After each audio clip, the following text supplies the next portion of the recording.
Year 1519 of the Sea Circle calendar on a certain sea area around Gaia Island. A fierce battle was taking place on a luxurious cruise ship. A group of people dressed in white robes and wearing oxygen helmets were watching the brutal slaughter in the arena below with great interest. In the center of the arena, surrounded by a row of stone pillars, two men were shedding blood and tears. Both men had a clear celestial dragon hoofprint on their backs. That was the mark of a slave. One of the two men was a tall, burly man with a ferocious face, muscles like tangled dragons, standing 1 meters tall. The other was a handsome young man with lean, well-defined muscles, standing 8 meters tall. He appeared thin and frail, but every part of his body that could be used for attack was like a sharp weapon. This battle was the last of the day, and also the last battle in one of their lives. Both men had crawled out of a pile of corpses. Every pillar around was hung with the corpses of their defeated opponents. Both of them were poor souls with no personal enmity, but if they didn't fight, they would be executed. Thus the two could only try their best to seize the faint glimmer of hope. Outside the arena, the celestial dragons, holding beautiful women and drinking champagne, watched the life and death battle with leisurely interest. They loved watching the bottom dwellers struggle in their death throes. On the field, the young man had been constantly testing the giant's speed, strength, and fighting skills since the start of the battle. He was determined to lose this battle, because he was a transmigrator, and this fight was the result of a month of planning. A month ago, Chen Xiao, who was writing a web novel, furiously suddenly blacked out and lost consciousness. When he woke up again, Chen Xiao found himself in the world of One Piece. And he was fortunate enough to become a battle slave of the world's noblest celestial dragons. Through the memories of this body's previous life, Chen Xiao learned that the original owner had been spotted by a celestial dragon during a voyage 2 years ago and forcibly taken as a battle slave. The memory of having the celestial dragon's hoofprint carved on his back was especially vivid. That fear, pain, and anger had tormented the original owner's will for 2 years. In order to leave this cruel hell one day, the original owner spent 2 years training himself from an ordinary person into a killing machine, step by step. But days passed by like this. The tiny flame of hope was constantly battered by the storm, and finally a month ago the flame was extinguished. The original owner had just died, and Chen Xiao took over this body. When he woke up with this body, Chen Xiao looked around the dimly lit cage with a confused expression. What's going on? Wasn't I at home writing? Could this be a dream? But the pain in his body made Chen Xiao realize that this was not a dream, but a very real reality. Dragging his tired body to a dirty mirror, Chen Xiao looked at his reflection. Why doesn't it look like me? Did I transmigrate after death? Chen Xiao tried hard to recall his last memory. After writing for 16 hours straight, his vision went black, and he lost consciousness, then woke up here. Could it be that I died from overwork? Chen Xiao, clutching his aching body, helplessly accepted the reality. The moment he accepted reality, the memories of the original owner over the years flooded into Chen Xiao's mind. The painful memories of the past 2 years made Chen Xiao tremble uncontrollably. It was not fear, but anger, hatred. That pain made Chen Xiao experience the feeling of hatred to the bone for the first time. He didn't know whether it was the remnant consciousness of the original owner at play, or the hatred born from his pity for the injustice suffered by the original owner. The inhumanity of the celestial dragons Chen Xiao had known about from the anime in his previous life. In this precarious world situation, the celestial dragons used absolute power to define right and wrong, sin and punishment. And they were the lawmakers who trampled the rules underfoot. What could other countries do even if they were dissatisfied? In this world where individual combat power could turn the tide, might makes right. Just as Chen Xiao was angry but helpless, a voice rang in his mind. Ding! Fruit Encyclopedia Pending. System. As a novelist, Chen Xiao, hearing this unfamiliar yet familiar sound, was even happier than seeing his own father. Although the trope was old, it never failed. Chen Xiao immediately checked the workings of this system. Fruit Encyclopedia. By touching a fruit ability user, you can copy their fruit ability with no limit on quantity. This system will grant different rewards according to the host's training progress. How simple and crude, yet not without understated luxury. Chen Xiao couldn't help but exclaim joyfully, my era is coming. What's all the noise in the middle of the night? Can't you let people sleep? A rough shout came from the next room. Sorry, had a nightmare, Chen Xiao said very politely. With the system's support, Chen Xiao began to search for favorable information in the original owner's memories. After reviewing the memories, Chen Xiao was overjoyed again. Through the original owner's memories, Chen Xiao learned that this ship would arrive at Gaia Island in a month. The sea area near Gaia Island could form cumulus clouds, triggering a massive column of water that would carry the ship to the Sky Island. And on the Sky Island there was Enel. Thinking of the strongest Logia-type fruit, the Goro Goro, Nomi rumble fruit, tears of drool couldn't help but trickle from the corner of Chen Xiao's mouth. According to the original owner's memories, the current year should be early 1519 of the Sea Circle calendar. That is 1 year before Luffy set sail. It should be 1.5 years before the Paramount War. During this 1.5 years, Chen Xiao planned to join the Navy and strive to raise his rank to Vice Admiral or at least Rear Admiral. Then he would participate in the Paramount War, and the Gura Gura, no Mi Tremor Tremor fruit, the Tori Tori, no Mi Model Phoenix, the Pika Pika, no Mi Glint Glint fruit, the Yami Yami, no Mi Dark Dark fruit. With the multiple abilities copied by the Fruit Encyclopedia, he would become the strongest man in the world. Then he would join forces with the Revolutionary Army to overthrow the rule of the Celestial Dragons and create a world without oppression using absolute power. That would also be revenge for his predecessor. Ideals were beautiful, but reality was cruel. Chen Xiao looked at the slave collar around his neck that would explode if taken off. How to remove it became the biggest problem at hand. If he couldn't find a way to escape in a month, he would miss the Rumble Rumble fruit. One thing leads to another. If he couldn't reach the level of Vice Admiral before the Paramount War, he would miss a series of events. Who knew what would happen in Chun Zhao's uncertain future? If he ended up being killed halfway, wouldn't that waste this godly system? Time came to the present. Chen Xiao had spent a month figuring out the general structure of this ship, and thus he formulated today's plan. The success or failure of today's plan would have an impact on the future, no less than Roger's opening of the Great Pirate Era. In the arena, Chen Xiao faced a burly man named Butte who leaped forward and threw a punch at Butte's face. Butte blocked with his elbow. Crack! A sound of bone breaking echoed. Chen Xiao feinted to deceive Butte, then punched and broke Butte's left wrist. With one hand, crippled Butte endured the pain and whipped his leg toward Chen Xiao. Chen Xiao reacted quickly, instantly distancing himself from his opponent. This man was fighting with the intention of killing him. Chen Xiao had to minimize the risk of faking death. Yes, he planned to fake his death in this battle to deceive the Celestial Dragons. Then he would have his slave collar removed and be thrown overboard. This was what Chen Xiao had seen in his predecessor's memories. The Celestial Dragons would not waste a collar on a dead man. Once the plan succeeded, he could regain his freedom, go to Gaia Island, find a chance to ascend to Sky Island, and replicate Enel's Rumble Rumble fruit ability. Therefore, for this month, Chen Xiao had worked hard to practice holding his breath and constantly pounded his chest to strengthen the muscles around his heart, creating an effect of temporarily stopping his heartbeat. After a month of training that no ordinary person could endure, Chen Xiao could stop his heartbeat and breathing for 5 minutes without being detected. The bodies of humans in the pirate world could not be judged by normal logic, and the body left by his predecessor had been tempered through countless battles. When he inherited the body, Chen Xiao could already precisely control every muscle. This was why he dared to do this. The current difficulty was how to let Butte severely injure him without causing fatal damage. He also had to ensure that the injury would not affect his ability to swim in the sea afterward. Various difficulties piled up, making every step fraught with peril. Chen Xiao was stepping back thinking when a celestial dragon on the high platform impatiently picked up a pistol and aimed at the ground behind Chen Xiao. A gunshot rang out, and a small hole was blown into the ground behind Chen Xiao. Hurry up and fight. Are you trying to die? A celestial dragon on the high platform cursed angrily. The two men in the arena were both stunned by the gunshot. Both hesitated on the timing of attack. After 2 seconds of silence, Chen Xiao's eye sharpened, and he stepped forward, rushing toward Butte. Because Butte had one arm crippled, he could only stand in a defensive stance waiting for Chen Xiao to close in and then counterattack. This was exactly what Chen Xiao wanted. When he was less than 2 meters away from Butte, Chen Xiao leaped and kicked toward Butte's head. This move seemed fierce, but to a trained fighter, it was full of openings. How could Butte, who had been fighting for years, miss this opportunity? His iron-like hand suddenly grabbed Chen Xiao's slender ankle. Then came a deadly 5-fold slam. The sound of bones breaking and Chen Xiao's weak screams accompanied Butte's slamming of Chen Xiao into the ground, reaching the audience's ears. Every time he was slammed to the ground, Chen Xiao coughed up a large mouthful of blood. Watching the brutal scene below, the celestial dragons burst into laughter. It seems your undefeated slave has met his end today. A celestial dragon looked at another celestial dragon with a grave expression and mocked. The mocked celestial dragon angrily overturned the table beside him. Such a useless waste. I wasted 2 women on you. Still raging, the celestial dragon grabbed an iron rod and began beating the nearby slaves. The unfortunate slave did not dare to groan, silently enduring the pain. Below, Chen Xiao, bleeding from all 7 orifices, nearly lost consciousness. Fortunately, his tenacious willpower broke through the limits of his body. Although he had prepared, contracting all his muscles before his ankle was caught and protecting both sides of his head to minimize the risk of death. But the price of playing dead was not to be taken lightly. After Butte slammed Chen Xiao 5 times with all his strength, he confirmed that Chen Xiao had lost his breath and was dead, then threw him aside. He raised his arms and shouted his victory, celebrating another day survived. Seeing Chen Xiao fall, the angry celestial dragon threw down the iron rod and dragged a female slave away. In the arena, the corpse disposal crew removed the slave collar from Chen Xiao's neck, lowered the corpses hanging from the stone pillars, and threw them together with Chen Xiao into the corpse cart, pushing the cart toward the stern where garbage was thrown into the sea. Once inside the cart, Chen Xiao resumed breathing and heartbeat, greedily gasping for air, making no sound. The stench of rotting corpses around him made Chen Xiao want to vomit, but the plan was 80% successful, and he had to endure it no matter what. Soon the cart stopped. A diagonal funnel at the stern was opened.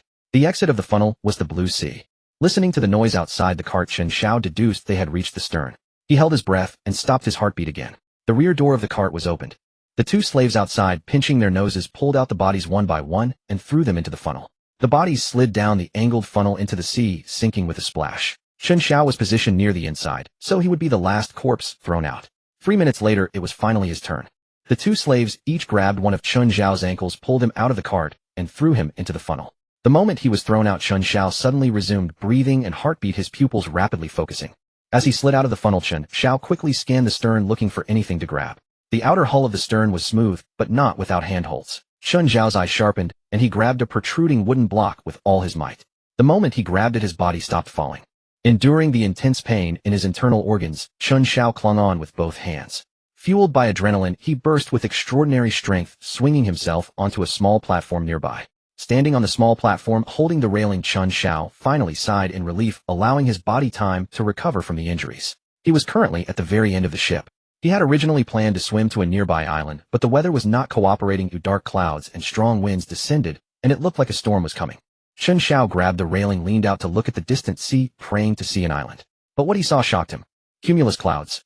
Chen Xiao couldn't believe his eyes, exclaiming. It was a stroke of luck. Just as he was about to leave the ship, he encountered the cumulus clouds. From Chen Xiao's perspective, a hole appeared in the distant clouds. Watching the anime was far less shocking than experiencing it firsthand. Watching the cumulus clouds rapidly gathering in the distance, Chen Xiao's eyes sharpened, and a dangerous yet exciting plan surged in his heart. Standing on the small platform at the stern, Chen Xiong rested while observing his surroundings and contemplating how to proceed once he climbed aboard. In the distance, the imperial cumulonimbus clouds were continuously increasing, lightning and thunder flashing across the sky and fierce winds howling around. Having recovered some strength, Chen Xiong climbed onto the ship's railing. He peered out from a relatively hidden corner. At that moment, only a few slaves and several tall armored soldiers remained on the ship. The celestial dragons, seeing the impending heavy rain, had long since retreated into their rooms. The defense was weak, presenting an opportunity for Chen Xiong. Over the past 2 years on the ship, the original owner of this body had frequently sparred with the tall armored guards. To lull the guards into a false sense of security, he always deliberately lost the duels. If he fought with full strength under normal conditions, Chen Xiong could take on 4 of them.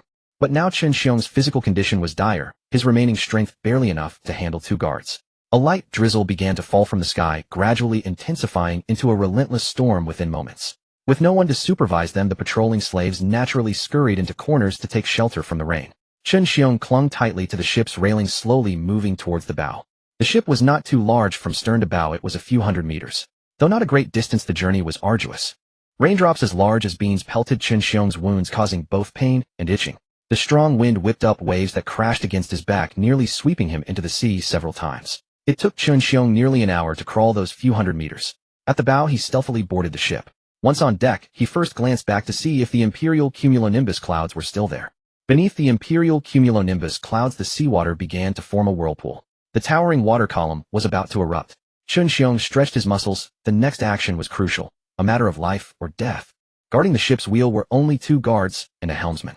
The guards' heavy armor had only a small slit to see through, severely limiting their vision. Coupled with the torrential rain, the armored guard's visibility was virtually zero. Chen Xiong picked up mud and smeared it on his face, then found a tattered hat to wear, disguising himself as a slave. The 2 guards were far apart.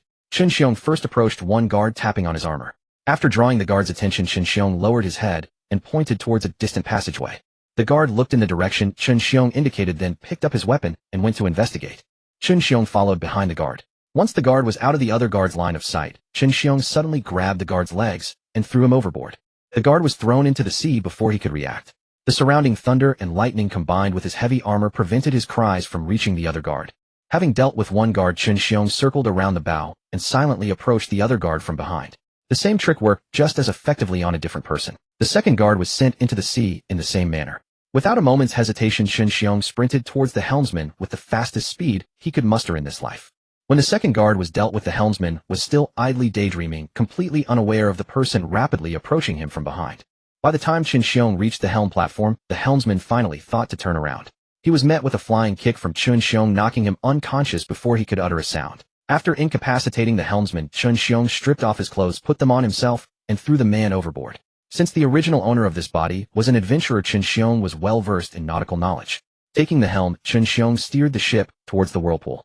After setting the course, he wedged an iron bar to lock the wheel, ensuring the ship would sail straight.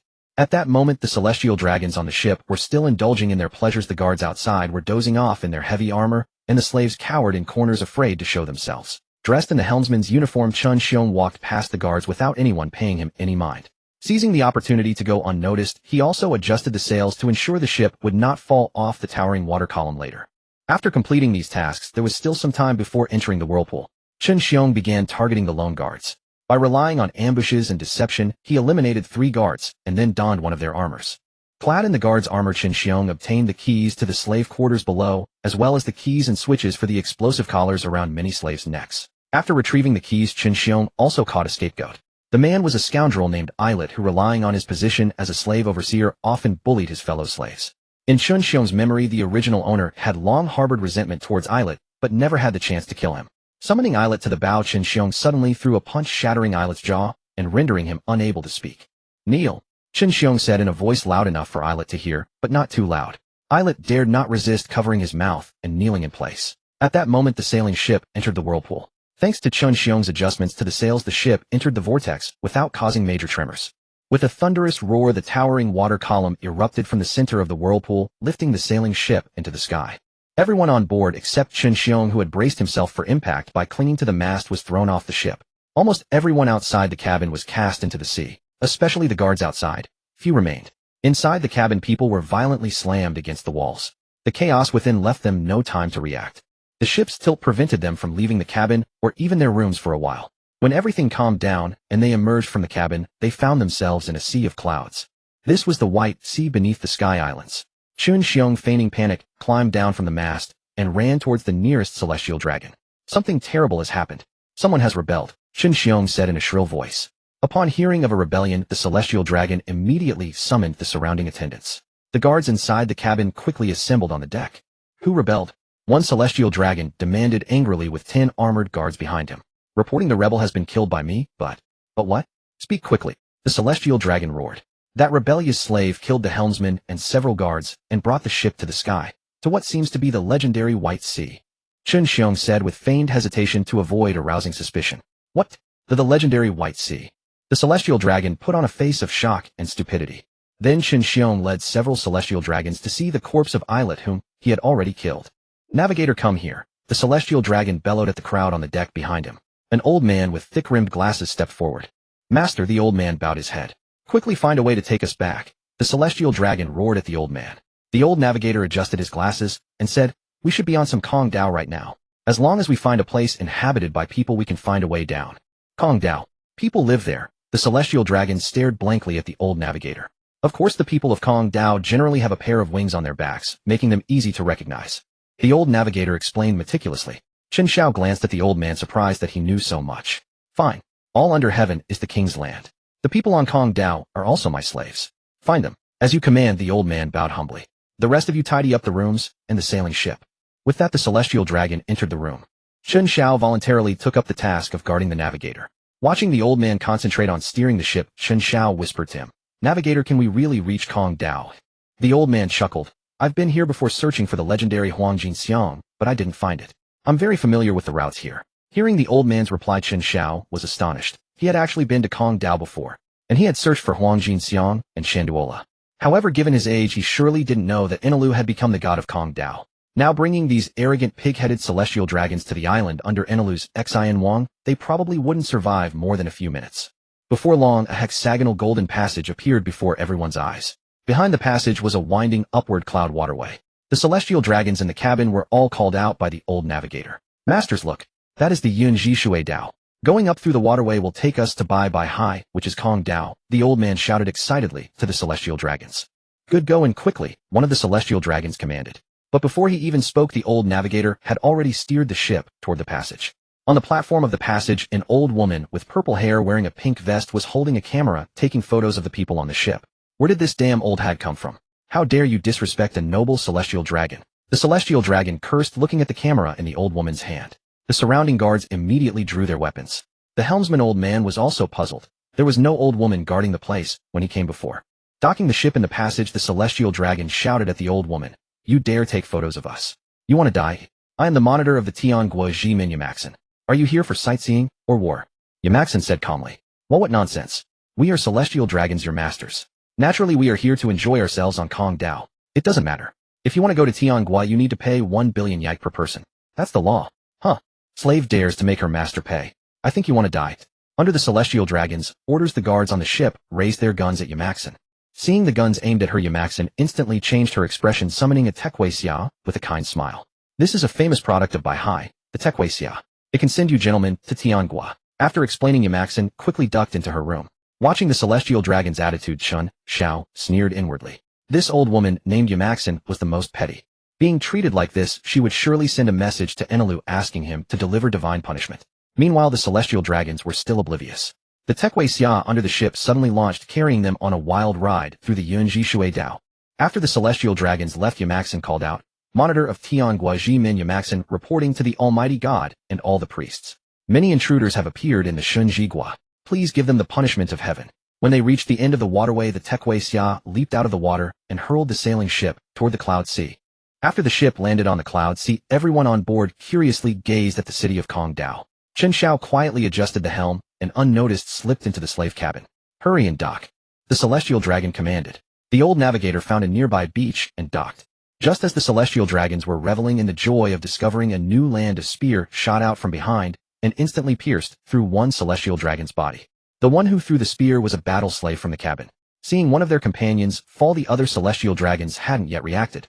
"Kill these bastards," a battle slave roared, charging at the celestial dragons with a blade. Coming to their senses, the celestial dragons shouted, "Kill them now. Who let them out? Where are their slave collars?"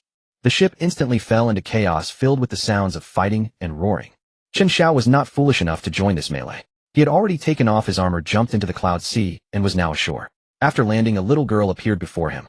Looking at Chen Xiao and then at the people fighting on the ship, the girl was both scared and curious. "Hello, my name is Kunisi." Kunisi timidly greeted Chen Xiao. "Hello, I'm from Qinghai. Can I borrow your weiba?" Chen Xiao tried to put on a friendly demeanor. Okay.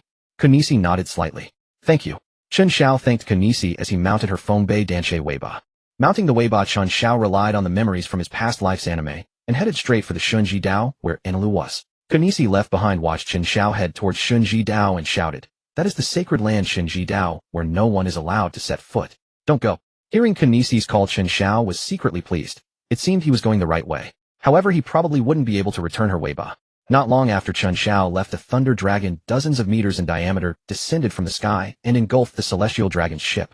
It was certain that everyone on board had died, and only Chen Xiao had disembarked. Kunisi stared in shock at the divine punishment descending, then looked at the direction Chen Xiao had gone, unable to imagine what his fate would be. The thunder dragon in the sky was very conspicuous, and even Chen Xiao at a distance could see it clearly. The great revenge of his former self was finally avenged. Riding the weiba, he felt the wind rushing past his ears. Chen Xiao's mood was extremely complex, a mix of tension and relief. Relief because the humiliation of 2 years had finally been washed away today. The pain of these 2 years, the longing for freedom, and the madness had kept Chen Xiao awake day and night for the past month. Today he had finally broken free of the shackles, and this body had experienced a true rebirth. Tension because he would soon face that erratic and cruel Enelu. Before he could touch him, he was still just an ordinary human, unable to withstand even a single bolt of lightning from him. Therefore, what lay ahead was Chen Xiao's life-or-death battle. Riding the wind weiba at breakneck speed. In the distance, Chen Xiao saw the outline of the Divine Island. From this point on, Chen Xiao's mind remained in a state of extreme tension. He did not know whether Enel's mind network had detected him, nor whether Enel would even give him a chance to speak. He could only gamble. In this world of formidable experts, he was no more than an ant easily crushed by the careless. Finally, he arrived at the Divine Island without incident. Stepping off the weiba and standing on the clouds, Chen Xiao quickly rehearsed the words he would say. Before setting foot on the island, he took a deep breath. The moment he stepped onto the island, Chen Xiao shouted with the loudest voice of his life, "O supreme god of the sky, island, I am an envoy from the infinite continent, descended from the moon. Because of the sincerity in your heart, we are willing to bow and call you the God King." As he shouted, Chen Xiao kept his mind free of distractions, making his words and thoughts one. Enel's mind network could probe people's thoughts. If he accidentally revealed his true intentions, it would be over. "Enel, are you willing to follow me to the moon and become the eternal god, O supreme god of the sky island?" Chen Xiao yelled at the top of his lungs to attract Enel's attention. Enel's mind network produced information based on what he was thinking. Enel's greatest wish was to go to the infinite continent on the moon and become its god. As long as he thought of the moon, the mind network would automatically bring him information about Chen Xiao, allowing him to hear Chen Xiao's words. "Your arc maxim is incapable of taking you to the moon. Come with me." To catch Enel's attention, Chen Xiao shouted out Enel's life experiences, appearance abilities. everything except what he had for breakfast that morning. Of course, this information came from the manga Chen Xiao had read in his previous life. Imagine someone who knows every detail of your life from childhood to the present. That person would surely seem like a god to you. Chen Xiao's goal was to make Enel regard him as a god from the moon. Using this connection, he would touch Enel's body and record the thunder fruit. Now, since Enel did not possess armament haki once Chen Xiao copied the thunder ability, he could directly elementalize himself, leaving Enel helpless. Just as Chen Xiao was shouting, a bird's cry sounded in the distance. Hearing the bird's cry, Chen Xiao's nerves tensed. Bird cries on the Divine Island could only come from the Three-Zhang bird Pangaea, the Mount of the Sky Knight, one of the 4 divine officials. Enel must have sent him either to escort Chen Xiao to the Divine Palace or to kill him. As the bird's cry grew closer, a red-maned purple-winged vulture carrying a man wearing goggles and a winged cap with 2 sharp mustaches flew straight toward Chen Xiao. Seeing that the man bore no killing intent, Chen Xiao breathed a sigh of relief. Behind the Sky Knight, several figures appeared. Chen Xiao looked closely. Following the Sky Knight were 3 other men and a large white dog.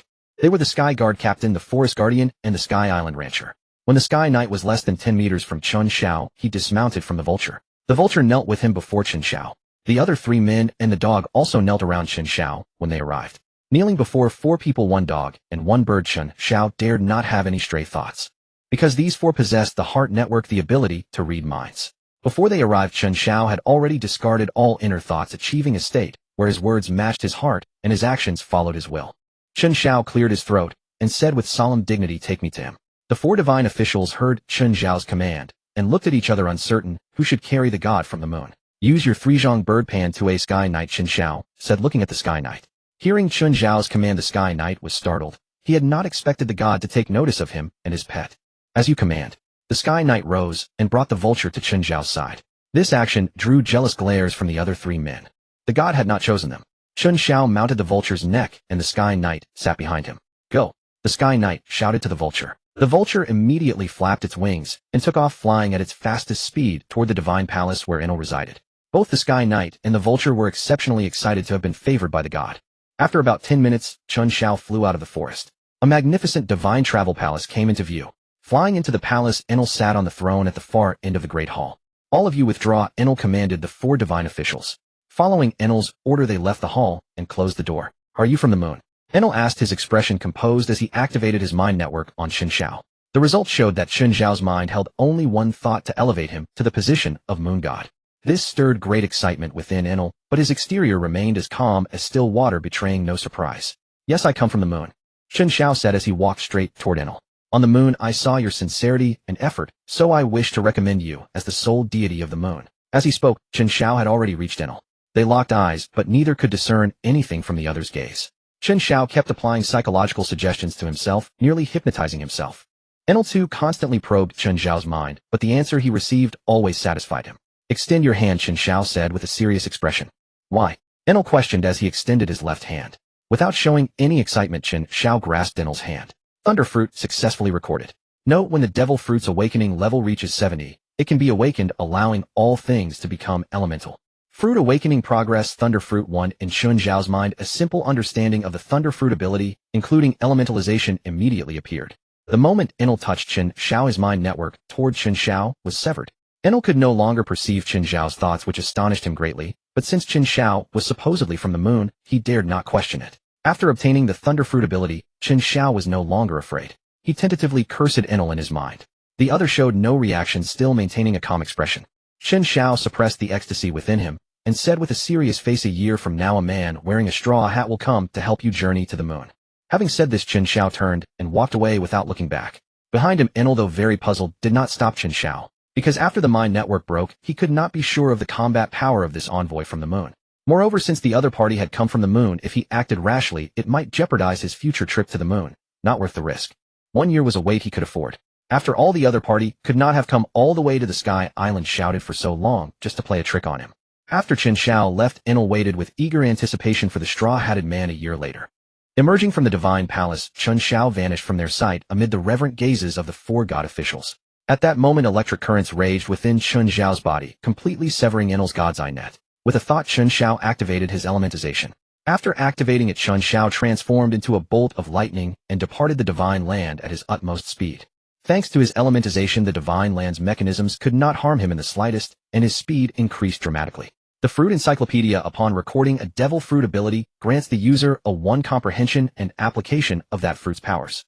This allowed Chen Xiao to quickly master the rumble fruit abilities, avoiding the lengthy adaptation period that ordinary humans typically endure after consuming a devil fruit. Chen Xiao followed the route back to where the wind scales were located. He had originally intended to battle Enel after absorbing the rumble fruit, and then flee.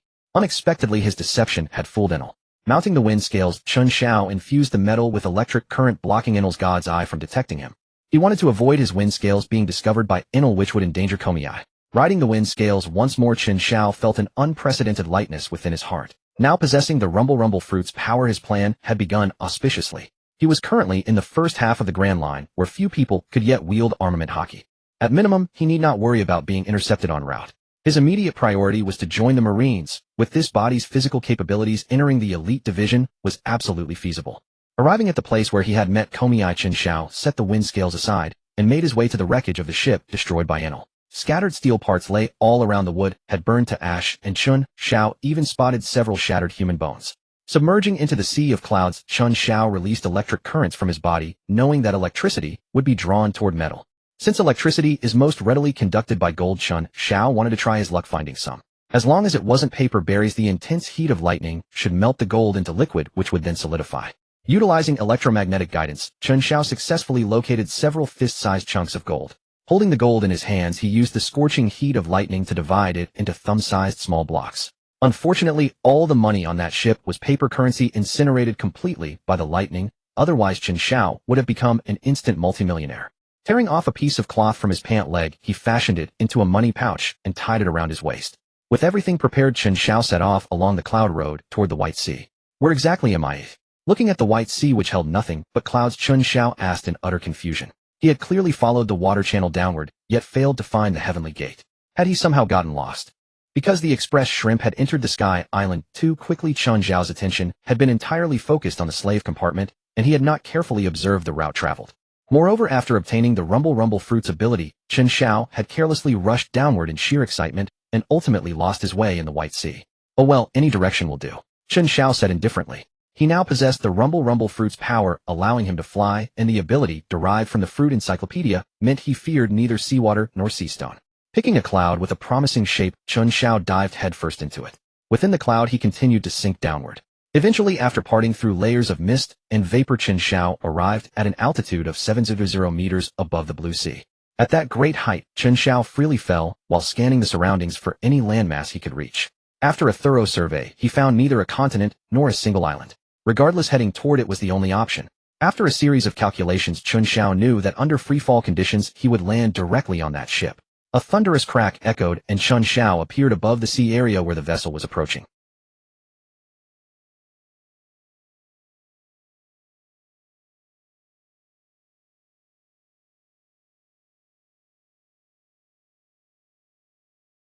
It was not until Chen Xiao descended to a low altitude of 1,000 meters that he could clearly see the flags and personnel on board. Upon seeing the pirate flag, Chen Xiao felt somewhat relieved. But when he saw the crew members on that pirate ship, Chen Xiao's pupils contracted. "Ace!" Chen Xiao exclaimed in shock. Unexpectedly, the captain of that pirate ship was none other than Portgasti, Ace, the son of the pirate King Roger. Upon closer inspection, the pirate flag bore a spade insignia indicating that Ace had not yet joined the Whitebeard pirates at this stage. If he were to clash with Ace now, Chen Xiao would undoubtedly lose. At this stage, Ace's bounty should have already reached 550 million berries, and he possessed armament hockey. If they ended up fighting, Chen Xiao's only option would be to dive into the sea. Fortunately, he feared no seawater. No matter how strong Ace was, he would be neutralized once immersed. "Captain, look. Someone's falling from the sky." One of Ace's crew members pointed at Chen Xiao in the sky and shouted. "Oh." Ace turned his gaze toward Chen Xiao, who was in free fall. Where did that person fall from? Could it be the legendary Sky Island? Someone near Ace reminded him. Interesting.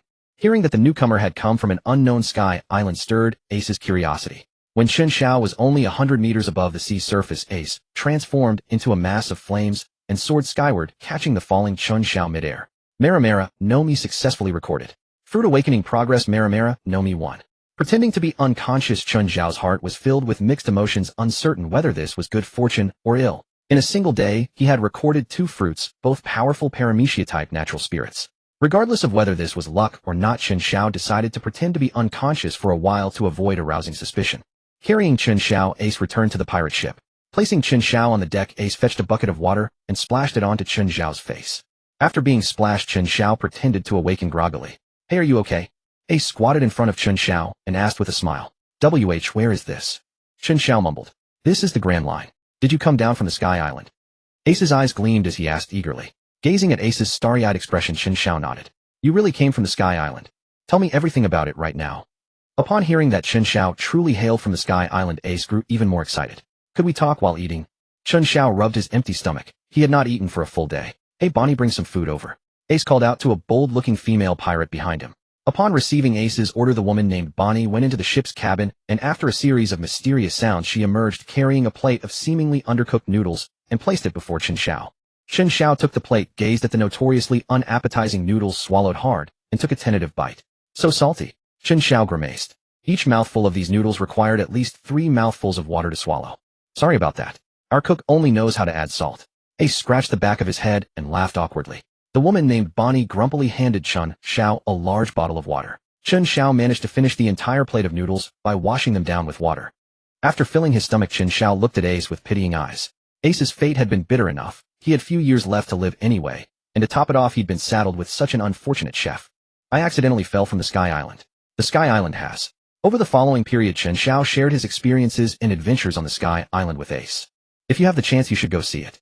Oh, if we have the opportunity, we must definitely go take a look. Ace exclaimed, joyfully shouting to the crew members beside him. Hearing Ace's words, Chen Xiao offered a helpless smile. It was unlikely Ace would ever get the chance in this lifetime. By the way, I forgot to tell you, we're the Blackbeard Pirates. My name is Portgasti. Ace. You needn't worry, we won't harm you. Ace flashed his signature smile, the one all members of the D clan wore, and spoke. Chen Xiao pondered for a moment before replying. I am Xiao. I'm a world-traveling adventurer. The former body's name had also been Xiao, and Chen Xiao happened to share the same character in his name, so he decided to simply go by that name from now on. So where are you headed next? Xiao asked, looking at Ace. Next, I'm going to pay a visit to Emperor Red-Haired Shanks. Will you come with us? Based on Ace's response, Xiao roughly calculated the timeline. After meeting with Shanks, Ace would clash with the fishman hunter Jinbi, and afterward board Whitebeard's ship as captain of the 2nd Division. I'll just stay behind. Drop me off at any island you pass by, and I'll pay you accordingly. Very well. Carl showed him to the guest quarters. A man wearing a skull necklace, his face deeply grim, chuckled as he approached Xiao. Hello there. I'm Carl's. My hobby is collecting skulls. Carl's extended his hand and helped the seated Xiao up.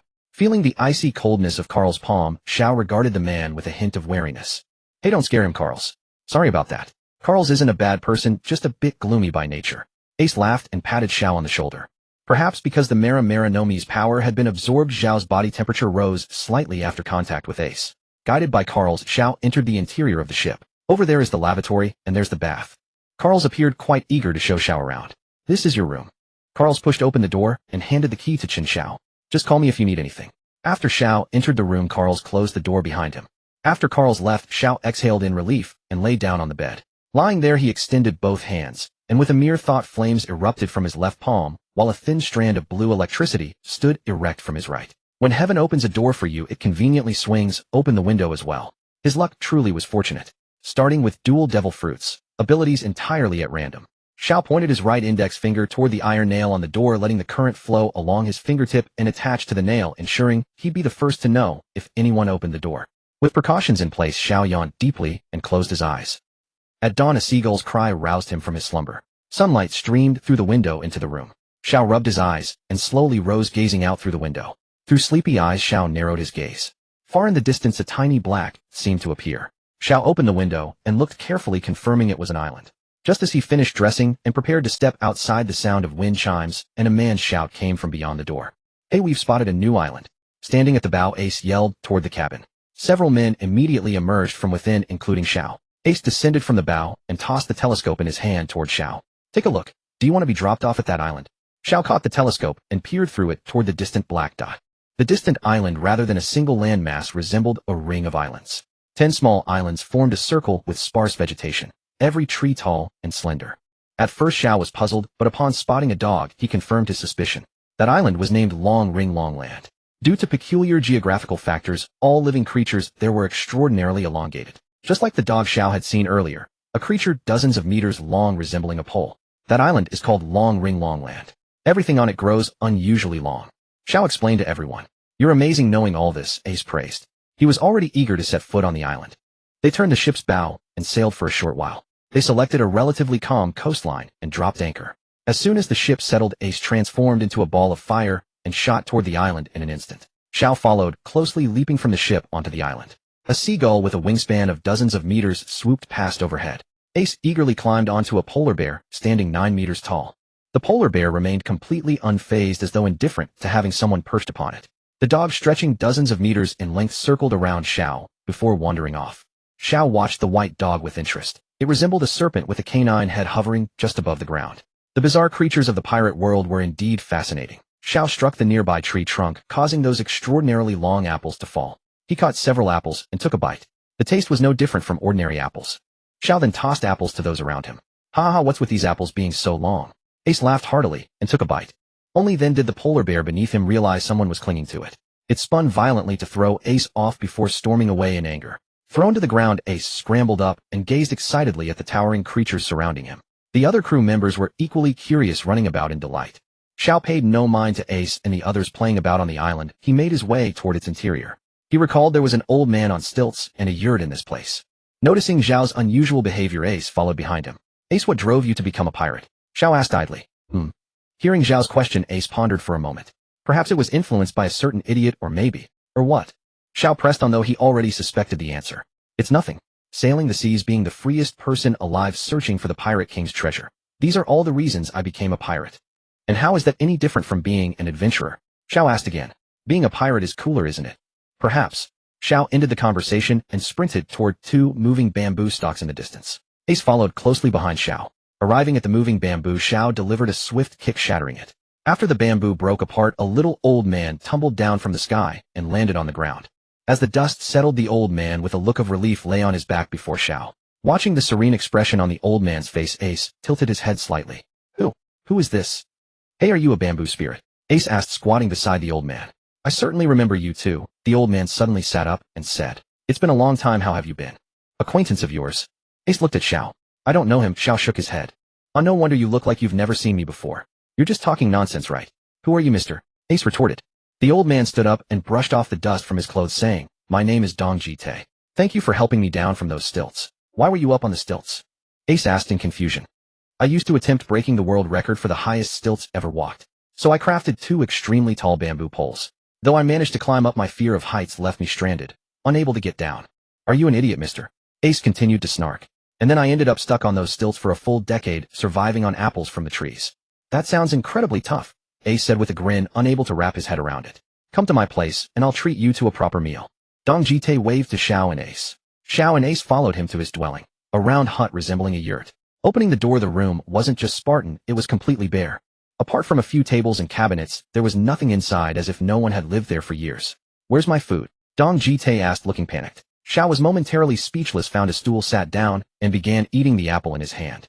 Eventually Dong Jite found a block of cheese that was 10 years old. "Can you even eat that, mister?" Ace looked skeptically at the cheese that resembled. "Well, you know, I've lived on this island for 10 years. My stomach is invincible." Dong Jite nodded, and he and Ace each grabbed a piece of cheese and stuffed it into their mouths. In the end, both of them collapsed from food poisoning. Xiao sighed and went outside to fetch the ship's doctor. After treating Ace and Dong Jite, the other crew members of the pirate ship started filling sacks with apples to replenish their supplies at sea. Once they filled half the ship's hold, the crew began calling out to Ace. "I'm coming." Ace waved and shouted to the group. "Well, we're off then. Take care of yourself." Ace glanced at Xiao beside him. "Hey, your payment." Xiao called out to Ace and tossed him 2 gold coins from his pocket. Ace caught the gold and flew back to the pirate ship. After Ace returned, the ship weighed anchor and set sail. Standing at the stern, Ace waved and shouted to Xiao on the shore, "Thanks. Next time we meet, let's go to the Sky Island together." Watching the sailboat gradually disappear into the distance, Xiao remained silent. "Next time we meet, it'll probably be at the top," Xiao muttered after Ace left.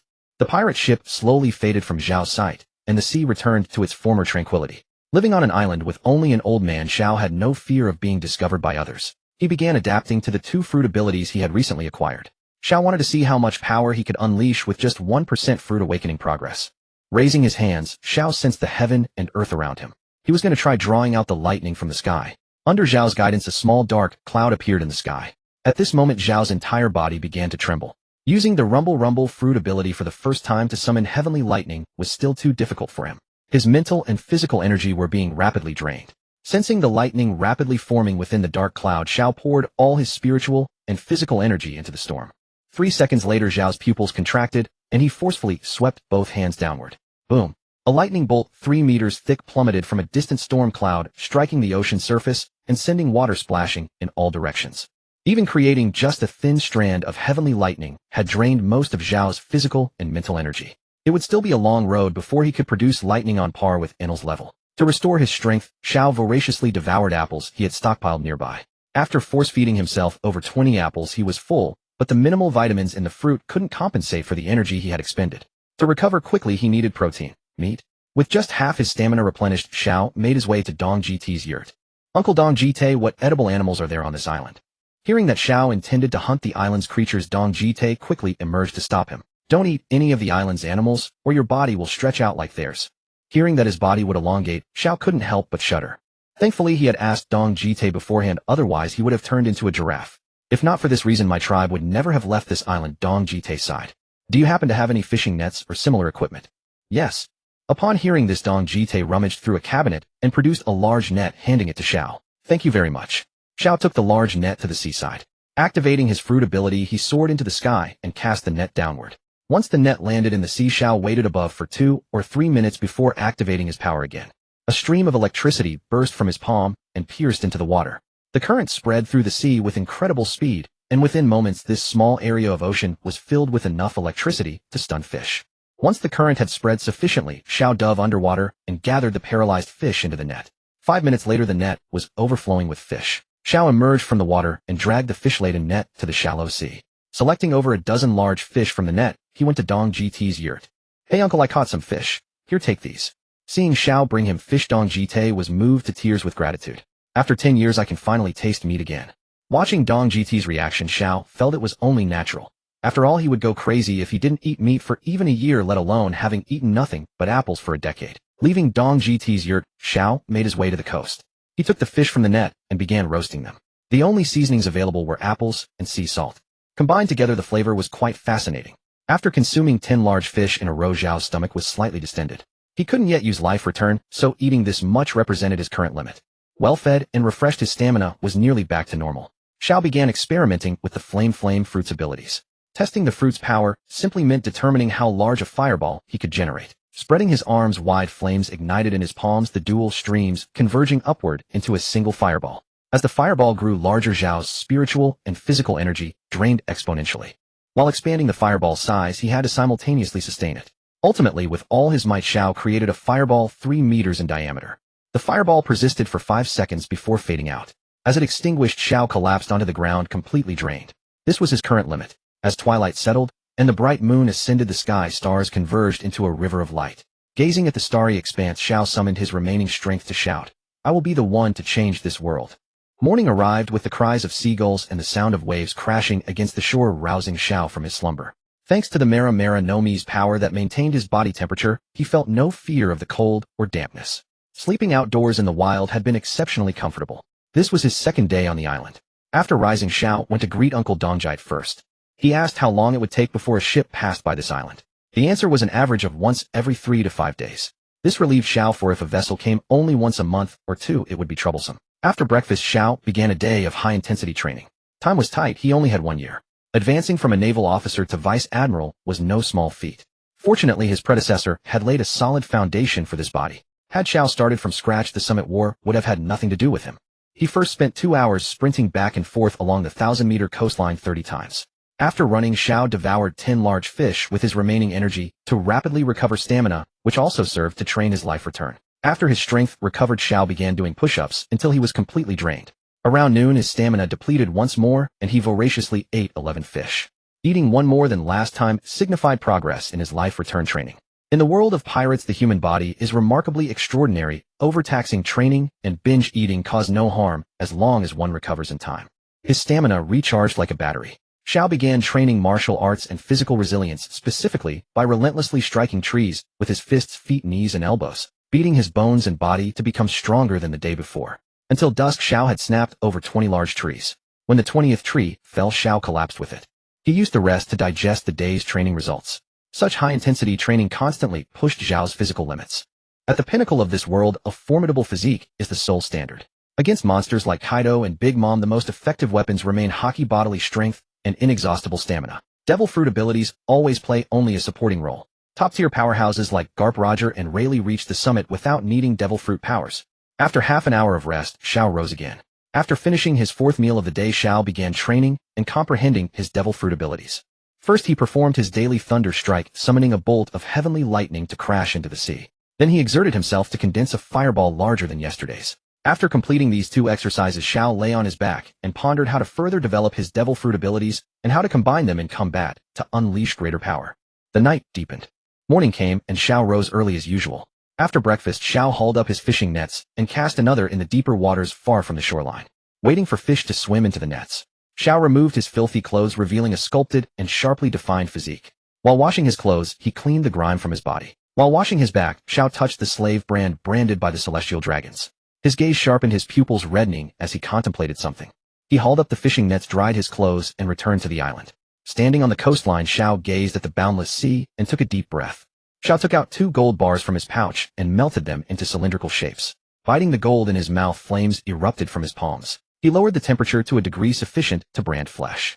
Pressing his palm against the slave mark on his left shoulder blade, fire and blood hissed together. Sweat droplets beaded on Xiao's forehead only to evaporate instantly from the intense heat. The gold bar in his mouth was nearly bitten to pieces. Yet the pain searing his back paled compared to the heartache of those 2 years. Xiao endured the burning pain and altered the slave mark. One could not join the Marines as a slave. The moment the branding was completed, the gold bar shattered in Xiao's mouth.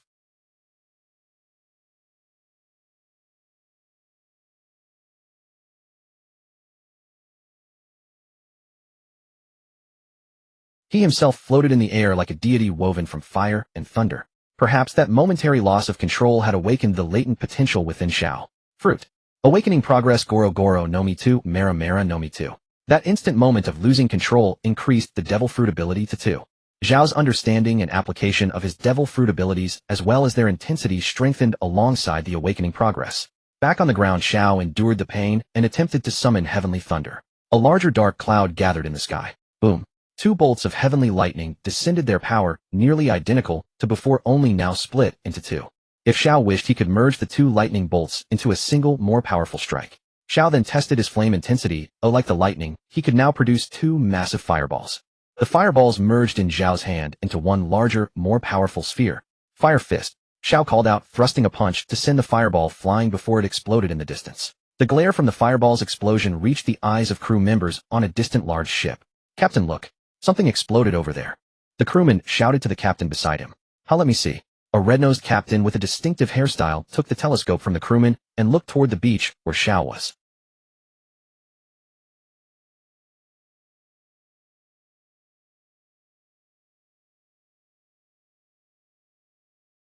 The massive fox-headed pirate ship turned around and headed toward Long Land.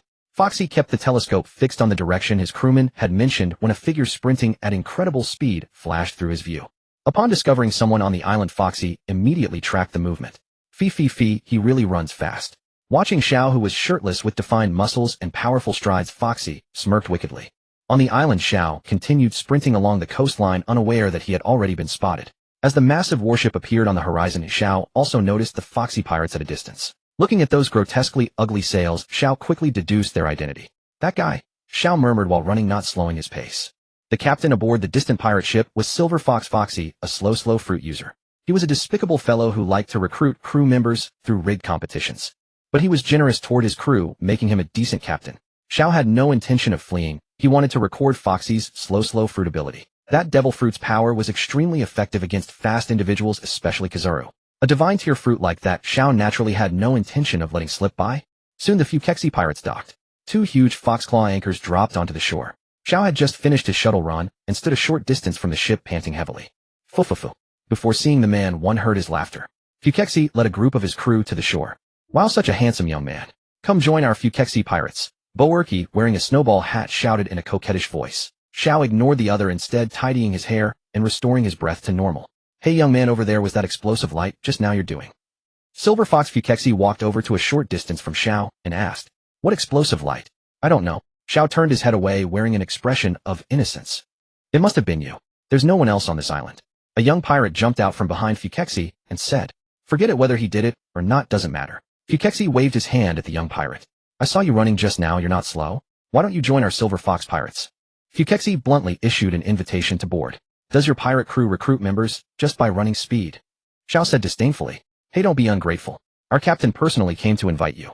Seeing Zhao's disdain, someone around Fukaxi immediately jumped up. "Fu, I like people who don't easily give in." Fukaxi walked up to Zhao and extended his hand, saying, "How about we have a competition?"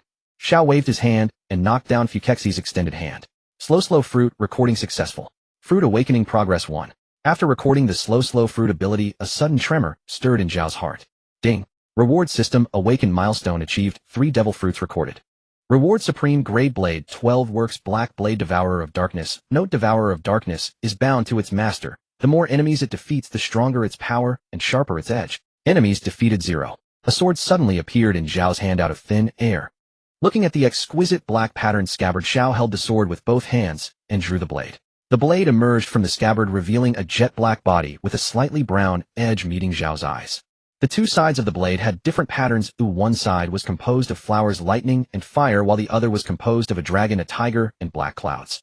Setting aside the chilling sharpness of the blade, it was a true work of art. Seeing the sudden appearance of the black blade, Fukaxi staggered back several steps. That sword. Where did it come from?" Fukaxi shouted. The people around Fukaxi also rubbed their eyes, not knowing when the sword had appeared in Zhao's hand. In Zhao's perception, it felt as if the sword had been detached from his own body. Devourer of Darkness felt like a part of his body when held, moving with ease. Even though he didn't know how to use a sword yet. "Is this forcing me to become a swordsman?" Zhao murmured softly. After fully adapting to Devourer of Darkness, he looked at Fukaxi in the distance and said, "It's just a little trick, nothing special." Hearing Zhao's reply, Fukaxi calmed his inner shock. "What a fine sword," Fukaxi praised. "With so many skills, it's a pity you don't join my pirate crew." "So how about joining my pirate crew and serving me?" Fukaxi invited again. Zhao shook his head. "I'm not suited to be under someone's command. In that case, how about a thrilling competition? If I win, you become my crew member. If you win, you can replace me as the captain of this pirate crew." "I refuse." Zhao picked up Devourer of Darkness and prepared to leave. He had already obtained the slow fruit ability. He wasn't foolish enough to participate in Fukaxi's completely unfair competition. "All right, captain's duel begin." Fukaxi suddenly shouted. From behind him, a giant wielding a spiked club leaped out and attacked Zhao. Zhao sighed. What a despicable fellow.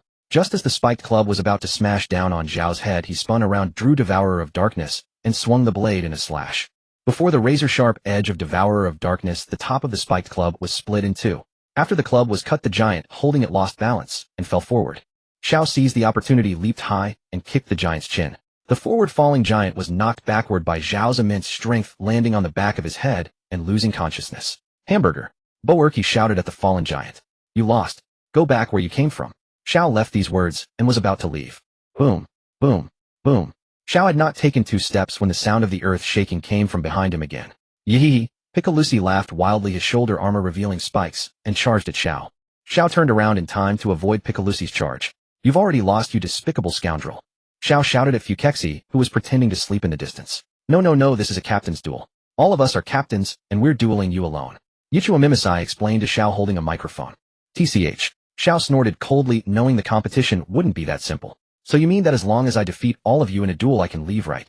Zhao's expression turned disdainful as he stretched his body. "Could his strength be great?" Fukaxi, pretending to sleep, asked softly. Zhao, of course, was not foolish enough to fight over 400 of them alone. He didn't have that much strength yet. He simply wanted to improve his power through fighting. When the time was right, he would have plenty of ways to escape. Second round from the Fukaxi pirates, the second tallest Picalusi will fight. Omni-Ability, acting as referee, shouted loudly. The surrounding members of the Fukaxi pirates immediately cheered in response. After Picalusi's charge was dodged by Zhao, he began circling around Zhao looking for an opening. Zhao sheathed Devourer of Darkness and tucked it at his waist. He didn't know swordsmanship, yet his fists, knees, elbows, and legs were his main weapons. He also didn't intend to reveal his fruit ability prematurely, since geniuses are easily nipped in the bud. If the world knew he was a rumble fruit user, his days ahead would likely be far from peaceful. Seeing Zhao put away his sword, Picalusi immediately charged at Zhao with wild laughter. Yee! Listening to the shrill laughter, Zhao assumed a stance to meet the impact. Bang! A metallic clang sounded from the point of contact between Zhao and Picalusi. At that moment, Zhao's hands bulged with veins as he gripped the iron spikes on Picalusi's shoulder armor tightly. The two began a test of strength. Picalusi, 4 or 5 times larger than Zhao, strained with all his might, slowly pressing forward. The ground beneath Zhao's feet was gouged into 2 furrows. The opponent's strength was indeed great, but Xiao was merely testing how much force he needed to deal with Picalusi. He hadn't even used his full strength. The struggle between the two lasted for about 20 seconds. After confirming that Pikarusu's strength was only half of his full power, Xiao released his grip and sidestepped to avoid Pikarusu's charge. Pikarusu, having run forward a few steps, stopped and turned to look for Xiao, but could not find him. "He's above," Foxy shouted. "You bastard, aren't you asleep?" Xiao yelled from the sky. "Ah, I talk in my sleep," Foxy mumbled indistinctly. With the hint, Pikarusu looked up, but it was too late. Xiao's descending fist struck Pikarusu's face, and the latter was stunned by the blow. Just as Pikarusu was dizzy and staggering, Xiao, having landed, kicked Pikarusu's ankle. Losing his balance, Pikarusu fell heavily to the ground and passed out. As soon as Pikarusu fell, a shadow covered Xiao's position. Xiao looked up and saw a giant fishman in the sky blocking his view. Bika Panda crashed to the ground with a thunderous roar, creating a huge crater. After rising, he did not find Xiao inside the pit. Outside the crater, Xiao punched Bika Panda's left ribs. The fist slid off the skin without inflicting damage. Being a loach fishman, Bika Panda's skin was too slippery to deal effective damage. He had to attack the angular parts, namely his large face. Bika Panda sat on the ground, pulled out 2 iron pans, and wildly swung at Xiao. Xiao dodged all of Bika Panda's attacks with agile movements. Seizing the opportunity, Xiao stepped on the falling pan and used the upward force from Bika Panda's arm to launch himself into the sky. Casually adjusting his aerial position with his devil fruit power, Xiao kicked Bika Panda's left eye. Ow! Bika Panda covered his nearly blinded left eye with one hand and wildly swung the other at Xiao. Xiao found it difficult to adjust his position in the air. Propelled by Bika Panda's large hand, Xiao was flung away and landed on a distant tree. Unexpectedly, the successive fights have no effect on him. Foxy looked at the incredibly agile Xiao helplessly. Though the 3 giants were powerful compared to Bika Panda's loach-like skin, Xiao was more like the elusive loach. Bika Panda, drive him over, Foxy shouted to Bika Panda. He was preparing to use the privilege of external support. Receiving the order, Bika Panda stomped heavily toward Xiao with a thunderous roar. With no nearby trees to move to, Xiao could only wait for Bika Panda to approach and act accordingly. When they were less than 5 meters apart, Xiao leaped abruptly, intending to take out Bika Panda's other eye. Unexpectedly, Bika Panda turned his head and took Xiao's punch with his injured left eye. Sacrificing his left eye, Bika Panda managed to grab Xiao. Xiao easily broke free, as the slippery skin was a double-edged sword, difficult for others to hold, but equally hard to hold onto others. As Xiao broke free from Bika Panda's grip and was about to land on the ground, Bika Panda kicked him flying. The kick from a giant made Xiao spit blood and sent him crashing into the Foxy Pirates crowd. Slow beam. Foxy assumed a gesture and released his slowing ability towards Xiao in the sky. Xiao, unable to dodge, was hit directly by the beam and frozen in midair for 30 seconds. Seeing Xiao immobilized, Bika Panda thundered over to Xiao's position. It took him 23 seconds to reach beneath Xiao. 7 seconds remained until Xiao regained freedom. Picking up the iron pan again, Bika Panda leaped with force and smashed Xiao out of the sky with the pan. Xiao was freed from the slowing effect 2 seconds after being hit and crashed heavily to the ground. With such injuries, he should surrender now. Fufu. Silver Fox Foxy laughed loudly. "Hey, butthead, who said I'm surrendering?" The dust from Xiao's landing spot cleared, revealing a bloodied face as he slowly rose and taunted. Called butthead, Foxy instantly fell into depression, kneeling weakly. "No personal attacks, you despicable guy. Shameless. Disgraceful." The Foxy Pirates jeered. Xiao ignored their mockery. Since they had used devil fruit abilities, he would reciprocate. Drawing Shuren, Xiao rushed to Bika Panda's feet in 3 steps and stabbed the blade into his leg. As Bika Panda flinched in pain, Xiao used the sword to swing himself up to Bika Panda's face. He punched Bika Panda's forehead. The dozen-meter-tall giant collapsed, eyes rolling back, unconscious. Round 3, Bika Panda defeated, the referee announced. Defeated foes 3, each enemy defeated whether with fists or Shuren granted Xiao a portion of power, making him stronger with each battle. A fraction of the power returned to Xiao was channeled into Shuren, honing its edge to an unbreakable sharpness. Xiao pulled out Shuren and wiped the blood from the blade with his sleeve. "So butthead, anyone else coming?" Foxy, who had just recovered his mood, fell into depression again at the insult. "Hey, don't insult our captain," Portia snapped. Butthead. Foxy muttered to himself, lying on the ground. "If no one's coming, then scram, butthead. Ho, I'll take care of him." The fishman Kabodi flew to Xiao's front. "Watch my fishman karate." Bokde executed the fishman's martial art. Xiao sheathed Shuren, ready for a bare-knuckle bout. Samagawara Saiken. Bokde threw a straight punch. Xiao answered with a punch of his own. Fist met fist. Bokde stepped back, his knuckles slightly fractured. Xiao withdrew his fist, stepped forward, and delivered a roundhouse kick to Bokde's left ribs. The kick sent Bokde flying backward, breaking 2 ribs. Fishman karate was indeed a decent technique, but it depended on who used it. Against a third-rate fighter like this, Xiao had no trouble. Slow beam. Using the fishman Bokde as cover, Foxy fired another slow beam, hitting Xiao. While Xiao was frozen, Foxy donned gloves and ran to him. He beat Xiao with punches and kicks, nearly knocking him out. "The Marines are coming." The lookout on the pirate ship spotted a marine warship in the distance and shouted.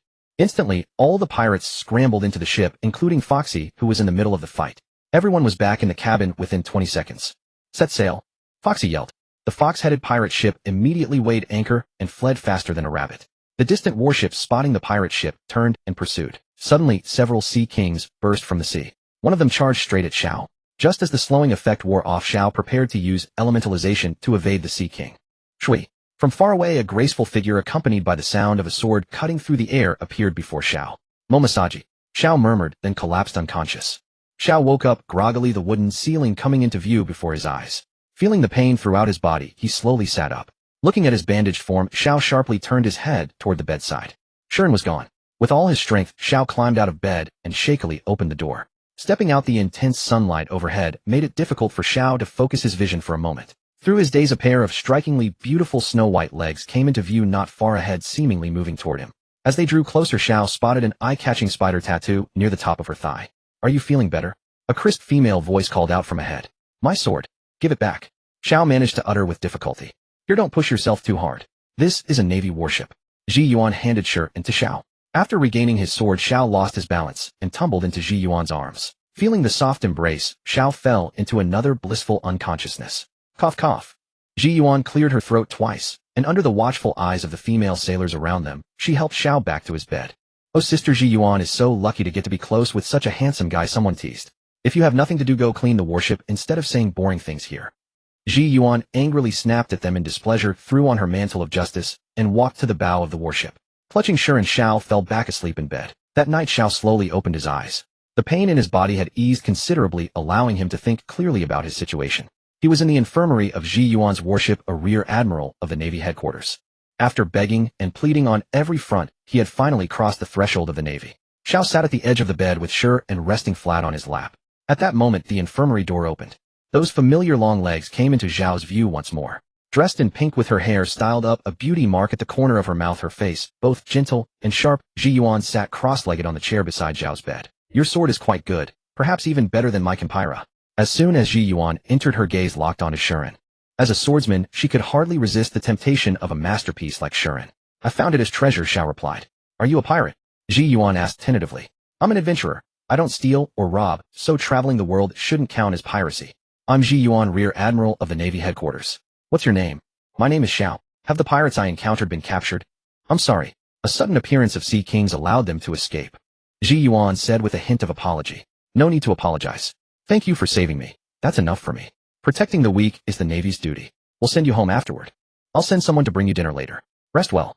After gathering Zhao's basic information, Ji Yuan stood up and prepared to leave. Ji Yuan, who had reached the door, was called back by Xiao. "I want to join the Navy." Hearing Zhao's request, Ji Yuan's gaze turned sharp. "What's your reason?" Ji Yuan asked in a serious tone. "I've always been rootless, and on the seas both pirates and the Navy reign supreme.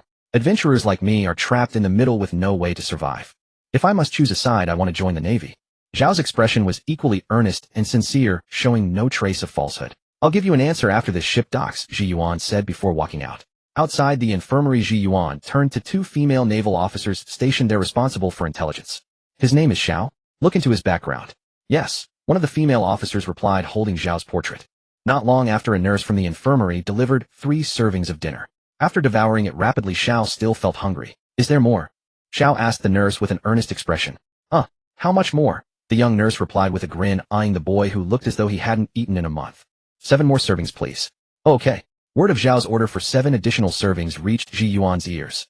"No matter, just make sure he's full. If this boy's background checks out, he'll eventually become part of our Navy family. How could we let a family member go hungry?" Ji Yuan waved her hand dismissively, clearly in good spirits. To her, this boy named Xiao showed great promise. He might one day become a pillar of the Navy. Back in the infirmary, after finishing 10 servings of dinner, Xiao let out a satisfied burp. Binge eating helped accelerate the recovery of his body. If not for his injuries, Xiao would have left to do some high-intensity training right now to vent the boundless energy from his meal. "Do all men eat this much?" A young nurse appearing to be around 16 years old timidly asked beside Xiao. "Those who are strong have big appetites," Xiao answered with a smile. "Are you strong?" Xiao nodded without modesty. "I'm very strong." "Then why did you end up beaten like this, eh?" "Xiao, this girl was rather tactless. She left him no way out at all. I got beaten like this because..." Over the following time, Xiao recounted to the girl how he had defeated 4 opponents alone before being ambushed. Early morning, just as dawn broke. Feeling restless within, Xiao rose from bed early. His body had fully recovered, and lying any longer would only waste time. Carrying Shi and Xiao made his way to an uninhabited spot at the stern. Removing his hospital gown, he revealed a physique carved with precision. Gripping Shirin with both hands, he swung it downward with force, then raised it again, repeating the motion. Since he was aboard a ship in the early hours, Xiao didn't want to disturb others by running. So he chose a quieter form of training, swinging his blade. Swinging once every 2 seconds, Xiao completed 1,000 strokes before the sun fully rose. Though he was not yet proficient in swordsmanship, his control over muscle tension and his ability to channel power through the blade compensated for his lack of techniques. Shirin felt like an extension of his body. The difference between a blade and a fist lay in length and destructive power.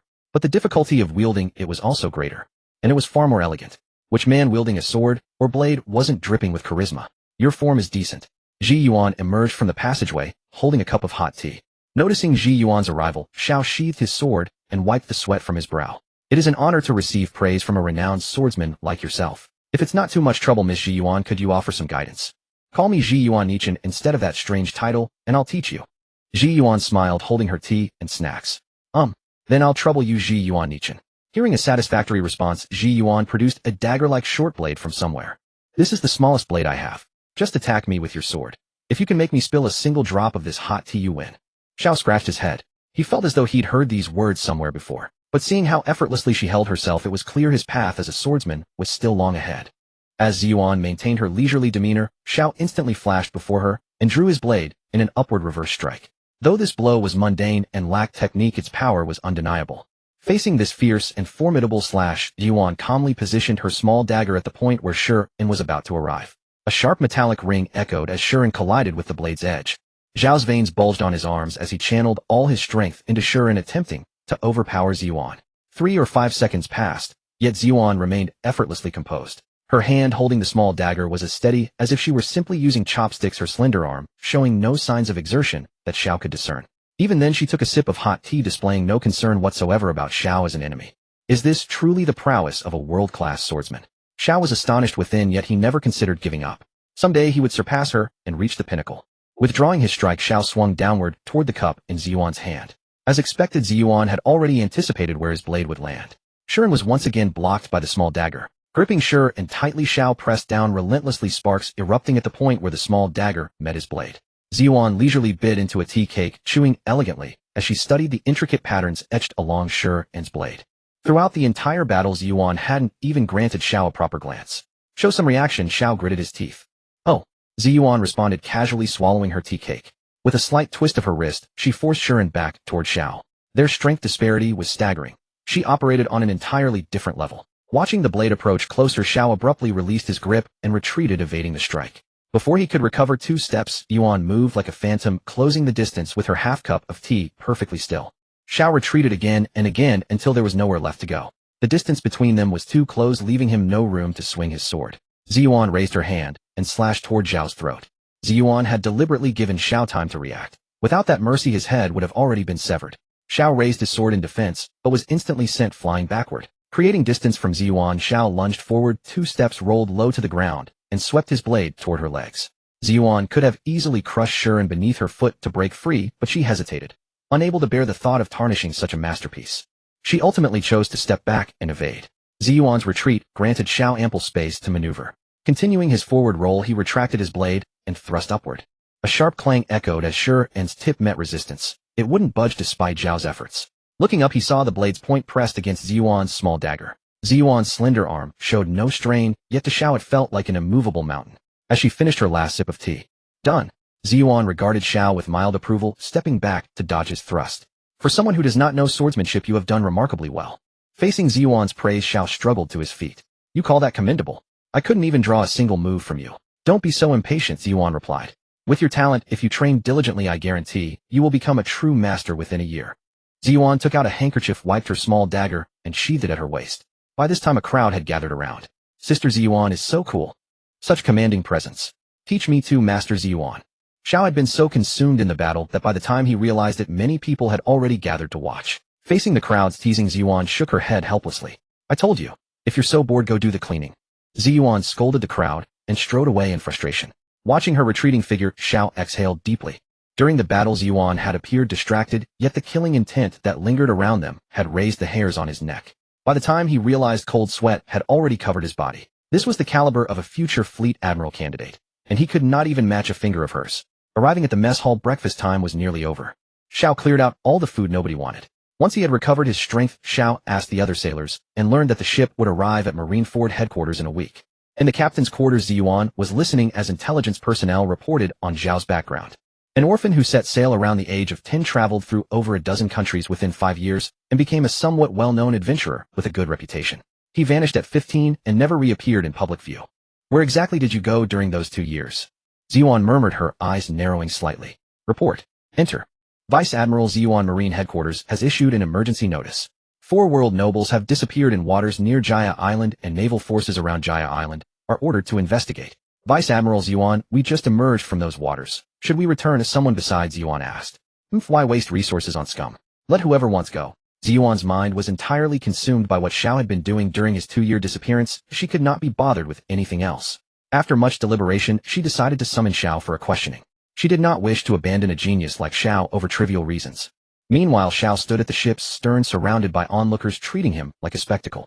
Under dozens of gazes, Zhao's cheeks reddened slightly as he performed push-ups facing the sea. Female Marines were a rather special branch within the Navy. Their capabilities were no inferior to male Marines, and they even excelled in intelligence gathering compared to other units. Such a force found it difficult to maintain a private life at sea. Faced with a handsome, youthful boy, some could hardly contain themselves. On an all-female vessel, Xiao, the sole male, felt somewhat awkward. After completing a set of exercises, Xiao leaned against the ship's railing, breathing heavily. Little brother, would you like some water? How about I take you somewhere cool? I have fine juice here. Why not come over, little brother? Sisters will take good care of you. Facing the crowds teasing, Xiao blushed and turned his head away. A boy must always protect himself when outdoors. Xiao, Vice Admiral Ziyuan requests your presence. A woman in an officer's uniform approached from behind and ordered. Hearing someone call his name, Xiao could not have been more eager. Finally, he would not be stared at like a zoo animal. Hurrying to the captain's quarters, he announced, report, Xiao has arrived. Enter. The hatch opened, and Xiao stepped into the captain's quarters. Ziyuan sat in her office chair, staring at Zhao's personal information in her hand. What is your purpose for joining the Navy? In other words, do you have your own justice? Ziyuan spoke without disguise. In response to Ziyuan's question, Xiao pondered for a moment. My justice is to not bully the weak, to not fear the strong, to resist oppression, and to ensure equality for all. As for why I joined the Navy, it is to help the weak and fight pirates while traveling the world along the way. Not a bad answer. Guillaume acknowledged the justice Xiao had spoken of. From your background check, you vanished when you were 15. Where did you go during those 2 years? Hearing Guillaume's question, Zhao's heart skipped a beat. Had his past as a battle slave been exposed? In his former life aboard the Celestial Dragon ship, they only called him by a code name. He had never told anyone his real name. Regardless of whether she knew, Xiao decided to steel himself and face it. When I was 15, a tsunami swept me to Sky Island. It took me 2 years to find a way down. I descended from Sky Island 4 days ago, landed on Long Ring Long Land, and then I encountered you all. Xiao believed this answer was flawless. Since few people ventured to Sky Island, and if there was no record of him being a slave, he might be able to bluff his way through. Alright, I understand. You may go, Guillaume replied coolly. Receiving her answer, Xiao left on his own, closing the door behind him. Can we trust that? A commander beside Guillaume asked. Guillaume pondered for a moment before speaking. If I hadn't saved him in time, he would have already been devoured by the Sea Kings. He has no reason to be a pirate spy. Submit his application for the Marine Academy in my name. Yes, sir. The commander beside Guillaume acknowledged, taking Zhao's personal information to the communications room. Leaving the captain's quarters, Xiao nervously made his way to the cafeteria and finished a lunch meant for 10 people. After lunch, Xiao, heavy-hearted, went to the stern for training. As he practiced swinging his blade, he thought by now news of the missing celestial dragons should have reached the Marines. If there were records of him being a slave, they would trace it back to him. Then the disappearance of those celestial dragons would have an explanation. He would surely be caught and tortured to death. I've submitted your application to the Marine Academy. Go there and improve your strength. In a year, I'll fight you again. Xiao suddenly heard Guillaume's voice from behind. Thank you, Sister Guillaume. I'll work hard. Xiao quickly replied, feeling a wave of relief. Thus, the first hurdle in this world was finally cleared. At last, he could focus all his energy on improving his strength without any worries. With his long-held anxiety lifted, Xiao became even stricter with himself, almost to an extreme degree. The female Marines around him couldn't bear to watch. This little guy is training like a madman. Hidden in the shadows, Guillaume watched Xiao with growing admiration. This youth would surely become a pillar of the Marines in the future. During his training, Xiao cleared his mind, focusing on only one goal: to become stronger. To train relentlessly, to grow stronger without regard for consequences. To become the strongest in this world. Zhao's hellish training continued until the afternoon. When his entire body was exhausted, he leaned against the ship's railing, weak, yet hopeful, watching the sun sink into the sea. The 16-year-old nurse was ordered to bring Xiao his meal. Carrying the food for 10 people, she came to the stern. Seeing Xiao collapsed from exhaustion, the young nurse huffed angrily. "You're still injured? How can you engage in such intense exercise?" "Haha, sorry for the trouble." Xiao chuckled lightly, his body completely immobile. The nurse knelt beside him and fed him with a spoon. It took 20 minutes to feed him the 10 portions. Seeing Xiao's slightly swollen belly, the nurse couldn't help but laugh. A sense of accomplishment like feeding a pet arose in her heart. "What's your name?" Xiao asked, looking at the nurse's lovely smile. "My name is Mera, and I'm going to be the ship's doctor on this vessel." Little Mera declared confidently. "Who is the ship's doctor? Is he as handsome as me?" "I said I'm going to be the ship's doctor. What are you thinking?" Little Mera blushed and pouted. "When you're full, go back on your own. I'm not going to help you walk." She stormed off with the lunchbox. Xiao, left alone, watched Mera's retreating figure and couldn't help but burst into laughter. After digesting the 10 portions of food, he stood up and began his warm-up exercises. Since he had regained his strength, he might as well do a few more sets of training. The setting sun gradually fell, and Zhao's shadow on the stern stretched longer until it merged into the night. What a passionate young man. A captain beside Guillaume chuckled behind her hand. The Marines need talents like him now. Guillaume watched Zhao's diligent training with satisfaction. "Tomorrow go and give him some guidance. Don't let him train blindly." "Understood, Teacher Guillaume," the captain said with feigned coyness. She could tell that Guillaume genuinely liked this little brat, but it was the affection of a senior for a junior. Under the stars, the youth's hard-working figure shone brightly in the moonlight, creating a beautiful scene. After dinner, the female Marines, having finished their work, gathered idly at the stern watching this heartening sight. Whenever Xiao rested against the railing after a set, someone would ask about his identity, past hobbies, and so on. At 11:30 p.m., Xiao ended his day of training. He went to the empty bathroom and took a long-awaited hot bath. Returning to his assigned quarters, he set the alarm for 5 a.m. Years of training had taught Xiao to fall asleep the moment his head hit the pillow. During sleep, he could rapidly enhance muscle memory and fully digest the day's training results. This constitution allowed Xiao to grow quickly. Early morning, before the sun had risen from the east. Ring, ring, ring. A few seconds after the alarm, Xiao quickly got up and turned it off. He put on his pants, grabbed the Dark Devourer, and went to the stern to begin another day's practice. Last night, Guillaume had sent someone to deliver a sword manual to Xiao, informing him that his compatibility with the blade was sufficient. It was time to evolve simple slashes into techniques. He opened the manual and fixed it in a prominent position. Xiao began to practice with full concentration. The manual contained 10 moves. Xiao set a goal to master 2 moves per day, familiarizing himself with the entire manual before arriving at Marineford. The morning mist dissipated with the sunlight. A robust figure slowly emerged from the shadows. Xiao steamed with heat, practicing the 2 sword moves with all his might, while pondering the situations in which they should be applied. The Dark Devourer whistled through the air in Zhao's hand. At that moment, his consciousness and body separated. His body merely executed the motions subconsciously, while his mind conjured an enemy before him. The enemy attacked from all directions with a blade, and Xiao had to counter all strikes using only the 2 moves he had learned. His morning training technique even amazed Guillaume. The Dark Devourer reflected a faint black gleam under the sunlight, and Zhao's eyes also sparkled. Whether with fists or a blade, he would become the strongest in the world. In the early morning, the sun fully emerged from the eastern sea. The sky began to lighten with a whitish hue. A gentle breeze brushed across the youth's face. Zhao's consciousness gradually returned. Using the 2 sword techniques he had practiced, he defeated dozens of enemies conjured from his imagination. These 2 techniques, like the Dark Devourer sword itself, had now become an integral part of Xiao. After training all morning, his stomach was already rumbling with hunger. Xiao arrived at the dining hall as breakfast time was coming to an end. Since he was an easygoing eater, the kitchen staff had developed a special fondness for him. They reserved certain portions of meat and grains just for him. After finishing his meal, he stepped out of the dining hall and rubbed his comfortably full stomach. If not for their location at sea where supplies were limited, he could have eaten several more helpings. He might have managed another few servings. Just as he was making his way to practice at the stern, an alarm suddenly blared through the ship. "Pirates spotted. Prepare for combat." The voice of the colonel standing beside Yuan crackled through the loudspeaker. The previously lethargic Navy sailors instantly shifted into combat formation. The cannons positioned at the bow began rotating slowly, targeting a medium-sized pirate vessel in the distance. "Fire!" the officer commanding the battle shouted. Boom, boom, boom. In an instant, over a dozen cannonballs arced toward the distant pirate ship. The pirate vessel flying the blue skull flag erupted in flames. A broken mast crashed down onto the helm, stripping the ship of its ability to maneuver or move. Just as the pirates were thrown into disarray, the second wave of cannonballs struck precisely on schedule. All of the cannons on one side of the pirate ship were completely destroyed. "Prepare for boarding action." An officer shouted the order. Ziyuan appeared before the troops, her presence bolstering the morale of all the soldiers. Hidden in the shadows, Xiao was already eager and ready to build up his passive kill count with the Dark Devourer. "Go find Xiao and keep him on the ship," Ziyuan quietly instructed a nearby major. "Yes." The major immediately set off toward the stern to locate Xiao. Xiao, having anticipated this, would never be found so easily. Before the major could locate him, the two ships had already closed distance and locked together for boarding. Kill!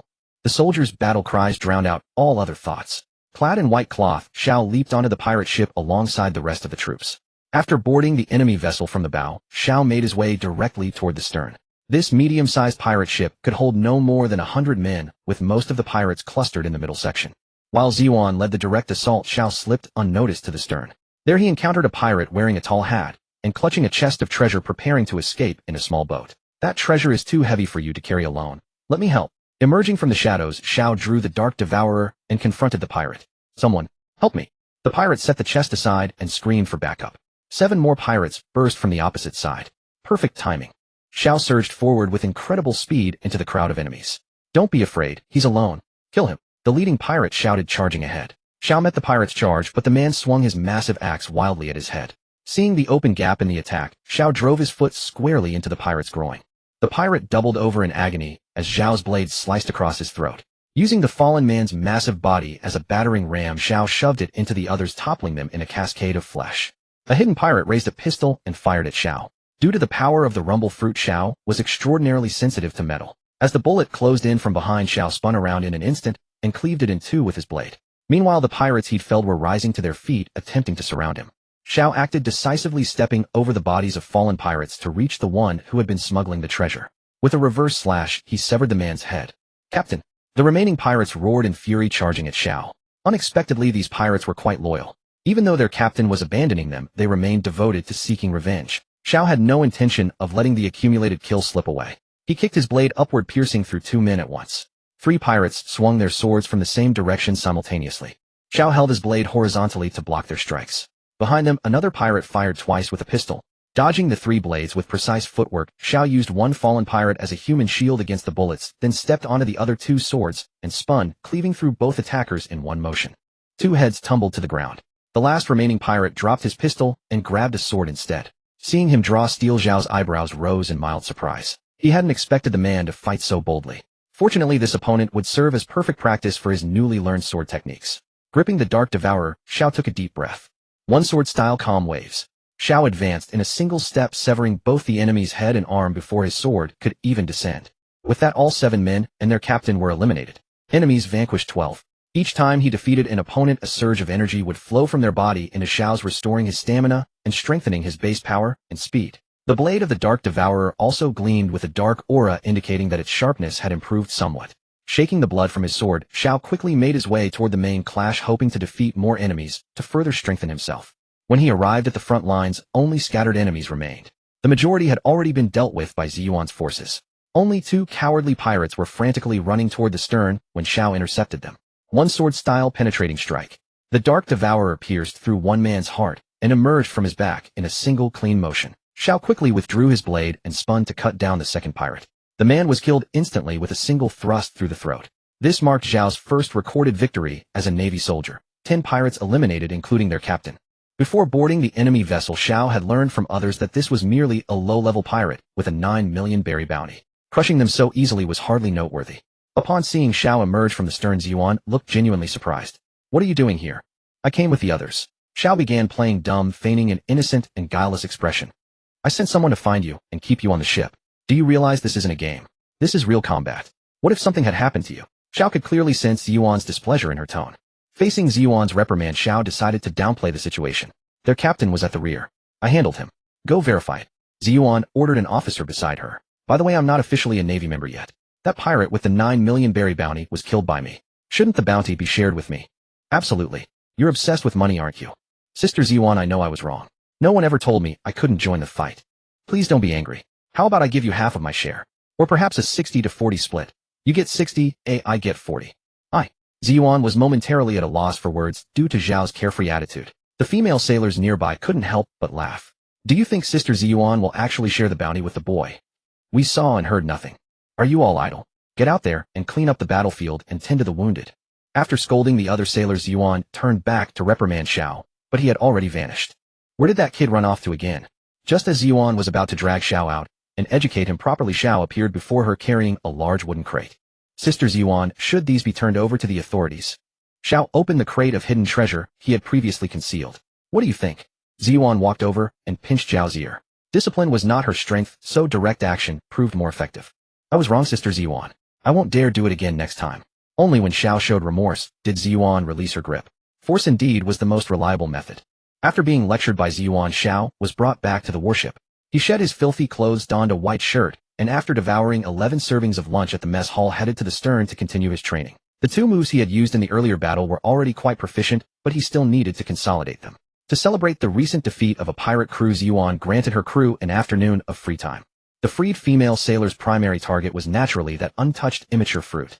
Hey brother, Xiao, don't you want to relax with us sisters? It's a rare holiday. Zhao's training ground quickly gathered a crowd of beauties. With free time and the scorching weather, there were no dress code requirements for the female sailors, and they dressed accordingly light. For a man like Xiao, this was akin to paradise on earth. Sorry, I'm still training. No time. However, Xiao, devoted to becoming stronger, remained unmoved. Don't be so rigid. This beautiful scenery will only last for this afternoon. Xiao turned his back, unwilling to be distracted.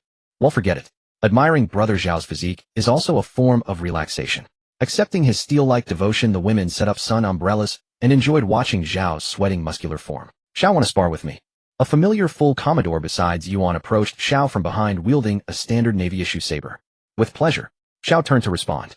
Sister Alan wants to fight Xiao. A duel, eh? Be careful, brother Xiao. Sister Alan's swordsmanship ranks among the best on this ship.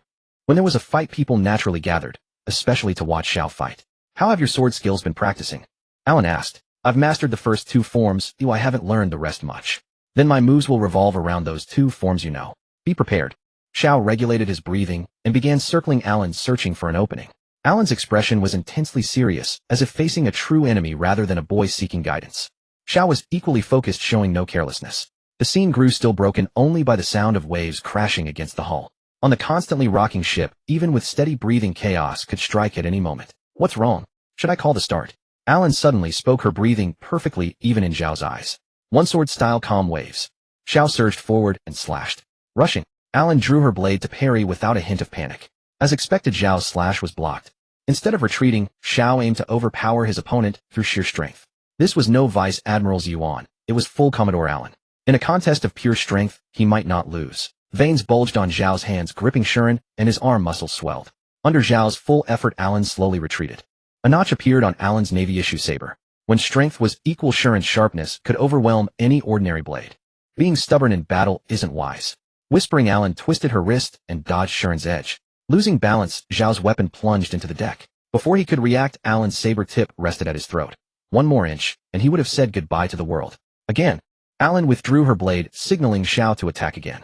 Drawing Shuren from the floor, Xiao resumed, circling Alan, searching for an opportunity.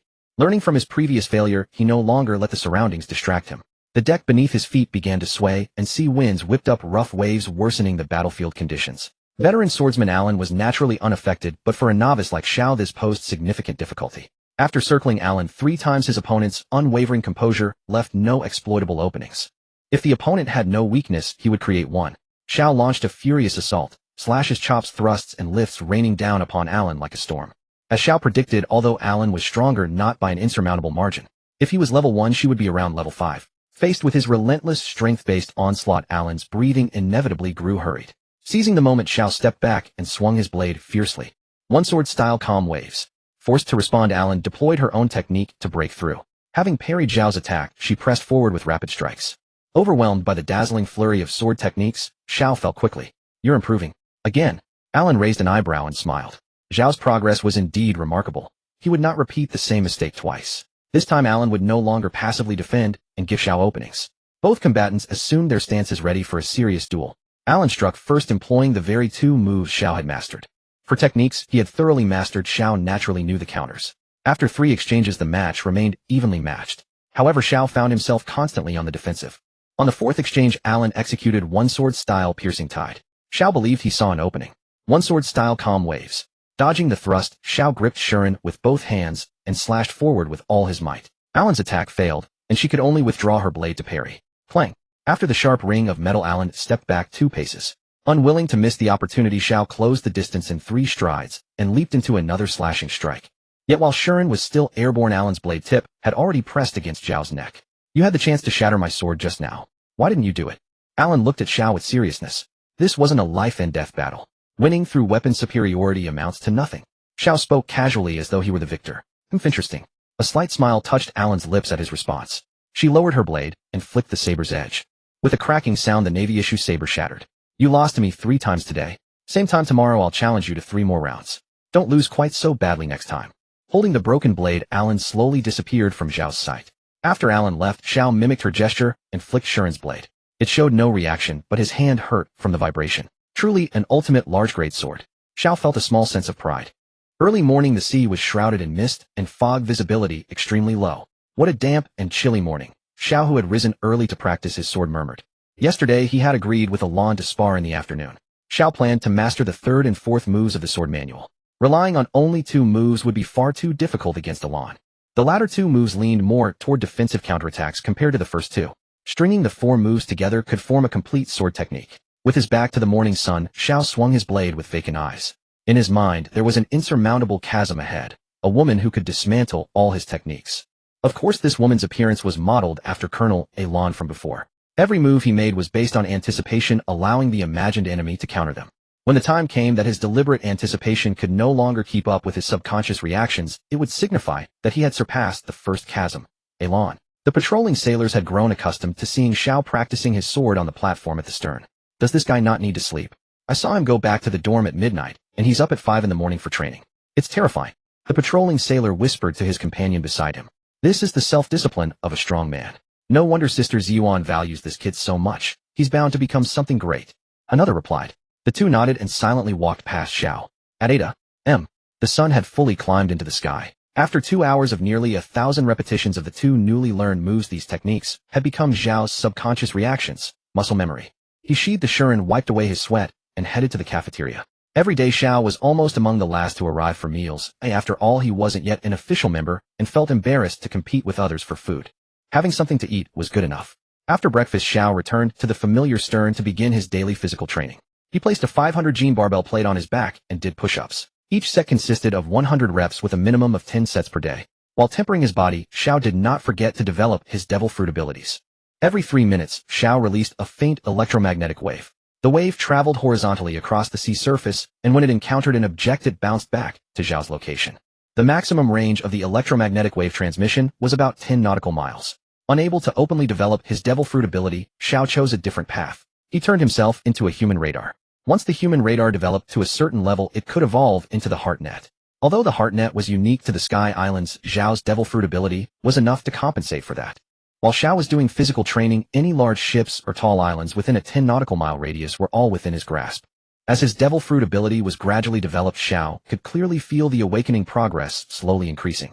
Time passed little by little. Before mealtime, Xiao exceeded his target, completing 13 sets of push-ups. After removing the barbell plates from his back, Xiao collapsed weakly onto the deck. If he had had this determination in his previous life, would he have had to write failing novels every day?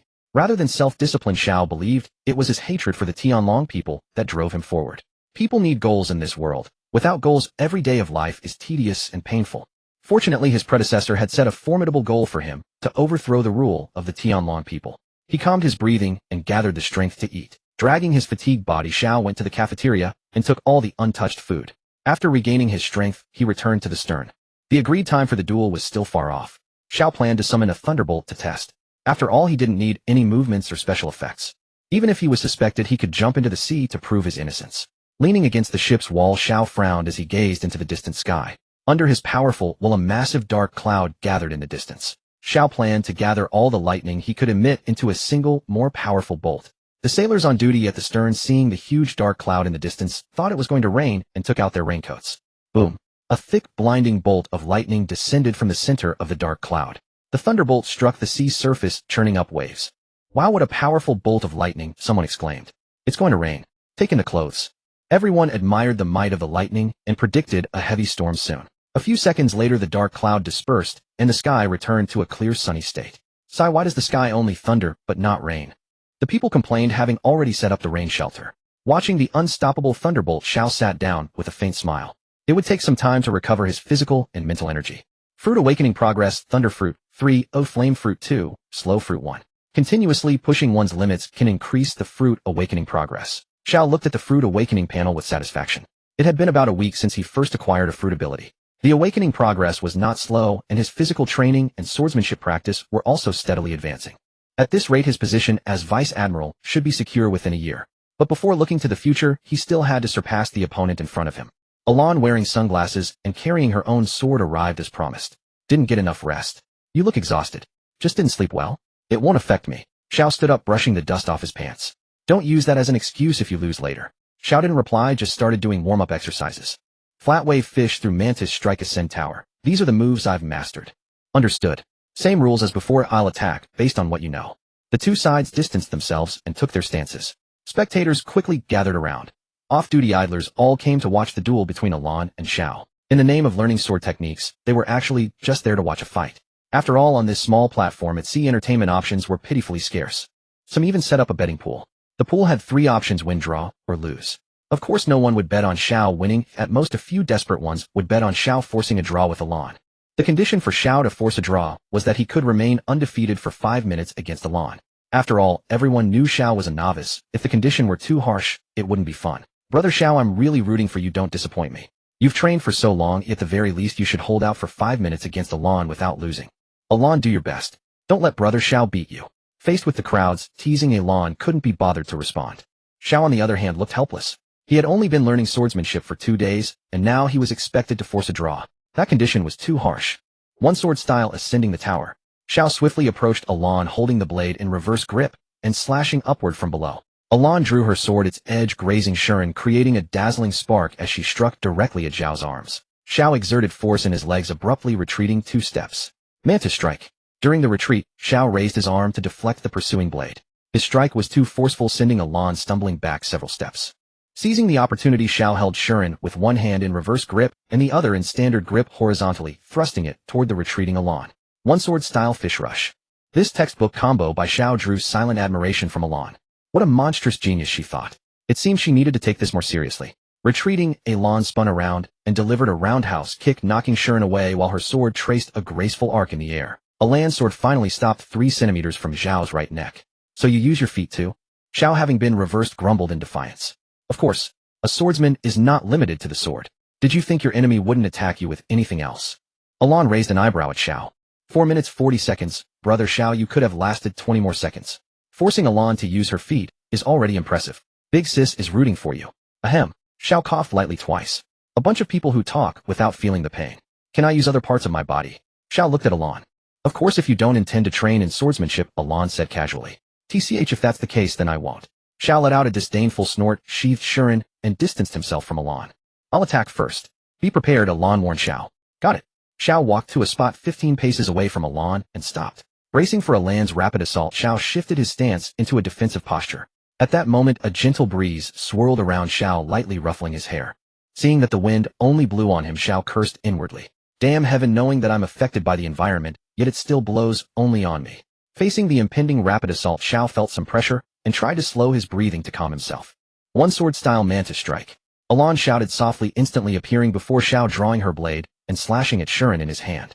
Xiao was startled by this move. Mantis strike was clearly a defensive technique, yet she used it offensively. Before launching the attack, Elan had even warned Xiao, giving him time to react, otherwise he would have lost with that single strike. Unable to counter the recoil of the deflected blade, Xiao pushed off with his back foot and performed a forward somersault. After landing, Xiao could only remain in a defensive stance. Elan's relentless advance left him no chance to gather strength for an attack.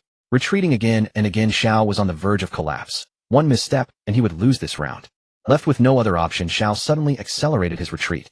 With barely any room to retreat, he reached the edge of the ship in an instant, creating space to execute a technique. Calm wave. Xiao made a rough horizontal slash. Clang. Shuren met resistance in front of Elan, blocked. Seizing the opportunity, Xiao pressed his elbow onto the spine of Shuren, using his superior strength to shove Elan all the way back. After pushing Elan to the center of the battlefield, Xiao abruptly withdrew. The battle returned to its starting state. 30 seconds left, keep it up. Someone from the sideline shouted. Hearing this, both Elan and Xiao became serious. The two who had been nonchalant earlier, perhaps influenced by the crowd, now both grew impatient. Elan took a deep breath, sheathed her sword, and prepared to execute a drawing technique. Seeing Elan's aura different from before, Xiao anticipated and concentrated his strength in his arms. Huff. One sword style. Just as Xiao began to speak, Elan took a single step forward, and her sword hummed as it moved. Within 2 seconds, the blade's light reflected in Xiao's eyes. Ascending the tower. Xiao fiercely slashed upward, knocking away the blade that was about to stop in front of his neck. Clang! A crisp metallic ring echoed across the sky. After Alan's drawing technique was broken, she quickly twisted her wrist and made a returning slash. Xiao, having pushed himself to the limits of his current stage, failed to block the final strike and lost. 5 minutes 10 seconds, oh brother, Xiao wins. Someone among the spectators shouted. For them, Xiao surviving past 5 minutes counted as a victory. Fine, I'll count it as your win, Alan said indifferently. No, Xiao said seriously. Xiao's earnestness instantly silenced the scene. Still not enough. Xiao looked at his trembling arm from the vibration and said. In the previous battle, Xiao had glimpsed a possibility of victory, but he had failed to seize it. Even though this might not have been Alan's full strength, it still made him deeply displeased. A loss was a loss. There was no need to win through pity. He would train diligently and win back the next time. Seeing Zhao's earnest attitude, Alan couldn't help but laugh heartily. Haha, good lad, don't disappoint me in the next round. Everyone found it hard to accept that the usually stern Alan suddenly laughed so heartily. To make that demon Alan laugh so happily, brother, Xiao really has some skill. Facing the crowd's amazement, Xiao remained indifferent. When a rival laughs, it's either a mocking sneer or the excited smile of finding a kindred spirit. Clearly Alan's smile was the latter. She had already regarded Xiao as a true opponent. The third round began. This time Alan held nothing back. She launched a fierce assault from the start, leaving Xiao utterly defenseless. In the end, Xiao barely lasted 1 minute before losing. This is the gap between us. Work hard, young man. Alan sheathed her beloved sword, leaving Xiao with a dashing silhouette. Xiao stood there dazedly staring at Alan's back. She had shown her full strength, and he didn't even have the strength to fight back. He had exerted all his efforts, and only lasted 1 minute. Seeing Xiao collapsed on the ground, the remaining spectators began to murmur. Is brother Zhao's confidence crushed? Do we need to go comfort him? After all, the last match was almost a one-sided massacre. Just as the crowd was about to offer some encouragement, Xiao suddenly stood up, looking at the Navy officers watching the duel. Beautiful sisters, thank you for all your support. I will work hard, Xiao said with a sunny smile. After being baptized by Zhao's radiant smile and sincere words. Everyone screamed, their eyes turning into hearts. The moment the unripe fruit ripened, its charm was irresistible. Go, brother Xiao. You must defeat that demon Alan. We will always be your strongest support. Big sisters will cheer for you. The commotion attracted Ziyuan. Those who are idle, go find something to do. Don't crowd around here for nothing. Ordered by Ziyuan, everyone reluctantly left. She didn't linger by Xiao either, because she could see the earnest expression on Zhao's face, which was the foundation for a strong one to grow stronger. Clang! Bang! Buzz! One sword style crescent moon. Xiao stepped forward and drew his blade in a single slash. Mantis strike. Alan raised her hand and deflected Zhao's drawing slash. Fish through. Alan aimed at Zhao's left neck and thrust. Xiao unable to defend in time lost. Last round 3 minutes and 15 seconds. Listening to the announcers count, Xiao could roughly gauge how much he had improved. After yesterday's battle that excited Alan, she no longer held back against Xiao. Previously testing around the techniques, Xiao knew made his progress very slow. It would be faster to stimulate his potential through intense combat. Today's 3 rounds: lost at 2 minutes 13 seconds, lost at 3 minutes 1 second, lost at 3 minutes 15 seconds. The chatter of the onlookers had become commonplace for Alan. Did you hear all that? Alan looked at Xiao, who was tired yet excited. Xiao nodded. Considerable improvement. Remember, tomorrow you must be stronger than today. Alan left a word and sheathed her sword before departing. On the third day of practicing sword techniques, Xiao gradually overcame the influence of the environment. As for the path of the swordsman, Xiao had already stepped into it. There were still 2 days left until arrival at Malinfanguo. There were also 2 days left for his sparring with Alan. There were still 4 sword techniques left to learn. After Alan's all-out battles, Xiao gradually gained a sense of the strength of this sword officer. The opponent was not invincible. Because her strength was inferior to his Alan's sword techniques had to be executed to perfection to win with skill. During the battles, Alan struggled every time she directly blocked Zhao's attacks, and Xiao noticed this. Using the weak to overcome the strong, compensating for lack of strength with weapon technique. That is the charm of the swordsman. After the battle, Zhao's confidence soared. He used the evening time to preview the next 2 techniques for tomorrow, and to consolidate the first 6 techniques he had already mastered. But before that, he still had to perform the daily slash to increase the fruit awakening progress. Boom. An extremely powerful heavenly thunder exploded in the distant sky. Really, why has it been thunder without rain every day recently? Someone complained. Forget it, the weather in the Grand Line, though not as strange as the New World, is still incomparable to ordinary seas. Faced with the crowd's talk, Xiao brushed off his sleeves and left, hiding his achievements and fame. After a few days of adaptation, Zhao's mental strength had been trained to basically maintain a normal state after unleashing the heavenly thunder. His physical strength, needless to say, recovered faster than an ox. After a brief rest, Xiao stood up and began reviewing his sword techniques. Suddenly, Zhao's expression froze. He sensed via electromagnetic waves that a ship in the distance was rapidly approaching. Since the sea area they were in was surrounded by reefs with extremely low visibility, Xiao only accidentally discovered the distant ship. After all, his human radar was only moderately developed, and the surroundings were full of objects that could block electromagnetic waves. Judging by the other ship's speed, the two ships would meet soon. However, Xiao was not worried at all because aboard was Vice Admiral Tao Tu, who was about to become a candidate for admiral. Even a powerhouse like the Shichibukai might not necessarily defeat Tao Tu. Not long after, a large ship emitting lights appeared at the stern.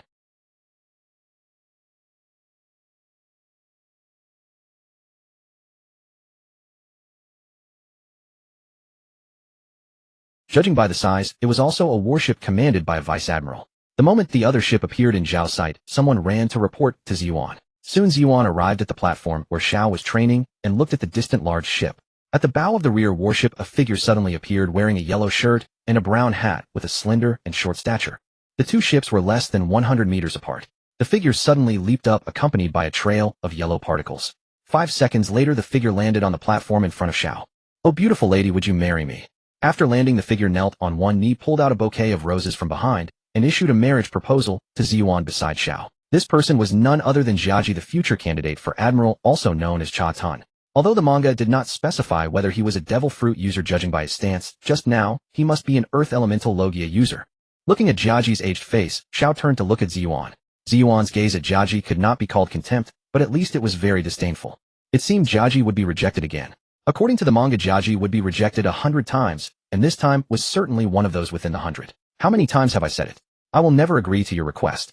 Besides, as a vice admiral, abandoning your post to come to someone else's ship to propose seems inappropriate, don't you think? Ziyuan crossed her arms in front of her chest and scolded lightly. The moment Ziyuan refused, the flowers in Jiaji's hand wilted in unison. "Beautiful lady, why can't you agree just once?" Jiaji said somewhat dejectedly. "You'd better give up.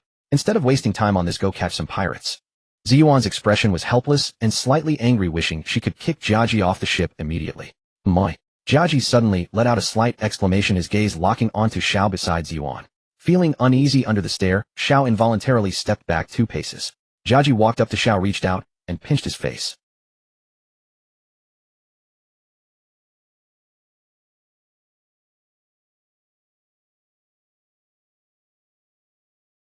From Jiaji's performance, just now he was definitely a Logia user. Given his attire, the title of Earth Fruit user was well-deserved. However, this fruit ability seemed somewhat unsuitable for the Navy. After all, the Navy operates on the sea all day, especially in the deep sea. Before awakening, how could a user utilize soil at the bottom of the sea thousands of meters deep? Unless it was a landing operation, this fruit was quite useless before awakening. This guy is a man, right? Jiaji looked at Ziyuan in disbelief. Ziyuan snorted. Vice Admiral Ziyuan, who never allows male Navy personnel on board, actually took in such a handsome man. Seeing Jiaji's bewildered and incredulous expression, Xiao smiled and patted his shoulder. "Don't worry, I'm just hitching a ride on Sister Ziyuan's ship to Malinfanjuo, and I won't be staying on board permanently." Hearing that he was just a passenger, Jiaji breathed a slight sigh of relief. Such a handsome man on this ship is too dangerous. My warship is also headed to Malinfanjuo. How about I take you aboard my ship? Jiaji raised an eyebrow with a mischievous grin. I must decline. I still have an undefeated opponent on this ship." Hearing Zhao's refusal, Jiaji pulled him aside. "Young man, there are many sword experts on my ship too. Why stay on a warship full of women? Or could it be? Get back to your own warship." Ziyuan came behind the two, gathered strength briefly, and kicked Jiaji, flying back to his own warship. "If he comes again, kick him out," Ziyuan instructed before turning and leaving. Xiao, left standing there, remained motionless, not daring to speak. Jiaji, having climbed up at the bow, looked at the distant warship, tears streaming down his aged face. Amid the mockery of those around, Jiaji shouted towards Yuan's ship, "Miss Yuan, please be my wife." In the afternoon, aboard the Kaji battleship trailing behind the Gion, Jiaji stood at the bow, peering through binoculars at Xiao, who was practicing swordsmanship naked on the stern platform. A look of envy colored his expression. Vice Admiral Jiaji stopped staring. "Vice Admiral Gion will never agree to your proposal." The colonel beside Jiaji urged him as Jiaji had been leaning over the bow all morning. "Don't lose heart. She'll be moved by my sincerity someday," Jiaji declared firmly. His primary mission now was to keep an eye on Xiao and ensure he didn't do anything to tarnish the Navy's image. TCH, that damned brat, so popular with the women. Watching the female soldiers observing Zhao's sword practice, Jiaji grumbled in annoyance. As the sun gradually sank, Elan arrived at Zhao's platform as usual. "How's the training going?" she asked. "I've mastered the first 8 of the 10 forms," Xiao replied confidently. "Then let me see if you truly mastered them, or are just bluffing." Elan's tone turned sharp as she drew her blade and lunged at Xiao. Xiao had grown accustomed to Elan's sudden attacks. One sword style, crescent moon. One-sword-style starfall. Their duel erupted instantly. In everyone's memory, the daily sparring match between the two had become an indispensable event on this ship. Even Vice Admiral Guillaume secretly observed their clash. Alon reported Zhao's progress to her every day. Over these days, Zhao's improvement was evident to all aboard. Even without Alan's reports, Guillaume could learn from the idle chatter of others. After hearing so many reports, Guillaume couldn't resist coming to see for herself the talent of this found treasure in the last 2 days. First bout, Zhao defeated at 3 minutes 59 seconds, second bout 4 minutes 25 seconds, third bout 5 minutes 12 seconds. Accompanied by the announcer's loud reminders, Zhao gasped for breath, leaning against the railing to rest. The battle of the penultimate day ended. Alon wordlessly walked toward the spot where Guillaume was observing in secret. "You saw everything?" she asked as they returned to the captain's quarters. "It's astonishing," Guillaume murmured softly. The sword manual Guillaume had given Zhao covered the basics of blades, chopping, sweeping, thrusting, splitting, parrying, blocking, slashing, wiping, and carrying. The little fellow had fully comprehended the first 8 forms in just 4 days. Moreover, in practical combat, he could almost hold his own against Alon, who was well-versed in the sword. And Zhao had barely used his physical strength. Instead, he had been matching Alon in skill, the application of sword techniques. They knew that Zhao's strength had been personally tested by Guillaume. She knew his foundation better than anyone, which was why she marveled at his rapid progress. If nothing unexpected happens, the Navy may soon have a grandmaster swordsman among its admirals. Guillaume whispered to herself, unheard by anyone. After resting, Zhao looked toward Jiaji, who was watching him through binoculars from the other ship. The two vessels were only a few hundred meters apart. You could clearly see the expression on the other's face. Did he really need binoculars? Feeling uneasy under the scrutiny, Zhao's eyes darted, thinking of a way to scare Jiaji. He leaned against the ship's railing and pretended to fall asleep. Dark clouds began to gather in the sky between the two ships. Vice Admiral Jiaji stopped watching. "It's about to rain," urged the colonel beside him. "It's fine, I won't get wet," Jiaji waved dismissively. As a user of the earth fruit, he could simply absorb the moisture. Boom!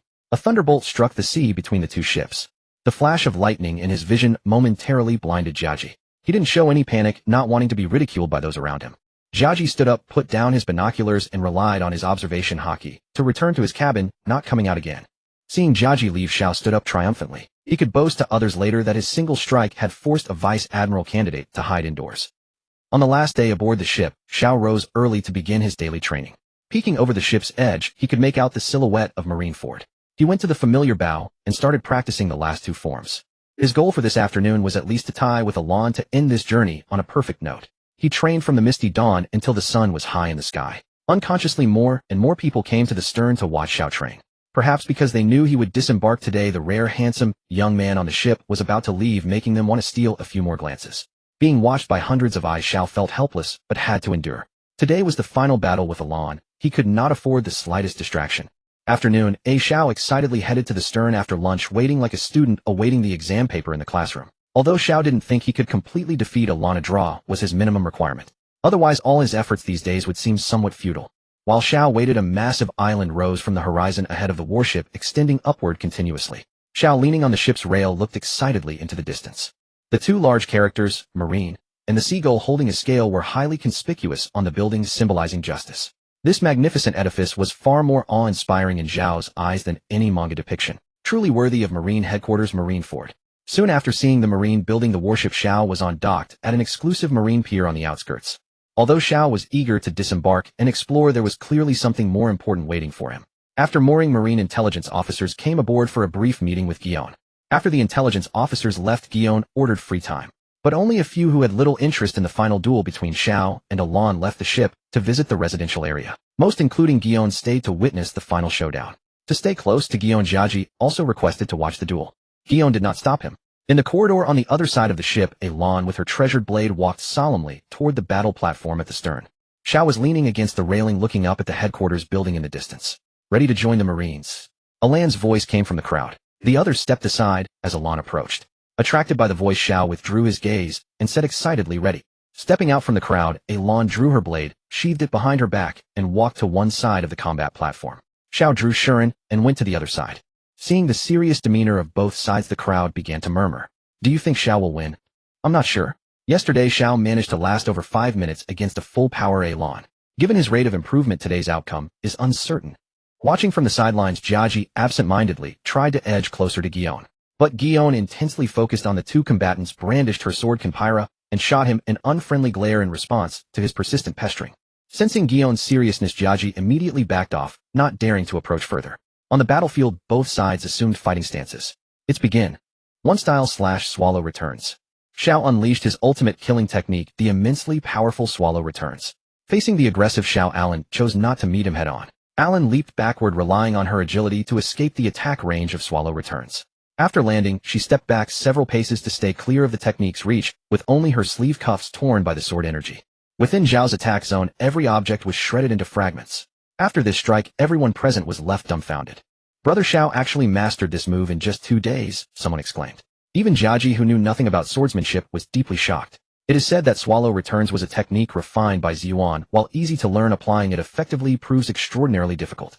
An average swordsman practicing this art would need 5 attempts at swallow returns to land a single strike with its true effect, yet Xiao succeeded on his first attempt. Whether this lad possessed genuinely exceptional talent, or simply extraordinary luck, remained unclear.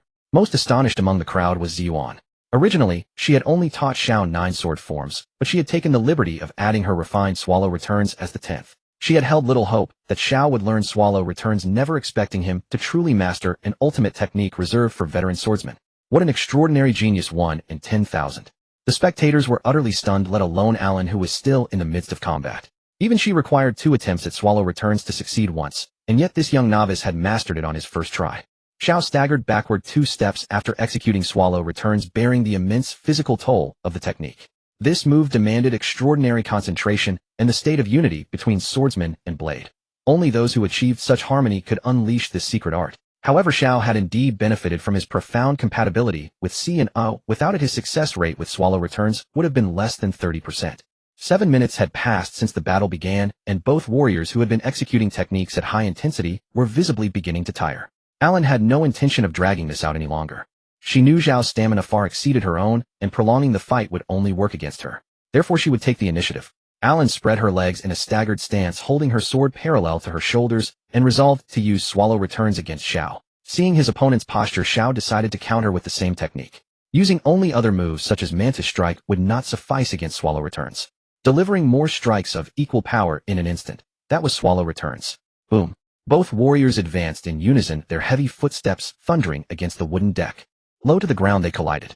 Amidst flashing blades and clashing steel, metallic rings rang out continuously. Before the crowd could fully perceive the swift exchanges of blade light, the two had already determined their victor. Zhao's swallow returns failed to achieve its full effect this time, falling 1 move short of Alan's, and he was defeated. 7 minutes and 40 seconds. Xiao loses. As the crowd marveled at the exquisite swordplay displayed by both combatants, the referee announced the result.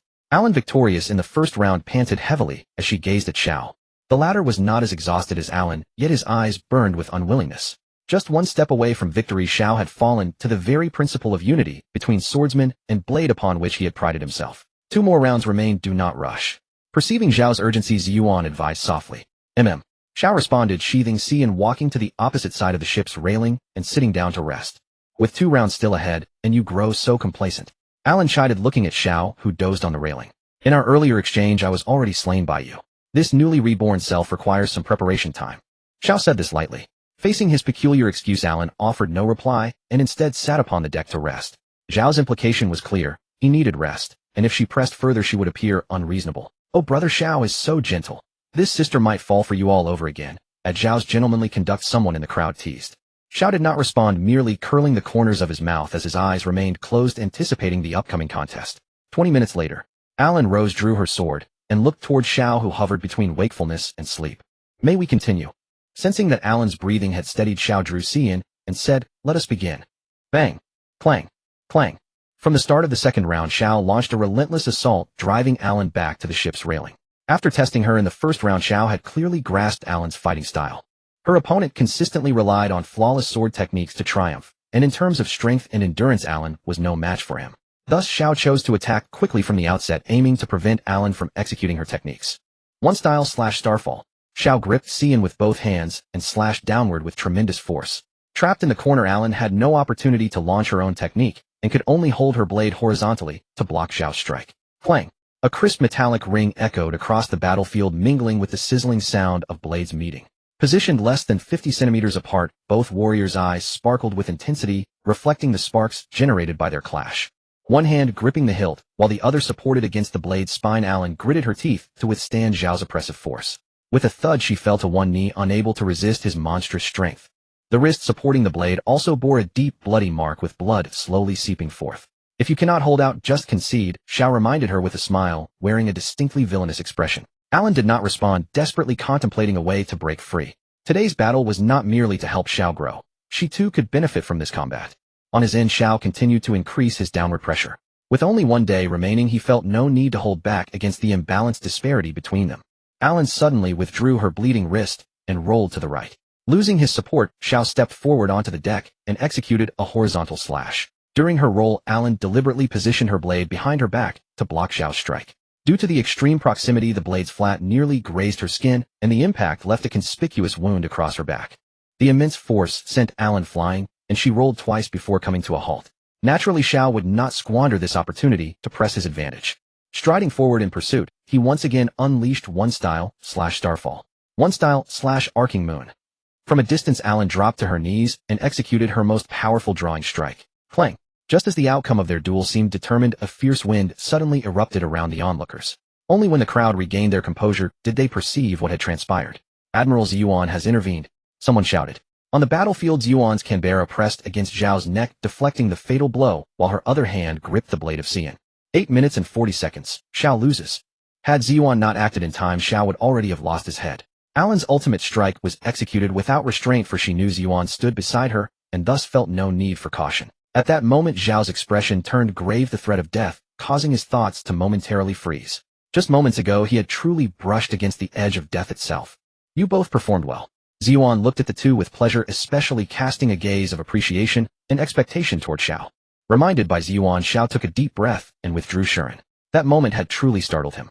The sensation of death's approach made Zhao's heart pound wildly, as if it might leap out of his chest. Alan, go get treated. Yuan looked at Alan. I can continue, this little injury is nothing.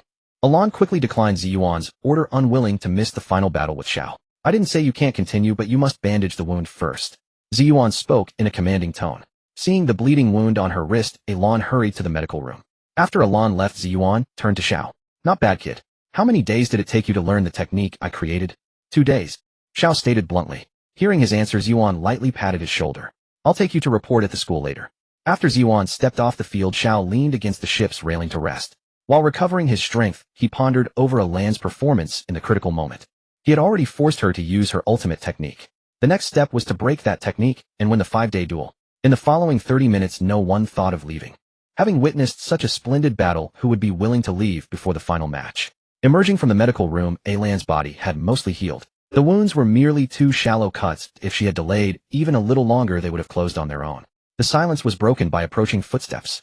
Having rehearsed the fight countless times in his mind, Xiao now felt he could surpass his opponent in theory. Only one practical test remained. Opening his eyes, Xiao looked at Alan ascending the platform. Your wound is fine. Alan replied indifferently. Don't you need to rest a bit more? Less nonsense. Get ready quickly. Seeing Alan's serious expression, Xiao shed his previous lackadaisical attitude and became earnest. Begin. Yuan, watching from the sidelines, announced. At his command, Xiao dashed forward, his inner agitation transformed into power.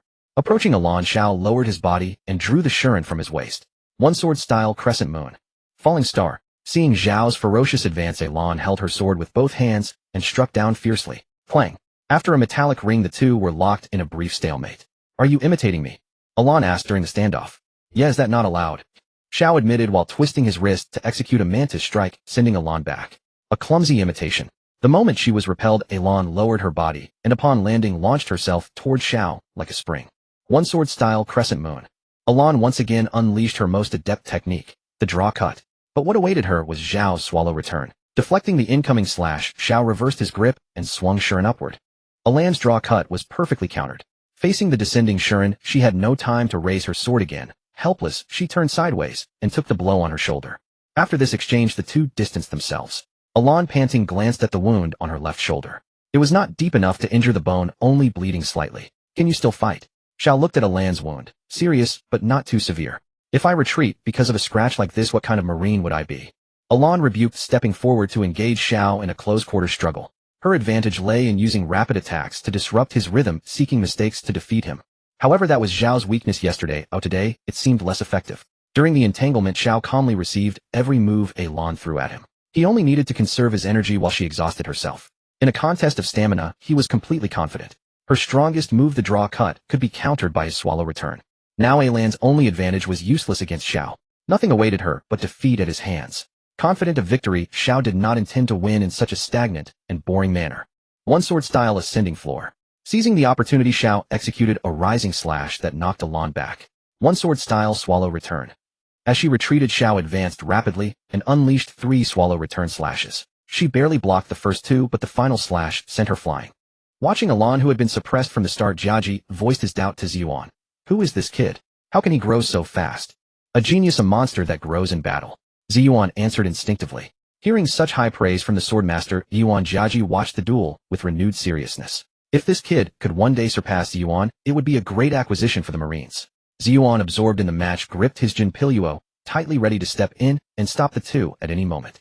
On the field, Alan crashed heavily onto the deck after being sent flying.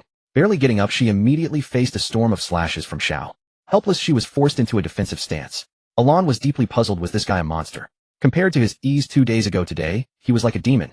Her proud sword techniques were all seen through and countered. Faced with ever-increasing wounds, she truly seemed powerless.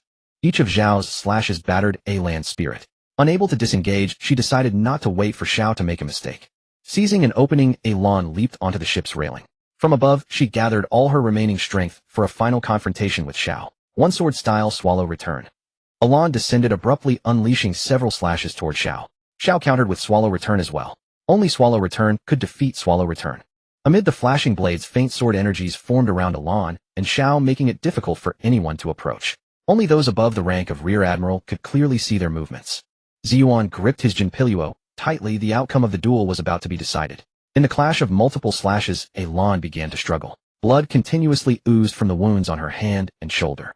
Gradually, she could no longer hold on. How could Xiao not sense her weakening? He seized the moment, forcefully deflecting Alan's sword to disrupt her technique, then quickly swung his blade downward.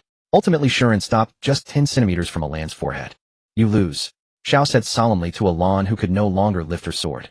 At Zhao's words, Alan's sword dropped to the ground, and she collapsed forward from blood loss. Carrying the unconscious Alan, Xiao ran to the medical room and laid her on a bed. After watching the doctor staunch Alan's bleeding in time, Xiao walked out of the medical room and appeared before the crowd.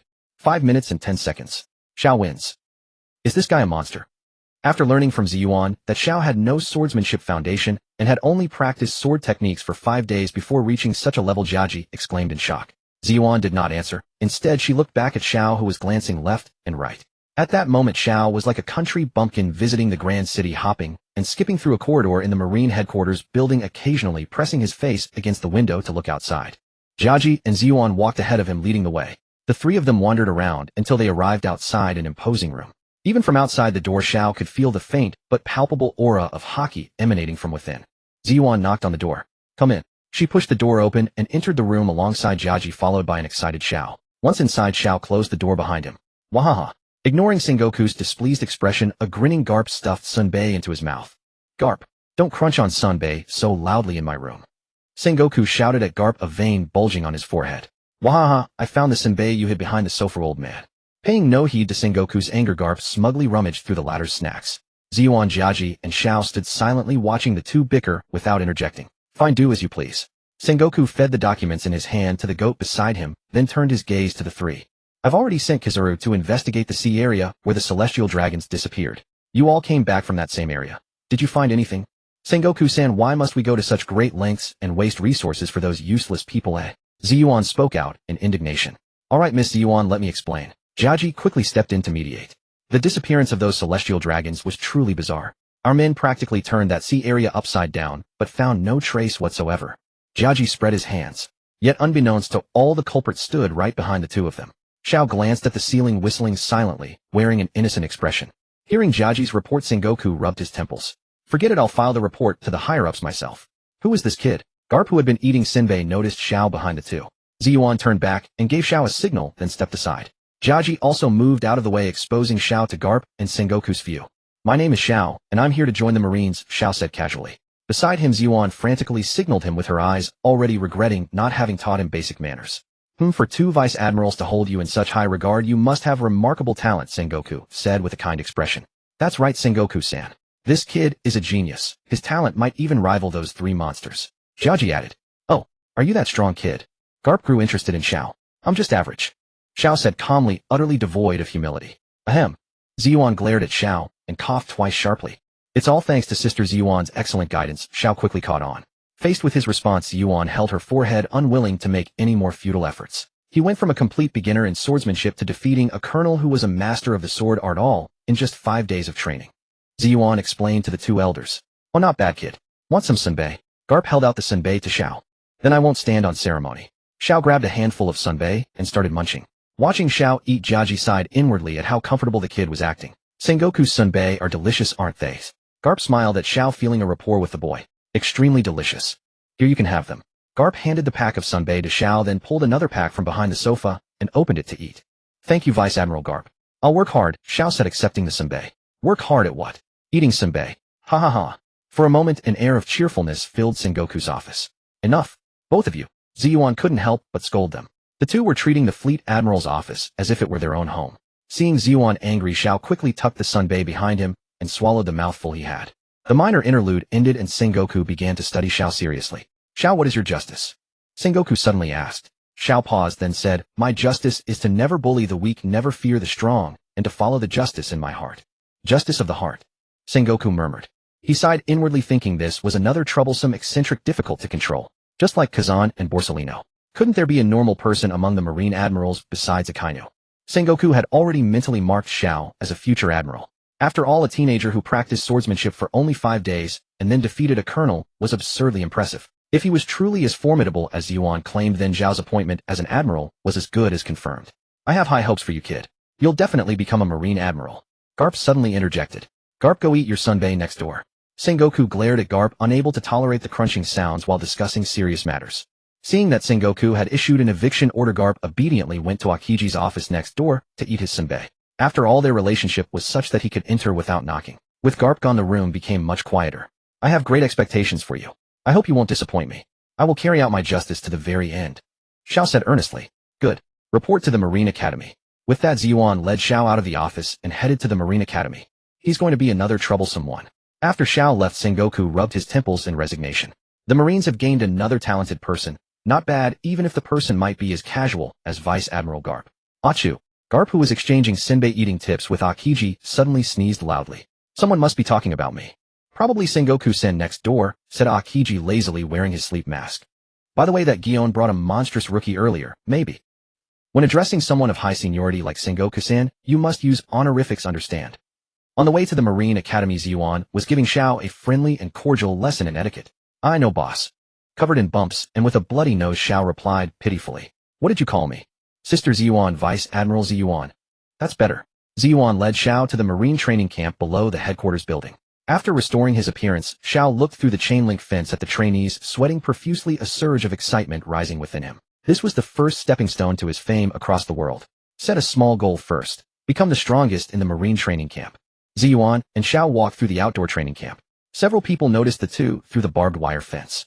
Few paid attention to Xiao, but Ziyuan attracted the attention of everyone around. Look, it's Vice Admiral Taodu. Someone in the training crowd cried out in surprise. Soon a wave of gazes turned toward Ziyuan's direction. Long time no see, Vice Admiral Ziyuan. You are as beautiful and alluring as ever. Someone sighed in admiration. Are you here to serve as sailors, or to gaze at beauties? A dark-skinned man with explosive muscles roared at the group of recruits. Attracted by the shout, the greenhorn soldiers reluctantly shifted their eyes away. After organizing the recruits, that instructor hurried towards Ziyuan, who had just entered the training camp. Vice Admiral Ziyuan, long time no see. How have you been? Xiao narrowed his eyes slightly as he watched the instructor eagerly approaching. I'm doing well. How about you, Mainade? How is the recruit training going? Mainade, also a Vice Admiral, scratched his head with an honest grin. So don't mention it. Ever since Master Zifa left, the training instructors were replaced by us. Whoever has free time takes on the duty. The teaching quality varies greatly. The new recruits lack continuity, and the Navy's prospects are worrying, Mainade sighed. Then I'll trouble you both. I've brought a promising candidate for you. Ziyuan pulled Xiao beside her. His name is Xiao. He is 17 years old, possesses no devil fruit power, and is a swordsmanship genius. Xiao studied Mainade for a moment. Wasn't this the Vice Admiral who was defeated by Bartolomeo in Dressrosa? Mainade met Zhao's gaze. Good eyes. There seems to be a hint of arrogance about him, Mainade commented. I hope you won't disappoint Vice Admiral Ziyuan's expectations and become a Navy officer strong enough to uphold the justice in your heart. I will, Xiao replied. Is there anything else I need to remind him of, Vice Admiral Vaughn? That's all. I came today solely to deliver him to the camp. Then I leave him to your care. Ziyuan turned to Xiao with what appeared to be a warm smile. You must obey your instructor's commands in the camp, understood? Understood, Xiao swallowed and nodded. I'm leaving now. After handing Xiao over to Maenades, Yuan wrapped her justice coat around her shoulders and walked toward the camp gate. Xiao watched the woman who had stayed by his side for a week depart. Oh, by the way, kid, don't forget our 1-year agreement. Just as Ziyuan reached the camp entrance, she suddenly turned and called out. I haven't forgotten. Spend this year practicing your swordsmanship properly, or you'll be surpassed by me, Xiao said with an arrogant raised eyebrow. Arrogant kid, Ziyuan chuckled and turned to leave. As they walked toward the training field, Maenade asked, what is your relationship with Vice Admiral Ziyuan? Well, we share a bond forged in life and death. Xiao hadn't lied in that regard.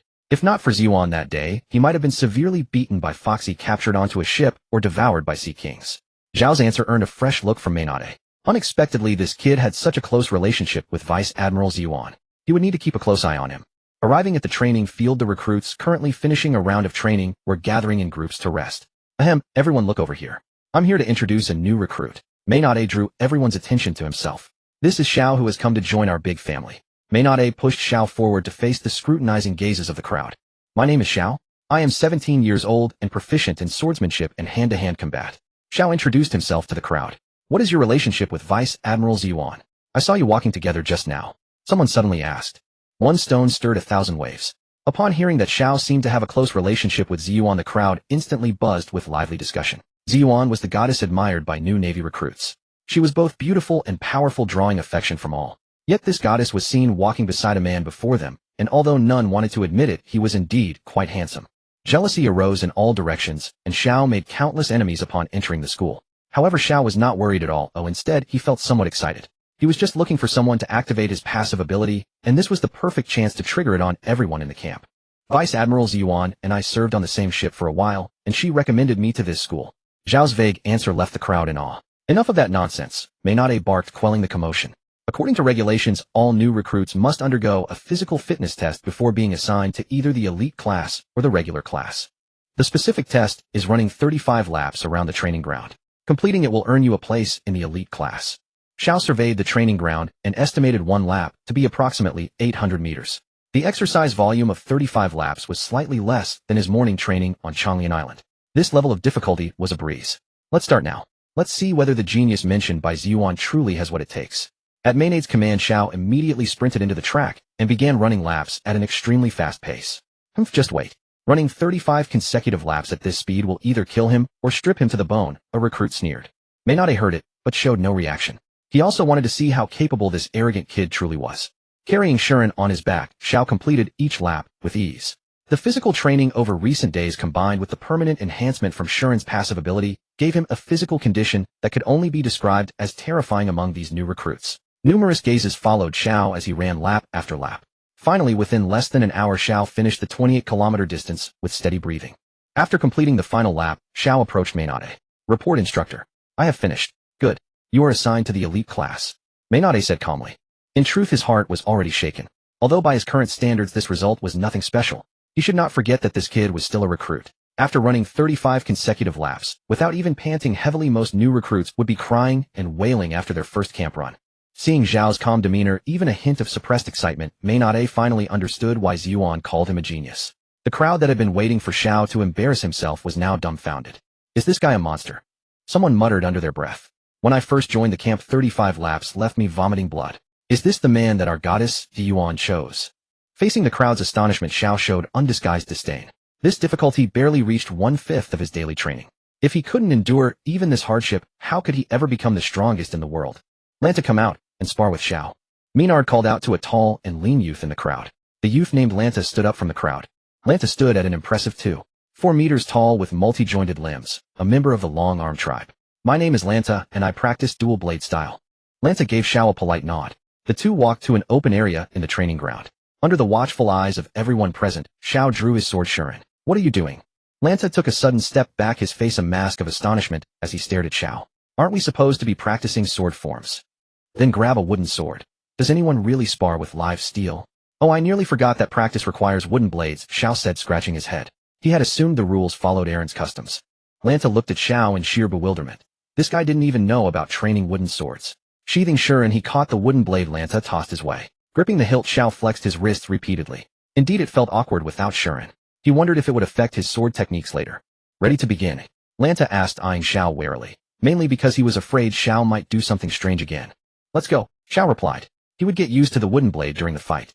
Lanta of the long-armed tribe wielded his twin swords as easily as one might handle two spears. Reach certainly confers advantage. Lanta could indeed gain the upper hand in sword combat. Dual blade style spinning slash. Lanta suddenly leapt into the air, spinning rapidly like a top as he came crashing down toward Xiao. Xiao barely reacted, simply raising his wooden blade to block Lanta's gyroscope-like high-speed slash. Upon landing, Lanta pivoted on his foot, leaned his massive frame forward, and used his towering stature and elongated arms to pin Xiao down. Here it comes. Lanta's signature move, the Euro slash, someone in the crowd exclaimed admiringly. Look at that Xiao. He can only defend passively with no counter. Vice Admiral Guillaume really misjudged him. Spectators whispered amongst themselves. Doesn't spinning that long make you dizzy? Xiao asked curiously, even as he blocked Lanta's Euro slash. Lanta made no intention of answering during combat. The sharp clacking of wooden blades clashing drowned out other sounds. After parrying for a while, Xiao had a rough idea of Lanta's strength and decided dragging this out served no purpose. As Xiao retreated, he searched for an opening. Having discerned the rhythm of Lanta's spinning slash, Xiao suddenly stepped back and crouched low. Single blade style arcing moon. Mid-rotation, Lanta suddenly felt severe impact strike his left wrist. The excruciating pain caused him to lose his grip, and his wooden blade flew from his hand. Thud! The sound of the wooden blade hitting the ground rang particularly sharply. Before Lanta could retrieve it, Xiao kicked it far out of bounds. As he retreated, Lanta stared at his instantly purpling wrist. The pain kept him remarkably clear-headed. The wrist was likely not fractured yet. He could still use it as a supporting tool. Can you do that? A recruit among the newcomers questioned, watching the kicked-away wooden blade. Are you kidding? In actual combat, won't the enemy disarm you? Or are you saying you should surrender the moment you're disarmed? No one dared retort against Menard's reprimand. Dizzy yet? After breaking through the Euro slash, Xiao asked again. I've practiced this move for years. I won't get dizzy. Lanta frowned as he replied. With his dual blade reach advantage gone, Xiao shifted from defense to offense. Single blade style tower ascent. Facing Zhao's upward slash, Lanta could barely block with his single sword. Overpowered, he was forced to keep retreating. On the retreat, Lanta pressed his left index and middle fingers together and thrust fiercely toward Zhao's left shoulder. At the finger jab, Xiao raised an eyebrow. This fellow is using finger spear technique. New recruits already learning finger spears at this stage. Xiao clenched his fist and struck hard. Fists met fingers. Lanta's finger bent and fractured. Zhao's knuckles were cut open and bled slightly, but it hardly affected the outcome. For Xiao, it was merely a superficial scratch. But Lanta's situation was far less optimistic. His left wrist was already purple from the wooden blade strike, and his index and middle fingers sustained minor fractures. His entire left hand was essentially unusable now. The power of his single right hand could never match Zhao's two-handed strength. With no alternative, Lanta could only launch an offensive swinging with one hand. Single blade style mantis strike. Wielding both hands on his blade, Zhao's tremendous force sent Lanta flying backward. Seizing the opportunity, Xiao closed in rapidly. Single blade style piercing current. The tip of the wooden blade slammed violently into Lanta's abdomen. Eventually, Lanta tumbled past the boundary line and fell to the ground. An invisible force detached from Lanta's body and flowed into Zhao's. Defeated enemy 16, Xiao appreciated An's weapon-independent passive ability. The moment his opponent truly believed they had lost a portion of their strength would be absorbed. Those whose strength was drained did not permanently lose it, but it would take a very long time to recover. Seeing Lanta defeated, Menard ordered someone to escort him to the infirmary. Xiao approached Menard. The surrounding newcomers no longer dared underestimate him. Their class's strongest swordsman had been defeated in merely a few exchanges. No wonder he had attracted Vice Admiral Guillaume's favor. The sun was setting, twilight approaching. Menard ordered them to disperse and informed Xiao of his dormitory number. Carrying the bedding he had collected, Xiao arrived at room 202 of dormitory building No. 2 as Menard had specified. Opening the door, Zhao's expression froze. The person on the bed beside him was none other than Lanta, whom he had just defeated. Lanta's left hand was wrapped in bandages, and he was reading while lying in bed. Lanta showed no surprise at Zhao's arrival. Welcome to room 202. A green-haired individual with an alternative style shouted at Xiao. I'm Gura Long-Leg Tribe. That's my younger brother Jess over there. Gura pulled his red-haired brother Jess forward to introduce him. I'm Xiao. Looking at the two eccentric long-leg brothers, each standing well over 2.5 meters tall, the 1.8 meter Xiao ironically became the shortest person in the dorm room. Truly a world of pirates where barely anyone had normal height. After a few pleasantries, Xiao learned the two brothers had missed afternoon training due to stomach issues. The brothers also learned that Xiao was the one who injured Lanta's hand. They had just threatened to avenge Lanta moments earlier. Lanta himself held no grudge. Training injuries were common. Bleed more in training, bleed less in battle. Xiao spread his cotton quilt and lay down for a rest. His roommates were decent people overall, though the two eccentric brothers were a bit noisy. After resting, Xiao sat up and went to the cafeteria with his roommates. In the dining hall, 3 giants over 2 meters tall sat, with a petite one. 8-meter Xiao beside them. The contrast was quite striking, but what Xiao did next directly stunned his 3 roommates. Since meals at the Navy cafeteria were free, Xiao devoured enough food for 17 people in a single sitting. His stack of empty bowls towered higher than Gura himself. At 5 in the morning, Xiao opened his eyes, dressed himself, and took up the shirt and preparing to set out for training. His 3 roommates were still fast asleep. Emerging from the dormitory, Xiao made his way to the back mountain behind the dormitory building. The previous night he had spent hours familiarizing himself with the surrounding terrain, discovering a secluded cave untouched by others. It was the perfect place to develop his fruit abilities without being discovered. Upon reaching the cave entrance, Xiao first emitted an electromagnetic wave into the cave to check if anyone was inside. Having confirmed no one was present, Xiao moved a large stone capable of covering the cave entrance. He blocked the opening, and through elemental transformation passed through the gap to enter the cave. The space inside the cave was spacious enough for Xiao to practice his cultivation. He moved a massive boulder onto a natural platform. Xiao wanted to try combining his fruit abilities with sword techniques to gauge their power. He walked to a position about 30 meters away from the boulder. Bending slightly, Xiao closed his eyes and used electromagnetic waves to sense everything around him. Ooh! Xiao exhaled a breath, and a white mist carrying traces of electric current vanished into the darkness. Thunder breathing first formed thunderclap and flash. Instantly, Xiao transformed into a bolt of thunder flashing before the boulder. With the shuriken in hand, lightning surged wildly, and he struck with a single slash. The entire motion lasted but a moment. After Xiao landed, a red light bloomed at the center of the boulder behind him, and then the boulder silently split into 2 halves. Xiao turned to examine it. The cut surface was incredibly smooth, and when touched it retained a slight warmth. Having witnessed the power of this strike, Xiao couldn't help but exclaim excitedly. Indeed, the damage that accompanied Shinibu-style incantations was always extraordinary. Xiao eagerly pushed the split boulder back together, then extended his index and middle fingers to aim at it, and fired a delay ray. A light wave, swift yet steady, shot straight into the 2 halves of the stone. Then Xiao released his hand, but the 2 stones did not immediately separate. Their movement was almost frozen. In an instant, Xiao flashed back to his previous position and once again assumed the earlier stance. He intended to combine the Mera Mera no Mi and the Goro Goro no Mi.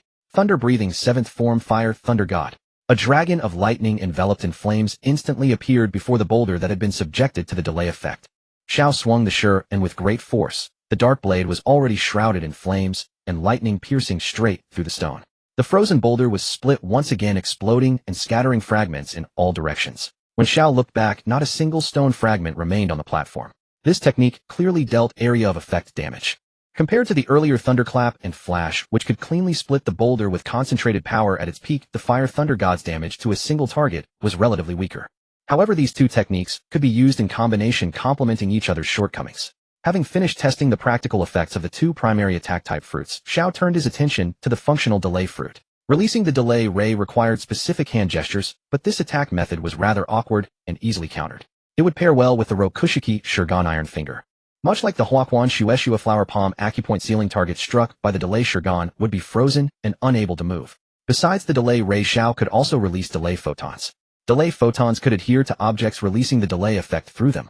Xiao made specific hand gestures toward the shuriken, and the delay photons adhered to the blade's edge. Delay photons could stick to objects for a set duration before automatically dissipating. After adhering the delay photons, the shuriken's edge faintly emitted a purple glow. Xiao swung the shuriken, slashing toward a stone pillar beside him.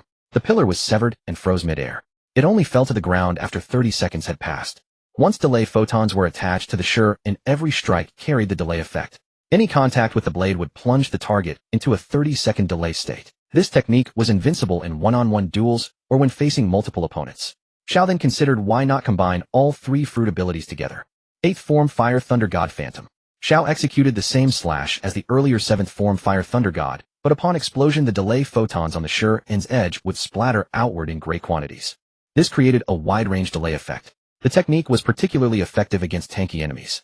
After a morning of intense research, Xiao had masterfully combined the 3 fruit abilities. Meanwhile, the fruit awakening progress increased somewhat as Xiao's understanding of the fruits deepened. Fruit awakening progress: Goro Goro no Mi 6, Mera Mera no Mi 4, Hie Hie no Mi 3, Tsuchi no Mi 1. It wasn't until 7 o'clock breakfast time that Xiao finally emerged from the cave. With a tired expression, Xiao went to the cafeteria and ordered breakfast for 17 people. After yesterday's display, Xiao had made a name for himself in the cafeteria. Even the stout glutton couldn't match him. Xiao carried a pile of food to a nearby table and began clearing his plate. Using fruit abilities continuously all morning not only consumed enormous physical stamina, but also demanded rigorous mental focus. Onlookers watched Xiao shove food into his mouth, unable to help but swallow their saliva. Watching Xiao eat was quite appetizing. At that moment Zhao's 3 roommates arrived at the cafeteria together. I wondered why I couldn't find you all morning. Are you helping the kitchen clear inventory? Zhao teased. Zhao ignored the banter and kept stuffing food into his mouth. By the time the trio got their meals and brought them to Zhao's table, Zhao had already finished his food. Not only did he eat quickly, but his digestion speed was also superb. His swollen stomach soon returned to normal like a deflated balloon. Zhao felt he wouldn't have to wait long to learn the life return technique. After breakfast, Zhao and his 3 roommates headed to the training venue.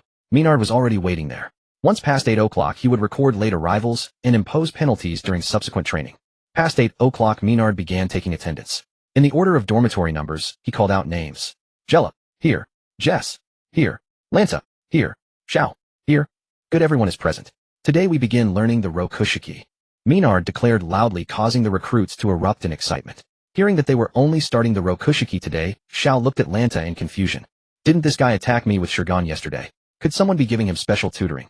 Facing Zhao's direct gaze, Talon seemed to understand Zhao's confusion and hurriedly said, I studied Shirgan in advance, but my skills are somewhat lacking. Talon smiled bitterly, raised his injured arm, and shook his head. You can self-study the Rokushiki, you're already very good. Zhao comforted Talon, thinking that yesterday he had injured the other so badly that Talon would likely skip today's training. Who knew they would be assigned to the same dormitory? Otherwise Zhao would have at least held back, allowing Talon to lose without injury. Now that they had to see each other daily, it was somewhat awkward. You lot over there, pay attention and listen carefully. Maynard scolded. The Rokushiki is an essential skill for any outstanding Marine. If you don't learn it, don't think about leaving school. Listen up, everyone. Maynard barked, instantly silencing the chattering crowd. Now I will explain and demonstrate the 6 styles. Among the 6 styles, the most commonly used and practical is Iron Body. It greatly enhances the body's hardness primarily for defense, but it can also be employed as a means of attack when used skillfully. Maynard ordered a nearby officer to strike him on the head with a spiked club. Iron Body, Maynard shouted, bracing himself to take the blow head-on. The surrounding trainees were astounded by this brutal teaching method. The officer lowered the spiked club that had been pressed against Maynard's head. The spot where Maynard was struck showed not a trace of injury. From a distance, Zhao clicked his tongue and said to Jia La and Lan Ta, when you learn Iron Body later, try to use it sparingly. If you can dodge, never rely on Iron Body to withstand the blow. Why, oi? Lan Ta asked in confusion. Do you know how many seniors have perished because of their trust in Iron Body? No, you wouldn't want to know. Zhao clicked his tongue mysteriously, though he himself had no idea how many naval officers had been lost to Iron Body. After all, in the manga, Iron Body was rarely effective. Lan Ta and the other 2, having heard Zhao's explanation, vaguely committed his words to memory. The principle of Iron Body is to accelerate blood flow, speeding up muscle movement until the skin becomes as hard as steel. Hearing Maynard explain the principle of Iron Body, everyone quickly took out their notebooks to jot it down. Zhao remained indifferent, watching the others scribble furiously. He was a swordsman. Using Iron Body against armament hockey would be suicide. If his opponent lacked armament hockey, they couldn't harm his elemental form, so there was no need to learn Iron Body. Better to spend that time training armament hockey. I've made up my mind. I'll focus on Iron Body and make my body as hard as steel so no one can touch me. A nearby recruit declared confidently. Others found his words convincing and planned to follow suit. Zhao silently mourned for them. Paper drawing, like Iron Body, is also a defensive skill among the 6 styles. It allows your body to become as thin as paper, using the air currents generated by an opponent's movements to control your body and evade incoming attacks. It was the same officer with the same spiked club. As the club swung toward Maynard, his body suddenly became as thin as paper, effortlessly dodging the blow. The principle of paper drawing is to release all tension from the body and sense the movement of the air. Hearing the training method for paper drawing, Zhao silently noted it in his mind. Moving with the flow of air, this technique could be quite useful for evading skills like sword slashes. Iron Body and paper drawing are the 2 defensive styles among the 6. Mastering them may save your life one day. Remember that. Yes. Seeing the recruits' united resolve, Maynard couldn't help but smile with satisfaction. It seemed he had a talent for teaching. Just as Maynard was pondering retirement and settling down here, a voice shattered his fantasy. Instructor, Maynard, what about the other 4 styles? The speaker was none other than the troublesome new recruit Zhao. Ahem. Maynard cleared his throat, pulling his thoughts back to the lesson. Moonstep is the most widely used skill at sea. It allows you to transcend ordinary human limits and soar into the sky. As he spoke, Maynard gathered power in his feet and stomped hard on the air. Then, as if stepping on an invisible staircase, he ascended into the air. After circling the ceiling once, he landed before the students. The principle of Moonstep is to use the powerful force of the feet to step on the air, generating a strong buoyancy that lets you walk in the sky like climbing stairs, but you cannot stay airborne for long.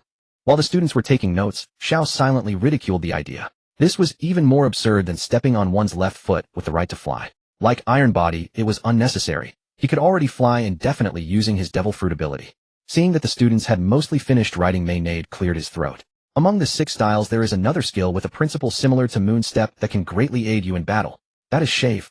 In the blink of an eye, Maynade rapidly stomped the ground 10 times in 0.36 seconds, instantly appearing behind the group. When the trainees finally noticed Maynade, their faces were full of shock and confusion. From their perspective, it was as if he had teleported. The principle of shave is to continuously stomp the ground at high speed more than 10 times in 0.36 seconds, generating explosive reactive force for high-speed movement, like teleportation. You must pay attention to controlling your direction and position. Only use shave after you have mastered it thoroughly, or you'll embarrass yourself by crashing into an enemy's blade. Xiao glanced at Jia, who was jotting down notes. That idiot had only written, "Don't crash into the enemy's blade." Seeing this, Xiao muttered with a grin, "So this is how a genius takes notes." Next are the 2 offensive styles among the 6. Storm Leg is a large area attack skill very suitable for maritime combat. The earlier officer brought a stone block and tossed it into the air in front of Maynade. Storm Leg line. Maynade kicked out a vacuum slash at a speed imperceptible to the trainees. The nearly materialized vacuum slash shot straight toward the falling stone block. Crash. The stone block was instantly shattered by the vacuum slash, scattering into small pieces across the ground. Everyone was stunned by this Storm Leg. Both its speed and destructive power were extraordinary. Those who had been eager to learn Iron Body now turned their attention to Storm Leg, a skill that combined coolness and devastation. Listening to the chatter, Xiao sighed in relief that Storm Leg had saved them from a foolish decision. The last style is Finger Gun, a skill capable of dealing massive damage to a single target. Hearing about Finger Gun, Lan Ta became exceptionally attentive. He had already started practicing Finger Gun in advance, relying on his long arms to use it like a blade, making it his perfect choice. Maynade had the officer hold a steel plate in front of him. Finger Gun Pierce. Maynade pressed 2 fingers together and thrust them fiercely into the steel plate. With a bang, the steel plate was pierced straight through. Witnessing this power, the trainees' mouths hung open and their eyes bulged. Penetrating a steel plate with the human body seemed like a distant, impossible feat. Yet instructor Maynade had accomplished it with such ease. Finger Gun is arguably the most powerful of the 6 styles, capable of inflicting damage comparable to a bullet. Its principle is to concentrate all the body's power into the fingers and thrust them at the enemy with lightning speed. That concludes all the 6 styles. If you have any questions, feel free to ask me or the instructors responsible for each style. Now dismissed for self-study. As Maynade dismissed the class, the trainees each sought out specialized instructors for consultation and practice. Xiao quickly made a mental plan. He would focus on Finger Gun, paper drawing, and Storm Leg. The remaining 3 styles could be fully compensated by his Devil Fruit abilities, so there was no need to waste time on them. 1 month later. Upon the training ground, bodies lay scattered across the earth like fallen corpses, with only a handful of individuals still standing surrounding a graceful young man of imposing height, with flowing black hair and crimson eyes. And this seemingly harmless young man, with a gentle smile playing upon his lips, was in fact the mastermind behind this devastating spectacle. Was it the distortion of human nature or the collapse of morality? Finger Gun. Lanta forcefully extended his coiled arm forward, unleashing a finger strike of unmatched power. The target of this devastating finger gun was none other than Xiao, who had already mastered Paper Coat, Wind Step, and Finger Pistol. Paper Coat, Phantom Form. As Lanta's finger was about to pierce Xiao's shoulder, Xiao instantly relaxed his entire body, transforming into a thin sheet of paper, and was pushed backward by the powerful airflow generated by Lanta's strike. With each step Lanta advanced, Xiao retreated, pushed back by the force. No matter how hard Lanta strained, he could not land a single hit upon Xiao. Wind Step. A shout echoed from both sides of Xiao. 2 vacuum blade strikes of moderate power surrounded Xiao from either flank. Just as Jia and Jiesi's wind steps were about to close in completely upon Xiao, he was swept into the sky by the gale force carried by their combined attacks. The collision of the 2 vacuum strikes generated an even more powerful updraft, propelling Xiao higher into the sky. Moonwalk. 3 figures wielding wooden swords materialized from above Xiao. 3 wooden swords descended upon Xiao from all directions. Akal. One of the 3 young men practicing moonwalk lost his balance due to an overly exaggerated movement and plummeted from the sky. With one of the 3 attackers fallen, Xiao drifted through the gap between the remaining 2 like a paper leaf caught in the wind. The powerless Xiao fell gently to the ground like a withered leaf carried by the breeze. Completely relaxed, Xiao lay on his back, gazing at white pigeons gliding across the azure sky, feeling an overwhelming sense of peace. Around him his classmates lay groaning and gasping for breath. The young man who had fallen from the sky was carried away on a stretcher by several instructors. Returning from his paper coat form, Xiao gazed with radiant satisfaction at his classmates who had borne the brunt of his affection. Defeated enemies 261. This battle originated 1 month prior, when Menard proposed that the first-year cadets demonstrate their mastery of the 6 forms by the end of the month. The 6 forms, difficult to learn and agonizing to master, had tormented the students of the 5 first-year classes.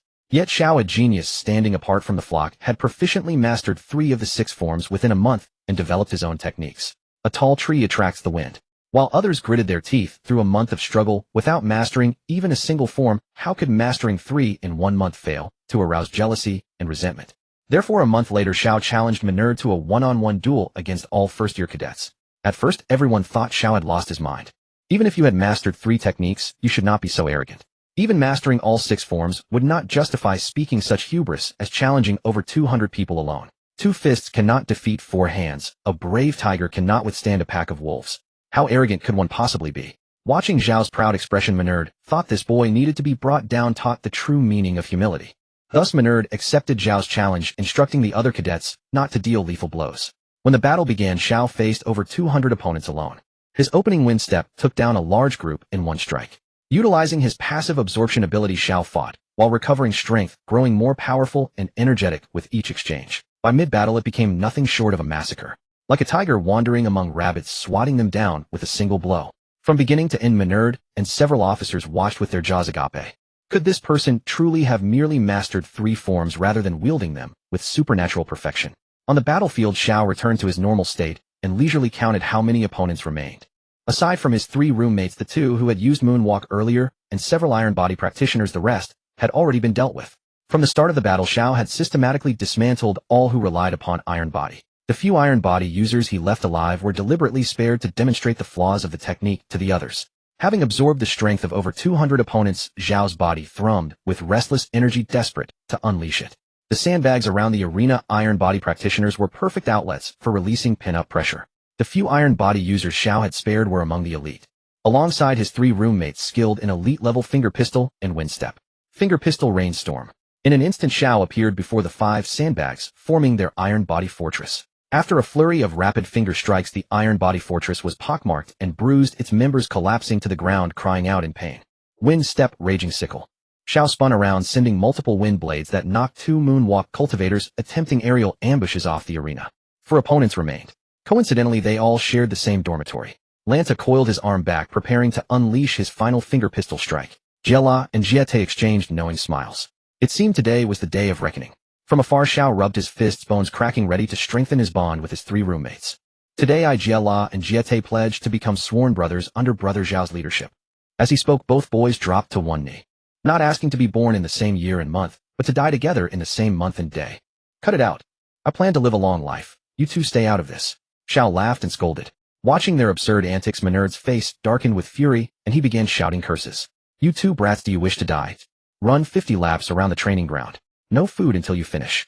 Coach, we couldn't help ourselves. It was our sincere desire to become sworn brothers with Brother Xiao. Come here, both of you. I'm feeling quite sudden impulses toward you right now. Jiela and Jiete were each dragged off the field by an instructor, followed by Minerd's brutal punishment. With swollen faces, the brothers began running laps around the training ground. I told you this was a bad idea. Now you're getting beaten and punished. As they ran, Jiesi complained to Jiela. I'll stop your nonsense and just run.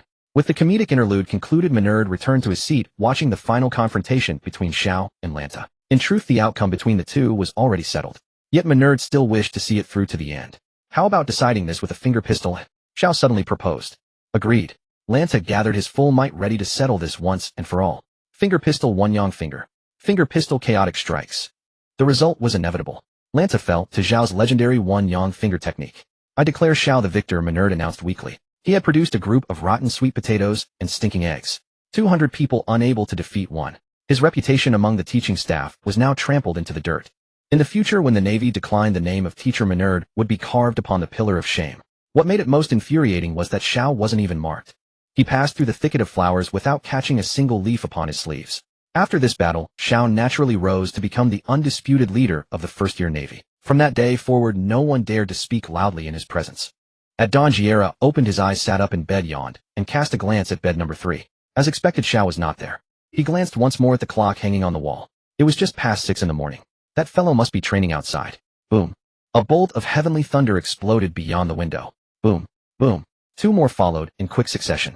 Judging from the sound, it was somewhere near the back mountain. Is it going to rain? Jiera murmured sleepily, climbing out of bed and shuffling toward the washroom. Inside the cave at the rear of the dormitory mountain, Xiao had a thin sheen of sweat on his forehead and was breathing heavily. An entire morning of devil fruit ability training had concluded with 3 bolts of heavenly thunder. Recently, for reasons unknown, a restlessness had plagued his heart. It felt as though some power within him was on the verge of breaking free. So much so that he was compelled to spend 2 hours each day developing his fruit abilities merely to quell the turmoil. The awakening rate of the Goro Goro no Mi had just reached 10%. He wondered what effects would manifest beyond this threshold. Suddenly a voice resonated within Zhao's mind. Ding! Reward system awakened. Milestone achieved. First fruit awakening progress has reached 10. Reward initial observation haki. Note: when observation haki awakening reaches 80, one may briefly foresee the future. The coverage area of observation haki expands in proportion to the awakening progress. Haki awakening progress. Observation haki 1. The system prompt, unseen for so long, filled Zhao with an inexplicable warmth upon hearing its familiar voice. Haki development was not particularly difficult, yet true haki awakening was an immensely time-consuming challenge. In the original story, Luffy and his crew had spent 2 full years of training before mastering haki usage, but Zhao simply lacked such luxury. Fortunately, the considerate system had bestowed upon him a foundational base, sparing him considerable time. Emerging from the cave, Zhao climbed to the mountain summit. Sitting cross-legged, he began to contemplate the workings of observation haki. At that moment, Zhao's spirit was in a state of profound concentration. Every blade of grass and tree, every leaf and bloom, the caressing breeze, the flow of mist in the air, dewdrops cascading from petals, all of these came into extraordinarily vivid clarity within his perception. As he wielded observation haki, Zhao emitted a wave of electromagnetic radiation outward. Upon receiving the feedback information reflected back by the electromagnetic waves, Zhao was overcome with immense joy. Observation haki and electromagnetic waves complemented one another perfectly. At this moment, the range of his electromagnetic waves had tripled. The objects perceived through electromagnetic waves were also rendered with extraordinary precision. In essence, the awakening of observation haki had brought Zhao's flesh and blood radar to perfection. Though there was still some distance to close before matching Enel's God's Eye, he had at least secured a fine beginning and could confidently proceed along this path. After testing the power of observation haki, Zhao arrived at the cafeteria in high spirits. It was still early and the cafeteria was nearly empty. "Give me 20 breakfast portions, please, and thank you." Zhao flashed a brilliant row of white teeth and held up 2 fingers with a charming smile. Unfamiliar observers might have mistaken his gesture for an order of merely 2 meals. The new cafeteria lady, having witnessed Zhao's appetite before, no longer dared to let her hand tremble while serving him. Balancing a specially reinforced large tray, Zhao settled into his seat and commenced the task of clearing his food. Recently, Zhao felt that his life return ability was beginning to yield modest results. After consuming an entire tray of food, he could convert its contents into physical stamina within 10 seconds. Moreover, he could briefly control his hair for locomotion.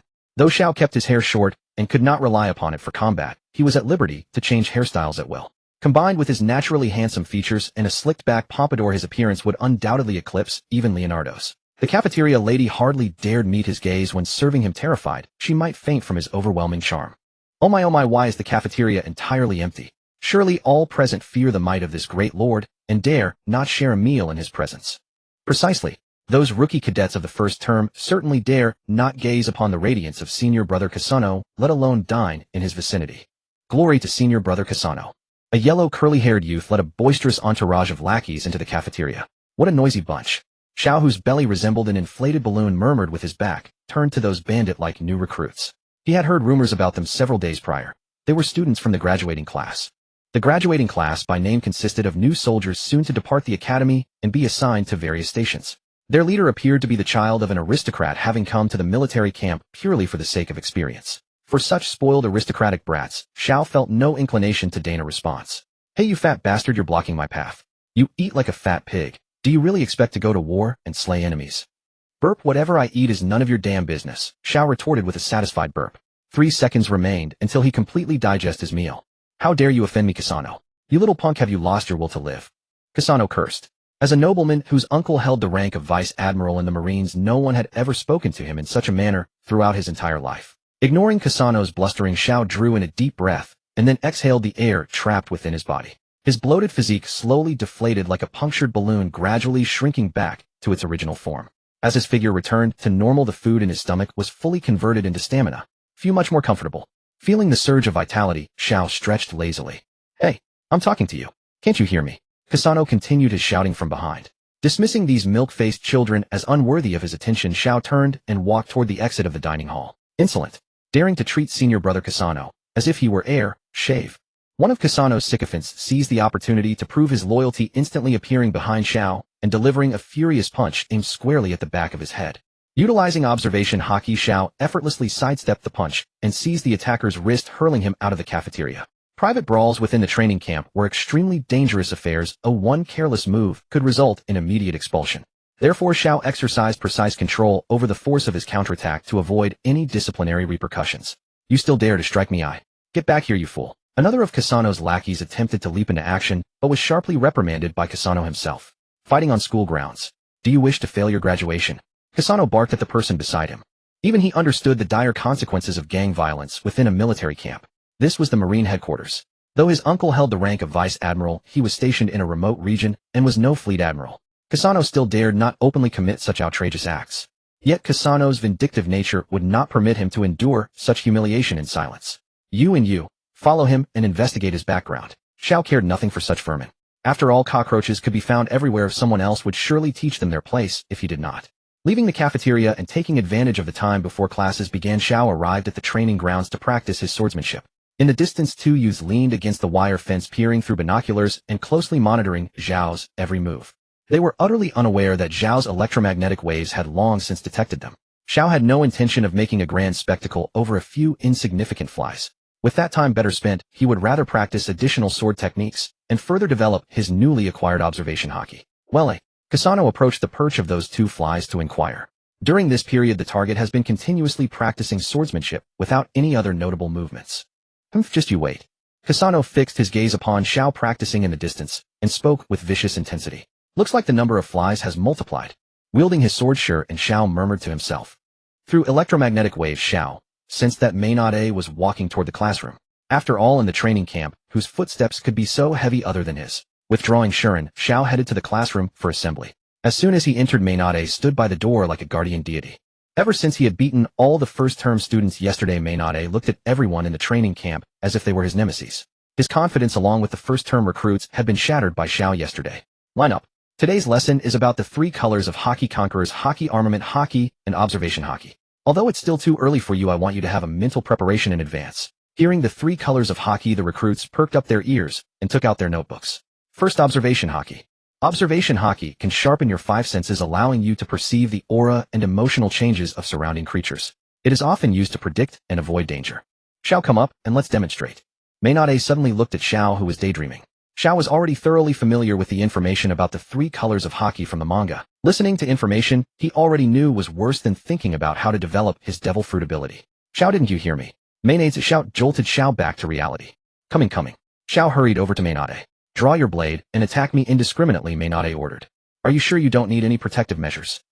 Do you think you can hurt me? Hearing this, Xiao drew Shuren. Up close, this blade of yours is quite beautiful. It's a family heirloom. Wait until I put on the blindfold, then we'll start.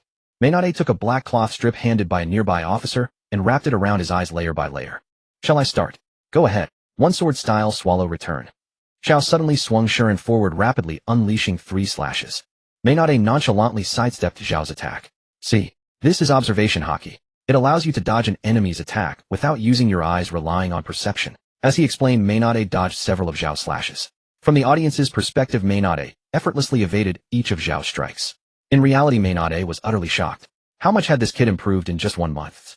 Only by unleashing his observation haki at full power could he dodge Xiao's slashes without flaw.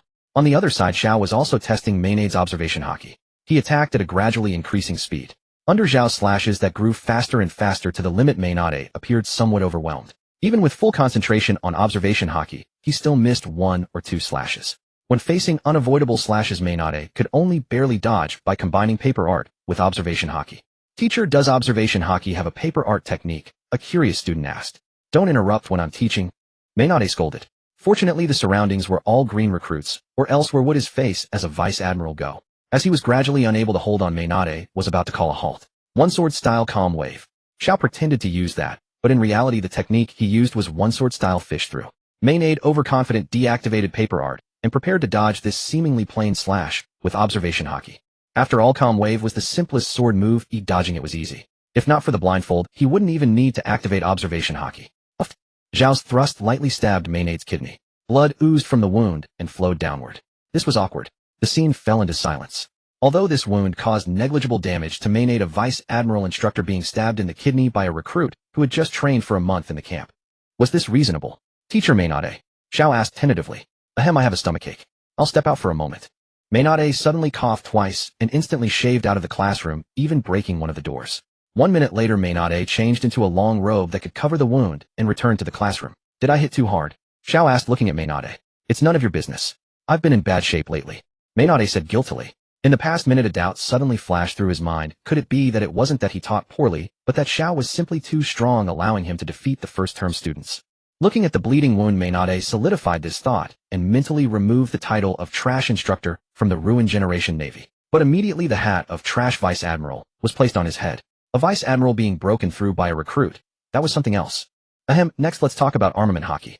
It functions like an invisible armor, can be transformed into attack power, and can counter devil fruit users, allowing one to touch the solid body of Logia-type fruit users. But armament hockey can only grasp the user's solid body, it cannot deprive them of their power like Sea Stone. Besides, the body armament hockey can also be wrapped around weapons to enhance attack power. As for the higher levels of armament hockey, we'll wait until you enter the second half of the Grand Line, the New World. Now let me demonstrate. Saying that, Maynade extended his arm, which turned black and reflective with armament hockey. A field officer holding a chopper swung at Maynade's arm. With a bang, the chopper struck Maynade's arm, and the blade chipped. You can also think of armament hockey as an advanced version of Iron Body. Practicing Iron Body is laying the foundation for armament hockey. Basic armament hockey has another function. Maynade took the chopper and the black armament hockey from his arm, gradually climbed onto the blade until it was completely covered. There's no Logia-type devil fruit user here, so I'll just briefly demonstrate. Withdrawing his armament hockey, Maynade rested for a while, giving the students enough time to digest and understand. 10 minutes later, Maynade stood up again. Next, I will talk about Conqueror's Hockey. Conqueror's Hockey is rare and cannot be sought. It is an innate talent. If you don't have it at birth, you'll basically never have it in this life. Those who possess Conqueror's Hockey are invariably strong. They are born kings. Only 1 in millions is born with Conqueror's Hockey, making them extremely rare. Most Conqueror's Hockey users are in the New World, the second half of the Grand Line. It has a deterrent effect. A person with Conqueror's Hockey can single-handedly withstand 1,000 troops. Of course, there are ways to counter it, and as long as you are strong enough, you can resist the intimidating aura of Conqueror's Hockey. Teacher, do you have Conqueror's Hockey? Of course I don't. In the Marines, only one person has Conqueror's Hockey, and that is our Fleet Admiral Buddha Sengoku. Time off, Giera shouted and rushed out of the training camp first. The trio led by Xiao followed close behind. At the Navy Academy, there were 2 days of leave every month on the last day of each month and the first day of the next month. When Xiao entered the school, it was unfortunately right after the holiday had just ended. After a month of relentless non-stop training, it was time for him to take a break as well. After all, keeping one's nerves constantly tense could lead to problems. Xiao also planned to do something he had long wanted to do during these 2 days. After leaving the barracks, Xiao and Lanta were taken straight to a bar by the Gil brothers. These two brothers had tried sneaking out of the dormitory more than once during the month to buy alcohol. Each time they were caught, they received severe corporal punishment, but the brothers didn't mind treating it as part of their Navy discipline. These two guys slacked off during training, yet their monthly training volume was second only to Zhao's. While others grew stronger through diligent cultivation, they grew stronger through forced punishment. Inside the bar, the crowd was noisy and bustling. Most were Navy personnel enjoying their leave, or local civilians living nearby. It seemed chaotic and disorderly, yet everyone maintained their boundaries. After all, this was Marine headquarters. If you caused trouble, no one would spoil you. 2 buckets of martini, Giera shouted at the bar counter. The bartender was a middle-aged man who immediately took interest upon seeing the Gil brothers. Well, if it isn't Giera and Gies. How have you been lately? When will you graduate from the academy? Don't mention it's still a long way to go. This is Xiao, our newest dorm mate. Giera draped an arm around Xiao and introduced him to the bartender. Oh, nice. This young man must be very popular with the girls, I'm sure. Pluto hauled over 2 buckets of martini wine and shifted his attention to Xiao. Giera and Gies each grabbed a bucket and began chugging directly from it. Their bold drinking style drew admiration from those around them. What would you like to drink? Pluto studied Xiao carefully and asked. Something with low alcohol content will do, said Xiao, glancing around absent-mindedly. Hearing this, Pluto mixed Xiao a glass of overly sweet liqueur. What about you, Lanta? Just fruit juice, please. After serving Lanta his drink, Pluto waited with great interest to see Xiao's reaction after finishing the sweet wine. Having scanned the room and found no sign of his target, Xiao picked up the glass and took a small sip out of boredom. Cough. This is painfully sweet. Xiao burst into violent coughing. This drink would need insulin to go down. Are you messing with me? Xiao glared at Pluto with a displeased expression. Haha, young man, don't be so distracted when you come to my shop. You'll miss out on a lot of fun. Pluto laughed heartily and poured a small measure of blue liquid into Xiao's glass. Try this one. Pluto nodded toward Xiao's glass. Xiao hesitantly took a small sip. 2 seconds after the liquid touched his tongue, a sweet fragrance surged straight to his brain. Xiao gasped deeply to recover. This glass was simply the finest drink he had ever tasted in his life. His previously dull and sluggish spirit suddenly became invigorated, and his mood inexplicably soared. "What is this?" Xiao couldn't help but ask. "Our shop's signature creation, dragon wine," Pluto answered confidently. "Hey Pluto, another bucket." Giera tossed his empty bucket toward Pluto. "Hey Giera, what exactly is dragon wine?" With Pluto gone to fetch the wine, Xiao had no choice but to ask Giera. Hearing Zhao's question, Giera's dazed expression suddenly cleared. "How do you know about dragon wine? Isn't this your first time here?" "Pluto just told me. You drank dragon wine." Giera leaned in close and asked. "Yes, I did. Is there any left?" "No." Hearing that the dragon wine was gone, Giera's energy instantly plummeted back to his previous dazed state. Dragon wine is Uncle Pluto's masterpiece. Only 1 cup is served per day, and it appears at random in the shop. He and Jiez begged for a full year without ever getting a single cup. "I never expected you to." "Is it expensive?" "Free but priceless and nearly impossible to obtain." "Ha ha, little Giera, your alcohol tolerance remains as impressive as ever." Pluto's hearty laughter echoed from afar. Soon a bucket of wine was placed before Giera. "Uncle Pluto, why did you?" Giera's words trailed off midway, and he grabbed the bucket and began gulping loudly. "I noticed this young man seemed in low spirits, so I specially gifted him a glass." Rolling up his sleeves, Pluto smiled. Suddenly Zhao's gaze fixed on Pluto's arms. "So where did you get those tattoos on your arms?" Seeing the exquisite designs on Pluto's arms, Xiao couldn't help but feel excited. "These were tattooed on me by my father. Could I ask your father to do one for me?" "He has passed away. I'm sorry for bringing up your pain," Xiao said dejectedly, and was about to seek someone else elsewhere. "I can do it for you. My skills are no inferior to my old man's." Pluto called out to stop Xiao from leaving. Hearing Pluto's words, Xiao immediately returned to the bar. "How much?" Pluto sized Xiao up. "No charge, but you need to help out at my shop for 2 days." "Deal." Xiao agreed immediately. Pluto then ordered a server to lead Xiao backstage to change. 5 minutes later, Xiao walked out from the back wearing a bartender's uniform. "Not bad. So handsome." The Geo brothers, who hadn't yet fallen over drunk, cheered him on. "Your tasks are serving customers, keeping order, and cleaning up. Oh, and the customers you serve should preferably be women." Pluto raised his eyebrows, eager to maximize Zhao's advantages to the fullest. Xiao had no objections to this either. After all, he had nothing to lose and could get the tattoo he desired. His goal in getting the tattoo was simply to cover the scars on his back. After memorizing the drink menu and table numbers, Xiao immediately threw himself into work. The towering stacks of orders generated by the bustling crowd were quickly cleared by him. The shop's overworked servers suddenly found themselves with nothing to do. Aside from the intense battle continuing in the kitchen, all service work was essentially taken care of by Xiao. For the shop staff, the work might have been exhausting, but for Xiao it was hardly a challenge. "How about a drink, handsome?" A voluptuous woman wrapped in a black silk pencil skirt held out a glass toward Xiao. Xiao glanced at the cleared order tickets, and then toward Pluto behind the bar. The latter winked at him with a mischievous grin. Xiao sighed, took the glass from the beauty, and drained it in one go. Impressive tolerance. "Hey, are you free later to keep me?" Smash. A glass shattered on the floor, the sound reaching Zhao's ears. He turned to look. "How does this place's wine taste? Like mold?" "Absolutely awful. Give me my money back now." A giant man over 3 meters tall with a thick beard covering his face roared inappropriately. The people around immediately shot him looks of disdain, as if he were an idiot. Clearly this guy was new to Marineford, unfamiliar with the rules, and dared to disrupt Pluto's establishment. Xiao placed the glass he was holding back on the table and turned to the beauty with a smile. "Excuse me, madam. Let me handle this. I am terribly sorry for the inconvenience. This is compensation from our establishment, and all your consumption here will be complimentary." A female student working part-time at the shop placed a fine glass of wine on the burly man's table and repeatedly apologized. The burly man didn't even glance at it. He flipped the table over and grabbed the spiked club nearby. "You think this pitiful compensation can dismiss me? Your wine has sullied my tongue. Don't you owe me an apology?"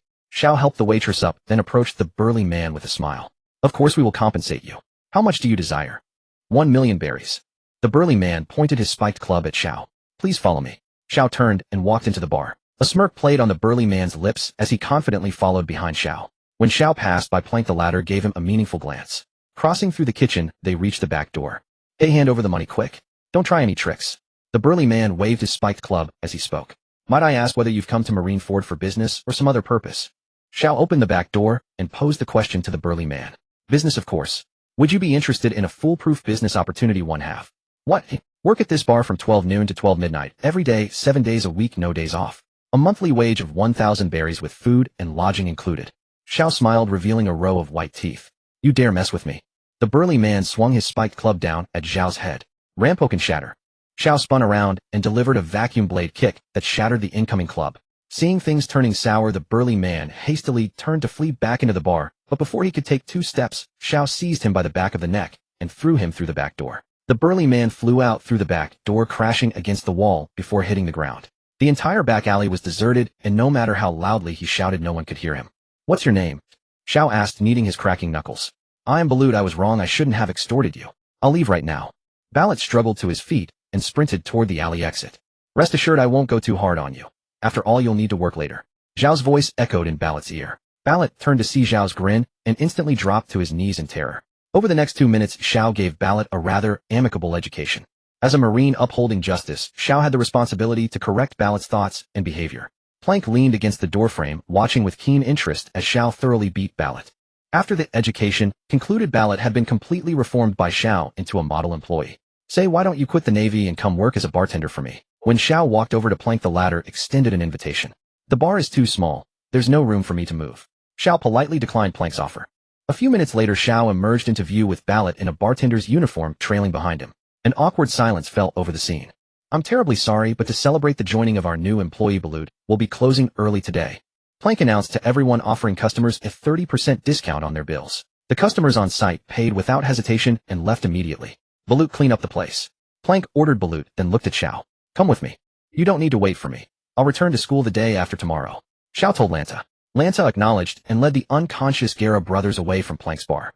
Xiao and Plank descended to the bar's basement. Inside, various drawings and tattooing tools were neatly arranged around the room. Having seen this room, Zhao's previous skepticism vanished completely. "In the past, I've tattooed pirates and branded the slaves of the world nobles. You're the first Marine I've ever tattooed," Plank said while tidying his tools. "I'm a Marine. Aren't you afraid I'll reveal these matters?" Xiao said with a serious expression. The atmosphere around them grew tense. "I'm a Marine too, just one who's seen more darkness." "Forget it. Say what you will. I won't admit anything, and you can't prove it anyway." Plank chuckled. "What design do you want, young man?" Xiao examined the drawings around him, pondering. "From my left shoulder blade across to my chest, I'll take a black dragon." An hour later, Plank showed Xiao the finished design. The painting depicted an exquisite 5-clawed black dragon with a hint of lethal intent. "How does it look? Need any changes?" "No changes needed. This is perfect." The next day, at 10 a.m., "Finally done. I'm going to catch up on some sleep. Rest a bit and prepare to open the shop. You'll be free after today." Plank rubbed his head and walked out of the basement. Xiao stood before the mirror, gazing at his body. Altered, yet more harmonious. The black dragon on his shoulder seemed to ease those painful memories somewhat. Through their brief conversation, Xiao learned that Plank's faith had crumbled after helping the world nobles capture women and children as slaves, prompting him to resign from his position as a Navy Vice Admiral and wander the world. He settled in Marineford a year ago and opened this bar. Hearing Plank's story only strengthened Zhao's resolve to overthrow the rule of the world nobles. Rather than merely dealing with the endless stream of pirates before him, it would be better to address the root problem and prevent oppressed people from being driven to become pirates in the first place. To set this unjust world right and let the people govern themselves. Emerging from the basement, Xiao let out a long breath. "Hey Balut, get up and work." Xiao awakened Balut to prepare for opening the shop. He made his way to the rooftop, drawing the Shadow Devourer. He had neglected his cultivation for far too long. "Boss, it's lunchtime." Balut came to the rooftop to call Xiao down for a meal. "I heard you." Xiao retracted the Shadow Devourer and followed Balut to the dining area downstairs. By then, all the bar's chefs and waitstaff had gathered. Everyone sat around a table sharing lunch. Balut, who had been so arrogantly domineering the day before, now sat obediently, like a 200-pound child. Witnessing this heartwarming scene, Xiao felt a slight stir of longing. Perhaps after achieving his goal, opening a small tavern wouldn't be such a bad idea. "Brother Xiao, where's the manager?" a waitress asked. "He's sleeping. He'll be down soon." After lunch, Xiao opened the shop door. "Yo, Brother Xiao, how does it feel being the manager?" Xiao asked Lanta and the other two. "How long have you three been waiting at the door?" "Right on time, just arrived," Gura said with a grin. Suddenly, Zhao's expression turned sharp. He tilted his head, slightly dodging a concealed weapon shot from afar. Through his observation hockey, he sensed the incoming object should be a steel needle. "Come on in." Xiao stepped aside to let Lanta and the others enter. His living radar activated. He picked up the positions of several people in the distance. Those same persistent flies again. The bar was operating as usual, and Xiao inexplicably found himself acting as the manager. During his shift, Xiao continuously emitted electromagnetic waves to monitor the movements of those flies, led by Kajonuo. That group occasionally loitered at the entrance of the bar. It was the peak hour now, and he could not leave easily. He planned to step out once the crowd thinned and deal with those annoying flies. As evening fell, Pulank descended from upstairs and took over the manager's duties. "You're off work now. Go have some fun with them," Pulank said to Xiao, glancing toward the two Jia brothers acting wildly from too much alcohol in the center of the dance floor.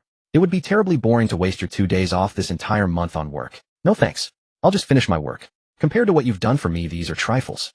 But before that, I need to handle a few flies." Zhao's expression turned stern as he looked toward the back door of the bar. "Stay safe." Pulank had also sensed Kajuanuo and his gang, through observation hockey. Boss Kazuonuo, that kid will definitely crawl back to school today. A lackey following Kazuonuo said confidently. After all, they had 10 people, all of whom were experts proficient in at least one of the 6 styles. Cover your faces so he can't identify us, and report back.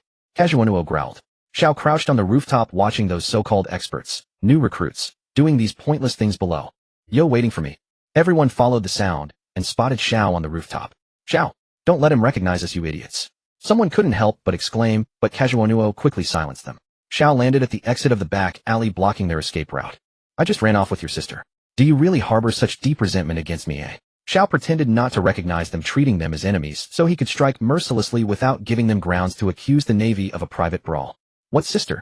Does he have other enemies? Someone near Kazuonuo asked. Perfect.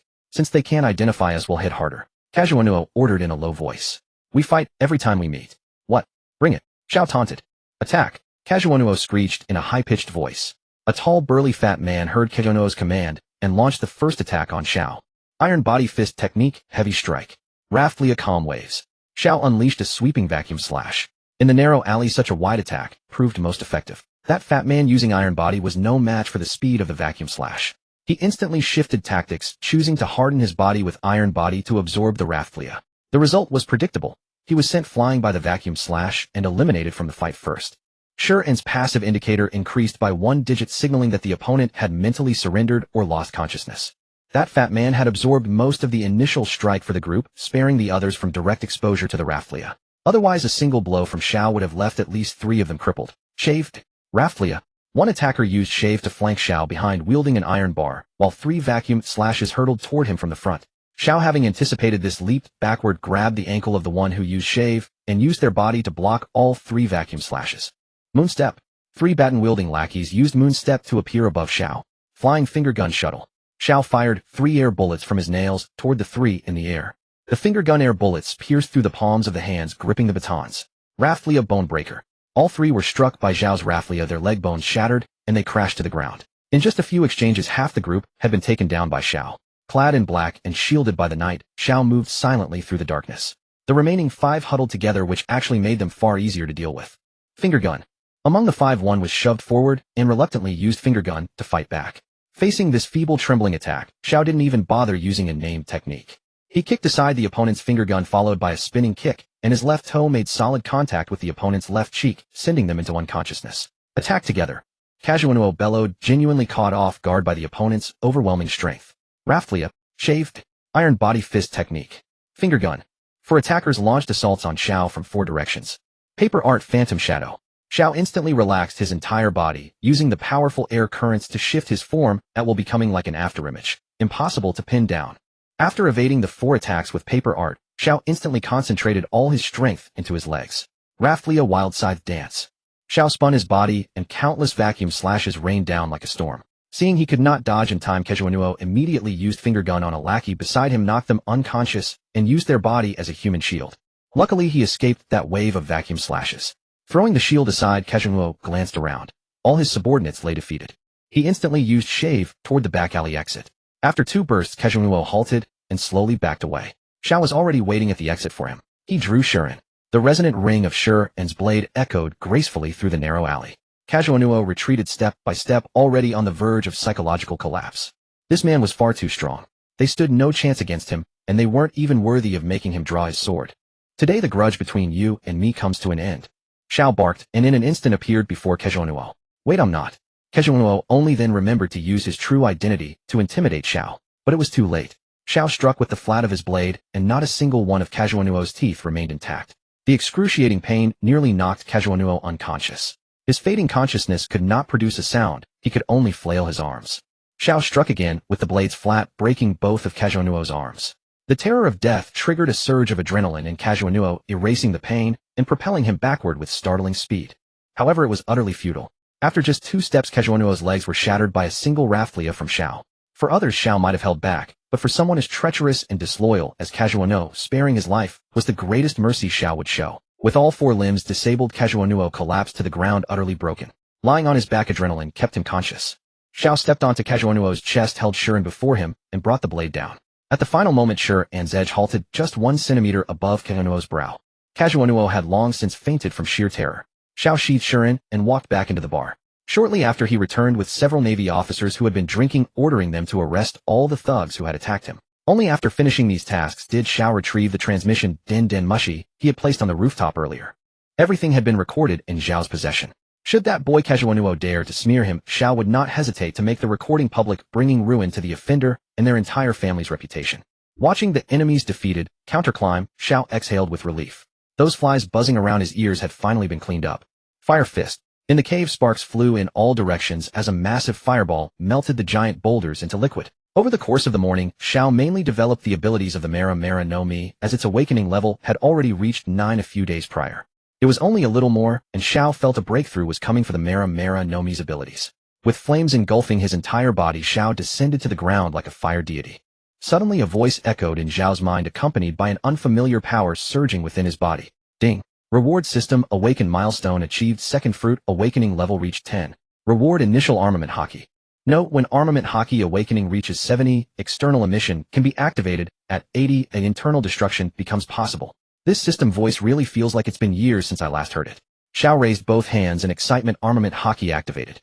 His hands instantly turned black, the glossy black surface resembling an invisible armor. He swung his fist at the nearby boulders, and with a thunderous crash, debris scattered everywhere. Yet Xiao felt not a shred of pain. The stones crumbled like Play-Doh in his grip, reduced to rubble. Drawing Xian, Xiao released all the Haki stored within him, coating the blade in one breath. Xian was already a black blade, and upon receiving armament Haki, it seemed as though a seal had been broken, feeding a portion of power back to Xiao. This power was violent and difficult to control, sending his entire arm numb with discomfort from gripping Xian. Unable to bear it any longer, Xiao dispersed the armament Haki from the blade. Am I not yet worthy to fully tame you? Xiao murmured, gazing at Xian in his hand. Much like Yamato's Enma, Xian housed a terrifying power within. However, Xiao was simply too weak at present to unleash the power stored within Xian. Merely coating it with armament Haki had already exhausted all the Haki stored in his body. Sunlight filtered through gaps in the mountains, and Xiao sighed. It seemed the road ahead was still long. Fruit awakening progress: Goro Goro no Mi 10, Mera Mera no Mi 10, Chikuin no Mi 8, Tsuchi no Mi 1. Haki awakening progress: observation Haki 3, armament Haki 1. Enemies defeated 282. Xiao had no plans to develop the Tsuchi no Mi's abilities just yet. After all, it was too scattered and unfocused. His daily training routine included fruit ability development, physical conditioning, swordsmanship refinement, and Haki training. Apart from 5 hours of sleep and 30 minutes for meals, these activities filled his entire day. There was simply no time to develop additional fruit abilities. Upon leaving the cave and heading to the cafeteria, he found it unusually crowded. Normally a place where one rarely saw anyone, today it was packed. Xiao walked into the cafeteria puzzled, wondering why everyone's enthusiasm was so high today. As Xiao entered, everyone instinctively cleared a path, and a few even brought their meals to offer him. Such was the treatment reserved for the senior member. Although Xiao did not particularly favor this custom, the tight training schedule allowed him no room to waste even a moment, so he simply accepted it. Whenever someone brought him food, he always compensated them with 500 berries. When Zoro left Marineford, he had applied for a monthly scholarship of 300 berries on Zhao's behalf. Maynard had informed him of this, though he did not know whether it was a scholarship or a bonus from previously slaying pirates. Either way, why refuse free money? After devouring 20 portions in 5 minutes, Xiao hurried to the training ground for physical conditioning. Since completing the basic courses, Xiao had dropped all theoretical classes in favor of training, so he no longer needed to be roll called and attend lectures each morning. Carrying a 1-ton iron block, Xiao had to run 50 laps around the training ground within a set time limit each day, and after finishing perform 1,000 push-ups still bearing the iron block. Such training volume made even Maynard whistle in astonishment. Not even a donkey on a production team would be worked this hard. Good lad. Outside the training field, a burly man with purple hair, sunglasses, bulging muscles, a black cape, and a massive mechanical arm watched Xiao sweat and strive, praising him endlessly. Master Zephyr. Maynard led a group of instructors to the academy gates to welcome the returning Zephyr. What is the name of that young man on the training field? Zephyr ignored the crowd and turned his gaze toward the training ground, asking. His name is Xiao, a talent recommended by Vice Admiral Momo.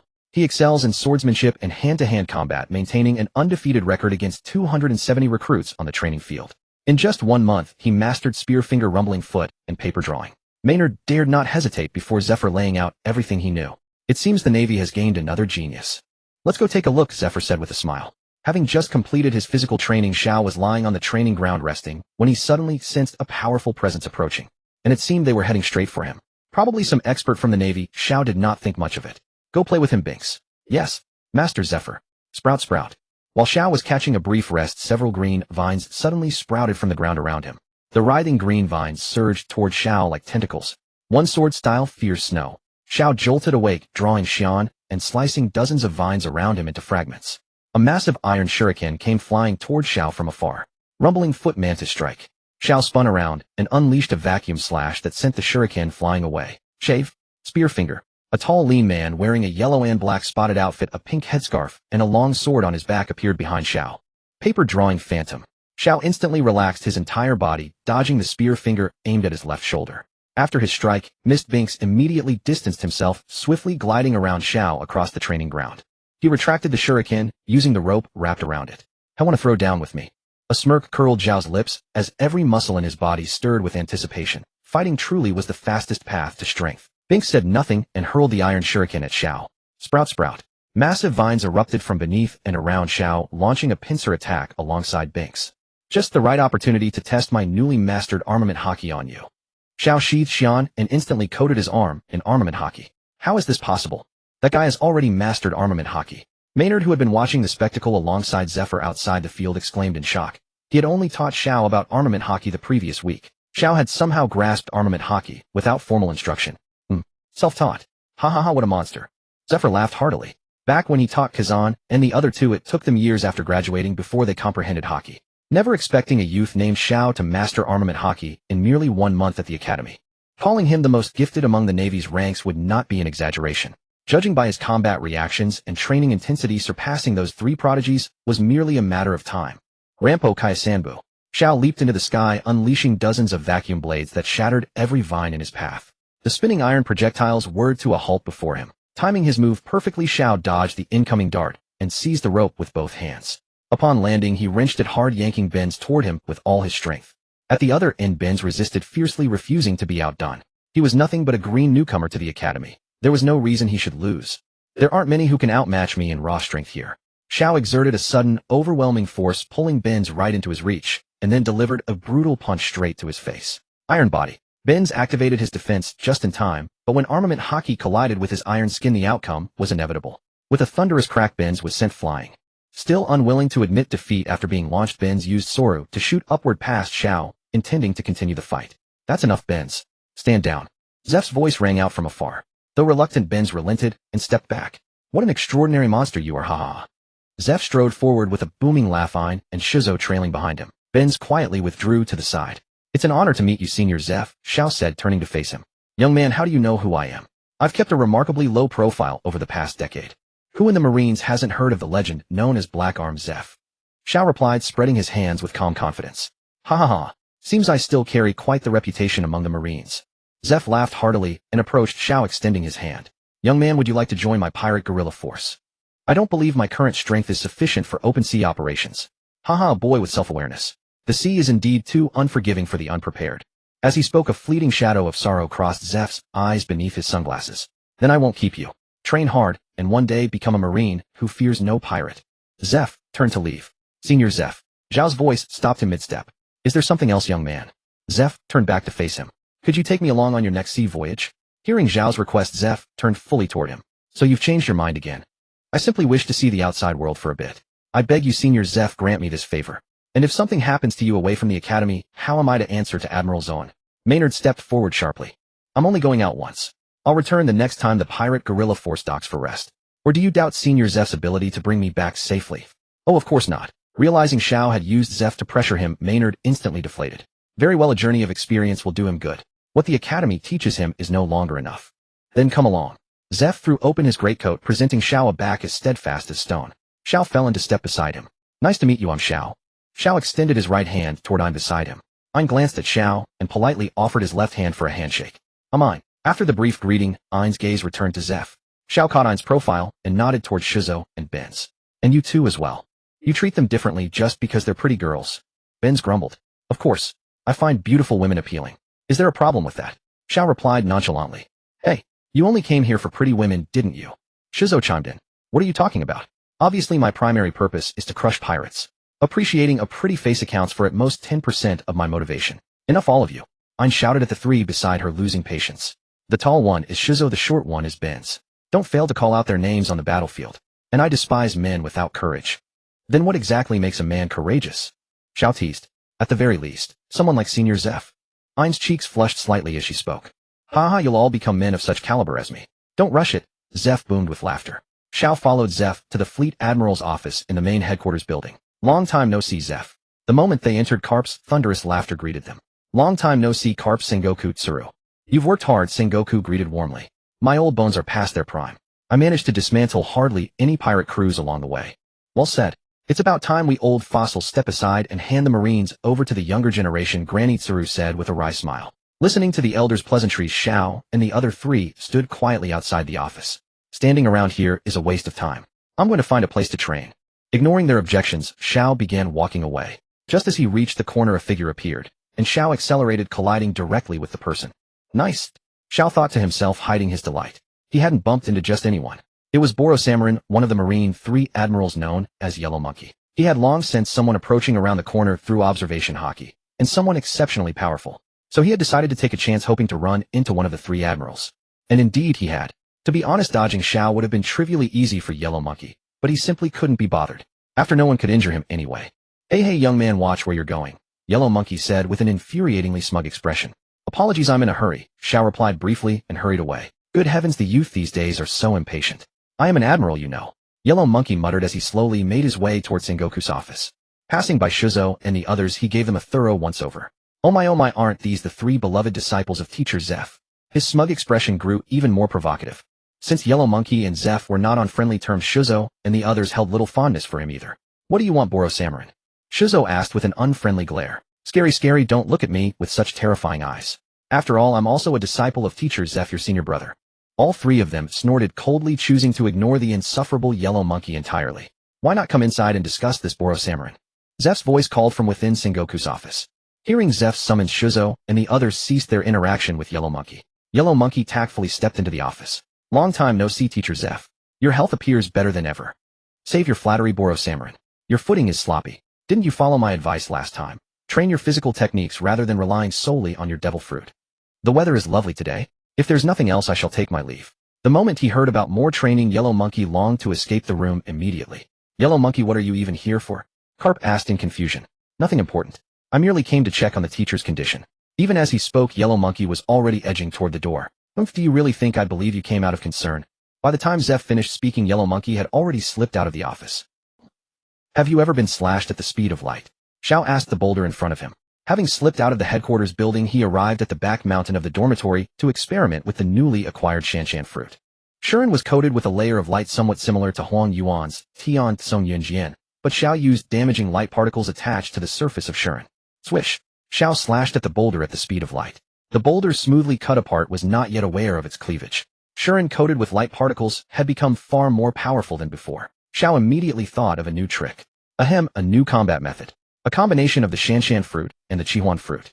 He fused light particles with sluggish photons and attached them to Shuren. Thus, after Xiao killed someone, the victim would not feel that they had died for 30 seconds. What's the use of that? Hey! It was actually quite useful against powerful opponents. Once Shuren broke through their defense, the sluggish photons would invade their body, causing a 30-second slowing effect. Then with Shuren plus armament hockey flames, lightning, light particle damage, and sluggish photons, all buffs stacked to the max. While Xiao was daydreaming. BRRR. Binzi's din mushy rang. Hello my ass. Get to the harbor now, we're about to set sail. Binzi shouted from the other end of the din mushy. Coming right away. Xiao transformed into a beam of light and shot out of the cave. At the harbor, a large black sail warship was being continuously replenished with supplies. Zifa and Kapu were chatting at the harbor waiting for the news of departure. Shiozua and others were directing the transport and inspecting supplies. Xiao ran toward Zifa. Zhao's arrival caused quite a stir. Kapu turned to look at the running Xiao. Oh, it's that little brat. You know him? Zifa looked at the enthusiastic Kapu. The girls Yuan brought him here. He gets along well with me. Kapu laughed. I'm taking him out to sea back in a month. This kid is a rare talent. You need to keep an eye on him.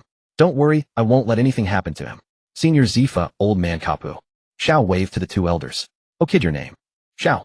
Kapu tried to recall. My name is Xiao. Oh Xiao, haha, you've grown up, kid, even going out to sea with Zifa. Zhao's face darkened as he looked at Kapu's foolish grin. Teacher Zifa, we can set sail now. Ain shouted from the bow of the ship to Zifa below. Alright, enough talk, Kapu. Kid, follow me to destroy pirates. Zifa donned his cloak and walked toward the warship, Xiao following behind. Watching the 2 receding figures, a trace of worry flickered in Kapu's eyes. He hoped they would return safely. Boarding the magnificent large warship, it was a modified vessel with increased cannon count and armor thickness resembling a fortress of firepower from a distance. It was much more impressive than Ziyuan's warship. How many people are on board? Xiao asked Binzi beside him. 600. Later Xiao toured the entire warship inside and out. Although the ship accommodated many people, it was not cramped, and thanks to Zifa's military training, both the crew's quality and morale were excellent. After inspecting the ship's facilities, Xiao began his astonishing training. Having wasted the morning, he doubled the intensity of his training to compensate for the lost time. Carrying 2 tons of supplies, Xiao started running laps around the ship. Since they were at sea and constantly preparing for battle, the daily training volume of the pirate hunter squad was not very high. As a result, most of the time, Xiao was the only one training on the ship. Just like on Ziyuan's ship, Zhao's inhuman daily training became an indispensable sight on board. That guy's stamina and endurance are truly monstrous. After completing his daily training, Ian watched Xiao, who had just finished running 100 laps around the ship, and was now doing weighted push-ups inside. After finishing his physical training, it was evening. I'll have 15 servings, please. Xiao stared with green eyes at the bewildered food server. Hurry up, I'm starving to death. Zhao's bloodshot eyes bulged outward as if he were about to devour someone. The food server dared not dawdle, and immediately served 15 portions of dinner to Xiao. Amid the shocked gazes of the crowd, Xiao finished the food on the table in 2 minutes. Burp, Xiao belched. Life at sea was frugal. Even dinner only left him half full. Just then Zifa pushed open the door and saw Xiao, who had become as round as a ball. Ooh. Using life return, Xiao digested all the food he had eaten and immediately ran out of the dining hall to do evening training. Zifa, dining in the cafeteria, heard that Xiao had eaten 15 portions alone and laughed heartily. Let him eat as much as he wants, we'll turn back when supplies run out anyway. Hey Binzi, come practice armament hockey with me. Xiao called out to Binzi, who was on night duty. Binzi, bored to death, gladly agreed to practice armament hockey with Xiao. He also wanted to get back at Xiao for the punch he had taken during the day. Xiao and Binzi's method of training armament hockey was simple, they just punched each other. Through constant pounding, they strengthened their armament hockey. The clash of their armament hockey was intense. Binzi, however, was relaxed and carefree with a loose expression. Because Xiao's armament hockey couldn't harm him at all, while his own punches when hitting Xiao were quite painful. Having practiced armament hockey for a long time, dealing with a novice like Xiao was a piece of cake. In Zhao's perception, each time Binzi's punch struck his armament hockey, it felt like a heavy hammer hitting his skin. Painful, excruciating pain that seemed to break bones. But Xiao could endure this level of pain. They traded punches for a full hour. Binzi was a bit puzzled. Why wasn't this guy crying out in pain? Could it be that his armament hockey had no effect on Xiao? Impossible, the other party had just awakened his armament hockey and couldn't harm him at all. Being constantly hammered by his own hockey should be unbearable. An hour had passed, and the other party seemed as if nothing had happened. Doesn't it hurt? Binzi asked during a break. It hurts. Then why don't you cry out? Who said pain has to be expressed? Can't I just have high endurance? At this moment, Zhao's hands felt as heavy as lead, impossible to lift. His entire body, covered in blue and purple bruises from the blows, was in excruciating pain. Again. After resting for 10 minutes, Xiao stood up again. Again. I've almost exhausted the hockey stored in my body. Binzi complained, lying on the deck. Go find Xiozhua. Oh, I've reached my limit. Seeing Zhao's eager expression, Binzi quickly scurried off to his post to rest. Seeing Binzi run away, Xiao had no choice but to go to the bow. Xiozhua, practice armament hockey with me. Xiozhua didn't refuse, as Zifa had instructed him to help Xiao. Then Xiozhua and Xiao began trading armament hockey punches. Xiozhua's punches were much fiercer than Binzi's, and Xiao benefited greatly from them. Zifa observed all of this and was somewhat astonished by the young man's perseverance. The other's hockey and strength seemed inexhaustible. Xiao shouted, next group. Around him lay hundreds of marine soldiers he had taken down. Is this guy a monster? He's facing 100 alone, without any pressure. The marine soldier who had just recovered complained. From morning till now, Xiao had defeated over 400 people, with 200 still left to fight him. The passive ability of Shuren increased the count of defeated enemies to nearly 700. Zhao's speed, strength, and the sharpness of Shuren had more than doubled. The incident began when Xiao, who was doing his morning exercise, targeted the Marines, who were also training. The Marines' daily training basically consisted of simple physical conditioning plus practicing their individual skills. Every morning at 8 o'clock, a group of 100 people trained for 2 hours. The first hour was for physical training, the second for skills. After his morning exercise, Xiao naturally mingled with them, and after getting to know everyone, he proposed to challenge them all by himself. In the following days, after each group of Marines finished training, Xiao would challenge them. After a day, Zhao's basic physical abilities had tripled. Defeated enemies, 872. The passive brought by Shuren saved Xiao countless efforts. This allowed him to focus on training hockey swordsmanship and developing his devil fruit ability. Later, Xiao cut down on physical training and devoted all the extra time to other training. The first few days at sea were quite uneventful. Near Marine headquarters, it was almost impossible to encounter pirates. Have you ever returned from a voyage empty-handed? While training armament hockey, Xiao asked Binzi. The latter, grimacing, was completely unable to answer. Although Zhao's armament haki wasn't improving that fast, his sheer strength was overwhelming. Originally Zhao's strength was already greater than Binzi's, but Binzi could rely on the advantage of armament haki to overpower Zhao. Now after being strengthened by the passive, Zhao's power was incomparable to before. His strength exceeded the limit of armament haki, and Binzi was beaten to the point of howling. The 1-hour sparring session was also reduced to half an hour. When the sparring ended, Binzi lay on the deck, losing all hope. Were you holding back when we sparred a few days ago? Binzi groaned. Zhao nodded without much explanation. It was better to keep a low profile about cheating. 5 minutes later, Zhao moved the limp Binzi aside and called Xiuzhua to help him practice armament haki. Bang, bang, bang. Sitting on the deck, Binzi watched the clash of armament haki between Xiuzhua and Zhao. Now Xiuzhua had to exert all his strength just to achieve a 6-4 split in his favor. Just a few days ago, Zhao was someone Xiuzhua could beat easily, but now he was about to surpass him. Such an outrageous rate of improvement left Xiuzhua dumbfounded. Seeing that Xiuzhua's reaction was similar to his own, Binzi reminded Xiuzhua, this guy was holding back a few days ago. The one we're fighting now is his true strength. Hearing Binzi's explanation, Xiuzhua's shocked heart calmed down. So it was indeed that this guy had been hiding his strength, who otherwise how could he improve so quickly in such a short time? Xiuzhua, when will we encounter pirates? Zhao asked during sparring. Don't rush, Master Zifa has already prepared. We have some big fish at the Sabati archipelago. What big fish? We intercepted intelligence that several pirate crews are forming an alliance. They plan to ally at the Sabati archipelago and enter the new world together. Although they are numerous, with our intelligence advantage we can defeat them one by one. Oh, I see. Zhao breathed a sigh of relief. He had thought the big fish was the pirate King Roger's first mate Silver's Rayleigh. He felt that an aged Zifa against an aged Rayleigh would be a close call. Moreover, Zifa was suffering from illness. 10 days had passed since their departure. Zifa's warship finally arrived at the waters surrounding the Sabati archipelago. During these days, Zhao had improved his armament haki to 5 and observation haki to 7. Because he was on the ship, Zhao didn't dare to develop his devil fruit ability, much only awakening the slow fruit to 9. Today, unlike previous days, Zhao did not engage in heavy training. He stood together with Binzi, Xiuzhua, and Ain, with the entire ship's 600 marines behind them, standing ready awaiting Zifa's orders. The first battle of Zifa's plan was about to begin. Wearing a black cloak with a stern expression, Zifa walked to the front of the crowd. Unlike the amiable atmosphere of previous days, Zifa exuded a strong killing intent. You few will take the submarine and launch the first wave of attack on command. Once the enemy's pirate ship is disabled, I will support you immediately. Wipe out those pirates without leaving a single one. Do you all understand? Yes. Zhao was assigned to the submarine team. Originally, Zifa didn't intend to assign Zhao the most dangerous mission, but after observing these days, Zhao's combat strength clearly surpassed the trio of Xiuzhua, Binzi, and Ain. Therefore, Zifa classified Zhao among the first wave of boarding combatants. Through Xiuzhua, Zhao learned that the enemy captain was Idru, known as the Berserker, with a bounty of 80 million, and his 2 subordinates had bounties of 40 million and 61 million respectively. The enemy ship had 200 crew members. It was considered a large pirate crew. The submarine dove to a depth of 50 meters, and using a listening din mushy quickly pinpointed the enemy's location. After reporting the position to Zifa, the submarine followed behind the Idru pirates. Zifa's warship sailed directly toward the Idru pirates from the front. At this time, Idru was still sleeping lazily on his ship, leisurely waiting to merge with the other 2 pirate crews and conquer the new world. Fire!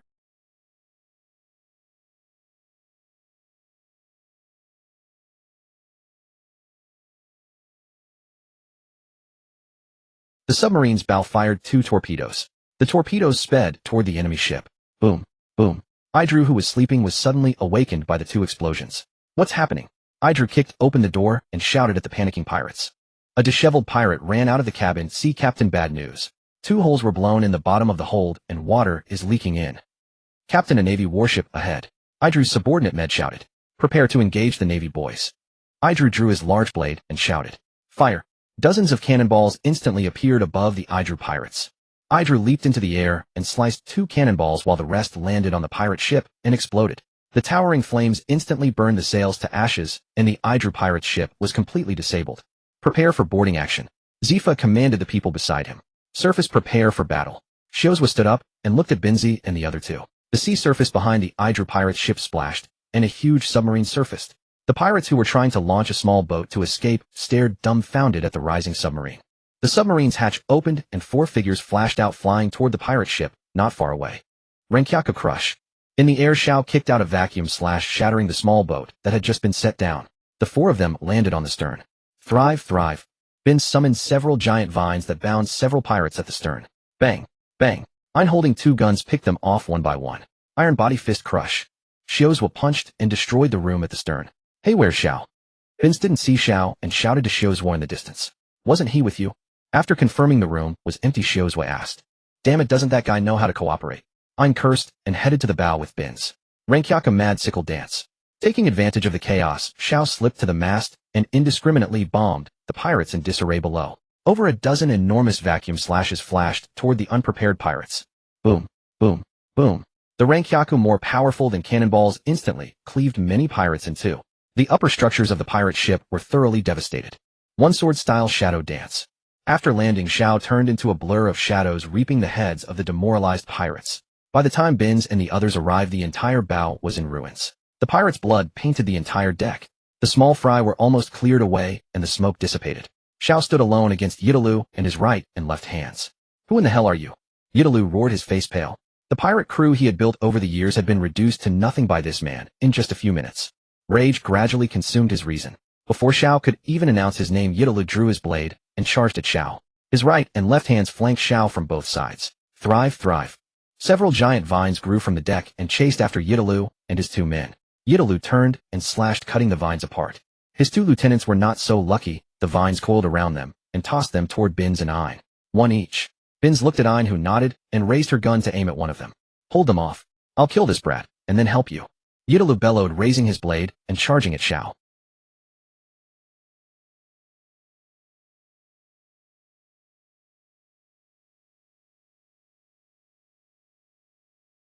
Xiao taunted. You're asking for death. Yidalu's arms bulged with veins. He broke the stalemate and swung his blade toward Xiao's head. Xiao sidestepped the slash, stepped on Yidalu's blade, and leaped behind him. Finger gun, sunflower acupoint strike. Xiao used the power of the slow fruit, poking Yidalu's nape with his finger gun, causing him to be slowed for 30 seconds. Then Xiao swiftly swung his blade and cut off Yidalu's large head. He kicked Yidalu's body into the sea. The severed head that had fallen to the deck was kicked into a corner by Xiao. With the captain dead, the rest scattered like birds and beasts. The few remaining pirates ran toward the stern and ran into Xiaozhua. Seeing Yidalu dead, his right and left hands tried to flee, but were trapped by Bins and Ein and couldn't escape. Let me help you, one sword style moon arc. Xiao performed a quick draw slash on Ein's opponent, sending his head flying. Flying finger gun spear. After killing one, Xiao instantly flicked out a flying finger gun. Bins' opponent, caught off guard, had his head pierced through. Thus the Yidalu pirates were completely wiped out. Zifa's warship had only just grappled with the enemy pirate ship when the battle was already over.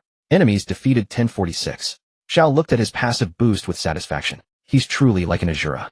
Standing at the bow, Zifa commented as he watched Xiao covered in blood. He had witnessed the entire battle. Nearly 80% of the pirates had been slain by Xiao. Ein glared at Xiao as she passed by, probably annoyed that he had stolen the kills. I said, why are you rushing so much? We're supposed to infiltrate, you know. Bins shouted at Xiao. Well, you just barged in and caused a ruckus, exposing our whereabouts. If we kill all the enemies, then no one will find out we infiltrated, Xiao said calmly. Bins. Alright, get back on the ship and prepare. There's an even bigger battle tomorrow, Zifa ordered. After confiscating all the gold, silver, and food from Yidalu's ship, the warship quickly left the area. Xiao washed off the bloodstains and changed into new clothes. Xiao went to the mess hall. Give me a portion for 25 people.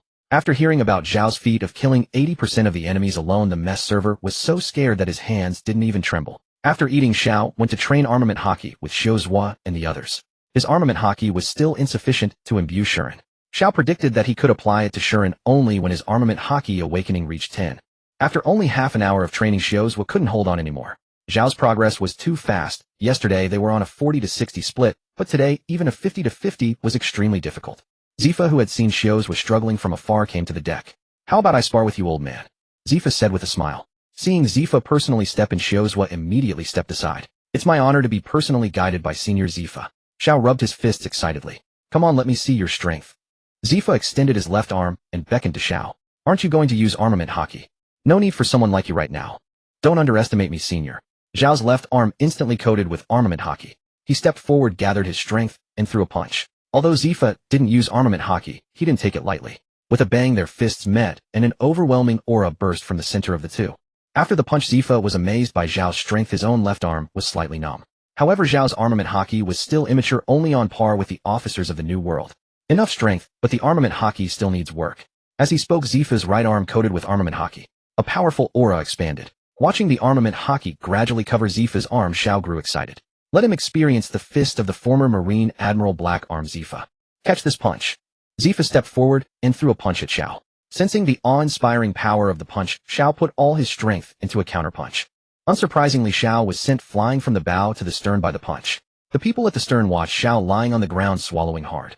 Could this be the result of Zifa's strike? After briefly losing consciousness, Xiao coughed up blood and struggled to his feet. Truly worthy of Black Arm Zifa, his punch was really powerful. How do you feel, young man? My fist isn't easy to take, is it? Zifa walked from the bow to the stern. Xiao breathed heavily, accelerating his blood flow to quickly recover. Not over yet. Xiao leaped up, his fists coated with armament hockey again. At dawn, Xiao woke up with excitement and began his morning training. Today they were going to eradicate a pirate crew whose captain had a bounty of 90 million belly. The enemy had the same number of 600 men as them. Moreover, the enemy crew's strength was evenly matched, unlike the Druid pirate crew, which consisted entirely of cannon fodder.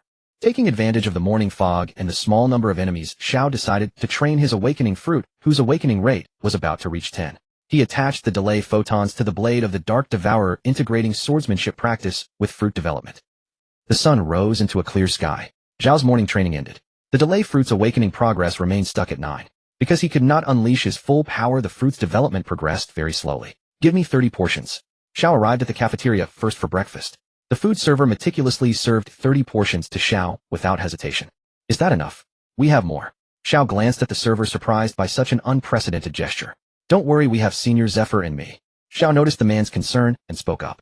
Today's target was a pirate crew on par with the guerrilla force, so it was unavoidable that logistics personnel were stretched thin. After breakfast, Xiao sat on the ship's rail polishing the Dark Devourer.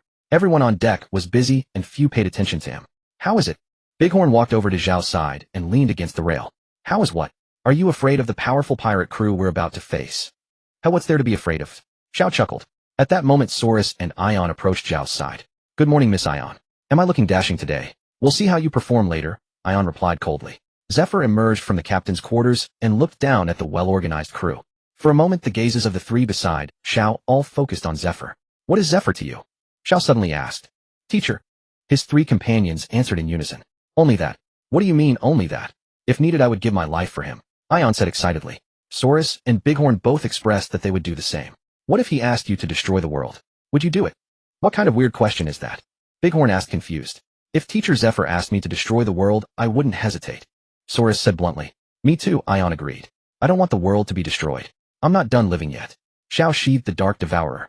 If that time ever comes, I will definitely stop you. What's wrong with you? Acting all spooky this early in the morning. You're not actually scared, are you?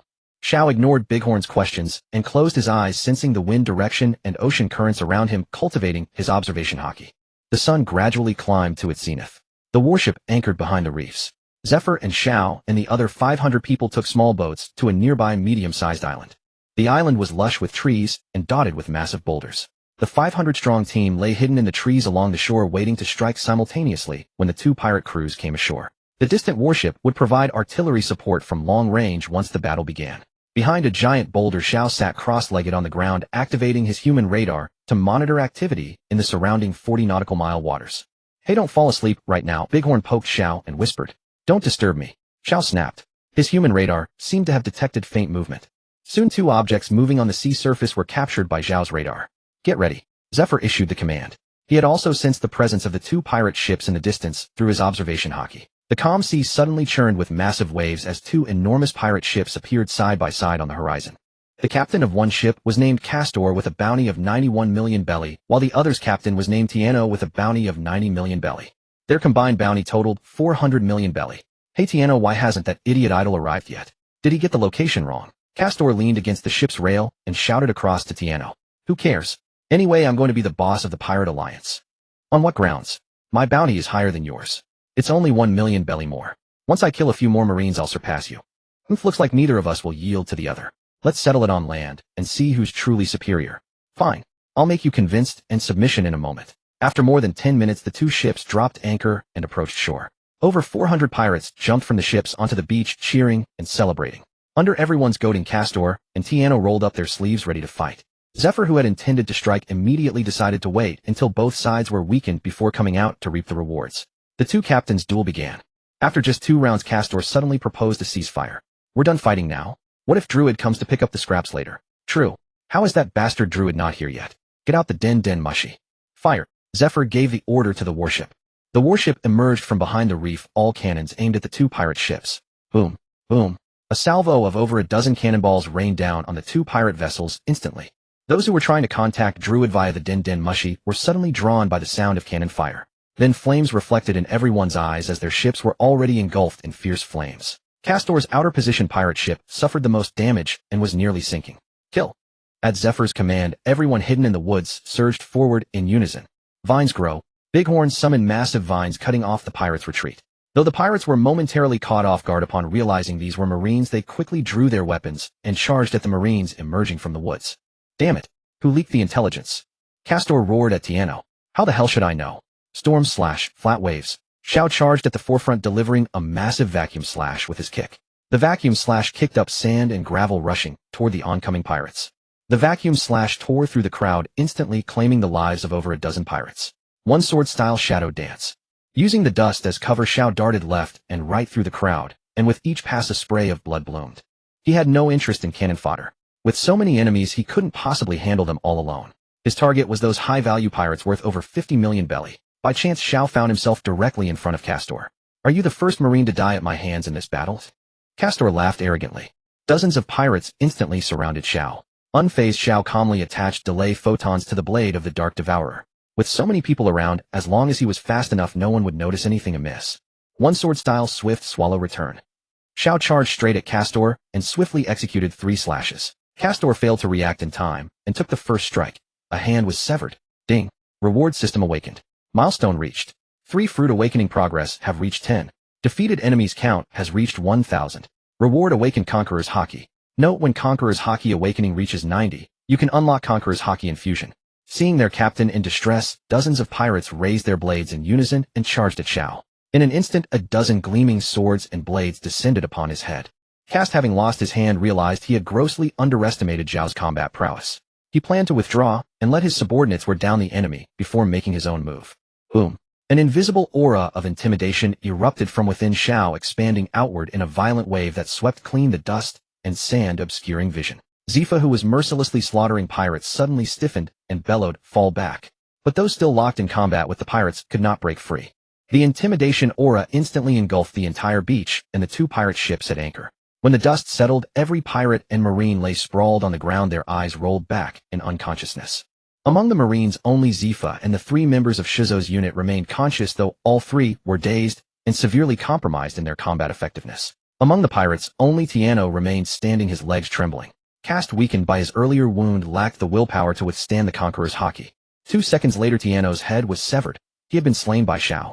Shizo and his 2 companions collapsed to the ground, unable to remain upright. Only Xiao and Zifa stood untouched on the battlefield. You've awakened Conqueror's Haki. Zifa was filled with both delight and astonishment.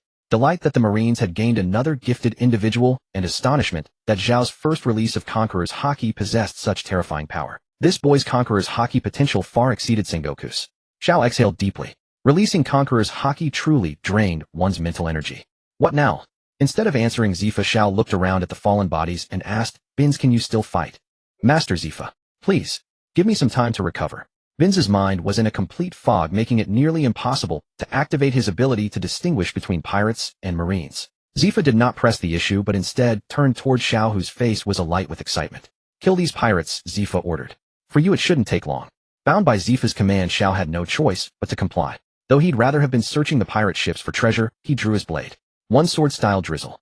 Xiao became a blur, darting through the crowd. With each pirate he passed, a single blade thrust pierced their brow. Slaughtering hundreds of pirates proved to be tedious work. Over 10 minutes later, Bins and the others regained their composure. "Xiao, you bastard. Why did you have to awaken Conqueror's Haki right in the middle of battle?" Cursing, Bins used his ability to separate the pirates from the Marines. The pirates were tossed into the sea to feed the fish, while the Marines were placed in the shade to wake naturally. "Sorry about that."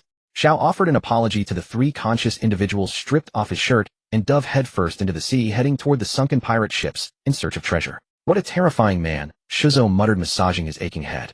Beneath the waves, Xiao reached the wreckage of both vessels and used his shock ability to sense the location of gold and jewels within the debris. Soon Xiao emerged from the sea, clutching 2 overflowing chests of treasure. Setting them on shore, he shrugged helplessly. Pity. All the paper berie were burned to ash. Meanwhile, the warship docked at the shore. At Zifa's direction, the crew unloaded their supplies, preparing to rest on the island for 2 days before setting sail for Marineford. "Let the feast begin," the crew cheered as they disembarked. Those who had been knocked out by Zhao's conqueror's haki gradually regained consciousness, waking to find the beach cleared and everyone celebrating around them. Had the battle already ended? Upon learning that Zhao had awakened conqueror's haki mid-combat and single-handedly ended the fight with it, the crowd regarded him with even greater trepidation. His combat strength had already been a source of despair, and now with conqueror's haki added to it, this man was simply absurd. Were they witnessing the birth of the next fleet admiral? Enemies defeated 1,623. Board Xiao checked his passive stat gains. Spotting on approaching him, a mischievous idea formed, and he decided to tease her. He retrieved a golden rose encrusted with precious gemstones from the pirate treasure. Miss Hie, don't I look particularly dashing today? Holding the rose before her, Xiao winked with a roguish grin. All of this will be confiscated, Ein replied with an impassive expression. Are you feeling all right? Could it be that Miss Ein is showing concern for this humble one? I'm truly flattered. Master Zifa asked me to check on you. Don't flatter yourself. Zhao's carefree manner irked Ein, though she could do nothing about it. Physically I'm fine, but... Hearing him say he was all right, she lost interest and immediately turned on her heel. That boy has awakened conqueror's haki. Admiral Sengoku's voice rang out from the marshal's office, laced with shock.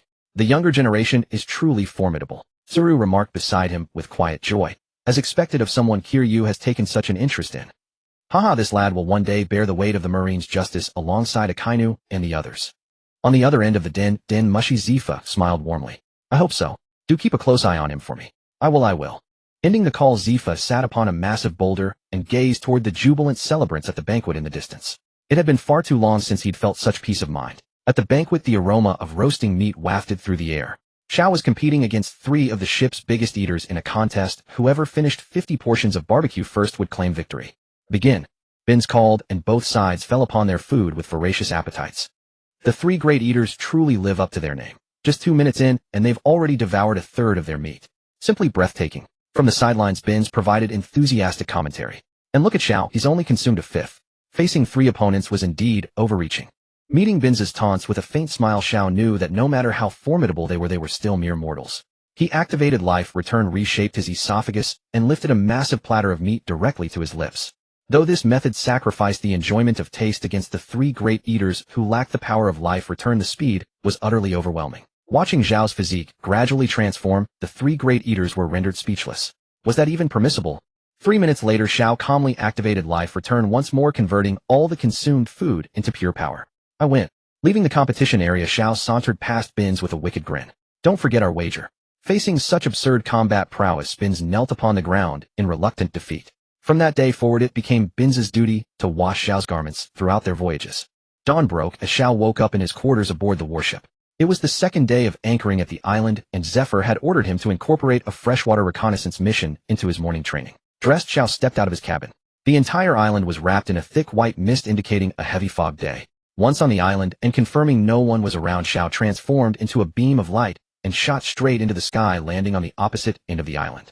Using his observation haki, Xiao detected no rivers or lakes. Zephyr's assigned task was complete. Making his way to the island's center, Xiao found an unmanned mountain ravine.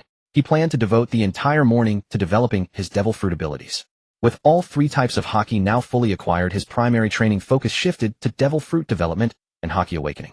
As for haki training, Zephyr was there to assist him. Since the fruit's abilities could not be revealed to others, he could only develop them in secret. Thus, whenever he had personal time, Xiao dedicated it entirely to unlocking the fruit's potential. Thunder roared 1,000 birds. Dark clouds gathered overhead as lightning flashed across the sky. Several massive birds composed entirely of lightning circled the mountain ravine, moving in response to Zhao's commands.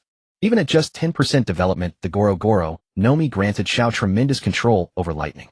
The Thunderbirds merged under his command, converging into a single, devastating bolt of celestial lightning. The heavenly thunder crashed down upon the ravine where Xiao stood, shearing the peak off a protruding stone hill and sending fragments scattering across the valley. A black stone plummeted toward Zhao's position. Originally intending to dodge, he paused and noticed the peculiar shape of the rock. Xiao caught the relatively light stone in his hand. Could this be a devil fruit? Examining the patterns etched into the stone, Xiao gasped in surprise.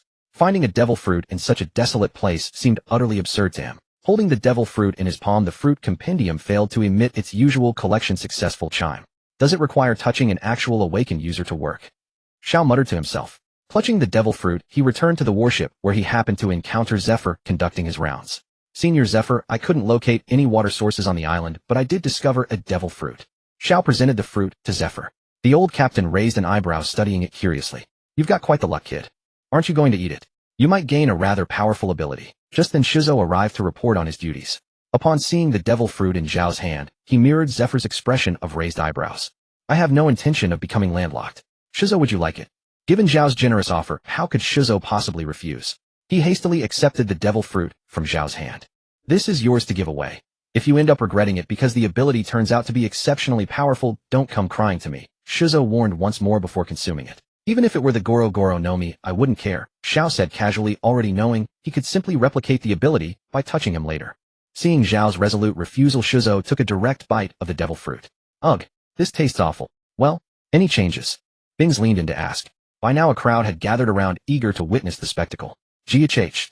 Shizuo grunted in pain as his body began to transform. To everyone's shocked horror, Shizuo ultimately morphed into a towering tiger, standing several meters tall, armed with two extraordinarily elongated dagger fangs.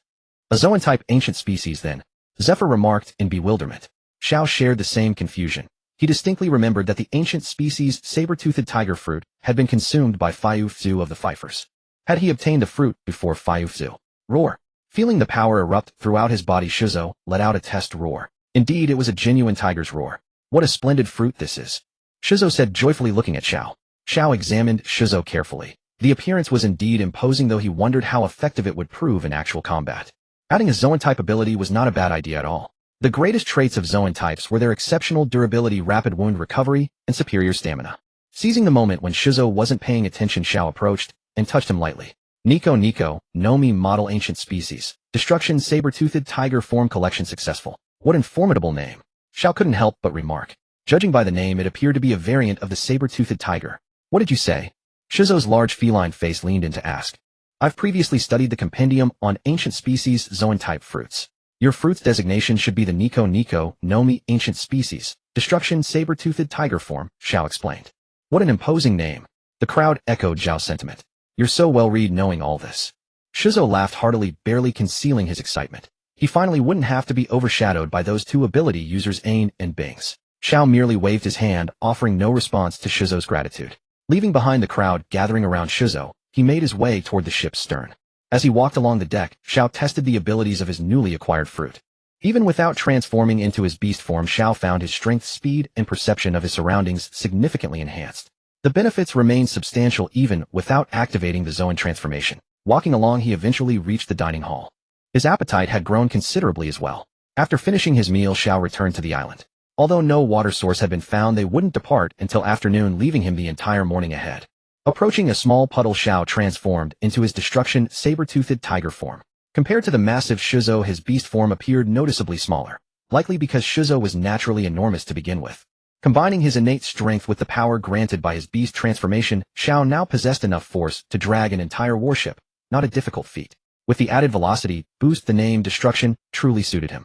Reverting from his tiger form, Xiao resumed his morning's development of the Goro Goro no Mi. He couldn't afford to focus on multiple fruits simultaneously, instead he needed to specialize in mastering just one, the most destructive among them. Within the mountain ravine at the island's center, thunder echoed continuously. Massive bolts of lightning relentlessly hammered against the cliff faces. Those aboard the warship who noticed the unusual activity in the distant sky merely dismissed it as exceptional weather. Guru Guru. The ringing of the den mushy finally reached Zhao's ears, causing him to cease generating lightning. We're setting sail. Understood. After receiving Bing's call, Xiao departed from the ravine he had already leveled. Back aboard the ship, the enormous tiger at the stern was impossible to miss. Shizuo, citing his need to become familiar with his new fruit, refused to revert from his beast form.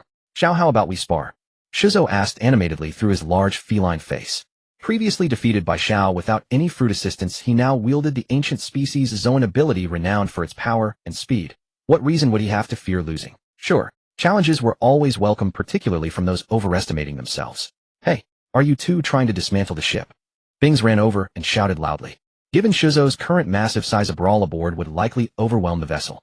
Haha, it's fine. Let them train as they wish. I've been wanting to see whether this fruit's power truly lives up to its reputation. Zephyr lifted his massive foot and stomped it onto the deck, instantly coating the entire stern in armament hockey. That should prevent any damage now, Zephyr chuckled, a testament to the overwhelming advantage of possessing such powerful hockey. Come on, Xiao, I won't lose this time. Xiao ignored Shizuo's challenge and turned his gaze towards Zephyr instead. Senior, whether a fruit ability proves formidable depends on the user. Don't put too much pressure on Shizuo. Facing me, even the most impressive fruits struggle to shine. Ha ha ha, young one. A spark of arrogance is fine, but it must be matched by equally formidable strength. Spare us the boasts before the fight begins, Zephyr chuckled. He had a reasonable understanding of both their capabilities. Previously, Xiao held an overwhelming advantage over Shizu in both raw power and speed. Yet now Shizu possessed a comprehensive physical enhancement along with Conqueror's Haki that surpassed Zhao's own. He estimated the duel would lean toward an even contest. Gazing at Shizu, who towered over him by several meters, Xiao cracked his knuckles. Fighting within such a confined space against such a colossal frame would hardly be straightforward. Shizu disregarded the spatial and physical disadvantages, feeling remarkably confident. Are you using Haki? Shizu asked. Naturally, Xiao replied. Against him, Shizu's sole advantage lay in armament Haki. If he refused to employ it, the fight would lack all interest. After agreeing to the terms, Shizu's 4 claws and 2 dagger-like fangs darkened with armament Haki. Xiao similarly coated his fists and feet in black Haki. Today he would become the tiger-slaying Wusong of Jingyang Ridge. Begin, Bing's announced. The instant the word left his lips, Shizu launched himself forward like a furious tiger, pouncing toward Xiao, who appeared no larger than a kitten in his eyes. Xiao slid beneath Shizu, firing 3 index bullets straight into his abdomen. Utilizing observation Haki in tandem with armament, Shizu swiftly reinforced his belly with Haki to withstand Zhao's barrage. Shizu landed while Xiao rose from his slide, marking the conclusion of the first round. Tickles, Shizu hummed dismissively. As expected, Zoan-type users are tough as leather, Ein said coldly, already foreseeing his diminishing status beside Master Zephyr. Xiao shook out his fingers. The first round was merely a preliminary test of his opponent's resilience. Indeed, bolstered by the Smilodon form, Shizu's armament Haki had grown considerably harder. The second round commenced. Shizu leapt forward once more, just as before. Anticipating Xiao would attempt to slide beneath him again, Shizu was already prepared. Just as Xiao prepared another slide, Shizu slammed his feet down and swiped both tiger paws toward Xiao from either flank. With Shizu's massive body blocking the front, the ship's edge sealing off retreat behind, and twin paws striking from left and right, Shizu was certain Xiao had no means of escape. Xiao had no intention of fleeing. Planting his feet, he raised both arms to absorb the dual strikes. Boom! Shizu's Haki-coated tiger paws collided with Zhao's Haki-reinforced forearms. 2 violent shockwaves erupted outward, just as the onlookers marveled at Shizu's sheer power. Shizu's face contorted further. No matter how hard he strained, his paws refused to close. Between his trapped paws, Xiao gazed leisurely at Shizu's massive head, his expression dripping with mockery. Enraged, Shizu yawned, his colossal jaws wide, and snapped downward at Xiao. Shizu's twin paws pinned Xiao firmly in place. Just as his maw descended, Shizu released his grip to create space for the bite. Constrained by limited space and time, Xiao could only brace against that monstrous mouth, Haki-coated fists and feet meeting Shizu's Haki-reinforced teeth.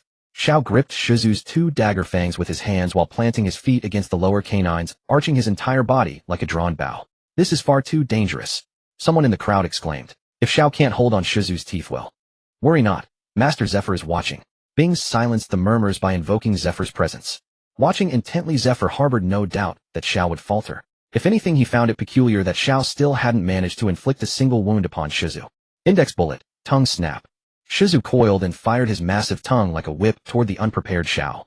Originally, Xiao had planned to endure a while longer to temper his armament Haki, but upon glimpsing the saliva-drenched tongue hurtling toward him, he recoiled. The instant the tongue launched, Xiao released his grip and used paper dance to propel himself away. Once Xiao departed, Shizu could not halt his bite and slammed his fangs squarely into his own tongue. Ruler. Nearly severing his own tongue, Shizu let out an agonized howl. The torment of bitten tongue is a suffering known only to those who have endured it. Xiao showed no opportunism. He waited patiently until Shizu finished howling and his tongue wound began to heal before resuming. After that painful encounter, Shizu kept his massive jaws sealed shut, daring not to bare his tongue again. Even without employing his fangs in attack, those 2 exposed dagger fangs remained potent weapons, capable of both offense and defense. Renko cross slash. Xiao swiftly kicked, unleashing 2 vacuum blade strikes. One slash cut horizontally, the other vertically, forming a cross that sliced towards Shizu's feline face. Shizu reared back, blocking both vacuum blades with his massive teeth. Seizing the blind spot created by Shizu's upward tilt, Xiao leapt and unleashed several flying index bullets. Felines possess razor-sharp senses, and combined with observation Haki, Shizu easily tracked Zhao's assault. Renko, Fong Edge. Shizu whipped his head, his dual fangs slicing the air and sending forth 2 vacuum blade strikes. One slash neutralized all of Zhao's flying index bullets while the other hurtled straight toward Xiao. Through hours of sparring, Shizu had learned to integrate the 6 powers even within his beast form. Xiao met both strikes head-on, shattering the vacuum blades with twin fist impacts. Then he bounded skyward, intending to strike from above. Shizu clapped his paws together once more, pinning Xiao midair, but this time Xiao had willingly allowed himself to be trapped. It was all a deliberate ploy to expose a weakness. True to plan, Shizu fell for it. With his hands pressed against the twin tiger paws, Zhao's legs hung completely free. Ranko, sickle storm. Zhao's suspended legs unleashed over a dozen devastating slashes in rapid succession. Shizu's fangs could not fully intercept them, all but a few raked across his face. Armament Haki could not cover his entire visage in time. Shizu's massive feline face was carved with deep gashes, and several cuts struck his eyes.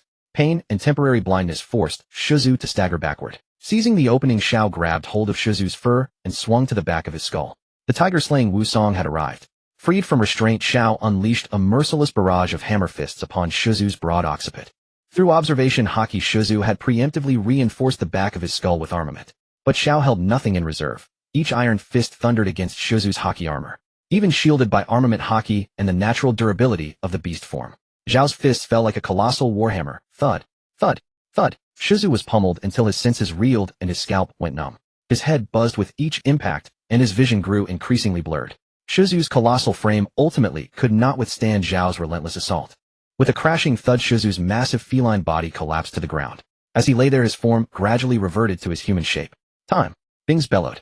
Gazing at the fallen Shizu, Xiao winced, wondering if he had been too brutal. He quickly lifted Shizu and carried him to the infirmary. Upon learning that Shizu's injuries were not serious, Xiao exhaled in relief.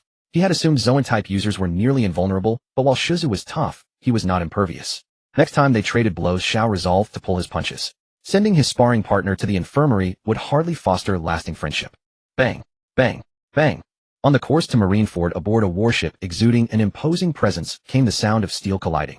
Bare-chested Xiao, his arms covered in armament Haki, relentlessly attacked Zfa. Zfa used observation Haki to defend against each of Zhao's punches, occasionally striking back with a punch of his own. Zhao's progress shocked him time and again. This kid's strength and speed seemed to have been injected with stimulants, improving so rapidly. On the other side, Xiao, like an ever-tireless machine, seized every blind spot he could see to strike. Although each attack left his arms numb from the recoil, the improvement to his armament Haki was substantial. The improvement of observation Haki could rely on the properties of the Thunder Fruit, but armament Haki was different. It could only be improved quickly through comprehension in battle. With only a few days left before docking and returning to the recruit training camp full of rookies, he would not miss any opportunity to spar with Zfa. Although Zfa was no longer responsible for teaching students, upon seeing such a monster of talent and hard work, he couldn't help but carefully nurture him. Senior Zfa, do you know how to train Conqueror's Haki? During training, Xiao suddenly spoke. In the Marines, those with Conqueror's Haki are few and far between. None of us have studied that elusive ability much. I only know a little. Those who have trained Conqueror's Haki to its peak all possess a special technique, Conqueror's Haki Infusion. In the duel between Garp and Roger back, then Roger used Conqueror's Haki Infusion. It's the same principle as armament Haki. Coding objects or attacks with Conqueror's Haki greatly enhances their power. If you infuse Conqueror's Haki over high-level armament Haki, you can reach the peak of the world. Zfa went on a long spiel, all information that Xiao already knew. Specifically, training Conqueror's Haki mainly involves increasing one's willpower and forging the bearing of a conqueror. Zfa finally said something useful. The bearing of a conqueror. Xiao murmured. Yes, that air of being above all others, of ruling over the world. At least the Sengoku I know trains his Conqueror's Haki this way. However, I don't advise you to spend all your time studying Conqueror's Haki. At your current stage, armament and observation Haki are your primary goals. Garp doesn't have Conqueror's Haki either, but he compensates with his supreme armament Haki. Oh, thank you for the clarification, Senior Zfa. I appreciate your eagerness to learn, but getting distracted in battle is not a good thing. Zfa landed a solid punch on Zhao's chest, which was covered in armament Haki, sending Xiao flying from the bow to the stern again. A week passed in a flash, and Zfa's warship arrived at Marineford. As the ship docked, several figures appeared at the port. Xiao leaned out from the ship's side to look. What a formidable lineup, he couldn't help but exclaim. At the port, Garp, Sengoku, Tsuru, Kizaru, and Akiji seemed to be waiting to welcome someone.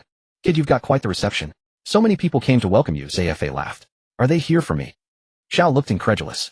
He hadn't done anything wrong, he just killed a few more pirates. Did it warrant the Marine elders personally welcoming him? They probably want to see what the kid who awakened Conqueror's Haki in the Marines looks like. Disembarking, Xiao followed behind Zfa, walking with Bins and the others.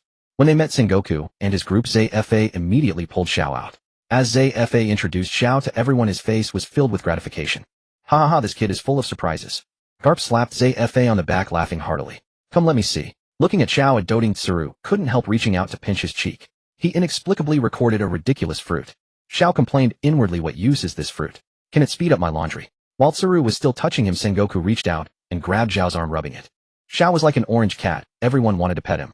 His Conqueror's Haki is much stronger than yours was at the beginning, Zfa reminded. Oh, is that so? Hearing Zfa's appraisal, Sengoku's rubbing became more meticulous, as if he were searching for something. I do sense a faint pressure from him, Sengoku commented on Zhao's haki. After all, Zhao had just awakened Conqueror's haki, so there was definitely a gap compared to someone who had awakened it for decades. He had just recorded a bizarre wash-wash fruit, and now he had recorded a fruit that could turn him into a golden monk. Zhao felt powerless to complain. Wasn't there a switch function for the fruit encyclopedia? He didn't want to record those weird fruits, damn it. What the? Zhao exclaimed in surprise. It came just as he was worrying about having too many fruits to train. The system had found a solution for him. Zhao unhesitatingly placed the 3 fruits into the training slots. Where are you going? The people around looked at Zhao in confusion. I'm going to the bathroom. Zhao escaped from the old folks gathering and bumped straight into Akiji's arms. Akiji, who had been standing asleep, opened his eyes and looked at Zhao. Are you the kid who awakened Conqueror's haki? Akiji asked while yawning. It's me. Not bad. The future of the Marines is in your hands. I'm going back to catch some sleep. See you. Akiji lazily walked toward the headquarters building. If it weren't for Garp dragging him here, he wouldn't have wasted his sleeping time to see the kid who awakened Conqueror's haki. Yo-yo kids these days are scary. Just as Akiji left, Kizuru approached. Looking closely, aren't you the kid who bumped into me the other day? Kizuru bent down to look closely at Zhao. You actually awakened Conqueror's haki, how scary. My early retirement plan is in your hands. Keep it up. Kizuru finished greeting Zhao and turned to leave. Watching the retreating figures of the two slacking off admirals, Zhao instantly felt that his future workload would increase exponentially. Thump thump thump. The door to the head instructor's office at the Marine training camp was knocked. Enter. Inside, Maynard was categorizing the trainees into specialized classes. Reporting. Zhao, first phase trainee of the Marine training camp, officially returns to duty. Hearing Zhao's report, Maynard's half-closed eyes suddenly widened as he looked at the other. Zhao's awakening of Conqueror's haki was something he had just learned. Fleet Admiral Sengoku had just called to tell him to give Zhao special attention. He also heard that when Zhao disembarked, Fleet Admiral Sengoku Garp Tsuru and 2 admirals personally greeted him. Ahem, any gains from this trip? Eliminated over 800 enemies, destroyed 3 pirate crews. Zhao reported earnestly. And oi. Received guidance from Zephyr, improved both armament and observation haki significantly. And oi. I picked up a devil fruit, an ancient Zoan cat fruit. Hearing this, Maynard raised an eyebrow. Fleet Admiral Sengoku didn't tell him about Zhao eating a devil fruit. You became a devil fruit user, eh? I didn't need it, I gave it to my companion Shizo. I see. Then is there anything else you haven't told me? What else is there to say? Zhao asked in confusion. Aren't you going to tell me about awakening Conqueror's haki? Can I even talk about that? Zhao muttered. Zhao whispered. Ha, the entire Marine headquarters knows. Maynard sneered. Hearing this, Zhao was puzzled. He had just arrived at Marineford. How could the news spread so fast? Zephyr's subordinates were quite tight-lipped. After thinking it over, Zhao looked at Maynard and asked, was it that big-mouth Garp who spread the news about my awakening Conqueror's haki? Mind your tone. That's the hero of the Marines, Vice Admiral Garp. Maynard didn't answer Zhao's question directly, tacitly confirming the fact. Indeed, after learning from Sengoku about Zhao's awakening, Garp told everyone he met, afraid someone might not know. Zhao still didn't realize he had become a celebrity in the Marines. His exploits in the camp were also being exaggerated wildly, and his nickname among the masses had become the Demon Rookie. Fall in. Maynard waved his hand. Yes, sir. Leaving Maynard's office, Zhao went to the mess hall, as if on autopilot. It was just dinner time. 60 portions, please. After acquiring the saber-toothed tiger's abilities, Zhao's appetite had become bottomless. He figured it was because he ate so much that Zephyr had returned early. Trainee bulk takeout of cafeteria meals is not allowed, the cafeteria lady reminded. I'll eat here. This is all for me. The cafeteria lady. Zhao's audacious statement made her look up at him. Isn't this Zhao? The cafeteria lady exclaimed, wondering which beast could eat so much. It was none other than the legendary Demon Rookie, the top student Zhao. Oh, my long time no see. The kid's been starved thin. Without another word, she called over a few colleagues, quickly prepared 60 portions, and set them before Zhao. Zhao picked up a large tray of food, thanked the lady, and began to feast. He had mastered life, returned to the point of digesting while eating. After dinner, Zhao planned to return to the dormitory to see his 3 roommates. As soon as he entered, a fragrant floral scent assailed him. The dormitory had changed more than a little since he left. What was once reasonably tidy was now spotless, with many luxurious pieces of furniture arranged neatly. On Zhao's bed lay his photo along with fruits, coins, and such. Have I been enshrined? Zhao grinned. No one was in the dorm. Alanta and the others were probably having dinner. Zhao lay down on the luxurious bed to rest, waiting for the 3 to return and explain. Before long, Jera and Jess arrived, arm in arm, with Lanta following behind. The 3 saw Zhao lying on the bed as soon as they entered. Zhao opened his eyes and looked at them. The Jera brothers rubbed their eyes and shouted, Master Zhao is back. They slid to their knees before Zhao. Without a word, Zhao gave each of them a bump on the head. Where did you get all this? And why am I enshrined? The Jera brothers exchanged glances and said in unison, these are offerings from classmates who admire you, Master Zhao. Knock knock knock. A knock on the dormitory door. Enter. Zhao called out. A young recruit in white stepped into the dormitory with a solemn expression. I've come to pray for the awakening of Hie. The white-clad youth spoke earnestly. He immediately spotted Xiao sitting on the bed. Brother Jerry, you guys are so professional. You even got a life-size statue. The youth exclaimed in amazement. Jera and Jess frantically gestured at him, but his gaze was locked on the motionless Xiao. Xiao watched quietly, wondering what the other was up to. The white-clad youth knelt before Xiao, placed coins at the foot of the bed, and clasped his hands together in a prayer gesture. Ross hereby prays to the god Xiao, begging the god Xiao to grant me the awakening of the 3 types of Hie. After reciting the prayer, Ross closed his eyes tightly and knelt silently for 10 seconds. As the prayer ended, Ross stood up, and another knock came from outside. Ross walked to the door, opened it, and left. Another youth, a familiar face to Xiao, stood outside. The youth held a bottle of red wine. He placed the wine before Xiao. You guys actually made a life-size figure. Awesome. He praised, looking at the frantically shaking Jera brothers. Ned hereby prays to the god Xiao, begging the god Xiao to grant me a devil fruit, preferably a logia. Following the same procedure, Ned knelt and prayed. Ahem. Xiao suddenly coughed twice.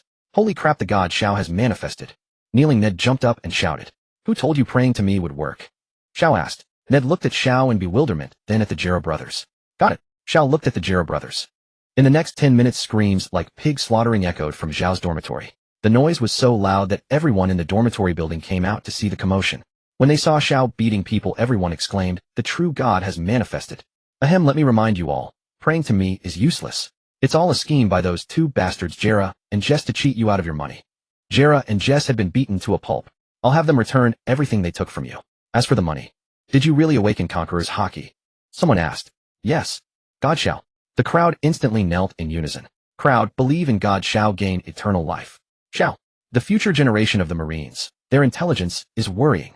After spending the entire night explaining himself, Xiao had completely abandoned any hope of debating immortality with the others. Among millions of people, only one could awaken Conqueror's Hie. Such a concept was truly absurd to the new recruits. After all, among the Marines, only Sengoku possessed it. Now that someone had appeared right beside them, it was hardly surprising they felt inclined to show reverence. They could only blame their narrow horizons. Once they reached the new world, Conqueror's Hie would be everywhere, and it would no longer seem remarkable. After returning what he had deceived others out of, he no longer concerned himself with anything else.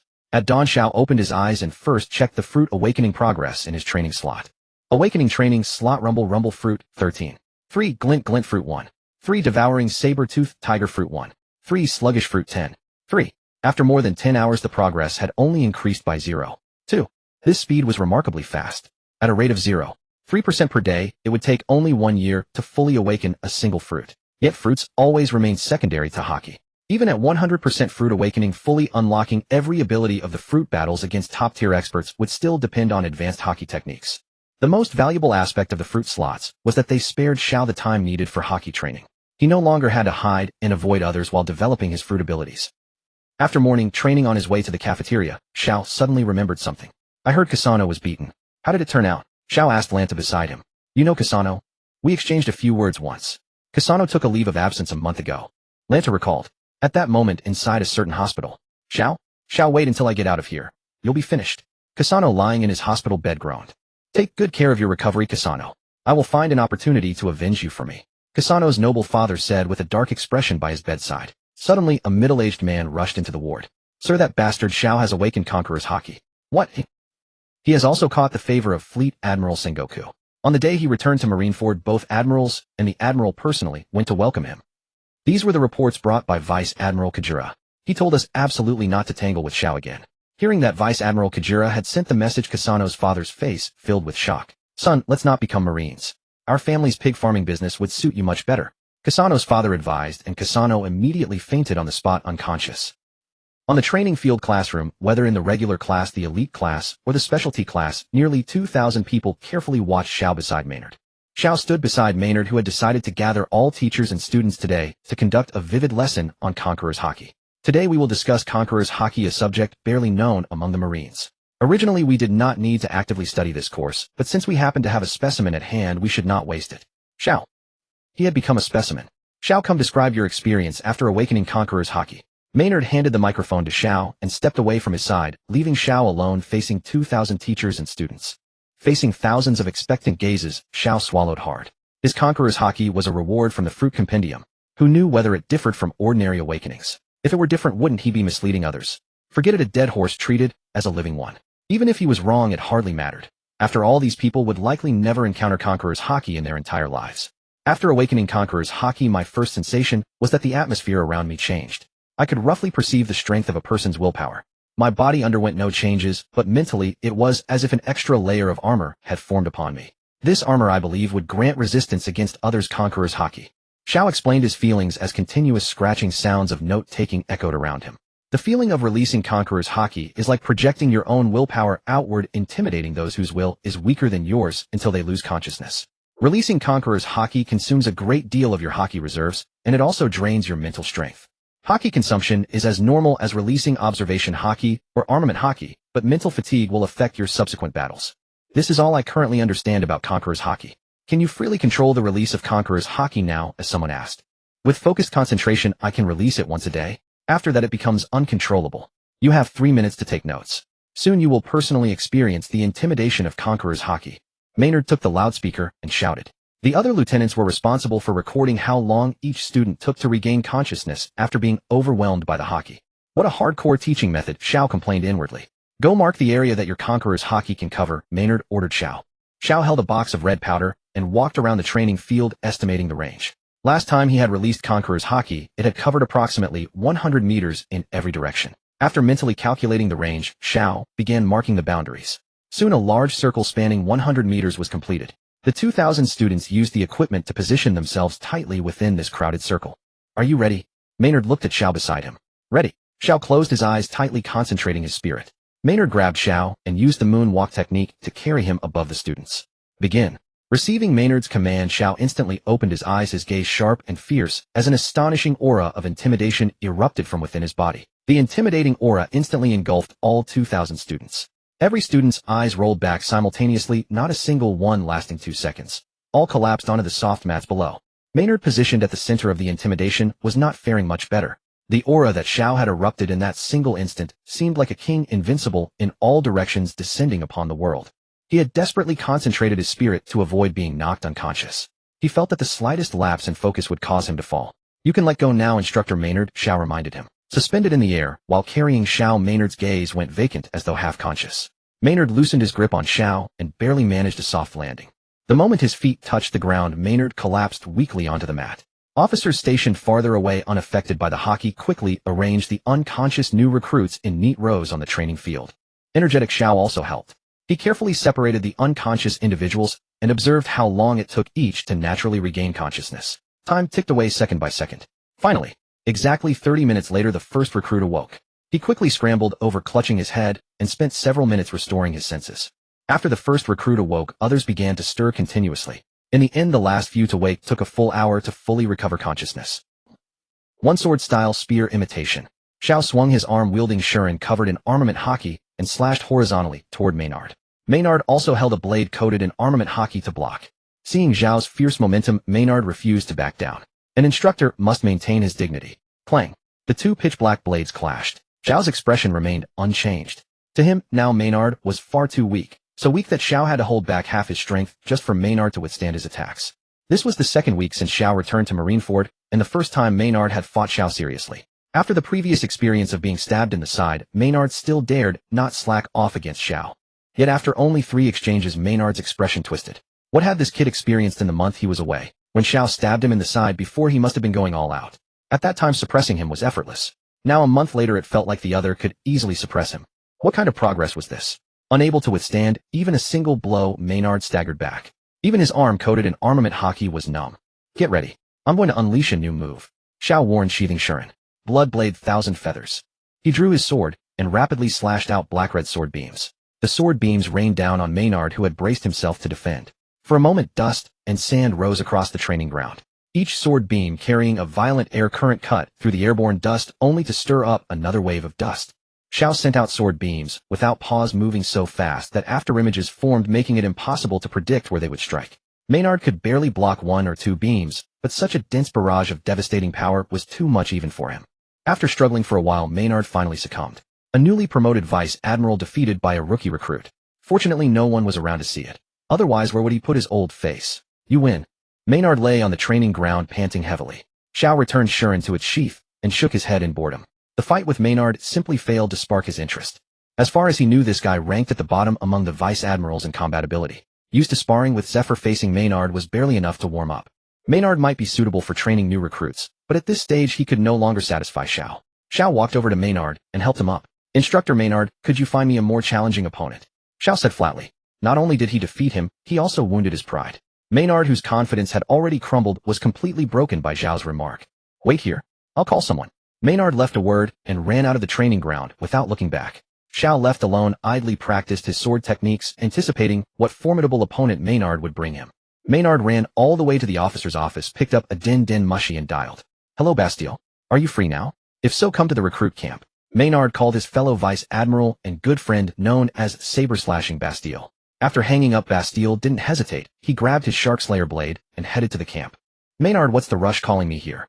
Bastille kicked open the door of the instructor's office, leaned against the doorframe, and roared. He was a towering figure with a horned bull mask and reddish-brown hair. Seeing Bastille as if he were a lifeline, Maynard hurried forward and grabbed his hand. There's an arrogant brat in my camp that needs you to straighten out. Can't you handle such a small matter yourself? Bastille said impatiently. I've been unwell lately. The doctor says I shouldn't exert myself. That's why I thought of you, old pal. With your unstoppable shark slayer blade, that little punk won't dare act up. To get revenge, Maynard didn't hesitate to flatter Bastille. Humph, just a kid. Leave it to me, Bastille said confidently. Maynard led Bastille to the training ground.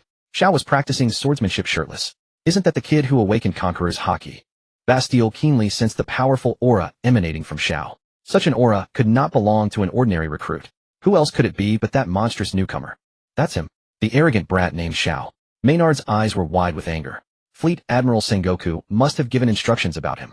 If we act rashly, won't we get into trouble? What trouble? He asked me to find him an opponent. We're just fulfilling his request. He's yours now. I have something to do, I'll be back later. Maynard slipped away and hid in the shadows, waiting to see how Bastille would make Xiao beg for mercy. Xiao had noticed the two of them long ago, but didn't care. Even if they both attacked, he could handle it with ease. After Maynard fled, Bastille carried his shark slayer blade toward the training ground. I heard you're looking for an opponent. Xiao turned and looked at Bastille not far away. You seem suitable. Bastille's striking appearance made Xiao recognize him instantly. The vice admiral who was defeated in an instant by Sabo at Dressrosa. Although he seemed weak in the anime, for now Xiao needed exactly such an opponent. Humph, arrogant brat. Don't cry and beg for mercy later. Bastille sneered, brandishing his shark slayer blade. Xiao likewise drew Shuren and coated it with armament haki. You'd better use armament haki too. I can guarantee you won't get hurt, but I can't guarantee your beloved blade won't be cut. Xiao kindly reminded him. Arrogant. Bastille stepped forward, raised his shark slayer blade, and slashed fiercely at Xiao. One sword style, facing the wind. Clang. The two blades met, sending out a shockwave that expanded outward. The first exchange was a test for both sides, and neither went all out. Despite his harsh words, Bastille didn't dare to use full force from the start. Xiao was not an enemy. He was the one Fleet Admiral Sengoku had instructed to be nurtured carefully. If anything happened to this genius under his watch, he would probably be discharged from the Marines tomorrow for stepping into headquarters with his left foot first. Xiao didn't use his full power either, afraid that he would overwhelm the opponent in the first move, which would be awkward. But from this single blow, Xiao could tell that Bastille was far stronger than Maynard.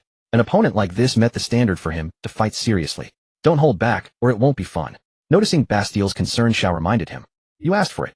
Bastille forcefully flipped Xiao into the air and slashed a proud sword beam toward him in midair. Seeing the power of that sword beam, Xiao felt a rare excitement. This was what a Marine Vice Admiral should be like. One sword style, Army Breaker. Xiao, somersaulting backward through the air, swung his blade, unleashing a sword aura capable of cleaving mountains and splitting seas. Though Bastille's combat prowess was not as overwhelmingly formidable as Zephyr, Xiao's observation haki could not be deceived. Bastille's slash with the shark slicer was indeed powerful enough to cut through metal and stone. The two sword auras collided midair, exploding into a sky-filling sandstorm.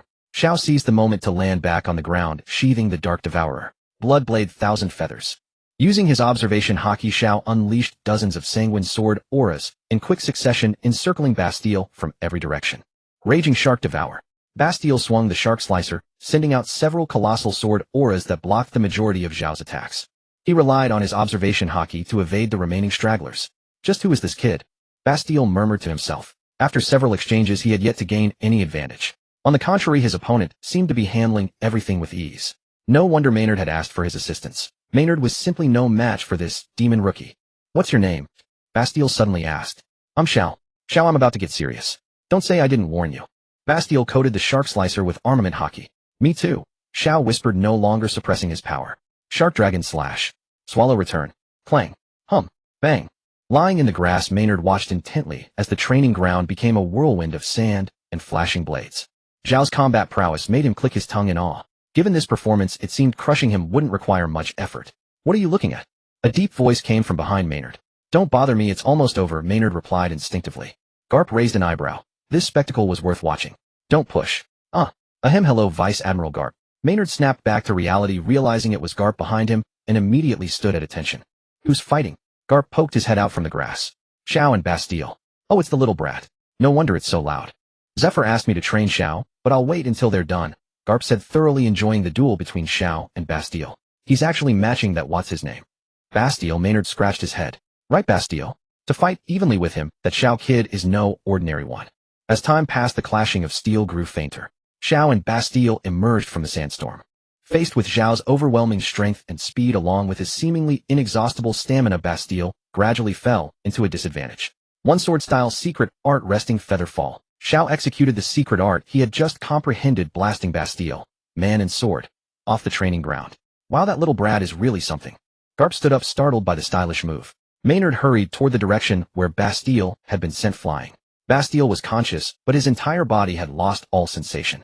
Bastille, Maynard called out as he ran to his side. Don't spread the word that I was beaten by a kid. Don't worry, I lost to him too. Maynard helped Bastille up and headed to the infirmary. Xiao watched the pair of unlucky comrades leave. Hey little brat, that secret art of yours was amazing. Garp came over laughing heartily. What brings you here, old man Garp? Xiao sheathed the Dark Devourer with a smile. I have no missions this week, so Zephyr asked me to help you train your armament hockey. Much obliged. I was just looking for a sparring partner for armament hockey training. Then let's begin. Garp rolled up his sleeves with a grin. As Garp drew closer, Xiao suddenly felt a foreboding sense. Old man Garp, do you know how to train? Xiao stepped back a couple of paces as he watched Garp crack his knuckles. Of course I do. My grandson Luffy grew up under my guidance. Hearing this, Xiao winced. I think Zephyr's teaching method is just fine. You defend while I attack with armament hockey. What are you talking about? That kind of soft training won't do. But Zephyr trained most of the Marines elite, such as. Stop blabbering and take my fist of love.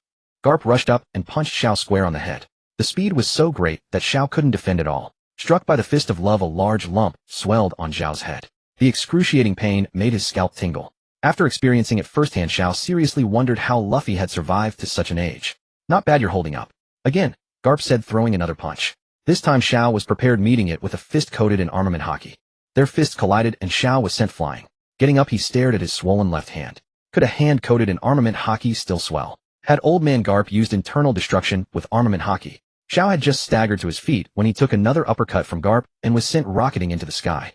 Stunned for a brief moment, Xiao regained his senses during his fall, looking down at Garp, who was preparing another punch. At least I have to catch one punch. Xiao coated his entire upper body with armament hockey, the black dragon embroidery gleaming under the sunlight. Facing Garp, who had already charged his power, Xiao braced his arms to catch the next blow. Bang! Xiao caught Garp's fist with both hands, and a powerful shockwave erupted from the center of their clash. After holding for 2 seconds, Xiao was sent flying just like before. After enduring Garp's iron fist, Xiao realized how gentle Zephyr had been during their training. Garp looked at Xiao lying on the ground and scratched his head. Hey, you're not giving up after just 5 of my punches, are you? Huh. Easy for you to say. Xiao forced his pain-racked muscles to rise. Did you use internal destruction with armament hockey? Xiao looked at the relaxed Garp. Of course. You can defeat a Marine headquarters vice admiral, so I have to teach you with the highest standards.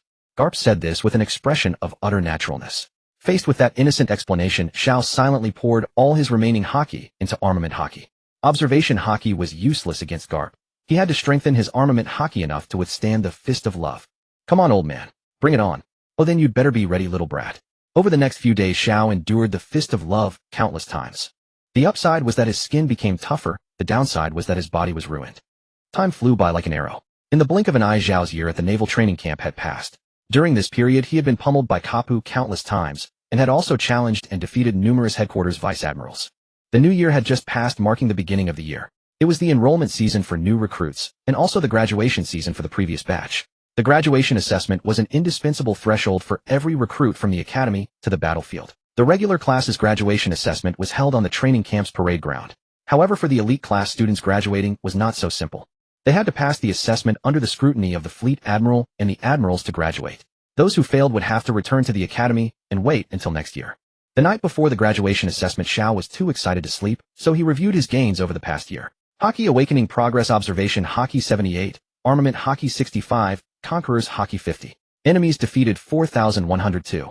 Devil Fruit Awakening Progress Rumble Rumble Fruit 100 Fully Awakened Slow Slow Fruit 91 Awakened Glint Glint Fruit 81 Awakened Destruction Saber-Toothed Tiger 81 Awakened Flame Flame Fruit 25 Ice Ice Fruit 10 Earth Earth Fruit 10 Bloom Bloom Fruit 10 Regression Fruit 1 Scrub Scrub Fruit 1 Buddha Fruit 1 Awakening Training Slots Slow Slow Fruit 91 6 Glint Glint Fruit 81 For a Destruction Saber-Toothed Tiger Fruit 81 6 Flame Flame Fruit 25 7 Not long ago the Rumble Rumble Fruit achieved full awakening, and Xiao used it to develop a form called Heavenly Thunder God. Developing a fruit to 100 means that the fruit's inherent potential has been fully unearthed. Xiao could now control the trillions of thunderbolts from the 9 heavens, covering an area that could encompass 5 Malinfandos, yet this still could not escape the shackles of nature. His personal combat power could rival an army, but if he encountered someone with stronger Haki in all 3 types, he would still be helpless. There was no shortcut to advancing to higher level Haki. He could only move forward step by step. Over the past year, Xiao had used the Rumble Rumble Fruit to rapidly enhance his observation Haki. However, when his observation Haki reached 70, on the verge of a qualitative leap, he found that the method of using the Rumble Rumble Fruit to improve it no longer worked. The difficulty of improving Haki afterward increased geometrically. Nevertheless, Xiao's progress over the past year indeed met his expectations. He was now capable of surviving the Summit War. At 7:00 in the morning. Today Xiao did not get up at 5:00 a.m. for morning training. For the first time, he slept until he naturally woke up. When the alarm rang, Xiao and his 3 roommates opened their eyes simultaneously. I hope no one in the dormitory fails to graduate today, Xiao said first. You're quite comfortable being directly recommended for graduation. Jilla complained. Alas, a tragic thick barrier has long been set between God Xiao and us. We're not from the same world. Jesse also said sarcastically. Who said I'm being recommended? Today I still have a powerful opponent to defeat. Who? Hearing Xiao speak so mysteriously, the other 3 immediately became interested. Anyway, gather at Pulong Bar at 8 p.m. tonight. Whoever doesn't come is a coward. The group dressed and went to the cafeteria, which was already overcrowded. So much so that the cafeteria was set up on the parade ground. The smart recruits had already ordered meals from the cafeteria a few days in advance. Arriving at the parade ground, the 100-person meal Xiao had ordered was already placed at the reserved spot. Xiao would eat 80 portions, and the other 3 would share the remaining 20.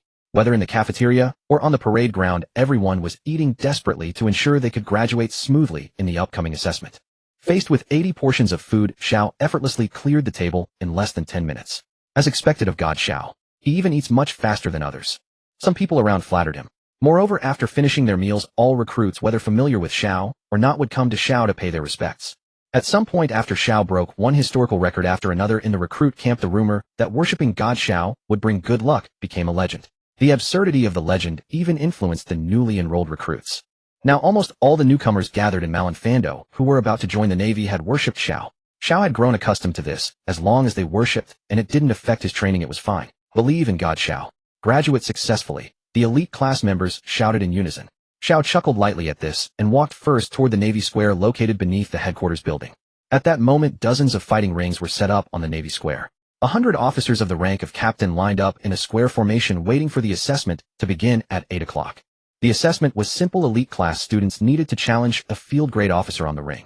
After the challenge, the officer would score the student based on performance, with 80 being the passing line. Vice admirals and admirals would assign the students to their posts based on their scores. Xiao and a dozen other students were the first to arrive at the Navy Square. After being checked by Maynade, they entered the waiting area of the square. When it was Zhao's turn, Maynade with a cigarette in his mouth grinned. You go to the place where the vice admirals are. Am I not with them? Xiao asked in confusion. Was he really being recommended? You are not taking the assessment with them. Oh, walking toward the vice admiral waiting area, Xiao shouted to Lanta and the other 2. Good luck, everyone. The 3 turned back, gave a thumbs up, and put on a "we've got this" expression. Having spent a year together, Xiao believed that the 3 of them with their strength in the elite class could score at least 90. Arriving at the vice admiral inspection area, several seated vice admirals were all old friends of Xiao. Wushu, Huashishin, Basidiyu. All of them had been defeated by Xiao more than once. The looks in their eyes, some fearful, some fond, some expectant. Without exception, they all regarded Xiao as a future admiral. Above the vice admiral's platform sat the 3 admirals Qichuan, Qingji, and Huan Yuan. Above the admiral's platform sat the fleet admiral of the Navy Zhonghua. Beside Zhonghua were Kapu, He, and Zifa, all of whom were his comrades in arms from the same generation. They occupied the highest seats, and no one had any objections. How should we handle that boy, Xiao? Asked Zifa, standing beside Zhonghua. That kid's progress over the past year has been truly remarkable. Before Zhonghua could speak, Kapu interjected. Yes, this kid hasn't even left the recruit camp, and he's already formed a faction among the vice admirals. He said in a cool tone. Although she was happy that the Navy had obtained such a talent, she couldn't give a young man like Xiao a high position right after graduation. There were some experiences he hadn't yet undergone, and some people he hadn't yet met. In this world of strong men, rising stars were never lacking, and those who perished due to arrogance were even more countless. The meaning of his words was clear to the old hands present. The three of them simultaneously fixed their gazes on Zhang Guo, waiting for the Navy Fleet Admiral to make a decision. Yes, he is a fine jade, but lacking in polish. He must still be placed at the grassroots level to begin his training. Zhang Guo's decisions always made the other three feel secure. Indeed, a newly graduated young man cannot be allowed to go straight to the top. His resilience needs to be tempered, Zifa responded. This is what is meant by saying the young should not be too arrogant. Hey Xiao, it's your turn. The flying squirrel vice admiral beside Xiao reminded him. Go on, make sure you get a good score. Fire Mountain blew out a smoke ring and chuckled. Having watched the new recruits' assessments all day, Xiao was bored to death. Upon hearing that it was his turn, he immediately leaped off the platform and found an empty arena. By now, dozens of arenas around were empty. After the assessment, new recruits were not allowed to remain on the testing grounds. A week later, the instructors would distribute the results to them, and then warships would be dispatched to send them to various naval bases. Standing on the arena, Xiao suddenly felt something moving beneath the ground. Dozens of arenas abruptly disassembled, and the yellow soil flowed like water toward the center of the plaza. In the end, a supersized arena formed. Outside the arena beside Xiao, a clump of yellow earth gradually took human shape. Long time no see, Vice Admiral Jiaji. Xiao greeted Jiaji. A long time no see, kid. Jiaji forced a smile and reply. Although he hadn't seen Xiao this past year, Xiao's various exploits had nearly worn his ears out. Xiao had become a big star known throughout the Navy. What annoyed Jiaji even more was that this guy had become even more handsome in the past year, and his strength had reached such a terrifying level. Having been rejected by Ziyuan in his confession yesterday, Jiaji subconsciously blamed the failure on Xiao. Get on the arena quickly, an old friend is waiting for you, Jiaji urged impatiently. Xiao approached the arena and leaped onto it. At the center of the arena, a female Navy officer draped in a pink justice cloak and exuding elegance smiled as she watched Xiao. It's been a year, and you've really impressed me, kid. Ziyuan smiled, the Jinpiluo in her hand occasionally releasing traces of killing intent. A year has passed, and Sister Ziyuan remains as beautiful as ever.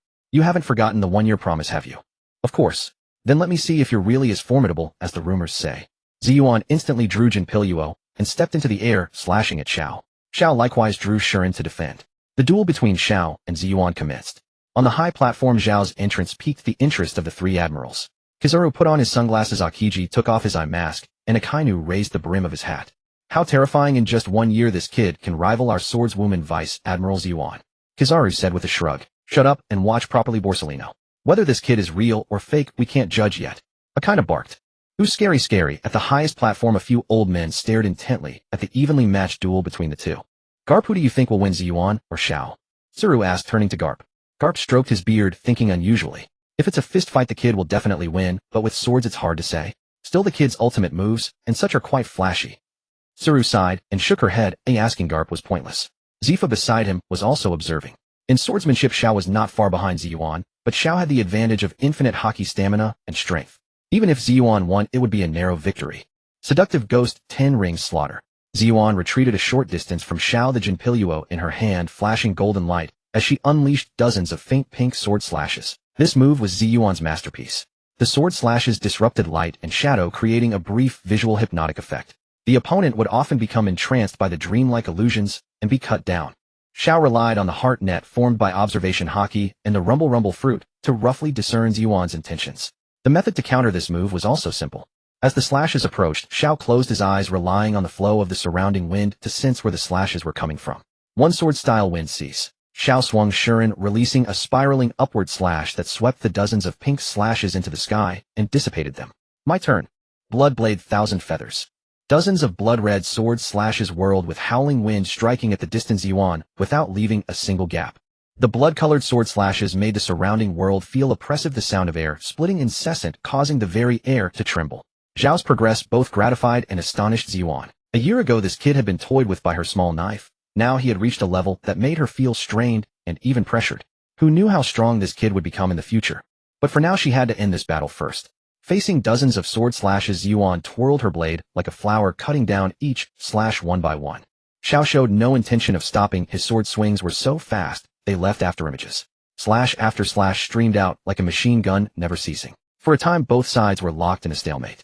The residual waves from Ziyuan's defense against the slashes left the arena behind her, battered and broken. Whenever the arena seemed about to collapse, Jiaji below the arena would reshape it. As a user of the earth fruit, he was of little use at sea, and his ability was most often employed in civil engineering. This also greatly annoyed him. On the arena, the Jinpiliuo's sword hum rang continuously. Ziyuan understood that Xiao was exploiting his stamina advantage. If this dragged on, her energy would eventually run out. Seductive Rakshasa Ring Moon. A high-speed rotating super-large slash was released from Jinpiliuo. The rotating slash deflected all of Zhao's sword slashes. The slash reached Xiao, breaking through Bloodblade Thousand Feathers without losing momentum. Xiao quickly coated his arm and Shuren with armament haki. He then horizontally blocked the rotating slash. The slash spun at high speed, making it hard to find an opening. Xiao could only gradually redirect its path to evade the blade. Withered Sakura Chaos. Just as Xiao dodged the rotating slash, Ziyuan flashed forward with a Shuenpa. A dazzling array of sword techniques poured forth without end. Ziyuan's sword momentum grew fiercer. Although Xiao tried his best to block, he still occasionally missed, some having to rely on his armament haki-hardened skin to endure. Though armament haki deflected all the slashes, blood still seeped from his skin.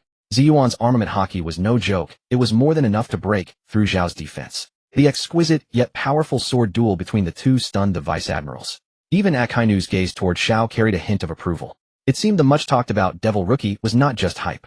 So Ziyuan is still stronger? Suru murmured. Not necessarily. This kid is an old hand at fighting stronger opponents and growing stronger with each battle. Garp said seriously. The unceasing wounds soaked Zhao's clothes with blood. One sword-style leaping dragon quake. Having gradually grown familiar with Ziyuan's sword techniques, Xiao seized the opportunity and sent her flying with a single strike. Ziyuan, light and graceful, landed steadily on the other end of the arena. By now both knew each other's limits. Almost time for the big move, that kid. Garp exclaimed excitedly. Whoosh! Xiao took a deep breath, his blood flowing faster, slightly crouching and gripping Shuren tightly with both hands. At that moment the airflow around him changed, and the aura of slaughter permeated the heavens and earth. On the other side of the arena, Ziyuan also prepared to unleash her ultimate technique. To force her to use her full power in just 1 year was in theory already Zhao's victory. But Ziyuan knew that this stubborn kid would not accept such a victory. Whether he won or lost, she had to make him submit wholeheartedly. Sorrow Rakshasa Snow Heron's Cry. One sword style ultimate art demon edict heaven sealing slash. Wielding the Conrakal staff with both hands, she knelt on one knee. The armament haki around Ziyuan's lower right abdomen faded, revealing a distinct mark. Panting heavily, Ziyuan knew this battle was hers to lose. On the other side of the ring, Xiao sheathed his sword, clutching his fractured left arm, and came to Ziyuan's side to help her up. You won. A barely concealed joy shone in Ziyuan's eyes as she smiled radiantly. Xiao had won this battle, but at a tremendous cost. Had neither of them chosen to strike with the flat of their blades in that final moment, Zhao's left arm would have been severed, and Ziyuan's abdomen would have borne a fatal wound. What score would you give me? Full marks. Surely you're not showing favoritism because of our close sibling bond. Xiao raised an eyebrow. Xiao and Ziyuan supported each other as they made their way down from the ring for medical treatment. Meanwhile, on the ring, Jiaji was responsible for cleaning up the mess they had left behind. Watching the two of them chatting and laughing together, Jiaji felt like the real clown in this situation. After wrapping his injured left arm with bandages and resting briefly, Xiao was summoned by Zhanghua. Upon arriving at the Admiral's office in the headquarters building, he found that the moment he stepped inside, Karp was seated on the left sofa, Zifa on the right, and beside Zhanghua at the desk stood he. It was once again the elderly club that Xiao was so familiar with. The assessment has concluded. You defeated Ziyuan. Which sea region would you like to be assigned to? Zhanghua spoke. Anywhere is fine, Xiao said casually, for his strength had already left a mark in everyone's hearts, so the destination mattered little to him. And what rank do you wish to be granted? Anywhere is fine. Hey kid, you're being too casual. Karp couldn't help but remark. Are you the justice of casual? Something like that. I am the justice of following my heart. So you mean you're leaving the decision entirely up to us? Zhanggua's gaze turned sharp as he locked eyes with Xiao, knowing that no lie could escape his discerning sight. Yes. North Blue G4 Marine Base appointment as Lieutenant Commander. Any objections? None. You may go. After Xiao left, the tense atmosphere in the Admiral's office instantly relaxed. Ha, this kid is too carefree. Karp laughed heartily while picking his nose. All for nothing that he was worried he had too much ambition. He's not another person like Huan Yuan, is he? Zhanghua rubbed his forehead wearily. While he didn't want Xiao to become arrogant due to excessive ambition, having absolutely none of it was equally unreasonable. Zhanghua stroked his beard, thinking to himself, it seems I need to promote this kid faster to instill more sense of responsibility in him. Exiting the headquarters building, Xiao headed straight for the plank bar. Upon entering, the lighting was dim. Snap! Everyone assemble, the banquet begins. Jella shouted from atop Bart's neck. Tonight all expenses are on Lord Xiao. Instantly, colorful lights illuminated the bar with various drinks and delicacies arranged around, as cheers of celebration filled the air. Today the entire plank bar was booked by the Navy. Hundreds of recruits about to embark on their journey came here to celebrate their successful graduation. Xiao ignored Jella's invitation to join their revelry and leisurely walked toward the bar. Uncle Plank, just bring some low-alcohol drinks. Over the course of a year, Xiao had often visited the Plank bar during his time off to support the business. Through frequent visits, he had grown close with Plank. Plank placed the drinks before Xiao and asked, "Which base did Marshal Jean assign you to?" "G4 base in the North Blue."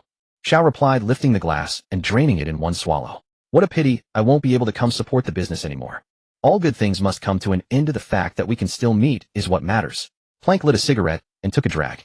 "Being a Marine is no easy matter. Keep it up, young man." "Thank you for the reminder.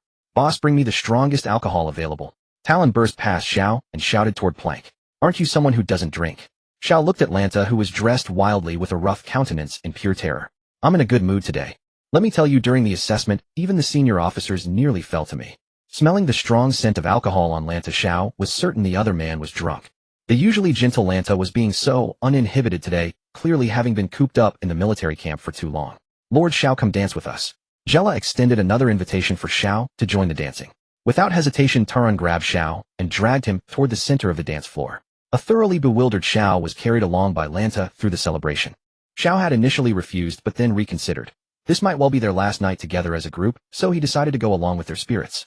Sleepless through the night, Xiao awoke in the second-floor corridor of the bar at dawn. A wave of intense nausea surged through his head alongside a severe migraine. Not caring about anything, Xiao found the nearest restroom and leaned over the toilet, emptying his stomach. Xiao could no longer recall how much he had drunk the night before. Shaking unsteadily, he made his way to the rooftop, eager for a breath of fresh air. Leaning against the wall, Xiao collapsed onto the ground, gazing at the morning sun gradually rising in the distance. Not far away, Plank was standing in the sunlight, smoking a cigarette. Plank suddenly spoke, "If one day you faced the same choice I faced back then, what would you do?" Hearing Plank's question, Xiao let out a faint smile. "What murder? We encountered pirates. The noble dragon gentleman fell heroically in the line of duty." "Haha, aren't you afraid I'll report this to higher-ups?" Plank laughed loudly. "I have no evidence anyway, so I won't admit to anything." Plank crushed out his cigarette, but muttering, "If only I could have." That day too. Descending from the roof, Plank and Xiao made their way down to the first-floor bar. Bart, just having woken up, was busy tidying up the mess from the previous day. Several recruits who had passed out drunk in the bar were neatly arranged along the wall, including Zhao's 3 roommates among them. After having breakfast and hangover medicine at the Plank bar, Xiao carried his 3 unconscious roommates back to the dormitory. After washing up, he changed into fresh clothes and packed his belongings. He had originally intended to wait until the 3 woke up and say goodbye before leaving. But Xiao was also afraid that his 3 roommates might turn tearful and emotional. In the end, he left a note and departed the dormitory with his luggage on his back. Arriving at the officer's office and reporting to Mena, Xiao learned that he had been assigned a personnel landing craft. After receiving the starting key, Xiao made his way to the harbor. At that moment, several large ships were departing from the port. Zhao's small boat looked like a mere mouse compared to those massive warships. Coincidentally, the ship to the left of the small boat was Kapu's Doghead warship, while the one to the right belonged to Ziyuan. When Xiao arrived, both vessels had already raised sail and anchor ready to depart. "Oh, isn't that brat Xiao?" Kapu's loud shouting could be heard from afar. Behind Kapu stood Ziyuan and a group of naval soldiers. "Hey, old man Kapu's sister Ziyuan, goodbye." Xiao stood on the small boat and waved to the crowd on shore. "Kid, why the rush? Let me give you one last love iron fist before you go." Hearing about the love iron fist, Xiao immediately started the small boat and sped toward the sea without looking back. "To my 3 unfortunate roommates, don't die on the battlefield before pirates are eradicated from this world." On the shimmering sea, a small boat sped across, breaking the tranquil surface. The azure ocean mirrored the cloudless sky. Sunlight kissed the boy's skin, wiping away his sweat. Having just emerged from the waters surrounding Marineford, Xiao unabashedly used his devil fruit power to accelerate the boat. The mechanical propeller beneath the boat, controlled by the electromagnetic force Xiao unleashed, spun so fast it nearly smoked. The original 10-day journey felt too slow to Xiao. At his current speed, he could reach the new base in 3 days.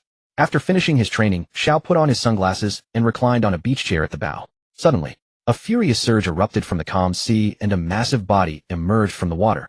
A sea king several tens of meters long blocked the boat's path. Since Xiao had to cross the calm belt after leaving the Grand Line, but he found the sea stone on the boat's bottom difficult to control, he had removed it at a shipyard after leaving Marineford. Hence he kept encountering sea kings along the way. Xiao calculated in his mind that this was already the 5th sea king. He had grown tired of eating sea king meat along the way. Yasukani no Magatama.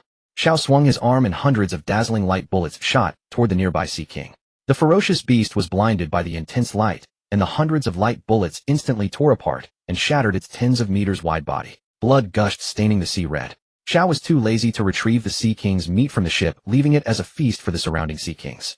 The The moment that Sea King died, Xiao frowned, sensing that things were not so simple. 100 meters beneath the sea lurked a group of Sea Kings, now all drawn by the blood scent of the dead one. Through observation, Haki Xiao sensed at least 15, 20 of them. Damn, so many of them holding a meeting here. Xiao cursed. He wasn't afraid of so many Sea Kings, but he now had to protect the boat first. Xiao charged the entire 100-meter radius of the sea with 10,000 volts of high-pressure electricity. Any Sea King that approached would be electrocuted to death. Splash. From all directions, a full 20 Sea Kings poked their heads above the water beyond the electrified zone. In an instant, a dark mass of Sea Kings blocked Xiao's view. Xiao sighed, leaving the boat and flying 100 meters into the air. You forced my hand. Heavenly Thunder Prison. 10,000 meters above, Xiao summoned hundreds of heavenly thunderbolts crashing down. The 20 Sea Kings on the surface were instantly engulfed and melted by the raging lightning currents. For a moment, the sea reeked of burnt meat. Returning to the boat, Xiao stopped pretending and used electromagnetic levitation to make the boat skim the sea surface at a speed that wouldn't tear it apart. From the original 40 knots, Xiao directly accelerated to 120 knots. The boat's steel structure could fully withstand that speed. After racing on the sea for 10 hours, Xiao flew out of the comm belt. Holy shit! A lookout on a pirate ship sailing on the sea shouted. Baris, what are you yelling about? Borst, captain of the bear pirates, scolded. Sea captain, a small boat is flying over. Baris pointed toward Xiao's direction. Huh, how can a boat fly, you idiot? Borst looked through his telescope in the direction Baris pointed. Holy shit. In Borst's view, Xiao stood on the flying boat, skimming the sea, staring at him. The boat seemed faster than a bird. And upon closer look, the boat was flying just above the surface, leaving no wake. It instantly passed one side of the pirate ship. Under the dumbfounded gazes of the entire bear pirates crew, the boat made adrift and returned alongside the ship. Xiao cracked his neck and leaped from the boat's bow onto the pirate ship. As Xiao boarded, the bear pirates members all stepped back. Who the hell are you? Baris asked tentatively. Don't you see the marine insignia on my boat? Hand over all your money. Everyone, is this what a marine does? Since when does a marine's first words on a ship not be hands up, but hand over the money? Was this guy really a marine or a pirate disguised as one? Are you really a marine? You think I'm joking? Hurry up. I'm in a rush to report to base. Though I don't get you were the pirates here. You're alone, so you should be the one handing over your treasure. Borst roared, and his brothers all drew their weapons. Then can you tell me where the treasure is hidden? Save me the trouble of searching later. Brothers kill. Borst drew his blade and charged at Xiao first, with his underlings following. I originally wanted to get along as an ordinary marine, but forget it, I'll drop the act. The world. A wave of light burst outward from Xiao's body. Wherever the light wave touched, the motion of everything slowed to a near halt. This was the power of the awakened slow fruit, a budget version of time stop. The slow light wave instantly enveloped the entire pirate ship. Everything on the ship except Xiao came to a complete stop. Looking at the surrounding pirates, Xiao yawned and waved his hand, releasing high-voltage electricity that stopped everyone's heartbeat, then threw them all overboard. These pirates died without knowing they were dead. No sensation, no pain, no memory. On the empty ship, Xiao canceled the time stop effect. He went into the cabin and released electromagnetic force, sensing and gathering all the gold and silver treasure. Then he searched the ship thoroughly for paper money. Finally, he tore down the pirate flag from the mast and transferred all the treasure to his small boat. He set off and left the area. Shortly after Xiao left, a heavenly thunderbolt struck the pirate ship, shattering it into pieces. After sailing for a long time, Xiao finally spotted the shadow of an island. A small inhabited island. At the island's port, Xiao docked his boat. The island's name seemed to be Fruit Island, famous for its abundance of fruits. Xiao decided to stay for a couple of days before continuing. Otherwise, arriving at G4 base just 3 days after leaving Marineford would make people think he had flown. Though he had indeed flown, he didn't want to reveal that he was a devil fruit user yet. At least not until the Battle of Marineford. On the island, Xiao first had a hearty meal. The fruits on Fruit Island truly lived up to their reputation, much better than those at Marineford. Then Xiao exchanged all the gold and silver from the bear pirates for berries, and secretly distributed the berries to the poor people on the island. After all, the treasure he brought back would likely end up in the hands of the celestial dragons sooner or later, so it was better to give it to the poor to ease their hardship for a while. After staying on Fruit Island for 3 days, Xiao returned to his boat and set sail for G4 base. On the placid wave-tossed sea, a colossal steel fortress gradually rose from the horizon. They had arrived near the waters of G4 Fortress, and Xiao reduced the small boat's speed to normal. Though G4 Fortress was not as imposing as Marine headquarters, it still bore a formidable presence. Based on the information previously obtained from Mei Na, the current head of the base was Marine Vice Admiral Gabriel Fulon, a man renowned for his high intellect. He was known as a strategist akin to Admiral Tsuru of the Marines. Xiao disliked dealing with such individuals, but the orders of his superior were absolute, and he could only endure knowing that he would soon be reassigned to headquarters. Arriving at the naval port, Xiao moored the small boat. Hey, this is a marine base, not a junkyard. Who brought that piece of wreckage? A grumpy old man in charge of the shipyard pointed his cane at Zhao's boat and cursed. After days of Zhao's abuse, the craft barely retained the shape of a vessel. Calling it a wreck was not an exaggeration. When did he get any? The other dockyard workers, snapping out of their shock, surrounded Zhao's boat. As Zhao crawled out of the cabin, a dozen rifles were instantly aimed at his head. Your welcome ceremony at G4 is quite peculiar, Zhao said with a grin. Is this a drill? Who are you? State your name, barked the leading officer. I am Zhao, a major dispatched here from headquarters. Haven't you heard of me? Zhao was puzzled. He thought his reputation had spread widely among the Marines, yet these men did not recognize him. Contact Vice Admiral Fu Lan to verify his identity, the officer ordered a nearby Marine. Can I get off the boat first? Zhao asked, moving his luggage out of the cabin and preparing to disembark. Don't move, the officer shouted. You cannot leave the ship until your identity is confirmed. Zhao set down his luggage side and sat on the bow waiting for them to confirm he was not an imposter. He muttered inwardly at how strict the G4 base personnel were. Report, Major. Vice Admiral Fu Lan confirms that a Marine named Zhao is being dispatched from headquarters. Upon receiving confirmation, the officer nodded and ordered his men to stand down. Zhao stepped off the boat, handed his luggage to a soldier, and was led by a squad of 10 to Fu Lan's office. En route to the Vice Admiral's office, Zhao was ordered not to make any unnecessary movements. He was escorted like a prisoner to the door of Fu Lan's office. Report. Zhao is here. Enter. Zhao was ushered into the room, and the officer who had brought him left. Now only Zhao and Fu Lan remained in the office. Zhao looked at Fu Lan, who had long golden hair, wore square-rimmed glasses, bore a slightly sinister countenance, and stood at least 3 meters tall. A legend truly surpasses hearsay. The notorious devil rookie Zhao, such a young hero. Fu Lan began showering him with flattery, but Zhao was not swayed. Hello, Vice Admiral Fu Lan. I look forward to your guidance in the days ahead. Treated like a criminal one moment, and then a guest of honor the next, Zhao could not fathom the ethos of G4 base. Please forgive the rudeness of that officer. At G4 we prioritize rules above all. They were merely following orders. It's fine, I'm still adjusting. Zhao was savvy enough to realize that the old fox Zhonghua had sent him here for a reason, to temper his temperament. From his observations along the way, the Marines at G4 were all rigid disciplinarians, the kind who would follow rules to the letter. His free-spirited approach would not serve him well here. No one would indulge him as they had at the academy. When can I start my missions? Not so fast. First familiarize yourself with the base, Fu Lan said with a smile. Jones showed Zhao around the base. At Fu Lan's command, an officer in a cowboy hat emerged from the inner room. Hello, I am Vice Admiral Fu Lan's Deputy Major General Jones of G4 base. Hello, Zhao nodded. Let me take you to get acquainted with the base and let the men see your face. Jones led Zhao to the most heavily fortified area of the base, a place as secure as an iron fortress. They reached the top floor of a building where Jones opened the door and tossed a set of keys to Zhao. This is your room at G4. Go in and change into your uniform. Zhao entered and looked around. The room was well-equipped, luxurious by his standards. He was used to shared quarters. His confiscated luggage had been placed on the bed in the bedroom. He opened the wardrobe to find rows of white Marine officer uniforms. Zhao sighed. A white did not suit him. He rummaged through and found a black suit, put it on, and slung the white justice cloak over his shoulder. Exiting the room, Zhao handed the pirate flag he had captured to Jones. Jones showed no surprise that Zhao had taken down a pirate crew on the way, but he offered a token compliment as expected of someone the fleet admiral deemed talented. What's the bounty on this crew? They are the infamous giant bear pirates led by Captain Boris with a bounty of 70 million berry.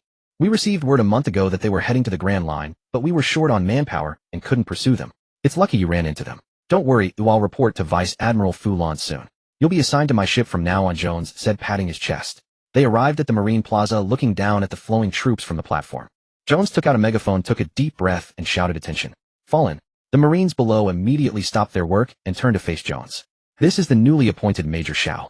Take a good look. Guided by Jones, all eyes focused on Zhao. Under the gaze of countless stern eyes, Zhao smiled awkwardly and waved to the crowd below. Starting today, he is part of our G4 Marine base family. Welcome him. Ooh. Zhao could not appreciate this rough welcome. Descending from the platform, he faced a company of 200 soldiers standing in neat formation. These are your men from now on, Jones introduced. Attention. Salute the commanding officer.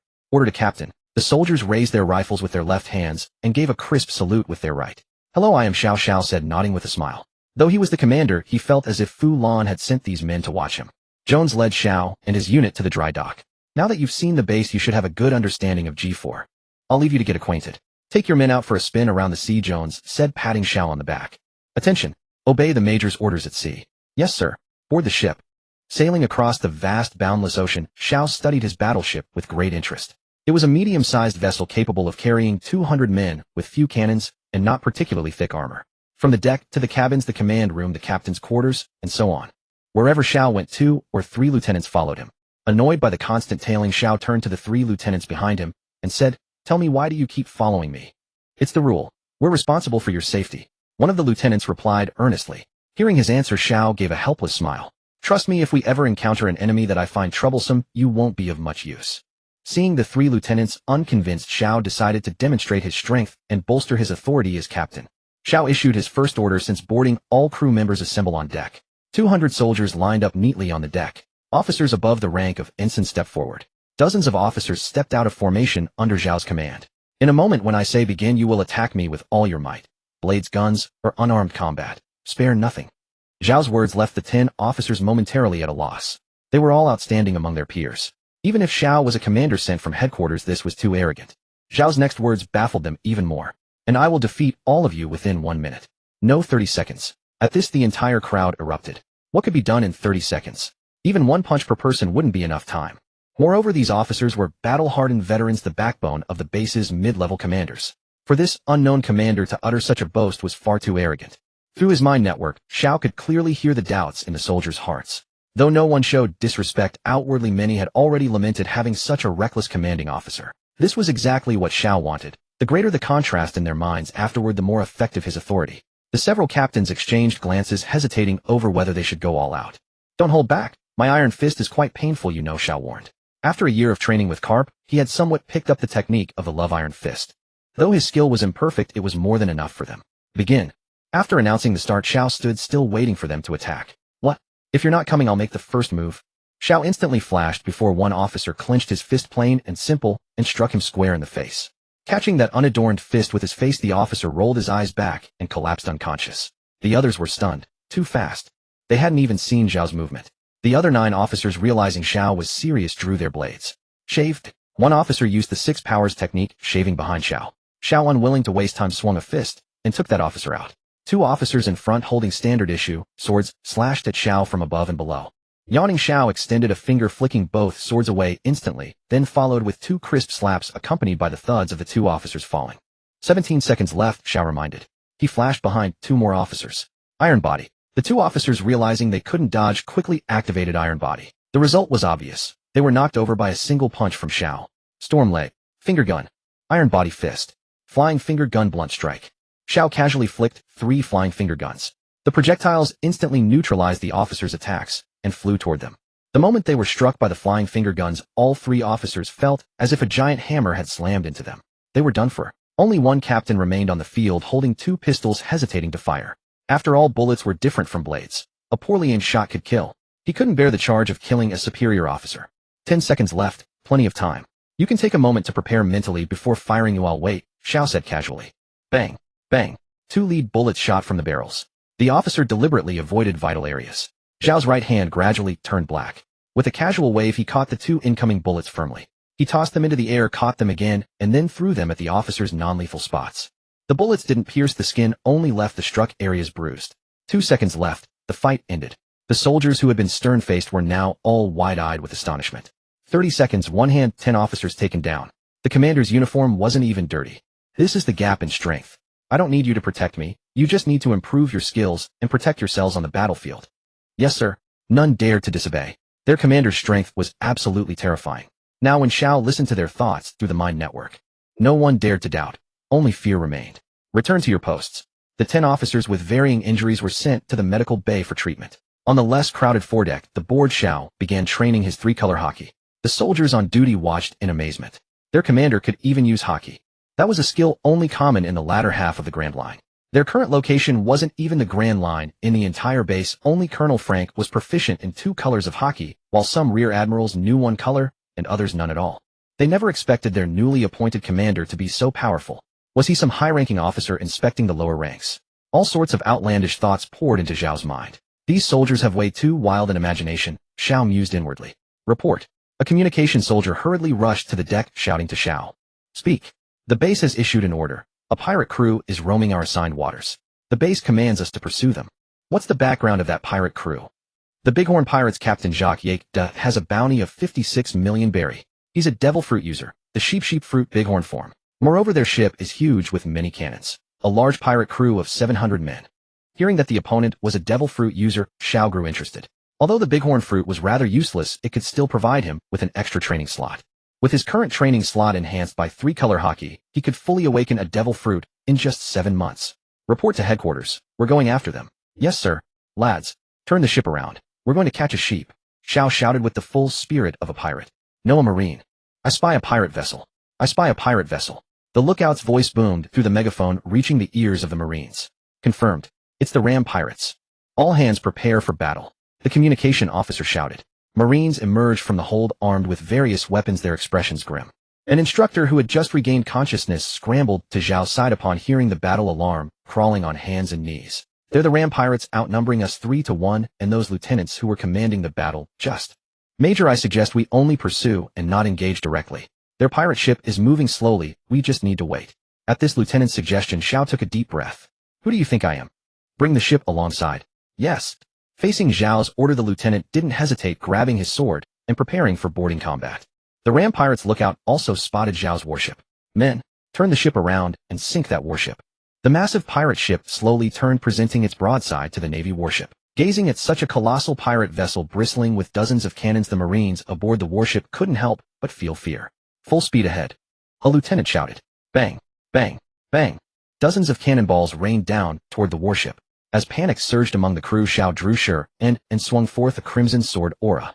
The massive sword aura instantly cleared all the cannonballs from the air. Although they had witnessed Zhao's terrifying combat prowess earlier, the shock on the Marines' faces this time far exceeded their previous astonishment. From this, it seemed their captain could indeed lead them to defeat the Ram pirates. In an instant, morale surged, and everyone anticipated hand-to-hand combat aboard the enemy vessel. Xiao stood at the bow, periodically swinging his sword aura to intercept incoming cannonballs and prevent them from landing on the ship. Captain, there appears to be an extraordinarily terrifying Marine aboard their vessel. The Ram pirates too recognized Zhao's dreadfulness. What's there to fear? Prepare for boarding combat. Yakta transformed into a ram form, bleeding. Oh, facing the pirates' thunderous battle cries, many on the Navy side also let out war cries to boost morale. When the two ships closed to less than 500 meters, Zhao's eyes narrowed sharply. An invisible aura released outward from his body, enveloping the Ram pirates. Though unaffected by the Conqueror's hockey aura, all the Marines were drenched in cold sweat, their hairs standing on end. Looking again at the Ram pirates aboard their ship, not a single person remained standing. All had fainted dead away. Defeated enemies 4201. Xiao calmly observed the power boost feedback to him. Major, could that have been Conqueror's hockey? Zhao's answer once again left everyone on the ship utterly stunned. Were they really not dreaming? Could someone possessing Conqueror's hockey really come to a small place like this to serve as a mere major? Go bind them. We're heading back. Yes. Taking advantage of the others going to bind the pirates, Xiao boarded the pirate ship and lightly touched Yakta, who was in ram form wearing sea stone handcuffs. Sheep fruit ram form successfully collected. Awakening training slot 1. Awakening training slots: slow fruit 95, glint fruit 84. 9 destruction saber-toothed tiger fruit 84. 5 flame fruit 28. 5 ice fruit 10. 1. Placing the ice fruit into the training slot, Xiao returned to the warship. Watching chest after chest of treasure being hauled aboard the warship, no wonder they could support over 700 people. Colonel, all the Ram pirates have been secured. A lieutenant reported to Zhao's side. We're returning. The warship turned around, towing the pirate ship ahead as they made their way back to G4 base. After several days at sea, the warship returned to G4 base. As they entered the harbor, Fran and Jones came out to welcome them. In less than 2 weeks since arriving at the base, you've already wiped out 2 pirate crews. Our G4 base has truly struck gold. Fran grinned broadly, coming forward to meet him. I've already reported to higher command and had you promoted to lieutenant commander. Fran handed a new identification card to Xiao. Looking at the newly issued lieutenant commander credentials, Xiao showed no reaction. The promotion was exactly what he'd expected. When will I depart on the next mission? No rush. Go rest for a couple of days first. The news of 2 pirate crews being destroyed at sea lately has kept the pirates rather quiet. Understood. Rest time meant there was time to train. Heading to the base's training area, Xiao planned to practice his armament hockey. No sooner had Xiao left than Fran summoned the lieutenants from the ship to his office. The lieutenants relayed everything Xiao had done these past days to Fran and Jones. This guy's combat power really is as terrifying as HQ said, Jones remarked. Fran scratched his head. Admiral Sengoku had tasked him with helping Xiao grow stronger, but this guy's terrifying power made dealing with those pirates seem like cutting through melons and vegetables. There were simply no strong enemies capable of exciting him. Moreover, how could someone so young maintain such composure? After much deliberation, Fran decided to pass the buck. Send Xiao on more missions, promote him quickly, and once his rank was high enough, transfer him to the Grand Line, passing the responsibility to someone else. Bang, bang, bang. In the training area, Xiao replaced the sandbags with sea stone blocks. Fists wrapped in armament hockey struck the nearly 1-ton sea stone repeatedly. This training method left the surrounding Marines bewildered. Most Marines from the Four Seas couldn't use hockey, and in their eyes sea stone was the hardest material available. Yet now a person wielding armament hockey was hammering the hardest sea stone into dust. It would shock them for an entire year. The 1-ton sea stone block swayed back and forth under Zhao's relentless blows. Prominent fist marks emerged at the center, until one entire face of the sea stone was covered with dense, tiny cracks. Drawing Sure in and coating it in armament hockey. Shuren was already a black blade brimming with power, and after being infused with armament hockey the blade continuously exuded an almost tangible killing intent. Some Marines with weaker wills who got too close to Xiao began experiencing hallucinations. In their minds Xiao appeared as a demon god wielding a cursed blade. Even those Marines with unwavering wills felt an invisible oppressive pressure surrounding them. Zhao's released aura perfectly conveyed one message: keep your distance. After coating Sure in an armament hockey, Xiao began chopping at the battered sea stone with each strike. With his current strength, cutting through iron posed no challenge whatsoever. Only the hardest materials could provide adequate training. A scarlet, demonic aura swirled around Zhao's body, and combined with his armament hockey the latent power within Sure and was drawn out to its maximum. Even within the vast training area, the chilling energy radiating from Sure and sent shivers down everyone's spines. It seemed as though not far away a true demon god stood.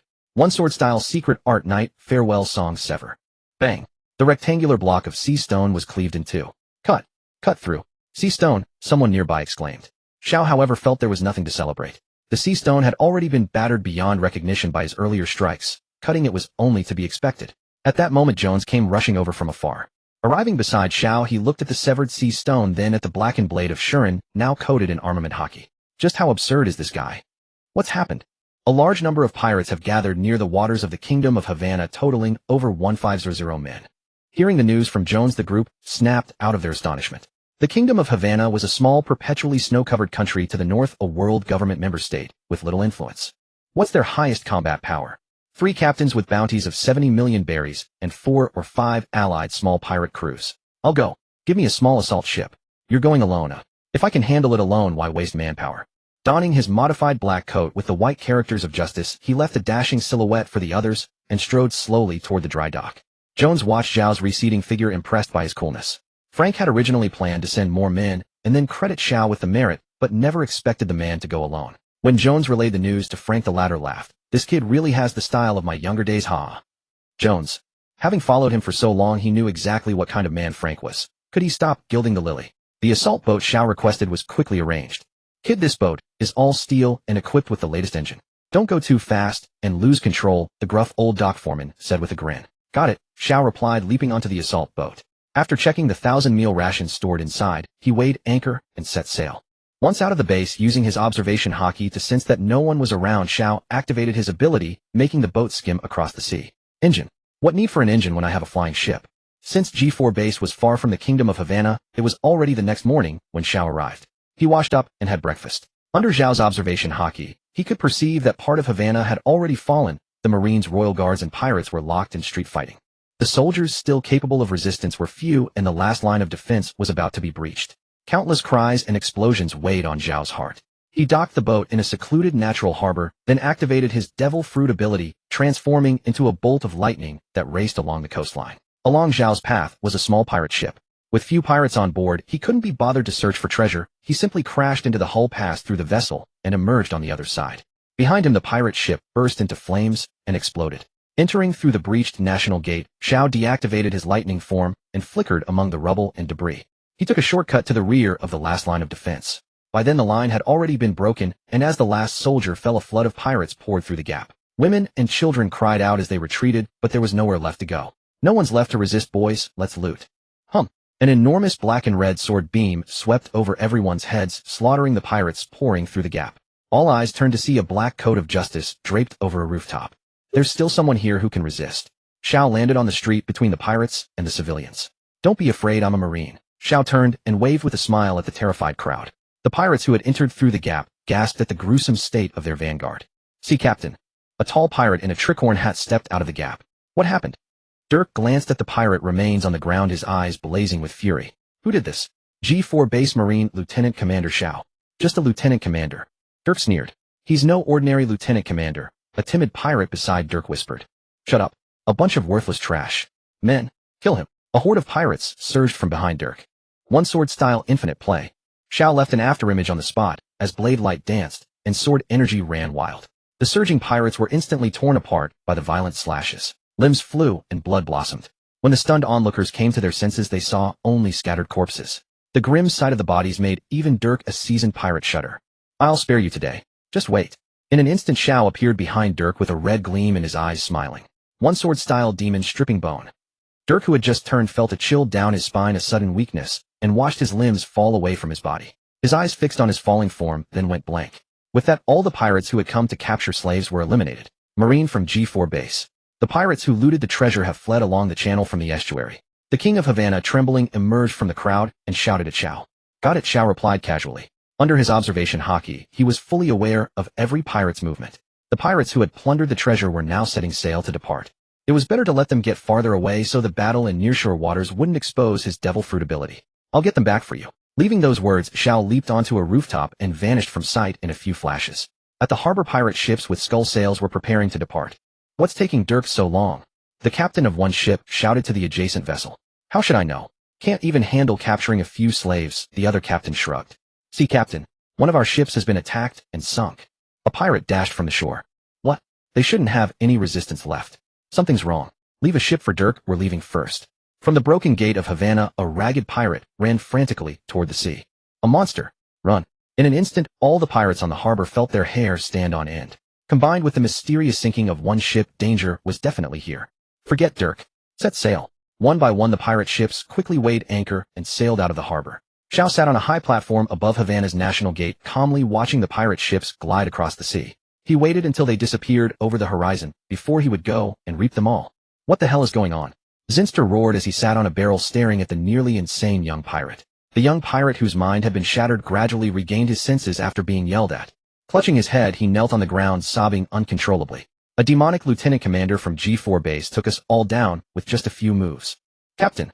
Captain Dyke was sliced into pieces in an instant. It was the ghost carving. The captains were communicating via Den Den Mushi, and Zinster could hear what they said. "What ghost carving? What the hell is that?" the irritable Buckard bellowed. "It's just that they ran into a powerhouse. That rookie Dyke couldn't hold his own and got killed. Over 1,000 of us, 6 ships, and we were chased off by a single man. It's too damn embarrassing." "Forget it, Dyke's dead. One less person to split the treasure." Ifni laughed. "Stop worrying about that crap. My men took the most casualties in the assault. I want 40% of the treasure. The remaining 60 you 5 pirate crews can split among yourselves." Buckard shouted into the Den Den Mushi. "Our crew lost nearly as many as Buckard pirates. I think 30% is fair." Ifni sneered. "Then the remaining 30 goes to me. Our Zinster pirates took a heavy hit too. Consider this operation your tribute for joining the alliance. Next time you'll have a say in the spoils." Zinster glanced mockingly at the 3 smaller pirate crews trailing behind his ship. "Hey Zinster, that's not what we agreed on. We also—" "Shut up, you useless bastards. If you weren't so weak, we wouldn't have lost so many men." Buckard's roar silenced the 3 smaller crews who dared not speak out in anger. Already weak, they had been sent to the front lines and suffered heavy losses. Now they had no leverage to negotiate with the 3 great pirates, each worth 70 million berry. "How about giving me a share?" A clear male voice came from afar. Instantly the pirates felt a chill permeate the air, as if an invisible eye was watching them. "Who's there? Who said that?" Upon hearing the familiar voice, the terrified young pirate lost his mind again and began screaming. "The demon is coming. The demon is coming." Bang! A gunshot rang out, and the young pirate collapsed to the ground, blood pooling beneath him. Zinster reloaded his pistol, drew his sword, and scanned the surroundings. Ice Age. The seawater around them instantly froze. The ice spread with terrifying speed, entrapping all 6 pirate ships within seconds. After immobilizing the ships, the ice crept up the rails, turning each vessel into a frozen sculpture.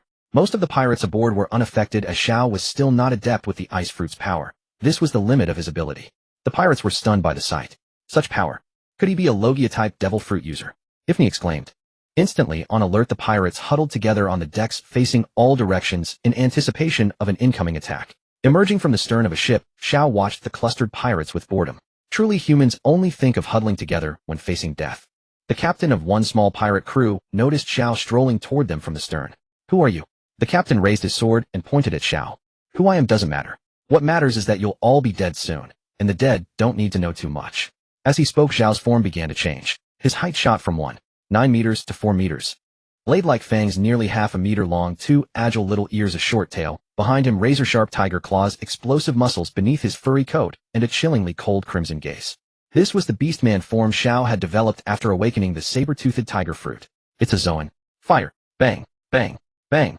Dozens of guns spat flames and countless lead bullets buried themselves in Zhao's fur. The gunfire and roars alerted the pirates on nearby ships. Smoke billowed from the distant ship, obscuring the scene. From within the smoke came the sound of lead bullets falling onto the wooden deck. Given Zhao's current physique, even without armament hockey, ordinary bullets couldn't penetrate his defense. Even if he were wounded, his immense regenerative power would heal him instantly. Roar!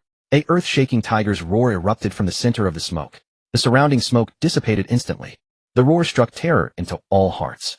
The nearest pirate crew was hit by the powerful sonic wave. When the smoke cleared, they were all bleeding from every orifice and mentally shattered. Several pirates with weaker constitutions had their internal organs ruptured and died of blood explosion. On the farther ships, countless pirates were deafened by the roar. Fang strike twin slash. Xiao rapidly opened and closed his massive jaws, using his two blade-like fangs to launch two flying Fang strikes, far more powerful than the ordinary finger pistol. The unstoppable Fang strikes instantly sliced the few remaining mentally broken pirates into pieces. Prepare for battle. The three captains sensed the danger and shouted. But their men were nearly all deaf, unable to hear their orders. Helplessly, they had to gesture frantically, telling their subordinates to bring out all the weapons, starting with the small fry. After eliminating the first crew, Xiao turned into a blur and flashed onto another small pirate ship. To avoid damaging the treasure, Xiao had to be gentle as he cleared each crew one by one. The surrounding sea had been electrified when it froze. Escape by water was impossible. Thus Xiao could leisurely savor the thrill of slaughter. When transformed into beastman form, a primal urge surged from within Zhao's heart. Unless it was a life or death situation, he generally avoided using the saber-toothed tiger form. He's coming. Open fire. Bang. Bang. Claw gale, silent massacre. Xiao extended the claws hidden in his fingertips and slashed the air, unleashing several vacuum blades. This technique was his improvement on the Rankyaku, far stronger than the original. The vacuum blades tore through the air, producing explosive cracks. The incoming bullets and swords were instantly engulfed. The blades continued unabated, slicing into the clustered pirates. On the silent deck, a magnificent blossom of blood burst forth. Blood splattered everywhere. The men were gone. The vacuum blades swept across the deck and flew out over the sea, leaving long-lasting scars on the calm surface. Seeing the two groups of pirates eliminated in an instant, the pirates of the third small pirate crew scrambled to flee their ship. They leaped from the vessel, raced across the icy expanse, and dove into the sea. Yet just as the others intended to follow suit, those who had jumped into the water floated back to the surface as corpses. Some, refusing to believe it, plunged into the sea, only to emerge moments later stiff and lifeless. Frozen, monstrous seawater that killed upon contact. Everything was too bizarre. What kind of power does that monster possess? The pirates who had tried to escape by water wailed in despair, running toward the three large pirate ships. You worthless scum! Get back there and kill that monster! Ifni cursed, ordering his crew to fire at the fleeing pirates. Though relying on those escapees to kill the monster was impossible, it would at least wear the enemy down. Ifni thought as much and commanded his men to shoot at the pirates. Woohoo! After annihilating the small pirate crew, Xiao leaped onto the crow's nest of Ifni's ship. Care to play with me? Xiao waved tauntingly at Ifni below. Ignoring the provocation, Ifni turned, hoisted a cannon, aimed at Xiao, and fired. The cannonball shot from the muzzle, flying straight toward Xiao on the crow's nest. Instead of dodging, Xiao reached out and caught the projectile. Fool! Ifni sneered. That shell will explode 2 seconds after contacting its target. But 3 seconds passed. The cannonball showed no sign of detonating in Xiao's hand. Fist bone meteor.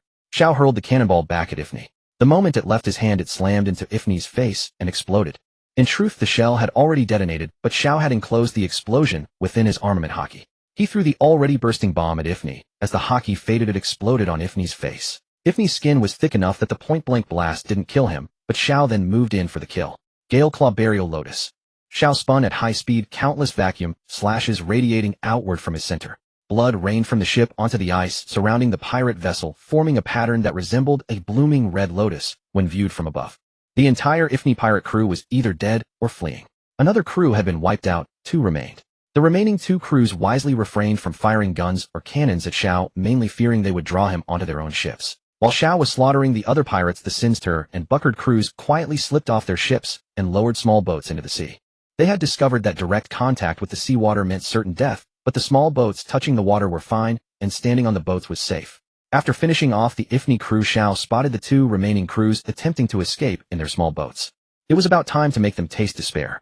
Xiao leaped into the air, manifesting a pair of fiery wings behind him. Flame show.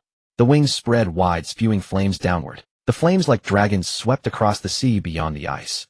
Just as the fleeing pirates were about to board their boats, the fire dragons instantly engulfed the small vessels.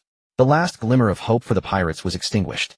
Surrounded by a sea of fire on the outside, frozen ground beneath, and deadly seawater below, the monster behind them crept closer inch by inch. There was nowhere to run. Some broke down wailing and crying for their parents. Xiao roughly estimated that about 700 pirates still lived in this area, enough for a satisfying battle. Instead of crying, grab your blade and fight for a sliver of hope. Buckard roared, drawing his sword. Though few around him could hear in that moment, everyone was moved by his spirit, seizing their weapons to face the distant monster in a life-or-death struggle. Seeing their resolve to fight to the death, Xiao was genuinely moved. Why did he feel like the villain? Kill! The war cries shook the heavens. Abandoning those two cowardly to fight, the pirates charged at Xiao. Xiao leaped high into the air, gathered power in his palm, and slammed down into the center of the charging pirates. The ice surface cracked into a spiderweb pattern of sharp ice crystals burst from the fissures, piercing the airborne pirates. Blade gun round dance. Xiao spun rapidly, two circular slashes sweeping out from his blades. The slashes expanded swiftly, cutting in half those pirates who couldn't evade in time. Buckard, wielding his greatsword, bounded 3 steps and lunged above Xiao, his gleaming blade descending fiercely. Xiao turned and extended 2 fingers, catching the descending sword. With a slight pressure of his fingertips, a crack sounded, and the blade snapped. As Buckard fell, he threw a punch at Xiao's abdomen. Xiao was quicker, driving his fist into the man, sending him through the ice. Gale Claw, blood mist, shadow kill. Xiao transformed into a destructive fanged tiger form, flickering among the shattered ice. Blood from his fingertips flowed rapidly, forming a mist of blood. Ice shattered, and the ice mist merged with the blood mist. The flickering shadow occasionally released blade-like slashes. Pirates who couldn't find footing on the broken ice lost their heads before they could react. Amidst the cries of agony, the seawater in this area turned crimson.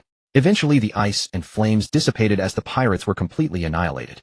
The pirate ships once again bobbed up and down with the waves. Xiao approached a wooden barrel on one of the ships. He gave the barrel a light tap. It shattered, and Sinster, who had been hiding inside, tumbled twice across the deck before landing on his knees. Please don't kill me. All this treasure is yours, and I have a hidden treasure location. I'll take you there. Please don't kill me, boo-hoo. Xiao scratched his claws. With his mind net ability, he saw through Sinster's lies as clear as day. You fool, even if I kill you, the treasure is still mine. Xiao grabbed Sinster and threw him into the high-voltage seawater. Stretching, Xiao yawned and deactivated his fanged tiger form.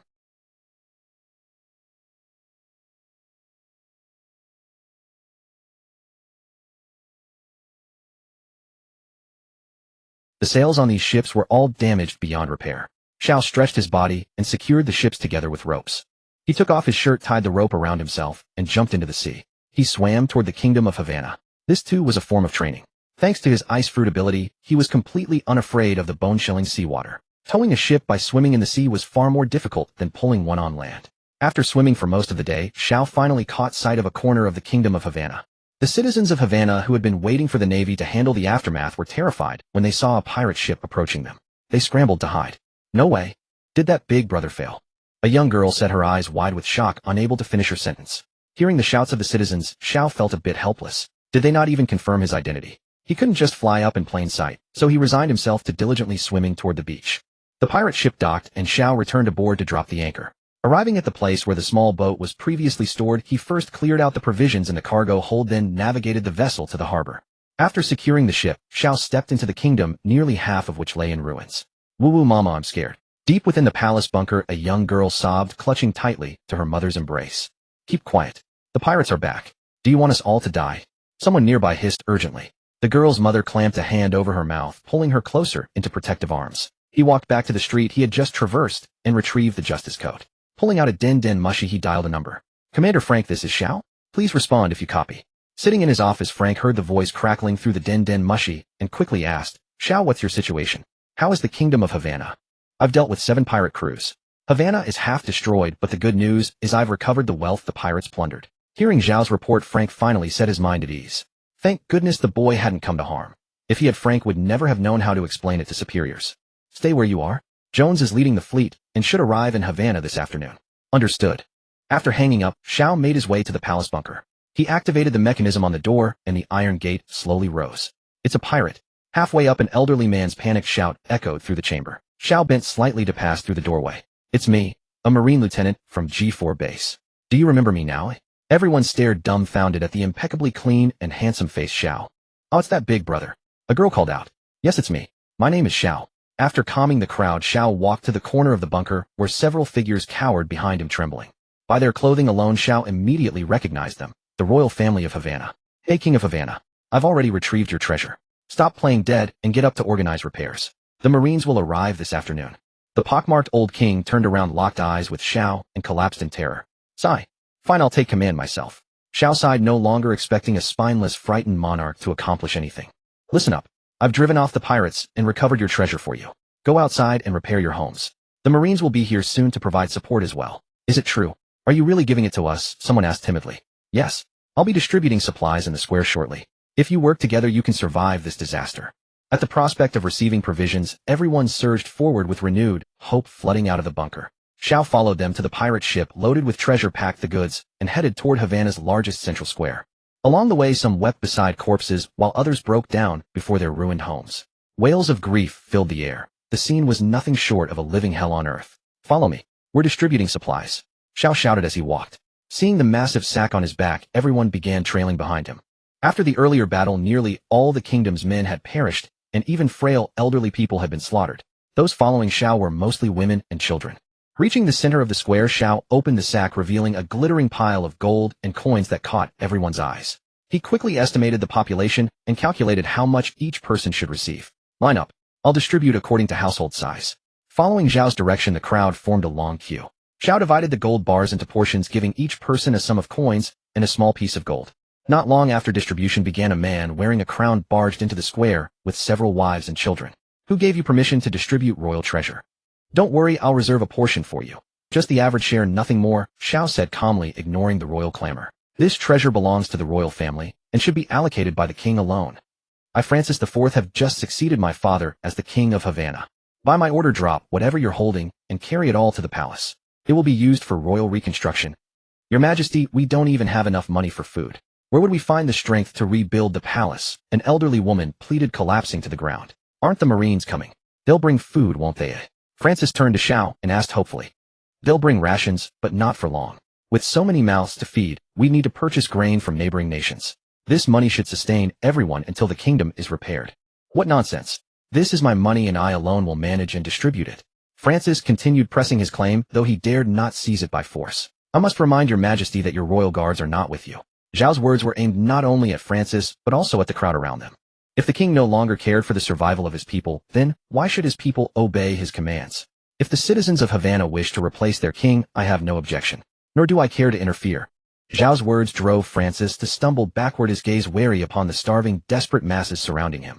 Unable to withstand the pressure, Francis fell to his knees. But if you hand all the wealth over to them, where will the Sky Bank contribution come from? Without paying the Sky Bank tax, Havana will be expelled from the world government. Once removed, we lose all protection from the Marines and the government. Nations and pirates circling like vultures will inevitably destroy Havana sooner or later. What point is there in letting them live a few more days before dying anyway? I beg you, please return the wealth to the royal family. Perhaps we can survive this winter. Hearing these words, Xiao paused for a moment before speaking. Can you guarantee that Havana will survive this winter? Francis was rendered speechless. After handing over the Sky Bank tax, the entire kingdom was left completely destitute. Houses and farmlands had been almost entirely destroyed by the pirates. The young and able-bodied were gone, and given the cold climate, crops barely stood a chance of surviving. It seemed Havana truly had no future. Most people understood this instinctively. They were but a small nation, unable to endure such devastation. Faced with an impossible dilemma, no one could think of a solution. I have a plan. Just as everyone was lost in despair, Xiao suddenly spoke. All eyes instantly fixed on Xiao, gazing at him as though he were a savior. What plan? As long as... Francis didn't finish his sentence before Xiao cut him off. Let the pirates destroy Havana completely. Vice Admiral Fran, this is Xiao. I'm here to ask you for a favor. Xiao spoke into the den mushy, recounting his plan to Fran. Fran listened calmly, occasionally taking a sip of coffee from the table. Xiao soon revealed the entire plan to Fran. Xiao, do you realize you're deceasing superiors? That's a serious crime. What else could we do? Leave them to perish. This plan won't threaten anyone's interests, will it? Is our justice only open to the wealthy? Fran pondered for a moment. I can announce to the world that Havana has been destroyed and place Jones's fleet under your command. But you will bear full responsibility for this matter, including where to resettle Havana's people. Yes, Xiao responded. After hanging up the den mushy, Fran sighed deeply. As the one responsible for the people of the North Blue, he couldn't bear to see them starve or die in battle. Moreover, if he refused, the impetuous young man might witness the cruelty of justice, too early lose his sense of justice, and abandon the Navy entirely. A burden Fran couldn't bear. He had heard from Marshal Sengoku that this young man would eventually become a fleet admiral. If the Navy lost a future admiral over something trivial, that would be a tremendous loss. Xiao hung up the phone and exhaled. Those who are hungry follow me, he called out to the crowd. At the mention of food, the people of Havana scattered faster than rabbits. When starving, a single meal outweighs gold. Xiao led everyone to the beach where he unloaded all provisions from the small boats and pirate ships, distributing them through an organized queue. Though the provisions were modest, they provided enough sustenance for everyone. After eating, gather your belongings. Prepare to leave Havana. Hearing they were to leave Havana, the formerly joyful crowd fell silent. What do you mean? Francis asked, his expression grave. I've said it. Pack up after you eat. The Navy will transport you to other countries this afternoon. Confused glances turned toward him, and Xiao reluctantly prepared to fabricate a story. The world government will soon declare Havana removed from the list of allied nations. If you remain, pirates and hostile states in these waters will plunder you without legal consequence. The Navy can arrange citizenship for you in other nations. Use the funds I provided to build new lives. With that, the questioning looks faded from the crowd. This approach offered the best path forward, keeping families from displacement and starvation. No one would willingly abandon their home without dire necessity. Move quickly. Time is running short. After the people finished eating, Xiao urged them onward. As the sun began its descent, massive warships emerged across the wide expanse of sea. Mom, look. 7 big ships. The little girl in the woman's arms laughed with delight. What are they here for? They've come to take us away from here to a place of safety. The woman spoke softly. A safe place. Will we be happy there? Yes, we will be happy. I'm certain. The 7 warships docked at shore. Jones hurried down from the warship. Is everything ready? Xiao asked. All set. Only UI and Vice Admiral Friend know about this. The sailors don't have a clue. Jones whispered. Thank you. Stay true to your inner justice, young man. Jones smiled. Everyone disembark and assist with refugee transport. The soldiers poured off the warships, lending their strength to elders and children struggling with mobility. Each trip can carry over 2,000 people, and the journey to the nearest country takes 5 days round trip. Jones offered a reminder. There are over 4,000 souls here total. 2 round trips will be needed, which means you must remain on station for 6 days. In 3 days' time, Vice Admiral Fran will report Havana's destruction to the world government. By then, pirates and foreign mercenaries will surely converge on this location. Your duty is to ensure their safety. I will protect them. Loading the refugees took 2 hours. Once each vessel was packed to capacity, the 7 warships weighed anchor in sequence and set sail toward distant shores. As night deepened, Xiao positioned the remaining 2,000 Havana residents in the palace basement. He then sat cross-legged on a hill overlooking the only approach route to Havana. For the next several days, he would remain here, intercepting any who came with ill intent before they could reach Havana's gates. At dawn, Xiao opened his eyes. Through his spiritual sense, he detected ships occasionally passing nearby.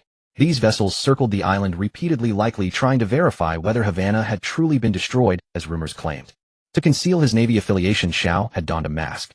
These ships patrolling the periphery could become enemies within days, so he wore the mask preemptively to avoid exposure. Staring at the calm sea, Xiao's eyes narrowed, and he drew his blade, unleashing a slash of spiritual energy. The energy sliced through the water, parting it. Soon, where the strike had landed, the water turned crimson as a massive sea king's corpse surfaced.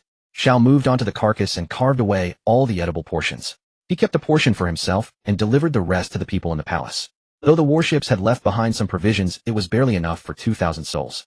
Xiao periodically hunted sea kings in the nearby waters, bringing the meat to the palace to stave off immediate starvation. Sitting upon the rocky cliff, Xiao kindled a fire and roasted the sea king meat before consuming it. In the Vice Admiral's office at the G4 base, Fran dismissed his staff and dialed the Den Mushi. Fran, how is that young man settling in under your command? Exceptionally well. He's a prodigy. His mental fortitude is remarkable for someone his age. He's only been at G4 base for a few days and has already achieved great things. Haha, just as I predicted. This lad is a rare talent for the Navy in a century. But what?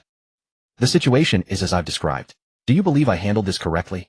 At the other end, Sengoku stroked his braided beard, his gaze flickering between light and shadow. He handled this well, as did you. It was naive, but understandable.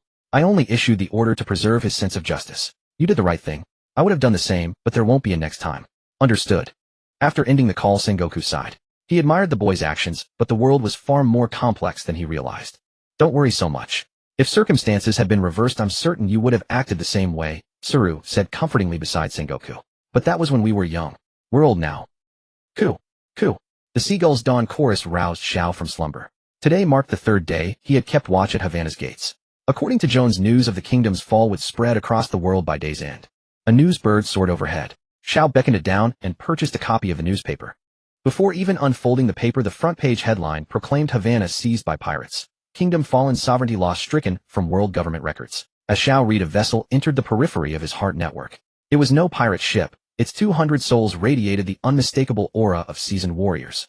Leisure always slipped away too quickly. Drawing sure and he took position along the narrow channel the vessel would have to navigate. I still can't fathom that foolish king's reasoning, sending us all the way to Havana merely to capture slaves. Don't speak so harshly of it. The profit here is considerable. We can seize more and sell them along the way. Wise words indeed. Within Zhao's heart network, every thought of these men laid bare before him. Having discerned their purpose, the course ahead grew clear. Captain, what's that? A bosun pointed toward a dark speck hovering in the sky. The man addressed as Captain raised his spyglass, his gaze fixing on Zhao mast and suspended 100 meters above the water. It's a man. He defies gravity, hovering without support. Could he be a devil fruit user? As their vessel drew closer, Zhao's silhouette sharpened against the sky. Nearly 200 pairs of eyes fixed upon Zhao aboard the ship. His voice cut through the air with a chilling decree. These waters are forbidden territory. Any who trespass shall be put to the sword without mercy. Even as confusion rippled through the crew below, their hands flew to loading muskets and drawing blades, bracing for whatever came next. Who are you? With a sudden flash, a blade of energy erupted from Shi and in Zhao's grip, cleaving a deep chasm through the narrow strait. The ferocious force of that strike held the waters apart, preventing them from closing for an agonizing span. Massive waves crashed against their sails, sending the ship into violent swells that nearly capsized it. You dare lay hands on an officer of the Gurant Kingdom. You've forfeited your right to live. Last warning, leave now or perish. Captain, his vigilance suggests Havana must be guarding something valuable beneath its ruins. It's plausible, but he's far beyond our reach. We stand no chance against him.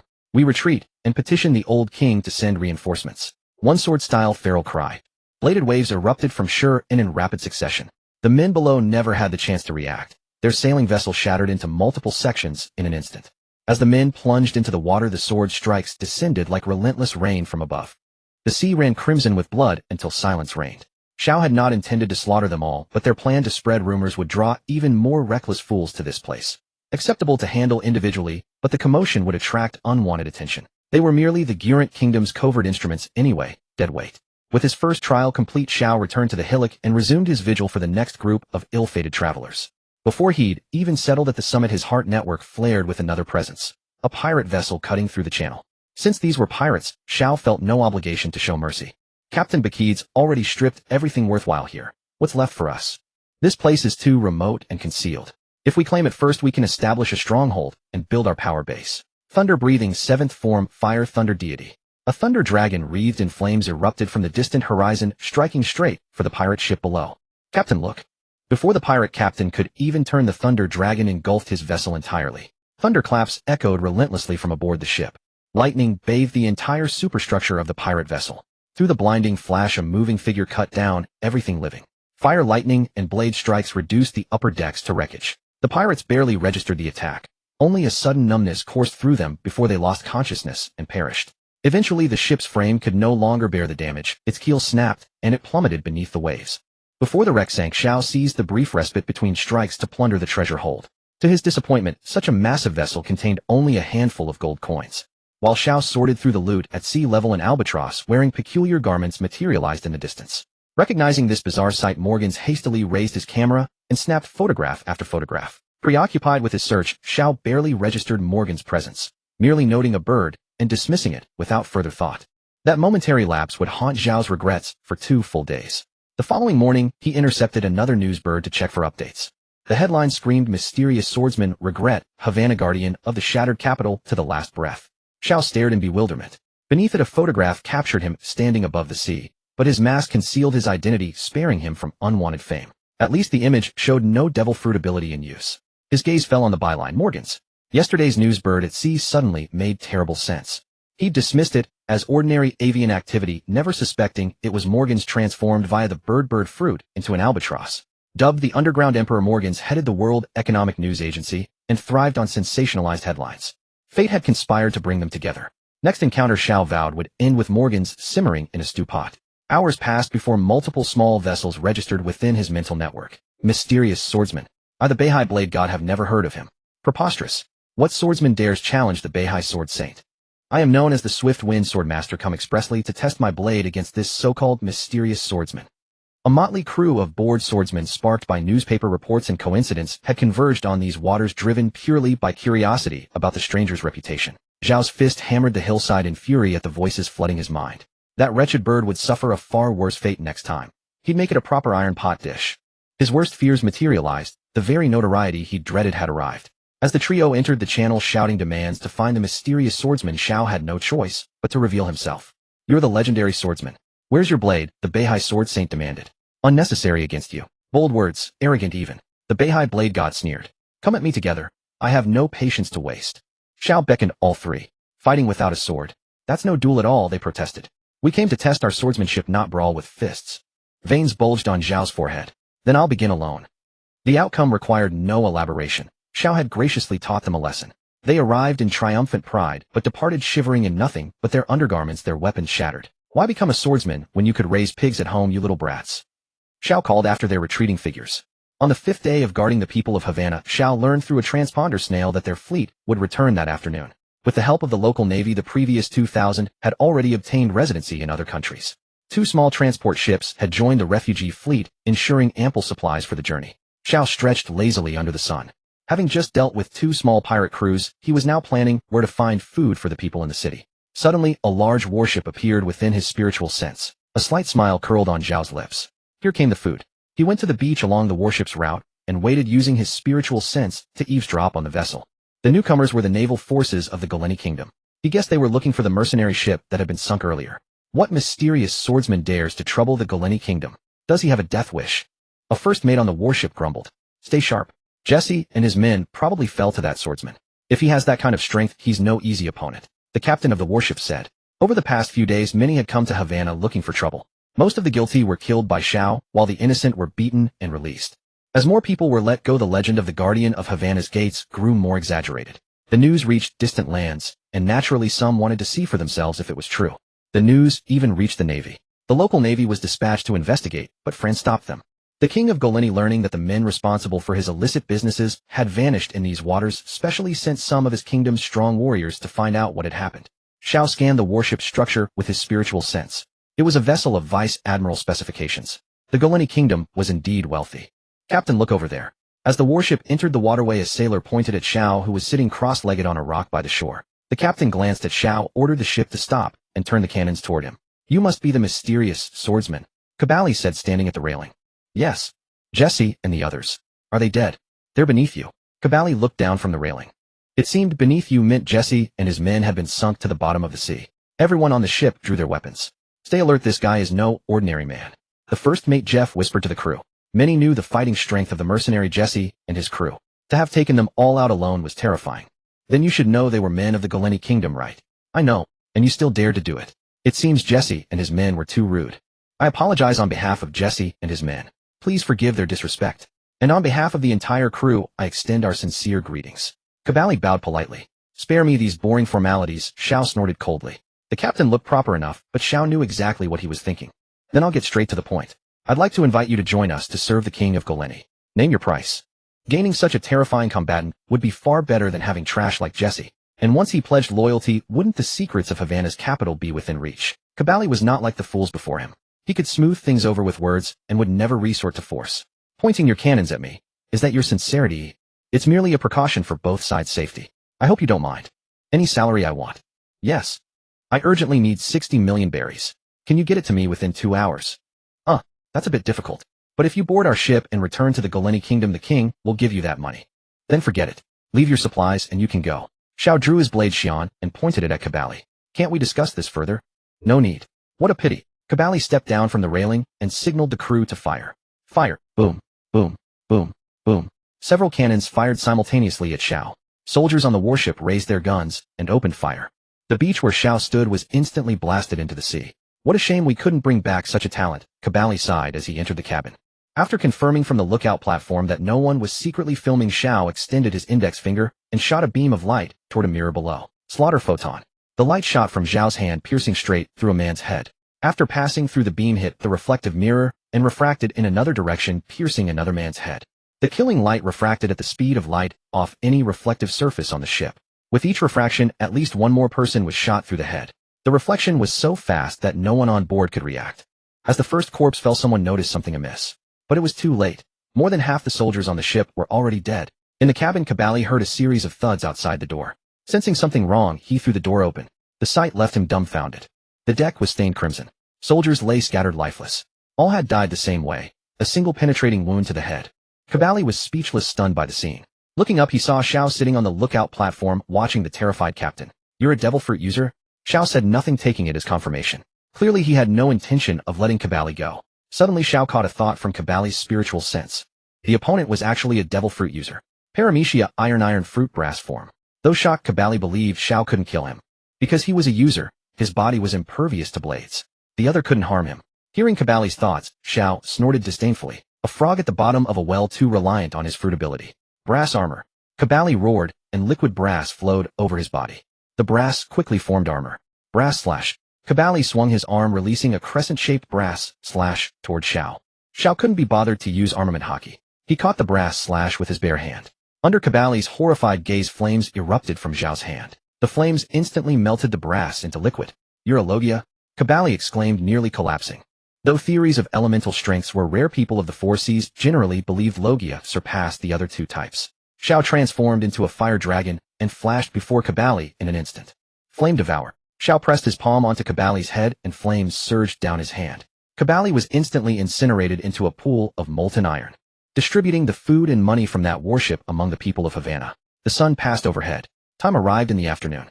Xiao waited on the beach with about 2,000 people awaiting the arrival of Jones's fleet. Soon warships rose from the horizon. The people gazed at the vessels, sorrow in their eyes. To leave the homeland they had lived in for over a decade, or even decades, their hearts were filled with melancholy. After confirming that no one remained on the island, Xiao began directing the boarding of the warships. Several ships docked and Marines disembarked to help transport the refugees. Jones came to Xiao to chat. "How have these days been? Encounter any formidable foes?" 6 pirate crews and some mercenaries. I sent them all to the bottom of the sea. No real strong enemies. Maintaining justice is tiring, isn't it? Jones took off his cowboy hat and smiled. "It's okay. Since this is a classified mission, your exploits won't be converted into military merits." "Understood." As Xiao and Jones were chatting, a Marine hurried over. "Report. Someone refuses to board the ship." Upon hearing the report, Jones immediately put on a stern expression. "We're already pressed for time. Even if they don't want to, we have to carry them aboard." Xiao patted Jones on the shoulder. "Let me check." He followed the Marine to the refugee who refused to board. Seeing that it was Francis who refused, Xiao sighed softly. "Go about your duties." "I'll persuade him," Xiao said to the Marine beside him. Walking up to Francis, "What's wrong, your majesty? Not used to the warship? Or shall I have someone build you a luxury cruise liner?" Facing Francis's melancholy, Xiao said sarcastically, "Take my wife and children away. As the king I must stand or fall with Havana. Isn't it that you're too used to royal life and unwilling to live as a commoner under an alias?" Francis said nothing. It was indeed hard to accept becoming a commoner in just a few days after being worshipped by thousands. "Do you think this is honorable? A coward who couldn't even defend his country has no right to call himself a king. You're nothing but a scaredy cat afraid of hardship. Have you thought about your wife and children's life over there? The burden of raising 5 children falls entirely on your wife, while you delude yourself into thinking you can die a glorious death for your country. Your children will only despise you as a bastard who abandoned his wife and children." Xiao couldn't help but curse, then turned and walked away. Watching Zhao's retreating figure, Francis couldn't help but wail loudly, helplessly pounding the sand. As the refugee boarding neared completion, Xiao boarded Jones's warship and looked at Francis in the distance, waiting for his decision. "Wasn't that too harsh?" "These are pampered people," Jones said, blowing a smoke ring. "If he doesn't want to come, I'll knock him out and bring him aboard." "We're about to set sail," the Marine shouted to Francis. Hearing the news, Francis scrambled up, wiped his tears, and ran toward the warship carrying his wife and children. Xiao let out a long sigh and walked to the bow. One by one the warships weighed anchor and set sail toward the deep sea. 2 days later, several warships parted the waves and sailed into the naval harbor of Yusatambo. After 2 uneventful days, Xiao finally relaxed and set his mind at ease. When the ships docked, residents of Havana came to the port to welcome their fellow townsfolk or relatives. Seeing the people of Havana free of pain and panic, Xiao stretched. Having gone without proper meals for days, he planned to have a good feast. "Lend me some money," Xiao said to Jones, extending his hand. "Where's your money?" "All spent."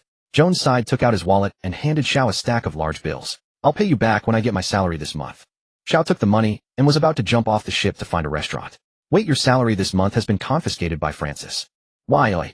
Xiao was shocked. "You think the fleet's expenses over these days didn't cost money? What about the bonus for eliminating the pirate crews?" "That bonus was deducted along with your salary to cover the deficit. I'll pay you back the month after next." Xiao jumped off the ship, ready to drown his sorrows in food. "Big brother." Xiao had barely taken 2 steps when a childish voice came from behind. "I'm here," said the Marine beside Xiao, waving with a smile. I was calling the big brother in black behind you," the little girl said, puzzled. Xiao slapped the Marine. "At your age, how can you shamelessly think she was calling you? Obviously she meant me." The Marine blushed at Zhao's taunt. Xiao walked up to the little girl, crouched down and smiled. What's the matter? Mom told me to thank you. The little girl brought out a red flower from behind her back and gave it to Xiao. Xiao took it and tucked it behind his ear. Smooch. A soft touch suddenly brushed his cheek, leaving Xiao blushing in bewilderment. My mom said a handsome guy like you can't be missed. I plan to marry you when I grow up. Xiao was speechless. Is your family tradition so down to earth? Xiao wanted to ask, but didn't. A woman ran over, picked up the little girl, and nodded apologetically to Xiao. Sorry, the child is naughty and just talking nonsense. Xiao looked at the lady with an incredulous expression, wanting to discuss the education of a child's mind with her.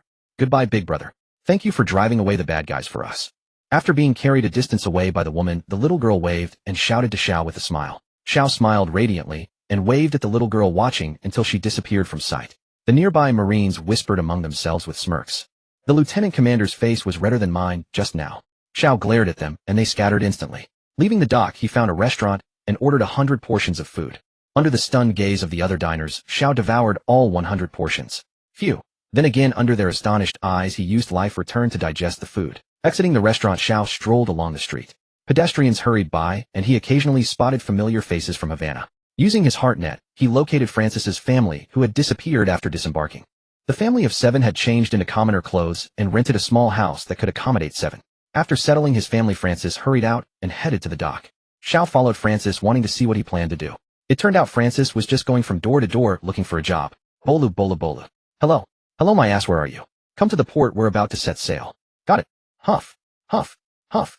Jones gasped for breath, gazing helplessly at the insurmountable mountain before him. This brat is way too ridiculously strong. Facing Jones, Xiao stared listlessly at the ripples on the sea, paying him no mind whatsoever. Battling a rear admiral who had just mastered observation hockey was utterly boring. The cause of the fight between Jones and Xiao stemmed from a curious Marine asking Xiao, who's stronger, the commander or Rear Admiral Jones? Naturally, Xiao replied without modesty, I beat him as easily as you catch chickens. When the words reached Jones's ears, he felt his dignity as a superior officer was insulted, and thus, overestimating his own abilities, he challenged Xiao to a spar. Though he knew he couldn't beat Xiao, the prodigy from headquarters was someone he had yet to test. Regardless of winning or losing, he had to put up a strong front first. What's for breakfast? Xiao asked with a yawn. Get serious, you brat. Before Jones could finish his sentence, Xiao took a step and flashed before him. Swordless style, great ascending dragon. The stalwart Rear Admiral Jones was taken out with a single punch. The sun set in the west, and twilight descended. The steel tower of G4 base stood imposing under the searchlights. The ship docked. A dejected-looking Jones led Xiao ashore. They entered Frank's office, pushing the door open. Welcome back, nameless hero of Havana, Frank said, looking up at Xiao with a smile. Thank you, Vice Admiral Frank, for helping me this time. I owe you one, Xiao said respectfully. After all, this Havana incident had been approved by Frank. Having asked for his help, Xiao's attitude toward Frank became much more deferential. You wiped out over a dozen pirate crews on your sea voyage, which offsets the favor for pulling strings. Then forget about the debt. I take back what I said. Well, one thing is one thing. Let me keep this debt, Frank quickly said. Getting a prodigy to owe him a favor was no easy feat, and he would surely cash it in sooner or later. Frank pulled a document from his drawer and tossed it to Xiao. Xiao caught it lightly and opened it, revealing his Marine Captain certificate. Vice Admiral Frank, why is this? Xiao asked, puzzled. Wasn't he told that the pirates he eliminated on this voyage wouldn't count toward his merits? This isn't a reward, just a temporary ID. Once you've completed your mission, your rank of captain will be officially recorded in the Marine Officer Registry. Only captains are qualified for escort duties. Frank's explanation left Xiao confused. Escort whom? Escorting the royal families of various kingdoms to marry Geos for the World Summit. Isn't the World Summit held every 4 years? I remember the next one should be 2 years from now, right? It's not the Global World Summit. This meeting will only involve the kingdoms of the North Blue. After all, the North Blue has been in turmoil lately. Countries are at odds and on the verge of conflict. The main purpose of this summit is to mediate disputes, delineate territories, sign treaties, and so on. In short, you are responsible for escorting the Lubinier kingdom. Depart tomorrow. Understood, Xiao said weakly. He had never liked dealing with nobles and royalty, let alone going to marry Geos, a place crawling with celestial dragons. As soon as Xiao left the office, Jones began reporting Xiao's recent deeds to Frank. What happened to your face? Frank noticed the asymmetry in Jones's expression. Jones glared malevolently. That brat dislocated my jaw. Morning, the alarm rang. Xiao groggily crawled out of bed, washed up, and headed to the mess hall for breakfast. He happened to bump into Frank, who was also there for breakfast. Carrying a meal for 100 people, Xiao sat at Frank's table. Vice Admiral Frank, I have a request. Frank took a sip of hot cocoa and said, go ahead. Please assign my crew to other teams. What's the reason? I can handle the mission alone. Why waste manpower? Besides, with so many people on my ship, we won't have enough food. The real reason was that a full crew made him cautious and risked exposing his devil fruit abilities, but Xiao didn't voice this. Originally the ship had only 200 marines, but Zhao's appetite alone equaled 100 men, which indeed burdened the supplies. With manpower already tight, Frank approved the request. After breakfast, Xiao went to the dock to request a ship from the grumpy old man there. After confirming the ship was in order, Xiao filled every available space in the hold with training equipment, seasonings, and food. Done, he went to Frank's office to submit a departure request. With the departure permit in hand, he sailed the warship out of the dock. Leaving the waters around the base, he sailed across the vast, boundless ocean, letting out a deep breath. Indeed, freedom and solitude were the most comfortable. Taking out a special seastone sandbag, Xiao began training his armament hockey. He had barely trained armament hockey these past few days. Since leaving Marineford, the improvement rate of all three types of hockey had slowed considerably. While training, Xiao checked his panel changes. Hockey Awakening Progress Observation Hockey 79, Armament Hockey 68, Conquerors Hockey 55. Enemies defeated 6,180. Fruit Awakening Progress Goro Goro, Nomi 100. Fully Awakened Noro Noro, Nomi 99. 9 Awakening Kira Kira, Nomi 91. 5 Awakening Saber-Toothed Tiger Fruit 91. Awakening Mera Mera, Nomi 35. 1 Hie Hie Nomi 17. 1 Tsuchi Tsuchi Nomi 11. 5 Mori Mori Nomi 10. Horo Horo Nomi 1. Washu Washu Nomi 1. Daibutsu Nomi 1. Sheep Fruit 1. Brass Fruit 1. Fruit Training Slots Noro Noro, Nomi 99. 9 Kira Kira, Nomi 91. 5 Saber-Toothed Tiger Fruit 91. Mera Mera, Nomi 35. 1 Hie Hie Nomi 17. 1 Tsuchi Tsuchi Nomi 11. 5. The passive enemies defeated evolved once it exceeded 5,000. From then on, defeating enemies permanently increased Zhao's presence. The increase in presence helped boost the awakening progress of Conqueror's Hockey. Now Zhao's observation Hockey was on the verge of awakening. Upon awakening, it would allow him to briefly foresee dangerous futures similar to Katakuri's observation Hockey. Armament Hockey was steadily improving. Thanks to the passive, Conqueror's Hockey was advancing quite quickly. Indeed, the hardest part was still how to improve armament Hockey. It could only be enhanced through constant striking. While training, Xiao suddenly became tense. A tremor in his heart told him that a fruit was about to fully awaken. Ding! Noro Noro Nomi 100 fully awakened. A burst of light erupted from within Xiao, engulfing the entire sea. Everything in the sea instantly fell into a slowed state. The seagulls in the sky stopped flapping, frozen in midair, the wind ceased to flow, the ocean currents stilled their ripples, the warship no longer moved forward. The rampage of the power from the fully awakened delay fruit subsided quickly. When the Goro Goro Nomi fully awakened, the seas surrounding Marineford were struck by heavenly lightning. At that time, Xiao had barely managed to control the rampage of his power. Now, with practice making perfect, Xiao quickly adapted to all of the fruit's potential. With a snap of his fingers, the delay effects on everything around him were instantly lifted. The delayed photons and light rays merged within Xiao, transforming into a passive ability. Within a 10-meter radius around him, he could instantly put anything into a delayed state as he willed. Moreover, the delayed photons took on a controllable explosive form, producing a wide-area delay effect. Delayed photons could adhere to anything: sword, energy, gunfire, any inorganic matter, with an especially optimal synergy when paired with the light beams from the Mera Mera Nomi. The perfect fusion of the fastest ability with the slowest one was truly wondrous. The power of a devil fruit was extraordinary. Watching a seagull fly across the sky, Xiao extended his finger and fired a beam laced with delayed photons straight from his fingertip.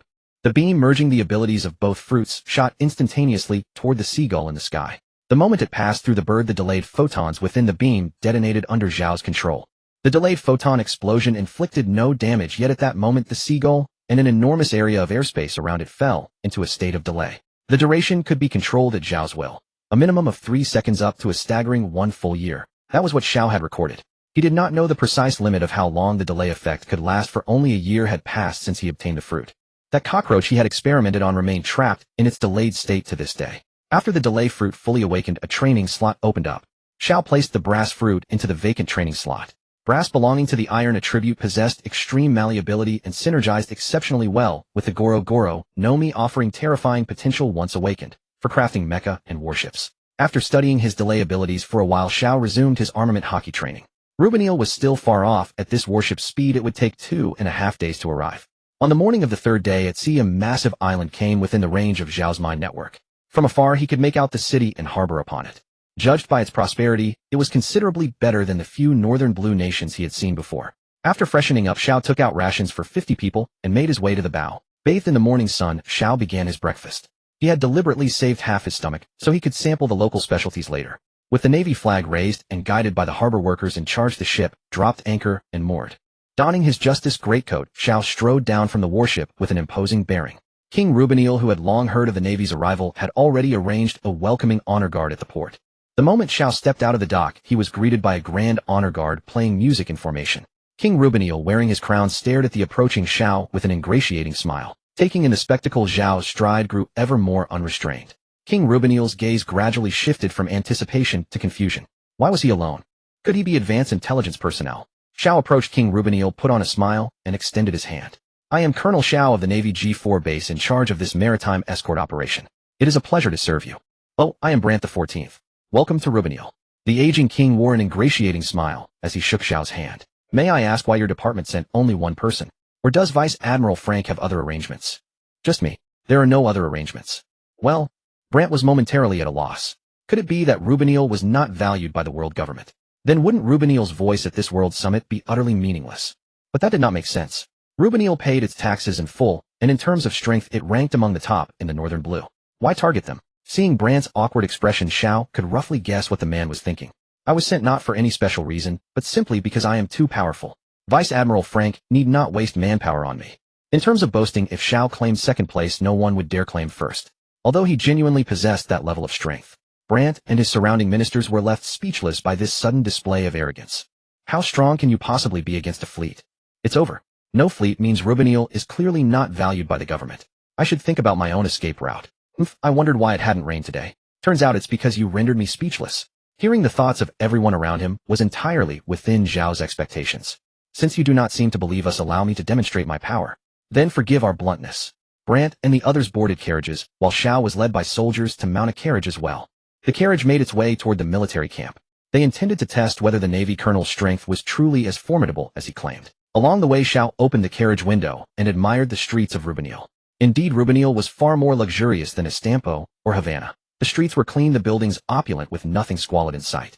Though Brant had ordered preparations in advance. Listening to the inner thoughts of Rubenil's citizens, the king was neither particularly good nor cruelly bad toward them, merely an ordinary, unremarkable ruler. Leaving the streets behind, and crossing a stretch of grassland, they entered a military camp, where the air thrummed with martial spirit. The long line of carriages came to a halt. The king and his ministers stepped down from their carriages one after another. Xiao also disembarked, coming face to face with a formation of soldiers. Every soldier in the formation had piercing eyes and an aura of lethal intent. Even at a single glance, Xiao could feel the strength of this nation's military, only slightly inferior to the Navy at the G4 base. Brant looked at Xiao and rejoiced inwardly. This was Rubenil's army, capable of absolutely capturing the attention of the world government. I wonder how you intend to demonstrate your strength, Colonel. Shall I send some soldiers to spar with you? Brant smiled, his tone frivolous. No need. I can demonstrate right here. Demonstrate here? How exactly would you do that? Brant asked, confirming in his heart that Xiao was backing down. He should just obediently summon the fleet to escort the Rubenil royal family. Zhao's gaze toward the army turned cold, and his conqueror's haughty aura erupted from within him. The aura, capable of stunning men into unconsciousness, surged instantly into the army formation. 2 seconds later, every soldier in the entire formation fell with rolling eyes, swaying and collapsing into unconsciousness. Those within the aura's reach were all shaken in fright, with few of the timid even wet themselves in terror. Xiao controlled his intimidation aura with great precision, affecting only the soldiers in the formation, while the rest merely watched the spectacle unfold. See Conqueror's Haki! Brant exclaimed in shock. Those present who understood Conqueror's Haki were deeply startled. They never expected a soldier from the G4 base to possess Conqueror's Haki, and merely a colonel at that. I wonder if this power of mine could safeguard the royal family of Lubnol. Xiao asked, looking at King Brant, who was utterly stunned. A few seconds later, Brant recovered from his astonishment. Sir, with such strength, why would you come to the G4 base in the North Sea? Even at headquarters, your position wouldn't be lower than this, would it? Brant put on his standard fawning smile. Are you questioning the Navy's personnel assignments? Zhao's gaze turned serious. No, of course not. It's my fault, my curiosity. Brant quickly denied, concluding in his heart that this man's background was certainly no small matter. Probably some young master here to experience life. Then go back and prepare. We depart tomorrow afternoon. Yes, we'll prepare immediately. Someone take the colonel to see the local scenery of Lubnol. Brant boarded the carriage and dispatched several subordinates to accompany Xiao, following his orders. Ostensibly to let Xiao better appreciate Lubnol's charm, in reality, it was to have them observe Xiao's every action. Brant had even planned to have his daughter the princess seduce Xiao to secure a wealthy son-in-law. These thoughts were fully exposed under Xiao's mind network. Xiao didn't care much about it. Whatever the other party tried to do, he would know and counter accordingly. After Brant and the minister's carriages departed, Xiao declined the carriage, intending to explore Lubnol on foot. Walking on the street, pedestrians shrank back at the sight of Zhao's attendants, which annoyed him. Can you all follow me from 100 meters away? Xiao asked the attendants behind him. But we must protect your safety. Didn't King Brant instruct you to obey my orders? Are you defying the king's command? The attendants exchanged glances, unsure of what to do. The king had ordered them to monitor the naval officer, but he was now using the king's authority against them. Finally, they compromised, retreating to 100 meters away in all directions. Free of the tagalongs, Xiao found a corner, changed into local attire, and began to experience the local specialties. The attendants following him turned into cash machines. By evening, they led Xiao to the palace. Passing through the imposing palace gates across the courtyard, they arrived at the luxurious royal garden. King Brant, seated in the center of the garden, saw Xiao entering and quickly descended from the throne. Welcome, sir, for gracing the royal banquet with your presence. Brant clasped Xiao's hand tightly, leading him toward the center of the venue. Along the way, delicacies unseen during the day were displayed on jade plates lining both sides. Having spoken with the informants placed by Xiao's side during the day, Brant learned that Xiao enjoyed fine food, so he had prepared the kingdom's most luxurious feast in advance. Everyone quiet down and look this way, Brant said loudly, and all the nobles and ministers turned their gaze. Let me introduce this gentleman. He is Colonel Xiao, the Navy officer responsible for escorting us to Mary Geos. Let us raise our glasses to this young hero, thanking him for ensuring our safety in the days ahead. Brant and all the powerful figures present raised their glasses. A servant brought a glass to Xiao. The eager gazes of the crowd compelled Xiao to toast with them. Brant secretly rejoiced. He had ordered that Xiao be served extremely strong liquor. It would not be felt immediately, but it would soon cause intoxication. Please take a seat. Brant had Xiao escorted to the seat beside the princess. According to the people of Lubnil, the king had no sons, only a daughter. The princess of Lubnil was likely the heir to the kingdom. As Xiao sat down, he glanced at the princess beside him. Silver hair, elegant and refined, delicate skin, and such a figure. Truly a stunning beauty. But from her thoughts, she seemed unwilling to follow her father's orders. The sour expression on her face showed she was not the type to fawn over the powerful like her father. This earned Xiao's admiration. Exhaling the alcohol vapor, he drank some water to rinse his mouth. When the strong liquor entered his mouth, Xiao activated the Mera Mera no-Mi ability, instantly evaporating the alcohol and holding it as gas in his mouth. Now that he released it, he was completely unaffected by the alcohol. Brant's plan to intoxicate him and cause a scandal failed.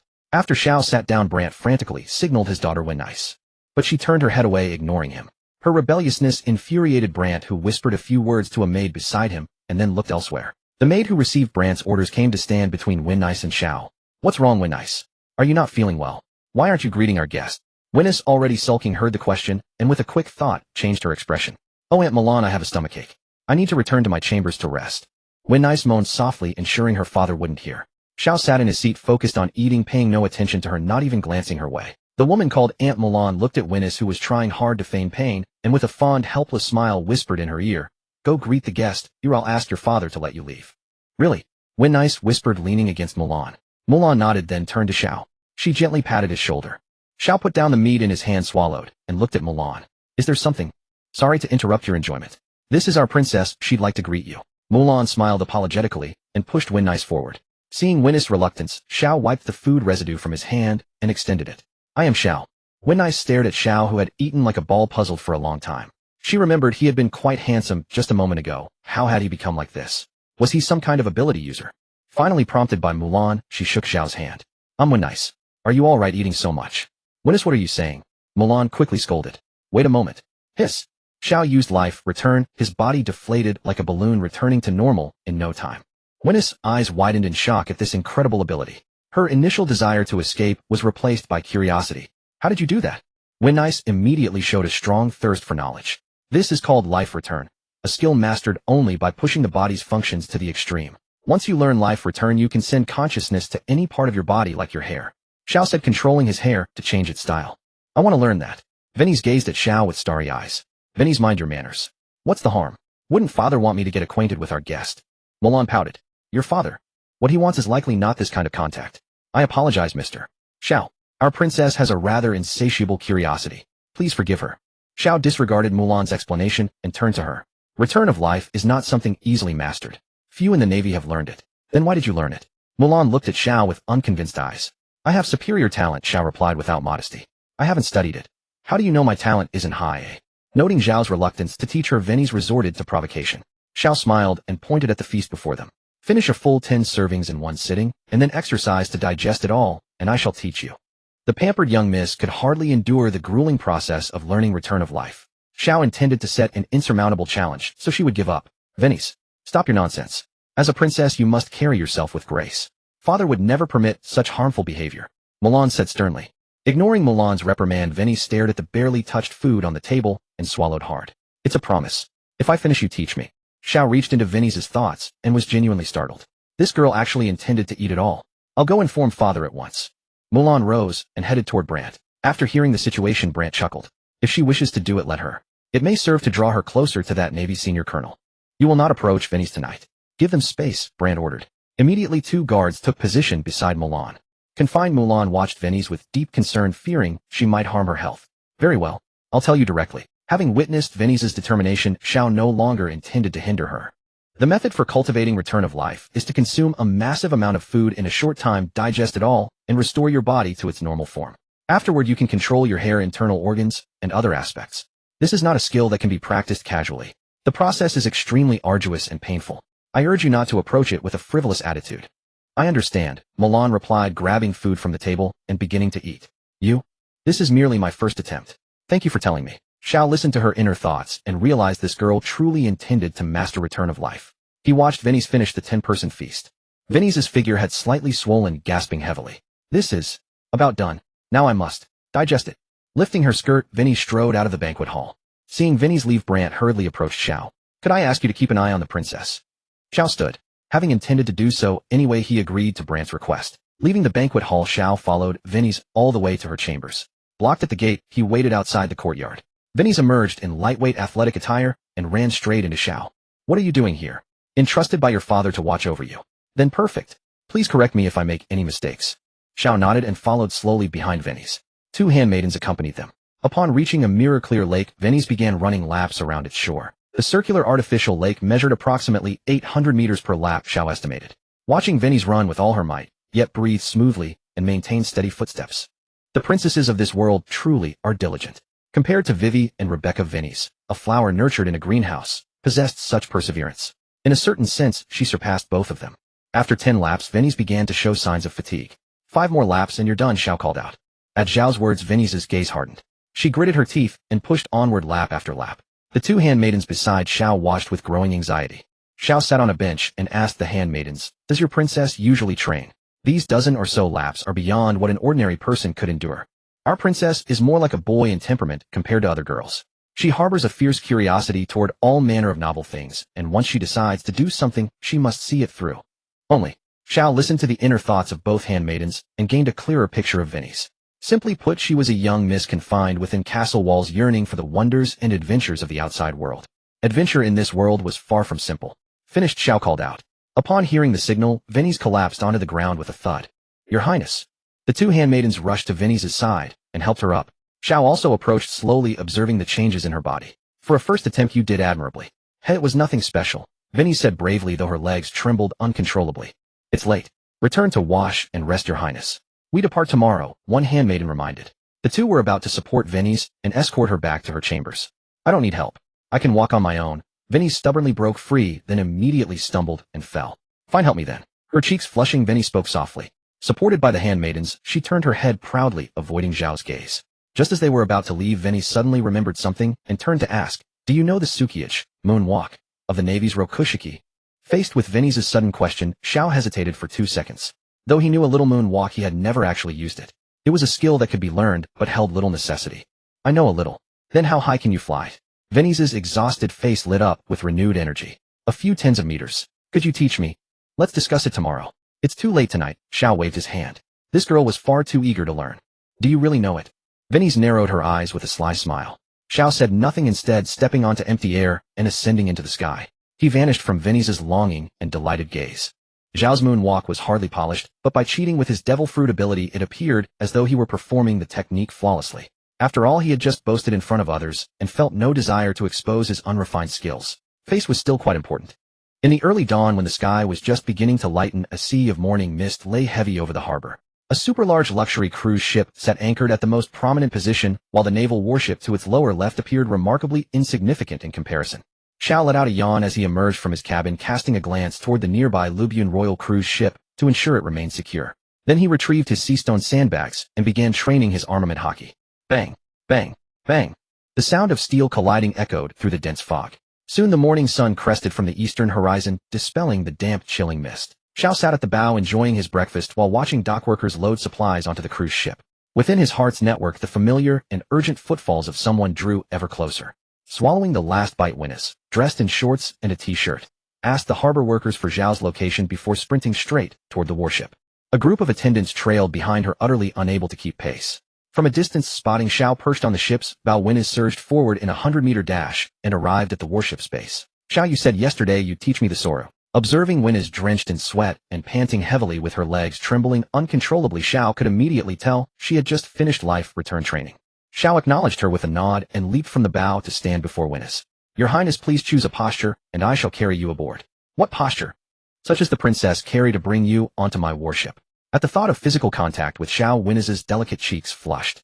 Having barely touched a man throughout her entire life, the prospect made her flustered. This seemingly carefree princess found herself at a loss.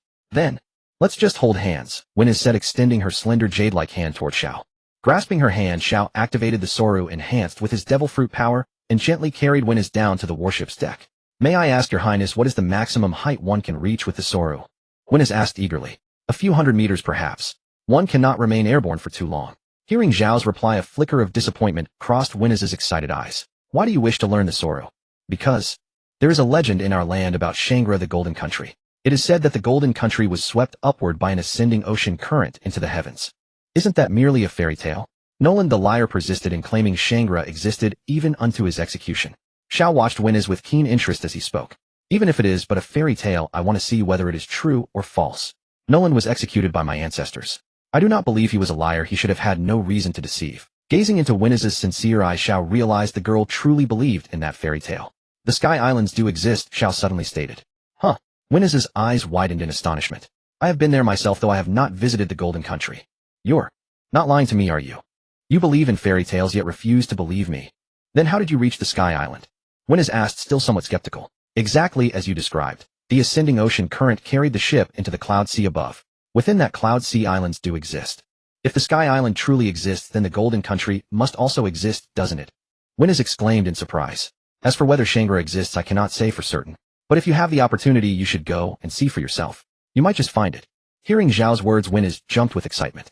I can't believe it's actually real. All her life, whenever she mentioned the legend of Shangra to others, she was always dismissed and mocked behind her back as a fool. Now at last someone had affirmed her belief. Tears of joy welled in Winnis's eyes as she celebrated. However, Xiao remarked coldly, but as you are now, you could never reach the Sky Island. Shaking off her excitement, Winnis wiped her tears and turned to grasp Xiao's sleeve. Please take me there. I will give you my treasures, gemsberry, anything. Just take me, and I will give you all my wealth. Xiao flicked Winnis lightly on the forehead. If you attempt to reach the Sky Island in such a manner, you would be better off not going at all. Wincing in pain, Winnis crouched down and clasped her head. Then what should I do? I am merely a princess who cannot leave the kingdom at will. Without relying on others' strength, there is no way I could search for Shangra on my own. Winnis covered her cheek and sobbed.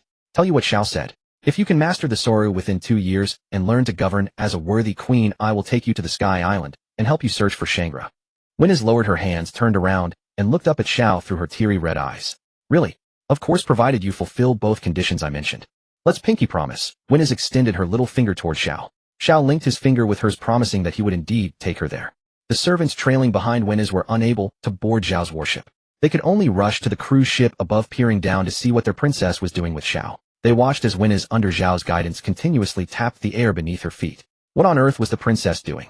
The servants could only stare in utter confusion. By mid-morning, Winnis was drenched in sweat, persistently practicing the footwork Xiao had taught her. After a full morning of training, she gradually began to feel the resistance of the air beneath her feet. Your Highness, it is time for lunch. A servant called down from the cruise ship. I'm not hungry, Winnis shouted back. At that moment, Xiao emerged from his cabin carrying a tray of lunch he had prepared and walked to the bow deck. How can you practice without eating first? Winnis took the meal and devoured it without a care for her royal demeanor. Meanwhile, members of the Lubian royal family arrived by carriage and began boarding the cruise ship one after another. Xiao also began inspecting the warship's various systems to ensure everything functioned properly. Brant stood at the cruise ship's railing, gazing down at his daughter, who had just finished lunch and was now training the Soru with a bewildered expression. What exactly was his daughter doing? He summoned one of Winnis's maids, who relayed the news that Winnis had been training alongside Xiao. Watching Xiao appear on the deck, chatting and laughing with Winnis. Though Brant disliked his daughter constantly engaging in such trance-like behavior, he endured it in hopes of securing a noble son-in-law who possessed conqueror's haki. Xiao leaped onto the cruise ship, confirmed the various regulations with Brant, and then issued the order to set sail. Returning to the warship, Xiao watched Winners still striving to master the Soru, and couldn't help but ask, "Your Highness, are you planning to reside aboard my ship? Is that not permissible?" "Permissible? After all, you are a woman and a princess. It would not be appropriate for you to stay on a warship with a man such as myself. But if I return to the cruise ship, father would never allow me to continue training the Soru," Winners pleaded pitifully. "Please, teacher Xiao, let Winners stay aboard your ship. I will never disturb you. When did I become your teacher?" Xiao scratched his head in bewilderment. "You taught me life, return, and the Soru. Can I not call you teacher?" "Teacher Xiao. Change that creepy title, and I will allow you to stay on the ship." "Hey, Captain Nutbit, are you really sure about this? That's a royal vessel escorted by a fleet." The vast ocean shimmered beneath the sunlight. On a pirate ship flying the Hammeranskal banner, a young pirate shouted toward Nutbit. Nutbit, wielding a massive warhammer, pulled the subordinate close. "Have you ever heard a saying? The greater the risk, the greater the reward." Tossing the young pirate aside, Nutbit gathered the crew's attention. "Listen up, lads. I found a fortune-telling opportunity for all of us. A treasure-laden luxury cruise carrying a certain nation's royal family will be passing through this route any moment now. If we plunder that ship, we can either strip it of all its wealth or hold the royal hostages to ransom the country for gold. One haul, and we'll be filthy rich."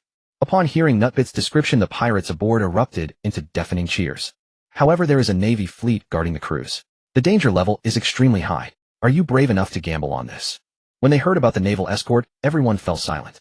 "I'll remind you one more time. There might be even celestial dragon tributes aboard. After this job, we'd be set for life. I'm giving you a choice. Do we take this job or not?" The pirates hesitated. They only had one ship. Facing an entire fleet would be like throwing eggs against a rock. Yet it was the legendary heavenly gold after all. One heist like this, and they wouldn't need to remain pirates or search for the grand treasure. They could simply retire on land and live in luxury forever. Watching his crew caught between greed and fear, Nutbit sighed helplessly. "What a bunch of cowards. What if we reconnoiter first? If the enemy fleet isn't too large, we could go for it. How does that sound?" "That's actually a brilliant idea. Captain Nutbit is so smart. Long live Captain Nutbit. Look, I can briefly hover in the air now." Winners exclaimed excitedly to Xiao. "That's just because you jumped too high. You're nowhere near true hovering yet," Xiao remarked with a glance. "You're so stiff." Winners pouted at Zhao's back. Near the stern of the warship aboard the luxury cruise carrying the Lubnir royal family, Brant gripped his telescope, tightly watching every move made by the two on the warship. "No hook attached," Brant muttered to himself. On the warship, Xiao and Winners each went about their own activities. Winners would call out to Xiao only when she felt she'd made progress, showing off her results. Aside from that, the two barely communicated. Xiao simply continued his astonishing training regimen. During his training, Xiao suddenly glanced toward the distance, then back at Winners, who kept treading on air. Wait. A luxury cruise this grand only has a small warship for escort. Are you kidding me?" Nutbit exclaimed through his telescope. "Looks like the North Blue's naval personnel are severely stretched thin. Hey lads, we hit the jackpot. That cruise only has one warship protecting it. Captain, are we going to seize the treasure?" "Of course, you idiots. Prepare the guns and cannons. We're going looting." The Warhammer skull sail rose as the pirate ship emerged from behind the reef, heading straight toward Zhao's warship. "Winners." Xiao set down the dumbbells in his hands and called out to her. "What is it?" Winners wiped the sweat from her forehead and asked, "Don't you want to venture out to sea and explore? I'll take you to see what real adventure looks like." "Huh?" Winners looked puzzled. Drawing his sword, Xiao walked toward the bewildered Winners. Wrapping his arm around Winners' slender waist, and to the astonishment of both Winners and Brant on the cruise, Xiao leaped high into the sky. He suspended in the air using month steps. One sword-style gale cutter. A hurricane-like sword aura was unleashed by Xiao, slicing toward the pirate skiff that was preparing to sneakily board the rear of the cruise. The hurricane carried by the sword aura caused the guards on the cruise to stagger. Winners followed the direction Zhao's sword pointed. The skiff was overturned by the fierce wind and devoured by the sword aura, reduced to debris that fell onto the sea surface. Not a single pirate aboard survived. This is maritime adventure. Xiao, carrying Winners, turned around and used month steps to fly toward the Iron Hammer pirates positioned directly in front of the warship. Fire! Cannons were pushed to the bow of the ship, one after another. Following Nutbit's command, they fired simultaneously at Xiao in the sky. Dozens of cannonballs came hurtling toward them. Winners' eyes widened, her pupils contracting sharply as a wave of fear of death surged through her mind. Xiao simply swung his sword a few times, cleaving the incoming cannonballs to pieces. The sound of explosions rang in her ears, and the thick smell of gunpowder made Winners choke and cough. In the blink of an eye, Winners was gently placed at the bow of the pirate ship. "So there's a skilled fighter handling the defense." Nutbit spat and sneered. "Kill him." Nutbit raised his giant hammer, pointing at Xiao, who stood in front of Winners. Xiao turned and gave Winners a piercing gaze, his intimidation surging around him. Winners was frozen in place. It was as if she could see mountains of corpses and seas of blood in Zhao's eyes. The chilling sensation made her body tremble uncontrollably. Xiao stepped forward and leaped, instantly appearing before a pirate and delivering a fatal slash across the throat. The head flew through the air while the corpse fell backward. Blood gushed from the severed neck, drenching the first wave of attacking pirates in crimson. One sword style, crimson boar slash. Xiao became a blur, and his sword flashed with a crimson gleam. Before the dozens of pirates ahead could blink, a gust of wind tinged with the scent of blood whizzed past. When they came to their senses, no one could make a sound anymore. Broken bodies fell onto the deck one by one. Blood fell like raindrops, dyeing the entire forward deck in scarlet. Thick blood flowed all the way to Winiz's feet. Winiz stared blankly at the hellish scene before her. Amidst the devastation, Xiao appeared like a bloodthirsty Azura. Over 100 pirates were dispatched by Xiao as easily as cutting melons and vegetables. When Winiz regained her senses, a pirate with a blood-soaked face, barely half his body remaining, raised his blade and swung it toward her. Winiz instinctively dodged and kicked the dying pirate off the ship with her foot, sending him plunging into the sea. When she looked for Xiao again, he and Nutbit, who wielded a giant hammer, were confronting each other on either side of the mast on the deck. Staring at the corpses scattered everywhere, Nutbit's legs trembled uncontrollably. "Don't kill me. I surrender. Take me to prison." Nutbit dropped his hammer and fell to his knees weeping. Wiping the bloodstains from his sword and returning it to its scabbard, Xiao slowly approached Nutbit. As the two drew near, Nutbit, who was kneeling on the deck, suddenly drew a short sword and thrust it toward Xiao's heart. "Xiao, no!" Winiz screamed in despair. From Winiz's perspective, Nutbit's short sword had pierced into Xiao's chest. In reality, the short sword had struck against the armament hockey-coated skin and snapped, only appearing to have penetrated. "This is seafaring adventure." As Xiao spoke, he raised his left hand coated in armament hockey and crushed Nutbit's massive head. "Such creatures are everywhere on the Great Sea. Are you still willing to venture out, your highness?" Xiao wiped the blood from his hands, walked into the pirate ship cabin, retrieved the treasure, and tore down the pirate flag, returning to the warship with the dazed Winiz and the treasure. After arriving back, Xiao wielded a sword aura, slicing the distant pirate ship in two as it sank into the sea. "Are you hurt?" Winiz asked with worry. "I'm fine. But after witnessing such cruelty, are you still willing to venture out to sea?" In response to Xiao's question, Winiz took a deep breath to steady her surging emotions. "It's indeed difficult to accept upon first encountering such things. But as long as I become as strong as you, setting sail again won't be an issue, right? I read about it in books. When your arm suddenly changed color just now, that was armament hockey, correct? I want to learn this." "Xiao, this person is beyond help. You're scattered, but not refined. Learn moonwalk first before anything else." Unable to endure Winiz's pestering, Xiao ordered. Receiving the instruction, Winiz immediately ran to the stern of the ship to train in moonwalk. All that had happened from just now until now was witnessed by King Brant and the other royal family members. Everyone marveled at Xiao's combat power while worrying for Winiz. Brant massaged his brow, a strange thought troubling him. Would his daughter not only fail to marry that noble young master, but also be led astray? Poro poro poro poro. Zhao's den den mushy rang. "Hello. We just received a pirate warning from the Rubiner Kingdom. Are you both alright?" The voice on the other end belonged to Jones, sounding urgent. They were a pirate crew bearing a skull and hammer flag. "I've already annihilated them all. No casualties among the Rubiner royal family. The crew you encountered was likely the Iron Hammer pirates with a bounty of 40 million berries on their captain Nubit. Our voyage has been uneventful. Is there anything else? Please report your current progress. We estimate approximately 5 more days of sailing to reach Mary Geos." "Understood. Safe travels. Hanging up the den den mushy, Xiao watched Winiz diligently practicing moonwalk side and retreated into the cabin. The 5-day voyage passed swiftly. The endless red line towering into the clouds emerged from the morning mist. Knock knock knock. Having finished his morning exercises, Xiao approached Winiz's room and knocked on the door. "Give me 5 minutes." Winiz hurriedly rose from bed, dressed, and fixed her hair. 15 minutes later. With neat attire and a clean face, Winiz opened the door. "We're nearly at Mary Geos. Your father asked you to return to the cruise ship and dress up for the World Conference. What about you? Aren't you coming with us? I'm responsible for your safety in Mary Geos." Xiao and Winiz stepped outside the cabin. "Pick a stance." After spending several days together, Winiz's naturally affable personality had erased almost all barriers between her and Xiao. The princess, who once blushed at the mere touch of hands, now acted so casually that she practically wanted to consider Xiao her sworn brother. Winiz squinted and assessed him up and down, finally leaping onto Xiao's back with her arms wrapped around his neck. "Hold on tight. Given the heavy fog, Xiao abandoned pretense and simply used his devil fruit power to levitate, flying up to the cruise ship. "Why do you feel more stable than before?" Winiz, lying on Xiao's back, asked curiously. "This is an advanced application of moonwalk." Xiao improvised an excuse. The two landed on the cruise ship's deck. The moment they touched down, Winiz was immediately surrounded and led away by a group of maids. Brand approached Xiao with an apologetic smile. "Winiz is naturally mischievous. Thank you for your patience these past days. This is merely my duty. It's no hardship." Xiao responded, then leaped from the cruise ship back to the warship. After reporting to the Marine base stationed at Mary Geo's, 2 inspection warships emerged from the fog. Well, isn't this Brother Xiao? A sarcastic voice echoed from the fog. As the voice faded, a beam of light shot directly toward Xiao's warship. Materializing before Xiao, the light particles gradually took human form. Long time no see, Borsellino. Xiao grunted. I'm your superior. Isn't it rather disrespectful to address me by my given name so casually? Akiji scrutinized Xiao with a playful tone. My apologies, I'm not particularly good at showing proper respect. A brazen youngster. How scary. Though when you're before the celestial dragons, you'd best show some respect. If you anger them, no one can save you. TCH. I understand. Akiji's battleship soon pulled alongside Zhao's vessel. Several Marines disembarked and began inspecting for contraband. Only after confirming the ship was safe could they dock. Do we really need such thorough inspections? My ship carries nothing but provisions.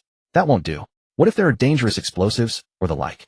The responsibility for this conference's security falls squarely on a marshal like me. Akiji grinned wickedly.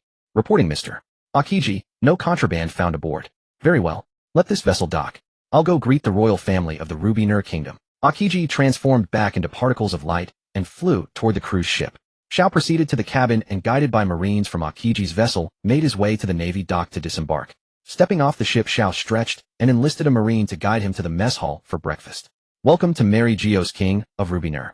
On behalf of the world government, I extend our warmest greetings to you. Standing before Bran, Akiji spoke politely. I trust you're satisfied with the Navy's escort during this voyage. Very satisfied. Extremely so, Brant replied with a broad smile. Assemble those who need to attend the conference. Let's depart. Leaving the dining hall, Xiao draped himself in his justice cloak and waited before the hovercraft bound for Mary Geo's for the Rubiner royal family's arrival. Well, isn't this Brother Xiao? Another familiar voice sounded in Zhao's ear. A middle-aged man with a seedy demeanor, wearing a tan shirt and wooden Geta sandals with a cigarette dangling from his lips, appeared behind Xiao. Long time no see, Vice Admiral Kaji. Xiao turned to face him. It's been less than 2 months since you left Marineford, and you've already been promoted to Rear Admiral. Impressive, Brother Xiao. Kaji paid the compliment, though inwardly he seethed with jealousy. It had taken him 2 or 3 years to reach the rank of Rear Admiral upon joining the Navy. This man who had stolen Zono from him had risen so swiftly. Perhaps next year his position would be above Kaji's own. The mere thought filled Kaji with envy and resentment. Hearing Kaji's inner monologue, Xiao sneered dismissively. He and Zono had never harbored any romantic feelings for each other. It was merely Kaji making excuses for his failed confession. Well, when your strength reaches a certain level, promotion comes naturally. Xiao replied with a flirtatious smile, spreading his hands. You really have no concept of humility, do you? Kaji couldn't resist remarking. By the way, did your confession to Sister Zono succeed, Vice Admiral Kaji? You? Kaji was left speechless by Zhao's teasing. Xiao gazed at Kaji with an expression of pity and said, You should keep trying. Sister Zono once told me she's not easily moved. You? Redport, located beneath Mary Geo's, is a massive harbor that straddles the Red Line, serving as one of only 2 ways to enter Mary Geo's. In the harbor, magnificent ships were docking. Word had it that the kings of the North Blue had gathered to hold a small world conference in Mary Geo's. The Red Port was already packed with onlookers eager to witness the spectacle. Huang Yuan and the royal family of Lebunier disembarked from the cruise ship, summoned Xiao, who was waiting beneath the bubble lift, and then turned to attend to other royalty. Look, that's King Brant 14 of Lebunier. Hearing his name called, Brant puffed out his chest and waved back at the distant crowd. There's Princess Winnis. She's as beautiful as the rumors say. Winnis, who had spent most of her time secluded in the palace, grew excited at the sight of unfamiliar faces. Passing through the crowd of spectators, they arrived at the waiting area for the Lebunier royal family. Your Majesty, Brant, is everyone here? Xiao asked. Everyone is present, Brant replied. Then let us set off for Mary Geo's. The onlookers stepped aside to clear a path for the royal entourage. Xiao led the way, guiding the Lebunier royals toward the bubble lift that would take them directly to Mary Geo's. Watching the bubbles rising from the ground, Winnis eagerly ran over to Xiao. Are those the natural bubbles produced by the Urukuman mangrove through respiration? Since this was her first time traveling far from home, Winnis displayed a strong curiosity about the novel sights around her. There's still a long way ahead, Your Highness. You'd better conserve your strength, Xiao said indifferently. The thought of being in the territory of the celestial dragons dampened his spirits. They arrived at the bubble lift managed by Jiaji. With a sycophantic expression, Jiaji immediately rushed over upon seeing the beautiful Winnis. Greetings, Princess of Lebunier. I am Vice Admiral Jiaji of the Marine Headquarters. How may I be of service? We want to ride that. Winnis pointed at the bubble lift, her eyes sparkling. You will be taking that to Mary Geo shortly, but first we must inspect your luggage for any prohibited items. The members of the Lebunier royal family handed their luggage over to the Marines in charge of inspection. Xiao eavesdropped on Jiaji's thoughts and confirmed that the man had ulterior motives. With a lecherous look, Jiaji reached for Winnis's suitcase, eager to explore its treasures. Xiao appeared silently behind Jiaji and raised his camera, pressing the shutter. What are you doing here, Vice Admiral Jiaji? Isn't this area under someone else's jurisdiction? Xiao asked with a smile behind Jiaji. Jiaji spun around abruptly and saw Xiao along with the female marine responsible for inspecting women's belongings. It's a misunderstanding. Is this photo also a misunderstanding? Xiao waved the picture in front of Jiaji. Jiaji quickly grabbed Xiao and pulled him aside. How much for this photo? I'll buy it. It's not about money. You wouldn't want Sister Guillaume to see this, would you?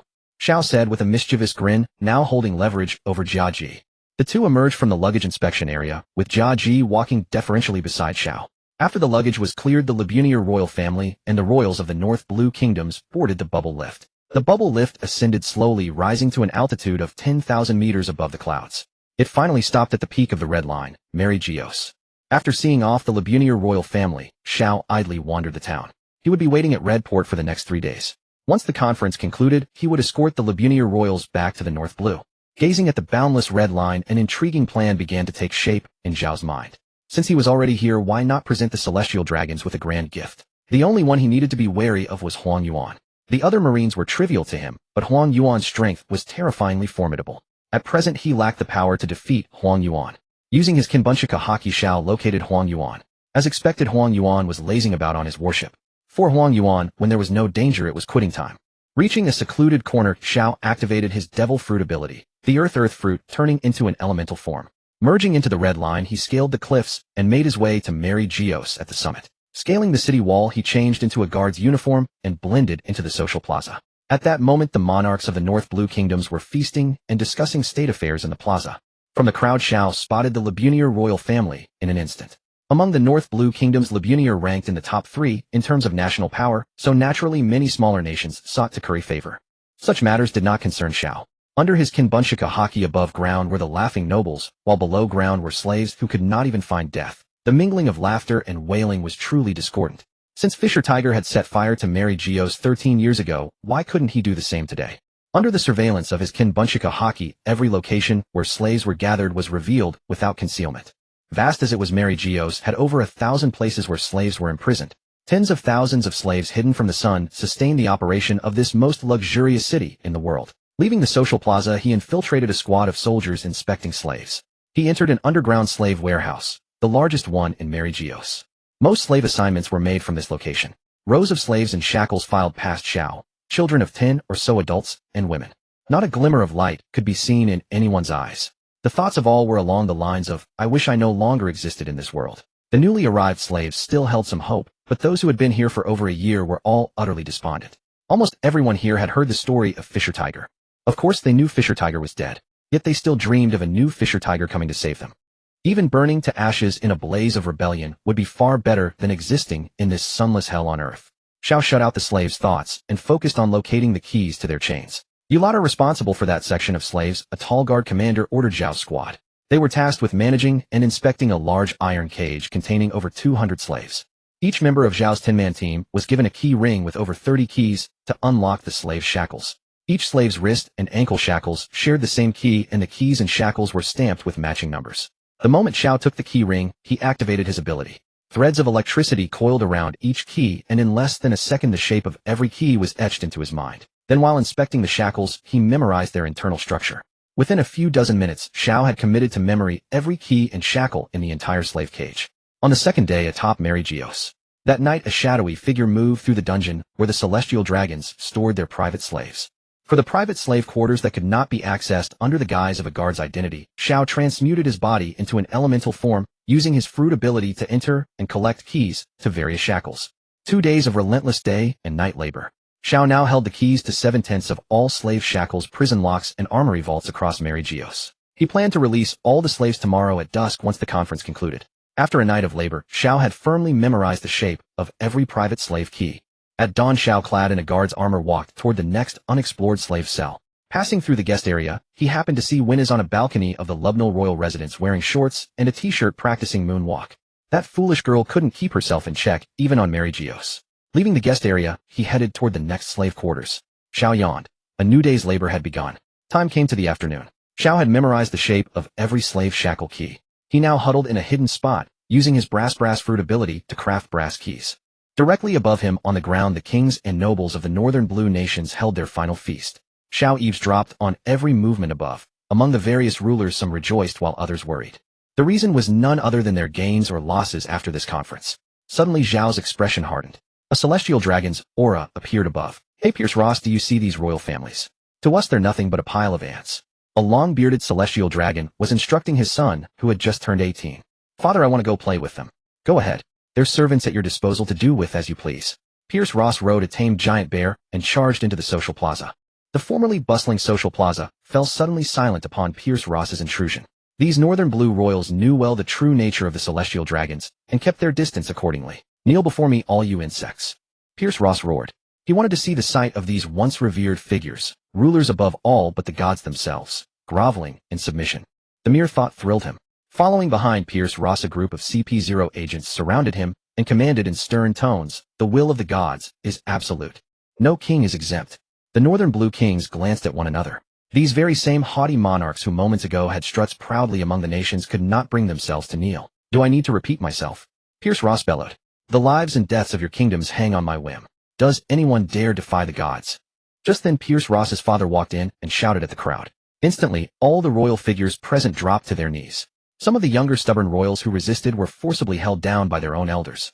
After all, the fate of an entire nation rested on the whim of these celestial dragons. To refuse meant an annihilation order could descend upon their doorstep at any moment. Xiao monitored everything above. Even Winez, who never submitted to anyone, was threatened by Brant into kneeling. A pile of young royal members cursed the celestial dragons in their hearts. Ha ha ha, father is right. We are gods. Pierce Ross laughed heartily, riding past the kneeling crowd on his mount. He halted his mount before the Lubnal royal family. Hey girl, lift your head. Looking at Winez, Pierce Ross commanded. Winez, lift your head quickly or Lubnal is finished. Brant growled from beside Winez. Concerning the fate of Lubnal, Winez had no choice but to raise her head. Not bad. You shall be my 11th wife. At these words the entire crowd erupted in shock. A celestial dragon would actually marry someone outside their race. Winez's large eyes widened, her pupils contracting sharply. Before Winez could finish, Brant hastily covered her mouth. I am the king of Lubnal, and she is my daughter. To marry a celestial dragon as my wife is her greatest honor. Good. Deliver her to my estate afterward. Pierce Ross sniffed dismissively, turned his mount, and left. As soon as the celestial dragons departed, the various royal families stood up. Some princes and princesses, unable to bear the humiliation, voiced curses only to be restrained by their elders. What should have been a dignified conclusion to the World Conference had been reduced to this. Fearing further incidents, the kings hurriedly packed and prepared to leave Mary Geos. In an instant the social plaza was left with only the people of the Lubnal kingdom. Pierce Ross, you may marry that royal princess as your wife, but you cannot have children with her. The offspring of celestial dragons can only be born from 2 celestial dragons. On the way back to his estate, Pierce Ross's father commanded. Understood, father. That woman is nothing but a slave. Pierce Ross replied. The social plaza, a crowd surrounded a girl sobbing uncontrollably on the stone steps. Winez, don't be so sad. Marrying a celestial dragon is something many would kill for. When the time is right, I will have our family elevated to the status of celestial dragons. Then you too can become a god of this world, ordering those who knelt before you earlier. Didn't you always want to adventure? Once you become a celestial dragon, you can travel anywhere in the world. That Navy officer you're close with, you can command him to do anything. Brant pleaded desperately with Winez. At this moment his heart was torn between grief and hope.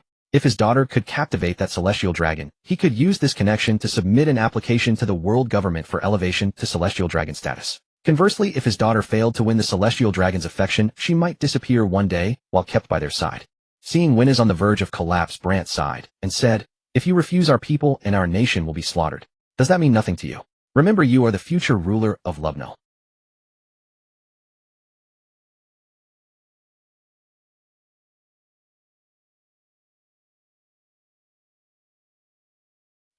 I agree. Because of that person's promise. Good Winez, you are truly your father's worthy daughter. I will erect a statue of you in Lubnal's capital for people to worship.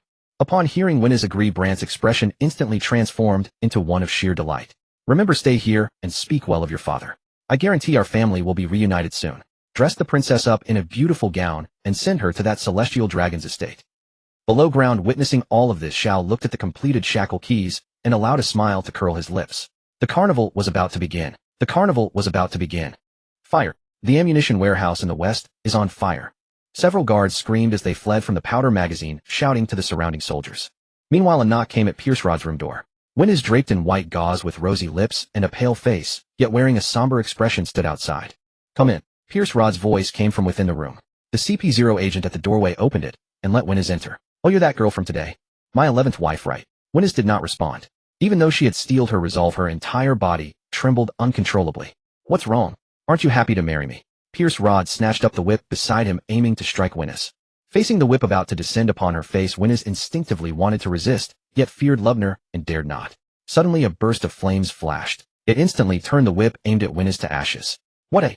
Before Pierce Rod could summon the CP0, a beam of light suddenly flashed from the darkness, piercing straight through his head. Before Winners could react, a figure appeared behind her and knocked her unconscious. Xiao, clad in a black robe, tucked Winners into his robe, then snapped his fingers crisply. Showtime. All things in Mary Geos affected by the slow fruit's power immediately had their slow effects nullified. Boom. A blinding pillar of fire shot into the sky in the far distance. On the rooftops of all the slave warehouses, brass keys, stamped with numbers, fell to the ground. The slaves hesitated for 2 seconds at the sight of the keys, then all rushed toward them. Kizaru, still asleep aboard the warship, was suddenly jolted awake by the explosion. He hastily dressed and rushed out, transforming into a beam of light, shooting straight toward Mary Geos above. Upon arriving the scene, before his eyes left Kizaru dumbfounded. A third of Mary Geos had already been reduced to a sea of fire, with tens of thousands of slaves surging forth from underground, locked in chaotic battle with the guards and CP0. He pinched his own face to confirm he wasn't dreaming. Though a bit sorry for Kizaru, it was already done. Xiao arrived beside the bubble elevator, tossed Winners from his arms into the air, then transformed into light, and instantly appeared at the red port 10,000 meters below. Draping the justice cloak over his shoulders, he came to beneath the bubble elevator. By now it was already crowded with Navy personnel warned by Kizaru, all waiting to ride the bubble elevator to Mary Geos to quell the rebellion. Kagai manipulated the bubble elevator with a deeply furrowed brow. Without slave labor, the elevator was powerless to move. What's happening? Xiao asked from behind Kagai. Admiral Kizaru issued a warning. Slaves have rebelled in Mary Geos. Kagai roared. Suddenly his observation haki sensed a familiar presence materializing in the sky, and that presence was plummeting downward at incredible speed. Outpacing Kagai, Xiao seized the rope of the bubble elevator and flung himself into the sky. In midair, using his devil fruit ability, he hovered for an instant and steadily caught Winners. This way Winners could be rescued openly and legitimately. Back on the ground in Zhao's embrace, Winners slowly opened her eyes, seeing Zhao's face first. Are you alright? What happened up there? Kagai hurriedly came over to ask. I don't know. Sniffle. Winners collapsed into Zhao's arms and broke down, crying uncontrollably. I'll take her back to the Lubner cruise ship first, and I'll be right there. Hurry back. Flashing between buildings, before long Xiao spotted the Lubner Kingdom vessel replenishing supplies at the port. At this moment Brant was still dreaming sweet dreams at the bow, waiting for the right moment to apply to become a celestial dragon. A few seconds later Xiao landed on the deck, staring at Brant's utterly bewildered expression. There's a slave rebellion in Mary Geos. Winners was thrown down, and I caught her, Xiao said urgently. Tejas, then what about that celestial dragon Winners married? Probably already dead. Zhao's answer caused Brant to collapse onto the ground in an instant. Protect Winners. I'm leaving first. Setting Winners down, Xiao returned to beneath the bubble elevator. Meanwhile, Kagai was sweating profusely with anxiety. The bubble elevator could not operate, and even with 100,000 Navy personnel below, they could not ascend the 10,000-meter-high Mary Geos. Still no solution? Xiao asked, feigning urgency. No choice. I'll take you up, just the two of us. Kagai seized Xiao with one hand while the other elementalized, pressing against the cliff face of the red line and beginning to crawl upward. Your Conqueror's haki is the perfect tool for quelling the rebellion. It all comes down to you. MMH. It took Kagai and Xiao 15 minutes to reach the summit of the 10,000-meter red line. Fuck, who the hell lives this high? Upon reaching the peak, Kagai cursed. I'll use my ability here to pull the soldiers up from below. You go help Borsellino. Hearing Kagai's command, Xiao vanished in an instant. At this moment Kizaru had become the brightest star in the sky. 1816 Mirror Sphere. Hundreds of light beams rained down from the sky, striking the slaves engaged in combat with the guards. There were simply too many slaves. Even Kizaru could not handle them all, so he focused on eliminating those who dared attack the celestial dragons. Hundreds, even thousands of slaves were fleeing along the edge of the red line. Xiao deliberately drove them toward the opposite side of the red line. Since the red port was already surrounded by the Navy, only the ports on the far side of the red line, still unaware of the attack on Mary Geos, had any chance of escape. Even if Marineford received the news, it would take several hours for reinforcements to arrive. By then the rebellion would long be over. Borsellino. Xiao arrived beside Kizaru. Kid, how did you get here? Kizaru's tone was serious, sweat pouring down his face. This was the first time Xiao had ever seen Kizaru this agitated. Kagai brought me. Where is he? Helping transport the Navy. Kid, quickly use your Conqueror's haki. But my haki isn't very refined yet. I can't guarantee distinguishing friend from foe. Xiao feigned panic. Don't worry about that. First suppress the area where the rebellion is most severe. I'll clear the path for you. Being hurried along by Kizaru, Xiao had no choice but to head toward the worst-affected district. The area where the celestial dragons resided was naturally where the rebellion was most violent. Those slaves consumed by vengeance specifically targeted the celestial dragons. Arriving at the celestial dragons' residential district, it was absolute chaos. CP0 agents, slaves, guards, and the celestial dragons themselves being sheltered as they fled, all tangled together. Reaching the empty sky above, Zhao's eyes sharpened, and his conqueror's haki erupted.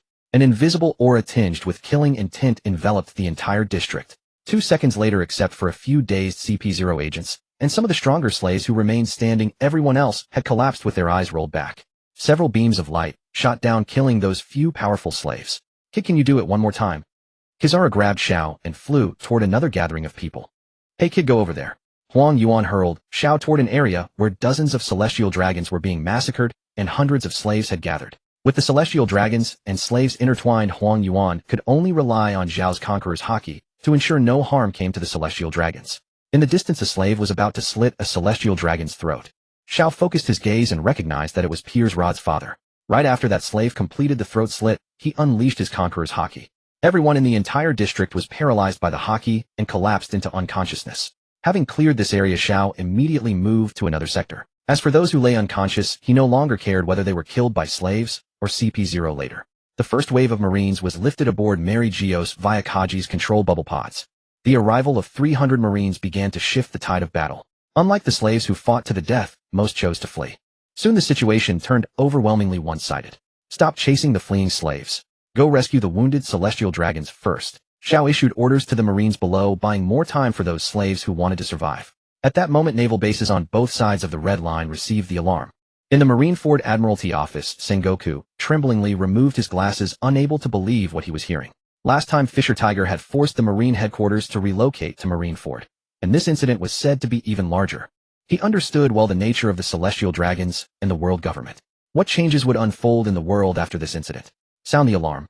All Marines at headquarters assemble immediately. Sengoku issued the order to the communications officer beside him. Tens of thousands of Marines at headquarters, led by Fleet Admiral Sengoku and Admiral Akainu and Akiji, marched majestically toward Redport. More than a dozen large warships fully loaded set sail from Marineford's harbor. On the other side of the Red Line, the New World's G1 Marine Base also issued an emergency assembly order. Led by Vice Admiral Momumu, they deployed the full-force Punks formation, a world government buster call. Iato fallen sky-wept rain.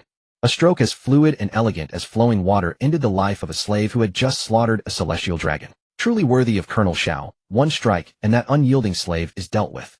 The Marines around Xiao praised him, their morale soaring. Enough talk, go tend to the wounded. Xiao gazed at the slaves fleeing in all directions, his expression stern.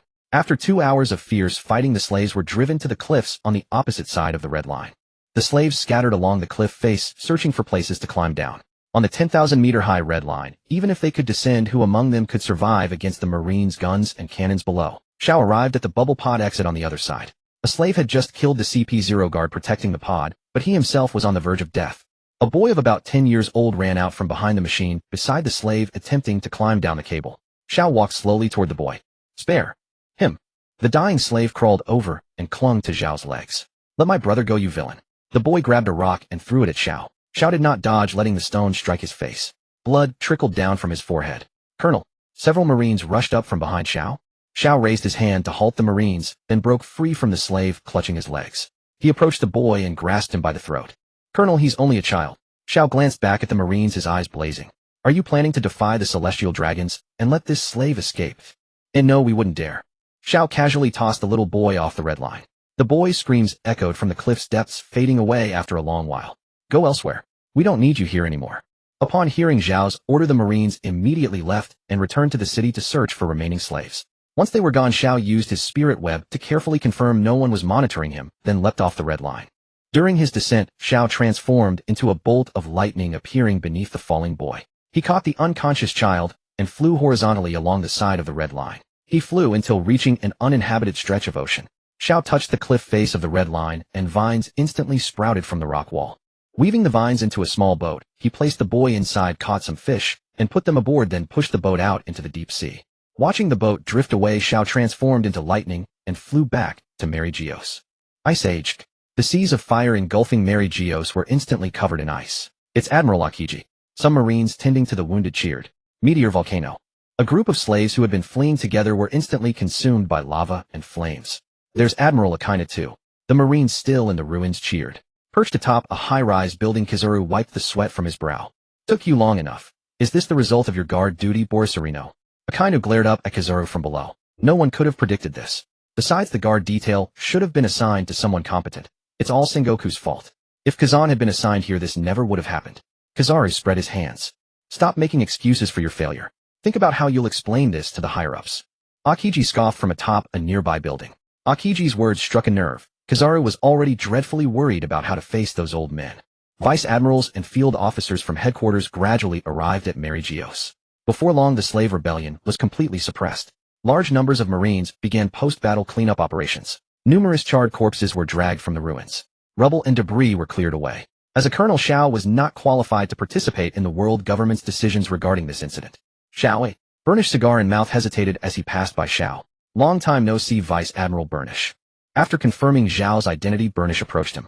Aren't you attending the world government's disciplinary assembly? I hear this incident has shaken the entire government leadership. Hearing Zhao's words, Burnish quickly pulled him aside.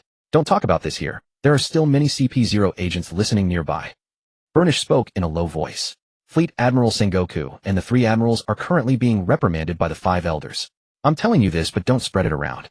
Then what are you doing here? Xiao asked quietly, looking around. I'm responsible for counting the casualties and damages. Come help me. Burnish led Xiao to tally the various losses from the battle. After a full day and night of calculations, approximately 6,000 slaves were killed or captured, and another 5,000 fled and went missing. CP0 and the guards suffered over 70% casualties, while the numbers of celestial dragon deaths and injuries remain classified. But Xiao knew the truth. Nearly half of all celestial dragons in Mary Geos perished in this battle. Borsalino, your salary and leave for the next year are revoked. Sengoku issued the punishment to Kizaru during their return to Marineford. Although the punishment sounded light, it was enough to break Kizaru. Originally, Kizaru had committed the crime of dereliction of duty, and the consequences were so severe that even execution would be insufficient, but the verdict was deliberated by the Gorosei and Sengoku. This was the great pirate era where pirates ran rampant. Even if Kizaru was guilty, the Navy could not afford to lose the combat power of an admiral. Moreover, given Kizaru's temperament, if the punishment were too severe, he would be driven to desperation and leave the Navy, and no one could stop him. Although the Celestial Dragons held a seemingly higher status than even the Navy Admirals and the Fleet Admiral, if you asked the Gorosei to exchange a Navy Admiral for a few Celestial Dragons, they would certainly be unwilling. After all, the Navy was the primary tool for maintaining rule, while the Celestial Dragons were merely pampered parasites. Losing a few of them would not cause the regime to collapse as long as the news was suppressed. This incident is strictly forbidden to be mentioned. Anyone who speaks of the events of the night before last, regardless of where, must be executed without mercy. This was the order issued by the Gorosei through Sengoku. On one hand, they tried to conceal the matter, and on the other they dispatched CP0 agents lurking around the world to investigate. This was the Gorosei's final solution. Now conflicts were brewing among nations, and at sea there were the 4 emperors and countless pirates. If this incident were publicized, the Revolutionary Army would surely exploit the opportunity. Consequences that could threaten their rule were what the Gorosei least wanted to see. But even with the Gorosei and the Navy doing their utmost to conceal the matter, the news soon reached Dragon's ears. The Revolutionary Army immediately launched a series of propaganda campaigns about the incident. The news that half of Mary Geos had been conquered spread throughout the world. Although the world government strictly forbade discussion of this matter, they could not silence the multitude. After this incident, combined with the deeds of Fisher Tiger 13 years ago, people no longer believed that the gods were invincible. After a week of tireless day and night labor, Xiao finally returned to his warship to rest. The Red Port was blockaded and no ships were allowed to come and go. Everyone had to undergo Navy inspections. The only clue left by the perpetrator was brass. Countless brass keys that unlocked the slave shackles. Now, all brass mining sites in the world were thoroughly investigated, but nothing was found. Brass was not commonly used in this world, and there were no recent records of mass production. The only possibility was a devil fruit, an ability beyond common sense. Additionally, books documenting devil fruits had records of the iron fruit brass form. Thus, the world government issued a bounty seeking the user of the brass fruit. Soon after, an unconsumed brass fruit was discovered on the black market, and intelligence indicated that this fruit had been circulating in the market for a long time. This was strange. Could it be the work of ghosts? In the end, the matter was suppressed and swept under the rug. The world government casually found some slaves to scapegoat in order to stabilize public sentiment. Knock, knock, knock. The door to Zhao's cabin on the warship was knocked. Xiao got up from bed, sensed that the visitor was Jiaji, and opened the door groggily. The door opened, and a weary Jiaji stood outside holding a document. What's the matter? The inspection of the Libunier royal family has been completed. This is your clearance document for departure tomorrow. Jiaji shoved the document into Zhao's hands without further explanation and walked away yawning. Xiao placed the document on the table and went back to sleep. At dawn, Xiao emerged from his cabin, full of energy. The morning air carried a hint of gunpowder smoke, stirring an unusual restlessness in his heart. Today was not only the day to leave Redport, but also a day when an important matter was about to be accomplished. Just after leaving the room, Xiao suddenly shuddered and rushed to the warehouse beneath the warship. After entering, he locked the hatch multiple times from the inside. Note: the glint glint fruit has achieved 100 complete awakening. Zhao's body suddenly erupted with a blinding light. The ship's hull began to tremble under the illumination, and the cramped space could barely contain such overwhelming power. Fortunately, Xiao awakened inside the cabin. If it had been outside, the entire Redport would have been in danger. This devastating force was brought under control by Xiao just before it could destroy the warship. In Mary Geos, Kizaru suddenly felt a restless unease in his heart. A powerful force resonated with him for an instant before vanishing. Hey Borsellino, what are you standing there for? Are you not satisfied with the punishment? Sengoku shouted at Kizaru. Perceiving the power, Kizaru suddenly snapped out of it. No Fleet Admiral Sengoku, a year without leave is already a living hell for me. All the abilities of the glint glint fruit were analyzed by Xiao. Feeling the energy of light flowing through his body, it was an absolutely marvelous sensation. After merging the light energy and lightning energy within him, Xiao comprehended a new attack method. Ultra-high-intensity electromagnetic waves, photons, gamma rays. By fusing the two strongest powers of his fruits, one strike could sink an entire island. However, it required a long charging time similar to Elizabello II's King's Punch. Charging for an hour could blast a fortress to pieces, and even a Yonko would fall if hit, though whether that's true or not is unknown. This technique was effective against groups, but for single target, forget it. After studying the combo move of the glint glint fruit and rumble rumble fruit, Zhao's body experienced another surge of restlessness. Because after the glint glint fruit, his first Zoan fruit, the destruction saber-toothed tiger form, had reached 99.5 awakening progress. It was expected to fully awaken by this time tomorrow. But before that, he would arrange the empty fruit training slots. Fruit training slots: destruction saber-toothed tiger fruit 99. 5. Flame flame fruit 43. 6. Ice ice fruit 25. 6. Earth earth fruit 20. Brass brass fruit 10. 5. Lush lush fruit 10. 1. Coming out of the warship, Xiao found the Navy at Redport to repair the ship and replenish supplies. Boarding the Libunier. Good morning, Your Majesty Brant. Xiao greeted the royal members of Libunier cheerfully. In contrast, the faces of the Libunier royal members were listless and worried.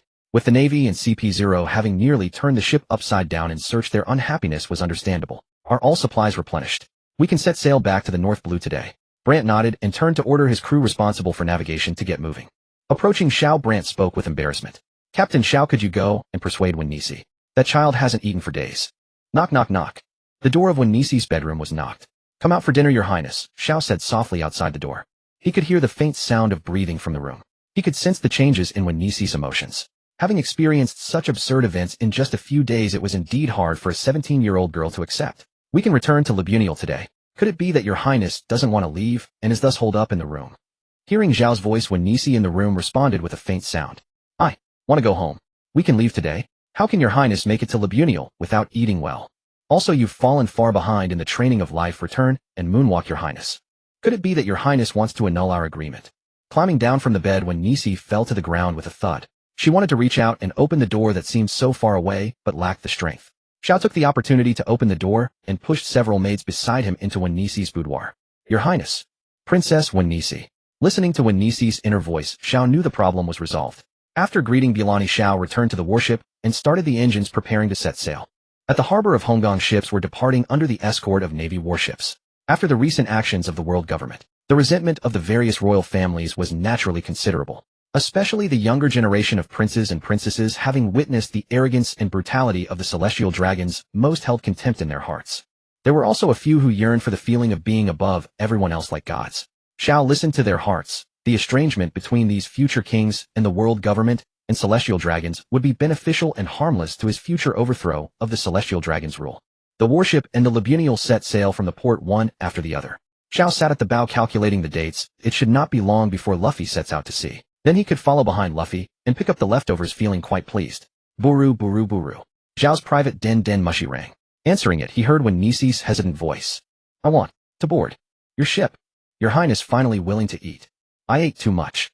I need to digest it quickly. Hanging up the den den mushy, Xiao went to the Libuniel.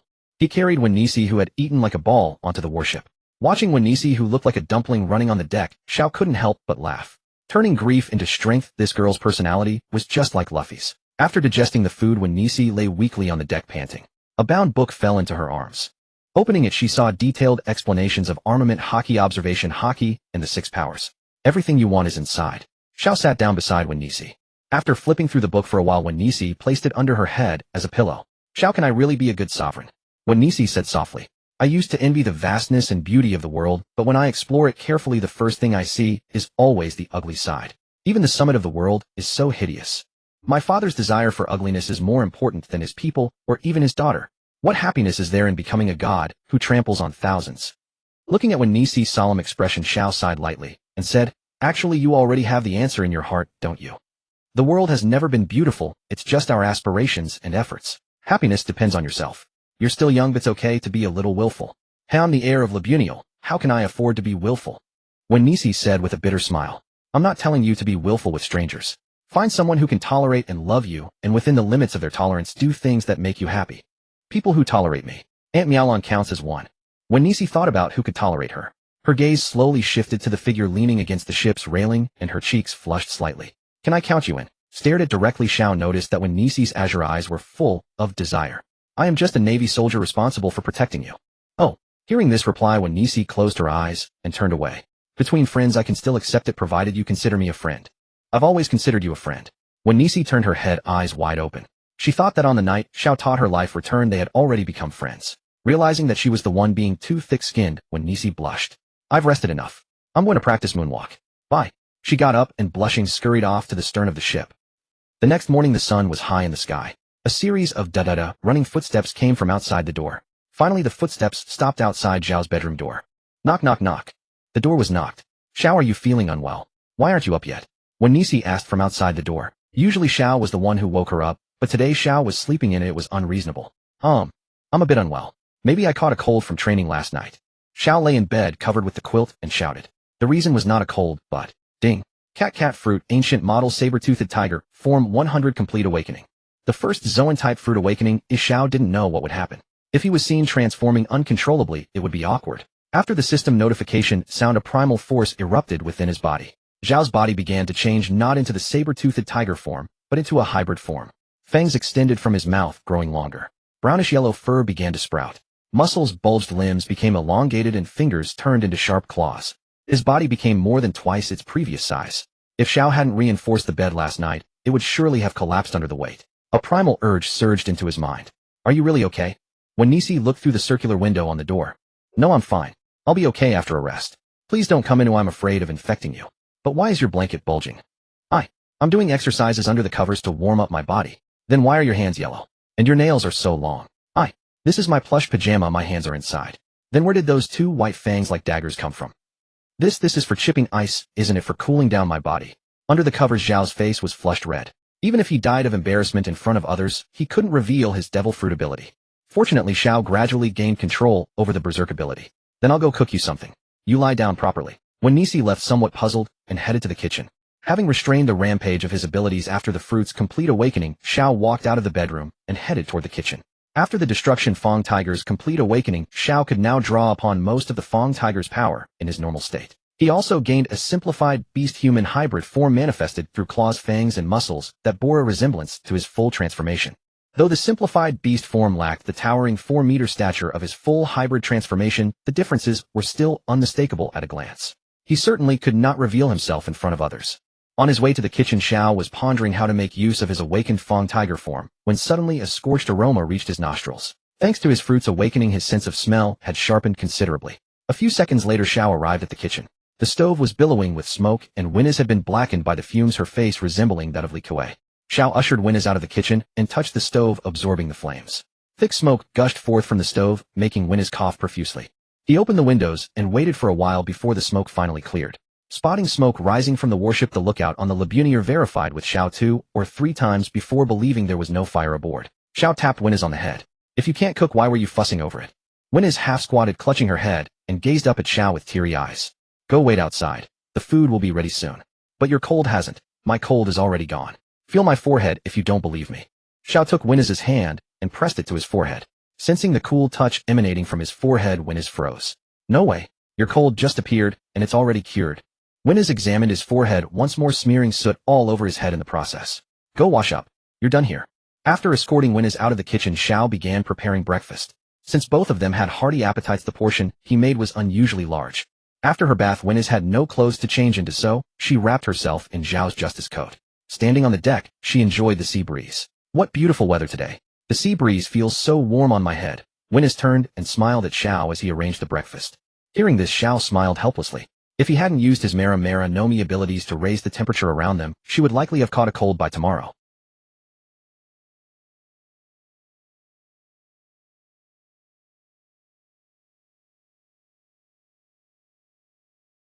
Beneath the gentle sunlight, two plump round figures appeared on the deck. Phew, Xiao used life return to easily digest his breakfast. Winnes copied his method using life return as well, but only managed to digest a tenth of what she had eaten. With no other option, Winnes ran laps around the warship until her breakfast was fully digested. Xiao suddenly remembered that the awakening training card had one empty slot remaining. Among the leftover fruits, Reverse Wash, Great Buddha, and Bighorn. Which one should he insert? After careful consideration, Xiao decided to place the reverse fruit into the training slot. Compared to the other three fruits, he believed the reverse fruit would prove more useful. Awakening training card: Mera Mera no Mi 44. 1. Hie Hie no Mi 26. 1. Terra Terra no Mi 20. 5. Adoa no Mi 11. Jiki Jiki no Mi 10. 6. Undo no Mi 1. 1. Winnes, I need to handle something. I'll be back shortly. Xiao called out to the running Winnes. Where are you going? I can't control this ship alone, asked Winnes, who had already finished digesting her food. There's a pirate ship far to the east. I'm going to check it out. Then I should. You stay here and rest. Xiao interrupted Winnes, who wanted to accompany him mainly because he wished to test his power after the Fang Tiger Fruit's complete awakening. Using Soru, Xiao leaped dozens of meters into the sky. The complete awakening of the Fang Tiger Fruit had brought a comprehensive enhancement to Xiao's body. With merely a light step against the air, he could leap dozens of meters forward. Before long, Xiao disappeared from Winnes' line of sight. The pirate ship was extraordinarily far from Zhao's warship, yet unfortunately, it was detected by Xiao, a human-shaped radar. Men, those northern blue royal cruise ships are hurrying back from Merigios. Rumor has it they aren't heavily guarded by the Marines. Perhaps we'll strike lucky on this route. Captain Jushroom of the giant rat pirates laughed boisterously. Captain, our lookout Mickey has disappeared, and our pirate flag is missing as well, reported the first mate wearing a rat headdress to Jushroom. Huh, where did Mickey go? Mickey, Jushroom called out in all directions. Mickey went to the Whack House, replied Xiao as he emerged from the hold. Setting the plundered treasure aside, Xiao stretched his limbs and gazed at the utterly bewildered members of the giant rat pirates. Who are you? How dare you steal from the giant rat pirates? Jushroom demanded, drawing his blade. Zhao's body began to undergo gradual changes. Two dagger-like fangs protruded from his mouth, his muscles swelled, two small ears emerged from the top of his head, and his sharp claws gleamed menacingly. His blood-red eyes regarded everyone with contempt, and a faint smile curled Zhao's lips. I am a cat. It's a Zoan type. Everyone attack. Don't give him a chance to catch his breath. Jushroom shouted loudly. Dozens of pirates surged forward. Blade Lance Frostfang. Two vacuum slashes infused with freezing energy erupted from Zhao's mouth. The icy slashes pierced through the pirates in an instant. As the frost dissipated, ice sculptures of the bisected pirates stood where they had been. The remaining pirates, witnessing the gruesome fate of their comrades, bristled with terror and retreated in shaking fear. That Zoan-type fruit user was far too terrifying. Merely being stared at by him made them feel as though they would be devoured at any moment. These pirates were far too weak to awaken the slightest interest in Xiao. Gale Claw Firefly. Xiao flashed through the remnants in a series of crimson afterimages, cutting down the surviving pirates. As the flame afterimages and frost cleared, only Jushroom remained on the pirate ship. Jushroom stood with his blade drawn, facing Xiao, who was standing nearby and shaking the blood from his claws. Who exactly are you? We have no quarrel with you. Are you foolish? I told you. I'm a cat. Naturally, I'm responsible for eliminating sea rats like you. How about this? If you can withstand one of my attacks, I'll let you go. Really? Jushroom hesitated, believing that with his full power, he might have a chance to counter. Of course. Xiao waited for Jushroom to assume his stance, then took a step forward. Gale Claw Silent Thunder. A massive vacuum slash sliced Jushroom and the entire pirate ship into several segments, sending them sinking into the sea. Standing on the deck of the pirate ship as it sank upright into the ocean, Xiao caught the bag of treasure and used Soru to leap back to his warship. At the royal port of Lu Bunier, two ships, one large and one small, steadily docked into the harbor. Outside the port, a large crowd of guards and curious residents had gathered. One could say there were drums and gongs resounding, red flags fluttering. A red carpet was laid from the harbor exit all the way to the foot of the royal carriage. Two rows of honor guards stood at attention, holding various musical instruments. Everyone craned their necks in anticipation, waiting for the king to bring them some good news. The news of the royal family disembarking spread. The captain of the honor guard counted his steps and raised his hand to signal the music.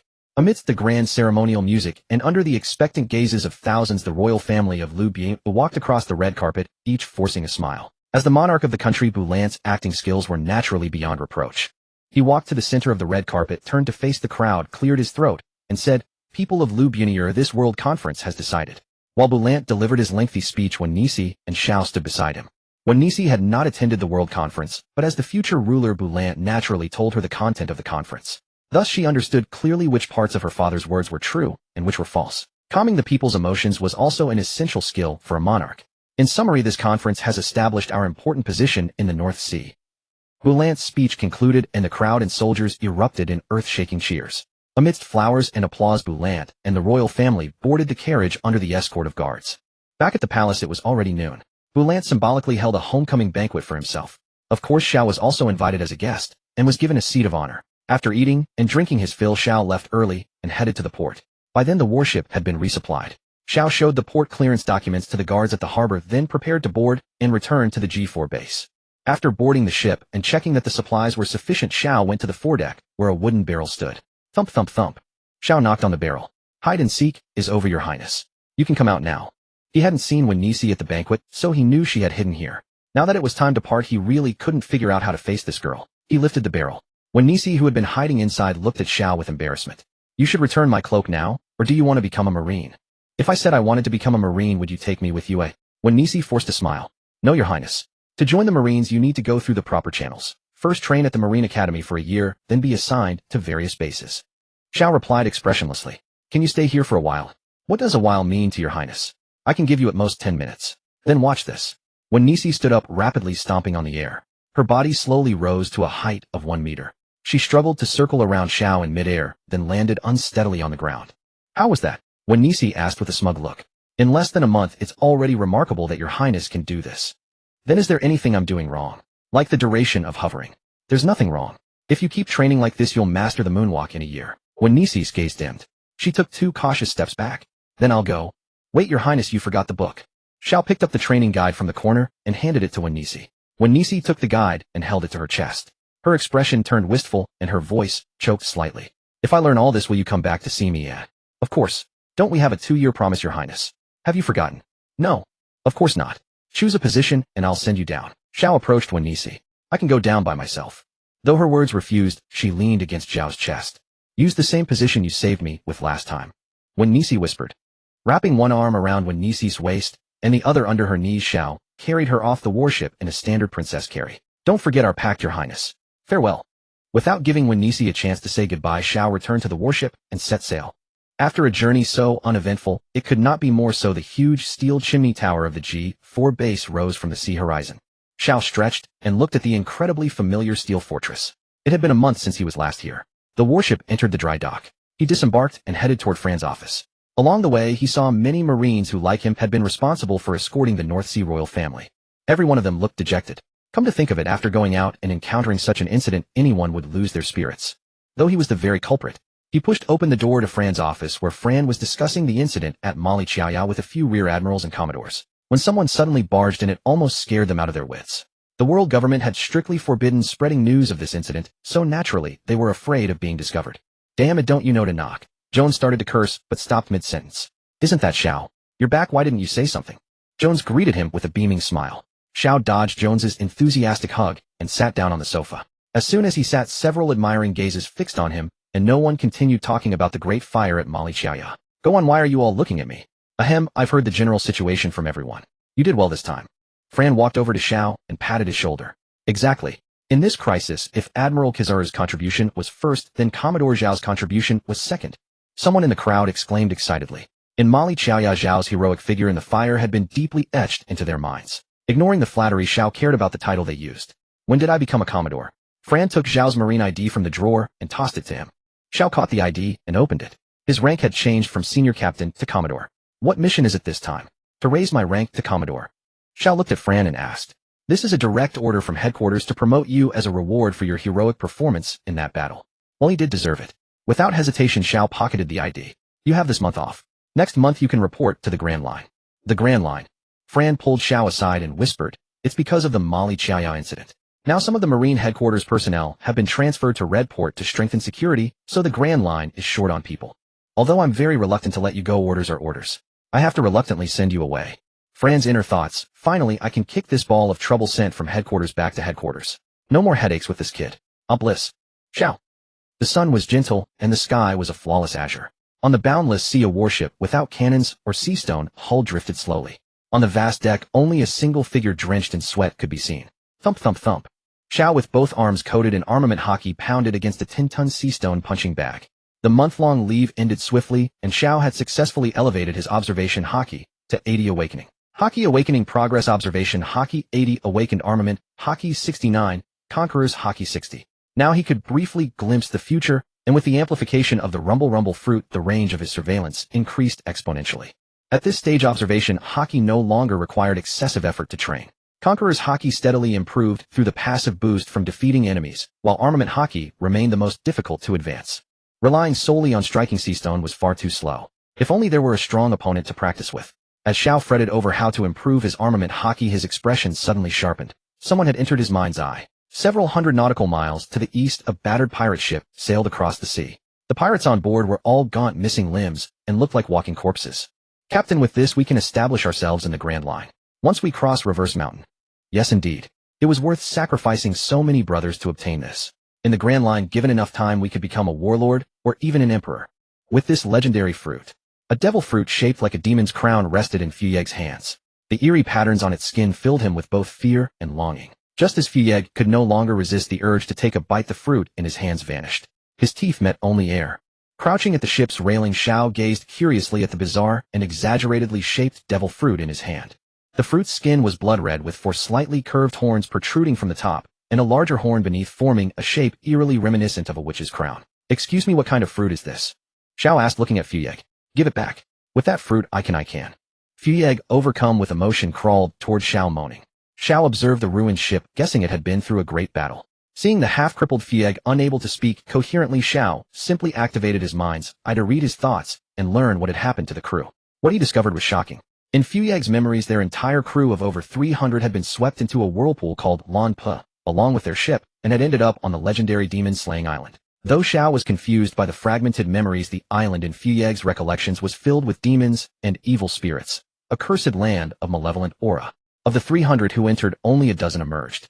The pirates beside Fuyeg, all skin and bones, looked like dried corpses drained of their vitality. They had paid such a terrible price to obtain what satisfied Fuyeg. Before entering the Grand Line, Xiao had been given by Jones a log of pirates operating near Reverse Mountain. Among them was a record of the Fuyeg pirate fleet. Though Fuyeg before him resembled a corpse, he was actually a notorious pirate, with a bounty of 170 million berries. He specialized in hunting pirate crews trying to enter the Grand Line. With such a high bounty in the four seas outside the Grand Line, he was a supernova among supernovas. Such a promising pirate had been reduced to this state simply for a legendary fruit. Zhao's curiosity about the fruit's abilities grew even stronger. Fuyeg's memories only showed his longing for the fruit, but he didn't know its actual power. According to legend, it was a mythical zoan. By then the pirates around Fuyeg began dying one by one. They had been without food or water for too long, and were all grievously wounded. It seemed Fuyeg wouldn't last much longer either. In appreciation of your contributions to fighting pirates, I'll grant you a final feast before you die. Xiao casually tossed a few freshly grilled fish to Fuyeg. Starving, nearly blind Fuyeg snatched the fish and devoured them without a second thought. While Fuyeg ate his last meal, Xiao continued studying the fruit in his hand. Since it was a mythical zoan with legendary status, it might be some divine beast. He already possessed powerful fruits of various types, but he still lacked a strong mythical zoan. Having wolfed down the fish, Fuyeg regained his senses and attempted to seize the fruit by force. But before he could act, a blood-colored sword slash tore through him. Fuyeg stood frozen for 2 seconds after the slash passed through him, then his body split in two and collapsed. If he'd made it to the Grand Line, he might have become a warlord, Xiao murmured. How should I absorb this fruit? If he had fed it to Fuyeg, the man might have gained a mythical power and escaped. Out of caution, Xiao had refrained. Returning to the base to have a Navy soldier eat the fruit would take too long. Zhao's curiosity couldn't wait. Suddenly, he glanced at the sword Shuren in his right hand. Hadn't a sword eaten the elephant fruit at Eni's lobby? Could Shuren also devour this mythical zoan fruit? Xiao instantly envisioned himself standing atop a divine beast gazing down at the world below. Wouldn't that be glorious? But how could he make the sword eat a devil fruit? There was a rumor that you could juice the fruit and soak the blade in it. But Xiao thought that method unreliable. What if the juicer ate the fruit before the sword did? Standing on top of a juicer looking down at everyone. That image was just weird. After much thought, Xiao decided on a simple, brutal method. Back on the warship, Xiao carried several rectangular blocks of sea stone onto the deck. He knew sea stone absolutely couldn't absorb a devil fruit, so it was the safest option. He arranged the sea stone blocks into a square enclosure. He placed the devil fruit at the far end, sealed the exit with another block, leaving only a narrow space. Xiao carefully inserted Shuren into the opening. The blade, now inside the confined space, plunged straight into the devil fruit. No reaction. Through his bond with Shuren, Xiao sensed a change in the power stored within the blade. In that case, he began to rapidly vibrate Shuren, chopping, slicing, and mincing the fruit inside the cramped space. Because the gaps between the sea stone blocks were extremely narrow, the juice of the fruit could not escape. Shuren was drenched in the liquid, and pulp clung to the blade. It's happening. It's happening. Xiao felt the power stored in Shuren turn violent. A suffocating aura of murderous intent emanated from the blade. The sky darkened. Dark clouds gathered densely in the sky, waves churning violently across the sea. Fish schools swimming beneath the boat scattered in all directions, as dark miasma, ghostly aura, and blood spirit fused together, radiating outward from the slender blade of Shuren. On the deck it was pitch black. Fortunately, Xiao was bold beyond measure. Lesser men would have fled in terror long ago. Nearly solid crimson-black aura swathed the entirety of Shuren. Xiao quickly released his grip on the hilt. He felt the blade draining his vital essence. WTF? Xiao exclaimed, realizing it was actually a demon from legend. Xiao vaguely remembered that Rakshasa ghosts possessed supernatural powers. They could fly through the air and move swiftly across the ground with the ability to reshape heaven and earth. They were fearsome, violent demons. Only with the light from Zhao's shine fruit did he finally discern where Shuren lay. At that moment, Shuren was shrouded in a crimson-black mist, slowly ascending into the sky. Shuren's scabbard flew from Zhao's waist and merged into that crimson-black mist. Within Zhao's body, the Rakshasa power stirred restlessly, resonating with Shuren in the sky. Yet his Rakshasa power was completely suppressed by Shuren. It was like a kitten facing a full-grown tiger. Clearly, Shuren was better adapted to the Rakshasa power. The two energies complemented each other perfectly. As Xiao gazed at Shuren still gathering power in the sky, he fell into deep thought. Speaking of which, Rakshasa were humanoid spirits. Could Shuren also take human form? And if so, would it be male or female? Legend held that male Rakshasa had black skin, red hair, and green eyes, so hideous that pedestrians would keep their distance. Female Rakshasa, however, appeared as breathtakingly beautiful women endowed with enchanting power. Given Shuren's current appearance, surely it wouldn't manifest as Shahashang. Xiao silently prayed that Shuren would take female form. If he had to share a bed with Shahashang every night, both his mind and body simply could not endure it. Suddenly the void shuddered, and the black aura surrounding Shuren dispersed in an instant. The azure sky and vast ocean around them cleared once more as a graceful figure descended slowly onto the deck. She wore a crimson silk gauze dress that revealed her snow-white jade feet and legs, slender, smooth, and flawless. Even without showing skin, her figure was strikingly elegant. With willow-like brows, apricot-shaped eyes, a face like white jade, and flowing black hair, her crimson lips were utterly captivating. Zhao's thoughts grew hazy as he gazed at her. Her beauty rivaled even Hancock's. Shuren approached with graceful lotus step movements. At nearly 2 meters tall, with a remarkably generous figure, Xiao found himself deeply unsettled and did not know what to do. The legend about the jade-faced Rakshasa's enchanting power was indeed true. Even a disciplined young man like Xiao, who remained composed under pressure, was struggling to maintain his composure. Hi Shuren, do you still recognize me? Xiao stammered, first his face showing obvious awkwardness. As Shuren walked toward him, her crimson lips parted slightly. Of course. I recognize you, master. Her alluring voice sent shivers down Zhao's spine. Before Xiao could speak, Shuren had already reached him. Just as he was about to say something, his vision blurred as his cheek was pressed against soft curves. This body's warmth, my heart's beating. Master seems quite pleased with this form, Shuren said with a smile, her jade-like cheeks tinged with a flush of color. Xiao, caught off guard by the unexpected affection, decided not to resist for now. Understanding Shuren's true intentions was far more important. After all, a Rakshasa was a demon that fed on human essence and blood. What if she was merely deceiving his innocent heart? When he activated his mental network, Xiao was bewildered. He simply could not perceive anything through it. Could it be that because Shuren was a blade, she had no heart at all? Does Master wish to see within my heart? You're so close to my heart, yet can't hear the thoughts ready to spill forth. Master is truly impatient. These words left Xiao confused again, as she could actually hear his inner thoughts. Since Master wishes to see, then. Shuren released Xiao from her embrace, and the fabric over her heart area dissolved away, leaving her completely exposed before him. Watching her bare form, a warm stream flowed from Zhao's nose. Master, are you alright? Panic flashed across Shuren's features, as she quickly cupped his face with both hands, her eyes filled with worry. Cough, it's nothing, put your clothes on first. Xiao hastily retreated and wiped the blood from his nose. The weather is too hot and quite dry. Too hot. Shuren turned toward the sun, waving her sleeve to summon a dark cloud that blocked the sunlight. I apologize, Master. This humble one is inadequate, unable to slay the sun. Shirin glared ferociously at the sun. What did you say? Xiao asked, his gaze toward her taking on a subtle shift. I meant that I currently lack the power, but once my strength is complete I shall ascend to the heavens and destroy the sun, Shirin explained with a smile. Why do you want to kill the sun? Because the sun just harmed you. Anyone who hurts Master, even if they are a god, Shirin will eliminate them all. Looking at Shirin's innocent smile, Xiao swallowed hard. Was she actually Yandra? Perhaps she had only just gained human consciousness and didn't understand normal reasoning yet. If he taught her properly over time it should be fine. He comforted himself in his thoughts. Xiao comforted himself in his thoughts. Then suddenly he could hear what Shirin was thinking. I love Master. I can only love one person, Master. Master is my everything. Master's commands are absolute. Anyone who harms Master must be killed. Even if the world without Master were destroyed, it would not matter. I love Master, I love Master. As he heard these thoughts echoing in his mind, while gazing at her smile, a chill ran down Xiao's spine. Xia Hashang seemed pretty warm too. Xiao steadied his thoughts and tried to see the bright side. At least Shirin's devoted type of Yandra was not as terrifying as the kind that would dismember and devour people. Describe everything you're currently capable of doing. Hearing Zhao's command, Shirin began to think. My power is formidable. I can fly at great speed, briefly control the wind, rain, thunder, and lightning around me, and create illusions to confuse enemies until they suffer mental collapse and perish. And within my body lies armament haki. Shirin extended her hand, and her crimson nails instantly elongated to half a meter, instantly coated in armament haki. How do you heal if you're injured in battle? Xiao continued. Absorbing human blood can restore my wounds and strengthen my power. How do you absorb it? Try it on me. Is that really okay? I do not wish to harm Master. Just a little bit is fine. Let me see the effect. At Zhao's command, Shirin no longer hesitated. She extended her hand toward him from a distance, releasing a strange sucking force. Tiny invisible droplets of blood emerged from Zhao's skin and flowed into Shirin's body. Xiao felt no pain, only growing weakness, listlessness, and drowsiness. Master, are you alright?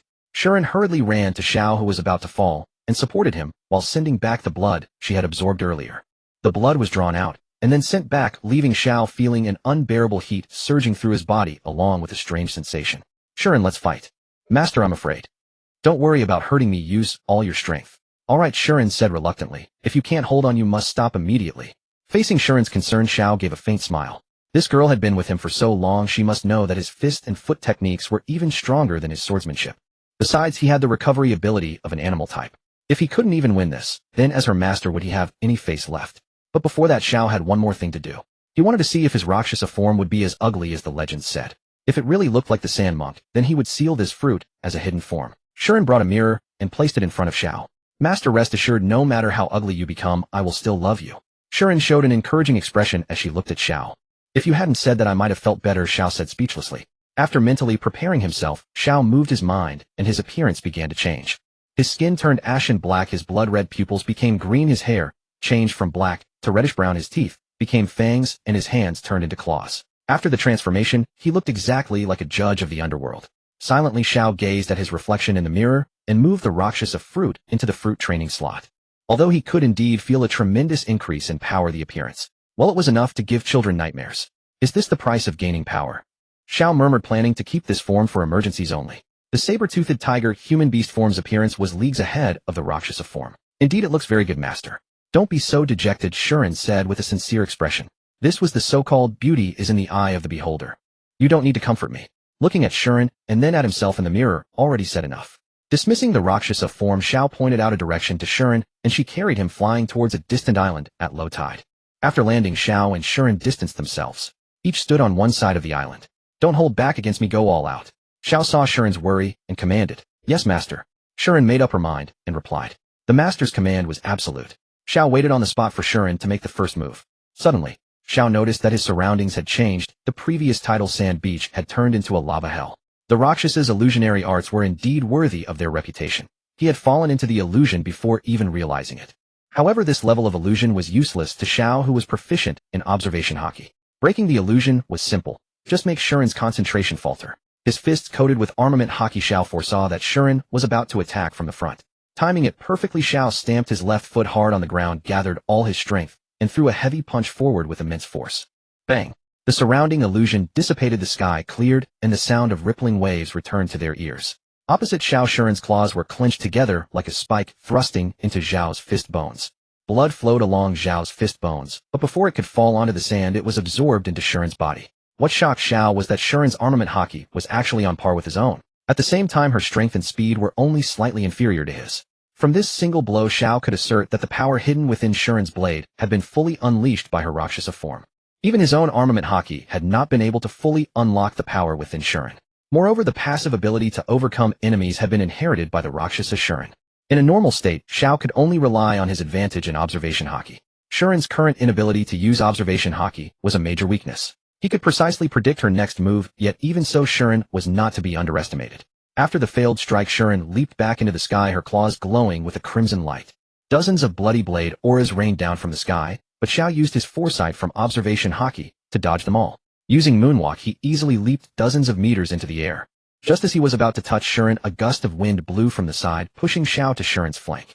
A strange crimson thunderbolt struck down from the sky onto Xiao's head. Xiao instantly covered his entire body with armament haki to withstand the thunderbolt. With his thunder ability, he could sense that this lightning was not pure, it carried the same aura as Shuren's, ghostly chi. Every attack of Shuren's carried ghostly chi. The ghostly chi had a fear-inducing effect, disturbing his mind and preventing him from focusing his foresight. Ghostly chi was known as the mini-conqueror's haki infusion. Ghostly chi 10 sorrows. The luster of Shuren's claws changed from blood red to pitch black. 10 razor-sharp, bloody slashes converged on a single point, forcing Xiao, who was suspended in the sky, downwards. Xiao, blocking the ghostly chi slashes with both hands, landed on the ground. The slashes remained undiminished in power. Instead of resisting head-on, Xiao sidestepped, letting the slashes strike the ground. Boom. The slashes cleaved the small island in two. Looking at the damage caused by this single blow, Xiao grinned slightly. Shuren's combat power was truly outrageous. However, he also had to display the authority of a master. Fistbone, unwarranted annihilation. Xiao stepped on moonwalk and instantly appeared before Shuren. A flurry of fist shadows rained down like a storm upon Shuren's head. Shuren swung her claws, searching for openings in Xiao's devastating fist waves. It wasn't that Xiao had never landed a hit on Shuren, but beneath her pale skin, she had invisible armament haki, further reinforced by the hardness of a supreme grade blade. Every punch of his felt like striking ancient frozen iron. Their earth-shattering battle lasted nearly an hour. The beach beneath them had been blasted into the seabed by the shockwaves. But every stalemate eventually comes to an end. With a single blow separating them, Xiao and Shuren stood at opposite ends of the sky. Let's end it with the next strike. Xiao shouted. He could sense that Shuren's power was gradually weakening. She must be nearing her limit for maintaining the Rakshasa form. Yes, master. Xiao breathed rapidly, accelerating his blood flow, and gathered all his strength into one point. Around Shuren, crimson blood shadows flickered, lightning flashed, and thunder roared, and ghostly chi surged. Heavenly Demon Prison, Ghost Devourer. Universal Dominion, No God. The collision of their ultimate techniques was like a meteor hitting the earth, a devastating shockwave spreading outward from the center. The dark clouds in the sky were cleared, the turbulent sea currents were split apart, and the sunken island beneath surged up to the surface with mud and sand splashing out along with the currents. After this strike, Shuren, exhausted, reverted to her blade form and was sheathed by Xiao at his waist. On a certain stretch of sea near Reverse Mountain, a small naval vessel bobbed like a willow leaf on the boundless azure waves. This was already the third day since Xiao had arrived here. Not long ago, a wanted poster for Monkey D. Luffy had been transmitted from Log Town to the naval officers stationed near Reverse Mountain. Xiao had arrived early at Reverse Mountain, awaiting news of Luffy's entry into the Grand Line, so he could set his plan of picking up spoils into motion. Beep beep beep. In the early morning, the alarm clock woke Xiao with a start. Groggily, he reached out to turn it off, only to touch something soft. A sphere. Realizing what he had touched, Xiao jerked his hand back abruptly and opened his eyes wide to see the human form of Shuren lying naked in the bed. When did you revert to human form? I can return to human form after resting for 10 hours. Shuren unconsciously wore a coquettish expression, the blanket barely concealing her alluring figure. How could any veteran cadre withstand such a sight, so early in the morning? Xiao quickly got up, dressed, and tossed a piece of clothing to Shuren. I don't need your clothes, master. Then you can't just stay naked, can you? Shuren casually picked up the scabbard beside the bed, which transformed into a silk skirt draped over her body. The scabbard is my garment. Xiao was taken aback by Shuren's display. Didn't that mean when he usually drew the blade? He dismissed the improper thoughts from his mind, went to the ship's galley, took out food from the freezer, and started cooking. Shuren floated into the kitchen without her feet touching the ground. Do you need to eat? Xiao placed a carton of milk before her. Shuren shook her head. I don't need to eat. If I feel the need for satisfaction, I can just drink blood. Drinking blood for satisfaction. Like a mosquito. Xiao teased. After breakfast, Xiao placed the Den Den Mushi beside the training ground, constantly monitoring naval communications. Shuren, come practice armament haki with me. Xiao looked at the idle Shuren, needing a sparring partner to improve his armament haki. Shuren, whose armament haki was on par with his, was just the right person to help him improve. Burrow, burrow, burrow. The Den Den Mushi beside Xiao received a message from nearby naval forces, emitting a buzzing sound. Hearing the Den Den Mushi, Xiao immediately stopped training and answered it. This is Captain Smoker of Logtown. All naval personnel near Reverse Mountain. The Straw Hat Pirates entered Reverse Mountain 2 days ago. Repeat, all naval personnel near Reverse Mountain. The Straw Hat Pirates entered Reverse Mountain 2 days ago. Hanging up the Den Den Mushy, Xiao steered the warship toward Reverse Mountain. Finally it begins, the change of this world. Xiao gazed at the mountains rising from the sea in the far distance. Reverse Mountain was an incredible and perilous mountain, the gateway to the Grand Line. Reverse Mountain had 5 waterways in an X shape with 4 channels flowing upward and 1 flowing out. 4 of the waterways led to the summit. These 4 channels connected to the 4 different seas: East Blue, West Blue, South Blue, and North Blue. The final channel flowed into the Grand Line, and all pirates entering the Grand Line had to pass through Reverse Mountain. Soon Zhao's warship sailed into Reverse Mountain's nearly 60-degree incline. Using electromagnetic suspension to keep the iron hull afloat, Xiao maneuvered the ship, almost skimming the water's surface. They quickly reached the summit of Reverse Mountain. Xiao set the warship into the waterway leading to the Grand Line and let it fall freely. "You stay on the ship, I'll be back shortly." After giving Shuren his orders, Xiao flipped back and flew toward the waterway on Reverse Mountain's East Blue side. Flying along the canal, he spotted a figure lying on the shore. It was the target of his mission. A man in a suit wearing earrings with disheveled hair was sprawled on the bank, vomiting seawater. "Yo!" Xiao landed behind AI-like and greeted him.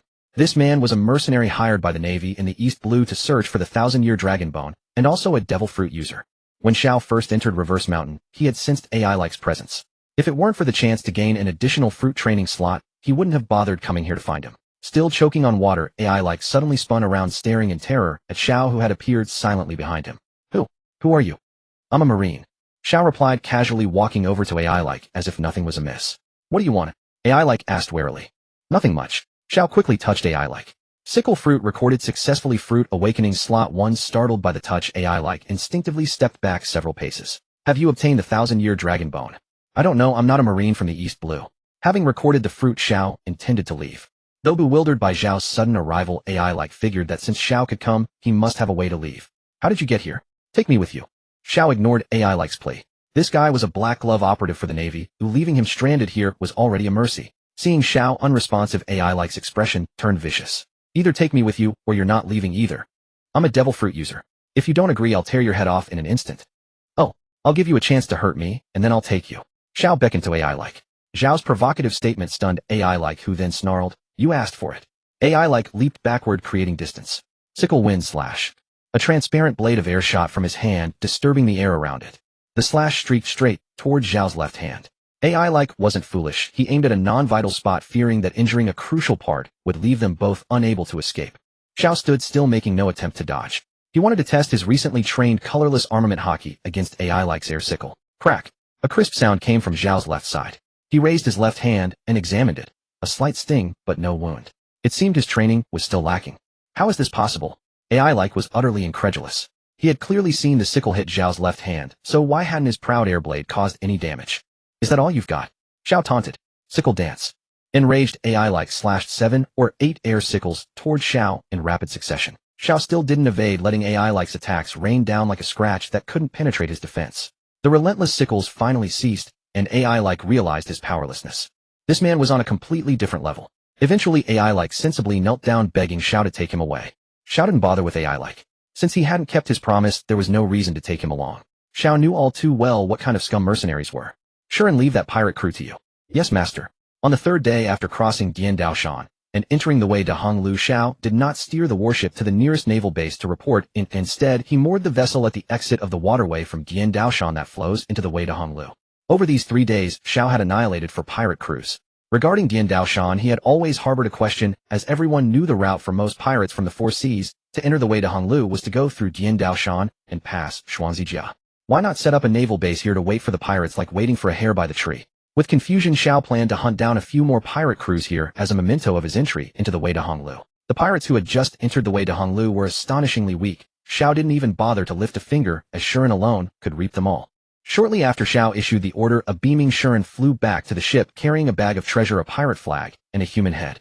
"Master, here are the treasure and flag of that pirate crew and the captain's head." Shuren, with an innocent expression, dangled her trophies in front of Xiao, seeking praise. "Well done, but there's no need to bring back the pirate's head. Just take the flag and treasure." These days, Xiao had entrusted the task of annihilating pirates to Shuren. Every time she returned, she would be carrying half an arm, a few eyeballs, and such, which left Xiao utterly helpless. Moreover, each time she returned, Shuren's power would noticeably increase. Xiao discovered that the passive effect of defeated enemies was shared between him and Shuren, meaning that a portion of the strength from enemies Shuren defeated would also be reflected back to him. Additionally, Shuren could grow stronger by absorbing blood, so over the past few days her rate of improvement was clearly faster than his. If this continued, he would become a mere substitute. Master, don't worry. The power I newly acquired is not permanent. The blood I collect turns into strength that gets consumed in battle. He couldn't tell if this girl was showing off or not. This skill of replenishing while fighting was simply invincible in group battles. Moreover, Shuren could always read his thoughts from time to time, which he found absurd. Shuren understood him too well. Basically, with just one expression, she could decipher his thoughts. If this went on, he would become a useless person. Could she be doing this on purpose? As he pondered this, Xiao suddenly felt a chill at the back of his head. Indeed, we can't stay in such a comfortable place for too long. Let's go report to the naval base.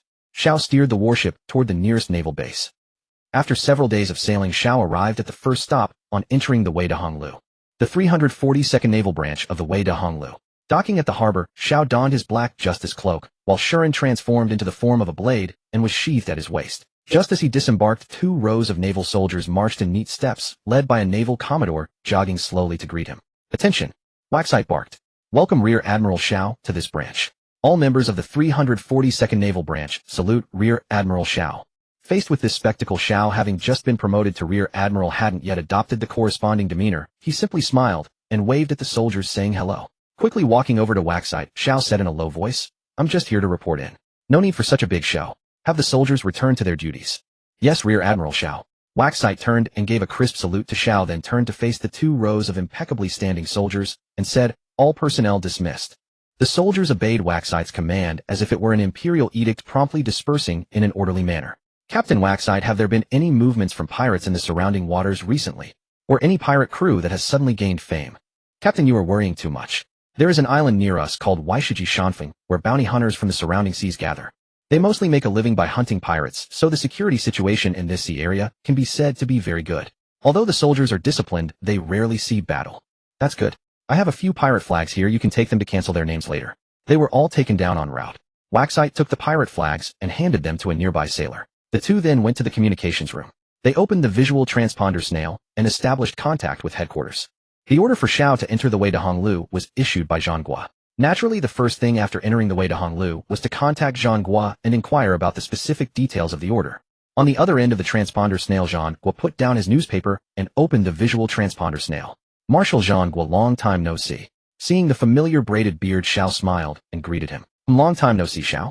Last time at Honggang, due to numerous affairs, I couldn't commend you in person. You don't hold it against me, do you? Zhang Gua said with a kind expression. Of course not. Upholding justice and eliminating evil is my duty as a Marine, why would I need commendation? Seeing Zhao's usual calm and indifferent demeanor, Zhang Gua sighed inwardly. How could he ignite this child's passion? Was there an important mission for me when you transferred me to the Wei de Honglu? Your deeds in the North Sea have been reported to me by Fu Lan. It seems my assignment of you to the North Sea was a bit of a waste of talent. First, get accustomed to the Wei de Honglu for a while. As a standby operative for a secret mission, you will be at my personal disposal. Zhang Gua stroked his braided beard, his expression serious. Secret mission standby. Like the Jinui. Xiao speculated. What way, eh? I'm nothing, just talking to myself. As a secret standby operative, do I have the right to freely travel the Wei de Honglu? More or less. Just don't act too conspicuously. Understood. On the other end of the call, a tall figure appeared behind Zhang Gua. Isn't this the little brat?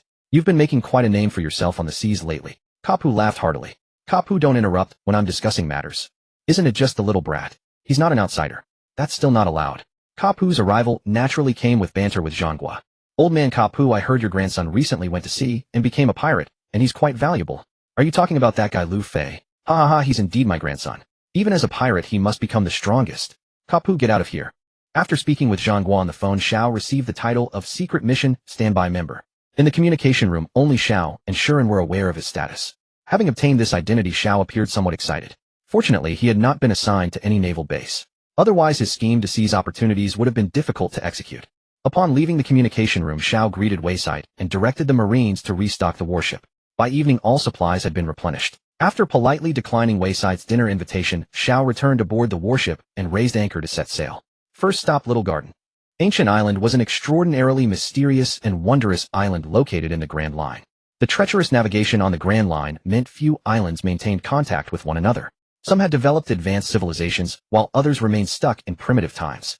Ancient Island could also be called Pangaea Island for its climate was so chaotic that the dinosaur era had never ended there. The island teemed with oversized creatures and flora resembling a giant's garden, hence the name Little Garden. Xiao moored the warship along the shore and deployed high-voltage electric barriers in the surrounding waters to protect the vessel. Shiren flew from Zhao's waist and transformed into a human form floating beside him. Master, why have we come here? Shiren asked. She recalled that Zhao's mission was to hunt pirates. Why come to such a bizarre place? Naturally, to go on a date. Unwilling, Xiao teased as he stepped onto the island. Upon hearing the word date, Shiren's face flushed crimson. Her body trembled uncontrollably as if human instinct had overwhelmed her consciousness. If you'd rather not go inland, you may stay and watch the ship, Xiao called from the shore, watching Shiren hesitate. Hearing Zhao's call, Shiren instantly flashed before him, her speed so great that the displaced air formed a miniature hurricane. No need for such haste. I'm not going anywhere. Xiao adjusted his hairstyle. I am sorry, master. I couldn't control my body properly, Shiren stammered incoherently. Are you unwell? Your face is quite red. Xiao instinctively reached out to touch Shiren's forehead. It's so hot. Are you truly sick? Xiao stared in utter disbelief. Could a sword even catch a cold? No, it's not that. I cannot fall ill. It's just, when master mentioned date, it refers to intimate acts between man and woman. My body feels an inexplicable restlessness. I see. Understanding what Shiren meant, Xiao was momentarily at a loss for words. This girl had an unexpectedly sharp mind for misunderstanding things. What you're referring to is an ultimate date. What I meant was simply a casual one. Is there any difference? The difference lies in whether the connection is more spiritual than physical. Shiren nodded with partial understanding, the crimson on her cheeks fading slightly. What should I do for a regular date then? Do whatever brings you joy. With that, Xiao walked toward the island's interior. After a moment of thought, Shiren cautiously followed, her jade-like fingers lightly brushing against Zhao's. Seeing her hesitation, Xiao pulled Shiren close and interlaced their fingers. The color that had faded from her cheeks instantly returned, and she followed behind him like a timid bride.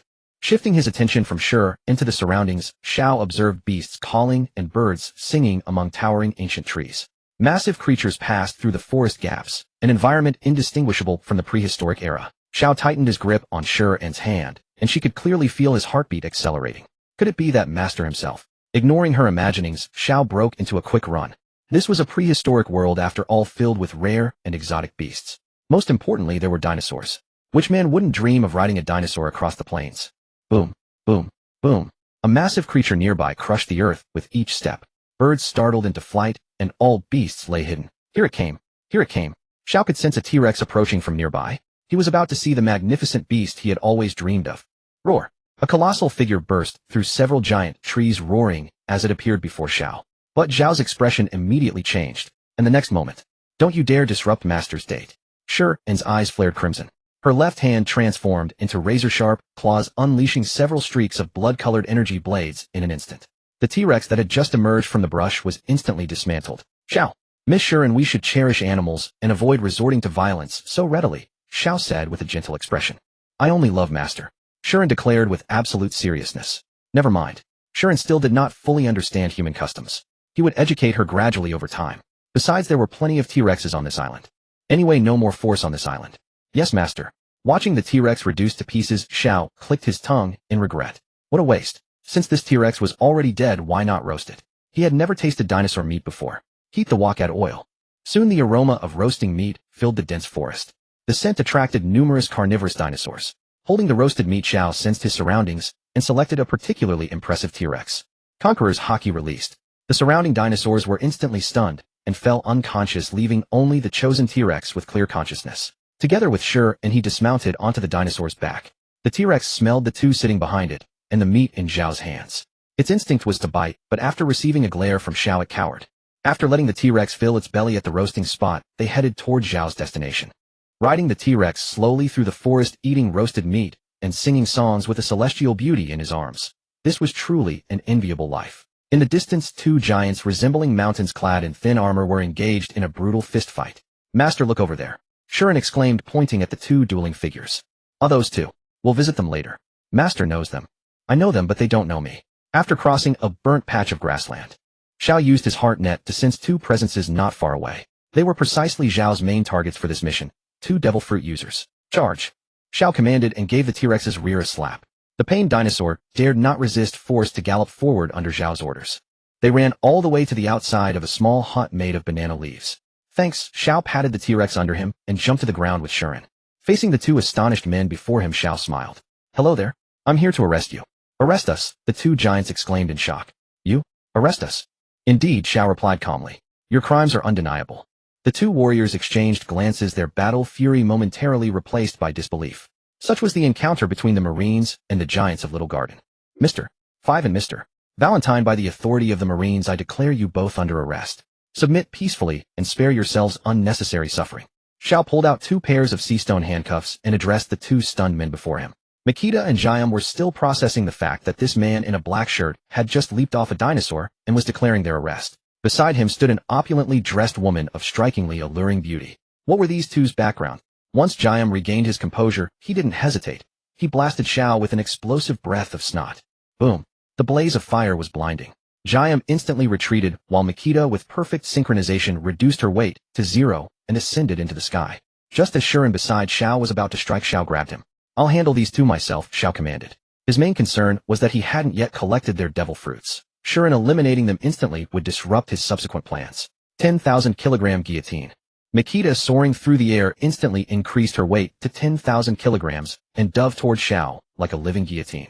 This showy skill was so impressive that Xiao couldn't help but laugh. Xiao sidestepped slightly, and Makita crashed onto the ground, creating a massive crater. Dazed and confused, she shook her head groggily before Xiao delivered a swift chop to her neck, sending her into a peaceful slumber. Float fruit successfully collected. Awakening training slot 1. Shuren was responsible for securing the sea stone handcuffs on her. Snot cannon, fly finger gun, sprint. Xiao unleashed a finger bullet that collided with Jiam's explosive snot midair, triggering a colossal explosion. These two prodigies' attack methods left Xiao utterly speechless. Especially that explosive snot. It made Xiao so disgusted that he barely wanted to lay a hand on them. Snot.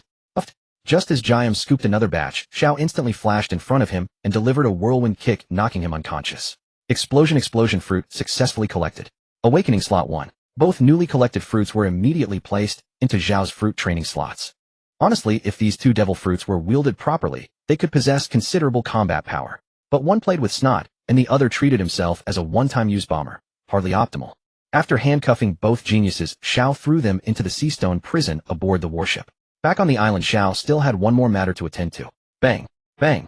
Flying into the sky, he quickly located Dilek and Broggy, the 2 brothers, far off, hammering each other. Watching the battle between 2 20-meter giants up close was indeed awe-inspiring. Especially the sound of muscles rippling and splitting the air, it made Zhao's hands itch. These 2 giants were formerly captains of the infamous giant warrior pirates who once shook the entire world. Chingue Dilek and Hongue Broggy.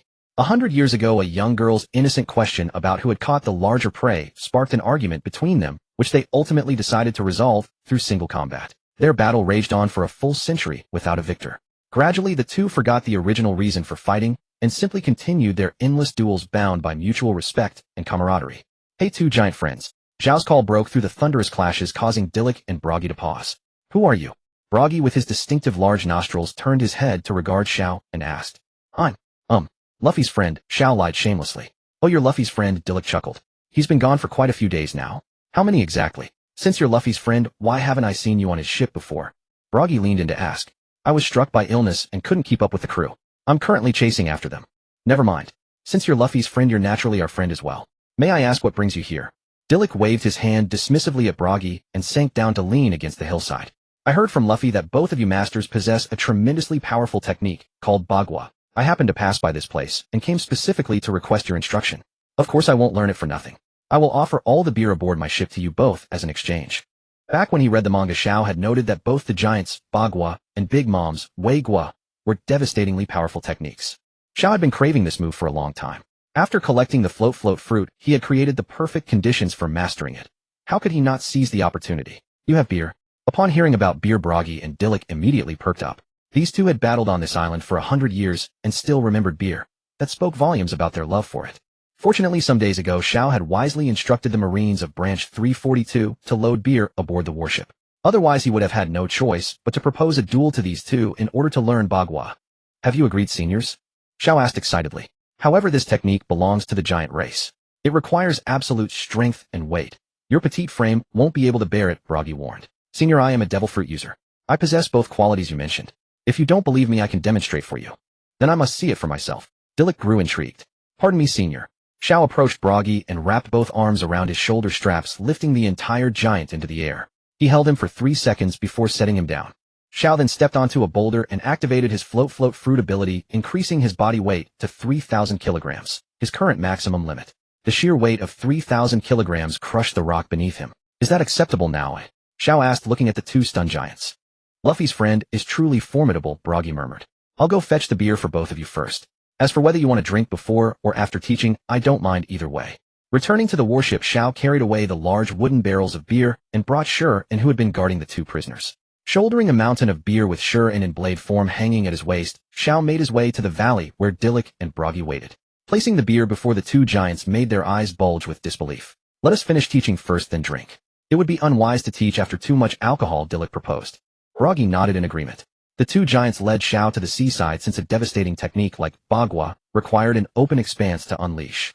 Bagua is a signature technique of the giant clan and is extremely difficult for other humans to master. However, seeing your talent, I shall teach you. Whether you can truly learn it is up to you, Dilek said. Dilek and Broggy each seized a massive tree, using them as practice weapons. Condense all your strength and body weight, focus everything into your weapon, and unleash a shockwave capable of piercing through anything. The two demonstrated together once. The trees in their grip lacked the hardness of swords and blades, so they couldn't even produce the basic aura of Bagua. However, through his heart network, Xiao had already comprehended every technique of Bagua. Standing at the shoreline, Xiao activated his float fruit ability to maximize his weight, condensing all his bodily power and merging it with Shi-In's innate strength. Bagua. A colossal dark red shockwave erupted from Xiao's hands. The shockwave carved through 1,000 rolling waves, shooting straight toward the horizon. Beneath, the ocean was split open by a crack that stretched to the farthest edge of sight, taking an immeasurable time to heal. Through Xiao's heart network, he watched the shockwave travel for tens of nautical miles before finally dissipating. Not bad, but you still need more practice. You remain far from the true caliber of Elbaf's spear. However, in terms of raw power, you have already matched us brothers, Dilek praised. Keep training using this method and you'll improve in time. My brother and I will go drink the beer now. Broggy laughed heartily, draping his arm over Dilek's shoulder as they headed toward the valley where the beer rested. Bagua, Dragon King's Break. A colossal blood-red shockwave capable of devouring everything surged from the shore toward the deep sea. Space trembled, seawater reversed its flow, and the entire coastline collapsed into the ocean floor under the impact of Xiao's unleashed blast. The might of this Bagua triggered a small earthquake on Little Garden. Dongli and Buroki, who were supervising beside Xiao, could not withstand the powerful gale and collapsed onto the ground. Their eyes constricted sharply as if they saw the shadow of a certain great figure in the ant-sized Xiao. Having witnessed the power of this strike, Xiao turned excitedly to look at Dongli and Buroki. Seniors, am I qualified now? This was the 7th day of Xiao's relentless training of Bagua on Little Garden. The beach where he trained had now collapsed into the sea. The island's area had shrunk and Xiao bore undeniable responsibility. It's enough? Absolutely enough. Buroki shouted excitedly. I never imagined that the glory of Elbaf's spear could be revived in an ordinary human. Dongli was also deeply moved. Since I have earned the recognition of both seniors, I shall take my leave.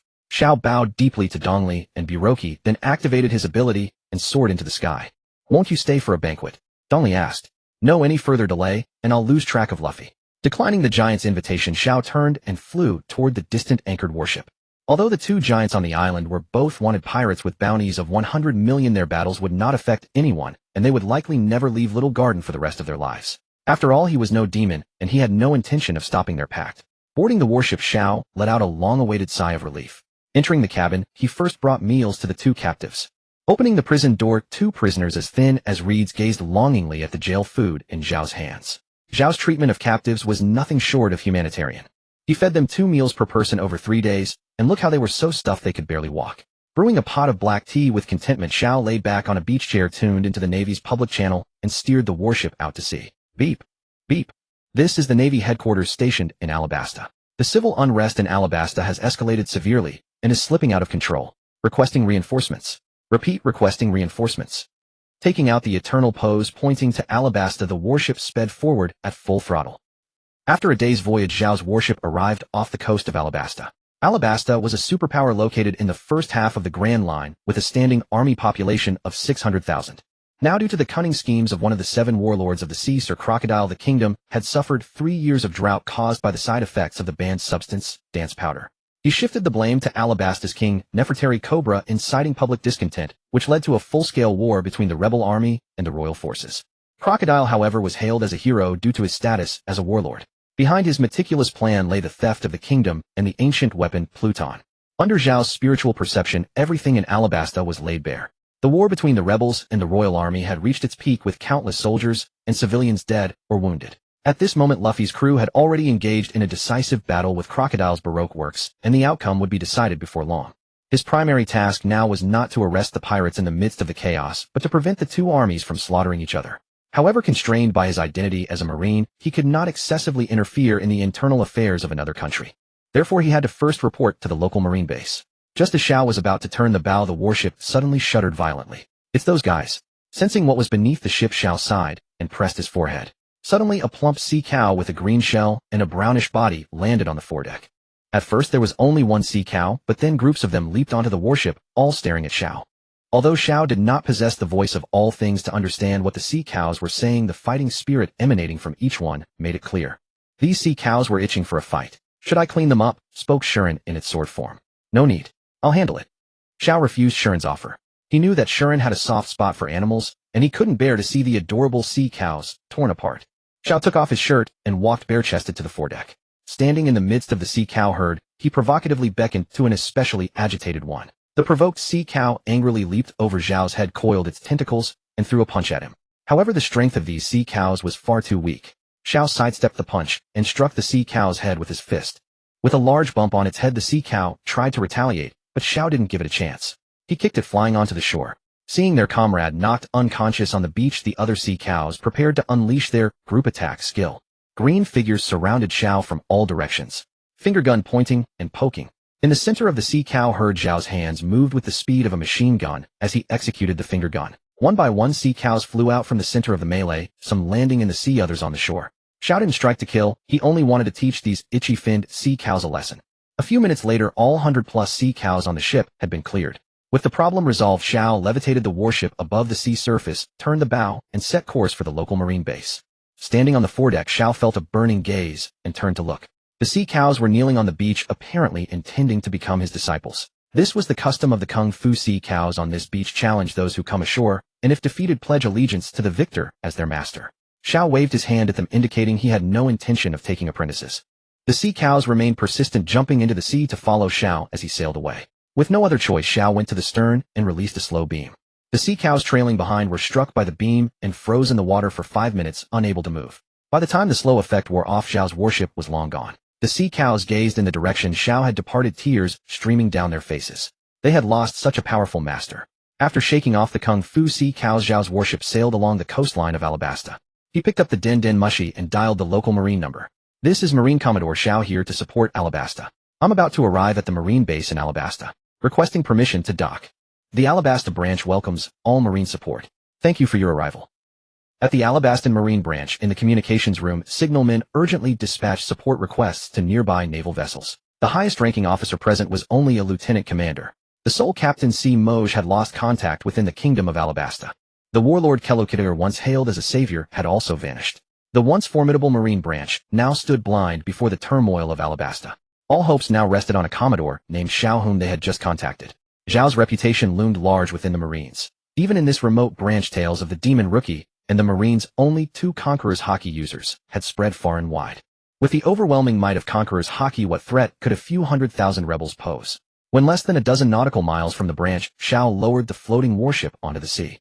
Even from dozens of miles away, Xiao could sense the anxiety of the Marines at the base. Before long, the warship appeared on the distant horizon. Lieutenant Commander Ubite, waiting anxiously at the naval port, spotted the Cyan warship emerging between sea and sky and waved excitedly to the sailors below. Standing on the foredeck, Xiao gazed at the distant marine base. As the ship docked, he donned his cloak and strode swiftly down the gangplank. Lieutenant Commander Ubite and several junior officers came to greet him. Xiao tossed his rank credentials to the approaching Ubite, who caught them, glanced at the document, and then looked at Xiao with a gratitude warmer than that for a long-lost kin. "Where are the forces deployed?" Xiao asked. "Most are stationed around the perimeter of the Alabasta Civil War, because send word to withdraw all forces. The Alabasta matter is now entirely in my hands." After issuing these orders, Xiao ascended into the air with moonwalk. "By the way, there are 2 handcuffed devil fruit users on my ship. They are Kelookita's subordinates. You should be able to extract some information from them. Cease all external requests for reinforcements. The force to suppress the rebellion is sufficient."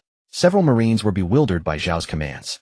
Realizing the implication, Ubite widened his eyes and asked, "Does Commodore Xiao mean to single-handedly block the million-strong army embroiled in Alabasta's chaos?"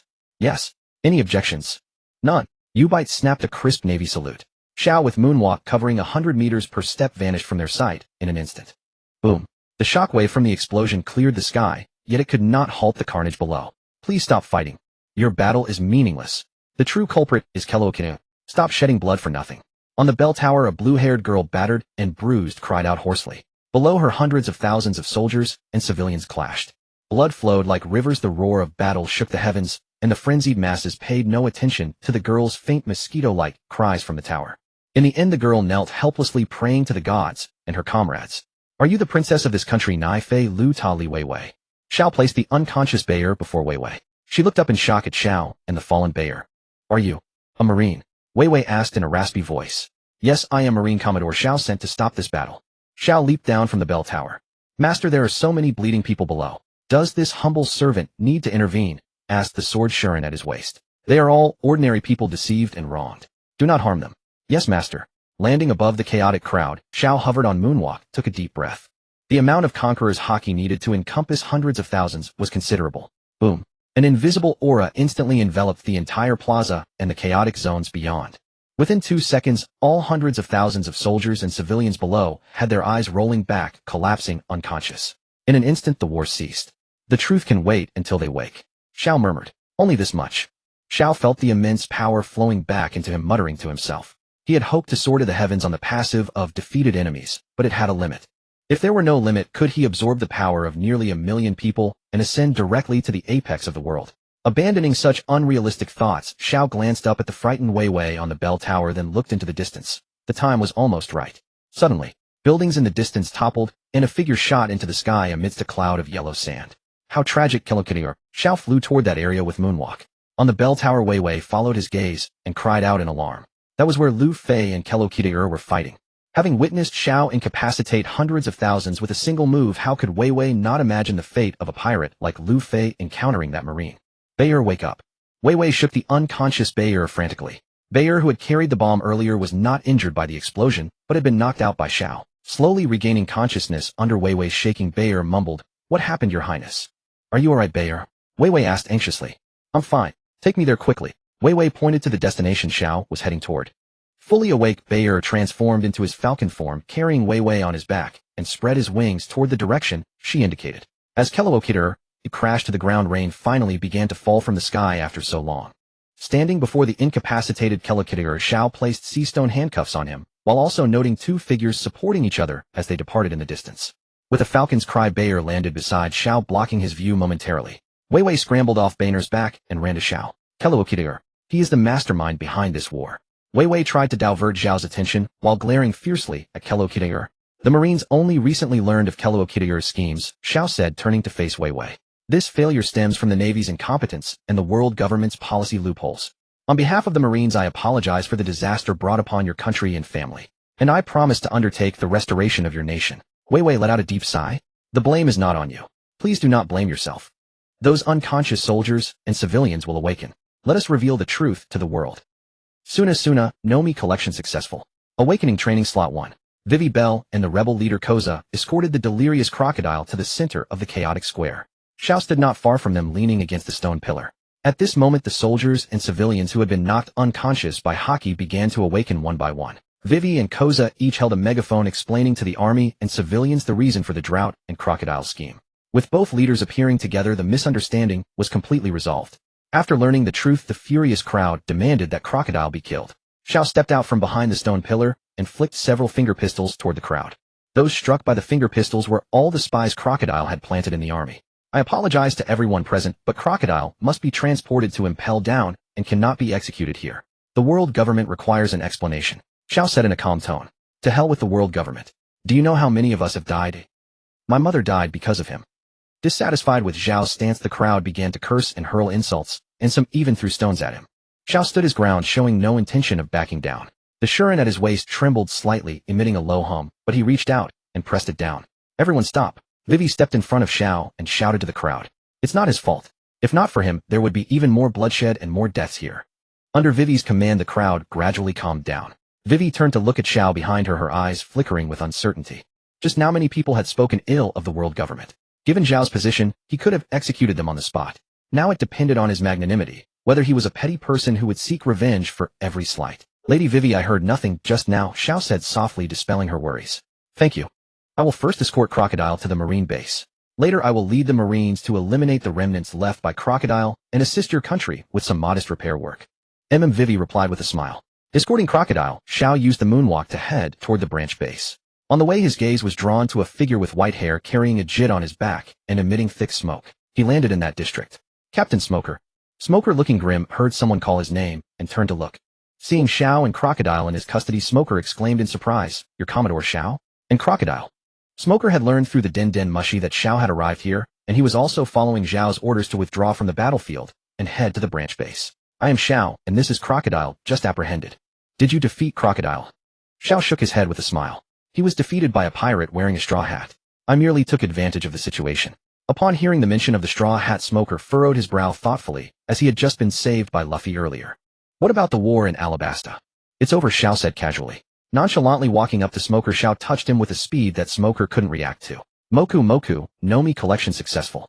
Awakening training slot 1. Xiao sensed that there were still several devil fruits to be collected in Alabasta. This trip was truly a bountiful harvest of abilities. Hearing that the war had ended, Smoker let out a slight sigh of relief. What does the higher-up say about Crocodile's situation? Smoker asked, uncertain whether Xiao was sent by the upper echelons to clean up the mess. I haven't reported it yet. I'll send the report as soon as I return to base. As Xiao and Smoker chatted, Crocodile's consciousness gradually returned. TCH, lousy Marines, Crocodile muttered discontentedly. How do you feel now, Crocodile? All your scheming and calculation only to be defeated by a brat. It must sting, doesn't it? Xiao activated his Kill the Soul skill. Had Xiao not mentioned it, it might have been fine. But the moment he did, veins bulged on Crocodile's forehead, and he trembled with rage. The once arrogant Crocodile had been defeated by a mere novice who had just set sail. If word got out, he would lose all face, and his fellow inmates at Impel Down would mock him. Didn't you catch that brat? Who knows where he went? Xiao shrugged. Then what does that make you who couldn't catch a mere kid? Crocodile retorted. Irritated Smoker thrust his jit into Crocodile's abdomen, causing him to spit out a mouthful of blood. This guy and I have some personal scores to settle. Would you mind giving me a moment, Commander?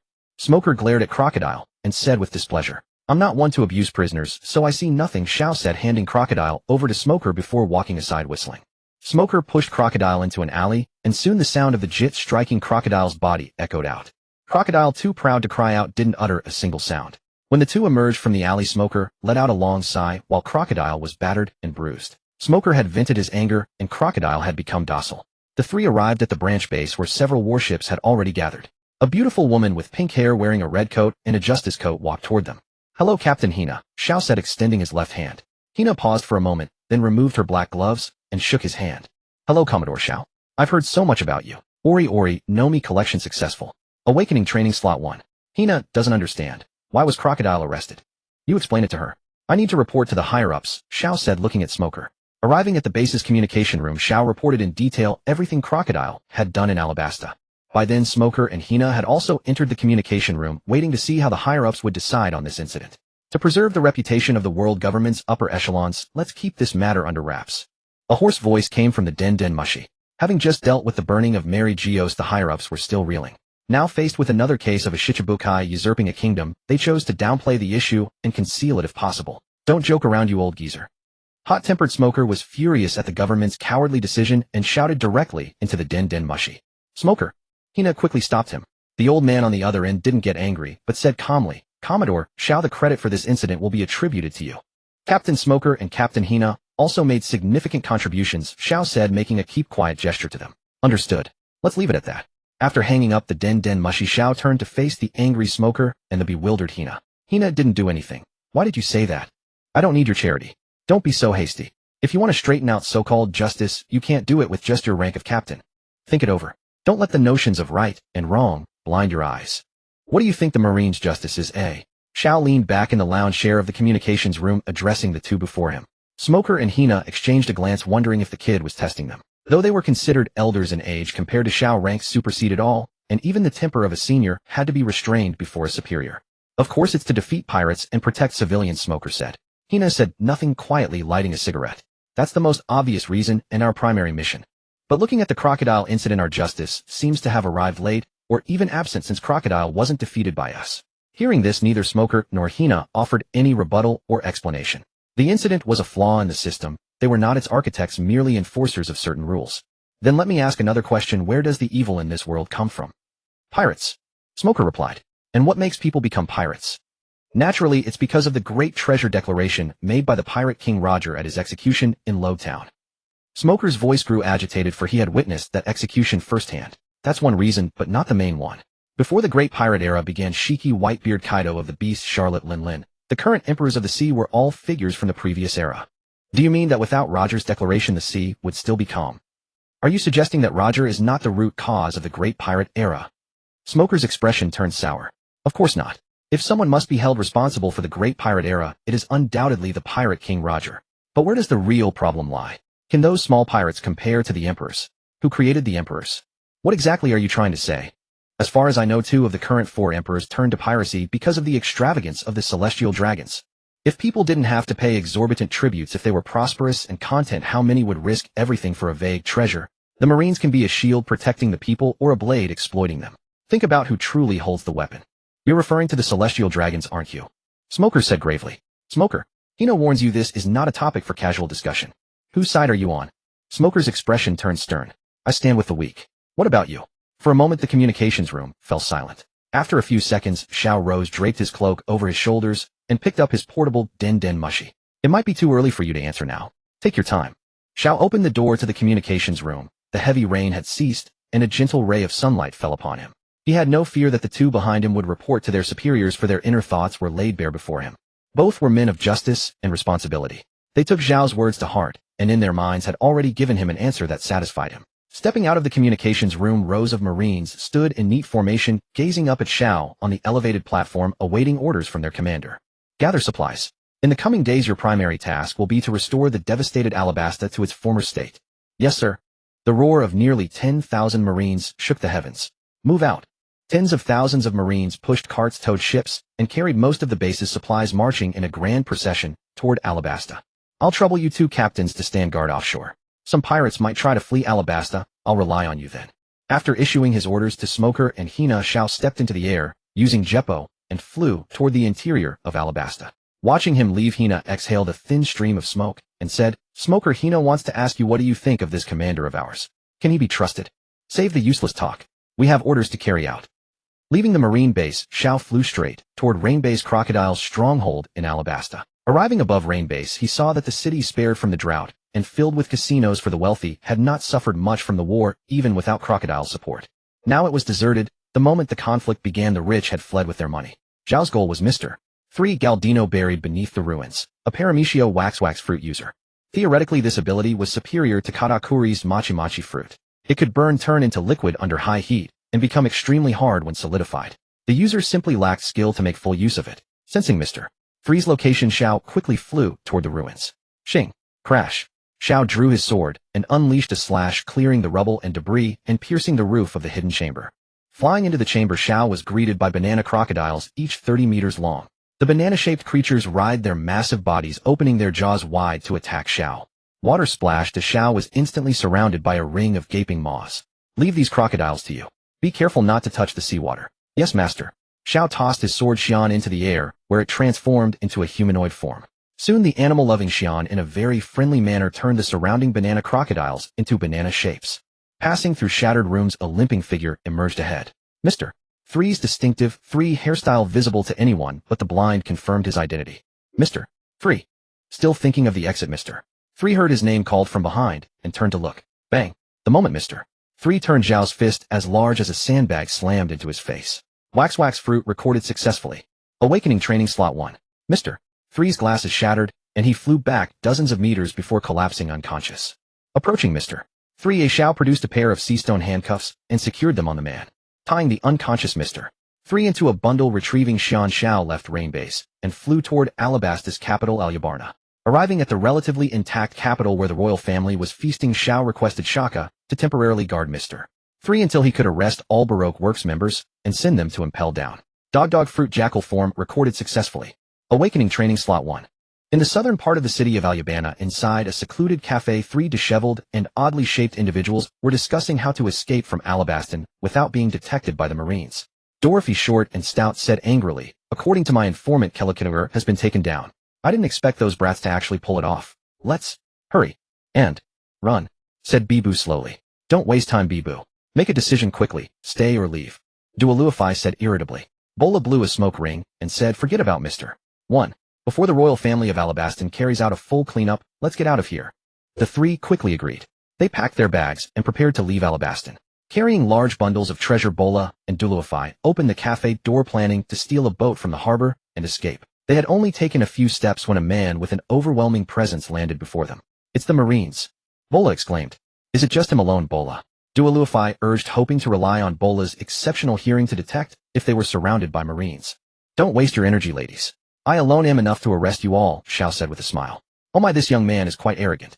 Bola pulled out a large bag of treasure from behind her back and threw it at Xiao's feet. Do us a favor. It'll be better for both of us, Bola said, casting a seductive glance at Xiao. Xiao picked up the bag of treasure. I really don't want to lay a hand on a beautiful woman. Then you agree, young man. But she doesn't like pretty women. As Xiao spoke, a crimson shadow materialized into a human form behind him. Leave the blue-haired woman to you. Remember to spare her life. Yes, master. Shuren extended his sharp claws, his gaze fixed on Bola with a fierce look. Bola, intimidated by the stare, instinctively fled backward. Shuren transformed into a crimson blood shadow and gave chase. Xiao turned around, cracking his knuckles, and looked at the fat man holding a baseball bat in the distance.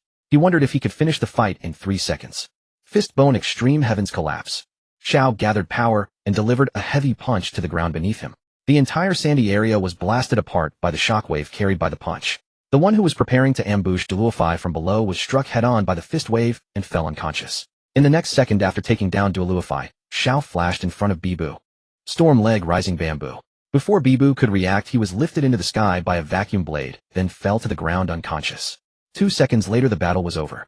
After subduing the two and cuffing them, Xiao looked toward the direction where Shuren had gone.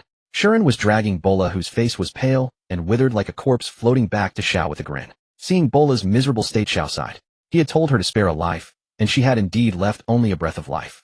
He bound the three with iron chains, held one end of the chain, flew to the city center of Alabana, and handed the three over to the deputy commander of the royal guard, Jaka.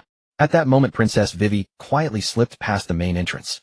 Jaka, who had been praising Xiao, suddenly changed his expression and quickly stepped in front of Xiao. Well, the weather is really nice today, haha, Jaka said with an awkward laugh. Oh yeah, it's okay. May I ask how many of Kelookituru's remnants are still in the city? Jaka asked hastily. Just one more? Please prepare a cage large enough for 5 people. After I capture that pirate, I'll take them all away to impel down. Alright, thank you for your hard work. After exchanging greetings, Xiao left again and headed to the west of the city. In the shadow of a ruined building, Desbonus was clutching a wound on his lower abdomen, panting helplessly. The flawless plan had actually failed like this. Listening to passersby talk about Kelookituru, Desbonus felt extremely agitated but helpless. Marines arresting pirates. All non-related persons stand back. Xiao landed on the ruins and dispersed the few scattered pedestrians around. Upon hearing Xiao's voice, Desbonus turned his fingers into blades and planned to take out the Marine nearby. Emerging from his hiding spot, Desbonus scanned the empty street, but found no trace of the Marine. Hey, looking for me? Desbonus whirled around and looked at the source of the voice. TCH, a swordsman. Desbonus snorted, transforming his arms into blades. Let me see if the sword at my waist can cut steel. Micro dust cut. Desbonus crossed his arms over his chest and then swung them downward in an X-shaped slash. A dense network of blade aura instantly enveloped the space around Xiao. One sword style still pawned. A calm ripple-less slash was released from Xiao's hand, instantly dissipating the dense micro-dust cut into nothingness. The sword aura, still with undiminished momentum after breaking through the micro-dust cut, instantly severed one of Desbonus's arms. Clutching his bleeding left arm, Desbonus stared at Xiao with a gaze of utter shock. This man was far too strong. He could do more than cut steel. The force of that last strike seemed capable of cutting through anything. You win. Take my life, Desbonus said, giving up resistance. Having been defeated twice in one day, he had no hope left. Xiao sheathed his sword, flashed in front of Desbonus, and knocked him unconscious with a single punch. Carrying the unconscious Desbonus, he arrived at the stone steps outside the palace. A cage made of inner layer sea stone and outer layer steel was placed in front of the palace gate. The previously arrested individuals were all tied up like dumplings and locked inside. He threw the bandaged Desbonus into the cage. By now the entire palace square was crowded with people. The citizens were cheering, eagerly awaiting their Princess Vivi's victory speech. But in reality, Vivi had already gone to the meeting place with her companions to say her final goodbyes. I've been on a little adventure for a while. On the high platform, the captain of the royal guard, Ikalemu, who was dressed in women's clothing, was lip-syncing into the microphone. That eye-straining outfit made many citizens unable to bear watching. They threw banana peels and cans at him. Xiao entered the palace, greeted King Cobra, then grabbed the rope attached to the cage full of criminals and flew toward the distant marine base. At that moment, a small naval battle was breaking out on the other side of the coast. Xiao didn't plan to intervene there. He intended to load Keluokitigur and his crew onto a ship and leave possibly still in time to catch the impel-down incident. Arriving at the marine base, the vast base was now only manned by Simiji's squad. After throwing the caged prisoners onto the warship, Xiao began to replenish the ship's supplies. Since most of the base's marines had gone to support Alabastan, these trivial tasks could only be handled by a commodore. In the meantime, he waited for Renai to bring Xiaofeng. Xiao placed the supplies for the voyage duration onto the ship, gazing at the fully loaded cargo hold with a faint sigh. For the coming days at sea, he would be responsible for preparing meals for 9 people, 10 including himself. How could such a meager amount of food possibly suffice? When the food ran out, he would have to dive into the sea to catch sea kings. Feeling listless, Xiao sat on the ship's edge reviewing the spoils he had acquired from Alabasta. Including the mimic fruit he was about to record, this trip to Alabasta had yielded a total of 10 devil fruits and 10 training slots. He promptly used several of the extra 10 training slots. The sand fruit, smoke fruit, wax fruit, slash fruit, mimic fruit, and wash fruit. These 6 fruits were placed into the training slots. The remaining 4 training slots were kept in reserve, allowing him to immediately utilize any powerful fruit he might record in the future. As for why he had placed the wash fruit into a slot, it was because Xiao suddenly had an epiphany. Upon careful consideration, this was undoubtedly a divine-level fruit. When awakened, it could cleanse the evil from people's hearts, a true tool for redemption. After full awakening, he could defeat powerful evil pirates and transform them into model citizens. With such an ability, why would impel down even be necessary? Fast forward to a utopia. Xiao had been too restless in his mind to realize this before, but now he mused that devil fruits were truly marvelous. Just as Xiao was exercising his rarely used brain, a fleet of slightly damaged warships appeared on the distant coastline. Using observation hockey, he confirmed that Bon Clay was aboard Hina's vessel. The warships docked, the wounded disembarked for treatment, and a visibly irritated Hina led a group of shackled pirates down the gangplank. Bon Clay, crying profusely, was kicked forward by Hina. After all, he had just employed the noble tactic of sacrificing himself to cover Luffy's escape, a move that truly moved himself. "Sir, this is Crocodile's subordinate Bon Clay. I deeply apologize. Due to my insufficient abilities, the Straw Hat Pirates escaped," Hina said with a furrowed brow. "It's fine, don't blame yourself too much. Leave this Bon Clay to me. Arrange for the others to engage in labor and construction in Alabasta." Xiao finished issuing orders to Hina and took the chains binding Bon Clay from her hands. Mimic fruit recorded successfully. Awakening training slot 1. Simultaneously, an image of Bon Clay's face appeared in Zhao's mind. He could alter his appearance by touching his cheek, but using Bon Clay's face was out of the question. In a sense, the mimic fruit was quite similar to his fruit encyclopedia. Both allowed recording and usage. However, even fully awakened, the mimic fruit was still less than 1% as effective as the fruit encyclopedia.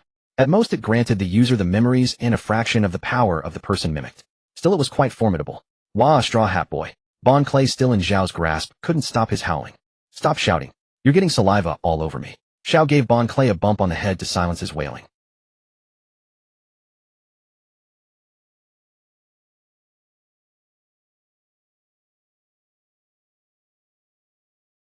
Inside the cage were gathered Crocodile and his Mr. 1 through Mr. 5. Apart from Robin, who had just resigned, and the little girl who painted, all the other high-ranking combatants were there. Looking at the prisoners glaring at each other in the cage, Xiao said with a cheerful expression, "You all need to get along well. The journey is still very long. I'll be off now. Take care of yourselves." Xiao called out to Smoker and Hina on the shore. "Got it, you're so long-winded." Smoker snorted. "Smoker, Hina reminds you to be more courteous when speaking to a superior." "Haha, it's fine. I don't care for formalities either. Goodbye." Xiao chuckled to the 2 below. He retracted the anchor and steered the warship away from the harbor. Next stop, Impel Down. Not long after leaving Alabasta, Shuren flew out from Zhao's waist and materialized into human form. For experimental purposes, Xiao touched Shuren. Instantly, Shuren's face and body appeared in his mind. Then Xiao touched his cheek with his left hand, and his appearance and body instantly transformed into Shuren's.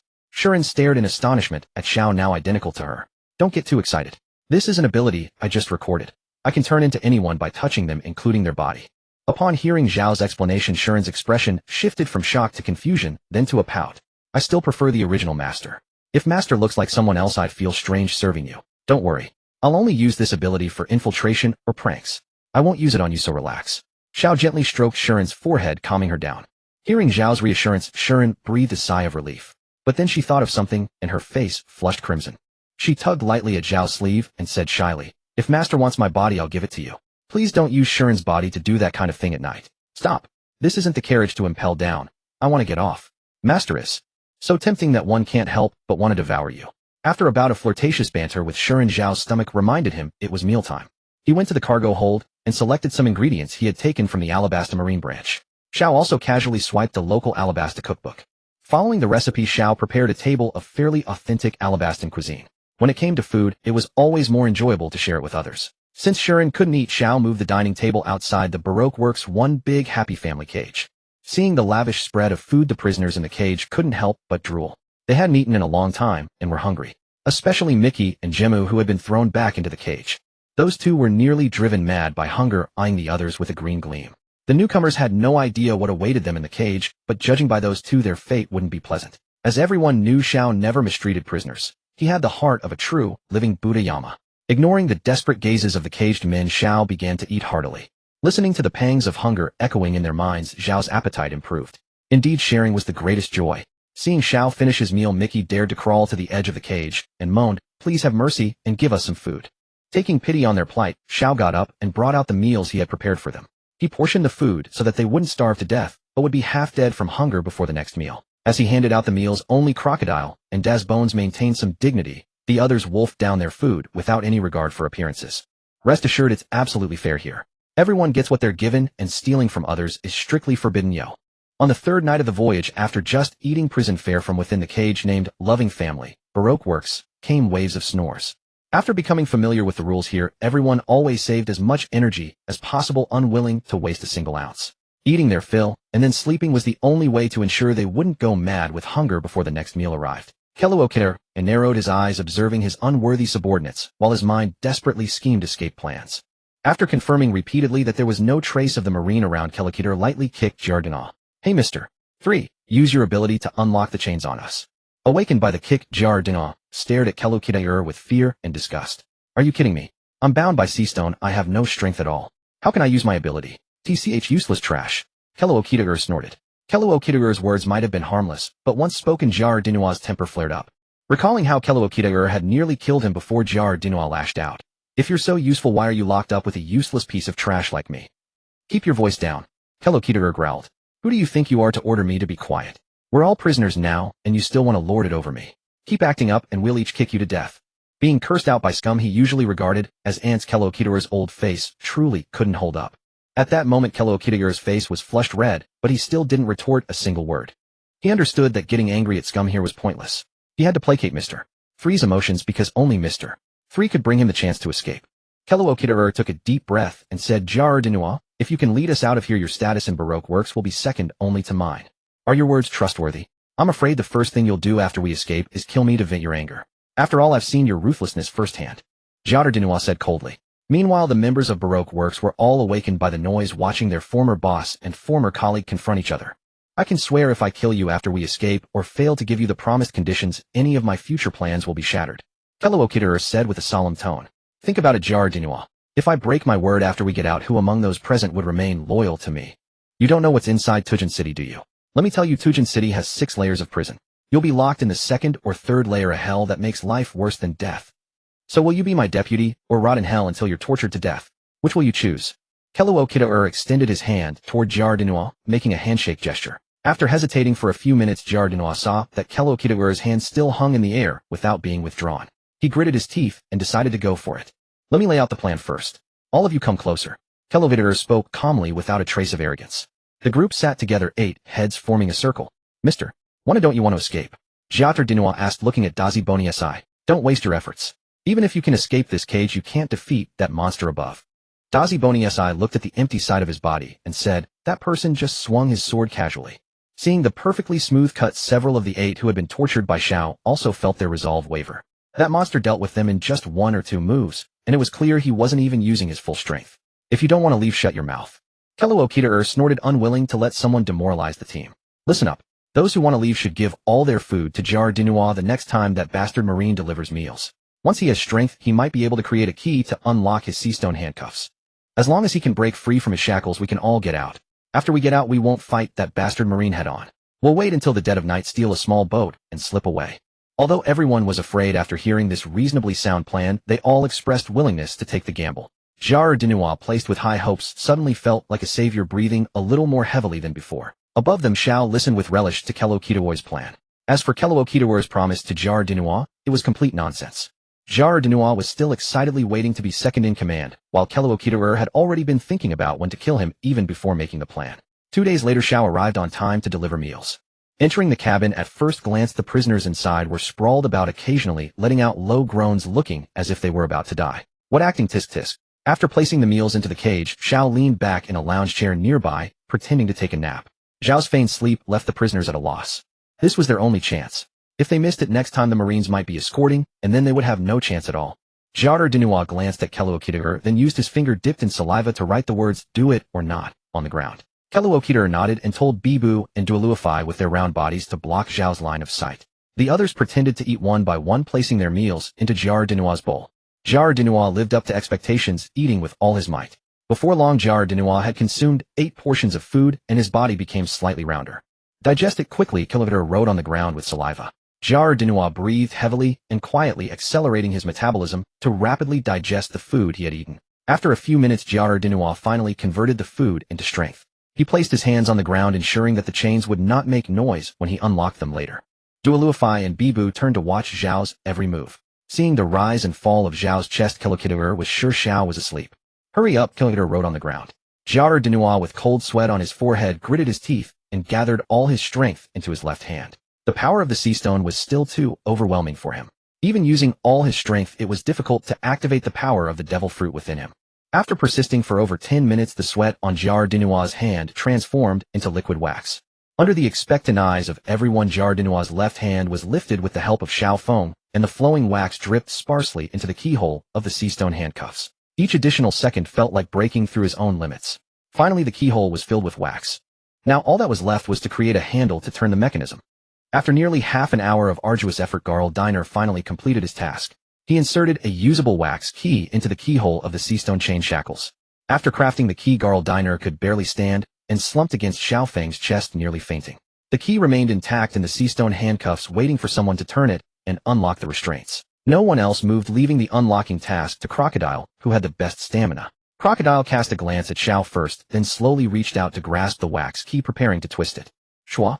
A crimson blade of sword energy instantly pierced through the gaps of the cage, slicing past the beast, blocking Garl Diner's path, and severing Garl Diner along with one of Crocodile's arms. The beast that stood between them was also struck by the sword energy, losing an arm. Zhao's aim was precise. He wounded neither man fatally and snapped the wax key into 2 pieces. "I love killing in my dreams," the sleeping Shao murmured. Both the beast and Garl Diner collapsed, too weak to even cry out in pain as they lay helpless on the ground. Staring dumbfounded at the severed limb, Crocodile's shock curdled into blind rage. He already had only one arm, and now he had lost them both, completely stranded. "Stop jesting, you damn marine scum." Sand swirled violently around Crocodile as his sea stone bindings shattered, freeing him to unleash the full power of his devil fruit ability. Desert Blade. A razor-sharp edge of condensed sand erupted from Crocodile's form mid-air, hurling straight toward Shao. Still half asleep, Shao extended a single finger from his left hand toward the incoming sand blade. A bolt of lightning carrying millions of volts erupted from Zhao's fingertip. The searing current instantly enveloped both Crocodile and his sand formations.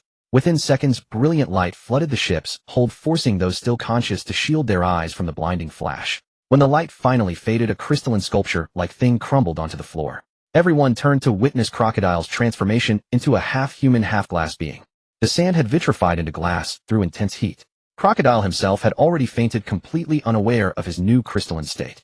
Shao secured sea stone shackles onto Crocodile's one remaining flesh and blood foot, then carefully deposited the fragile glass version of Crocodile into the cage. Unless Crocodile awakened his devil fruit to transform the glass back into sand, he would remain in this brittle state for the rest of his life.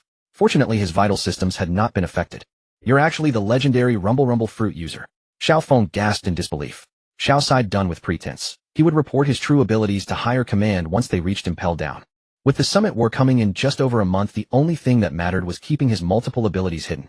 Daz Bonies watched Crocodile's broken form and shook his head. This man was beyond his capability to defeat. Shao slammed the cage door shut, retrieved a medical kit from a nearby cabinet, and tossed it to Shao Feng inside. "Help them bandage their wounds. Since you attempted to break out, there's no food for you this time. Wait 4 days until the next meal," Shao said as he emerged from the hold, yawning.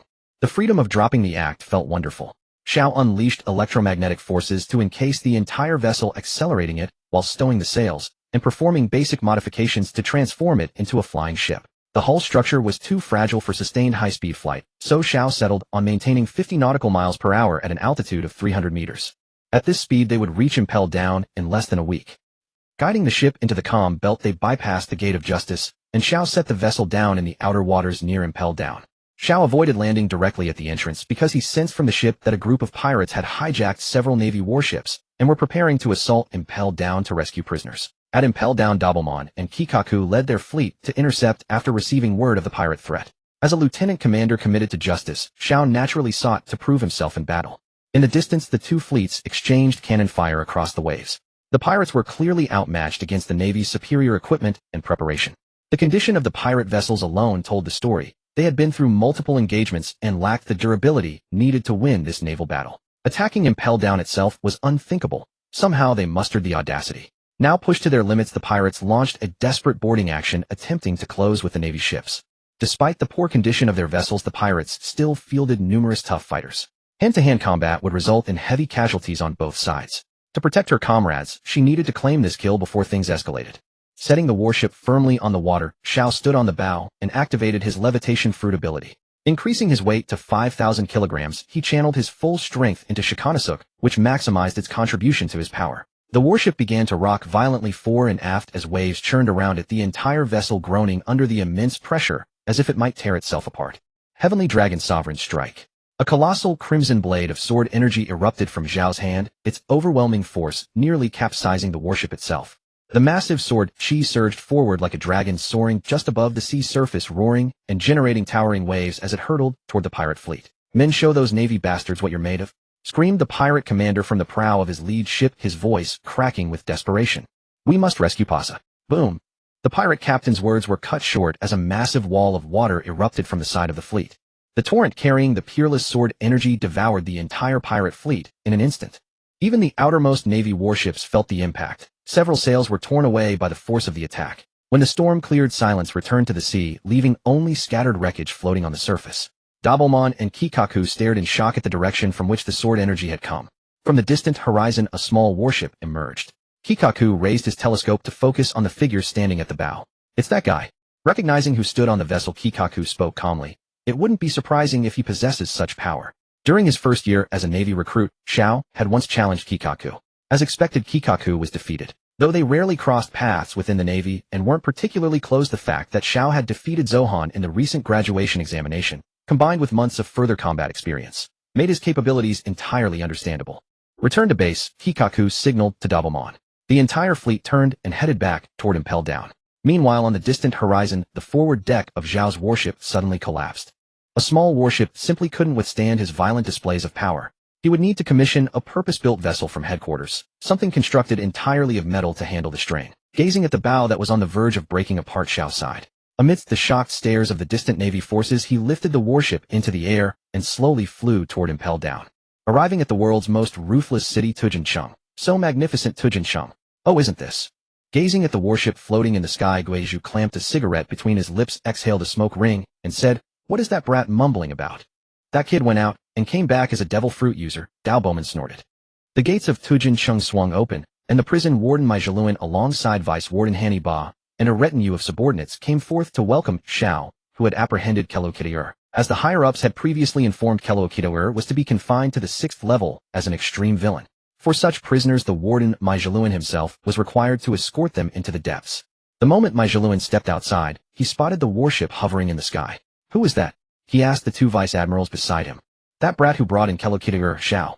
Hearing Zhao's name, Mai Zhiluan stared blankly at the floating warship and queried, "Is Captain Xiao a devil fruit user?" "Who knows? Maybe he just ate one." The sight of the warship suspended in midair stirred some unpleasant memories in Mai Zhiluan. "How long are you going to float up there? Get down here now," Dao Bowman shouted. Xiao manipulated the warship, slowly descending it into the seawater beside the water bridge. Dropping the anchor, Xiao flew out of the cabin, dragging a massive cage. "Watch out, you lot. That's your boss in there. If I chip him, I won't take the blame." Setting the cage steadily on the bridge, Xiao landed on the ground. "Captain Xiao, what devil fruit did you consume?" Mai Zhiluan ignored Kelokitiur in the cage and asked directly. "The rumble fruit." As he spoke, Xiao extended his left arm, wrapping it in electricity and shaping it into various forms. The revelation stunned everyone present. Not a single person present was not astonished. It was the most destructive Logia fruit. Now this earth-shattering fruit had been consumed by the demon rookie known throughout the Marines. The two vice admirals thought rumble fruit, plus 3-color hockey, plus top-tier swordsmanship and physical techniques.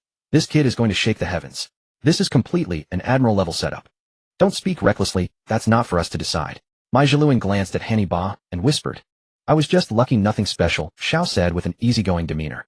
Everyone's inner thoughts conquerors hockey plus the rumble fruit, and he calls that just lucky. And he showed off again. Ahem, thank you both for your efforts in subduing the enemy. Now I'll take Kelokitir. Why is he in that state? Only then did Mi Zhiluan notice Kelokitir, half of whose body had turned to glass. Inside the cage, Kelokitir was listless, devoid of any living aura. Ever since Xiao cut off his hand and reduced him to this state, he had fallen into seclusion. No matter what his subordinates did to him, he no longer cared. In his heart, his life was already over. Someone take them to the appropriate cells. Mi Zhiluan ordered his men. They opened the cage, carefully lifted Kelokitir out, and carried him into Tujinsheng.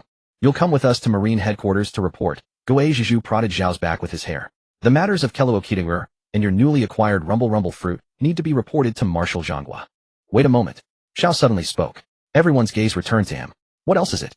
Dao Bowman glanced over and asked. I'd like to take a look inside Tujinsheng, Xiao said with a smile, scratching his head. Warden Mi Zhiluan, could you make an exception? Inside Tujinsheng, a pile of god-level fruits awaited his collection.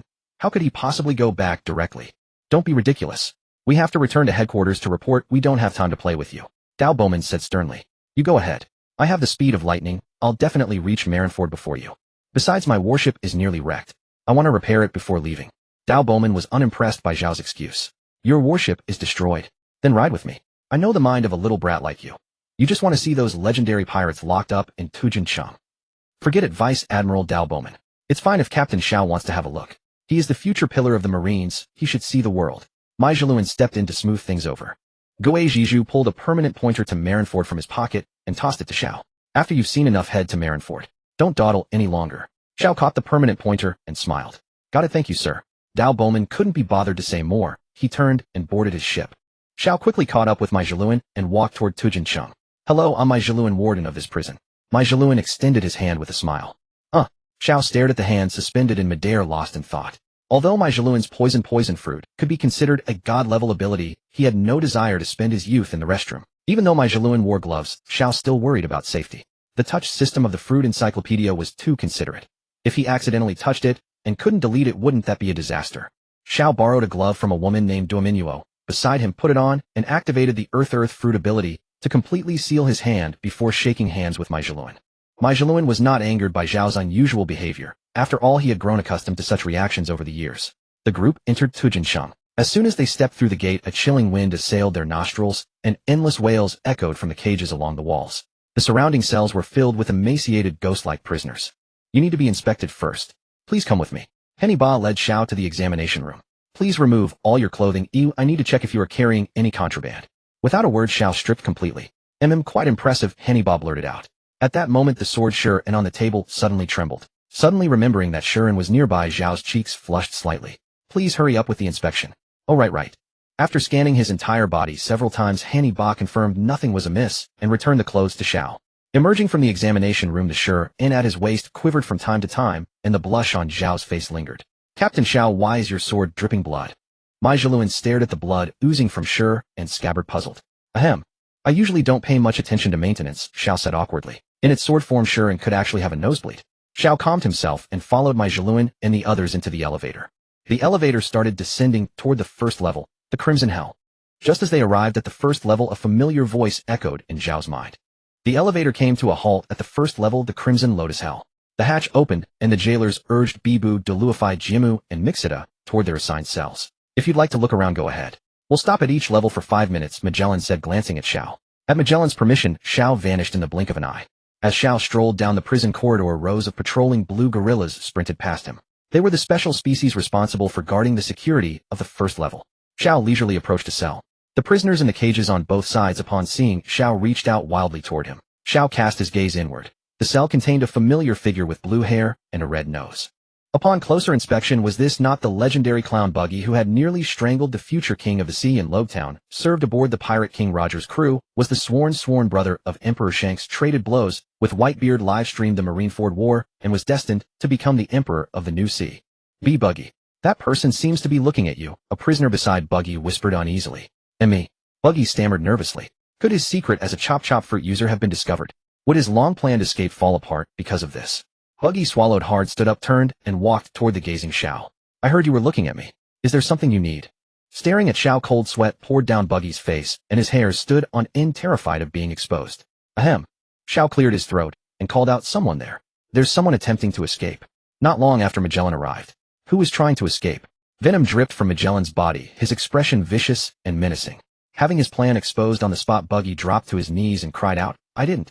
Lord Magellan, I wouldn't dare escape, even if you lent me 100 lives. Please don't use your venom. It's lethal. I'm not a death row inmate. Buggy sobbed uncontrollably before the cell door, hoping to stir some sympathy. Even if his escape failed, he refused to be touched by Magellan's venom. That venom was capable of driving a person to a torturous death. Observing Buggy's pitiful state, Magellan detected no intent to escape and asked, why did you say he was planning to escape? Xiao transformed his entire body into an elemental form and stepped into the cage, then seized Buggy's head and twisted it. Buggy's ability activated involuntarily, separating his head from his body. Chop fruit recording complete. Awakening training slot 1, placing the chop fruit into the awakening training slot. Xiao always felt Buggy's fruit ability was far from simple. Once fully awakened, he would be able to literally split Redline itself. Eventually, he'd open passages connecting the 4 blue seas. Everyone stared at Buggy's separated head and body in utter bewilderment. Even Magellan was somewhat surprised. Clown Buggy had somehow evaded the devil fruit detection. Was he some kind of hidden master? He must be confined to the 6th level under strict supervision. This guy is no ordinary criminal. He managed to evade our scan. Colonel Xiao, bring him out and transfer him to the 6th level. Buggy. He had expected to be sent to the 3rd level, but instead, he was headed for the 6th. Cradling Buggy's head, Xiao stepped out of the cage with a smile. Colonel Xiao, do you know him? Magellan asked. I don't, but I can use my fruit ability to peer into a person's thoughts. That's truly astonishing. Magellan hastily suppressed the frivolous thought about how much toilet paper one might use in a day. This guy actually possesses observation hockey. Buggy's head in Zhao's arms whispered faintly. They continued, descending in the elevator with the scattered Buggy. Without stopping at the 2nd level Beast Hell, or the 3rd level Hunger Hell, they passed the remaining Baroque Works members, all of whom were Devil Fruit users. After witnessing Buggy's ability, Magellan intended to place all the ability users in the 4th level Scorching Hell. Before long, the elevator halted at the 4th level. The hatch opened, and a wave of scorching heat surged forward. The remaining Baroque Works members, excluding Crocodile, were being held by prison beasts undergoing thermal sterilization. Taking the opportunity, Xiao reached out and touched several prison beasts, recording the fruit abilities within them. Ushi no Mi model cow recording complete. Ushi no Mi model rhinoceros recording complete. Hitsuji no Mi model koala recording complete. Uma no Mi model zebra recording complete. Awakening training slots 4 vacant awakening training slots are now available. Leaving the 4th level as they passed through the 5th, Zhao's expression flickered between light and shadow. I'll visit them another time, Xiao thought to himself. Finally, the elevator stopped at the 6th level. Only Magellan, Xiao, Buggy, and Crocodile remained inside the cabin. Stepping out of the elevator, Xiao cradled Buggy's head while his body trailed behind. Magellan was responsible for carrying Crocodile to his cell. After dragging Crocodile into the cell, Magellan personally shackled him, closed the door, and pocketed the key. Buggy's ability is truly troublesome. Our cells aren't well suited to contain him, Magellan said, pressing his fingers to his forehead. Perhaps we should divide his body and store the pieces in sea stone boxes. Xiao proposed this method. Upon hearing this, Buggy's heart turned to ice. He realized escape from Impel Down would be impossible in this lifetime. That's an excellent idea. Place his body parts in sea stone boxes and distribute them among different cells. Magellan quickly retrieved several sea stone boxes. Xiao divided Buggy's body into 6 parts, for limbs plus torso, and sealed each into 5 airtight sea stone containers. The 5 sea stone boxes and Buggy's head were each placed into separate cells and securely locked away. Beholding Buggy's utterly desolate expression, Xiao admired him inwardly, truly worthy of Master Buggy. Even the most ruthless pirates occupy only a single cell here, yet he single-handedly fills 6. If Buggy's fruit ability grew even stronger, the entire 6th level might not be enough to contain such a legendary figure. After Buggy was imprisoned, Xiao surveyed the 2 god-tier fruits and the array of powerful criminals around him, and the corners of his mouth rose slightly. With a mere thought, he activated electromagnetic waves that severed the connections of every surveillance. Din din mushy throughout Impel Down. Ring ring ring. Magellan's din din mushy began to ring. After Magellan answered, Hannibal's agitated voice came through. Warden Magellan. All surveillance din din mushy and Impel Down have gone offline due to unknown reasons. Go investigate the cause immediately.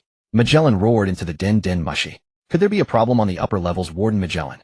Xiao asked, pretending to be concerned. Something may have gone wrong. I'll go check the upper levels first. You stay in guard here. Leaving those words, Magellan rushed out of the 6th level in haste. Xiao summoned Sure and to create illusions in advance designed to deceive the surveillance Den Mushi on the 6th level. Surveying the legendary pirates surrounding him, Xiao pressed his lips together. Let the fabrication begin. Mi Zhiluan hurriedly rushed from the 6th floor to the 1st floor. As soon as he entered the door of the surveillance room, he saw Han Niba, lounging in a recliner looking relaxed and carefree. You're here, Mi Zhiluan. Quickly make way for the wise and mighty Han Niba. The problem has already been solved by me. Oh no. I accidentally spoke my thoughts out loud. Han Niba quickly covered his mouth. Mi Zhiluan, who was sweating profusely from anxiety, learned that it was a false alarm and breathed a sigh of relief. Ignoring Han Niba's presumption, Mi Zhiluan came to the surveillance screen and stared intently at Xiao, who was stopping for a while in front of each cell on the 6th floor. This kid's curiosity is really strong, Han Niba said, lightly looking at Xiao on the screen. Meanwhile, on the 6th floor, Shuren floated in midair, the feathered cloak on his body emitting an eerie scarlet light to each Den Mushi.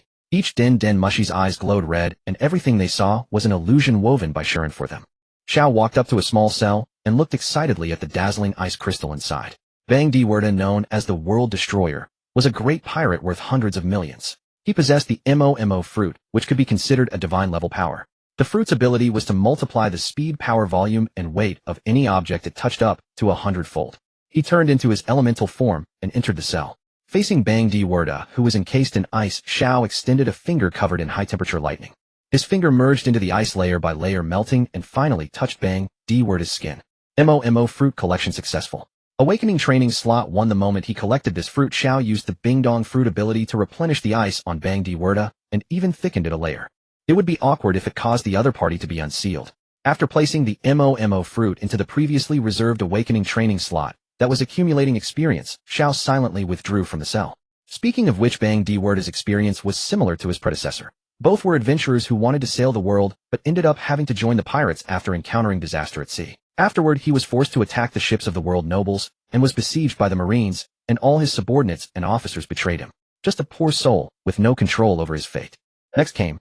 Xiao turned his gaze to a cell that faintly emitted haki. Daejelasai Baylite, once a crew member of the Luo Jia pirate crew, was known as the successor of the Ghost. As a heady fruit user, he could rearrange and combine all objects, fusing them together, and could merge any inorganic matter he touched with his own body. Moreover, not only could he fuse with his body, but he could also combine inorganic objects, rearranging them to create new weapons. Arriving before Daejelasai Baylite's cell, everything around seemed quiet and dustless, yet Xiao could feel the almost tangible killing intent emanating from Baylite inside the cell. Baylite in the cell observed every thought and action of Xiao, knowing that Xiao was a strong man, and the aura on Xiao was chaotic, as if it gathered the aura of all things. What a formidable monster, Xiao said, walking directly into the cell. In an instant, Baylite, who had been as still water, pounced at Xiao like a leaping fierce tiger. He had not felt this restlessness for too long. The craving for battle, the desire to defeat a strong opponent. Even with the Hei Lushi handcuffs, the momentum of Baylite's punch was like a primeval mountain charging at him. Multiply 10x speed. Xiao instantly used the newly collected Mo fruit ability to increase his own speed tenfold, while simultaneously performing a simple partial beast transformation, adding the strength and speed of a saber-toothed tiger. Instead of a direct clash with Baylite, Xiao left a pile of noise-reducing soil on the spot, then flashed behind Baylite and pointed a finger. Heady fruit collection successful. Awakening training slot 1. After collecting the heady fruit, Xiao instantly turned into several streams of electricity, flashed out of the cell, and absorbed the soil he had left earlier, leaving no trace. The whole process took less than a second. Missing the attack, Baylite only then reacted. There was a clear blood hole on the back of his neck, but this injury was painless to him, like a mosquito bite. But he was shocked. How many countermeasures had this young man taken in the instant he entered the cell? Moreover, the abilities he released had the aura of devil fruits, and not just one kind. Who exactly are you? Baylite asked, both surprised and excited. How can you possess so many terrifying powers? Who I am doesn't matter. We will meet again, and then I will have a hearty battle with you. Xiao said with a soft laugh. That's really something to look forward to. Baylite returned to his seat in the cell, his muscles trembling uncontrollably. Even if that young man had several terrifying powers, so what? He had even fought the pirate king Luo Jia. This small disturbance aroused the alertness of many powerful figures on the 6th floor. He walked past the cells of familiar faces from the Blackbeard pirate crew and stopped before a cell that emitted no aura at all. By the dim light, Xiao could make out the silhouette of the lone High Red within the cell. What's the matter, child? Was the battle with the brat Baylite not satisfying? Still want to spar with this old man? An aged voice, accompanied by a chilling wind that arose without cause, came from the depths of the cell. Xiao subconsciously stepped back, his scalp tingling, and cold sweat kept pouring from the back of his head. He was not afraid, but astonished. astonished that even after being imprisoned for decades the power of the person inside the cell was still at such a terrifying level. Just now he had used his Kinbunchika haki to peer into the future of stepping into the cell several times. Not once did he see a future where he could emerge unscathed from the confrontation inside. This was the power of the man who in legend single-handedly challenged the supreme commander of the three armies Gongkong Kong and defeated him. Red Count Balyo like laid feared. I am not yet arrogant enough to think of matching you. Xiao said, his tone much more polite than when he had spoken to Baylight. I just wanted to ask you, Senior, about the whereabouts of the vampire. There should be no one in this world more knowledgeable about that fruit's information than you, right? Ha ha ha ha ha, there is actually someone in this world who understands me. You are strange as if not of this world. Laidfeared suddenly burst into laughter. The laughter subsided, and the surroundings returned to the previous coldness. The voice spoke again. Child, I warn you that is not something you should meddle with. What if I insist on meddling? Xiao curled the corner of his mouth. In that instant he had already obtained the information he wanted from Laidfeared's mind. This sea has never lacked peak-level experts, and I am the strongest of them all. If you don't have the resolve to become the strongest, then wait until I am dead. Having completed what needed to be done on the 6th level, Xiao retracted the ominous darkness that had enveloped the air, and the previously affected visual Din Din Mushi returned to its normal state. Emerging from the 6th level, Xiao utilized his elementalization ability to instantly transport himself to the ground floor. With practiced ease he arrived at Magellan's office, exchanged greetings, and then departed impelled down heading toward Malanfanguo. Racing through the sky at 10,000 meters, Xiao could hardly contain his eagerness to experiment with his newly acquired devil fruit. Multiplier tenfold volume. He activated the ability on Shuren. Although the blade had consumed the human fruit, it remained an inorganic object in its sword form. Instantly the blade in Zhao's hands transformed into a colossal cleaver nearly 20 meters long.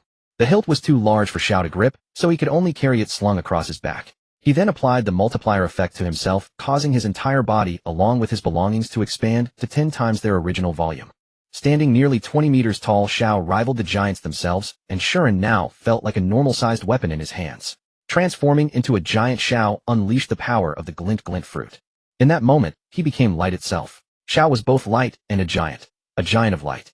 Reverting to his normal size, he shifted his body into a blade-like form, then commanded Shuren to slice him into numerous small pieces. Thanks to the split fruit's ability, Xiao could control every part of his body with ease. He coated each small blade-shaped fragment with armament haki, and in an instant his body itself transformed into the thousand-edged demon blade. Returning to his normal form, Zhao's body began secreting vast amounts of soil brass and wax. Activating the fusion fruit's power, he reshaped these materials into a new form. A massive fluid mass gradually took on sharp edges, eventually morphing into a strike Gundam. Though it might appear somewhat crude, it was undoubtedly far superior to the General Frankie. Using the flames of the flame fruit as a propulsion source, Xiao piloted his Gundam all the way to Malanfanguo. After less than half an hour of travel, he arrived above the Marine Headquarters building. The Gundam was dismantled and reabsorbed into his body. Even with the fusion fruit's enhancement, the strength of the three materials was still insufficient. Next time he would merge several warships directly into a battleship. That would be truly impressive. Descending from the sky, he landed before the door of the Fleet Admiral's office. Knock knock knock. Come in. Pushing open the door, he found the room filled with familiar faces. Ziyuan, Jiaji Zifa, and Zhang Guo were engaged in discussion about something. Zhao's arrival caught them off guard. You? How did you come back so quickly? Zhang Guo asked in confusion, having only just ended a call with Enigmo moments ago. The speed of lightning rivals that of light, Xiao replied, casually taking a seat at random. Light speed? What light speed? Kizaru suddenly poked his head in from outside the door. Not you. Go to your own thing, Xiao waved dismissively at Kizaru. Oh, Kizaru responded, withdrawing his head. You all go on with your discussion. I'm in no hurry, Xiao said, picking up a sunbae from the table and munching on it. After handing over the detailed documents of Zifa's new world posting to the trio, Zhang Guo stroked his beard and turned to Xiao. Tell me about your experiences in Alabassadon and the acquisition of the thunderclap fruit. Everyone's attention shifted to Xiao. It's quite simple. The former warlord Crocodile was using his position to plot the theft of Alabassadon. As for the thunderclap fruit, I picked it up along the way while escorting Crocodile. Xiao summarized his entire journey in 2 sentences. That's it. Seeing Zhao's nonchalant demeanor, Ziyuan instinctively wanted to teach him a lesson. But as she stepped closer, Shuren suddenly flew up from Zhao's feet, blocking her path. Xiao quickly pulled Shuren back, sensing from her aura that she harbored a strong animosity towards Ziyuan. What's wrong with your sword? Ziyuan exclaimed in surprise. She had clearly felt a murderous intent mixed with ghostly energy emanating from Shuren. Well, she ate a devil fruit. Xiao had no intention of hiding it, so he told everyone directly. At his command, Shuren flew into the air and transformed into a humanoid form. She is a mythical Zoan Rakshasa form user. That legendary mythical Zoan. Jiaji gasped in astonishment. You know about it. Of course, it said that hundreds of years ago a woman who ate this fruit became a man-eating demon on a certain island. Jiaji quickly recounted the legend of the Rakshasa fruit. In short, the previous Rakshasa user had transformed a normal island into the demon slaughter island, hiding it deep within a certain sea area guarded by a permanent maelstrom. Aren't you afraid she'll eat you carrying her around like that?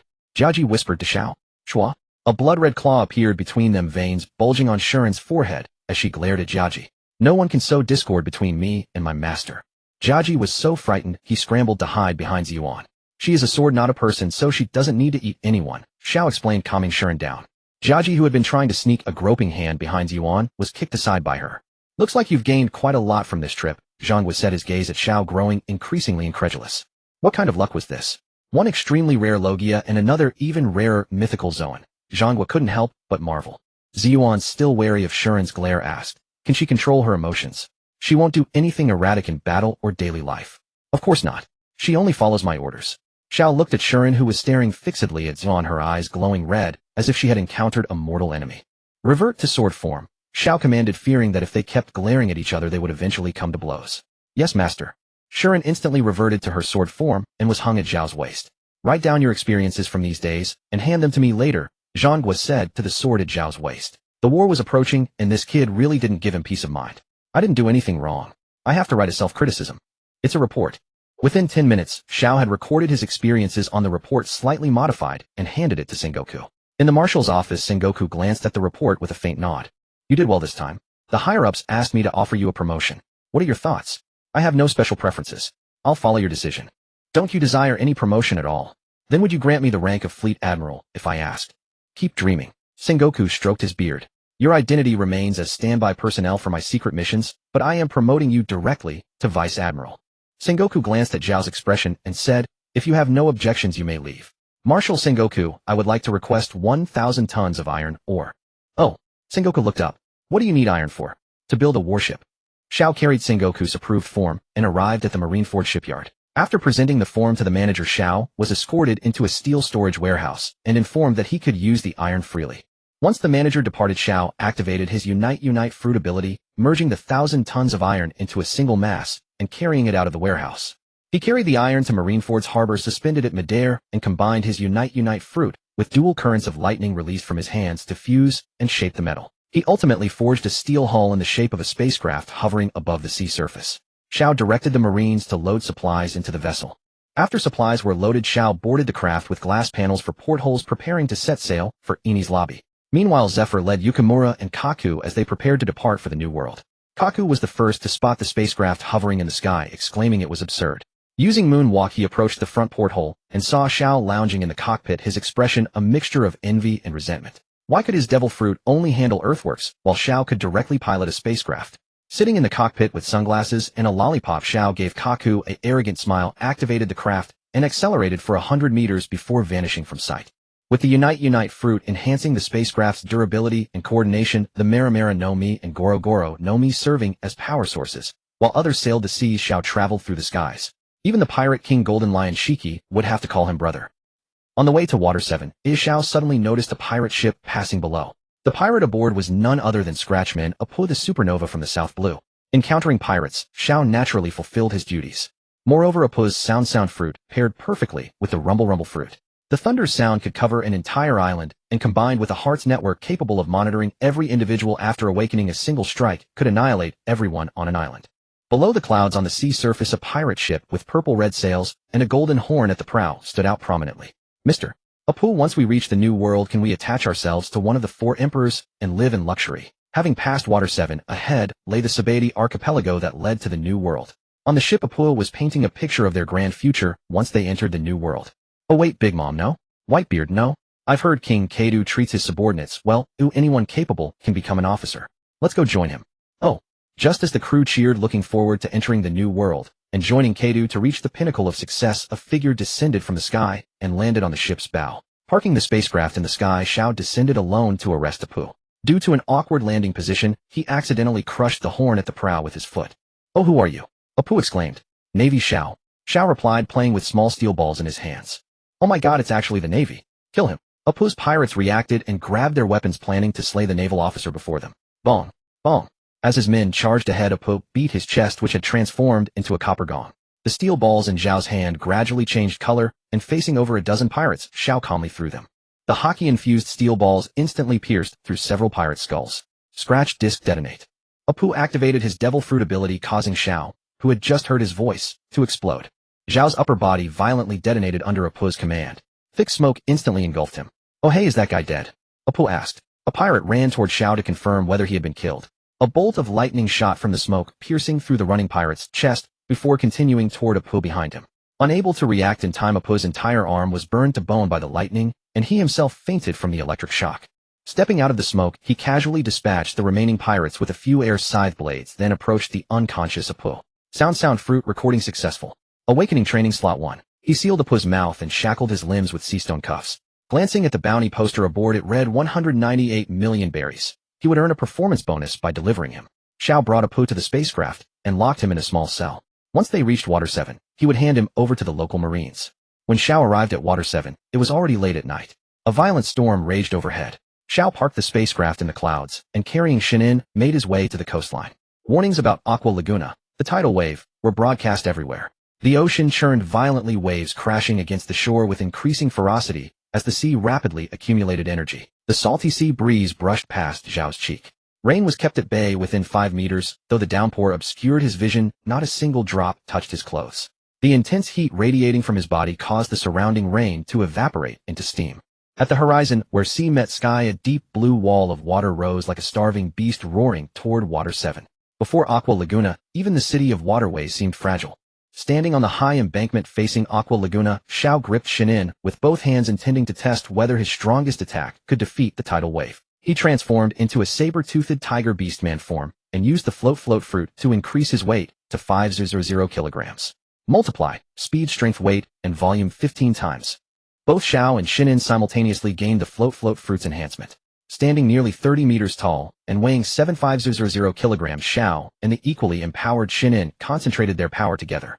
Overlord Kingdom Divine Phoenix Court. A massive sword aura spanning several kilometers, blessed with 15-fold float fruit enhancement, cried out like a divine phoenix as it surged toward Aqua Laguna. The sword aura disturbed the very fabric of space, raising fierce winds that stirred the sea currents behind it, forming a sea wall far smaller than Aqua Laguna. The Overlord sword aura merged with Aqua Laguna, and the entire tidal wave was severed in half in an instant. The lower portion of the tsunami was driven forward by the sword aura, while the severed upper section of seawater fell back into the ocean and collided with the seawall. At dawn, the patter of rain on the streets awakened the citizens of Water 7 within the shelter. Through the massive glass windows overhead, they learned that the rain had stopped. Emerging from the shelter, they found the street water already cleared by the city's drainage system. Citizens flocked to the streets and climbed onto their rooftops to gather the sea salt left behind after the Aquans departed. Why is there no sea salt on the rooftop this year? Could it be that Aqua Laguna is being too stingy this time? I was counting on sea salt to make water meet, and that bastard stole it all. Achoo! Watching the peaceful and joyful atmosphere on the street, Xiao accomplished his mission and slipped away unnoticed, steering the spaceship toward the nearest marine base.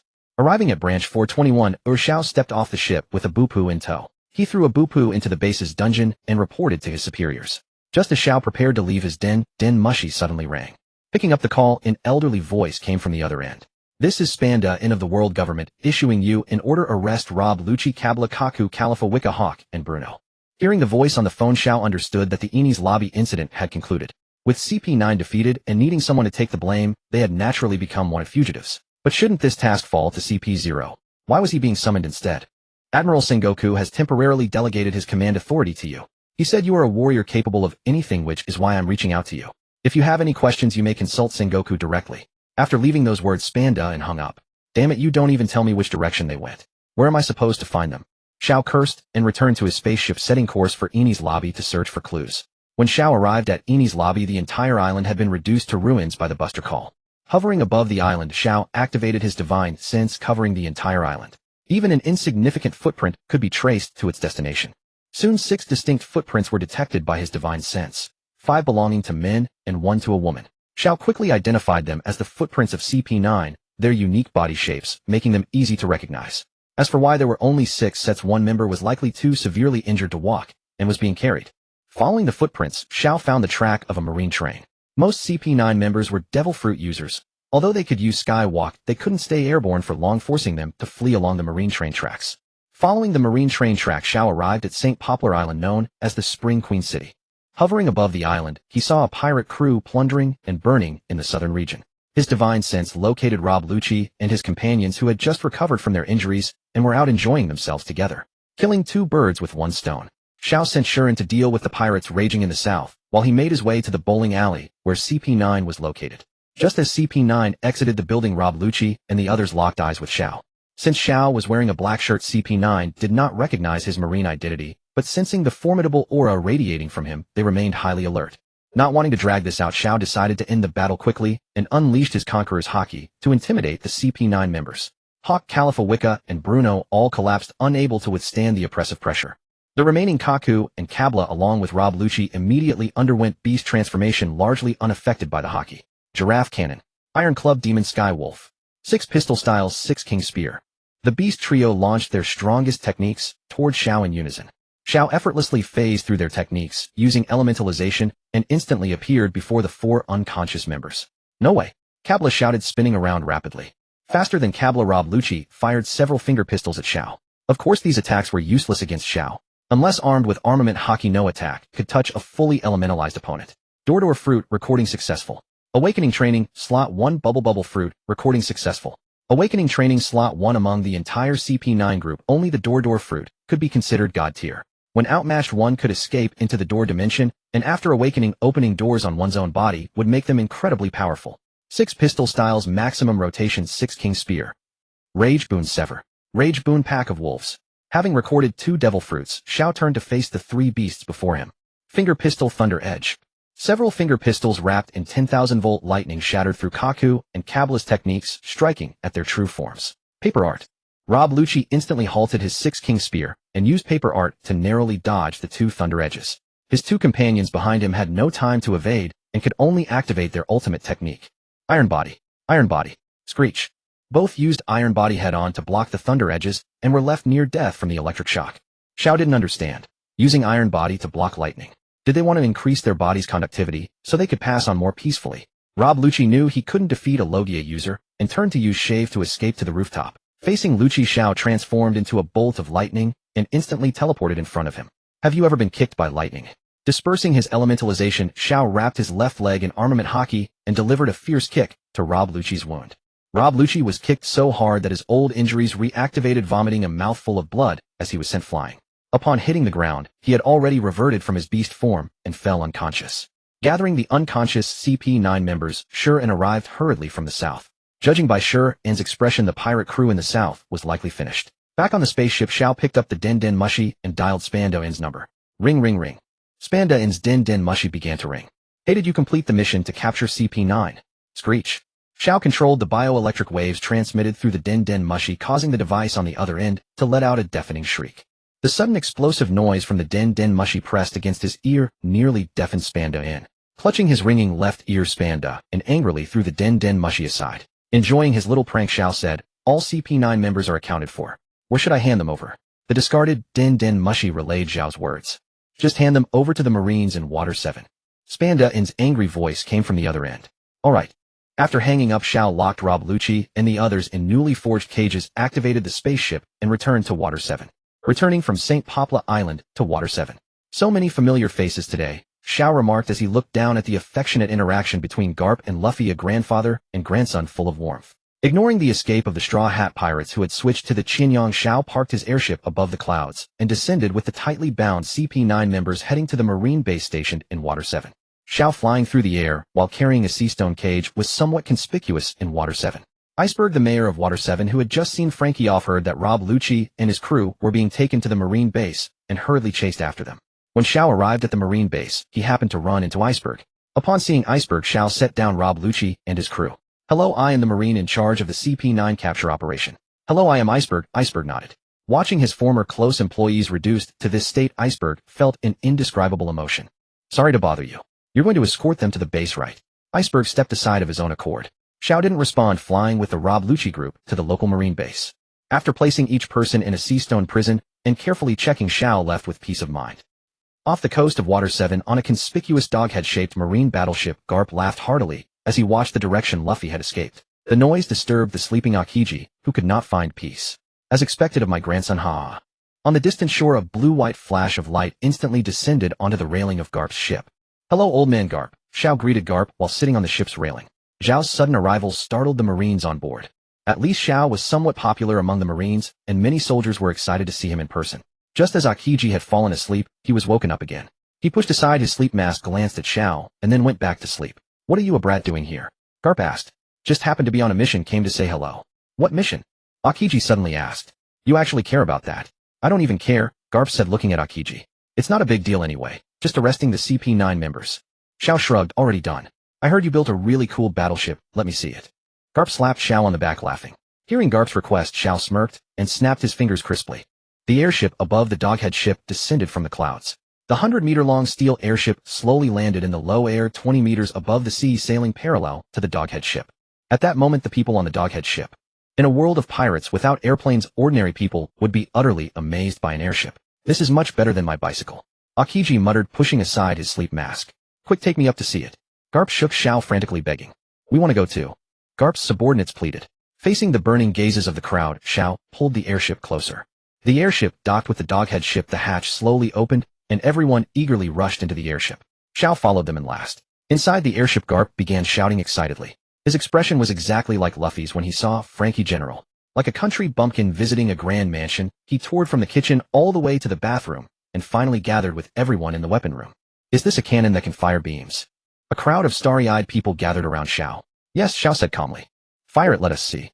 A group of people tugged at Zhao's pants leg, begging. Strong electric currents surged from Zhao's body into the cannon, charging it. 3 seconds later, a violent lightning beam shot out from the muzzle. The beam instantly struck a reef protruding from the sea, causing a massive explosion and melting the rock.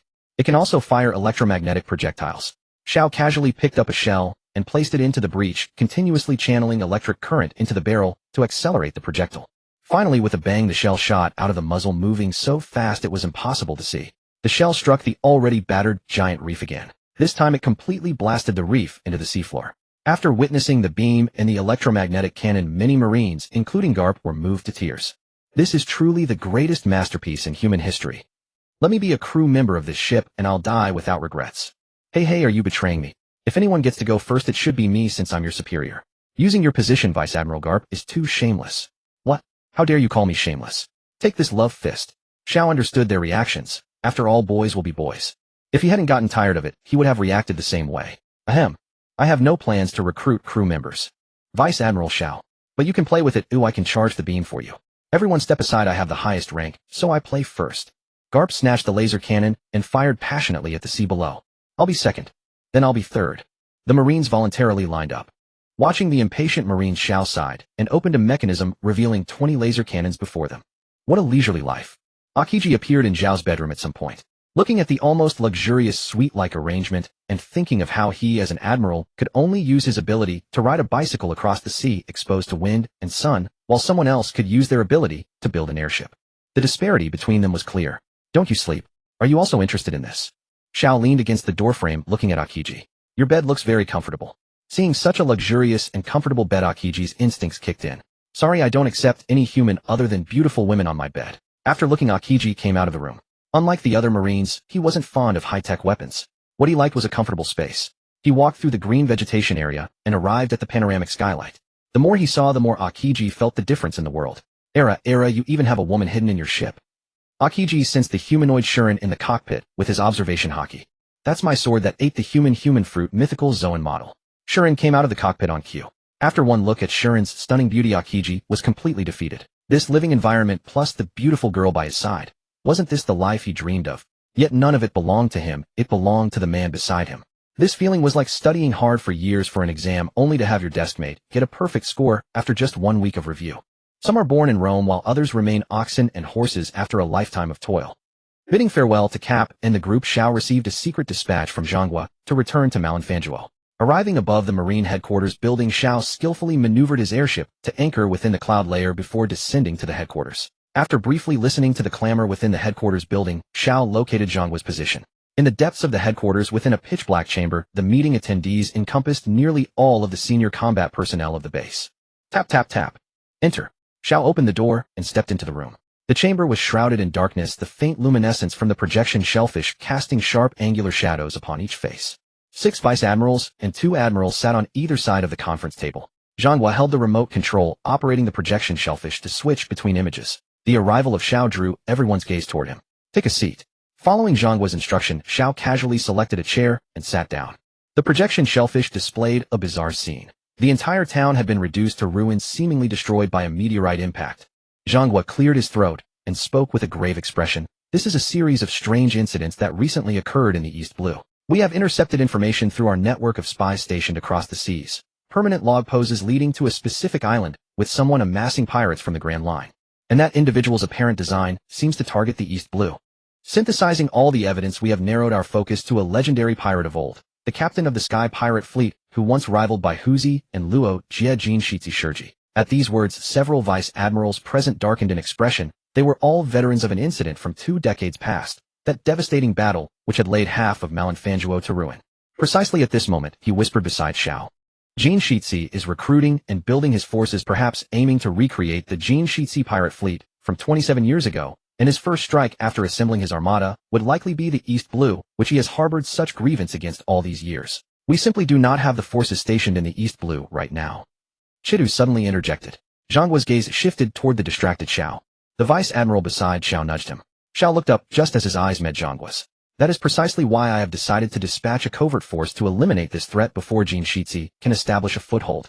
And the leader of this fleet must possess the means to counter Jin Shitzi's paw fruit abilities. Among us, the only one who meets this criterion is the recently promoted Vice Admiral Xiao. Therefore, I have decided to entrust this arduous mission of thwarting Jin Shitzi to him. At that moment, all eyes converged upon Xiao once more. Being stared at, Xiao paused for a moment before responding. I am fine with it. I can handle Jin Shitzi. Can you be more serious about this? Shitty Elsie asked, clearly displeased. You make it sound so effortless. Do you even understand the sheer power Jin Shitzi wields? I can see into your heart. Xiao continued staring at Shitty Elsie. You were a participant in Jin Shitzi's assault on Malanfanguo 24 years ago. You fear the Jin Shitzi of 24 years past. But that was over 2 decades ago. He is aged now, and I am fully confident I can defeat him. A sharp light gleamed in Zhao's pupils, devoid of any trace of fear. Enough. As long as you possess this confidence, that suffices. I will assign 4 vice admirals to assist you. It should have been Huang Yuan leading the team, but currently Malanfanguo cannot spare any admiral-level combat power. Sending Xiao on this mission was a gamble, one that Zhang Hua himself felt uncertain about. He could perceive that Xiao was destined to become the supreme overlord of the seas, but circumstances left them with no better option. I can handle this alone. There is no need to waste such substantial forces. Xiao suddenly spoke up. Hey, aren't you being a bit too arrogant? Among the vice admirals present who had witnessed the events of 24 years ago, some could no longer contain themselves and burst out in angry rebuke. Not at all. I merely believe that the confrontation with Jin Shitzi will take place 10,000 meters above the ground. Deploying so many combatants would yield little advantage. It would instead deplete our headquarters forces here, making it a Pyrrhic endeavor. I must remind you, even stripped of his legs, and with his combat prowess diminished, Jin Shitzi remains a pirate whose name strikes terror across the world. Do not underestimate him. Zhang Hua's expression grew suddenly stern. As for my decision, the fire user Hua Xiaoshan Stalubili da Mixia and Dao Bowman will accompany you. On the battlefield, Xiao serves as the supreme commander with Hua Xiaoshan as deputy. This is final. Zhang Hua approached Xiao and handed him the permanent log pose pointing toward the island where Jin Shitzi resided. Be cautious. If you find yourselves genuinely outmatched, your sole objective is to destroy Jin Shitzi's resources. Do not recklessly prolong the engagement. A slight smile curved Zhao's lips as he replied. I see no need to send Jin Shitzi back to impel down. I shall execute him on the spot. Surely you have no objection. Zhang Hua patted Xiao on the back.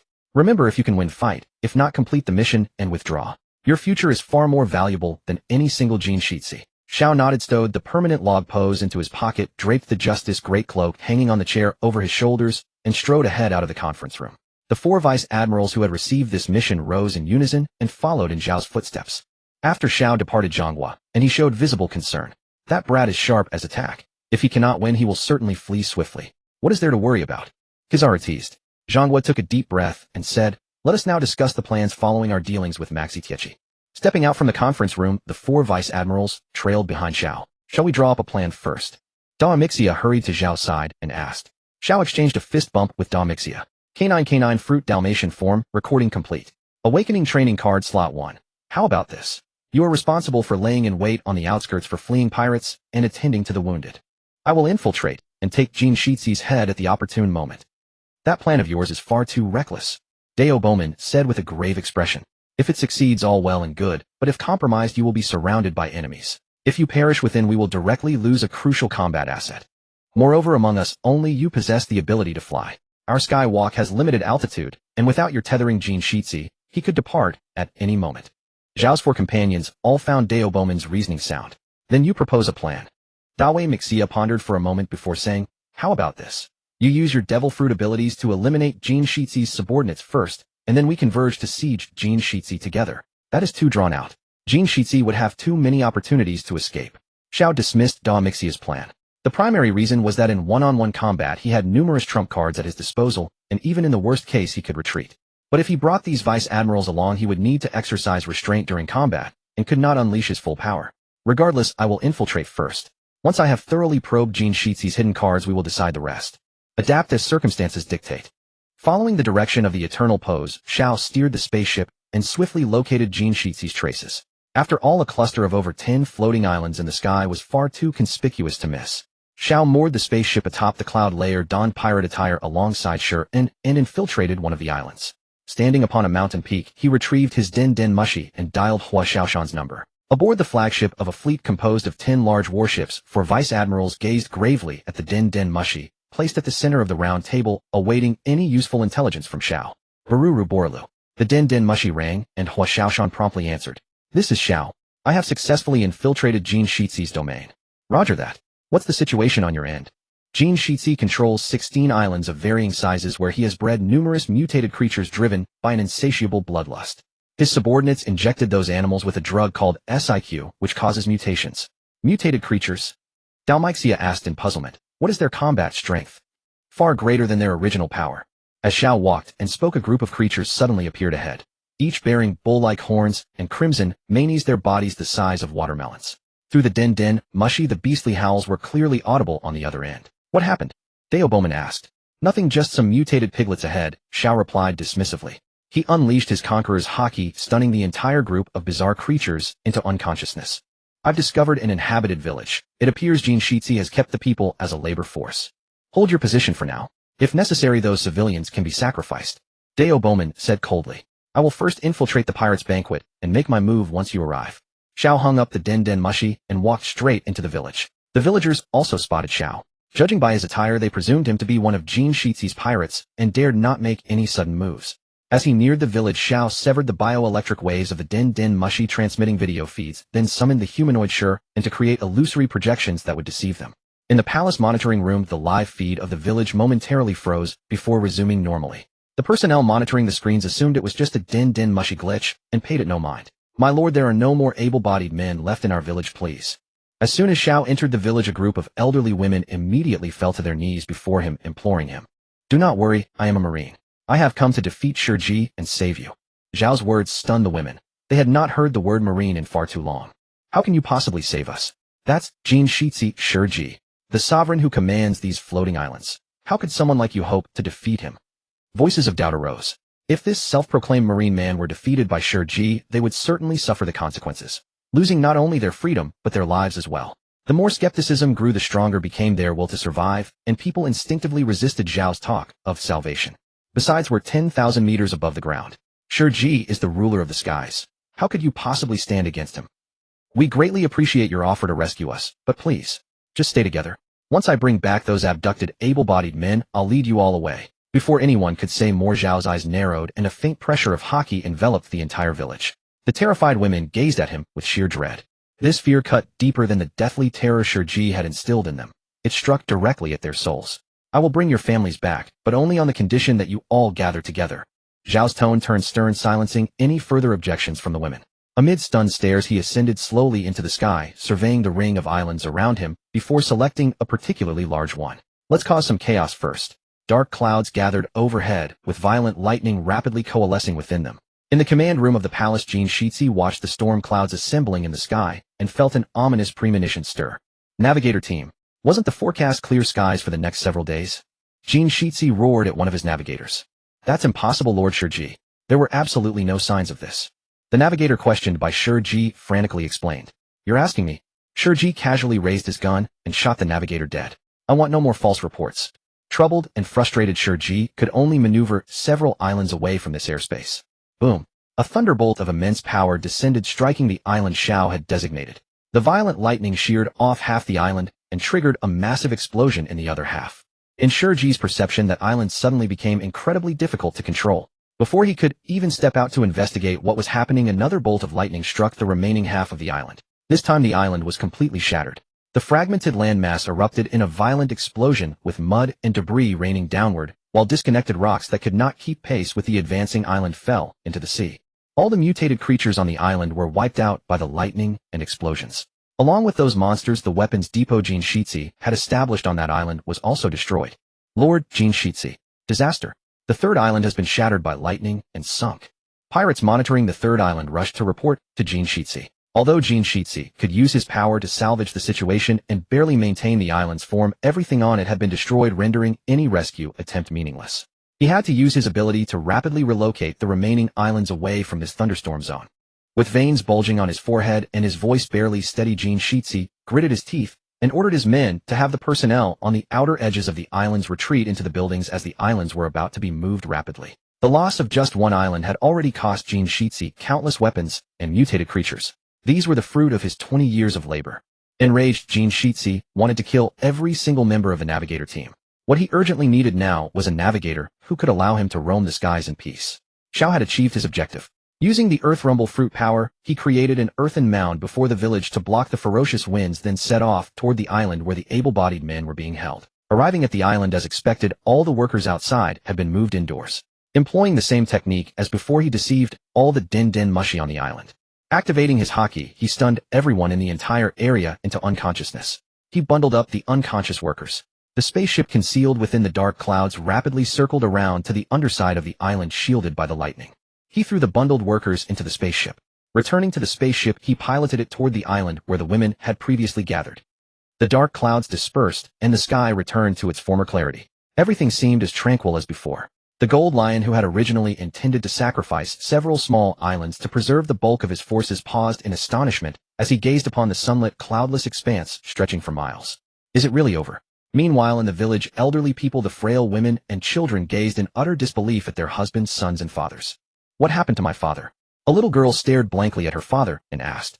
They are fine, merely unconscious for now, Xiao explained to the gathered crowd. Sensing their fear, Xiao casually picked up an unconscious man and placed him before the women so they could check his breathing, gradually easing their anxiety. We have no time to waste. Board the ship before Skage discovers us. Once he had gained their trust, matters became considerably simpler. The elderly, the weak, women, and children supported one another as they boarded the spacecraft. After confirming no one had been left behind, Xiao piloted the vessel to the nearest uninhabited island, deposited the passengers, and secured the craft there. After settling the group, Xiao left behind a den mushi and provided the Marine's contact number. Gazing at the distant horizon pointed to by the log pose in his hand, Xiao took a deep breath. His next battle would be against the gold lion, and a flicker of excitement stirred within Zhao's heart. Stealing his resolve, Xiao transformed into a streak of blue-white lightning and surged toward the direction indicated by the log pose. Endowed with the power of light speed, Xiao instantly arrived above the islands where the gold lion resided. Looking down at the 10 islands below, Xiao grinned broadly. He could finally fight to his heart's content with no consequences to consider. Bring. Is this Xiao? How is the situation on your end? Cough cough. My identity has been exposed. I'm going all out now. Xiao. Ignoring Hua Xiaoshan's call, Xiao terminated the connection. The sky, which had just cleared, darkened once more. The world. An invisible ripple of spatial energy erupted from Zhao's body, instantly enveloping all 10 islands. Everything within the islands froze mid-motion, time halting in a single instant. The gold lion within the islands was similarly trapped in that frozen moment, but in the next instant, he shattered the temporal constraint through his haki. Surveying the stillness around him, the gold lion immediately activated his observation haki to detect the source of this eerie power. Having ridden the seas for decades, he had certainly witnessed bizarre phenomena, but this was truly unprecedented. Heavenly thunder deity. From the heavily clouded sky, a brilliant radiance suddenly erupted. From the highest heavens, a divine being composed of countless intersecting bolts of lightning descended. The void trembled as dark clouds gathered from 10,000 li around, blotting out the sky and sun. The heavens grew so dark that one could not see their own hand, with the only light emanating from the thunder deity itself. The heavenly thunder deity's form consisted only of an upper torso, its lower half merged with the storm clouds above, absorbing celestial lightning to replenish its energy. Within the dark clouds, furious thunder continuously surged into the deity's body, and the vast sky seemed unable to contain its immense energy, threatening to collapse upon itself. At that moment Xiao stood at the very center of the thunder deity, serving as the conduit for the lightning. Thunder command, Netherrealm. With hands pressed together, the thunder deity unleashed continuous explosions across the 9 heavens, deafening in their intensity, as hundreds of thunder dragons far more powerful than those that had shattered the islands earlier descended from the sky. Each thunder dragon roared like a frenzied beast, devouring and tearing apart the 10 defenseless islands. The pirates aboard remained conscious for only a single instant before their very ashes were scattered to the wind. Because the temporal stasis had not been lifted, the islands shattered in slow motion with fragments suspended mid-air. The hundreds of thunder dragons consumed the terrain like a feast, melting it into viscous mounds of magma. Upon releasing the time freeze effect, the thick magma rained down from the heavens, transforming the entire sea below into an apocalyptic landscape. Yet Xiao showed no intention of ceasing his assault. The gold lion still lived. Amid the converging streams of lightning, the gold lion, entirely encased in armament haki, had veins bulging on his forehead, his teeth grinding in tremor, his eyes shifting from white to crimson, as his haki-reinforced hands gripped the islands below that had been transformed into rivers of molten rock. Decades of painstaking effort undone in a single stroke. His plans, his hopes, his dreams, all reduced to nothing. Now there was only rage, fury unclouded by a single thread of reason. Only by killing Xiao above could he reclaim his sanity. Heavy explosions rang out as the gold lion unleashed the internal destruction of his armament, haki shattering each thunder dragon into nothingness. Lion Thousand Cuts Valley. Terrifying giant slashes of sword energy erupted from the magma below, soaring upward with devastating force.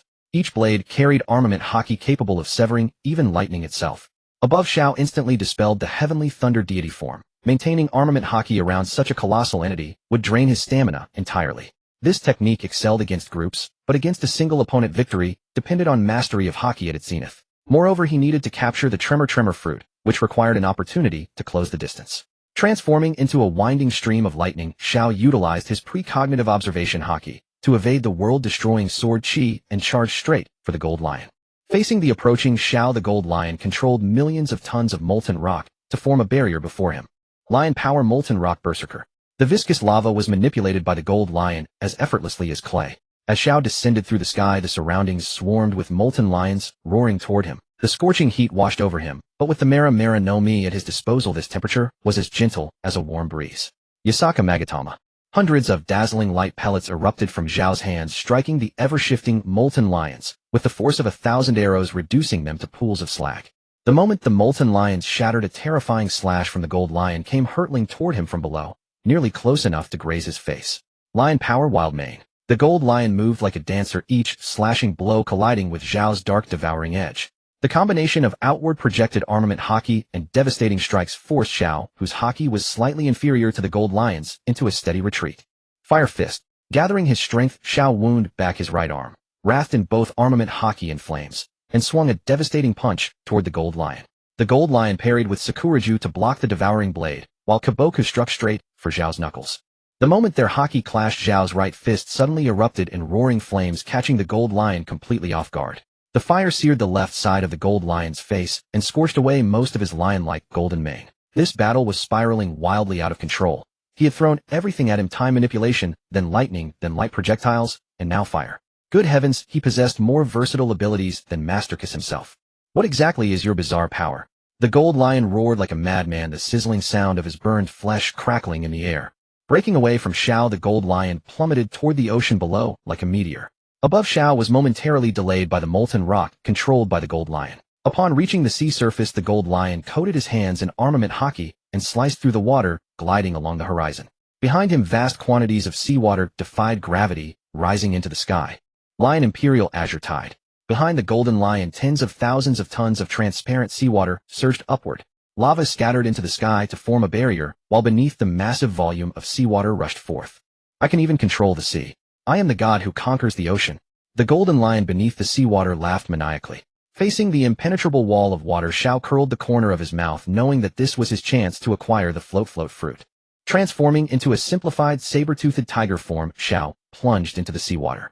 Within the water, he feigned exhaustion, choking on the sea, and let Shuren slip from his grasp. Watching Zhao's pained expression, the golden lion could not help but dance wildly in the air. Seeing Xiao on the verge of drowning, the golden lion wanted to kill this monster with his own hands, so he flew before the aqueous prison. At that moment, the golden lion was less than 3 meters away from Xiao, just as the golden lion raised his foot for a fatal strike. Multiply 20x speed power.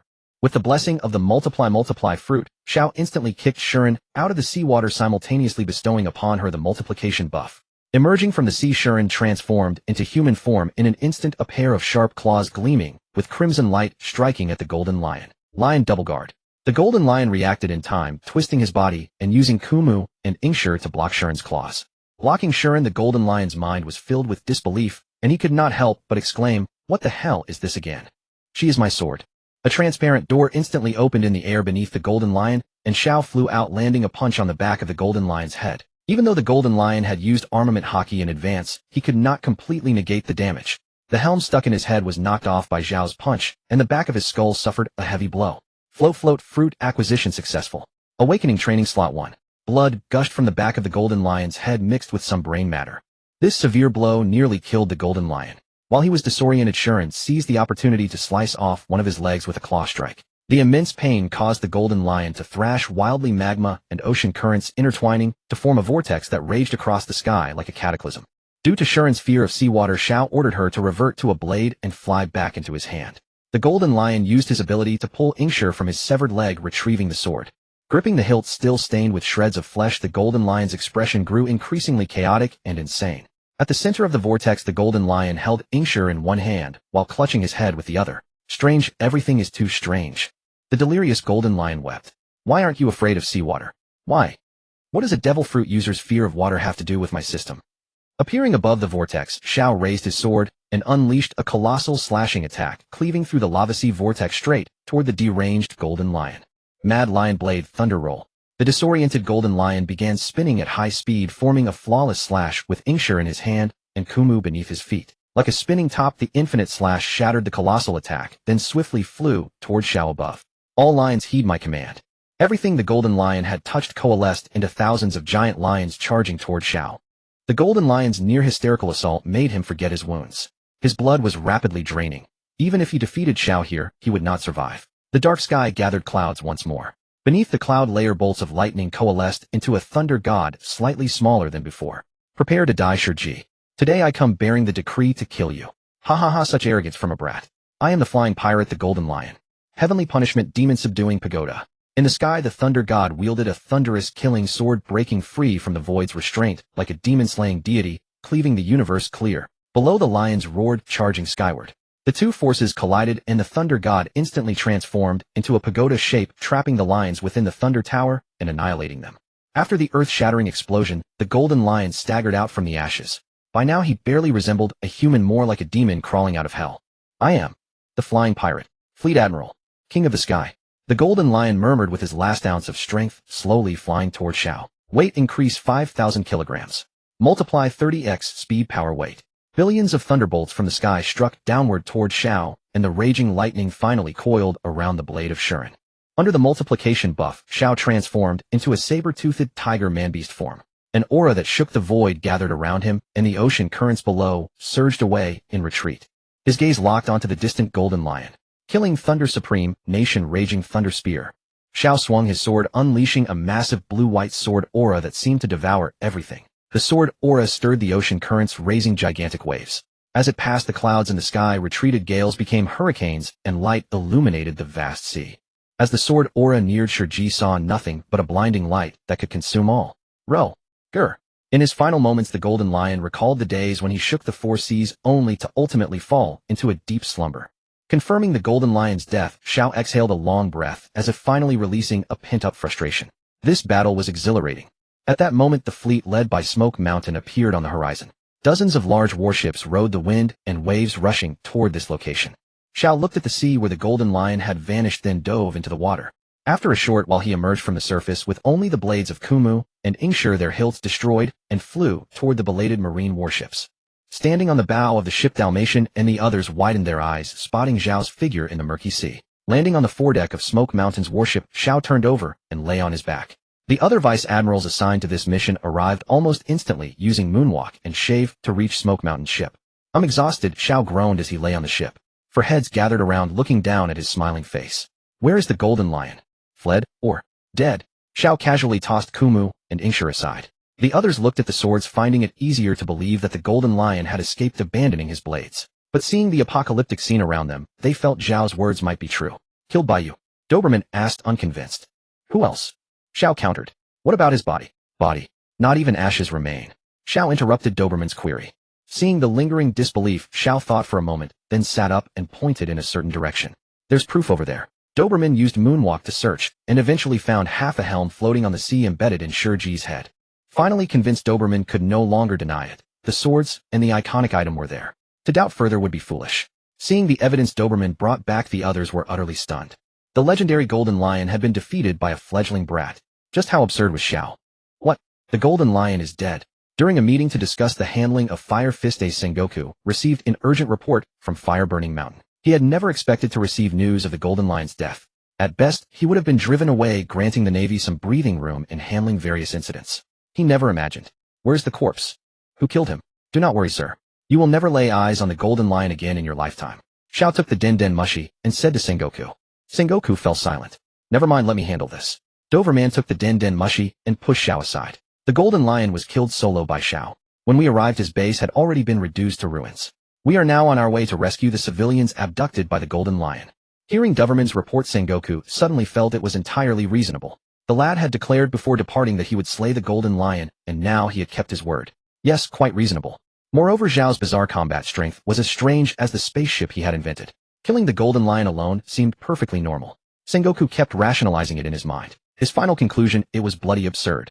He was the most qualified person to speak on the Golden Lion's combat prowess. Though it had been 20 years ago, a king who had dominated the seas for so many years ultimately falling to an inexperienced brat was sheer absurdity. He relayed the news of the Golden Lion's demise to the senior Navy officers present. None could help but stare in shock. It seems the Golden Lion has grown quite feeble with age. Akainu, standing nearby, lit a cigar and remarked. Skess was by no means as pathetic as Sakazuki claims. Tsuru whispered beside Garp. Then there is only one possibility. Garp paused and said that boy is simply too powerful. The officers who had experienced the Great War 20 years ago felt both joy and emotion. The shadow that had haunted them for over 2 decades had finally been vanquished. After hanging up from Sengoku, the group arrived at the island, where Xiao had previously evacuated the civilians. With the Navy's assistance, the civilians with white feathers on their arms were transferred onto the warships. On the return voyage, they would be sent to countries willing to accept refugees. Xiao returned to his spaceship and had Fire Burning Mountain report to Sengoku on his behalf. Under the pretext of being a standby personnel for classified missions, he planned to seek out another devil fruit collection. He intended to venture into the New World to find a mythical Zoan-type fruit that could grant him eternal youth based on intelligence previously obtained from the Red Count. Leaving that chaotic sea area with the advantage of the float fruit, his spaceship was no longer bound by gravity. Xiao could channel all his abilities into enhancing the ship's flight speed. The silver-gray spaceship cut through the sky like a meteor, crossing over the red line and arriving in the New World. Upon entering the New World, Xiao began searching for inhabited islands. Although he knew the fruit was on an island called Torrance Town, he did not know its direction. Therefore, he needed to find a populated island to purchase a permanent log post pointing to Torrance Town. Before long, a bustling island amidst the vast ocean entered Zhao's perception. Xiao immediately adjusted course and arrived above that island. Stepping off the spaceship, he landed in the town. This town was relatively close to a marine base with good public security and cutting-edge technology that led the world. Walking through the bustling market, Xiao discovered something interesting. The transaction method here was not limited to exchanging goods for money. They had another model for trading goods, which was gambling. Unlike ordinary gambling, people here could choose to pay money for goods or obtain them through gambling. Once entering gambling mode, monetary transactions were no longer allowed. One could stake their time or certain items requested by the merchant. After both parties agreed to the contract, it could not be altered. This was protected by local law. After familiarizing himself with the rules, Xiao realized this place was simply his paradise. With his mind-reading ability, which gambling game could he possibly lose? Although this was no different from cheating, but wasn't that what gambling was about? As long as no one found out, it was not considered cheating. Xiao could not wait to find a dishonest weapons dealer to test it. Glancing at the various weapons on the counter, Xiao found that the weapons here were twice as expensive as the average market price. Even so, many people still rushed in to buy. Along the way, Xiao had not spotted any other weapon shops besides this one. So it was a monopoly, no wonder they sold at such high prices. Walking into the bustling shop, a portly middle-aged man immediately came forward. Welcome, handsome customer. How may I assist you? I want to buy a pistol, preferably a portable one. Hearing Zhao's request, the middle-aged man immediately went to the counter and rummaged through a lead bullet pistol. How about this one? Xiao took the lead bullet pistol and examined it briefly. It was an ordinary handgun with nothing special about it. The current hot price is 2500 belly, plus an additional 500 belly, and I will throw in 500 bullets for free. Is your gun casing made of gold, or are the bullets made of gold? It's so expensive, Xiao said, savoring the taste. The price of this single pistol was enough to buy a rifle outside. Hearing Xiao complain about the price, the middle-aged man frowned, and immediately put on a disdainful expression, saying, "Do you want it or not? You only have this one shop, so I definitely need it. Then stop wasting words. Pay at the front desk over there." The middle-aged man pointed to the fierce-looking cashier at the front counter. "Wait, can you pay through gambling here?" The moment Xiao spoke, all the waiters and regular customers in the shop instantly locked their gazes onto him. The next second, someone burst into loud laughter. "This kid has a death wish. Dare to gamble here." The middle-aged man patted Xiao's shoulder and said, "Young man, are you sure you want to gamble?" "Of course. Are you putting my life on the line for your gambling?" "No, no, no. The value of the weapon you chose is not enough to cost you your life. We do not allow bets exceeding the commodity's value here. You just need to leave a kidney here." Xiao said casually, "No problem. What are the rules of the gambling match?" "Arm wrestling." The middle-aged man clapped his hands and 3 fishman brutes walked out. Each fishman stood nearly 3 meters tall, covered in explosive muscles that looked intimidating. Fishmen's wrist strength is usually about 10 times that of ordinary humans. Possessing such terrifying strength, it would be too easy for them to snap a human's bones, let alone win at arm wrestling. Moreover, the 3 fishmen in front were not pushovers. They were whale sharks, the strongest among the fishman race. "How about it, young man? Do you have the confidence to beat these 3? The middle-aged man grinned wickedly at Zhao's abdomen. "Just this. A man with such a robust physique must have a decent kidney." The middle-aged man eyed Zhao's waist, rubbing his hands together. Xiao couldn't refute that point. He was an honest man. "Let's talk, let's begin." Xiao casually sat at a round table and rolled up his sleeves. "Fish 1, go." The middle-aged man waved at a fishman in a red short-sleeved shirt. Fish 1, with his burly frame and each step causing the ground to tremble, sat before Xiao, extending his powerful left arm. The veins on his biceps bulged against the muscles. Xiao smirked disdainfully at Fish 1's muscle display. "Just dead muscle." He grasped Fish 1's slimy hand, frowning slightly. It was a bit disgusting. "Begin." At the middle-aged man's roar, a crisp sound of bone breaking accompanied Fish 1 spinning 3.5 times in the air before crashing down. For a moment, the entire venue fell silent. Each mouth hung open as if it could swallow a fist. After all, Fish 1's strength was among the best in this city, yet he had been defeated in an instant by a somewhat handsome shorter man. The people present found it somewhat hard to accept. "Hurry up, next one. I'm in a rush," Xiao urged impatiently. Fish 2 and Fish 3 quickly shuffled behind the middle-aged man. "Boss, I think we should stop and admit defeat," Fish 2 said.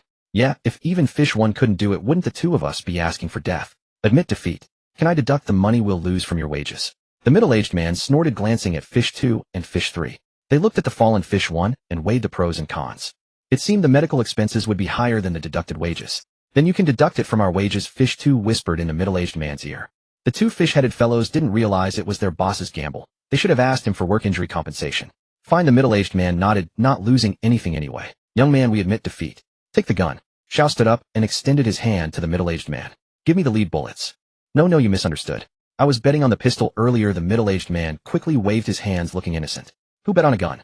"I bet on the 250005000 package." Leaving the weapon shop, Xiao now had a pistol and a bag of lead bullets at his waist. Having had his fun, Xiao got down to business. Using his heart net, he found the place in this town that sold eternal log poses.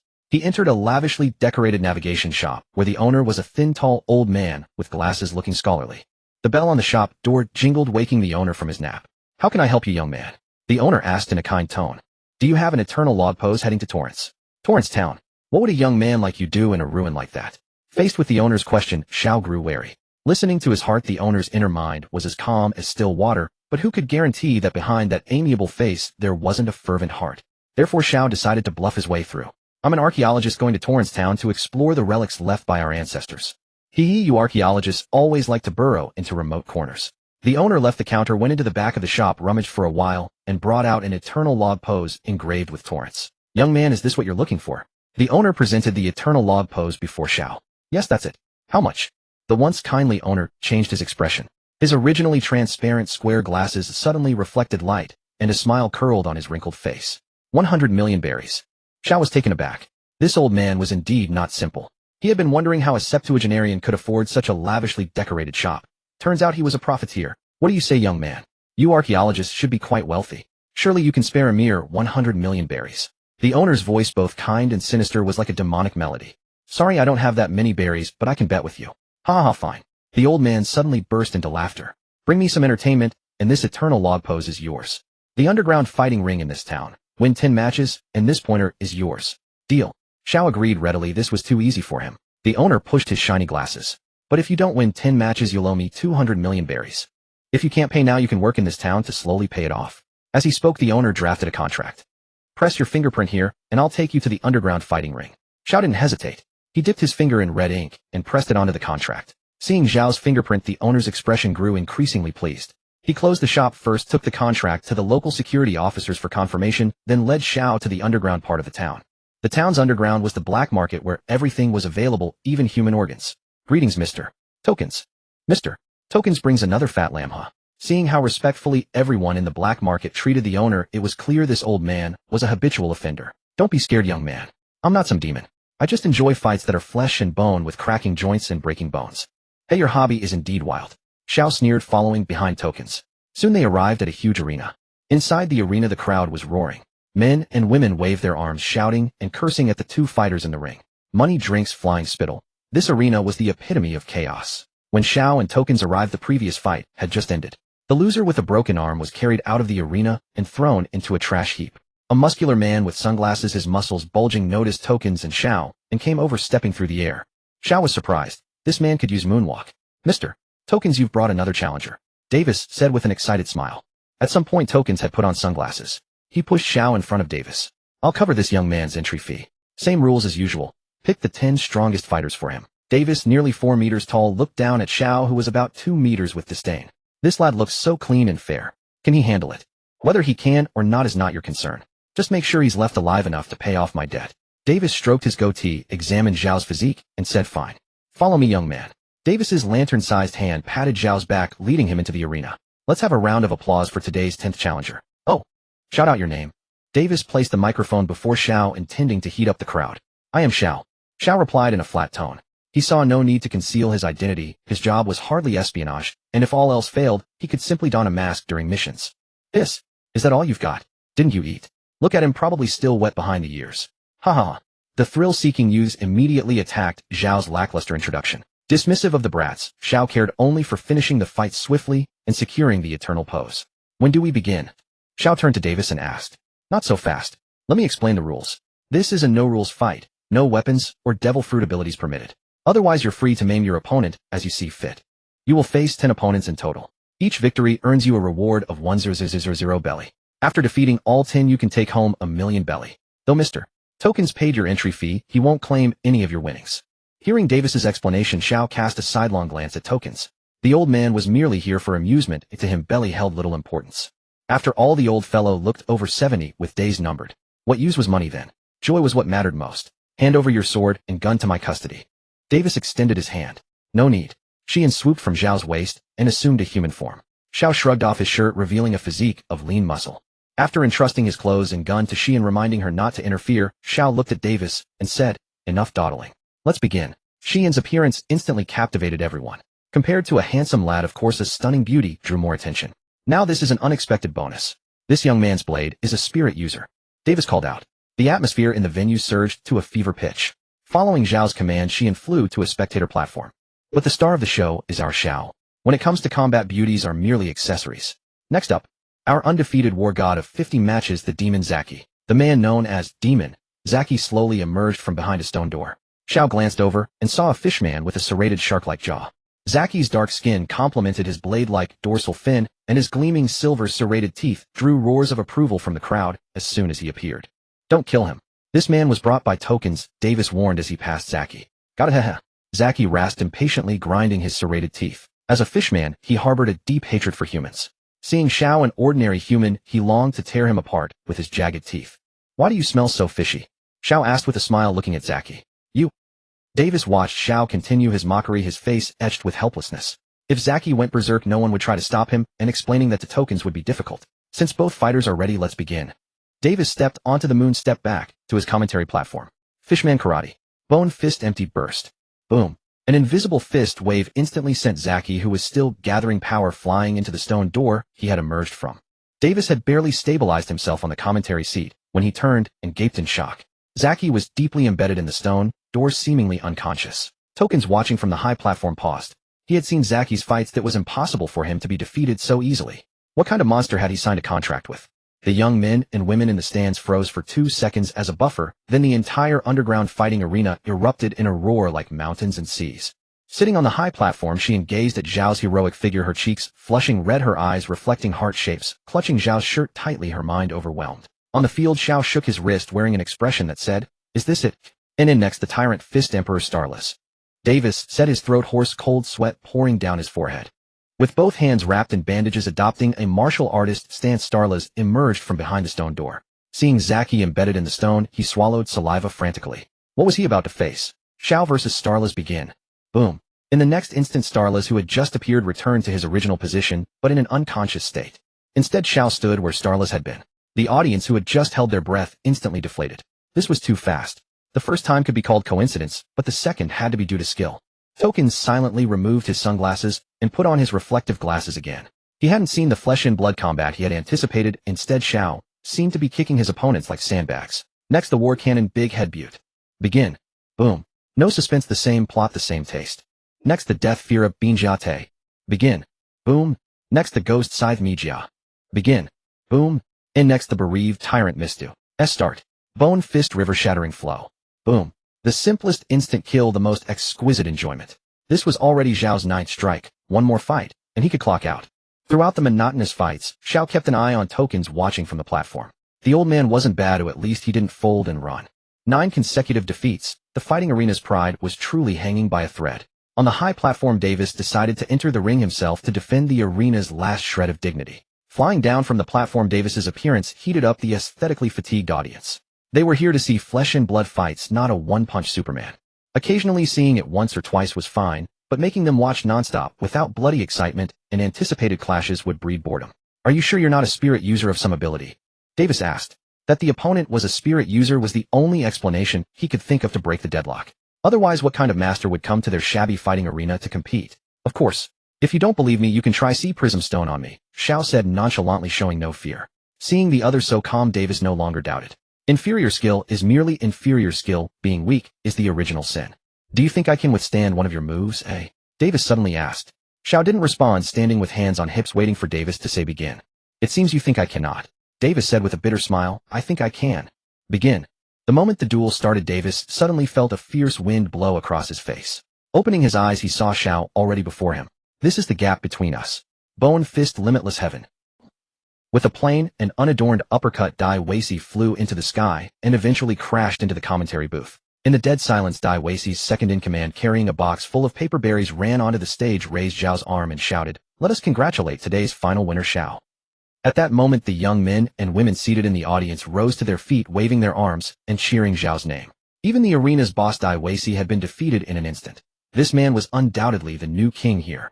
Although they did not know, Xiao was not a professional fighter stationed in this city. Escaping from the arena, Xiao found Tuo Jinsi at the entrance of the black market. Upon seeing Xiao, Tuo Jinsi, without a word, simply tossed the eternal pointer to Xiao and left. He understood the gap between them. They were destined to walk different paths, and further words were pointless. Taking the eternal pointer to Torrens Town, Xiao planned to buy some supplies, and then set off for Torrens Town.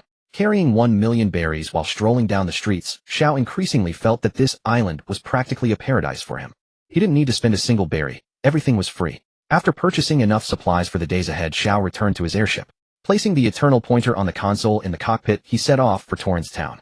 Over the vast boundless sea, a silver-gray airship streaked across the sky. Following the guidance of the eternal pointer, a small black dot gradually emerged from the horizon. That was Torrens Town. Xiao disembarked from the ship with Shurun and descended to the center of the island.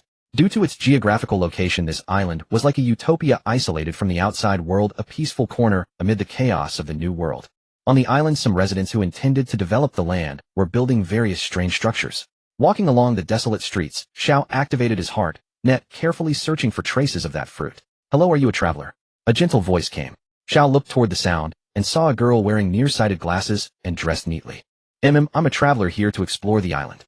Xiao replied casually, continuously releasing threads of electricity from his feet that burrowed into the island's empty crevices. "Excuse me, are there any special ruins here? Preferably ones with legends attached.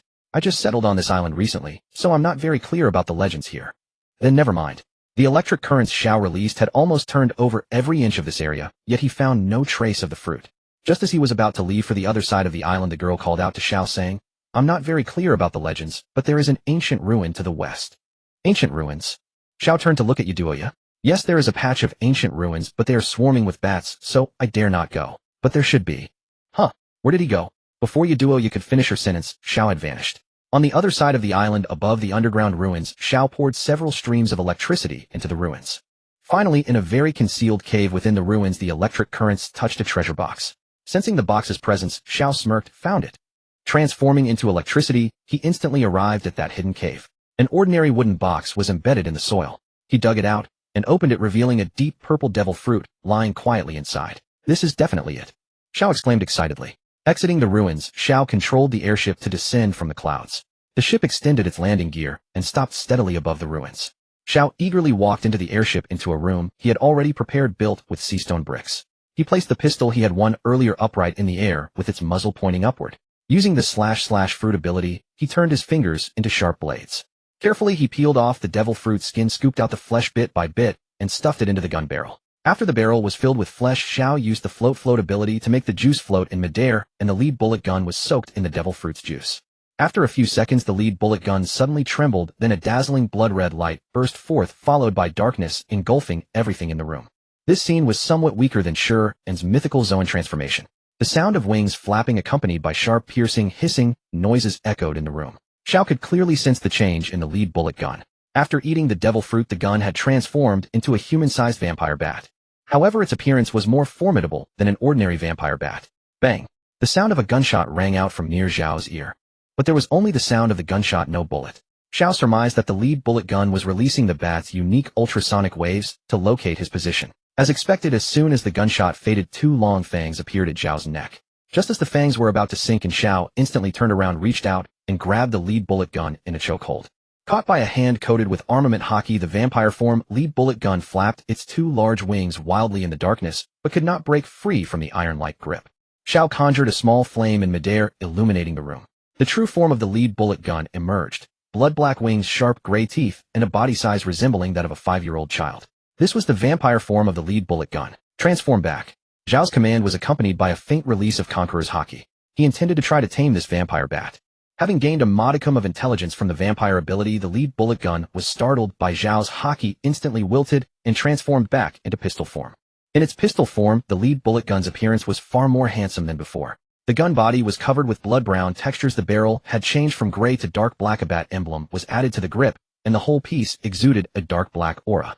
Coming out of the room, Xiao looked at Shi and feeling a restless sensation within himself. Both the vampire and the Rakshasa could gain various abilities through blood. When awakened, the two powers combined. The vampire's appearance paired with the Rakshasa's strength was simply amazing. Besides the Rakshasa, the ability most compatible with the vampire was the dark fruit.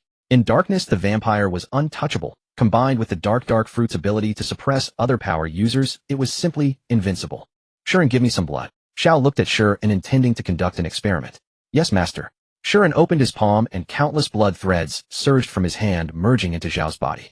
After receiving a massive infusion of blood, Xiao transformed into vampire form. Blood-red claws, white bat-like ears, sharp fangs, a forehead that seemed to be covered by a black mask, and a pair of blood-red wings about to spread from his back. This appearance was far superior to the Rakshasa form. After replenishing a large amount of blood, Xiao sensed an extraordinarily abundant power flowing within his body. Opening his blood wings, endless darkness erupted from Zhao's body, instantly filling the cabin.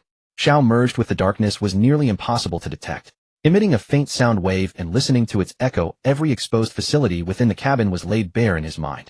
Reverting from his vampire form and storing the blood within his body, Xiao examined the changes in himself. Aside from a slight enhancement in his appearance, there were no other notable changes. Mostly because he was already under 20 years old. Any younger, and he'd be nothing but a child. Stepping out of the cabin into the open air, Xiao suddenly felt a wave of nausea. Vampires had this weakness to sunlight, and without darkness his combat effectiveness would likely be severely diminished. Would he become an ultimate being impervious to sunlight after awakening? Xiao wielded his Rakshasa power, summoning a dark cloud to block the sun. Gazing at the lead bullet gun in his hand, Xiao hesitated. What should I name you? After much deliberation, he finally decided. I'll call you Black Count.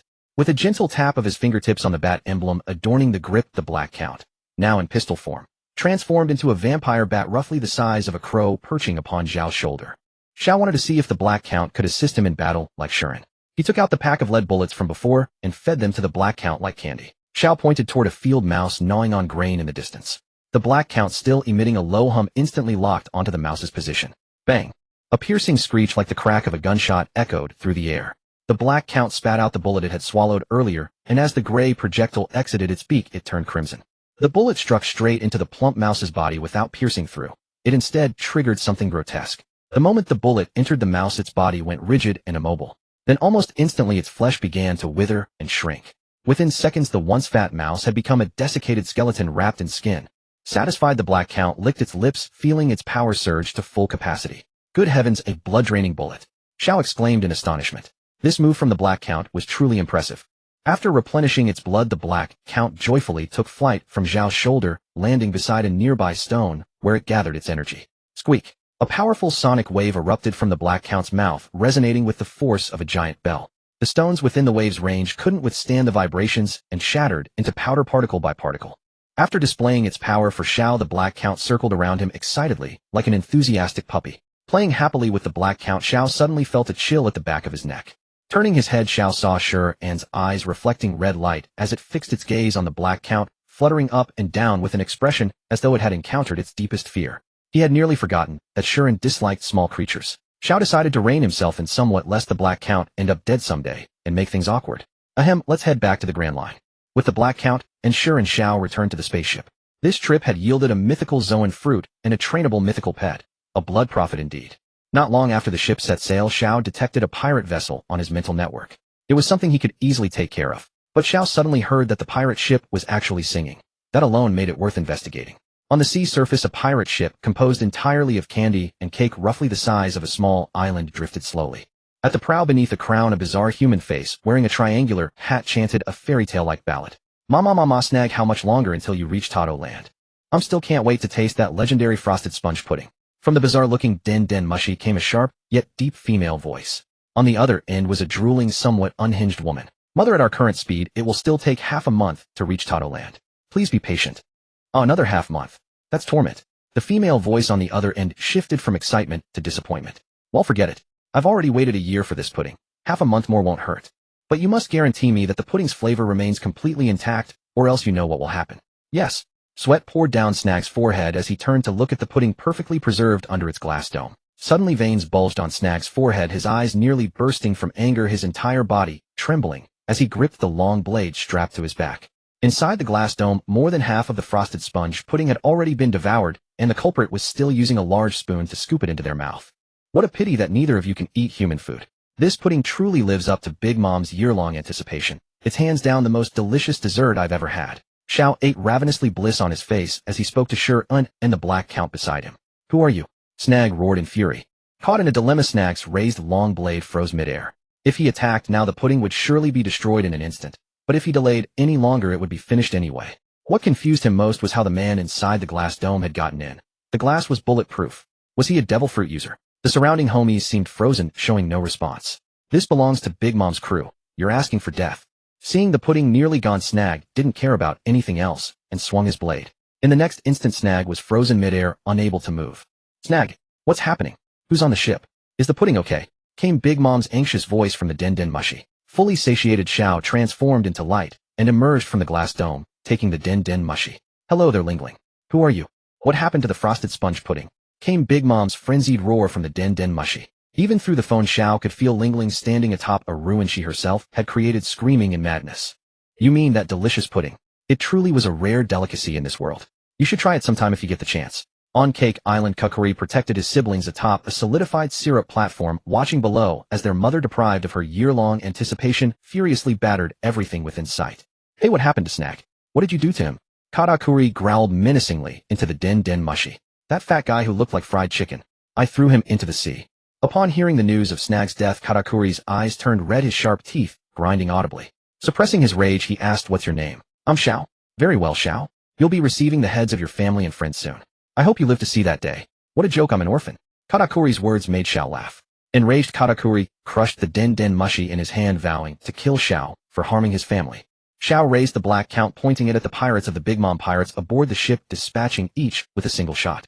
By the time Xiao departed, the ship was devoid of any survivors, left with nothing but desiccated carcasses. Mother, we have discovered the identity of that bastard. Pailuo Sapilio rushed anxiously into the calmed Big Mom's room, holding a photo of Xiao. In the room, Katakali, Collegia, and C. Muji surrounded the groaning Big Mom, with various puddings placed all around. 3 days prior, due to the consumption of the frosted sponge cake pudding, Big Mom's hunger pang struck, and she rampaged across whole Cake Island for 3 consecutive days and nights. Katakali and the other 2 sweet commanders nearly risked their lives to bring Big Mom back to her senses. Surrounded by various delicious puddings, Big Mom still frowned with worry. The pudding that Xiao had eaten was the swan song of a legendary 90-year-old pastry chef. Teenage brought all the ingredients the pastry chef needed and forced him to spend a year completing the masterpiece. After finishing the pudding, the pastry chef could not withstand the overwork and directly passed away, so this pudding can be considered the only one of its kind in the world. Big Mom waited and waited, finally looking forward to the pudding, but when it was about to reach her lips, Xiao ate it. Not to mention Katakali wanted to kill Xiao. Even the conscious Big Mom wished she could ride Zeus and chase the enemy, who ate her pudding to the ends of the earth. Pyloosapilio placed a huge photo in front of everyone. The information from our spy at Marine headquarters: this man named Xiao is a rumble fruit user and possesses all 3 types of haki, currently a vice admiral of the headquarters. He is actually a rumble fruit user. Li Jia exclaimed in shock. No wonder, given the strength of my younger brother Teenage. Looking at Xiao's photo, Big Mom's forehead bulged with branch-like veins, and her conqueror's haki faintly emanated. A mere vice admiral dares to take my things. I must kill him or others will think we are easy to bully. The opponent possesses all 3 types of haki, and that rumble fruit with the greatest destructive power. The Navy will likely groom him as a candidate for admiral, said Katakali coldly. Huh, Katakali, you're not afraid, are you? Big Mom glared fiercely at Katakali and asked. Stared at by Big Mom's terrifying gaze, a normal person would have wet themselves in fear, but Katakali's eyes showed no trace of fear. Of course I'm not afraid. I want to kill this guy more than anyone. That's good. Mother, there is one more thing. Pyloosapilio raised his syrup, went to Big Mom's ear, and whispered something. After hearing what Pyloosapilio said, Big Mom's eyes darkened, and then she laughed loudly. Mama, it seems we need to get involved in this war as well. But we don't know the movements of the beast pirates yet. What if? Pyloosapilio said worriedly. Don't worry, that brat Kaido still owes me something. He won't act rashly. Katakali Kolijasi Muji, follow me. We're going to join in the fun of an old friend, Mamama. Cross the red line, return from the new world to the Grand Line. BRR. Not long after flying towards Marineford, the Den Mushi in the cockpit suddenly rang. Hey, where are you, kid? Came the impatient shout of Sengoku from the other end of the phone. Not far from Marineford. Just in time. I have an urgent mission for you. Go to the Sabaody archipelago to rescue the celestial dragons. Kizaru is already on his way. You go too, and after completing the mission, bring him back quickly. Hearing about rescuing the celestial dragons, Xiao curled his lips slightly and said, got it. I guarantee to complete the mission and protect the celestial dragons well. After hanging up the Den Mushi, he took out a permanent pointer pointing to Sabaody archipelago from his toolbox and set off for Sabaody. Marineford was not far from Sabaody archipelago for Xiao. It was just a short stroll. When he arrived at the Sabaody archipelago, the one island was already in chaos. Ignoring the battle between pirates and marines, Xiao first went to the place where the 3 celestial dragons had been killed. A not-so-luxurious auction house, now almost empty of people. The buyers and sellers had all fled because the celestial dragons had been killed here. Even if they were not the masterminds, they were highly likely to be implicated. The consequence of being implicated was either becoming a slave or death. Although there were many dignitaries here, they were still too insignificant compared to the celestial dragons. Xiao quickly walked into the auction house. The scene was in a mess, with only a few celestial dragon guards and 3 unconscious celestial dragons remaining. See, Marine, I command you to quickly rescue us from this damn place. The first celestial dragon old man to wake up saw Xiao and hurriedly ordered. However, Xiao ignored him and walked straight ahead. Marine, quick. Quick. Squish. A watermelon-sized fat head was crushed under Xiao's foot. And looking at the blood splattered all over his shoes, Xiao let out a light exclamation. He quickly used the wash fruit to clean the filth from the soles of his shoes.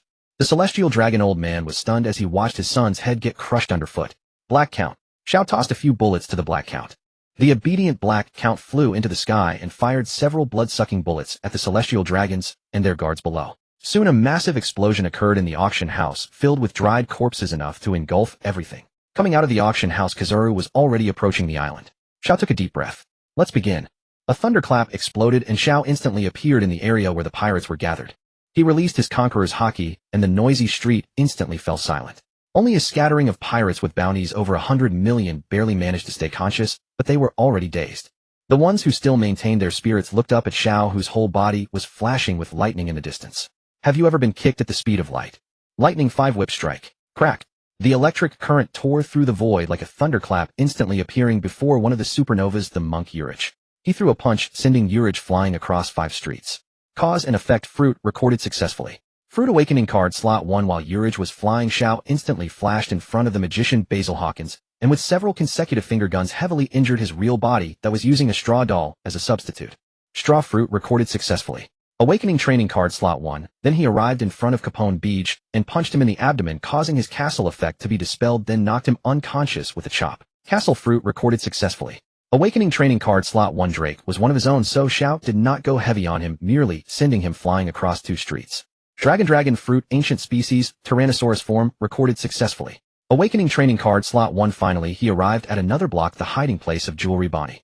At this time Bonnie used her ability to turn herself into a child. Xiao was not a demon, he merely handcuffed her with sea stone and put her to sleep. Annual ring fruit recorded successfully. Awakening training card slot 1. He dispatched 5 supernovas in merely a few seconds. Among the collected devil fruits, the Shiro no Mi could synergize with the Gura Gura no Mi, while the Wara no Mi could grant him countless extra lives.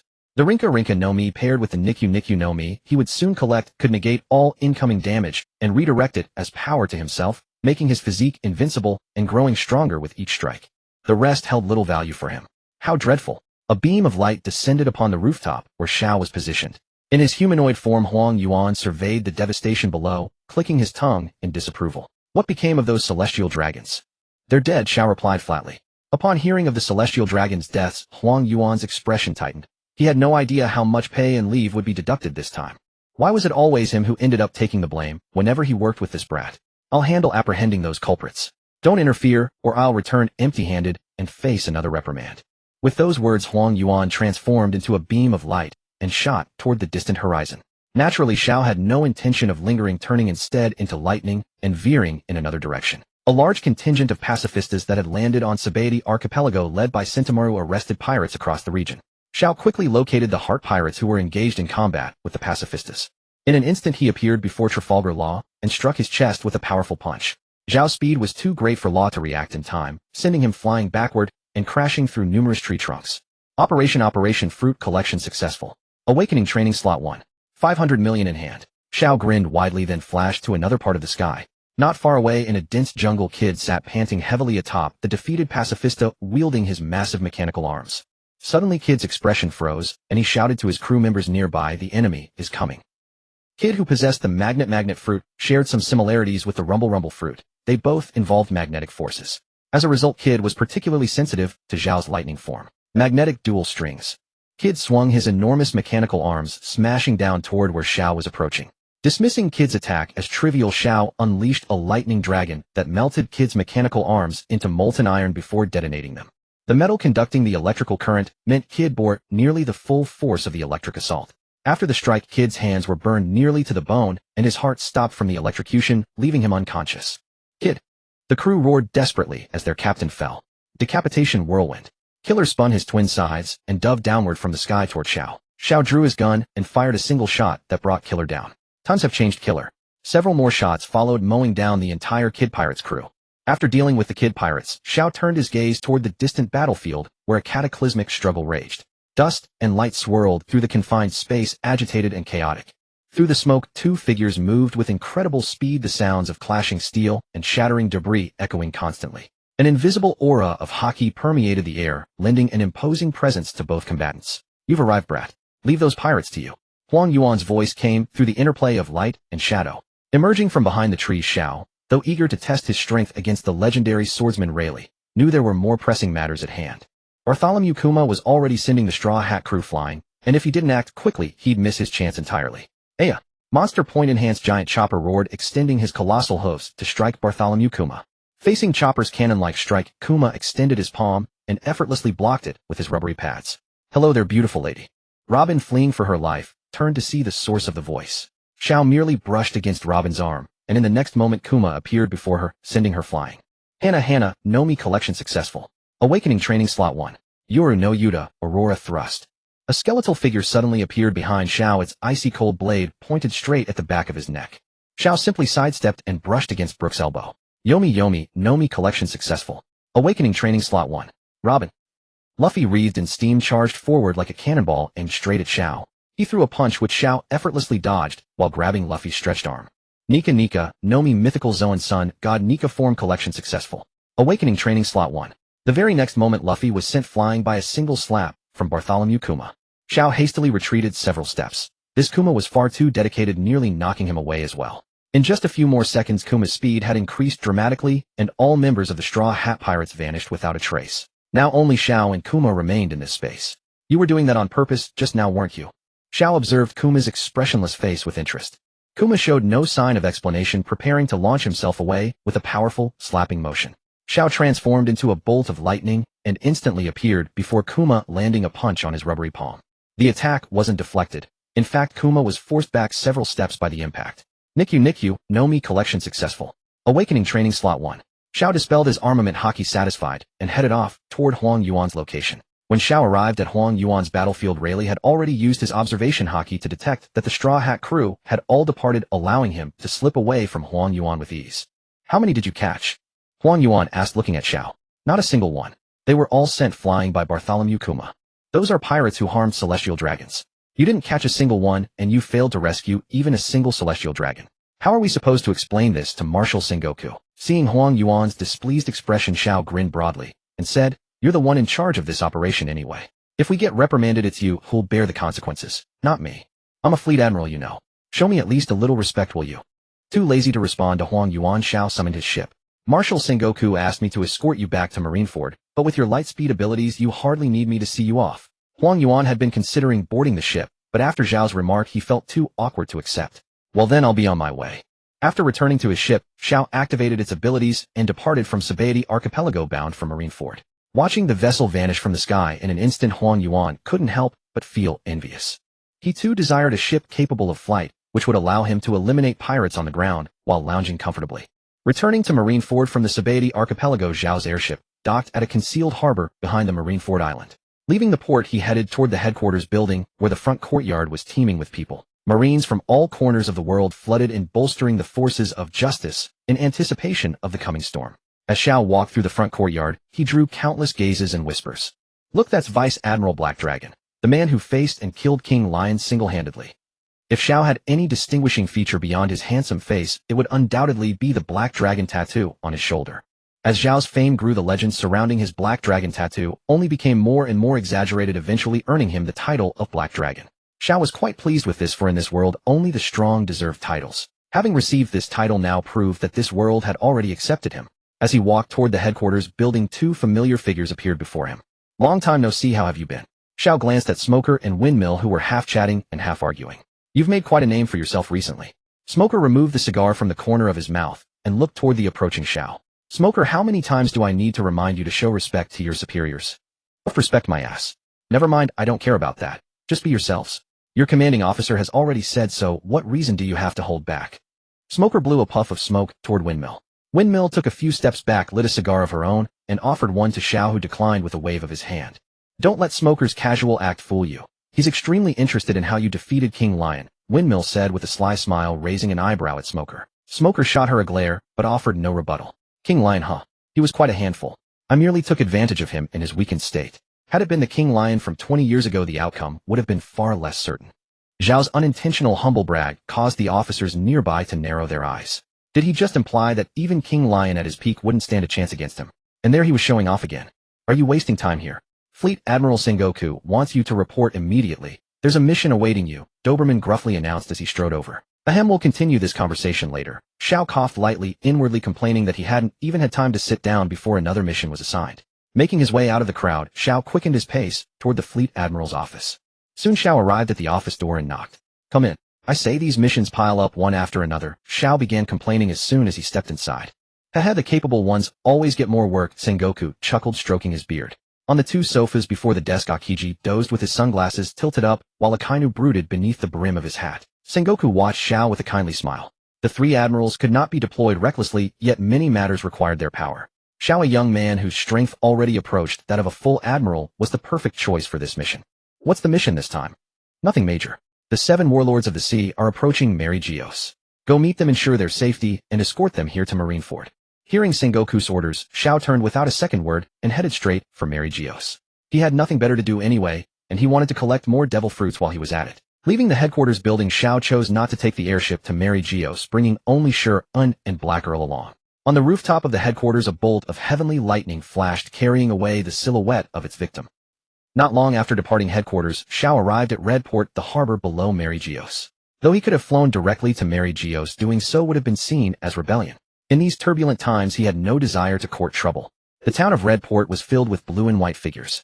Following the fire incident at Mary Geos last time, the Navy had stationed at least a vice admiral's strength of troops in Redport. Now during this critical period at least 3 vice admirals had gathered at Red Port. Though none were from the main base, their combat power was by no means to be underestimated. Zhao's arrival eased the tense atmosphere considerably. The Navy officer who could single-handedly kill the legendary King Lion had come. What was there left to fear even from the 7 warlords? Such sentiments ran rampant so loudly that Zhao grew too lazy to probe their thoughts. His task was simply to wait for the 7 warlords from the Grand Line to assemble and then travel to Mary Geos via the bubble capsules. Soon the first pirate ship bearing the status of a warlord docked at the port. Yo-ho-ho-ho. A man with a rugged appearance, thick fur covering his body, bronze-colored skin, and a towering physique descended from the ship, exuding an aura of darkness as he laughed loudly. Behind him trailed a crew of toughs and hoodlums. Zhao, accompanied by 3 vice admirals, went to receive them. Blackbeard's arrival kept the party-loving citizens of Red Port from venturing outside. Hey, is this all the Navy sent to greet me? Blackbeard sneered. Zhao regarded the arrogant figure in the distance with a calm expression. Greetings, Marshal D. Teach. Zhao feigned a smile and extended his left hand, intending to absorb the yami no mi. Blackbeard stared at Zhao's outstretched hand for 2 seconds before swatting it away. Yami no mi absorption successful. Awakening training slot 1. A lowly vice admiral like you isn't worthy of shaking my hand, yo-ho-ho-ho. Blackbeard laughed heartily and led his subordinates into Red Port. The 2 vice admirals behind Zhao followed, closely monitoring Blackbeard's every move. Zhao did not follow. Instead, he remained at the pavilion in the harbor waiting for the next warlord to arrive. Not long after Blackbeard's arrival, a small ship bearing a black cross slowly drifted onto the horizon from the distant sky. Seated on the ship was a man wearing a black hat, a burgundy cape, and a cross pendant around his neck with a long blade resembling a cross strapped to his back. He was the man known as Mihawk, the Hawkeyes, Yuriokia Mihawk, hailed by the world as the greatest swordsman alive. As the small sailboat docked, the seated Mihawk rose gracefully and leaped from the vessel onto the wooden pier. Zhao, leaning against a shadow, sensed that Mihawk had come ashore and then stepped out from the darkness. Mihawk the Hawkeye, Zhao called out. He would need to guide Mihawk to avoid any confusion upon arriving in Red Port. Hearing his name called, Mihawk turned his head, lifted the brim of his hat, and glanced at Zhao, only for his gaze to immediately fall upon the shirt and at Zhao's waist. His eyes darkened with intrigue. Are you the Navy officer in charge here? I am. That blade of yours is splendid. I couldn't agree more, Zhao replied without a hint of modesty. To wield such a blade. It seems you are also a rare swordsman. Care to test each other? Zhao spoke with utter ease, showing not the slightest fear of the world's greatest swordsman. Perhaps another time. This place is too small. If fate wills it, we shall settle it when we meet again. After directing Hawkeye to a hotel for temporary waiting, Zhao suddenly stiffened his expression and strode briskly toward the street. This guest hasn't paid yet. A little girl ran out of her family's restaurant chasing after a burly purple-haired man wearing a golden hood. I'm from the 7 warlords. Eating your food is already giving you face, and you still want money. Bajiasi said contemptuously, flinging his hand to knock over the little girl chasing behind him. The little girl, thrown into the air, was caught steadily in midair. Are you alright? Zhao looked kindly at the frightened little girl with tearful eyes. Woo. Navy brother, that man ate without paying and even hit people. Upholding justice is the Navy's duty. Turn around first, and when I tell you to turn back, the money will be in your hands. The little girl obediently turned around as Zhao instructed. Zhao turned to look at the purple-haired man. You're called Bajiasi, right? Hand over the meal money you owe, and I'll let you leave here intact. Huh. A shitty Navy dares to meddle in the 7 warlords' affairs. Bajiasi said scornfully. I think you don't want to.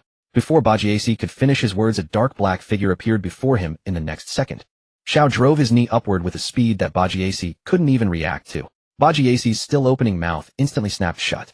All the teeth in his mouth shattered. The immense pain nearly rendered Bajiasi unconscious. With a sliver of awareness left, he felt his skull being gripped. Zhao's fingers, like iron pincers, clamped tightly onto Bajiasi's skull, and the sound of cracking emanated. You can turn around now. Zhao called out to the little girl, tossing the money pouch he had taken from Bajiasi to her. The little girl caught the pouch, steadily opened it, and counted, saying, Our restaurant doesn't cost this much for a meal. The extra is a gift from this purple-haired uncle. Say thank you to uncle.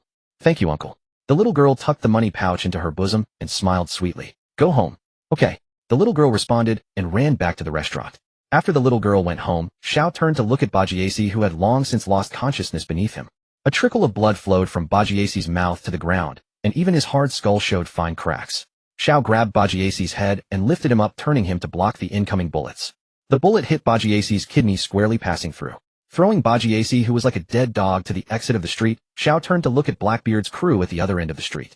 Hawkeye was already half lying on the roof of a house watching the drama below. Hey, as a Navy officer you can't attack a warlord, right? Blackbeard said with a grim expression as wisps of darkness flowed from his body to the ground. You are a warlord, but he is not. Zhao smiled, raising his hand to touch his gun. Then I can attack them, right? The darkness surged like a tide across the ground, as if about to flood the entire street. Xiao stomped his foot on the ground, releasing armament haki and conqueror's haki simultaneously, and the black tide vanished instantly.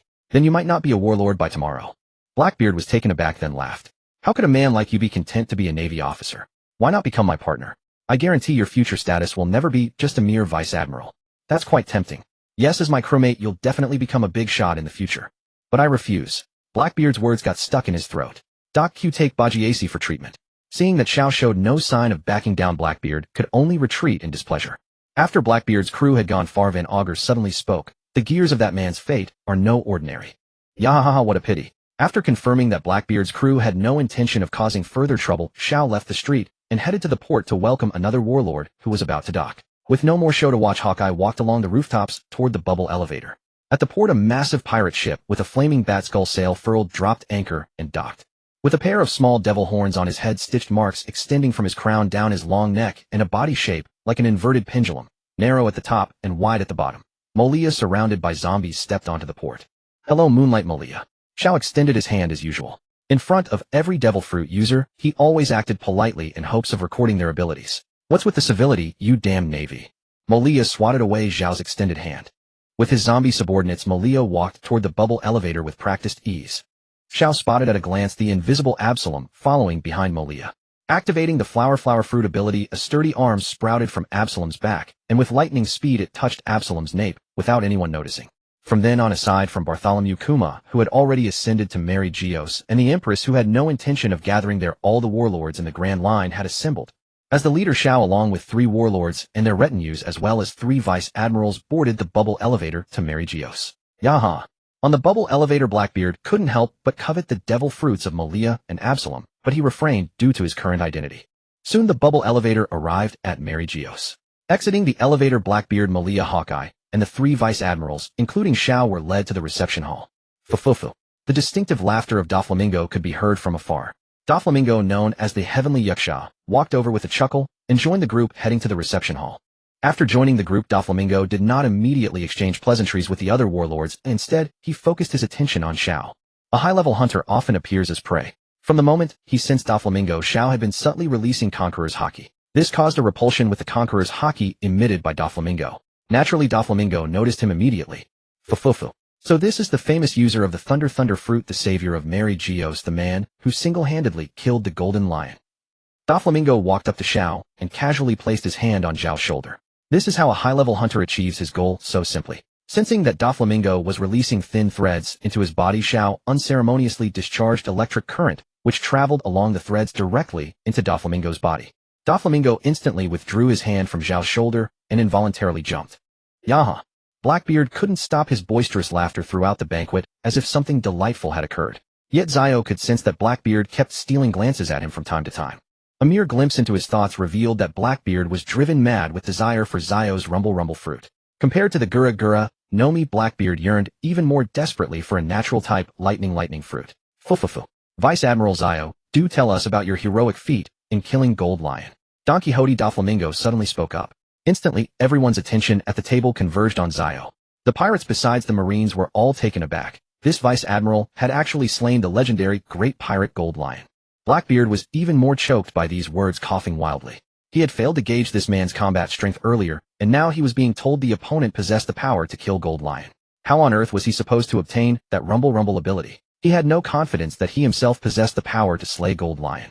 Mihawk lifted his brim and cast a sidelong glance at Zio, then at the Ajuromaru at his waist.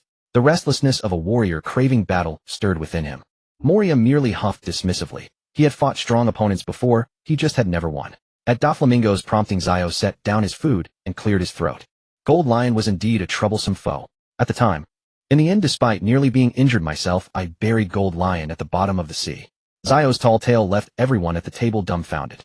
Especially that final sentence. Though no one knew whether it was true or false, doubts swirled in their minds. Could someone who defeated Gold Lion emerge completely unscathed? Was that even reasonable? Though Zio was telling the truth, he had once again shown off masterfully. Yaha! What an astounding monster you are. Blackbeard raised his cup and laughed boisterously. I invite you once more. Zio, come be my vice captain. Soon I shall head to the New World, gather many crew members, and establish my own faction. You can serve as the vice commander of the fleet. Isn't that far more carefree than living among those worthless marine bastards? Ignoring Blackbeard's invitation, Zio helped himself to a pork leg from his plate and began devouring it. Blackbeard was about to press further when a sinister chuckle rose from his side. Fufufu. You only attained your current position because you betrayed Whitebeard. What are you in the new world? Why not join me instead? I am the only warlord who has survived in this turbulent new world.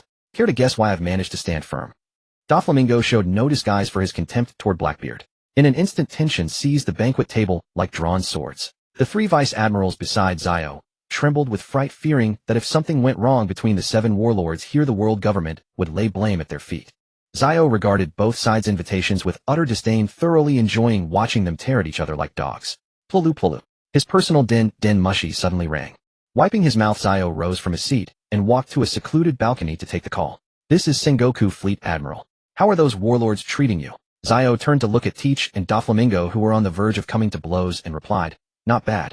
They're all behaving themselves. Good. Set sail for Marineford tomorrow morning. Just as Zio was about to hang up, a cacophony of noise erupted from the other end of the line. Fleet Admiral Sengoku. Something terrible has happened. The Whitebeard pirates have moved.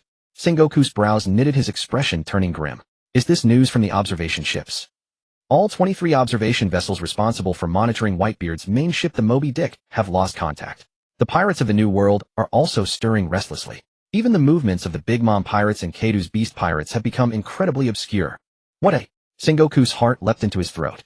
We have no idea how large their forces are when they'll arrive. We know nothing. Leaning on his desk, Sengoku's weary gaze flickered between light and shadow. His lips parted slightly as he muttered, Whitebeard got the jump on us. Send Kizaru immediately to transfer Ace from Marineford. Spread word that Fire Fist Ace is being held at Marineford along with the execution date. We must seize the initiative. Issue orders to reinforce the headquarters' defensive perimeter. Aye, sir. The officers in the office sprang into action without delay, and soon Sengoku was left alone. You heard everything I just said. Sengoku picked up the transponder snail that had been tossed aside and spoke to Zio on the other end. I need you to return to Marineford immediately and strengthen the headquarters' defenses. Leave the matter of the warlords to the vice admiral at your side. Understood. Zio acknowledged and terminated the call. He beckoned to one of the vice admirals who had finished eating. The sunglasses-wearing vice admiral quickly caught on and hurried to Zio's side. Do you have any orders, Vice Admiral Zio? Fleet Admiral Sengoku just called. I'm to return to headquarters at once. The responsibility of guarding those warlords is now yours. Yes, sir. The vice admiral snapped to attention and rendered a crisp marine salute. We're of equal rank. No need for such formalities. I'll be going now. Zio stepped onto the balcony and leapt into the air. Under the watchful eyes of everyone in the banquet hall, he transformed into a streak of lightning and shot off into the distance. Ah, he's leaving already. How boring. Blackbeard waved his hand and departed from the banquet, his subordinates trailing closely behind. Doflamingo pushed back his chair and left the table as well. Since they had arrived in a hurry, he now had time. Doflamingo could hardly wait to see what his childhood homeland had been reduced to by the wildfire that had ravaged it not long ago. Hey Absalom, don't wander off. If you're caught doing scandalous things here, even I won't be able to save you. Moria knew Absalom well and offered this reminder to prevent the latter from peeking at the celestial dragons and getting caught. After Moria and his crew departed, only several marine officers remained at the banquet table. So where are you planning to travel? Rayleigh suddenly spoke up. Are you talking to me? Mihawk tilted his head slightly, his peripheral vision flicking toward Bartholomew Kuma. Kuma said nothing further, merely rising to his feet and walking toward the banquet hall's entrance. Mihawk lowered his leg from the table and retrieved Blackcut from where it leaned against his chair. Gazing toward the dim horizon in the distance, he thought, that long-lost warrior's thrill. What satisfaction will you bring me, Whitebeard?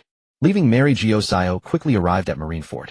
The moment he entered the headquarters building, he ran straight into Kizaru, who was preparing to depart on a mission. Why is it you again, kid? Upon seeing Zio, Kizaru's face immediately soured. Even after capturing 500 pirates on Sabati Archipelago, the government's punishment for the death of a celestial dragon remained unlifted. He was already in a foul mood, and encountering Zio only made it worse. Before the door of Fleet Admiral Sengoku's stern-faced and burly naval officers had surrounded the area completely. Strands of electric current, like withered branches, took shape before Sengoku's desk, finally forming into a vigorous young man. As soon as Shao landed, he plopped down on the sofa, his relaxed expression in sharp contrast to the bunch of nervous naval officers before him. Sengoku glanced up at Shao on the sofa. All of you withdraw. Sengoku ordered the other officers in the room. The officers closed the door behind them as they left, shutting out the noise from outside. The entire room fell into complete silence. Shao looked up at the plaque that read, Justice that rules the world. Your predecessor was an adventurer, Sengoku suddenly spoke. But there's no trace of you staying in the New World in your record. Now that you've joined the Navy, you must have at least heard the name Whitebeard. The strongest pirate fleet in the New World, the strongest man alive, possessing the power to destroy the world. Of course I've heard Whitebeard's name. Watching Zhao's carefree demeanor, Sengoku rubbed his brow and said, "This isn't a joke, be serious. We're about to wage an unprecedented war against this strongest pirate fleet. What if you were to face that strongest man directly? Would you shrink back in fear?" Understanding Sengoku's question, Zhao realized this was psychological preparation. If he truly faced Whitebeard, even if victory wasn't guaranteed head-on, there would be 10,000 ways to escape unharmed. Of course not. If you want me as vanguard, I have no objections. Sengoku's piercing gaze met Zhao's eyes directly. In those clear red pupils, not a trace of fear could be found. A man who defeated the Golden Lion would fear no formidable enemy. As the user of the Rumble fruit, you'll definitely serve as vanguard in this war. You'll defend the harbor defenses of Marineford. If any formidable enemy breaches the outer defenses, you must charge forward as a warrior of justice in the Navy. Zhao nodded and said, "Leave it to me, no problem." Sengoku sighed deeply. Zhao's confidence might not be a good thing, he was too young. This war is different from before. The Navy might lose. The Navy won't lose. Zhao murmured, picking up a biscuit from the desk. "What did you say?" "I said the Navy won't lose." Sengoku adjusted his glasses and asked, "Why do you say that?" "If the Navy were to lose, the balance of the world would be shattered. Without absolute confidence in victory, not to mention you, the world government wouldn't approve starting this war. The defeat you mentioned probably means the Navy would suffer heavy losses, or some uncontrollable factors would cause the Navy to lose control of the war's rhythm. If the Navy couldn't handle even one Yonko pirate fleet, the four emperors would have already launched a counterattack against the world government, let alone the numerous small pirate crews across the seas. Perhaps Fire Fist Ace could be rescued, but after this war the Whitebeard pirates probably won't exist in the new world anymore." Sengoku stroked his beard, his dim gaze fixed on the young man, speaking confidently. Though normally careless when it mattered most, he understood everything clearly. Could this kid be Kizaru's direct disciple? Rather than bothering me with those scare tactics for children, why not tell me your tactical arrangements for me? Never mind, I'll get straight to the point. You need to. During this war. For the next several minutes, Sengoku explained his war strategy and the tasks assigned to Zhao. Indeed, as Zhao said, Sengoku also believed the Navy wouldn't lose in this war, but how to win cleanly and impressively was a big question. Sengoku's instructions to Zhao were simple too. Just handle long-range AoE with his abilities. If the tactics were employed properly and everything went as planned, the Navy wouldn't suffer significant losses throughout the war. By the time they left the Fleet Admiral's office, it was already late at night. Outside the door, numerous naval officers were still gathered under bright lights. On the eve of war, likely few would sleep that night. But Zhao didn't care about others losing sleep. He needed a good rest to ensure peak performance for tomorrow's battle. At dawn, white fog blanketed the waters around Marineford, visibility extremely low. Along the towering harbor cliffs, searchlights swept continuously across every visible stretch of sea. Thousands of naval soldiers on the cliffs had been breaking into cold sweats since the early hours of the morning. Inside a searchlight tower on an attic, Zhao rested in an inconspicuous corner. Xian and Black Earl were cradled in his arms. Some noticed Zhao, but nobody dared disturb him. Hinata doesn't understand. War is about to begin. The Whitebeard pirates could raid Marineford any moment, yet he sleeps so soundly. Early rising, Hinata and Smoker smoked on the attic balcony, chatting. With his strength, surviving the war would be too easy. Sleeping well shows he has nothing to fear, or perhaps Admiral Sengoku's strategies give him confidence. Anyway, he sleeps well for his own reasons. Let's not disturb him. Since when are you so understanding? Hinata exhaled, the smoke ring corners of her mouth rising. Smoker turned away his cigar, producing more smoke. This might be my last day alive. No need to make things worse. Patting Smoker's back, Hinata extinguished her cigarette. Don't be so pessimistic. Your smoke abilities won't let you die so easily. My abilities aren't meant for running away. After the battle starts, I'll charge first. Even if it means death, I have no regrets for justice. Considering we were classmates, even if you charge last, I won't scold you. Smoker's tone was unusually softer. Haha, Smoker, what happened to you? You've become so soft. Hinata suddenly laughed. Flustered by her teasing, Smoker's face turned red, and he fell silent. Yawn, Zhao emerged from the supply room, stretching. You two have plenty of energy. Sorry, did we wake you? Hinata tossed Zhao a mint candy as compensation. No problem, I've slept enough and my energy is full. Chewing the candy, Zhao pulled out a bag of lead bullets from the supply room. Black Earl, transformed into a vampire bat form, landed softly on Zhao's shoulder with a low hum. Zhao took the lead bullets from the bag and fed them to Black Earl one by one. Black Earl's body had been reinforced by the mythical beast ability capable of holding up to 100 rounds, comparable to an automatic rifle. Hinata and Smoker watched Zhao feeding Black Earl, their expressions incredulous. But seeing the feeder with Zhao, it seemed normal again. Feeling their intense gaze, Zhao said while feeding Black Earl, "This is a gun that ate a mythical beast fruit. I found this pet nothing to fuss over." Fa. The sound of threads vibrating the air reached Zhao's ears in the thick fog. Such a foggy day is truly annoying. Don Quixote Doflamingo descended from the clouds onto the harbor with a sinister smile. The Whitebeard pirates are about to arrive. I wonder what dangerous mission Admiral Sengoku has assigned to Vice Admiral Zhao. Doflamingo walked nonchalantly toward Xiao and asked, Don Quixote Doflamingo. Smoker's expression hardened and he looked at the jesting Doflamingo with a hostile gaze. What? Since you couldn't recruit me, are you planning to use a counter-espionage tactic? Xiao saw through Doflamingo's petty schemes at a glance. Doflamingo stepped back and raised his hands in a gesture of surrender. Don't be so hostile. I just want to be friends with Vice Admiral Xiao. Then forget it. I'm planning to befriend the restaurant right now. Without a full belly, how can I have the strength to handle the war? After leaving the harbor, Xiao headed to the crowded restaurant for a meal. As the sun climbed high, the shining glare dispelled the sea fog. Dense ranks of blue and white uniforms covered the harbor. Marine elites gathered from all over the world, totaling 100,000. 50 large warships encircled the crescent-shaped bay head and all of Marine Fort. Countless giant cannons were positioned at the forefront of the harbor. From the port, one could see that guarding the vanguard of the army were the 5 warlord of the sea who held the key to the battle. Bartholomew Kuma, Gecko Moria, Don Quixote Doflamingo, Dracula Mihawk, Boa Hancock. Below the execution platform guarded the Marine Force's highest combat power, the 3 fleet admirals. Akiji Kazan, Akainu Sakazuki, Kizaru Borsalino. The salty sea breeze swept across the soldiers' faces, transforming into a grim aura that pervaded this land. Oh. Under the earth-shattering roars, the Marines who had gathered the world's strongest forces of justice awaited the arrival of the Whitebeard pirates. In the Admiral's office, Xiao stood quietly in the corner, watching the confrontation between Sengoku and Garp. Bang! Inner anger and pain caused Garp to accidentally knock over the teacup at hand. His dark face resembled a fierce tiger about to lose control. Garp placed both hands on the table and glared at Sengoku. Is this really necessary? This old man cannot accept it. Sengoku, with glasses reflecting light, looked at the resentful Garp in front of him with no intention of backing down. This public execution is not merely about executing one pirate. You well know how significant its impact on the world will be. Garp, I know your heart aches, but do not forget the justice that has accompanied you for decades. Garp turned and walked toward the door, glanced at Xiao, and then left. Xiao was inexplicably glared at and felt a bit panicked. Cough, don't worry. The justice behind him is what matters most to him, even more than family. Looking at the distant blue sea, Sengoku sighed deeply, rose from his office chair, put on the seagull hat symbolizing peace, and together with Xiao headed to the execution platform. In the dim prison, a beam of light penetrated, illuminating the freckles on the boy's face distinctly. It's time to go, Portgas D. Ace. The cold voice of the jailer came. The boy looked up at the long blade gleaming brightly under the sunlight, and a sense of desolation and shame stirred in his heart.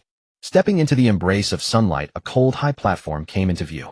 Under the gaze of 100 Marines below, Ace slowly walked toward the execution platform. Upon reaching it, Ace knelt down, his iron shackles locked to both sides of the platform. Xiao followed behind Sengoku and Garp as the 3 headed toward the execution platform. This old man will wait below. Garp tossed out a sentence and walked toward the location where Tsuru was positioned below the platform. Sengoku glanced at Garp and then sighed. Stay by my side and wait for my instructions. After telling Xiao beside him, Sengoku stepped onto the stairs of the execution platform. Upon arriving at the execution platform, Ace ignored Sengoku and instead stared wide-eyed at Xiao. Xiao's highly recognizable features were immediately recognized by Ace. You? Seeing Ace's abnormal expression, Sengoku sharply turned his head to look at Xiao, who looked embarrassed. Do you know each other? Before entering the Navy Academy, we had a brief encounter. Why didn't you tell me? We only spent 1 day together. Was it necessary? Xiao not telling Sengoku was also due to his own calculations. If he were assigned to the New World, because of this one-day friendship, missing out on the excitement at the summit would be a huge loss. Of course it was necessary. Sengoku's expression grew agitated. He was already worried about some oversight, and now this kid causing such trouble made him nearly lose his composure. Fortunately, judging from their expressions, their friendship was not deep. If the young ones acted on impulse, letting friendship outweigh duty and ruin this war, that would be truly absurd. Forget it. The war might start anytime. You need to be in top form. The guard beside Sengoku handed him a megaphone. They were currently broadcasting live, and the minor incident earlier had not been recorded. At this moment, the megaphone broke again, and Sengoku could only wait for his subordinates to bring a new one. The live broadcast footage did not cut to the execution platform either. After we parted, you joined the Navy. Ace, gazing into the distance, suddenly spoke. Xiao responded indifferently. You are an adventurer who ran freely toward the sea, but ended up in the Navy where rules must be obeyed at all times. Just making a living. Xiao unconsciously glanced at Sengoku beside him. And also for justice. If you escape later, I'll be responsible for catching you. This is a battlefield, not a place for catching up. Go wait in the sky. After receiving the new megaphone, Sengoku ordered. Following Sengoku's command, Xiao transformed into lightning and instantly ascended to the sky. The live camera cut to the execution platform, and Sengoku cleared his throat. There is something I must first tell everyone. Today, the significance of Port Gas D. Ace's death here. Ace, reveal your father's name. Around the world, people watching the live broadcast eagerly awaited Ace to announce his mysterious father. My father is Whitebeard. That's not right. Nothing is wrong. My only father is Whitebeard. Sengoku's words not only caused the live broadcast audience to gossip, but the Marines below were also bewildered. At that time we expended enormous effort desperately searching for any children that man might have left behind. Finally, based on the little intelligence and possibilities from the CP organization, we carefully investigated newborn children, unborn children, and their mothers. Unfortunately, we never discovered any, which is why your mother struggled for 2 years to give birth to you. She deceived us, no, deceived the eyes of the world. A year and 3 months after your father's death, a child inheriting the world's most evil bloodline was born. Your father is the Pirate King Gold. Roger. Ace is the son of the Pirate King Gold. Roger. The legend of the Pirate King still lives on. Get this on the front page, hurry. Sengoku's revelation ignited the world. At Marineford the winds of turmoil howled. Beneath the execution platform the Marines stood agape, utterly stunned by the news. Thus taking your head here carries immense significance. Even if it means an all-out war with Whitebeard, we will not hesitate. Oh. Amidst the thunderous roars the gates of justice leading to Marineford swung open without warning. After the battle cries the sea fell into a deathly silence. Shao, lying on a cloud, cast a sidelong glance toward the gates of justice and murmured, "Here they come." Suddenly a white mist rose over the boundless sea, and within it the silhouettes of sailing ships emerged. Whitebeard pirates spotted. All hands prepare for battle. The deafening alarm blared, every heart racing to their throats. Adrenaline surged, fear and excitement intertwined as they awaited the chaotic carnage to come. Emerging from the mist, the diverse pirate ships brimmed with the aura of formidable warriors. It's the grand fleet of the Whitebeard pirates. Confirm Whitebeard's location. Doma the Knight of the Sea, Mikagai the Thunder Lord, the DeKalvin brothers, Whitey Bay the Ice Witch, all renowned powerhouses of the New World. 43 ships in total. Though Whitebeard himself is not yet visible, these are undoubtedly the allied fleets under his command. Don't panic. Whitebeard hasn't appeared yet. The currents within the crescent-shaped harbor suddenly churned violently, and something beneath the surface trembled. With a mighty splash, a colossal white ship coated and resembling a whale burst forth from the sea. After the first, another emerged from the left, followed by a third, then a fourth. Four massive ships surrounded the bay, materializing in the harbor. On the largest ship, facing the execution platform, a towering, robust figure ascended the steps toward the bow. With each step, the sound of his staff sword striking the deck echoed. At last the figure reached the top of the Moby Dick, revealing himself to all eyes. A crescent-shaped white mustache, a body of sinewy dragon-like muscles, a black bandana, and a white commander's coat. His piercing gaze alone felt like confronting an ancient colossal mountain. Merely standing there, he was worthy of the title strongest in the world. Gura Gura. It's been decades, hasn't it, Sengoku? His deep voice thundered into the ears of the Marines like a tidal wave. On the execution platform, Sengoku gritted his teeth, stepped forward, and muttered, "Whitebeard. Is my dear son safe?" Ace's eyes widened, his pupils trembling. He understood that even with Whitebeard leading all his comrades here, rescuing him was no easy feat. The coming battle would claim countless lives. All because of his impulsive recklessness, yet his entire crew had to bear the consequences. Whitebeard's gaze was resolute, yet disdainful. "Gura, wait for me, Ace." "Daddy." Clang. One of the 12 supreme grade swords, the Cloud Splitter, was thrust into the bow of the ship. Whitebeard locked his eyes on Ace on the execution stand. Clenching his fists, white tremor energy formed in his hands. He smashed them into the air, on either side, the devastating force seemingly shattering space itself. Boom. The currents inside and outside the bay surged upward. Marines along the shore scrambled back, retreating toward the inner plaza. A single blow shook the sea. This is the power to destroy the world. The turbulent waters within and beyond the bay gradually calmed, but far out in the open ocean, raging currents raced toward the outer bays on either side of Marineford. Unaware Marines thought Whitebeard's seaquake was meant to drive them from the shore, but a few noticed the water level rising in the harbor. "Why haven't they ordered the attack yet?" a Marine muttered. "Just watching is suffocating." Suddenly the ground began to tremble. "Here it comes. The earthquake he caused has turned into tidal waves heading our way." Towering waves nearly 100 meters high rapidly formed on both sides of the Crescent Bay. Furious currents surged like two collapsing walls about to crash onto Marineford's outer port. Fufufu. What terrifying power. Truly a legendary monster, Doflamingo chuckled, eyeing the twin tsunamis. Gura Gura. Akiji left the admiral's seat and used shave to instantly ascend 100 meters above the bay. Two streams of ice erupted from his palms, streaking toward the tidal waves with extraordinary speed. Ice Age. The freezing energy coursed through the two ice streams, instantly freezing the towering tsunamis. Ice Spear. Several spear-like ice crystals formed in Akiji's hands, shooting toward Whitebeard below. Kazanyu brat. Whitebeard turned, punching the air to shatter the ice spears with spatial tremors. Akiji was knocked into the sea. Slash. The sound of ice crystallizing echoed. Plummeting into the water, Akiji instantly materialized, standing on the frozen surface. The ice beneath him spread rapidly, freezing the entire bay in mere moments. Mihawk, standing on the high platform, walked toward the harbor. What? Can't you resist joining the fray, even after always keeping yourself aloof? Doflamingo chuckled. Just testing the gap between that man and us. Mihawk's eyes sharpened. He drew the black blade, yours stepped onto the shore, and swung. A green unstoppable sword slash erupted, cutting through the air. The slash streaked across the ice like a river dragon, speeding straight for Whitebeard. Just as it was about to strike, a dazzling figure landed on the ice and raced toward the blade. Bang! The slash was blocked by a man shimmering like diamond. He blocked it. It's the 3rd Division commander of the Whitebeard Pirates, Diamond Jozu. Jozu braced against the slash, his legs sinking into the ice, carving 2 deep furrows. The contest of strength saw the slash gradually diminish. Left with only half its power, Jozu hurled it skyward. The slash soared into the sky like a celestial dragon, piercing the clouds above. Xiao, sitting in the clouds, a sword strike came from the earth. Xiao, with his observation haki, easily dodged the slash from the world's greatest swordsman. It's your turn, Sengoku said quietly into a den mushi. Got it. The clouds that had just been dispersed by the slash suddenly gathered, rapidly crackling with bolts of lightning. Whitebeard looked up. Gura Gura, what a formidable fellow has arrived. The sky, once clear and bright, darkened within seconds. The faint currents hidden within the clouds transformed into a raging thunderstorm, and a deity woven from blue and white light swiftly coalesced from the clouds. Heavenly Thunder God. In the heart of the storm, Xiao stood within the Thunder God's phantom form as billions of lightning bolts converged around him. The colossal Thunder God tore through the clouds, bringing a blaze of light to the endless darkness. The brilliance blinded the crowd, and they sensed an overwhelming pressure in the air, as if an ancient god had descended upon this airspace. Gura Gura, how dazzling! Whitebeard stared directly at Xiao within the Thunder God above the 9 heavens. The youngsters these days are truly terrifying. Pops, I'll go. Marco, his body ablaze with cyan flames, manifested his wings, ready to ascend and shatter the Thunder God. Marco. Just as Marco was about to take off, Whitebeard called him back. Pops, you have more important things to do. Whitebeard gripped his Bicento with both hands, channeling white shockwave energy through his blade. This kid is terrifying. Wearing sunglasses, Yellow Monkey gazed at the Thunder God that nearly enveloped the entire Marineford and remarked, what a grandiose display of power.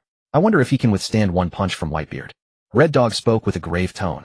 On the execution platform, Ace stared blankly at the sky. The man who couldn't even afford a full meal a year ago now possessed such power. The diligent broadcast Den Mushi wore sunglasses, capturing every scene of the battlefield.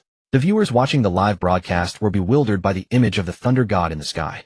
This was far more shocking than the previous tsunami. The Thunder God in the sky was almost larger than the 2 waves of tsunami. Thunder Edict, Divine Punishment.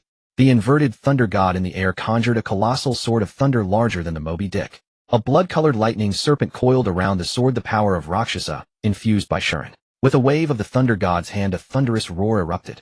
The blood-colored lightning serpent, trembling the void, descended alongside the Thunder Sword. This strike was enough to engulf all the pirate ships in the bay. Below, Whitebeard's pupils turned bloodshot, and he leaped up his Bicento, shattering space as it slashed toward the Thunder Sword. The violent shockwave, infused with Conqueror's haki and armament haki internal destruction, erupted. Under Whitebeard's unstoppable attack, the Thunder Sword shattered bit by bit, while Xiao above condensed a flash of lightning hundreds of meters thick to supply energy to the sword below. Whitebeard, holding his ground in the air, stared at Xiao behind the Thunder Sword, a faint smile curling at the corner of his mouth. The space tremor traveled upward along the sword. Whitebeard's true target was Xiao within the Thunder God. Everything before had been a feint. The space tremor wrapped in Conqueror's haki instantly reached Xiao. The violent shockwave prevented Xiao from properly gathering lightning energy, and the clouds above were instantly scattered. A sliver of sunlight pierced the dark sky, and within moments the thunderclouds dissipated completely. Controlling the massive Thunder God hindered Xiao's mobility, forcing him to take a direct hit from Whitebeard's space tremor imbued with haki. Xiao coughed up a mouthful of blood after sustaining the blow. Fortunately, the Pawpaw Fruit ability within him provided cushioning, and the Bara no Mi ability combined with future sight observation haki allowed him to preemptively disassemble his body, reducing damage. Otherwise, taking this hit head-on would be akin to a Kainu receiving a close-range kidney punch from an enraged Whitebeard, either death or half a life lost. Having lost his full strength, Xiao voluntarily abandoned the Heavenly Thunder God, as it was a massive target easily concentrated upon. A beam of light flashed to the space above the falling Whitebeard. Yasakani no Magatama. Yellow Monkey materialized in the sky, instantly unleashing hundreds of light bullets raining down upon the descending Whitebeard. Just as the light bullets were about to hit Whitebeard, a cyan flame instantly blocked the path. Immortal Thistle. Marco's blue flames formed a shield, deflecting all of Yellow Monkey's light bullets. Phoenix Brand. Enduring the light bullets, Marco flew to Yellow Monkey and kicked him in the arm, sending him plummeting from the sky. After Whitebeard landed on the bow of the Moby Dick, his eyes narrowed. He raised his hand, gathering white shockwaves once more, this time infused with Conqueror's Haki. Karma. Multiplier 30x speed strength. Serious punch.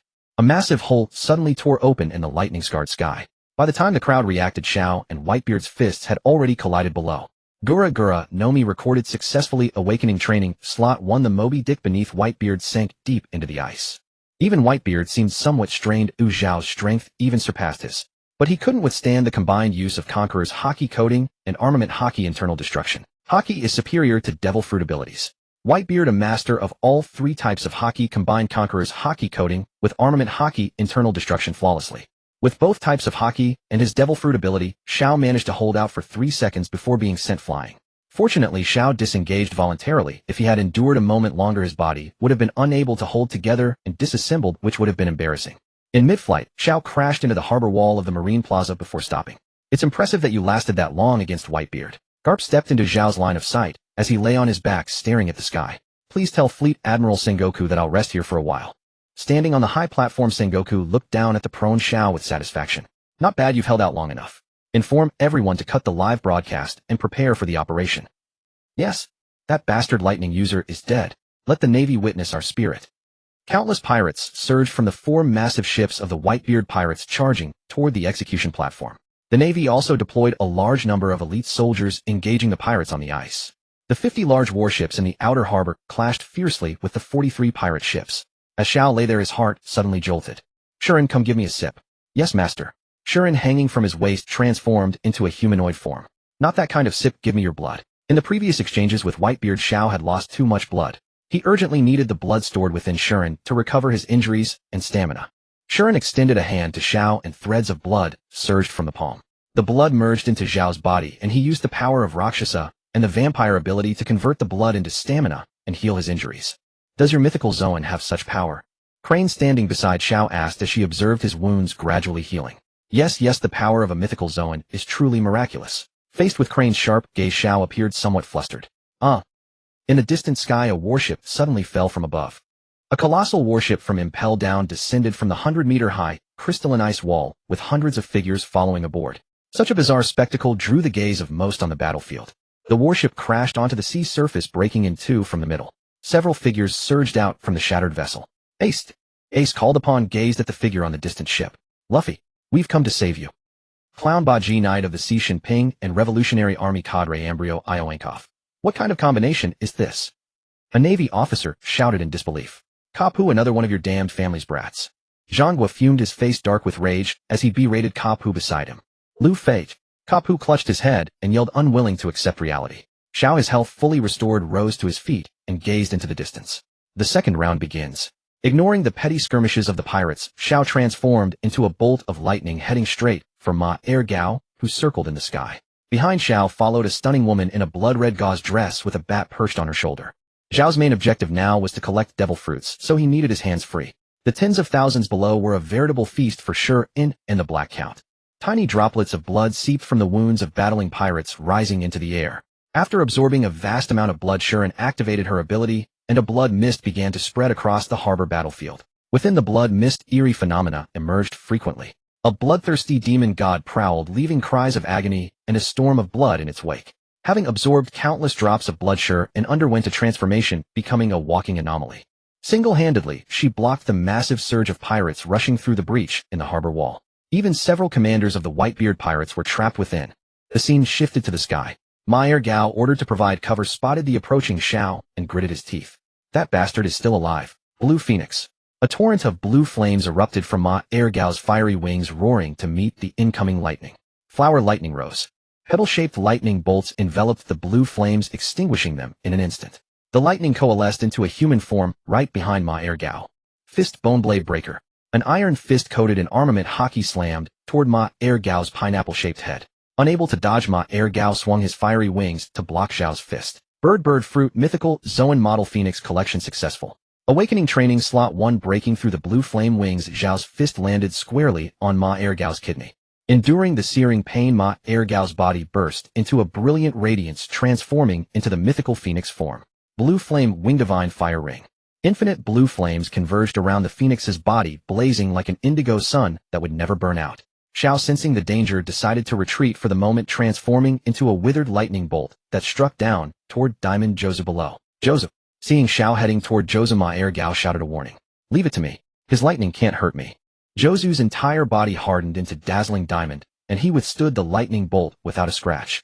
Landing on the ice, Xiao deactivated his elemental form and coated his fists with armament hockey. He wanted to see just how tough this man was. The one who had taken Mihawk's sword slash without injury. Shining heavy cannon. Jozu charged at Xiao at high speed, his heavy body like a cannonball, each step shattering the ice beneath. Multiplication 15 times speed strength. Fist bone heavenly martial break. From a distance, Xiao appeared instantly before Jozu, landing a heavy upward punch on Jozu's face. Bang! A dull impact rang out, followed by a massive uproar as Jozu was sent flying. And this was Jozu, who had taken a direct strike from the world's greatest swordsman. Now Xiao had sent him flying with a single punch. Combined with Xiao's earlier exchanges with Whitebeard, everyone was left wondering just how ridiculously powerful Xiao truly was. Shining Fruit Collection successful. Awakening Training Slot 1. Seeing that Jozu was essentially unharmed after landing, Xiao clicked his tongue. Seems physical attacks are useless.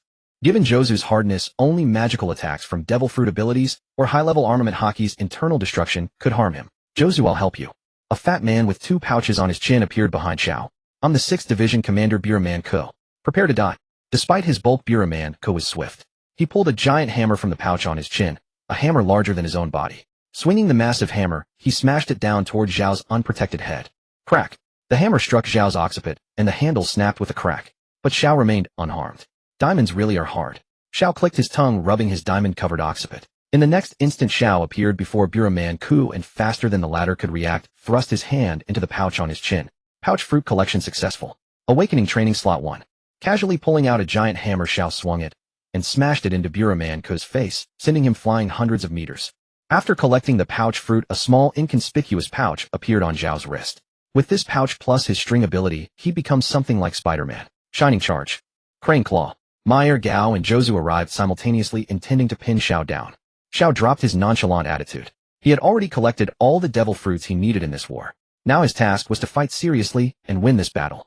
Facing the combined efforts of Ma Er Gao and Jozu, Xiao stepped forward and engaged them in a fierce clash. Countdown.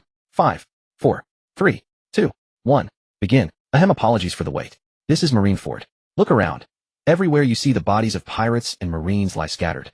Oh, could that man standing there be the legendary pirate who has hidden his identity all along? One of the mysterious crew members of the Pirate King Joel D. Rogers' ship, the brother of the 4 emperors Xiang Kasi, the great pirate captain Clown Baji. In the live broadcast, a man draped in a justice cloak wearing a triangular hat slowly turned his head. Indeed it is I. Shouldn't my identity as a legendary pirate be kept secret? Captain Baji, your nosebleed is showing. The crew member handling the broadcast outside the frame whispered. Huh. Baji quickly turned to wipe his nosebleed, causing chaos on screen. Pause it. Give Captain Baji a touch-up. The broadcast screen was temporarily blocked by a piece of paper. People all over the world watching this live stream stared in bewilderment at the incomprehensible footage. Watching the live broadcast, veins bulged on Jean-W's forehead and his fists clenched. What the hell is this? Find the person broadcasting immediately, or our battle plan can't proceed. Deploy the pacifista units and trap Whitebeard inside the bay. Outside the bay, on a sea of raging cannon fire, a giant candy cake pirate ship emerged from the ocean, its coating rupturing as it surfaced. Then numerous small cake-shaped gunboats followed suit, rising from the sea alongside the main vessel. Mama mama mama. Wagwa. A pink colossal shockwave blasted through, easily breaching the bay entrance guarded by the Marine Headquarters Vice Admirals. Mama mama mama. Standing on the Moby Dick, Whitebeard, who had been confronting Sengoku, suddenly froze, his heart shaken. He knew the identity of the newcomer, but not whether they were friend or foe. Yet without a doubt, whichever side they aided, the tide of battle would tilt dramatically. Kakari Smoothie, protect Cracker, and let him keep producing biscuit soldiers to prevent the exit from being blocked. Yes, Mama. Stepping on the massive thundercloud, Zeus, Big Mom, wielding the giant sword Napoleon, swung a pink shockwave that easily broke through the Marines' defensive line in the bay. The pacifistas that had been indiscriminately slaughtering pirates were instantly destroyed in large numbers. Heavenly Fireball. A dazzling great fireball recklessly crashed into the bay, causing Marines, pirates, and even the 7 warlords to flee in panic. That's Mama mama mama. It's been decades, hasn't it, Whitebeard? In the astonished gazes of the crowd, a woman in a pink dress with hair like a massive fireball, holding a strange greatsword, and stepping on a black thundercloud, slowly flew to Whitebeard's side. Gura Gura. Yes, it's been a long time, Linlin. Are you also interested in my sons? Or did you come because of the friendship we once shared on the same ship? Whitebeard glanced at Linlin from the corner of his eye, his tone steady, revealing none of the shock within. Mama. Of course not. I just want to take advantage of your rampage at Marine headquarters to settle a personal grudge. However, if you're willing to offer some territorial usage rights in exchange for my help, that's not impossible. Big Mom smiled with a sinister charm. Isn't that how it's always been between us? Just mutual exploitation. As you wish, as long as you don't harm my sons. Mama. Then it's a deal. On the execution platform, Sengoku watched Charlotte Linlin meeting with Whitebeard, his pupils trembling, his body shaking uncontrollably. Why is Big Mom of the New World here? As the three sweet commanders appeared at the bay entrance, an endless army of biscuit soldiers combined with numerous cake gunboats outside the harbor broke through the defenses. Sengoku reluctantly reinforced the outer port and dispatched Admiral Akiji. Boro. The Den Mushi on Akainu, who was planning to use a divide-and-conquer tactic at the other end of the port, suddenly rang. Report to Admiral Akainu. Something has happened in the bay. The Yonko Big Mom of the New World has formed an alliance with Whitebeard. Fleet Admiral Sengoku orders you to return immediately. What? How could a Yonko of the New World appear here? Akainu exclaimed in disbelief, holding the Den Mushi. Looking utterly incredulous, Akainu angrily abandoned the divide-and-conquer plan and returned to the bay. Having reached an understanding with Whitebeard, Big Mom shouldered her giant sword Napoleon and rode Zeus into the battlefield. She understood the rules of this war. With Whitebeard as the commander-in-chief, she had to be the vanguard to have a chance of victory. But she didn't care who won or lost, as she cared about something else. That vice-admiral named Shao, come out and die. I'm going to kill you to avenge my frosted chiffon pudding. Early on, when Big Mom appeared, Jozu and Marco had chosen to return to Whitebeard's side, leaving Shao standing awkwardly in place looking at Big Mom. He prayed in his heart that it wasn't because he ate that pudding that Big Mom had come to the summit to hunt him down. It turned out he was right. For a moment, almost all the Marines' eyes were fixed on Shao, and even the pirates' gazes turned toward him. What's more, the pirates under Buggy had aimed their camera at Shao, and everything was captured in the live broadcast. Almost the entire world was watching the embarrassed Shao. Standing still, sweating cold, Shao wondered whether to fight or flee. Shao, when did you provoke Charlotte Linlin again? Sengoku held his head and roared so angry his glasses shattered. I just ate a pudding Linlin made. I didn't do anything outrageous. Zhao's voice was as quiet as a mosquito's buzz. Who knew Linlin would be so petty? Is a pudding worth crossing the sea to catch me? Sengoku nearly choked on his breath. He now regretted not keeping Shao by his side, instead sending him to carry out some damned secret mission. The trouble Shao caused not only nearly infuriated Sengoku to death, but also turned Akainu's face red with anger. The divide-and-conquer strategy he had carefully prepared was completely disrupted. Yo, this is really big news. Kizaru watched Zhao's predicament with inexplicable delight, but then he thought about how much his workload would increase, and he wanted to give Shao a lightspeed kick. Fufufu. If that's the case, I'll be taking my leave. Doflamingo smiled sinisterly. Oh, it's you. Upon seeing Shao, Big Mom's eyes turned red, and she raised Napoleon to strike with a Wagwa. Increase weight by 60 kilograms. Multiplied 30 times strength speed weight. Shao instantly blocked the incoming Wagwa, combining his pawpaw fruit ability Busashoko Haki and multiple buffs, barely managing to withstand Big Mom's angry Wagwa. Shuren. Hearing Zhao's call, Shuren, which had been intercepting pirates, instantly transformed into a blade form and flew toward Shao. Big Mom, who was about to unleash another Wagwa, had her rhythm disrupted by the sword suddenly arriving from behind.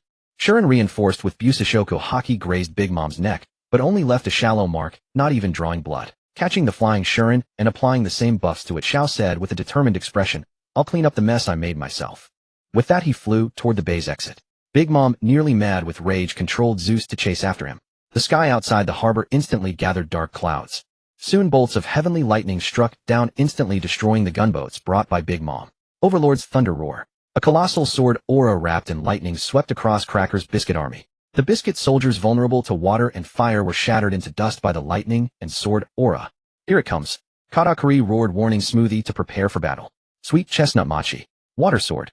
Katakuri and Smoothie each unleashed their strongest techniques to block the incoming Shao. One sword style ghost, 3 crossing. Shao transformed into a streak of blood-red lightning flashing past Katakuri and Smoothie, leaving a deep wound on each of them. The final slash cleaved through Cracker's biscuit armor soldiers. After Cracker's true body was exposed, Shao used his Kinbunchika Haki to predict where Cracker would flee, then shot him with the black count, hitting him.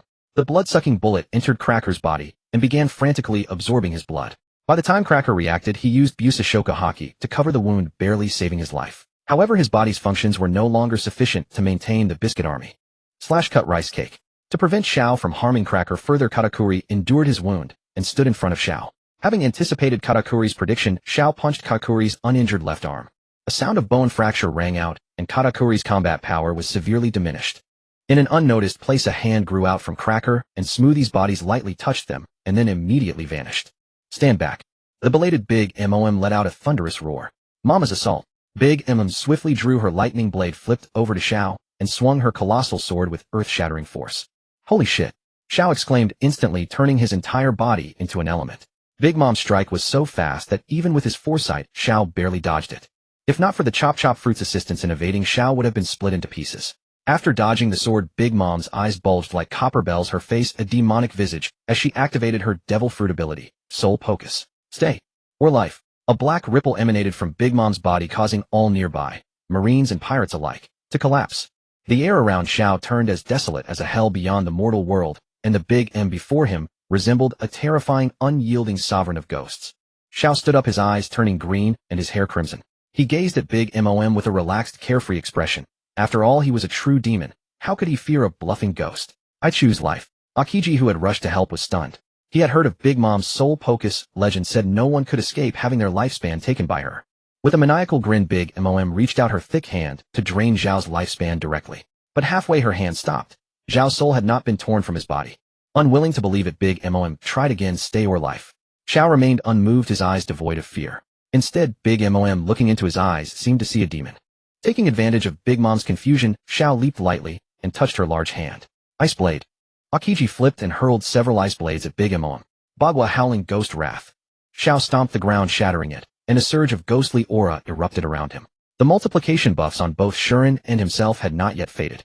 A massive sword aura wrapped in ghostly energy like a demon's death warrant struck Big Mom at point-blank range. The sword aura directly hit Big Mom's massive body.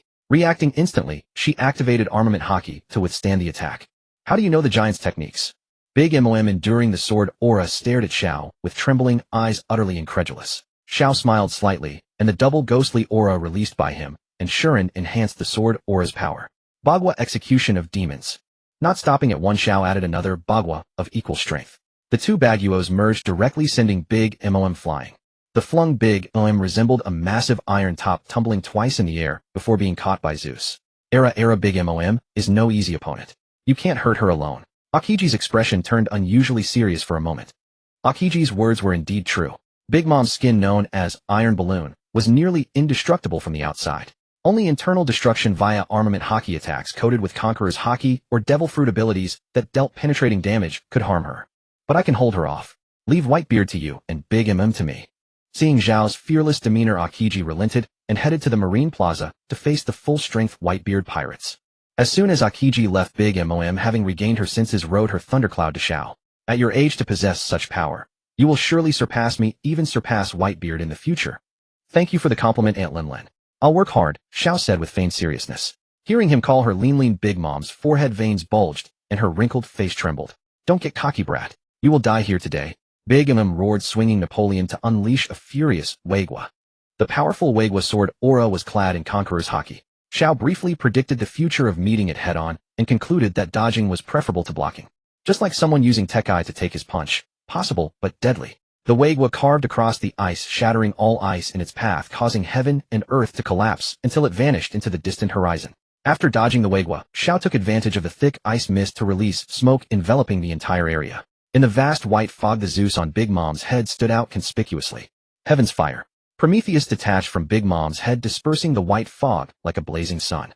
But whenever the fog was cleared, more white mist surged in, forever unable to illuminate the entire space. Even though Prometheus couldn't dispel the fog, Big Mom could still track Zhao's presence with observation Haki. Tenman Daijise Tenjin. Under Big Mom's control, Zeus flew to the same position as Prometheus. Purple lightning struck from the sky, absorbed by Zeus, turning into sentient thunder that could pursue enemies at Big Mom's will. Streams of purple lightning as thick as a man surged to follow Xiao as he leaped through the mist. In his saber-toothed tiger form, with his multiplication ability, Xiao toyed with the sentient lightning. Those lightning streams had been imbued with Haki and consciousness by Big Mom, making them impossible to absorb or control. Flame Ring, Nameless Fire. Xiao, pursued by the lightning, released a scorching fire breath that merged with the lightning, finally dissipating in a massive explosion. Zhao's speed was so great that Big Mom could only rely on observation Haki to predict his position. But you predict that I can predict your prediction. Coupled with Zhao's bug-like multiplication ability, Big Mom simply couldn't land a hit on him. Are you just going to be a coward? Frustrated, Big Mom taunted while wildly swinging Napoleon in all directions. Streams of Wagwa sword aura burst from the center of the fog, making no one dare approach the area. Mama! Clutching his bleeding left arm, Katakuri emerged from the white mist shouting. Katakuri, what happened? Where are Smoothie and Cracker? Big Mom glanced at Katakuri and asked. They were captured by Admiral Akiji and are being taken to the harbor. I couldn't defeat Akiji, so I came here to seek your help. I'm worthless. Take me there at once. Big Mom commanded the thundercloud to fly toward the direction Katakuri indicated. Behind her, Katakuri lagged slightly, then leaped onto Zeus. Suddenly, Katakuri's body transformed, and his right hand touched Big Mom's back, opening a watermelon-sized small door. His left hand gathered a fierce white trembling energy. Big Mom's steel-like skin laid bare, revealing flesh and blood beneath as Zhao's fist wrapped in tremor energy slammed into her body. A piercing scream like a slaughtered pig erupted from within the mist.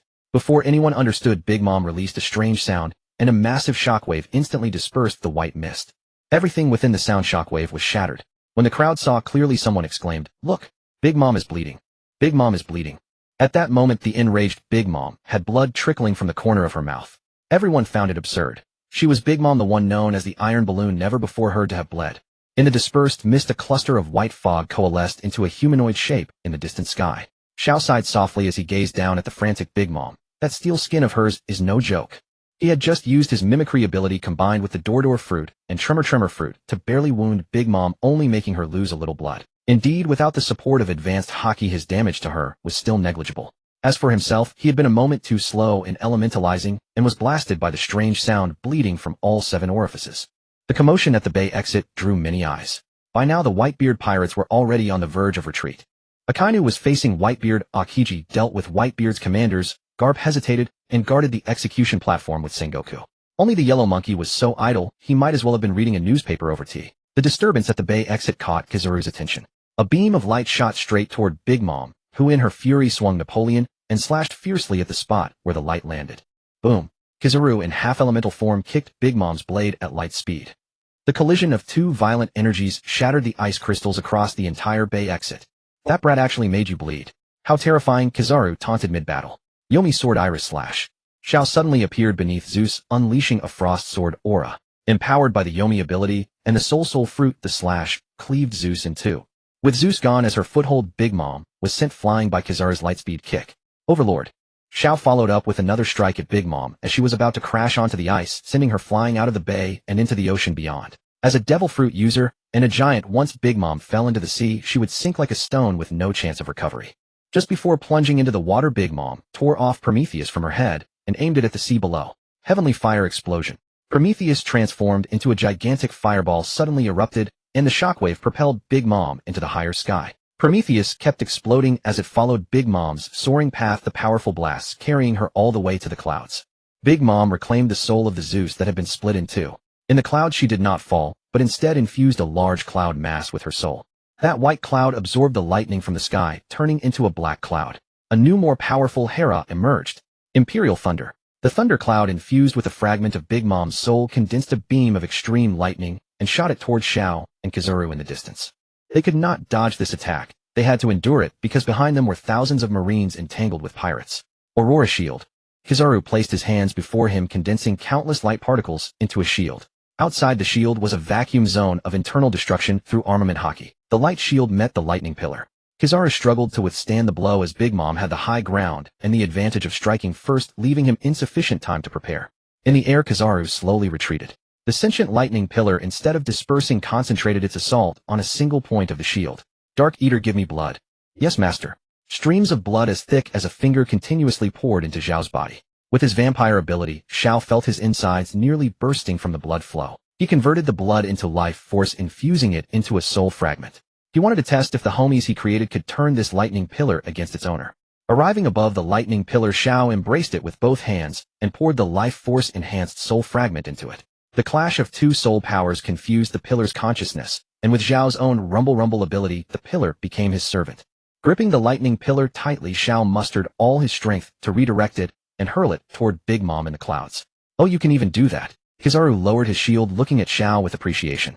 He did not know that Zhao had sacrificed nearly 10 years of his lifespan to turn the lightning pillar into his own attack. But Zhao's vampire ability could convert blood into life force, so the 2 balanced out. After his soul fruit awakened, the homies he created would be immeasurably stronger than Big Mom's. Are you rebelling? Big Mom roared at the lightning pillar shooting toward her, but no voice answered her. Napoleon, Hera, Prometheus unite. Yes, Mama. Big Mom's 3 personal homies merged into a ring of energy. Maser cannon. The energy ring fired a high-density laser at the lightning pillar below. Boom. The laser and pillar merged into a cataclysmic explosion. She's all yours, so I'll go check elsewhere. Kizaru left with a word, feeling the workload was too heavy for him. Needed a break. After Kizaru left, Xiao on the ground faced off against Big Mom in the clouds. Watching the slacking Kizaru depart, Xiao wished he could chase after him and give him a lightning punch. Almost the entire war Xiao had been fighting against Yonko-level opponents, utterly exhausted. Looking down from above, Big Mom's delirious mind gradually recovered. She began to think, wondering what strange ability the brat below had used in the previous battle. It could actually break through her steel-like skin. Moreover, when she invoked the soul spell, the brat's appearance had clearly changed, and the soul she had infused into the lightning vanished. All these strange phenomena made Big Mom couldn't help but wonder, could it be a mythical Zoan? Below, Xiao was absorbing the blood delivered by Shuren, quickly recovering his lost stamina. The surrounding melee between pirates and marines was too chaotic. To avoid harming innocents and to lure away the big trouble that was Big Mom, Xiao stepped forward, transformed into lightning, and flashed to the top of the clouds. Looking down at the astonished Big Mom, Xiao spoke. Lingling, you cannot kill me. This war will end with the pirates' defeat. If you don't hurry up and leave, you won't be able to. Mama. Since when does a yellow-haired brat dare to lecture me? But I've changed my mind now. I can let go of the grudge against Puting. Big Mom's face contorted, her smile uglier than a cry. Then we have a truce. Next time I'll definitely visit with Puting in hand. Xiao was about to slip away when Big Mom suddenly spoke. The power within you is definitely not ordinary. Why not join my pirate crew? Don't serve under these marines who wave the banner of justice. Come to my Tato land, help me become the pirate king, and after I die, all the endless treasure will be yours. Upon hearing this, Xiao grinned slightly. As expected of Big Mom, she doesn't leave her treasure to her children, but gives it to an outsider. It shows how little her children mean to her. Fine, then please go back first. I'll pack up and come to Tato land. Mama. That won't do. You'll come with me now or face death. So there's no room for negotiation. Xiao spread his hands, his expression calm. Mother's cannon 3000ly. Big Mom swung the Napoleon sword in her hand.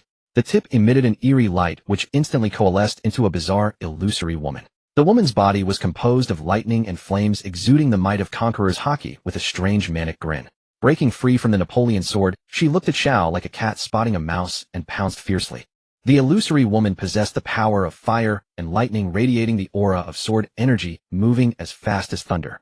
Pursued by both Big Mom and the devastating illusory woman, Xiao treaded the sky and fled westward, gradually leaving Marineford behind. Napoleon. A holy light sword energy more powerful than a country attack was launched by Big Mom toward the fleeing Xiao ahead. Sensing the incoming sword energy, Xiao instantly released a large amount of white smoke. The next moment, the Napoleon sword energy cut through the layers of smoke, heading straight for the Xiao behind the smoke. Just as he was about to be caught, Xiao curled his lips, swept his hand through the void, and opened a spatial gate. Up! Big Mom screamed as a violent explosion occurred behind her. It was a sword energy imbued with conqueror's haki. The haki-infused sword energy struck her back directly. Big Mom, known as the Iron Balloon, was hit by her own sword energy and coughed up a mouthful of blood. Steadying herself on a cloud, Big Mom's pupils trembled as she looked around. Amidst the blood-red mist, the world transformed into a peaceful scene. On the green grass, children were playing hide-and-seek under a large wooden house called Sheep's House. A little girl ran cheerfully to Big Mom, hopping and skipping. Lingling, it's your turn to be the man-eating monster. Sitting on the grass, Big Mom stared blankly at everything around her. The large wooden house and the familiar children of various races. Where did you all go? Big Mom asked, confused. A child of the long-armed tribe patted Big Mom on the back and said innocently, we didn't go anywhere. Come catch us, Lingling. The chattering children ran laughing in the opposite direction from Lingling. Big Mom stared blankly at the running children, dropped the Napoleon sword, and with a smile chased after them, shouting, wait for me. The 3 homies accompanying Big Mom were also affected by the illusion. From the outside, it looked like Big Mom was running toward the sea at the edge of the clouds. Xiao and Shuren used the power of Rakshasa together to barely create an illusion capable of deceiving Big Mom. As long as Big Mom fell into the sea, that would be his finishing move. In the illusion, Big Mom followed the children to a riverbank. The children all plunged into the river to play. Big Mom suddenly stopped when she reached the riverbank. Come down and play with us, Lingling, the playmates called, waving. But I can't go into the water. Big Mom's lingering sense of danger made her instinctively refuse to go into the water. Why not? Big Mom was stunned, muttering, yeah, why not? Lingling, go play with your friends. A gentle female voice came from behind Big Mom. Big Mom turned around and saw Sister. The sister's true identity was actually the eerie woman from before. Xiao was sweating profusely. Maintaining an illusion that could affect Big Mom required too much of the Rakshasa power. One slip and Big Mom would immediately notice the trick. Go play with your friends. But sister, I can't. Children who don't play with others are bad. The sister shook her head and slowly approached Big Mom. Just go play. The sister suddenly transformed into the eerie woman and attacked Big Mom. With a bang, Big Mom was struck by her own mother's cannon, sent flying into the air, and began falling toward the sea. Regaining her senses, Big Mom looked up in disbelief at the homies and Xiao above. To be safe, Xiao predicted the future of Big Mom falling into the sea. Suddenly his expression hardened, and wielding Shuren, he slashed a country sword energy downward at Big Mom. The falling Big Mom actually used a fragment of her own soul to turn her clothes into a homie. The clothes, now imbued with a soul, kept Big Mom afloat in midair. Against the country, sword energy coming from above, Big Mom raised both hands and used armament hockey internal destruction to shatter it. Prometheus, Napoleon, Hera. The three homies freed from the illusion immediately attacked Xiao. Napoleon and Prometheus struck, while Hera flew down to catch Big Mom. At the 11th hour, Big Mom barely escaped with her life by fusing the souls of several powerful beings she had stored away into her garments. Given her colossal frame, falling into the sea would mean certain sinking. Her 3 fleet admirals at her side would be powerless to save her, and she would truly be beyond rescue. Hera descended beneath Big Mom and carried her skyward, and only then did Big Mom breathe a sigh of relief. Napoleon, Prometheus.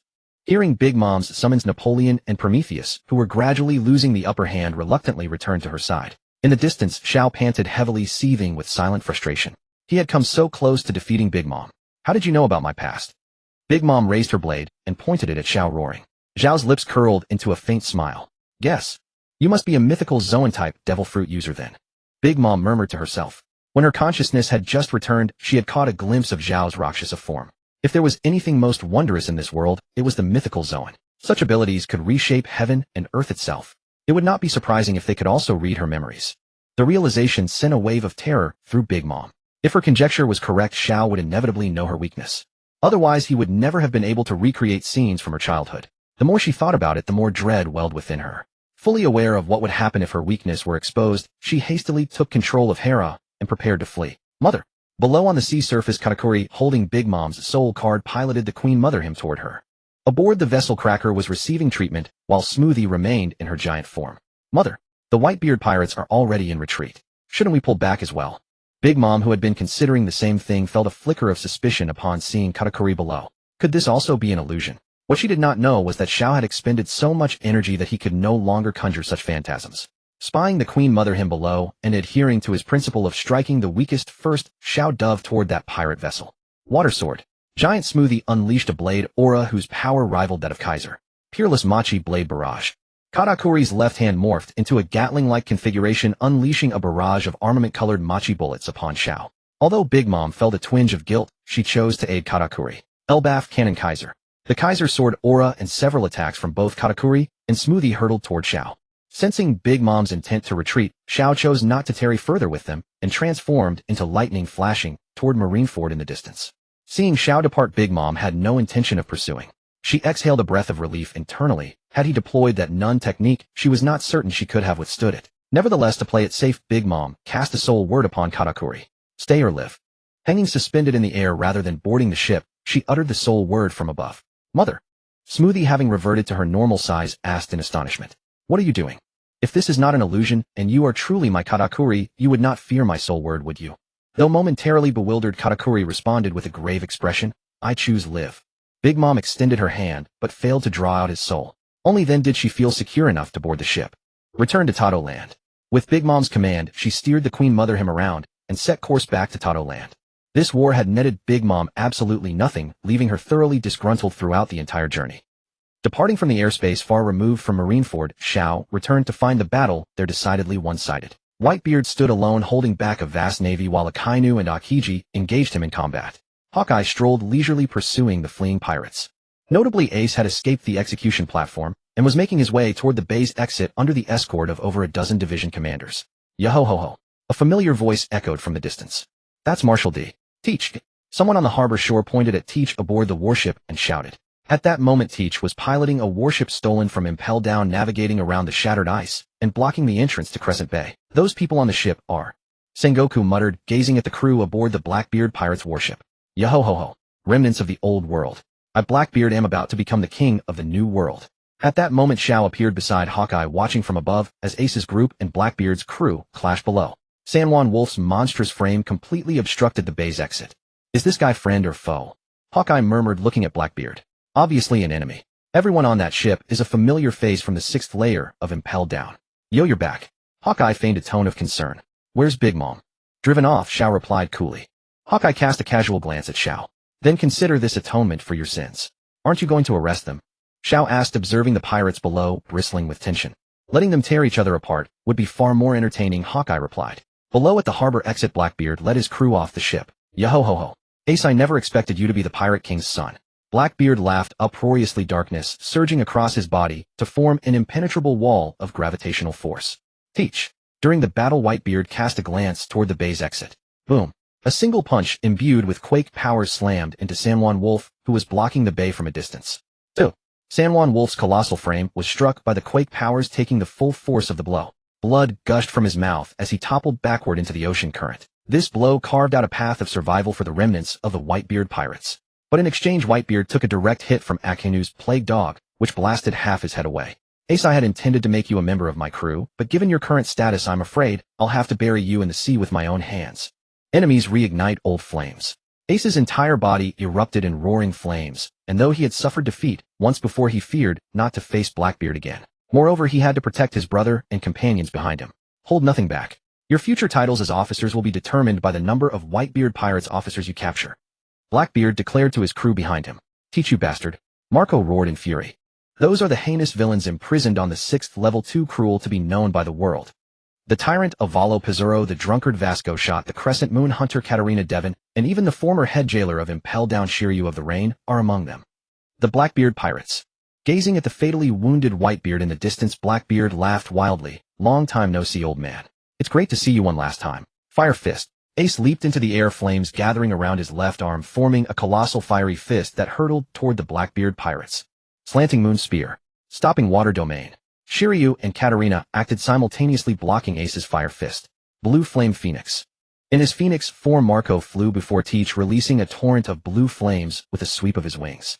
Facing the blue flames, Blackbeard unhurriedly extended his hand, unleashing a wave of darkness. The darkness flowed like a stream, forming a massive black wall before Blackbeard completely blocking the blue flames. Watch out, Marco. That guy's darkness can negate devil fruit abilities. Ace shouted to warn Marco, but it was too late. Dark water. The dark wall exerted a gravitational pull, and Marco was caught off guard and sucked into it. Marco, release. Blackbeard waved his hand, and the battered Marco was expelled from the darkness, thrown toward the approaching Vista. Caught by Vista, Marco muttered bitterly, that bastard can negate my regenerative abilities. Fishman Karate Tangle Wave Straight Punch. A 360-degree shockwave blast was unleashed by Jinbe, striking at the unprepared Blackbeard. Tyrant's Iron Hoof. Avalo, who had been lying in wait, suddenly emerged from behind Blackbeard, blocking Jinbe's shockwave. Your opponent is me. I'll take your head to claim the captain's position. The tyrant eagerly drew his pistol and fired several shots at Jinbe. Spear wave rain of bullets. Dozens of water droplets swift as arrows intercepted the bullets. Jinbe, leave the straw hat boy to me. Fight with peace of mind. Ivankov took the exhausted Luffy from Jinbe. I can still fight, muttered the nearly unconscious Luffy in Ivankov's arms. Straw hat boy, don't be stubborn. Your body has already expended too much energy. If you keep this up, you'll collapse. Take my brother and go first. Ace shouted. I'll hold them off. Seeing everyone protect the boy as if he were a treasure, Blackbeard couldn't help but glance at Luffy in Ivankov's arms. The son of the revolutionary dragon. Shall I capture him? Lafitte whispered close to Blackbeard's ear. No need. That brat isn't worth our effort. Blackbeard waved his hand, his gaze fixed entirely on Ace nearby. As the son of Joel D. Roger with such extraordinary talent, Blackbeard sensed that if he let Ace escape today, Fire Fist Ace would become the greatest obstacle on his path to becoming the Pirate King. Darkness hole. The darkness surged like water waves across the earth, rushing toward the remnants of the Whitebeard pirates like a tidal wave. Sparks flew, and the flames instantly spread into a blaze, roaring like a fiery lion as they charged toward the surging darkness. Flame wall. The flames that blocked the darkness coiled like a winding dragon, encircling the entire Blackbeard pirates. You go first. I'll hold them off. Standing within the flames, Ace faced the entire Blackbeard pirates alone. We must stay and fight with you, or the sacrifices of dear old man and all our brothers will be in vain, said the gravely wounded Marco in a low voice. Stop playing house. If everyone stays, no one will survive. Ace roared, extending the wall of flames dozens of meters outward. Take my brother away, I beg you. Looking at the imposing Blackbeard pirates and the incapacitated Jozu, the only ones who could still fight Blackbeard now were the swordsman Vista, who had no devil fruit abilities, and the other commanders were in dire straits. Moreover, Blackbeard had brought the vicious pirates from Impel down. If they fought recklessly out of pride, the entire crew might be buried here. Even if Marco didn't care about his own sacrifice, he had to shoulder the responsibility of the current Whitebeard pirates. Gazing at Ace's back through the flames, Marco's eyes brimmed with tears as he gritted his teeth and forced out a single word, "Go." "Marco, we can't leave. Otherwise the sacrifices of dear old man and the brothers. Listen to me, go." Marco turned and unleashed the authority befitting the commander of the 1st Division. Others wanted to argue, but anyone with eyes could see the situation. If they continued fighting, it would only be a lose-lose battle with more casualties. This war was lost. Tears blurred the path before them, a path paved with the lives of their comrades, giving them the right to live. Without further hesitation, the remnants of the Whitebeard pirates desperately ran toward the harbor. "Ace, didn't we promise to live together?" Luffy, already half-conscious in Ivankov's arms, cried out hoarsely. "Luffy, you must live on for me, and Sabo too." After entrusting Luffy, the flames raging around Ace formed a fiery net in the sky, trapping the pursuing Lafitte inside. "Are you just letting them go, Captain?" Lafitte, airborne, turned to Blackbeard, his eyes mocking as he looked at Ace nearby. "It's fine. Keep Ace here. Preserve our strength. There's a tough battle ahead. Are you ready, Ace? Today is the last day of your life. If you have any last words, say them now." Blackbeard, with a fierce glint in his eyes, strode toward Ace, looking terrifying amidst the rolling darkness. "Teach you will never become the Pirate King." Ace curled his lips, leaving an indelible smile for Blackbeard. "So those are Fire Fist Ace's last words. How heartbreaking." "Yeah, huh? Dark Domain." Blackbeard raised both hands, releasing a mist-like darkness from his palms. The darkness engulfed the flames surrounding them, diminishing the fierce blaze until only scattered embers remained of the fire that had encircled the Blackbeard pirates. Amidst the surging darkness, Blackbeard grew more arrogant. "Ace, you can't defeat me. Surrender now, and I'll grant you a painless death." Facing the bleak, oppressive darkness, Ace showed no fear. Spiral flames erupted from beneath his feet. The ground, about to be invaded by darkness, was instantly covered in flames like a roaming dragon. A blazing sun condensed above Ace's head, the raging flames containing boundless heat. It was as if a radiant sun had descended upon this airspace. What a man dazzling like the sun. Great Flame Command, Flame Emperor. Darkness of the Abyss. Ace and Blackbeard each unleashed their ultimate techniques as darkness and the blazing sun intertwined in a fierce clash. Darkness and flames spiraled upward like a tornado, intertwining and surging into the sky. The entire entrance of the bay bore witness to the collision of two forces, each growing stronger as they battled, shattering several sections of the bay's walls. The darkness accumulated more and more until it completely devoured the flames. Finally, amidst a thunderous explosion, the figures of Blackbeard and Ace emerged from the billowing smoke. When the crowd finally saw clearly, Blackbeard's hand had pierced straight through Ace's heart. Ace, in the fleeing remnants of the Whitebeard pirates, many witnessed this scene firsthand. "Don't look back. Keep running." With the last shred of his strength, Ace shouted to the others. "Don't look back, keep running." Marco grabbed several comrades who wanted to turn back for revenge, sprinting with all his might toward the nearest ship. "Yaha! Now no one can stop me from becoming the Pirate King." Blackbeard set down the lifeless Ace, wiped the blood from his hands, and led his crew toward the embattled Whitebeard. At the junction of the Marine Plaza and the bay's inner currents, another earth-shattering battle raged on. "I am Whitebeard." The devastating quake energy was infused into the headquarters building. Unable to withstand the tremors, the building swayed like a leaf in the wind, collapsing into pieces with a thunderous roar. Debris flew, dust rose, and countless bodies were crushed beneath the rubble. Blood seemed to paint the Marine Plaza, creating an apocalyptic scene. On the brink of death, Whitebeard's final surge of vitality transformed him into an indestructible monster. Anyone who approached him was shattered by the quake energy. "I won't let you cause any more havoc." A man drenched in molten lava with blood streaming down his forehead emerged from the thick dust. Akainu had originally planned to incite a captain of the Whitebeard pirates to assassinate Whitebeard, weakening him and causing his old wounds to relapse. However, the unexpected arrival of Big Mom disrupted his plan, foiling it entirely. In the dozen exchanges with Whitebeard just now, both sides had sustained injuries. Though Whitebeard was more gravely wounded, Akainu was far from unscathed. Now both were at the end of their strength, with only willpower determining the victor. Dog bite Crimson Lotus. From the erupting magma, dog-shaped masses of lava, as if biting the air, streaked across the void, like meteors crashing down upon Whitebeard and the pirates behind him. Facing the magma that would sear on contact and kill upon impact, Whitebeard stood resolute, swinging his Bisento, Mura Kamijiri, to cleave the void. The quake energy shattered the space, breaking the dog-shaped lava into liquid droplets that fell into the abyss. Boom. The space behind Akainu suddenly fractured, and the recoil propelled him toward Whitebeard. Hellhound. Closing in on Whitebeard, Akainu unleashed a magma fist capable of burning through anything. Whitebeard, unable to dodge, had his chest pierced through the magma, searing a massive bloody hole. The blood vaporized instantly, and the grievously wounded Whitebeard fell to one knee, barely supporting himself. Die. Akainu stared coldly at Whitebeard, who seemed already dead. Whitebeard's eyes were shut tight, like a silent statue. A life review flashed before his eyes, scenes of building a family with his crew over the years.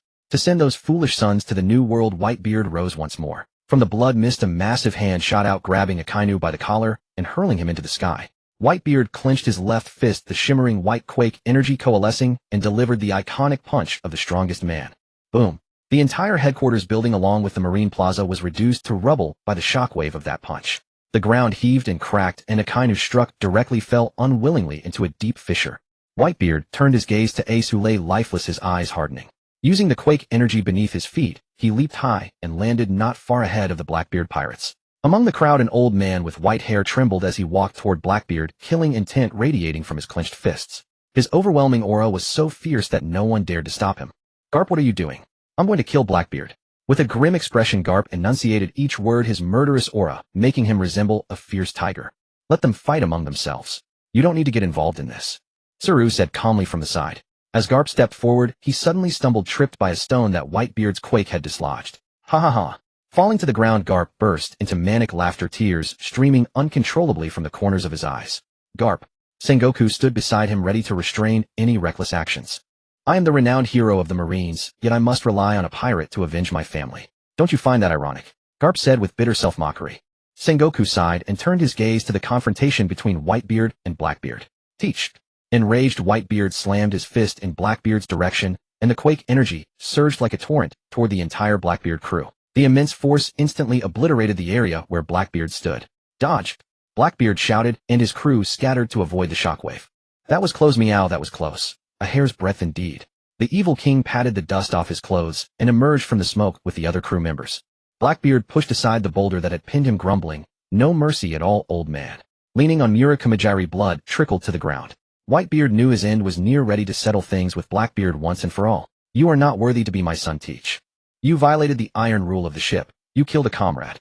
I will carry out the last wishes of Thatch and Ace and take your miserable life to grant them peace. Whitebeard glanced back at Marco and the others, then faced Blackbeard directly. Let's end this, Teach. Yaha. Just what I wanted.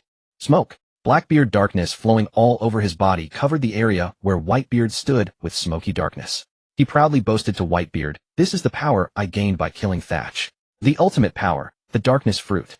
Come taste its might." The darkness beneath Whitebeard's feet released an invisible gravitational pull, slowly drawing him downward. I say, old man, Thatch is dead, Ace is dead too. Though I once truly admired and worshipped you, you're too old. Too old even to save a single crew member about to be executed. I spared Ace's life at Banero Island. A hero in his twilight years, better to pass on to the pure land soon. Come here. The darkness released by Blackbeard carried gravitational force, pulling Whitebeard toward him. Clenching his iron fist, shockwave energy formed a barrier around Whitebeard's knuckles. It's useless. Before me, all abilities are worthless. Dark water. Blackbeard extended his palm, directly intercepting the punch of the Gura Gura no Mi. The white shockwave barrier was devoured by the darkness, and Blackbeard's palm reduced to an ordinary fist. How about it, father? My darkness ability can even absorb devil fruit powers and render them powerless. Your abilities are already useless before me. Blackbeard threw a heavy punch at Whitebeard. The darkness gripped Whitebeard's arm, then delivered another blow to his jaw. Absorbing both punches, Whitebeard swung his great sword, cleaving it into Blackbeard's chest. Struck down in one blow, Blackbeard writhed on the ground in agony. Pressing down hard on Blackbeard's right palm, his foot pinning Blackbeard's left hand, Whitebeard gripped Blackbeard's throat with one hand and unleashed his vibration power. Arrogance, recklessness. That is your weakness. Seeing that Whitebeard could kill him in an instant, Blackbeard quickly began begging for mercy, crying out, "I am your son, father. Can you really bring yourself to kill your own son, eh?" Boom. The vibration power activated, sending Blackbeard flying as the earth beneath him cracked and shattered. Severely wounded, Blackbeard struggled to rise, drawing his gun to fire at the blood-stained Whitebeard. The dying Whitebeard couldn't hold out any longer, halting before Blackbeard. "Finish him, all of you," Blackbeard called out to his crew behind him. Blackbeard's crew surged forward.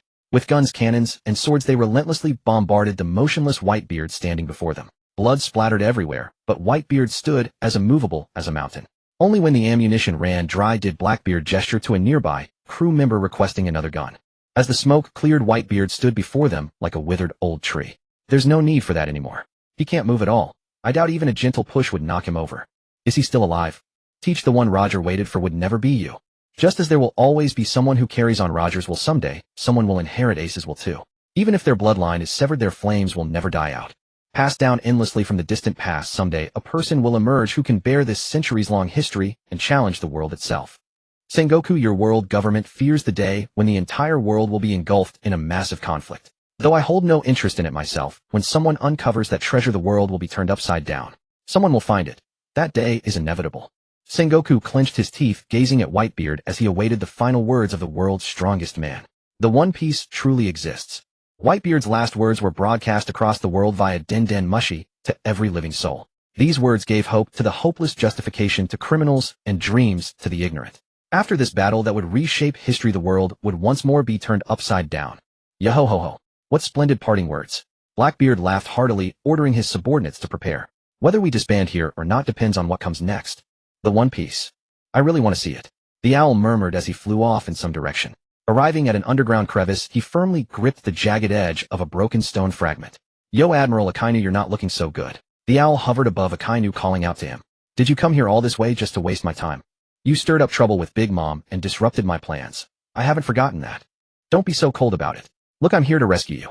As the owl spoke, he grabbed Akainu's arm. Since I've saved an admiral, my merit cancels out my crimes. Don't make things difficult for me later when we get back up there. Akainu snorted dismissively, but when outmatched he had no choice but to comply. Magma fruit collection successful. Awakening training card slot 1. Pulling Akainu from the crevice and tossing him onto the ground, the owl changed direction, preparing to seek trouble with Blackbeard. Well then, sorry to keep you waiting. Here's a world-class performance from your Blackbeard Pirates captain. The black cloth covering Whitebeard was thrown aside, revealing Blackbeard with a wicked grin. Yo-ho-ho-ho. Navy, witness my new power. We're enemies once again. Darkness fist. Darkness once again descended upon the area, dragging nearby Marines into the abyss. And this. Blackbeard gripped his left fist, mimicking Whitebeard's signature pose. Boom. A powerful shockwave energy rained down upon Marineford once more. The headquarters building, already reduced to ruins, was completely swallowed by the earth. Whitebeard's earthquake ability. How is it possible that Blackbeard has acquired Whitebeard's power?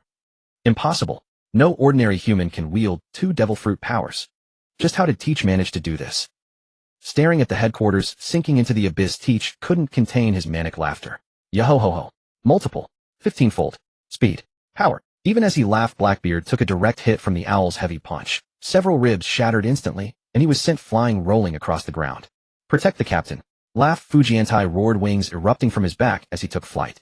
In the next instant, a bewitching woman appeared behind him. Swoosh. My wings. Laughed Fujiantai, screamed in agony, as both wings were severed simultaneously by Dark Eclipse. Fufufu. What other monsters is that guy hiding? Doflamingo laughed, watching Dark Eclipse resemble a demonic spirit. Protect the captain. Mr. One roared, springing up to ambush the owl. In the next instant, a figure as fierce as a tiger delivered a devastating punch that crippled Mr. One's left arm. Hey kid, would you hand over Blackbeard to me? Garp emerged from the smoke, dark veins pulsing across his face, amplifying his lethal aura. The owl politely stepped aside for Garp, indifferent to whether he claimed the kill. Having flaunted his new fruit power for only a brief moment, Blackbeard instantly regretted leaving the 7 warlords. How had it come to this? Were they the only pirate crew left in the entire plaza? And they seemed to be surrounded. The sound of bones cracking echoed from Garp's iron fists. At this moment, with killing intent radiating from Garp, no one could stop him. If Whitebeard hadn't cleansed the pirates himself, then he would do it. Groggy and disoriented, Blackbeard clutched his aching left side as he slowly rose to his feet. In the next instant, Garp's iron fist slammed into his chest with devastating force. Spitting a mouthful of blood, Blackbeard was sent flying once more, crashing heavily onto the ground. Ignoring the searing pain, he scrambled desperately to escape Garp's reach. His devil fruit might nullify the powers of other ability users, but Garp was no ability user. Exchanging close-quarters blows with Iron Fist, Garp was tantamount to courting death. Blackbeard had once heard Whitebeard say that Garp was old, and he foolishly believed it. With 2 devil fruits at his command, he thought he could kill Ace right before Garp's eyes and still walk away unscathed. Yet from Garp's expression, it was as if he was facing a ferocious tiger. One misstep and his life would be ended. Darkness. A tidal wave of darkness instantly engulfed Garp's position. Blackbeard unleashed the full force of his gravitational pull, pinning Garp in place. Quake. Blackbeard gathered vibrational energy in his left hand and hurled it toward Garp in the distance. The shockwave, carrying the power of earthquakes, swept over Garp, its violent spatial tremors seemingly capable of shattering everything. Yet Garp struck head-on, merely felt his coat flutter in the breeze. His entire body was cloaked in invisible color of arms hockey, untouched by the spatial quake. Impossible. Blackbeard, still reveling in having killed Whitebeard and claimed the quake fruit, cried out in shock. His all-out assault had failed to harm Garp in the slightest. Whitebeard met his end at the hands of a useless piece of trash like you. Garp's low rumbling voice struck Blackbeard's ears like the roar of a tiger or the cry of a dragon. To be content with such meager strength. Whitebeard was right. Arrogance and recklessness are your weaknesses. And those weaknesses will be your death. Garp crushed the darkness that had been generating gravitational pull beneath his foot, leaped into the air, and threw a fist coated in formidable high-grade color of arms hockey. A single blow that could shatter Blackbeard's skull. Help me, you bastards. Those around Blackbeard, seeing his predicament, began to feel a strong urge to retreat. Among the criminals from the 6th level of Impel Down that Blackbeard had brought along, how many were unaware of Garp's true strength? Some had even been captured by Garp himself. Now faced with a nearly berserk Garp, they were already scheming to escape. Why would they join the fight? Courting death. Jesus and Doc Q1 swinging a sickle, and the other brandishing his remaining intact fist simultaneously intercepted Garp's iron fist. Boom. Van Augur raised his rifle, Yasakani, and aimed at Garp's head, pulling the trigger. Black Earl. Shao tossed the Black Earl at his waist, transforming it into a vampire bat form. Just as the bullet heading for Garp's head was about to reach its target, a blood-red bullet, glowing with a crimson aura, appeared and shattered it.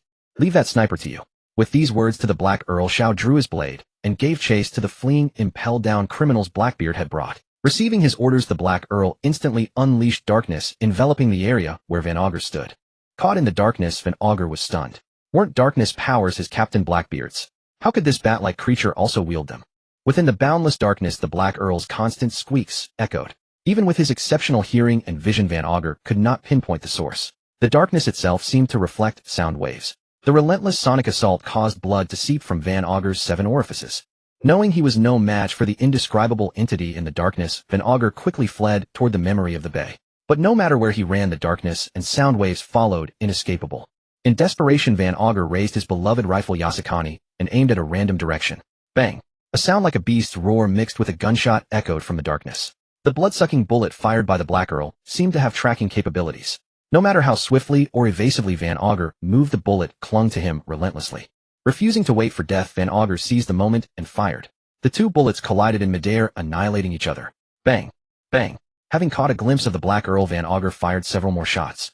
The bullets struck the Black Earl's body instantly. Squeak! Squeak! The Black Earl shrieked and fell into the darkness. Relieved that the enemy was defeated, Van Augur prepared to leave the dark domain and assist Blackbeard. In the next instant, countless powerful sonic waves erupted from all directions, and Van Augur was instantly blown into a mist of blood. Squeak, squeak. Flying leisurely out of the darkness, the Black Earl absorbed all the blood mist, satisfied, and dispelled the dark domain. When Van Augur reappeared in everyone's sight, it was a sight that made them gasp. All that remained of Van Augur were a few scattered bone fragments, shredded cloth, and a pale silk-like layer of skin. Doflamingo watched this gruesome scene with great interest. Having never been on good terms with Blackbeard, he burst into laughter. Fufufu. This is terrifying. The Black Earl, unperturbed, flapped his wings and flew toward Shao, who was still battling the remnants of Blackbeard's crew. The Marines below scattered in fear, trying to stay as far away from this monstrous creature as possible. Meanwhile, on another battlefield, Jesus, who had earlier blocked Garp's furious punch for Blackbeard, had both arms shattered and had been captured by the Marines. Doc Q was even more pathetic. He had collapsed before the fight even began. Now only Blackbeard remained, facing Garp's wrath alone. Watching his trusted subordinates being captured or killed, and the turncoats from Impel Down, already fleeing, Blackbeard had to admit that he had made a terrible mistake. It was his arrogance that had led to this situation. He should have waited quietly for the Whitebeard pirates to fall, then slowly built his power and absorbed their territory. Why did he have to meddle in Marineford? Now not only had he lost all his crew, but his own life was also on the line. Rising from the ground, Blackbeard decided to make a desperate gamble. Rather than waiting for death, he might carve a bloody path with his 2 devil fruits. Black fog. Blackbeard cloaked the ground in darkness while using the Quake fruit to block Garp's approach. The vast darkness absorbed countless weapons, earth, and stones, combining with the vibrational energy to condense above Blackbeard's head. Darkness beyond. A gravitational orb of darkness fused with Quake power was hurled by Blackbeard toward Garp. Garp looked contemptuously at the ultimate technique Teach unleashed. His knuckles cracked loudly as he stomped the ground, shattering it, and leaped directly into Blackbeard's darkness. With this move temporarily holding Garp at bay, Blackbeard turned and fled. Seconds later, a powerful aura appeared behind him. He looked back and his pupils contracted sharply. A sound of a powerful hand cracking a skull shook the heavens and earth. Kapu's iron fist directly smashed onto Blackbeard's head. Half of his head was dented inward. Blackbeard spewed a large pool of blood, strands of brain matter oozing from his eye sockets. The excruciating pain caused by his special constitution nearly made him faint. Blackbeard, with only a shred of consciousness left, collapsed to the ground. Kapu showed no intention of stopping. He pounded Blackbeard's head with punch after punch. The naval hero who was once humorous, gentle, and straightforward in everyone's eyes now seemed to have transformed into a ruthless, bloodthirsty demon. He and Zhang was standing by side as they watched Ka Pu vent his anguish. By the time Ka Pu regained his senses, the mangled black beard beneath him had long ceased to breathe. Standing up, he shook the blood off his hands. Ka Pu walked past the crowd in silence, his expression indifferent. No one stopped him, and no one spoke to him. The crowd merely watched the veteran who had dominated the battlefield retreat in dejection. The battle is not over yet. Those who are not seriously injured go tend to the wounded. Zhang commanded, walking toward the bay exit. Thousand Blade Rain. Shi Lu spun in the air his famous blade, Thunder Rain, unleashing countless cold and fierce sword chi. Among the naval forces intercepting Shi Lu, many were struck by the sword chi and writhed in agony, bleeding to death within a dozen seconds. Stand back. A blue-white thunderbolt descended, and Xiao appeared ahead of Shi Lu and the others' escape route. A remarkable one has arrived. Shi Lu wiped the bloodstains off. Thunder Rain spat out his cigar and gripped his sword with both hands, ready to clear the obstacle ahead. If you don't join me in killing the obstacle before us, are you waiting for him to pick us off one by one? Shi Lu said to the three beside him. It seems we have no choice but to fight. Crescent Moon Hunter Ka Te Lin Dai Mei drew the spear from her back and joined Shi Lu's group. Yizheng Wang and Big Barrel also halted, pondered for a moment, and decided they needed Shi Lu's strength to have any chance of escaping Marineford. Then let's go, help me out. Gurgle gurgle, I don't want to go back to impel down. Though the four had just betrayed Blackbeard, they reached a consensus once again. Hearing their thoughts, Xiao couldn't help but laugh. Each of them planned to let the others stall him and then make a run for it. Bang! Bang! Yizheng Wang and Big Barrel fired first, while Shi Lu and Ka Te Lin charged from both sides, weapons in hand. One sword style thunder string.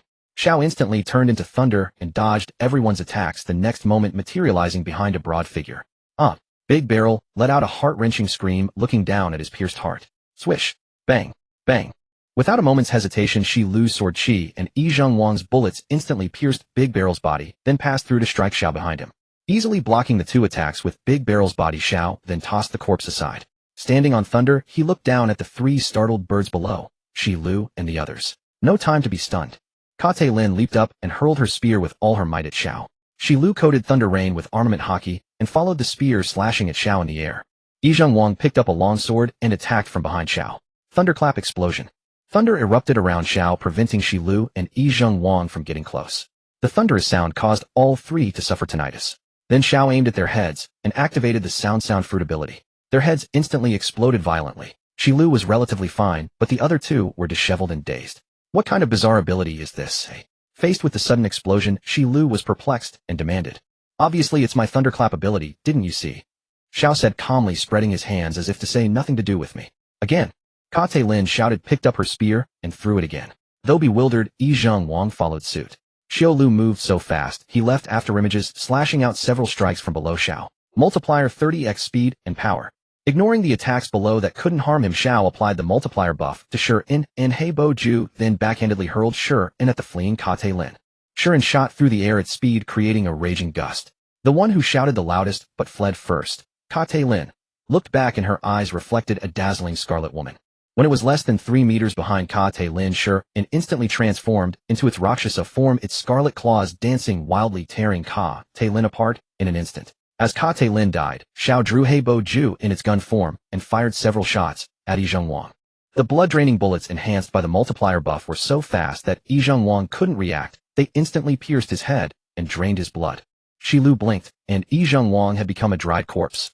Now only Shi Lu remained alive among the four. Without caring about anything else, the prudent Shi Lu turned and ran without looking back. The enemy before him was too bizarre and powerful, there was no way to contend, and if he didn't run he would only die. Watching Shi Lu flee, Xiao calmly transformed into a thunderbolt and followed.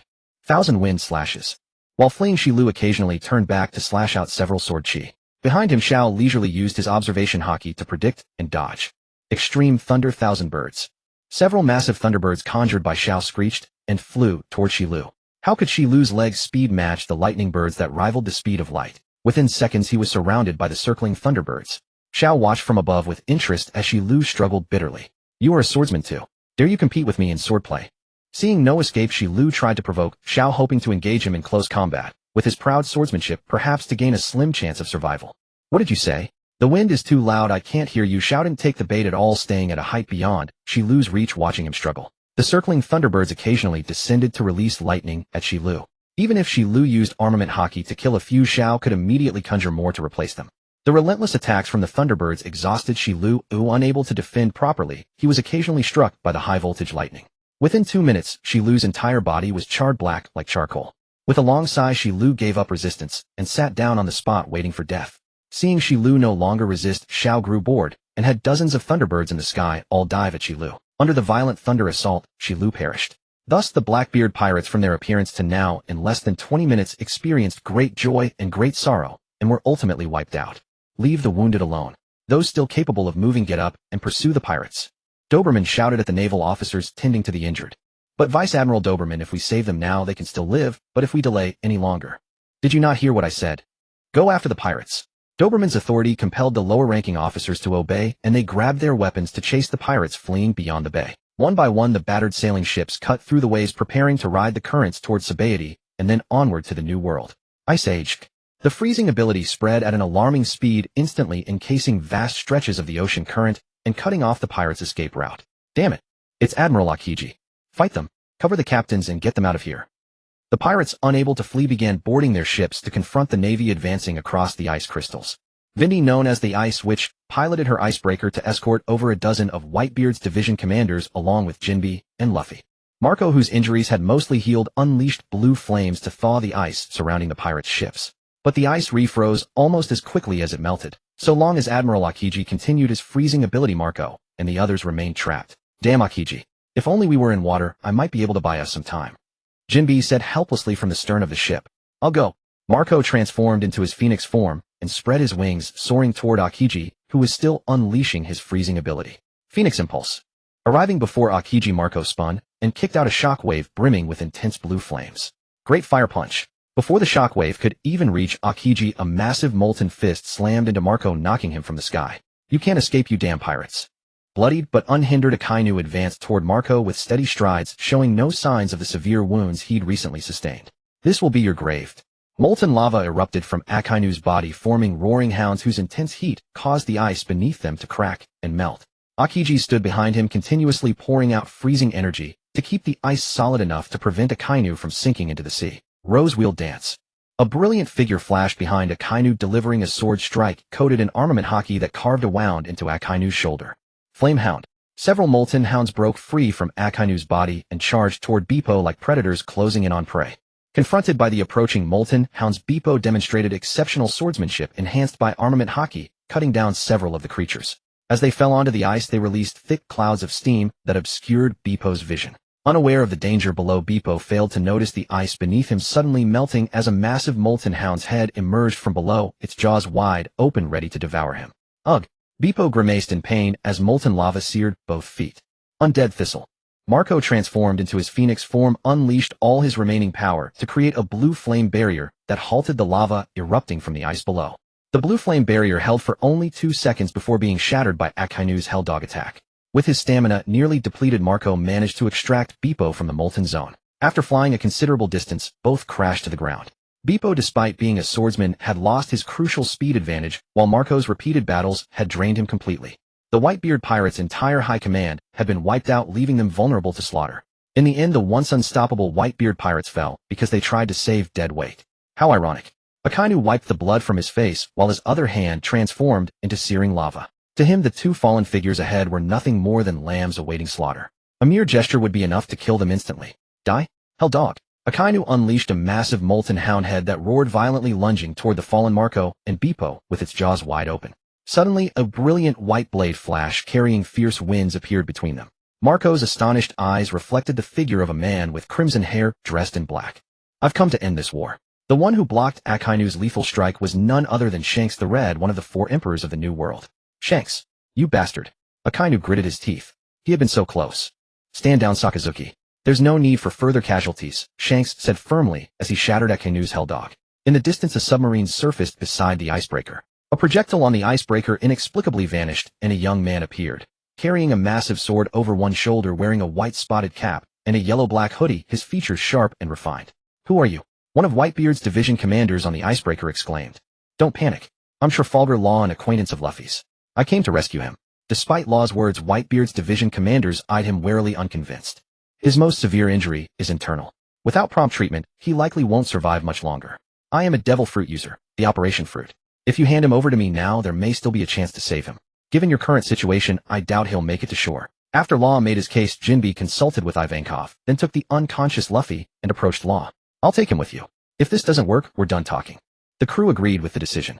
Jinbe's combat prowess in the sea was comparable to a Yonko. When facing devil fruit users, so entrusting Luffy to him posed no risk. They openly transferred Luffy to the submarine. Most of the distant navy witnessed this, but dared not intervene, restrained by the sheer authority of the red hair pirates. Facing Shanks directly, Akainu shouted over his shoulder to Aokiji, "Are you just going to let them leave?" Ice aged. Aokiji unleashed his freezing power across the waters where the icebreaker was positioned. Ice crystals spread like a tidal wave, rapidly advancing toward the submarine. Dive immediately. Law activated his power, instantly swapping the submarine's position with a small fish swimming in the deep sea. Oof, they're fast runners. Kizaru sneered, transforming into light and ascending into the sky before unleashing Yada no Kagami. Tens of thousands of light bullets rained down indiscriminately across the deep sea where the submarine was fleeing. Nearly the entire ocean was blanketed by the assault. No matter how agile the submarine, it couldn't evade the relentless barrage. After unleashing his attack, Kizaru returned to the mast and remarked to Aokiji beside him, "If they dodge this, it can only mean they're incredibly lucky." However, Shiki the Storm Petrel, who had been slacking off on a warship's mast, used his observation haki to scout the situation, and was stunned to discover that all tens of thousands of light bullets had narrowly missed, not a single one finding its mark. No wonder they call him Old Performing Ape. He genuinely suspected Kizaru had some kind of arrangement with the Revolutionary Army. If that were true, it would explain why he kept holding back against Luffy on multiple occasions. Maybe Kizaru really was Luffy's maternal uncle. "Yo Shanks, long time no see," Buggy said in a deep voice, circling around from behind Akainu, ensuring his voice was loud enough for everyone to hear as he greeted Shanks. "A long time no see, Buggy. Are you also here for this war?" Shanks smiled and waved at Buggy. The gang of underlings following Buggy, hearing his casual tone with Yonko Shanks, and recalling the earlier scene where he threatened Whitebeard, fell to their knees in awe. As a mysterious crew member of the Roger Pirates and connected to Yonko, he truly is the legendary great pirate Captain Buggy. Hearing the words of his conquered underlings behind him, Buggy walked with a swagger, as if a broad avenue lay before his feet. "Well, it's nothing much when I'm involved." Unbeknownst to others, Buggy had stood beside Red Hair. "Shanks, do you have any plans?" Buggy leaned close to Red Hair's ear and whispered. The Whitebeard pirates had fallen, the Blackbeard pirates were gone, and now only they faced the full force of Marine headquarters. 3 admirals watched with hawk-like eyes, and that vice admiral with the ability of Heart Network was also there. If he didn't cling to Shanks's coattails now, even with a crowd of underlings, he might not make it out of Marineford alive. "Of course I have a plan." Shanks smirked at Buggy, giving him a confident smile. "If a fight breaks out later, Aokiji and Kizaru will be handled by our crew. You take on the most injured one, Akainu. Together we'll carve a bloody path out." Hearing Shanks's plan, Buggy drew a sharp breath. Glancing at the furious Akainu, the man who could even gravely wound Whitebeard, he thought it would be safer to just send him back to impel down. "Don't joke around, Shanks. Who wants to form an alliance with you?" Buggy pushed Shanks away, putting as much distance as possible. "You're just trying to use me. Well, I'm not falling for that. Captain Buggy." He actually scolded Yonko Shanks to his face and made Shanks not dare to retort even once. "We'll follow you to the death, Captain Buggy." Buggy's underlings prostrated themselves on the ground. "What a pity. I have a treasure map of Captain John right here."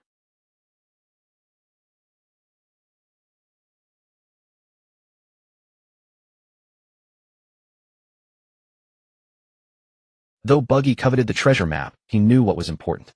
If he followed Shanks, he might die any moment. What use was a treasure map if he was dead?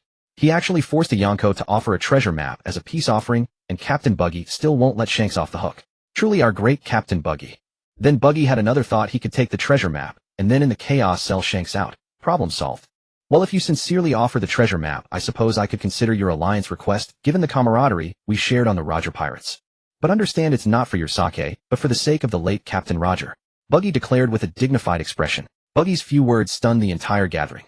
That red-nosed man is a crew member of the legendary pirate King Roger. Earlier I saw him scold Whitebeard. If Whitebeard hadn't begged, he might have started a war with the Whitebeard pirates. Could this be the legendary hidden master who conceals his greatness? All around, Marines whispered among themselves, recounting Buggy's past heroic deeds. The rumors grew more and more exaggerated, eventually intimidating the Marines. They feared this man who called Shanks his brother. Perhaps he was on the same level as Shanks in combat power. They had just endured a fierce battle with Whitebeard and couldn't afford to fight 2 Yonko-level powers. "Hand over Captain John's treasure map." Buggy extended his hand toward Shanks.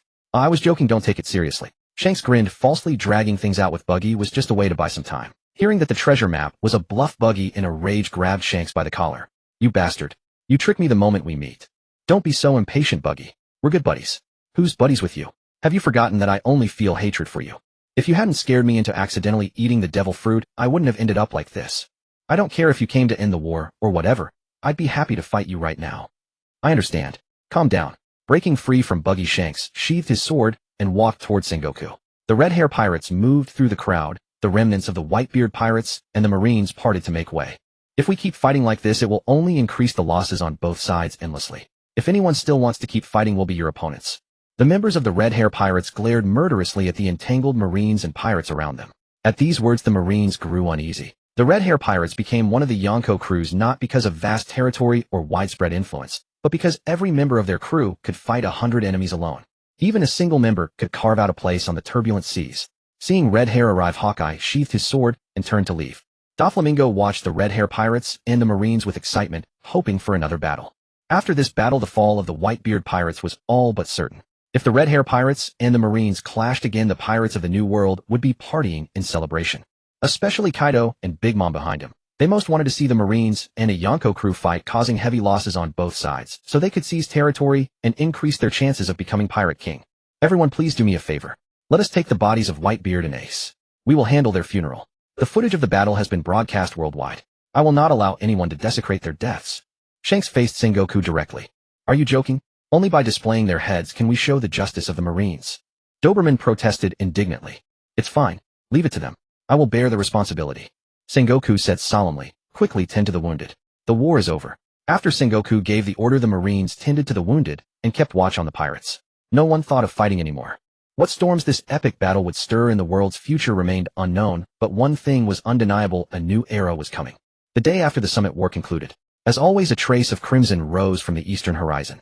On the remote islands of the Four Seas, the Grand Line, and the New World, those who had not watched the war broadcast prayed for news of the Navy's victory. If the loser of this epical battle were the Navy, the world would surely be torn apart. The deterrent power of the world government would vanish. Large nations would seize the opportunity to annex smaller ones, while small nations would band together to resist the larger ones. The peace that floated on the surface of the world would no longer bring hope to the people. The world would descend into chaos. They listened to the world broadcast and awaited the news-bearing seagulls to deliver good tidings. Upon receiving the message, broadcast stations around the world immediately connected to the world government. This is the Navy broadcast representing the world government. The waiting people heard the voice from the speaker and pricked up their ears, preparing for whatever news might come next. The war at Marineford Harbor between Navy headquarters and the Whitebeard pirates, despite the Whitebeard pirates' tenacious resistance taking longer than expected, has ultimately concluded with the victory of the Navy and justice. The news of victory spread. All the people around the world who feared pirates decorated their homes with lanterns and rejoiced. Navy bases guarding the distant seas even fired celebratory salutes. This earth-shattering war ultimately gave the world a good ending. The news of victory ignited people's enthusiasm to join the Navy. The loss of one of the 4 emperors meant that the power of pirates in this world had been greatly weakened. People always believed that days without pirates were good days. Yet where there is light, there is also darkness. Before his death, Whitebeard conveyed Roger's will to the world, driving the mad, the desperate, and the naive to leave their homes and pour into the sea. Amid the ruins of Marineford, a weary-looking Zhangwa gazed long at the shattered headquarters building, let out a deep sigh, and sat down facing the sea. A lamb by his side occasionally came over to nuzzle his leg. Marshal Zhangwa. Balanu shouted nervously as he ran to Zhangwa's side. Zhangwa glanced at Balanu and said, "What's happened?" "We've confirmed the situation at Impel Down. Is Magellan all right?" Zhangwa closed his eyes tightly, his brows furrowed, his heart unwilling to hear any more bad news. Chief Warden Magellan is severely wounded on the brink of death. The medical team is now giving him full treatment. He is a serious man and keeps muttering about taking responsibility. If he can move again, given his current mental state, he might very well atone with his own life. His tightly shut eyes opened, and Zhangwa said sternly to Balanu, "We must never let him do such a meaningless thing." "Yes, sir." "What exactly happened in the prison?" "From the results, the most severe is level 6 of Impel Down. It's a horrific sight." "Horrific sight." Zhangwa's forehead broke out in cold sweat. The thing he feared most had happened. Blackbeard may have released everyone from level 6, or they might have escaped on their own in the chaos. Various traces indicate that level 6 experienced a massive melee. Many of the criminals left there were already mutilated beyond recognition. Zhangwa's face darkened, cold sweat pouring down, his voice almost trembling. "So all the elite criminals from level 6 have escaped." "Most of them did. But the crew Blackbeard brought consisted of only 4 criminals: San Juan Wolf, Vasco Shot, Katarina Devon, and Avalo Pizarro, along with former Deputy Warden Shiryu of the Rain. All of them have been slain by Vice Admiral Xiao." At that moment, Zhangwa's sheep Ding Ding trotted over and gently nibbled at his clothes. Upon hearing Balanu's report, Zhangwa's forehead veins bulged, his eyes full of worry. Even a single criminal from level 6 infiltrating a country could bring immense harm to the people. Quickly confirm the number and names and issue worldwide wanted posters immediately. Balana showed some fear at Zhanghua's command. But the world government ordered us to conceal the level 6 incident. Such a serious mistake, if made known to the public, would severely damage the government's credibility. Hearing that it was a government order, Zhanghua clenched his teeth, veins bulging on his fists, and shouted angrily, "What nonsense!" At that moment, a leisurely figure emerged from another pile of ruins. Zhanghua glanced at that figure, then composed himself and dismissed Balano. "Are you going to activate your secret mission standby personnel again?" Xiao fed the newspaper he was holding to the hungry lamb, then sat down on a large rock. Zhanghua rubbed his temples helplessly. Every encounter with Xiao gave him a headache. "Do I have to let you out again to provoke one of the 4 emperors of the new world?" Last time was an accident. Besides, I almost soloed Big Mom. If 2 emperors died in one battle, wouldn't that still be a win for the Navy? If you have the nerve to mention that. Zhanghua snorted coldly, not trusting the unreliable Xiao at all. "Actually, I came here to say goodbye to you. Through my battles with Whitebeard and Big Mom, I realized some of my shortcomings. I've decided to take a year and a half off to train and cultivate." Hearing that Xiao was leaving, Zhanghua's brows furrowed into an M shape. "Now is the time when we need men, yet you want to leave." Zhanghua's tone changed, becoming somewhat earnest. "It's not that I want to leave, I just won't be stationed at the Navy. If there's any emergency, you can still use me as a secret mission operative. The fall of the Whitebeard pirates will cause the pirates in the New World to fight among themselves for a while. Those who became pirates inspired by Whitebeard are nothing but weak small fry. Keeping me at headquarters won't accomplish much. It's better to let me go train for a while. When I return, I'll definitely become an owl so strong that even you'll find it unbelievable." Zhanghua pondered for a moment and decided to approve Zhao's request to leave. "Very well, I was just worrying about who to deal with the escaped pirates from level 6 of Impel Down. You should be able to handle it easily as a covert operative. I'm reinstating your status as a secret mission standby operative. During your training, I will occasionally assign you tasks. Since the world government thinks it's beneath them, the Navy can only investigate secretly. You'll receive my first-hand confidential intel, track those escaped criminals, and act as a secret executioner." After explaining the secret mission, Zhanghua handed a black den mushi to Xiao. "I verbally approve your leave request. Go train well, and become the Navy's ultimate combat power in the future."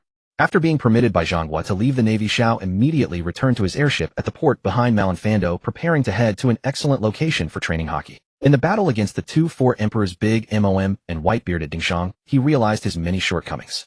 If he fought with his life on the line and revealed all his trump cards, he could achieve a 1-for-1 trade with an emperor. But such a victory held no meaning for him. His standard was to fight 3 emperors or the 3 admirals alone, winning without suffering fatal injuries. Otherwise, what was the point of collecting so many god-level devil fruits? Once the 3 forms of haki were cultivated to perfection and all his devil fruits were fully awakened, even Kaido Big Mom or Imu would have their heads snatched off when they came. Therefore, Xiao thought of an excellent location to train haki. "Master, where are we going next?" Squeak squeak. Shuren and Black Count, 1 human and 1 beast, stood by Zhao's side. "To the North Sea." "Yes, master. Even to the ends of the earth, your humble servant will accompany you." On another day, with a clear sky and gentle breeze over the sea, a silver-white airship tore through the sky, raising a hurricane. After a day's voyage, Xiao piloted the airship across the Hongta continent and arrived at a certain area of the North Sea near Diandao Mountain. Arriving at the place from his memory, Xiao parked the airship in midair and came out with Shuren. After exiting the airship, Xiao stood high in the sky. His form began to change. His skin turned dark cyan, his black hair became crimson, his blood-red eyes turned green, and his muscles tightened, making him look like a demon. "You change into Rakshasa form too," Xiao said to Shuren, who was hanging at his waist. Although Shuren did not understand Zhao's intention, she still did as told. In the void, 2 figures appeared, a man and a woman. The man was a hideous and terrifying demon, while the woman possessed an ethereal beauty with rosy lips and a powdered face, exuding a seductive charm. Zhao's purpose in coming here and assuming the Rakshasa form was to find a place called Mocha Island, which was in the mind of that Fuye when he obtained the Rakshasa devil fruit a few months ago. From Fuye's mind, Xiao could sense that the pirate crew, led by Fuye, only obtained the fruit at the edge of Mocha Island, and then fled. What great terror was hidden within the island remained unknown. The legendary Rakshasa possessed the power to reshape heaven and earth. Whatever great treasure the previous Rakshasa had hidden on the island could not be discovered by a mere wretch like Fuye. Therefore, it was necessary for him to enter the island and explore. While training haki, he might also gain some unexpected rewards. Shuren flew out from his waist and transformed into her Rakshasa form. "What do you need me to do, master?" Shuren asked, looking bewildered, completely unfazed by Zhao's demon-like appearance. "Same as me, release your Rakshasa power, and sense the aura of Rakshasa power that resonates with us. I can faintly sense that there is a force here that can resonate with us." Following Zhao's instructions, Shuren closed her eyes, and together with Xiao released their power to sense the force in this sea region that resonated with them. A faint trace of blood energy surged restlessly upward from the depths of the sea. Xiao and Shuren opened their eyes, simultaneously gazing at the blood energy rising from the sea surface toward them. The blood energy drifted into the air and merged into Xiao and Shuren's bodies. Xiao immediately closed his eyes again to perceive the path the blood energy had taken. The previously vague resonance of power became crystal clear with the arrival of this blood energy. Within a few minutes, Xiao engraved the entire route to Mocha Island into his mind. Activating his floating ability, he lowered the airship to the sea surface. Suddenly the calm sea began to tremble, stirring up wave after wave. As the waves grew larger, a tsunami dozens of meters high formed. Not far from the airship, a sky-obscuring tsunami roared toward them, as if to swallow the floating vessel. "This must be the Lanpa," Xiao said unhurriedly, canceling his Rakshasa form, sending Shuren back into the ship and facing the tsunami alone. Multiplication 30 times volume, speed, and power. Xiao was enlarged to 30 times his original size, nearly 60 meters tall. He looked at the tsunami as if it were just a big wave while swimming. Raising his hand to touch the wave, he activated his floating ability, and the entire wave was controlled by Xiao, freed from gravity and lifted into the sky. While controlling the wave, Xiao clearly sensed the dense Rakshasa power within it, and could not help but marvel at how supremely the previous Rakshasa user had developed their ability. Currently his and Shuren's Rakshasa power could only create illusions, but the previous Rakshasa's power could turn the illusory into reality and permanently alter the landscape. However, in a few months after his devil fruit abilities automatically awakened, he would be able to achieve such great power. He controlled the wave and tossed it into a nearby current, revealing a distinct, blood-colored passage beneath the current. The passage seemed to be made of some kind of bubbles. Returning to the airship, Xiao piloted it into the blood-colored passage. Inside it was like a slide, smooth and without obstacles. Emerging from the passage, the airship landed steadily on a blood-colored river. At the end of the river, something like a fountain was erupting irregularly. Above the fountain were blood-colored bubbles that could carry ships back to the sea surface. The family of three stood on the back of the airship, gazing at the riverbank on one side. Behind them was a nearly vertical cliff. Apart from the erupting spring, the entire space was a huge island surrounded by a blood-colored river. Xiao looked at the blood-colored river below the airship. The river water that attracted him was composed of human blood. Squeak. Black Count flew to Xiao, making squeaking sounds. Xiao quickly judged that Black Count wanted to drink the blood below. "Do not drink until we confirm whether the blood river below is safe." Xiao denied Black Count's request. Who knew what the blood below was? What if it was poisonous? Although Xiao did not know whether Black Count's vampire form was immune to toxins, it was better to wait and be safe. Black Count did not cry out again, as Zhao's command was not to be disobeyed. Xiao sucked up a drop of blood from the river and took out the cockroach he had been using for experiments on the airship. The cockroach, still in a slowed state, was released from the effect by Xiao. He placed the drop of blood into a glass jar and observed whether the cockroach would have any adverse reaction after consuming the blood. From the results, after absorbing a bit of the blood, the cockroach did not undergo any mutation or adverse reaction. Only then did Xiao allow Black Count to absorb the blood from the river. Squeak. After receiving Zhao's permission, Black Count flapped its wings, excitedly flew over the blood river, and began to absorb the blood in large gulps. Suddenly bubbles rose from under the river, splashing up blood-colored water. In the bottomless blood river, something seemed to be surging wildly.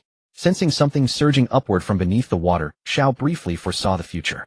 It was nothing extraordinary, merely a swarm of mutated monstrous fish. Delivering it to Black Count would pose no issue. The very instant Xiao finished foreseeing the future, waves erupted from the blood river.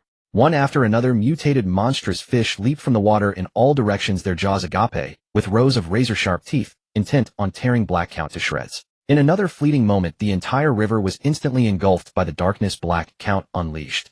By the time the darkness dissipated, only scattered fragments of fish bones floated on the river's surface. Black Count continued to greedily devour the flowing blood, only returning to Zhao's side once thoroughly satisfied. During Black Count's feeding, Xiao gazed toward the distant jungle shrouded in crimson mist. With merely a subtle perception, he could detect countless massive monsters. These creatures showed no unusual activity, merely holding their respective territories, while periodically unleashing low rumbling roars. Within the regions guarded by these monsters, Xiao could occasionally sense the presence of treasure. Deep within the island's heart, Xiao detected an intensely dangerous aura, likely the final boss of this island. Descending from the boat with excitement, Xiao took to the air, surveying everything across the island below. The pervasive crimson mist made it difficult to discern the island's true nature. Not wishing to alert his enemies prematurely, he decided to first return to the ground to assess the monster's strength and determine whether they could serve as cultivation. Fortuitously, directly beneath Xiao lay the aura of a powerful creature. Touching down on the ground, Xiao cracked his knuckles and prepared to test the strength of the monsters here. Clang! As Xiao clapped his hands, the power of his fruit ability made the sound reverberate like a massive bronze gong. A colossal creature deep in slumber was suddenly jolted awake. Its blood-red eyes opened like two great vessels, and its explosive muscles were sheathed in a layer of black armor.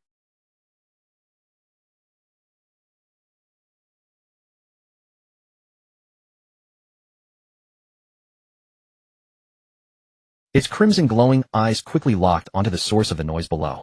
Xiao looked up at the nearly 20-meter-tall gorilla before him and uttered a marvel. Could the previous Laksa have created something like this? Regardless of his amazement, Xiao detected an overwhelming stench of blood upon the gorilla, identical to the odor surrounding the blood river encircling the island.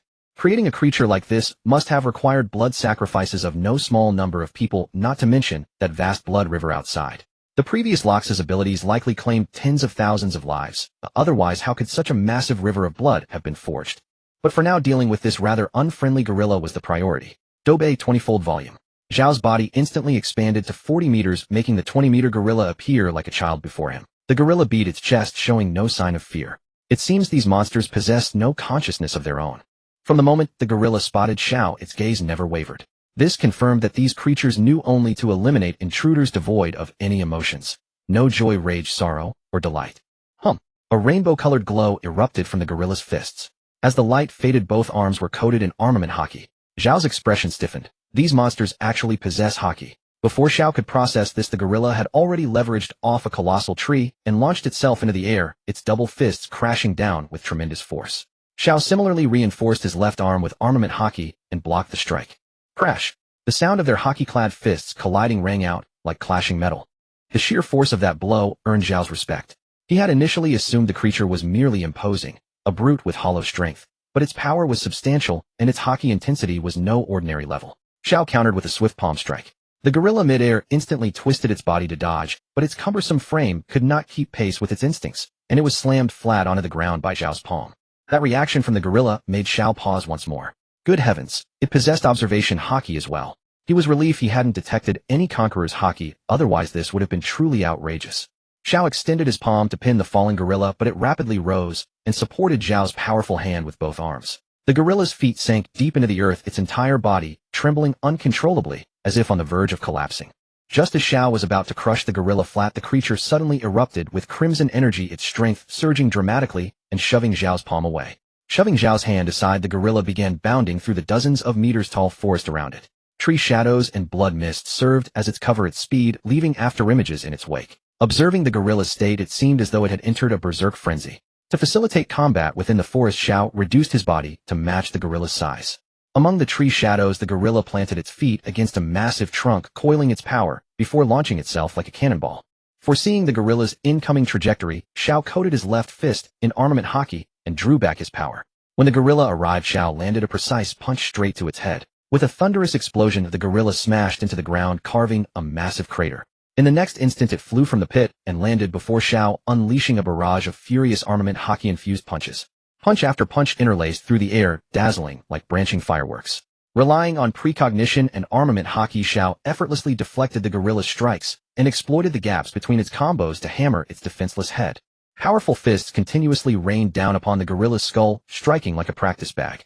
Before long, the gorilla let out a mournful cry and collapsed. After falling, the gorilla's eyes went vacant, and its body withered, resembling nothing more than an empty shell drained of all life.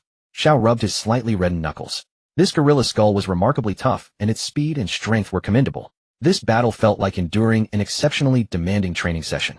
It seemed he had come to the right place. Monsters like this gorilla were countless here. This was nothing short of a cultivation paradise for him. Shwa! Where the gorilla had been sleeping, a stone door suddenly slid open. The mechanism activated and a small platform slowly rose. Upon the platform rested an exquisitely crafted box no larger than a palm. Xiao detected the scent of treasure emanating from it. This was the reward for defeating the boss. Striding quickly to the platform, he opened the small box. Inside lay a magnificent ruby, pristine and gleaming, waiting for a destined one to claim it. After retrieving the ruby, Xiao searched through the box and examined the passage below, but found nothing else. He couldn't help but sigh. A boss this powerful and only a single ruby as reward. Xiao held the ruby in his palm and examined it closely. Given its quality, such a gem would fetch at most 100 million belly on the open market. Meanwhile, a gorilla possessing that level of power could easily command a bounty of 6 or 700 million outside. It seems the owner of this island dispersed their treasure among every monster as guardian.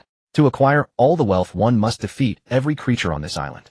Xiao put the gem into the pocket on his wrist, about to leave. Suddenly, a tide-like flow of blood surged through the jungle, unstained by any impurity, rushing toward the area where Xiao was. Dodging past Xiao, who was blocking the gorilla, the blood flow poured into the gorilla's shriveled body, making it plump again. The gorilla, which had been like a corpse, once again reflected a red light in its eyes. After the blood flow completely filled the gorilla's body, the gorilla climbed up, ignoring Xiao below, and crawled back to its previous sleeping spot to continue slumbering. Xiao could clearly sense that the gorilla had regained the power it had just lost. This power originated from the blood river surrounding the island. It seemed that the blood river would revive the defeated monsters, however, at the cost of reducing the blood volume stored in the blood river. If someone intended to take all the treasures here, the blood river would surely drain its blood to revive these monsters. In that case, even those who came to explore would be unable to trigger the fountain because the blood river was drained, and they would be trapped here forever. Unless you can fly and are not afraid of the pressure of the tens of thousands of tons of ocean current above, you might have the life to take these treasures, but you cannot take them away. Thinking this, Xiao clicked his tongue in slight surprise, not expecting the island's owner to be quite clever, leaving no way out for greedy people. However, coincidentally, he not only could fly, but also was not afraid of seawater. Such a coincidence must be the heavens' arrangement destined for him to take away these treasures. After finding a proper justification for himself, Xiao left the forest, intending to directly challenge the strongest monster. If he was not a match, he still had plenty of ways to escape completely unflustered. Passing through the jungle, Xiao arrived at a bamboo forest. According to his perception, beyond the bamboo forest was a small pond, and the terrifying aura emanated from within the pond. But before entering the pond, this bamboo forest would probably not let him off easily. Buzz. The sound of several wings flapping came from afar. Xiao descended from the low altitude, standing in the center of the bamboo forest with his sword raised. Terrifying auras surrounded him from all directions. If he did not clear out the monsters in the bamboo forest first, he would likely be attacked from both front and back later. Several cyan gray figures flickered in the bamboo forest, the noise of flapping wings making it difficult for Xiao to calm his mind. Swish! 6 silver gray blades slashed toward Xiao from 3 directions simultaneously. Hanyan sorrowful lotus bloom. Xiao instantly coated the blade of Shuren with a layer of ice blossom, performing a circular dance slash. The monsters approaching from 3 sides along with the surrounding arrow bamboo were instantly struck by the ice blossom, rich in freezing energy. The next moment, 3 ice sculptures collided in midair, due to their flying inertia shattering each other. Crash! The frozen arrow bamboo affected by the sword aura snapped from below and fell backward. The field of view suddenly opened up, revealing countless flying mantises with cyan gray armor bodies, 2 silver gray blades, and a pair of blood-colored insect wings completely exposed. Xiao roughly estimated that excluding the 3 just killed, there were at least 20 of them. These mantises twisted their heads, their 6 long and powerful appendages visibly preparing for action. Having learned from the previous 3 that were frozen, the mantises all coated their bodies except their wings with armament haki. Looking at the black shiny mantises with a faint halo of armament haki on their bodies, Xiao couldn't help clicking his tongue. The opponent's armament haki was of the same level as his own. Suddenly a mantis flapped its wings and flashed before Xiao at an almost terrifying speed. 2 razor-sharp sickle blades moved so fast they left afterimages slashing toward Xiao's arms. But in terms of speed, who could be faster than lightning and aurora? Crescent moon slash. Xiao appeared behind the mantis and swung Shuren, cutting off the mantis's wings. The mantis without wings was like a sailboat without sails, slow as a turtle and utterly unthreatening.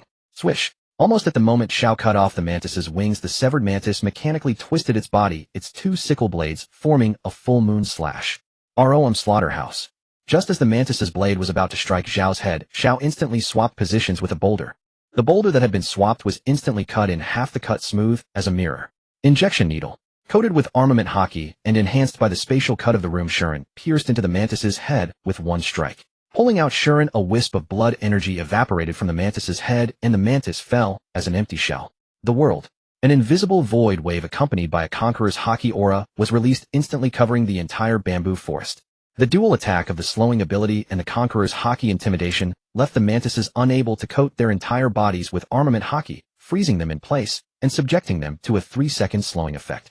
3 seconds later, the mantises could use armament haki to break free from the slowing shackles. But 3 seconds were more than enough for Xiao. On the battlefield, every second was as precious as gold. A single second of delay could mean a death without a burial place, let alone facing Xiao, who possessed light speed with a 3-second slowing. Retrograde one day. Xiao's palm ignited with peach-colored flames. With the speed of lightning, Xiao instantly touched the wings of all the mantises that were not coated with armament haki. The mantises subjected to the retrograde effect instantly had their bodies reverted to the state of 1 day ago, and at the same time the slowing effect on them was automatically lifted. Yasakani no Magatama illusion. Xiao appeared above and released light bullets carrying the slowing effect. The mantises that had just been freed from the slowing state were instantly pierced by the light bullets and fell into the slowing state again. This was done to prevent the mantises from reactivating armament haki. After Xiao confirmed that all the mantises were dead, he lightly snapped his fingers. The slowing state on all the mantises was lifted, and they instantly exploded and died. When Xiao landed, he found that under each mantis corpse there was a round, lustrous jade pearl. Picking up over 20 jade pearls, he could string them together to make a bracelet. Putting all the pearls into his internal spatial pocket, Xiao looked around at the mantises that had been revived by the blood river. If they wanted to fight again, he was fine with it. However, the monsters on this island seemed to share a characteristic. After being defeated, they no longer actively regarded intruders as enemies. Unless the intruder was foolish enough to attack the monsters again, the defeated monsters would not trouble you for the rest of the time. Watching the mantises leave, Xiao turned his gaze to the pond in the distance that emitted a terrifying aura. There was definitely a powerful enemy waiting for him beneath that pond. Perhaps with his current strength, if he didn't use his trump card, he might not be able to defeat that monster. Therefore, Xiao emerged from the bamboo forest and cautiously approached the edge of the pond. When relying on his perception from afar, Xiao thought it was just a small pond, but upon arriving he found that the pond was large enough to hold over a dozen football fields. It was absolutely suitable as a stage for a duel. After recovering some stamina, Xiao slowly submerged into the pond, ready to see what was hidden underwater. Unlike the blood river, this small pond was extremely clear, yet bottomless with no end in sight. Gurgle gurgle. The calm pool emitted sparse bubbles. As the bubbles accumulated, ripples spread across the water surface, and the ground began to tremble. Xiao dived to a depth of several hundred meters, his eyes emitting a brilliant light as he scanned the pitch-black darkness below. Constantly using observation haki to foresee the future, he still could not locate the monster, but the aura of danger grew increasingly intense. Buzz. The pool where Xiao was suddenly began to shake violently. A vertical pupil larger than his entire body and radiating golden light slowly opened. He had not realized that the monster was already this close to him. The golden eye blinked, and a gigantic mouth opened and closed, exhaling a murky breath. Xiao, floating above, froze in expression as a bone-chilling cold surged into his heart. He instantly transformed into a beam of light and shot straight toward the water surface above. Swish splash. As a figure flashed out, the trembling pool seemed to explode, sending splashes dozens of meters high. After a brief calm, another colossal creature with a body dozens of meters thick and hundreds of meters long writhed and surged out of the pool, sending waves 100 meters high. The colossal creature pursued closely behind Xiao, occasionally shooting out terrifyingly powerful water jets from its mouth. Flame Demon Pillar. Zhao's surrounding void ignited 4 enormous fire pillars which, under Zhao's command, attempted to entangle the colossal creature from 4 directions. The colossal creature let out a roar, its massive shockwave vibrating the void and carrying armament haki internal destruction, instantly annihilating the 4 fire pillars. Xiao, now in the airspace beyond the pool, stared at the monster in astonishment. In the distant sky, the creature was covered in black scales with 2 short horns on its head, powerful limbs bearing 5-fingered claws, and a mouthful of gleaming white fangs that sent chills. Its enormous body made Xiao up. Only upon closer inspection did Xiao realize that the writhing creature in the sky was actually a 5-clawed Jiaolong dragon. A moment ago he had glanced back and thought it was one of the 4 emperors Teacher Kai, so it was just an ordinary Jiaolong. Xiao quickly accepted this reality. After all, Teacher Kai had eaten a mythical Zoan-type devil fruit, the Azure Dragon, so it was perfectly normal to find a... After Xiao left the airspace above the pool, the Jiaolong in the distance hovered around that area like a headless fly darting up and down. Xiao boldly speculated that the Jiaolong could not leave the pool and its airspace, otherwise why would it have stopped chasing him halfway? Multiplication 30 times, volume speed power. Xiao expanded into a giant 60 meters tall and followed the Jiaolong outside its flight range. The Jiaolong, however, acted as if it didn't see him, still writhing chaotically, as if searching for something. As Xiao followed the dragon, he could sense a dense Rakshasa power emanating from it. Judging by the dragon's expression, it seemed to be trapped in an inescapable illusion. What the illusion contained he could not tell, but it was certain that this dragon had been imprisoned here by the previous Rakshasa to guard a treasure. From the brief exchange earlier, the Jiaolong even used armament haki internal destruction, and its observation haki was incredibly strong, accurately predicting the direction of his attacks. Aside from lacking Conqueror's haki, the Jiaolong had mastered the other 2 types of haki to the extreme, and it only attacked intruders in the pool area. This was practically a tailor-made haki training partner for him. Lu Fei relied on Teacher Kai to train his haki, and he could rely on Teacher Jiaolong to train his advanced haki. With this thought, the excited Xiao couldn't wait to fly into the airspace above the pool. He didn't plan to rely on the shortcuts his devil fruit offered. During this time, he would temper his haki to the utmost. He was determined to become the all-round king. The moment he stepped into the airspace, the Jiaolong immediately sensed his presence. A dragon roar accompanied by armament haki internal destruction was released in his direction. The nearly solid shockwave and the space-crushing advanced armament haki instantly arrived before Xiao. He had no intention of fleeing. Training in armament hockey required understanding through being struck. He took the terrifying sonic attack head-on. Even though his entire body was coated in armament hockey, Xiao was still shaken to the point of bleeding from his 7 orifices. Although the Jiaolong's hockey was not as terrifying as the advanced hockey of Whitebeard or Big Mom, it was more or less on par. If this dragon had intelligence, it could easily become one of the 4 emperors. Zhao's body blazed with cyan flames, and his injuries healed almost instantly. Several Zoan-type abilities granted him terrifying recovery and stamina. If he didn't restrict his powers, he was nearly immortal and indestructible. Unless it was a one-shot kill, even a sliver of health would be instantly restored. Seeing that his attack failed, the Jiaolong roared and flew toward him again. Facing the terrifying aura of the 100-meter colossus, Xiao showed no fear. He stepped into the sky, his fists forming a rainbow light coating his arms with something close to advanced armament hockey. When the Jiaolong came close to Xiao, it opened its bloody maw and fired a water spear capable of piercing everything at him. Swish! The water spear shot out like lightning. Xiao dodged by sidestepping, but a mere graze inflicted a wound. Every attack of this Jiaolong was coated with advanced armament hockey. Without using his devil fruit abilities, it was truly difficult to deal with. After healing his wounds as the Jiaolong approached, Xiao instantly used Shave to appear on the dragon's head. Stepping on the incredibly hard scales, Zhao's heavy fists pounded the Jiaolong's head like a hammer striking fine steel. Punch after punch split the air, causing airbursts, and struck the Jiaolong's head like hammering iron, emitting a thump-thump sound. The Jiaolong not only possessed advanced armament hockey, but its observation hockey was also superb. Each time Zhao's fist came down, armament hockey would perfectly cover the dragon's skin in advance. As a result, the damage Xiao inflicted was almost negligible. After being hammered for a few seconds, the Jiaolong turned over and flung Xiao off, then opened its huge mouth, revealing 2 rows of sharp, white fangs intending to swallow Xiao. Seizing the opportunity, as soon as the Jiaolong opened its mouth, Xiao fired a vacuum/wrapped in armament hockey into the dragon's mouth. Roar! Caught off guard, the Jiaolong let out a painful howl, and blood soon gushed from its mouth, spilling into the void. Xiao was about to press the attack, but the dragon opened its mouth and released another sonic attack. This time Xiao easily dodged it, but he noticed that the wound in the dragon's mouth had completely healed. This piqued Zhao's interest. The dragon's recovery speed was no slower than his own. A Jiaolong that could fight, endure, and heal so quickly was a truly qualified training tool. After Xiao dodged again, the dragon coiled its body encircling Xiao, and its claws launched several terrifying slashes that could cut through wind and break currents. Swish! Several slashes tore through the air, each seeming capable of splitting mountains and seas. Xiao smirked, focusing all his armament hockey into a single point. Break! A fist that could tear space itself slammed into the Jiaolong's claw slashes. The armament hockey shattered and reformed, shattered again. The bones of his fist reshaped, broke, and reshaped again. In the battle with the Jiaolong, Zhao's hockey evolution rate skyrocketed. This punch was the strongest he could deliver. Crack! The slashes shattered and lost their momentum, and the unchecked fist wave, like a dragon breaking free from the river, violently slammed into the side of the Jiaolong's body. Time flies like a white steed glancing past a crevice. The year and a half Xiao had obtained from Zhonghua passed all too quickly, and in recent times the turbulent seas had rarely been so peaceful. With the downfall of the Whitebeard pirates, dozens of subordinate pirate crews disintegrated and declined, gradually fading into silence upon the great seas. Blackbeard, who had intended to inherit Whitebeard's position, also perished in the war at Marineford. With one of the 4 emperors missing from the balance of the seas, Whitebeard's vast territory was naturally devoured by the wolves circling around him. Most was reclaimed by the Marines, though there were no lack of areas seized opportunistically by Big Mom and Kaido. When a Leviathan falls, all things are born. The situation upon the seas had crystallized during this year and a half. The 3 remaining sea emperors reached the peak of their power, while the Marines significantly strengthened themselves through recruitment and by occupying Whitebeard's former territory in the New World. The Revolutionary Army also rode this wave of change, establishing a considerable force across the New World and the Grand Line. With all factions settling into place, the once restless world had recently entered a rare period of tranquility.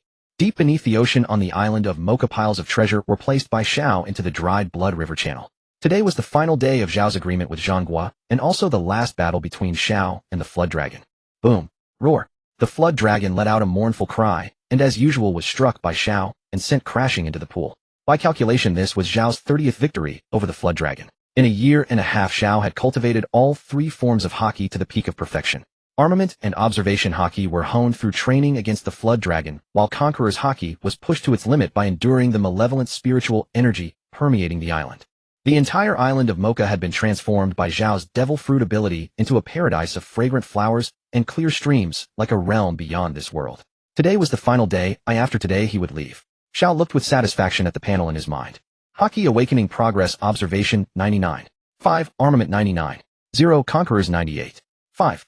Fruit Codex Paramecia Dark Fruit 100 Goro Goro Fruit 100 Mera Mera Fruit 100 Mizu Mizu Fruit 100 Kira Kira Fruit 100 Tora Tora Fruit 100 Hira Hira Fruit 100 Suna Suna Fruit 100 Smoke Smoke Fruit 100 Zoan Human Fruit Mythical Zoan Nika Form 100 Human Fruit Mythical Zoan Rakshasa Form 100 Human Fruit Mythical Zoan Buddha Form 100 Bird Fruit Mythical Zoan Phoenix Form 100 Bat Fruit Mythical Zoan Vampire Form 100 Cat Fruit Ancient Zoan Smilodon Form 100 Dragon Fruit Ancient Zoan Tyrannosaurus Form 100 Cat Fruit Leopard Form 100 Dog Fruit Wolf Form 100 Bird Fruit Falcon Form 1 A Giraffe Fruit 1 Dalmatian Fruit 1 Mole Fruit 1 Koala Fruit 1 Cow Fruit 1 Rhinoceros Fruit 1 Zebra Fruit 1 Awakening Training Card Slots 100 Ready to Deploy 56 Defeated Enemies 1000 006 1031 In the low-key SE, any powerhouse in this world was like an ant before him. With a mere thought he could crush them all in the snap of a finger. During this year and a half of cultivation aside from one trip Xiao made 6 months ago to honor a promise to an old acquaintance, every other moment was spent rigorously training on the island of Mocha. Both his sparring partners, Shuren and Black Count, had also pushed their respective devil fruit abilities to their absolute limits. Shuren had awakened the Rakshasa fruit, developing the 9 Hell Rakshasa form, while Black Count had likewise unlocked diverse applications for his fruit. All in all, the family of 3 had now reached the pinnacle of the world. Today is the day this old master emerges from seclusion. Xiao declared, letting out a long roar like a great demon king who had emerged from a sacred cultivation realm.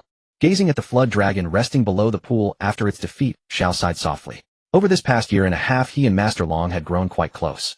With a gentle wave of his hand the water from the pool floated upward, exposing the flood dragon lying beneath.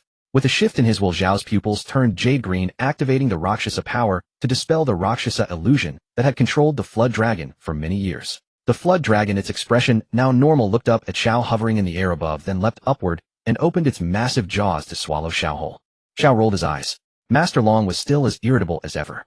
Before the flood dragon could even exit the cave mouth, it was immobilized by soil surging around it like tidal waves.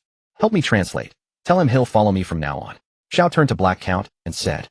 Having stayed by Zhao's side for so long, Black Count had developed a notably human-like understanding and grasped Zhao's meaning immediately. It flew above the flood dragon and began persuading it, explaining how joining Xiao meant guaranteed riches and feasting a profit without loss. In response to Black Count's persuasion, the flood dragon erupted in a battle roar, having no intention whatsoever of joining. Since that's the case, I suppose we'll just have you roasted then. I've never tasted flood dragon meat before. Xiao released his conqueror's haki pressure while gazing down at the flood dragon with a smile. Stunned by the haki, Master Long immediately caved, nodding repeatedly to Black Count. His earlier arrogance vanished, instantly replaced by an amiably placid expression. Black Count turned and flew back to Zhao's side, its countenance full of delight, emitting cheerful chirps. Xiao nodded and released the soil binding around the flood dragon. Emerging from the soil imprisonment, the flood dragon swayed its tail and spiraled around Xiao in flight, wearing an overjoyed expression. Xiao nodded and stroked the scales on Master Long's body, then waved his hand to send supplies from below up to its mouth. Master Long devoured everything ravenously as though it hadn't eaten in years. You'll follow me from now on. As for a name, let's call you Sangbiao. Hearing the name, Master Long paused for a moment, then reared its head and let out a roar, signaling its agreement. Having reclaimed his mount, Sangbiao, Xiao was carried by the beast to the dried-up riverbed of blood where all the hidden treasures of the island lay concealed. To ensure nothing was overlooked, Xiao scoured the Mocha Island several times, and only after finding no omissions did he intend to depart. After loading the treasures into the ship's cargo hold with the addition of Sangbiao, Xiao remodeled the vessel into a colossal ship spanning 2,000 to 3,000 meters in length and over 100 meters in height. With his fusion and drift abilities, piloting even several islands would pose no problem. He simply found it too slow. The rear hatch of the ship opened and Sangbiao, guided by He Boju, entered the room that Xiao had prepared for it. Sangbiao's room alone occupied a third of the ship, and the remaining many chambers were prepared by Xiao for future companions who would soon board. Before leaving seclusion, Xiao formulated a world reform plan. The first step was to unite the revolutionary army, providing them with an organizational creed and instructing them on how to achieve equality for all. He would serve as the overseer of the revolutionary army, preventing its corruption and ensuring it became a force truly dedicated to the people. The second step was criminal rehabilitation, to transform all pirates in this world into model citizens. The third step, after stabilizing the world situation, was to merge the revolutionary army and the Marines, overthrowing the rule of the world government and the celestial dragons. Having confirmed the plan, Xiao piloted the ship out of the bubble above Mocha Island, ascending from the seabed several thousand meters deep. Pura. Just as Xiao returned to the surface, the Den Mushi, given by Zhang Guo, rang. If I recall correctly, today is the last day of your training. Shouldn't you be reporting back? Zhangguo's voice on the other end of the Den Den Mushi had noticeably aged. I've already entered the Grand Line, and will be at headquarters shortly. Xiao lounged in the pilot's seat, gazing down at the seascape below. I heard that Sakazuki and Kazan had a falling out, and your position has been taken over by Sakazuki. Zhangguo snorted coldly, sounding displeased. You're quite well informed. But I'm not calling to catch up today. There's a mission for you. What mission? Xiao asked promptly. During the year of training, Zhangguo had never assigned him any tasks, and he had assumed Zhangguo had lost his influence in the Marines. Ahem, this mission is not from the Marines or the world government, but a personal request from me. Zhangguo's voice grew faint over the Den Den Mushi. Go on. Go to the New World and bring back Zephyr along with his pirate hunter squad. Upon hearing Zhangguo's command, Zhao's gaze darkened. The reason? Zhangguo paused on the other end. That pirate who severed Zephyr's arm and slaughtered his students has been recruited as a Shichibukai. Zhangguo's tone was filled with apology. He hated to see his old friend go down this path, but he had no choice. It was an order from the world government, and he could only obey. Before Zephyr could cause a catastrophe, Zhangguo reluctantly asked Xiao to handle the matter. The last sighting of the pirate hunter squad was in the waters near an island in the New World where the Marines have hidden a secret weapon. That island stores weapons rivaling the ancient weapons. If Zephyr intends to seize them, the Marines will have no choice but to eliminate him. Consider this my request, or I owe you a favor. Stop Zephyr before he does something rash. Since Marshal Zhangguo is willing to offer me a favor, how could I refuse? Xiao placed the eternal pose, pointing to the marine base where the dynamite rock was stored into the cockpit, adjusted the ship's course, and headed for the New World. Consider it my thanks, Zhangguo said deeply from the other end. Zephyr-senpai once looked after me for a time, so this is the least I can do. By the way, one more thing, Zhangguo suddenly said. Are you confident in your power now? Of course, without exaggeration, I could take on all 3 admirals at once. Upon hearing Zhao's boastful declaration, Zhangguo was left speechless. By the time you return, the Marines' worldwide conscription will be nearly over. The positions left by the departing Kazan and the newly promoted Admiral Sakazuki need to be filled. Do you understand what I mean? At this news, Xiao curled his lips into a smile. Of course I understand. Good. Don't let your years of arduous training go to waste. After finishing his instructions, Zhangguo hung up the Den Den Mushi. Before searching for Zephyr, Xiao dialed another person. Pura. In a crucial marine base in the New World, a middle-aged man in a yellow shirt lazily picked up the Den Den Mushi on his desk. This is Marine Vice Admiral Jiaji. Who's this? It's me, Xiao. Jiaji, sitting in his office chair, nearly fell off upon hearing Zhao's voice. You're still alive? Hearing Jiaji's friendly greeting, Zhao's face darkened. You're the one who's dead. Marshal Zhangguo told me you went on a secret mission after the Summit War. Haven't heard from you in over a year. Did you succeed? Of course. There's no mission I can't handle. All right, you're the boss, Jiaji said sarcastically. Enough chit-chat. I'm calling to ask about someone. At this, Jiaji perked up. Who? Whitebeard's son, Edward Weevil. Jiaji's expression stiffened. What do you want with him? Are you sure you want to know, Vice Admiral Jiaji? Xiao deliberately drew out the last syllable, lending a vague sense of menace to his words. Of course not. Whatever secret mission you're on has nothing to do with me. I'm innocent. I know nothing. Jiaji immediately backed down, denying everything. Just tell me where Weevil might be now. Don't worry about the rest, and don't ask. Don't tell anyone about this call, unless you want to face the consequences. Understood.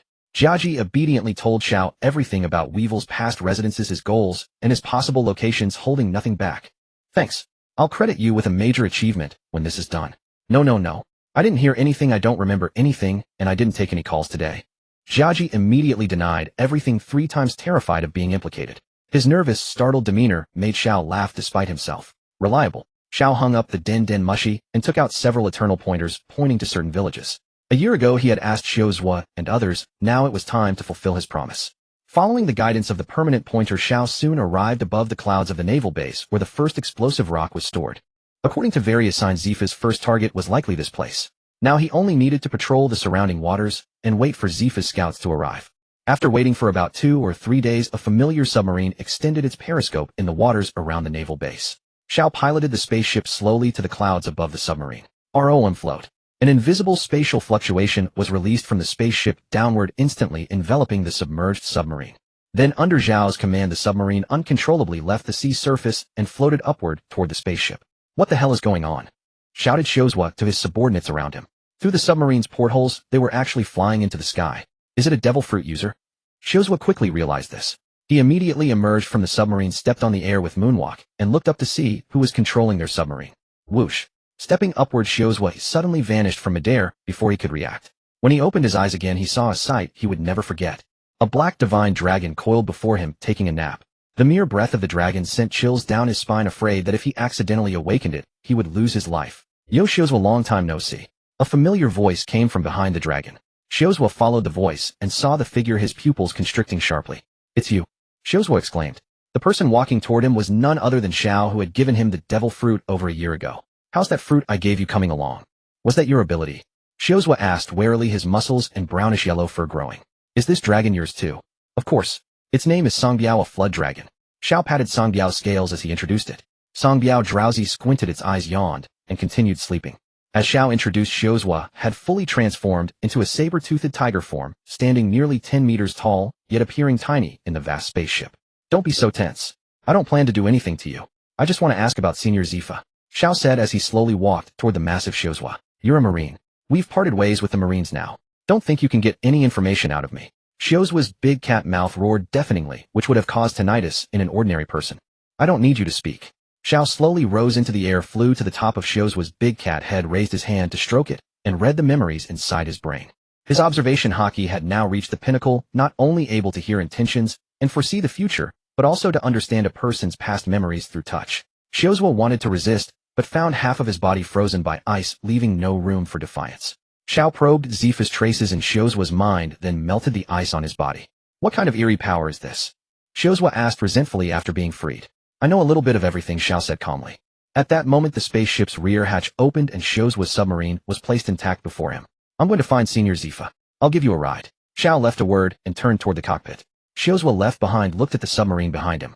People inside the submarine opened the hatch and came out. Many fainted upon seeing Songbiao. Xiozhua began to use eye contact with his confidants, intending to detonate the bombs in the submarine.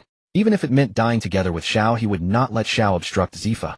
A small group of men loyal to Zifa returned to the submarine to help Xiozhua execute the suicide plan. When everyone was ready to detonate the bombs, a giant golden eye blocked the submarine's exit. Xiozhua was stared down by Songbiao, not daring to move. The next second, Songbiao raised its head and spat a freezing jet of water at the submarine. The bombs ready to explode were instantly soaked and rendered useless. "We're almost there. Save your strength." Xiozhua, soaked like a drowned rat, had just climbed out of the submarine when he heard Zhao's voice from the loudspeaker above. "I will never let you hinder Teacher Zifa," Xiozhua roared, transforming into a saber-toothed tiger humanoid form. The next second, a hand grew out of the backs of Xiozhua and his men. The palms ignited with gray flames that touched their skin. Everyone instantly turned into decrepit old people, unable to take care of themselves, barely able to stand, lying on the deck to conserve energy. Xiozhua in his humanoid form was invaded by the power of the Rings of Age, and like his men, he was exhausted, reverting to his original form and collapsing. Having dealt with Xiozhua and his troublesome crew, Zhao's spaceship soon appeared above the clouds of Zifa's fleet. "We're here," Xiao said to the aged Xiozhua as he walked to the rear cabin. "Room." Xiao instantly brought Xiozhua and his men to Zifa's ship. As soon as Xiao used ROM, Zifa sensed it, but Zhao's fruit power was too overwhelming, completely concealing his presence. Zifa dismissed it as a bodily reaction and paid no attention until Xiao arrived on the ship. Only then did he notice, quickly grabbing his weapon and rushing to the deck. "Long time no see, Senior Zifa," Xiao greeted with a smile, and Binzi. "I'd rather not see you." Zifa walked out of the cabin with heavy steps, the crusher on his severed arm visibly charging. "What ability have you gained this time to turn Xiozhua and the others into this state?" Xiozhua tried his best to warn Zifa, but lacked the strength to speak. "I have quite a few abilities. I don't know where to start," Xiao said casually, ignoring the dozens of guns aimed at him. "Turn into a brat." Ayan instantly shaved behind Xiao, her hand burning with peach-colored flames, aiming for the back of his neck. Bloom Bloom. Binzi also used his Bloom Bloom ability without hesitation, commanding vines to entangle Zhao's feet and immobilize him. "It's rather rude to attack at first sight, Miss Ayan." Before she could touch Xiao, Ayan was engulfed in peach-colored flames and instantly turned into a 3-year-old little girl, falling onto the deck. "Is this my ability? What did you do?" The cute little Anne, wrapped in her blue cloak, squeaked angrily. Xiao turned to look at little Ayan and smirked. "Call me Oniakan, and I'll tell you my ability." Embarrassed, Ayan's chubby face flushed red. She turned, grabbed a knife, and threw it at Xiao. Dodging Ayan's blade, Xiao paid no more heed to Ayan's insignificant fists and turned to face Zifa and the others. "Senior Zifa, you are old. Go back." Hearing Zhao's advice, Zifa threw his head back and laughed heartily. "Old? I would truly be old if I couldn't die on the battlefield." Listening to Zifa's heart, there was not a trace of compromise. His inner pain and confusion even made Xiao feel a chill. Since he couldn't persuade Zifa, Xiao turned his attention to the people around him. "What about you? Are you also willing to follow Senior Zifa in destroying the world?" Listening to the hearts around him, there were voices of anger, helplessness, and most of all, confusion. They were simply too deeply wounded by this world to walk the path with a clear conscience. "I told you before, even if Master Zifa wants to destroy the world, I will follow him." The first to speak was Binzi. He leaped into the air and hurled the giant iron dart from his back at Xiao. Although the others were confused in their hearts, they were infected by Binzi's determination and joined the ranks to attack Xiao. Xiao sighed softly and released a nearly tangible conqueror's haki. The incoming iron dart was blasted away by the pressure, and the surrounding ship railing cracked open. The intimidating haki instantly enveloped the entire fleet. Except for Zifa, nearly 1,000 people in the team all fell unconscious. Without marveling at the fainting of those around him, Zifa stood quietly, like an old monk in meditation. He had long anticipated Zhao's arrival on the ship. Now this man possessed all the qualities of a king. Rather, he was like a supreme sovereign king. How could his imposing aura, which commands respect without anger, be withstood by these ordinary people? How about we make a deal, Senior Zifa? Zifa did not answer. The next moment he appeared in front of Xiao. A black iron fist swung toward Zhao's face. Xiao merely extended his hand, calmly releasing a power that could crack space from his palm. Confronting the incoming Zifa, he blasted him to the stern of the ship. Xiao slowly flew to the stern, watching Zifa lying on his back spitting blood without any expression. Supporting himself on the deck with one hand, Zifa raised his mechanical arm with the other, and from its palm gushed countless sea stone bullets. Facing the dense barrage, Xiao showed no intention of dodging. Armament haki internal destruction caused the bullets to shatter into pieces before they even reached him. The indomitable Zifa spat out a mouthful of blood and swung a powerful fist at Xiao. However, all this was futile. He could not even get close to Xiao. How similar this scene was to a year ago. At that time, Xiao was punched by Zifa to the stern. The unyielding man was knocked down again and again while training armament haki, but he stood up again and again. You're destroying yourself for nothing. You won't die by my hand. Xiao manifested cyan flame wings behind him. Soft, warm cyan flames released from the wings enveloped Zifa, healing his injuries. Finally exhausted from fighting, Zifa slumped onto the deck, his eyes dull and lifeless. His gaze toward Xiao held no spark. I'll go bring your enemy here. You kill him to satisfy your vengeance, and then disband these people. How about it? Zifa did not respond, just sat there in a daze. Then I'll take that as your tacit agreement. Xiao activated his ability, absorbing the soil from the seabed 10,000 meters deep to the sea surface, forming a massive island. On the island were small houses of various shapes, canals, city walls, and various soil-made appliances for living. All the ships of the fleet were imprisoned on the island by Xiao using the float fruit ability. Except for Zifa and his 3 executive disciples, all the others were turned into 8-year-old children by Xiao using his ring ability. After settling Zifa and the others, leaving Songbiao and the Black Count to watch over the island, Xiao took Shuren and flew the ship to search for the trail of Whitebeard II Wyber. He had peered into Zifa's memories. The pirate who had severed his arm and killed his students back then was Wyber, who claimed to be the son of Whitebeard. His most hated enemy had been recruited under the banner of justice and become a colleague.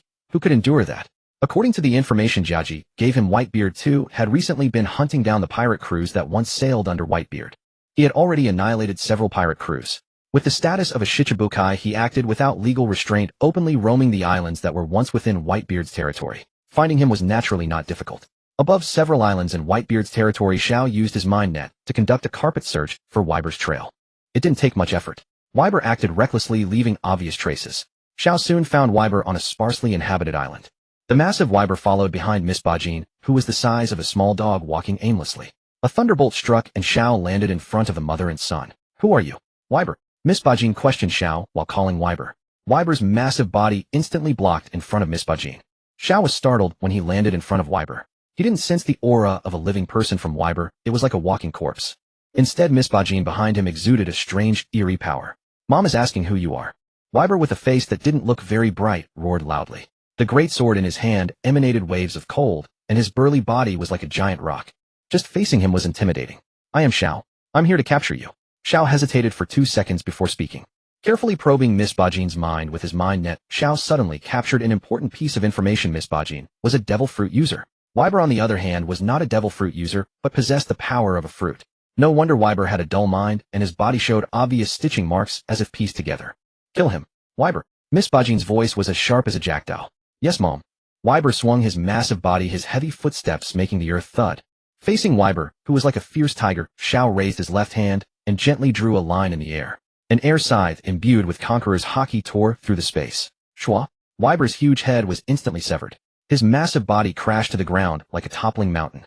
Seeing Wyber killed in an instant, Miss Bajin was stunned. She could neither advance nor retreat, only stood there dumbfounded. The enemy's power was too terrifying. He could even kill Wyber instantly. What use would it be for her to struggle? Miss Bajin, you are a devil fruit user, aren't you? Xiao walked leisurely toward Miss Bajin. Wyber is a monster cobbled together by you. You can actually. Miss Bajin instinctively wanted to flee, but was knocked unconscious by haki. A torrent of information regarding the application of the fruit's abilities instantly surged into Zhao's mind. As he had anticipated, Weibel was not a true Whitebeard too, but a monster pieced together by Miss Bajin using her fruit ability. Zhao delved into Miss Bajin's mind, uncovering the origins of Weibel and its past. Miss Bajin had indeed served in the Rocks Pirates as an organ trader.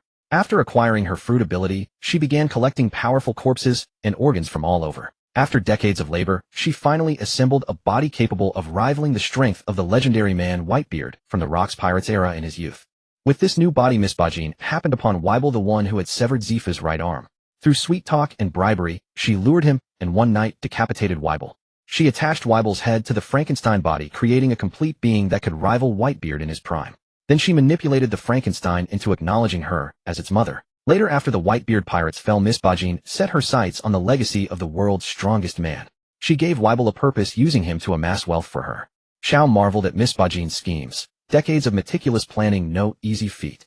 But how would he explain this to Zifa? The Weibel who had severed his arm and slaughtered his students had died years ago. The current Weibel was merely a soulless shell. Would Zifa accept such vengeance?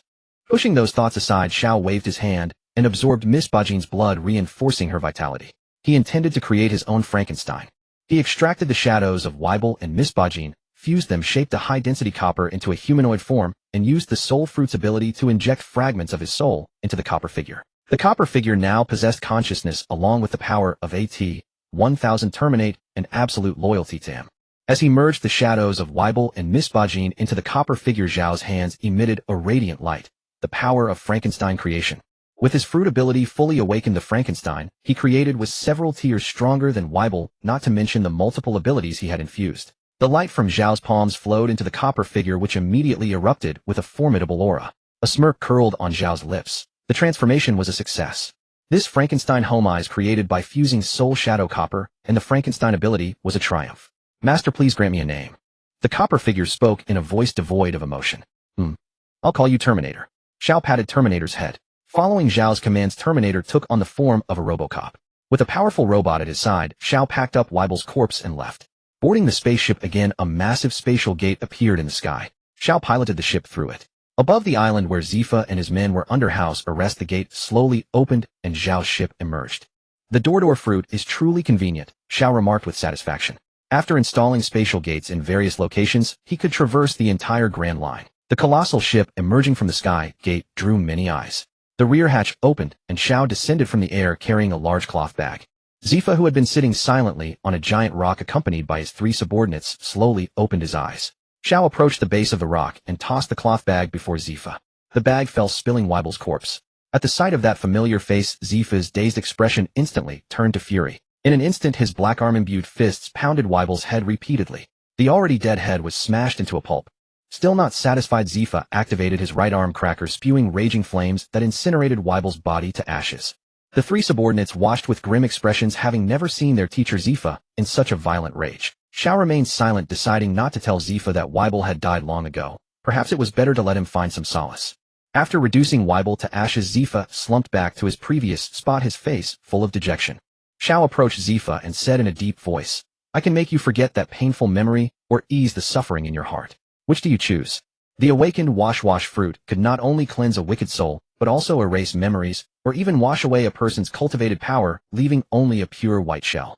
Zifa did not reply. Zhao chose for him, washing away his inner pain, anger, and confusion, freeing him from being tormented by those emotions.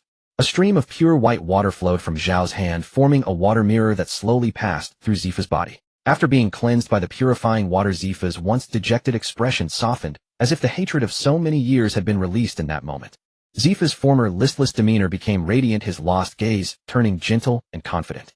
The purified Zifa turned to his men who had returned to normal and said, "Everyone disband and go home." Seeing the softness on Zifa's face, everyone was stunned. It was as if the cold, ruthless teacher had transformed into a kind old man. "I dragged so many of you away for my own personal vendetta. This is my sin. I'm sorry for all the trouble." Zifa bowed deeply to the crowd. "Teacher Zifa, we will follow you to the death." "Don't say that, Teacher Zifa. Haven't we not yet destroyed the pirates of the New World?" "Xiao, what the hell have you done to Teacher Zifa?" "Don't be so aggressive, I could cleanse your minds too," Xiao said with a smile to the agitated crowd. Upon hearing this, everyone stepped back, wary of that strange water mirror. Who knew what would happen if they touched it? They might lose their minds. "Enough. The decision to destroy the new world was ultimately my madness, Zifa said, rising to address the crowd. If we disregard the lives of civilians in order to eliminate pirates, are we really fighting for ourselves, eh? Zifa's sudden awakening silenced everyone. They too had followed him in that desperate act driven by despair and a hot-headed impulse. Upon reflection, how were they any different from the pirates who slaughtered civilians? Enough. If you are still lost, go do what you believe is right. The Marines have not abandoned you. Xiao called out to the crowd, releasing the ships he had confined. Seeing this, the men hesitated. Do what you believe is right. Zhao's 10 words carried less weight with everyone than a single resounding sentence from Zifa. With their last reliance having spoken thus, what else could they do? One by one they laid down their weapons and boarded the sailing ship. Shizuo and the others, lacking any independent will of their own, simply followed Zifa, doing whatever he willed them to do. Zifa no longer harbored any desire to destroy the world, so they naturally followed at his side without objection. Puru. In the chief inspector's office, Sengoku was stroking a little lamb when his brows suddenly furrowed. The secret Den Mushi in his arms began to ring. It was the Den Mushi capable of communicating only with Xiao's, which meant the mission he had entrusted to Xiao had reached its conclusion. Hello, is this Xiao? No, this is Zifa. Upon hearing the deep male voice emanating from the Den Mushi, Sengoku paused briefly and hastily replied, What has happened to Xiao at your hands? I'm perfectly fine. We are currently on our way back, Xiao said into the Den Mushi. Only then did Sengoku breathe a sigh of relief, having previously feared that Xiao had perished at Zifa's hands. Thanks to Xiao, I have come to understand my past. This old man whose days are numbered should best rest now. Hearing Zifa's words, Sengoku's stern expression softened, and he sighed lightly. Yes, we are both so old now. Those fanatical endeavors are for the young to undertake. Their conversation thereafter mostly consisted of reminiscing about the past and speculating about the future, much like two old friends catching up after many years apart. Xiao did not disturb Zifa further, and instead turned toward the three old acquaintances. Binz and Shizuo were rather carefree, and once the two sides ceased being adversaries, they quickly became friendly. Only Ein, still wearing a sullen expression after being teased by Xiao earlier, held a poor countenance. Among the fleet were also some who had lost hope in the world. In circumstances invisible to them, Xiao would gently cleanse their troubled minds. The fleet soon arrived at a navy base. After handling the settlement of over 1,000 people, Xiao received Sengoku's orders and took Zifa and his 3 beloved disciples to Naval Base G1, now the Marine headquarters. Having resolved the issue with Zifa, Sengoku submitted to Akainu an application to terminate this phase of worldwide recruitment, as well as matters concerning the selection of a fleet admiral. Akainu approved the application. The situation at sea had already reached a settlement, and unrestricted recruitment of Navy personnel would only increase the burden upon the Marines. Thus, only one matter remained unfinished: the selection of a fleet admiral. On the desk of the Marine Admiral's office, Akainu had before him photographs of several individuals whose strength was sufficient to serve as admirals or came close to such power. Every single one of them is at the level of a monster, Akainu said, massaging his forehead with a sigh. Perhaps we should recruit an additional admiral position, which would relieve some of the work pressure. Yellow Dog smiled faintly from beside him. Why not just relinquish your position instead? You seem bored to death all day long, Akainu said, raising the brim of his hat to glance at Yellow Dog, who was trimming his nails nearby. Abandoning the privileges of an admiral is far too cruel for me. After all, we are peers. Don't be so heartless, Yellow Dog replied with an expression caught between a smile and a scowl. Akainu snorted coldly and fixed his gaze upon a photograph on the desk. Noticing Akainu's silence, Yellow Dog immediately changed the subject. I wonder just how powerful that young man who went out to train for over a year has become. According to the half-hermit, that boy is extraordinarily strong now. It would be fitting for you to teach him a lesson during the admiral selection, Akainu replied. That's truly troubling. His abilities and mine are highly compatible. Fighting him would be rather troublesome, Yellow Dog said with an expression of mock exasperation. In truth, he had long been looking forward to thoroughly beating Xiao. His dislike for Xiao was not something of recent days. He seized this opportunity to let Xiao understand what respect for elders was all about. As Xiao piloted the spacecraft toward the Marine headquarters, he suddenly sneezed violently. Has Master caught a cold? Shuren asked anxiously. No, it must be some bastard talking ill of me behind my back, Xiao said, waving his hand dismissively. Since they were already within the new world and the spacecraft's speed was extraordinarily fast, Xiao and his party arrived at the Marine headquarters quite swiftly. They docked the spacecraft in the clouds above headquarters. Apart from Sang Biao, who stayed behind to guard the vessel, everyone else was teleported to the headquarters building by Xiao. The sudden appearance of several figures startled the Marines guarding headquarters, who nearly sounded the alarm. You all go to Senior Sengoku first. I still need to report to Sakazuki. Xiao sensed several interesting presences within headquarters, so he parted ways with Zifa and the others. With Shuren and Black Count tucked at his waist, the sci-fi-looking Terminator followed closely behind him. He drew attention wherever he went. On a certain stretch of lawn lay a man with disheveled hair, wearing sunglasses and sporting thick, prominent sausage-like lips. His proud expression made him appear exceptionally arrogant. Xiao strode past the lawn with a discerning gaze, cast a glance at the man upon it, paused briefly, and then continued at a leisurely pace toward the marine cafeteria.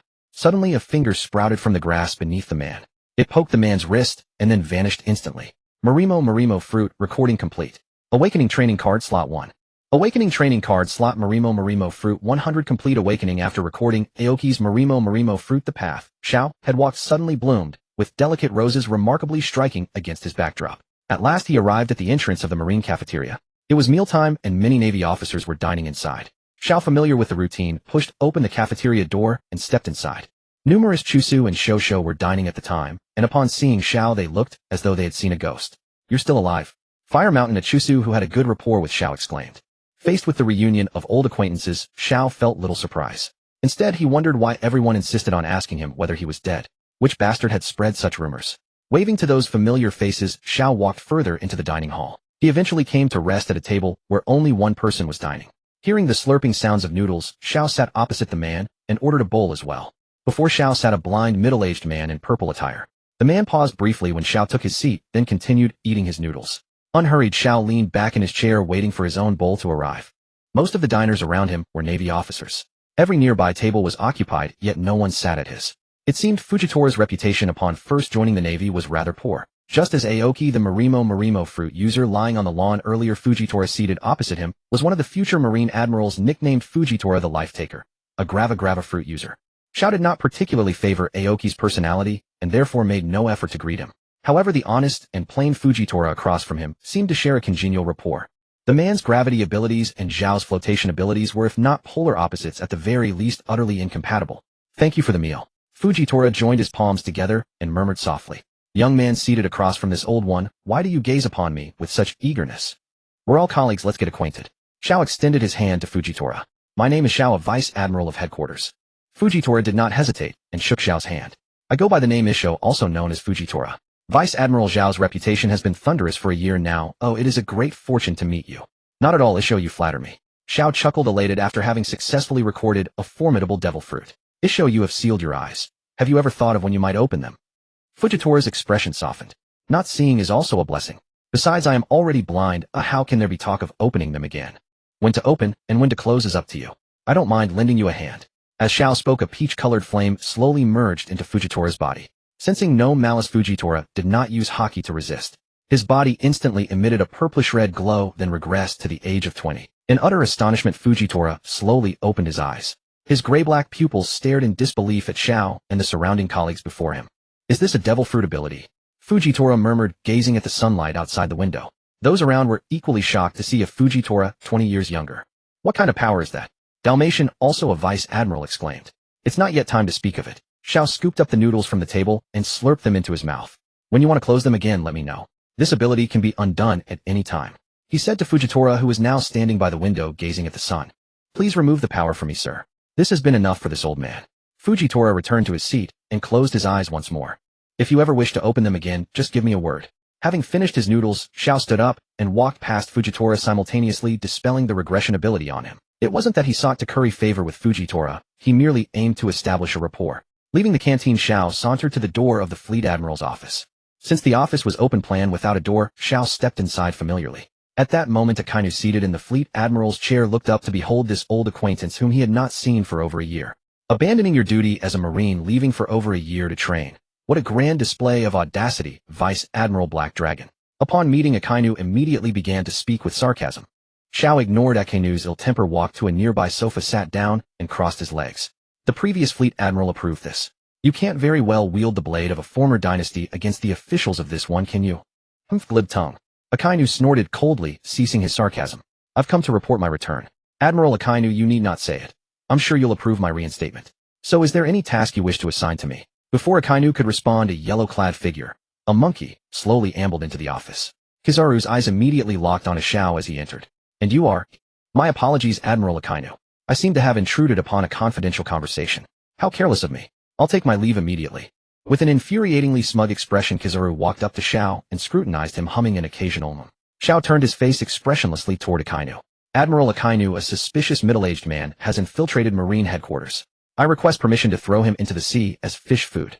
"How terrifying. A newcomer here already dares to be so insolent." In a few years I doubt he'll even respect the fleet admiral. Enough both of you. Akainu's forehead bulged with veins. He wished he could toss both bickering men out. Back when he served as an admiral he had yearned for the fleet admiral's seat. Now that he had it, the five elders did not treat him as a person, and he could not rein in a few unruly subordinates. It felt as if becoming fleet admiral had aged him by a decade. Borsellino informed Xiao of the selection details for tomorrow. If you two keep quarreling you can both get the hell out. Seeing Akainu nearly fuming, Kizaru stopped joking with Xiao.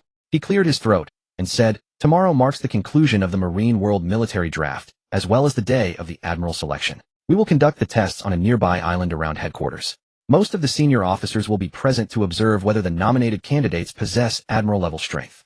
You will draw lots to determine the opponents you must defeat to advance to admiral.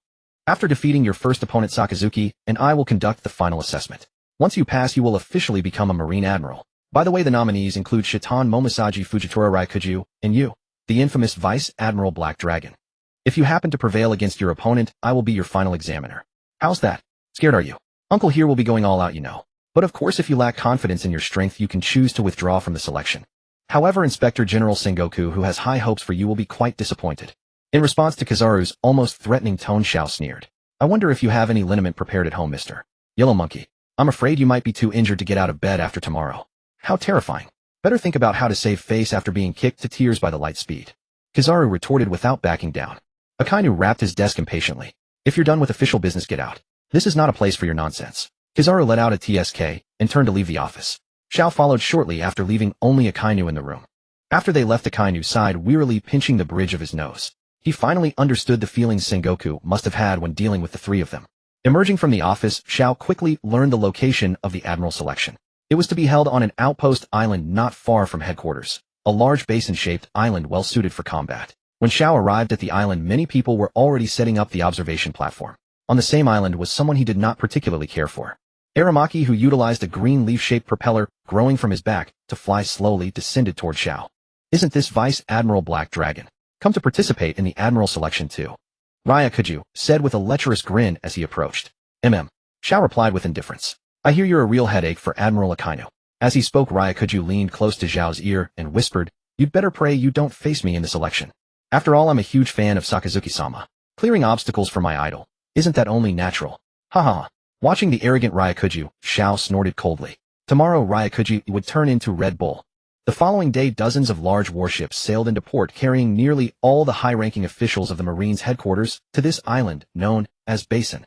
The island's perimeter was lined with spectator stands along its cliff-like walls, the interior of which was constructed from sea stone to ensure it could withstand the devastation caused by an admiral. At the center of Basin lay a natural arena completely barren of any flora or fauna, built from ordinary soil, with a sea stone foundation 10 meters beneath. The entire island could be described as impregnable. Xiao gazed down from his aircraft above the clouds at the fleet of warships docking below. The lineup of participants included virtually all the high-ranking officers, ZH Yuan, Kaji, Smoker, and Hiyori, with the retired Vice Admirals Garp and Tsuru also present in their roles as instructors. Most of the familiar Rear Admirals were there as well. The most significant figures were Chief Inspector Sengoku alongside Akainu and Akiji, the former Fleet Admiral, the current Fleet Admiral, and the only standing Admiral of headquarters at that time.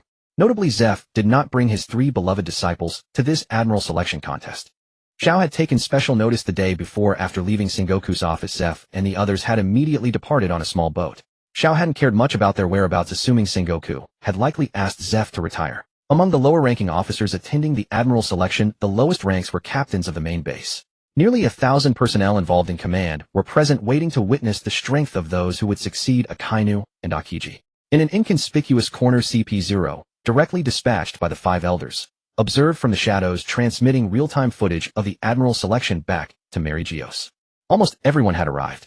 Large portraits of Fujitora, Murakumo, Peach, Rabbit, Chaperu, and Xiao hung below the Fleet Admiral's exclusive seating area, symbolizing the candidates competing for Admiral rank. 2 of the 5 would ascend to Admiral, while the remaining 3 would be automatically demoted to candidates for future Admiral positions. Seeing everyone had gathered, Akainu, Sengoku, and Akiji ascended to the most prominent seats. Below them stood numerous mid-admirals, including figures like Garp and Tsuru. Fujitora and the other 3 candidates for the Admiral position took their pre-assigned seats. Xiao descended from the sky as usual, crossing his legs and settling into his seat. Many, including the officer corps, believed that Xiao, who had already matched Whitebeard and Big Mama a year prior, had only grown stronger over the past year and a half, making the Admiral position practically guaranteed. Long time no see, sisters Ichiyuan, Xiao greeted the familiar figure beside him. You're also competing for Admiral. Of course. Otherwise why would I be here? Zhuan seated beside Xiao showed no sense of unfamiliarity toward this person she hadn't seen in a year. Don't count out Kaji. But be careful of Murakumo and Fujitora. They won't be easy to handle. What do you mean don't count me out? Don't underestimate me. Kaji protested indignantly from the seat on Zhuan's other side.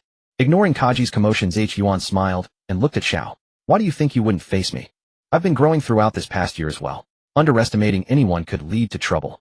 Xiao chuckled softly. If I do face you, Sister Zhuan, I'll be gentler. Zhuan huffed lightly. You haven't changed at all, still that arrogant kid. Enough, both of you. Stop flirting. The marshal is about to begin the draw. Kaji's jealousy was nearly overflowing. Fujitora sat quietly in his seat, while Murakumo watched Akainu above with fanatical intensity. On the elevated platform reserved for the fleet, Admiral Akainu held a round box under the large screen and began drawing lots. The first two numbers drawn from the box would face off in the first battle. Fujitora, Murakumo, Black Dragon, Peach Rabbit, and Kaji drew numbers 1 through 5 respectively. Though this selection method seemed somewhat manipulable, this was an Admiral selection contest. True gold fears no fire. Even if someone cheated their way through one round, they would still be exposed against an Admiral. Besides, the attendees were all senior naval veterans. There was no room for favoritism here. Soon the first two numbered balls tumbled from the box. They were numbers 4 and 5, meaning Kaji would face Zhuan. The Marines, eager for a clash of powerhouse combatants, saw their excitement dip upon seeing who would fight first. Everyone in the Navy knew Kaji was devoted to Zhuan. Unless Kaji chose to hold back, which he might not, the advantages of his earth fruit abilities in such terrain could be deployed. But most believe Kaji would definitely hold back. Moreover, given his abilities' unsuitability for naval combat, perhaps this pairing was intentionally orchestrated by Akainu, suggesting Kaji simply wasn't cut out to be an admiral.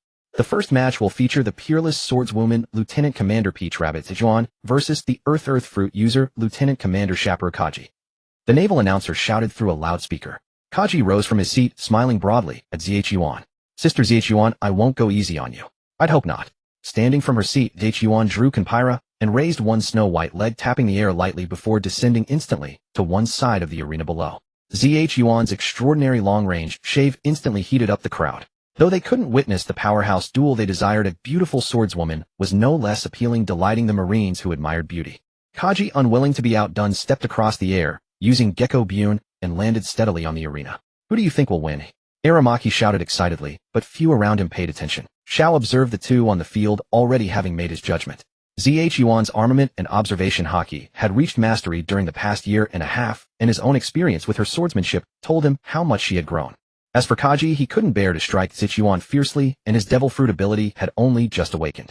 He might exploit the terrain advantage here, but in terms of hockey and hand-to-hand combat, Kaji was far inferior to Zhuan. Begin. At the announcer's shout, Zhuan almost instantly launched herself through the air, flashing before Kaji. Her blade Kanpira flashed black with armament hockey as she swung horizontally. Kaji, standing firmly on the arena, was sliced cleanly in two. Many spectators rose in shock, wondering why this selection contest had turned lethal so quickly. However, it was merely their limited perspective that failed to comprehend the battle. The bisected Kaji was only a soil puppet. The real Kaji had already retreated underground. With the terrain advantage, Kaji was like a fish in water. If he stayed hidden underground, Zhuan's swordsmanship would be of little use against him. Besides, being underground allowed him to admire Zhuan up close. Why wouldn't he? Zhuan, her expression dark, had already anticipated Kaji's depraved intentions. When Kaji's eyes opened from beneath her, she stomped down with her armament hockey-coated foot directly onto his face. A scream of echoed throughout the venue.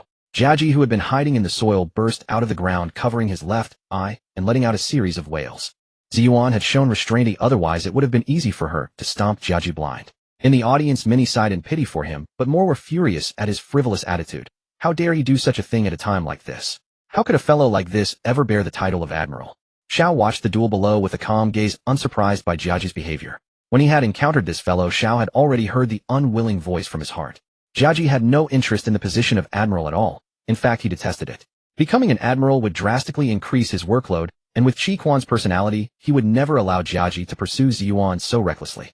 Thus, he had long planned how to lose the match, and facing Zhuan was the perfect opportunity to lose with honor. On the field, Jiaji now, with only one functioning eye, symbolically activated his earth ability to put up a resistance. However, such a small trick could not fool Zhuan. In less than 3 exchanges, Jiaji was defeated.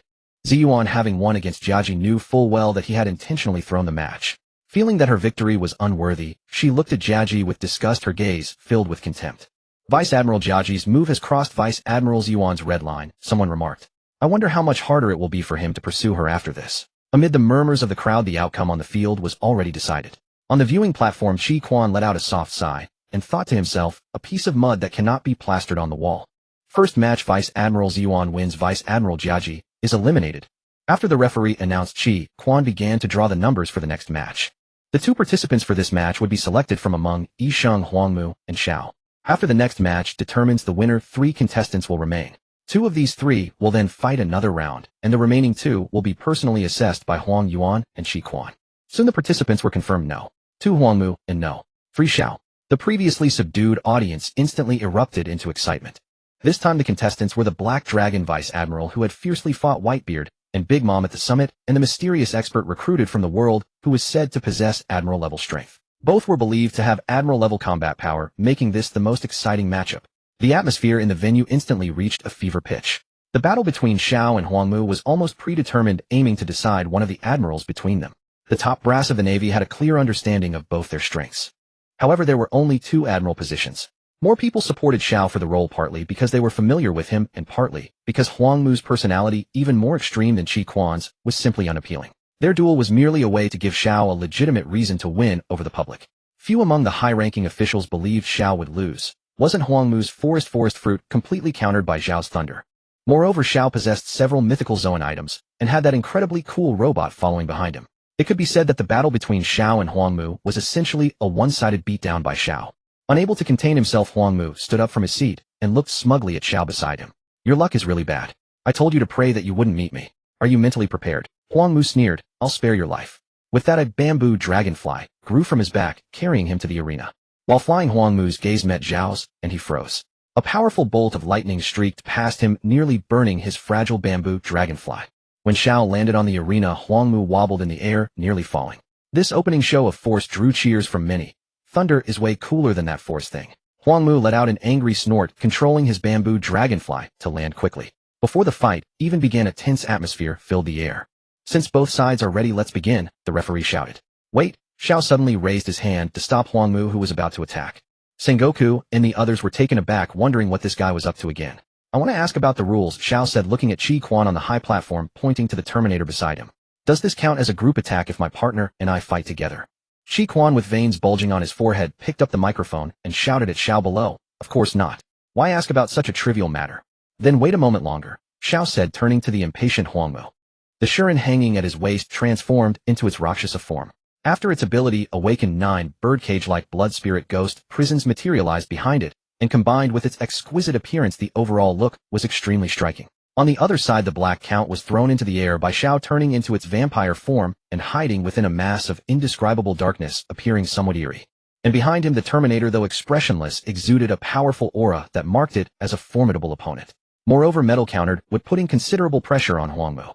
The sudden appearance of these characters around Xiao indeed seemed like a group attack to the audience. Everyone else was fighting 1v1, but he had 3 humanoid figures and a mythical beast. Was that even fair? A bead of cold sweat rolled down Huangmu's forehead. Is that all? He asked dryly. Wait, there's one more. Xiao whistled into the sky, and a dragon's roar answered. The next scene nearly made Huangmu's eyes pop out. A 5-clawed black dragon 100 meters long descended roaring above the arena. At the sight of Songbiao, everyone in the audience and Huangmu on the field were stunned, their eyes bewildered as they gazed at the divine dragon hovering in the sky. Where the hell did you get that divine dragon? Huangmu completely lost his composure, shouting at Xiao. Meanwhile, in the Navy high-ranking audience, a tense battle-ready atmosphere spread, but after recognizing the creature, they all breathed a sigh of relief. Scared me to death, I thought it was Kaido. After confirming it wasn't the Emperor, Kaido, Chi Quan absorbed the magma flowing from his body. He had thought Kaido was attacking the headquarters while it was undermanned. This is my pet. Fleet Admiral Chi Quan said it's fine, do you have any objections? Hearing Zhao's voice, Songbiao began to fly up and down joyfully, showing great affection for Xiao. Seeing the dragon's reaction and Zhao's words, the crowd's gaze at Xiao became even more incredulous. This guy went out training for a year and came back with this. Huang Yuan said incredulously. He would have to fight this guy later. He's cheating, right? Huangmu looked at Chi Quan on the high platform for help. With so many powerful creatures attacking together, even if not him, who could withstand it? How is this cheating? No one said you can't bring pets. Xiao spread his hands cheerfully. Let me introduce you. This is a pistol that ate the mythical Zoan vampire fruit. This is a sword that ate the mythical Zoan Rakshasa fruit. And this robot ate the mythical Zoan Frankenstein fruit. Damn it, are you wholesaling mythical Zoans or something? Huangmu couldn't help cursing. Of course not. The dragon up there is a real dragon. Oh, it didn't eat any fruit. On the high platform, Chi Quan was momentarily at a loss for words, embarrassed by the situation. That Xiao fellow always managed to come up with something new. Strictly speaking, Zhao's collection of pets didn't count as a foul, since his combat prowess was undoubtedly much stronger than a year ago. With these illusionary beast pets under his command, his power might even surpass that of an admiral. The rule for admiral selection was simply to possess admiral-level strength and defeat one's opponent. There was no issue with Xiao bringing along his loyal pets to fight Aramaki. Yet Chi Quan still found it utterly absurd, so he remained silent for a long time. Seeing the marshal speechless, Xiao promptly declared loudly, "The marshal's silence means consent. Go ahead, just leave him alive." After issuing the attack command, Xiao walked to a protruding mound at the edge of the arena, sat down, and watched with keen interest as the ox was about to be ganged up on. Upon receiving the command, the Black Count was the first to release darkness, forming a tall dark wall around the arena. He then concealed himself in the shadows, occasionally unleashing sound waves and blood-sucking bullets as support. "Use fire against Aramaki," Xiao transmitted to the group. Surrounded by darkness, and seeing that Chi Quan had not issued any favorable rules for him, Aramaki unleashed his forest ability, transforming the arena into a lush green forest. Roar! In the sky, Song Biao spat a breath of fire capable of consuming everything down onto the jungle below. The vast forest was instantly burned away by more than half. The main tree of Green Bull's body was protected by fireproof trees unaffected by the fire breath. "Execute the order. Defeat." A mechanical voice came from outside the fireproof forest. Dazzling copper-colored blades instantly shredded the fireproof trees, exposing Aramaki's true body. Forbidden forest of resentment. Green Bull plunged his entire body into the earth. A green halo spread from his body across the land, and several enormous fists sprouted from the soil. The Terminator about to strike Aramaki's true body was blocked by several wooden fists coated in armament hockey. Even with armament hockey, the Terminator was not phased. He hurled his copper blade like a throwing knife toward Aramaki's true body. "Ha ha ha. Is that all you've got?" Aramaki's thick stump-like face caught the flying blade without any damage. Prison of flame. Hovering in midair, Shuren expanded the ghostly blood prison behind him several times over and dropped it from the sky, trapping Aramaki inside. With his main body locked up, Aramaki tried to use his roots to pry open the ghost prison, but the sturdy prison did not budge. The path beneath the soil was also sealed, leaving Aramaki completely trapped. Sparks of azure starfire ignited from the prison's iron bars. Within 2 seconds, the sparks turned into a raging blaze, burning all the plants and trees spread across the arena to ashes. Scorched by the flames, Aramaki had no choice but to use armament hockey to protect himself, and then used internal destruction to shatter the ghost prison. Once a crack appeared, Aramaki's true body seized the opportunity to escape. The moment he escaped, he was greeted by Songbiao's dragon claw strikes coated in armament hockey. A torrent of colossal slashes that could cleave mountains and seas rained down. Iron birch shield. Amidst the flames, a dense, impenetrable ring of iron-hard birch trees instantly grew around Aramaki's true body. Unfortunately, no matter how hard the iron birch trees were, they were still wood. Under the terrifying slashes, they were sliced apart like tofu. Aramaki, in root form beneath the birch forest, fled through the soil, but was a step too slow. His left leg was cut with a deep wound. Enduring the pain, Aramaki transferred the nutrients stored in his body to his leg, and the wound healed instantly. Relying on his vague observation, Haki, Aramaki, in root form, rapidly grew toward Zhao's true body, intending to capture the leader first. On the ground, the Terminator turned into liquid metal and sank into the soil right where Aramaki was about to arrive. As the root form Aramaki grew forward, he sensed a steel-like barrier blocking his path. He decided to change direction and bypass it. Having anticipated Aramaki's position, the Terminator instantly solidified, forcing the root form Aramaki out of the ground. Bang! A gunshot rang out in the darkness, and a blood-sucking bullet struck Aramaki's chest. Already heavily consuming his nutrients, Aramaki tried to expel the bullet, but it seemed to cling to his body, frantically absorbing the nutrients stored within. Helpless, Aramaki simply discarded that part of his body and used nutrients to regenerate a replacement. Seeing that this path was blocked, Aramaki sought another way. Skyscraping tree. A colossal tree dozens of meters wide grew beneath Aramaki. He placed his body at the top of the tree, hoping that once he escaped the 10-meter-high dark wall, he would have a chance to reach Xiao. Bang bang bang. Several blood-sucking bullets struck the skyscraping tree, absorbing nutrients and slowing the tree's growth. Prison of cold. Another ghostly prison expanded beside Shuren and descended from the sky, locking Aramaki's true body atop the giant tree inside. Aramaki fell for the same trick twice. As someone with admiral-level strength, his dignity was thoroughly shattered. Inside the cold prison, the eerie Rakshasa power turned illusion into reality. A layer of frost coated the inner walls, and sub-zero temperatures were released, making Aramaki's teeth chatter from the cold. The path below Aramaki's main body atop the tree was sealed, and cold air blew directly in his face. Eventually, his body was frozen solid. In the darkness, a fast-moving shadow flew to the outside of the cold prison. The Black Count took a deep breath and unleashed a sound wave capable of shattering steel directly at Aramaki's body. Frozen and then struck head-on by the sound wave, the wooden shell outside Aramaki's body shattered and peeled away.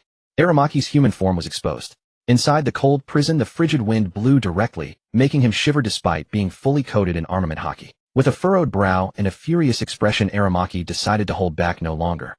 Originally, he had planned to reserve most of his strength to deal with Xiao, but now it seemed that without going all out, he might not even get to see Xiao's face. Spirit of 10,000 trees. Aramaki bellowed, using armament haki's internal destruction to shatter the cold prison. Freed from the restraint, Aramaki's true body landed on the ground, and instantly thousands of various trees erupted from the earth. The trees intertwined and twisted together, rapidly growing to a height of 100 meters, fueled by all of Aramaki's released power. Once the trees reached 100 meters, Aramaki's form displayed his true face on three sides like a three-headed six-armed being, covering all four enemies he faced.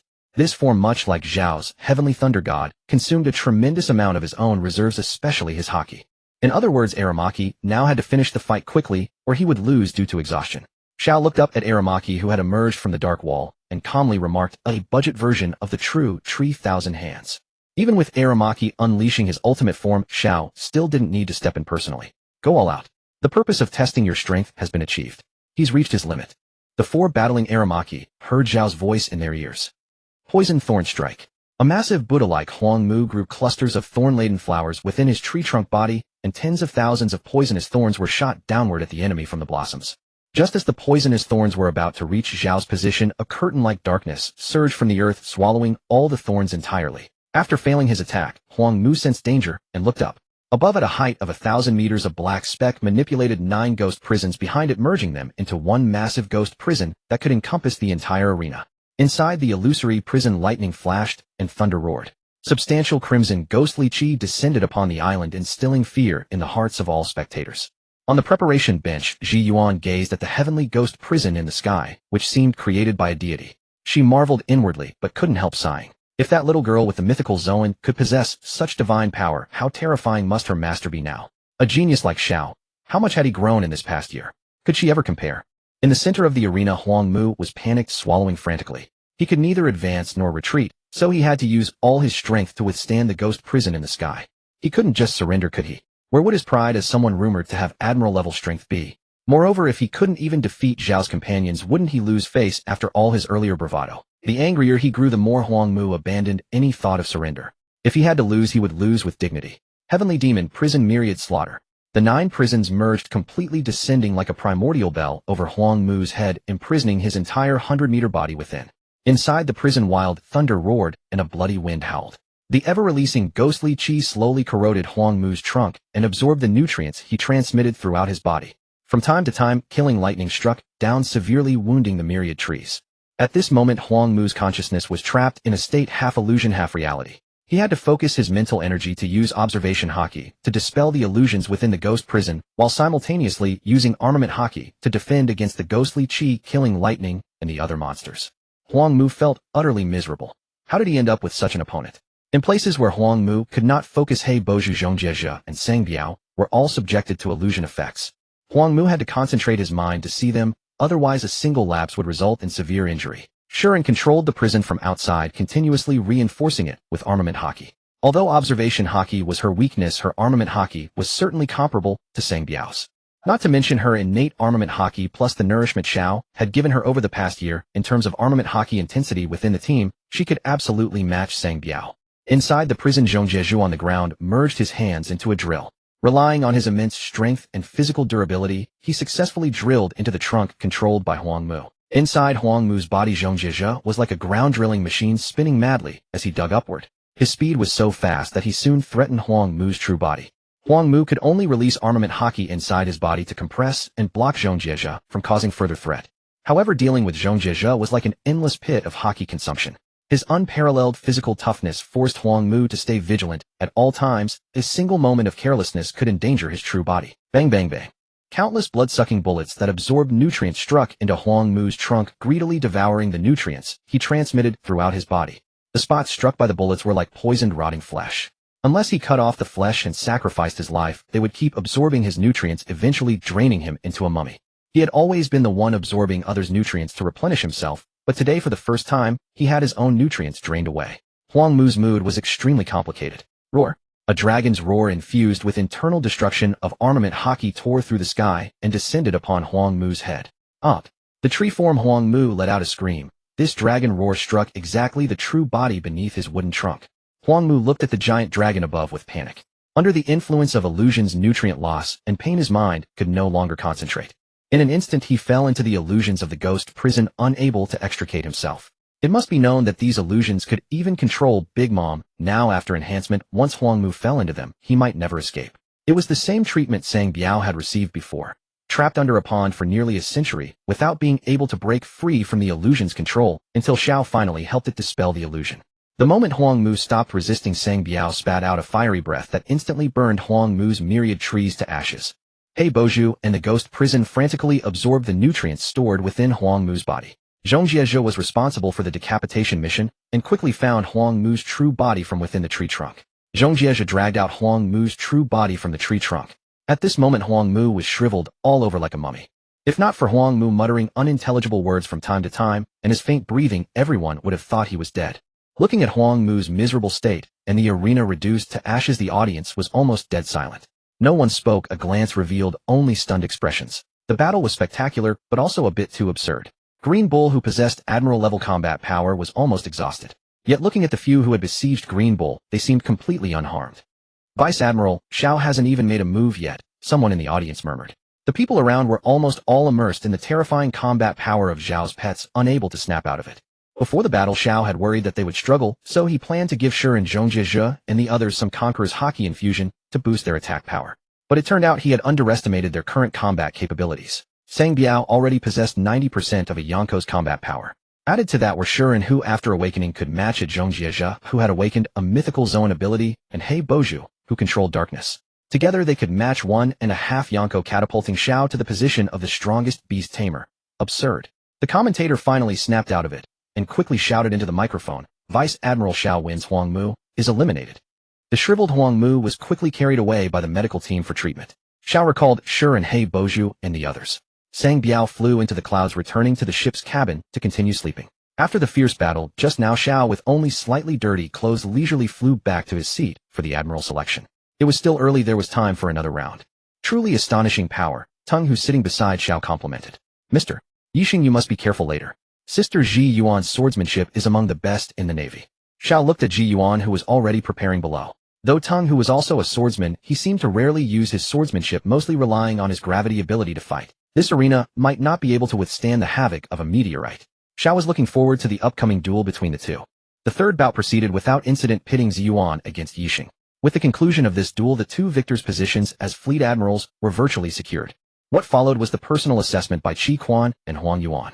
Should they pass the evaluation, the two would succeed to the rank of Marine Admiral. The third round, a battle of soaring spirits, as Yuan faced Yixing, whose heavy sword bore no edge. Though less earth-shattering than the previous clash, it was nonetheless highly anticipated. I heard that Mr. Tung, who can pull down meteorites from space using gravity. I wonder if it's true. If he brings down a meteorite, won't we all be doomed? Compared to that, I'm more worried about Vice Admiral Yuan's safety. They say Tung, whose ability is terrifying.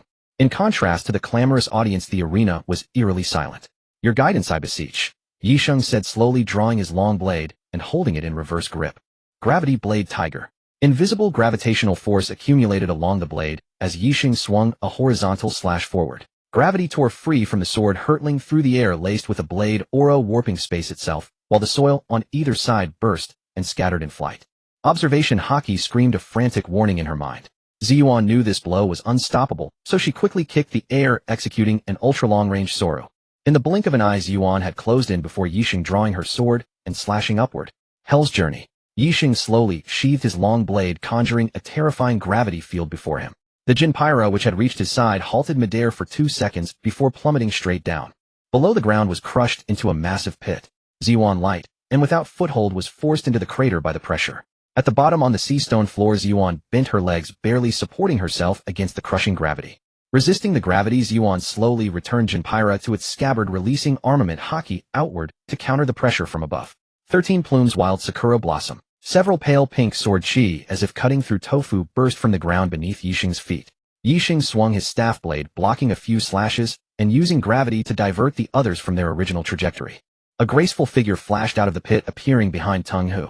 The silvery blade reflected a cherry blossom crimson light, a sword stroke that could cleave mountains, sever rivers, and cut through all things.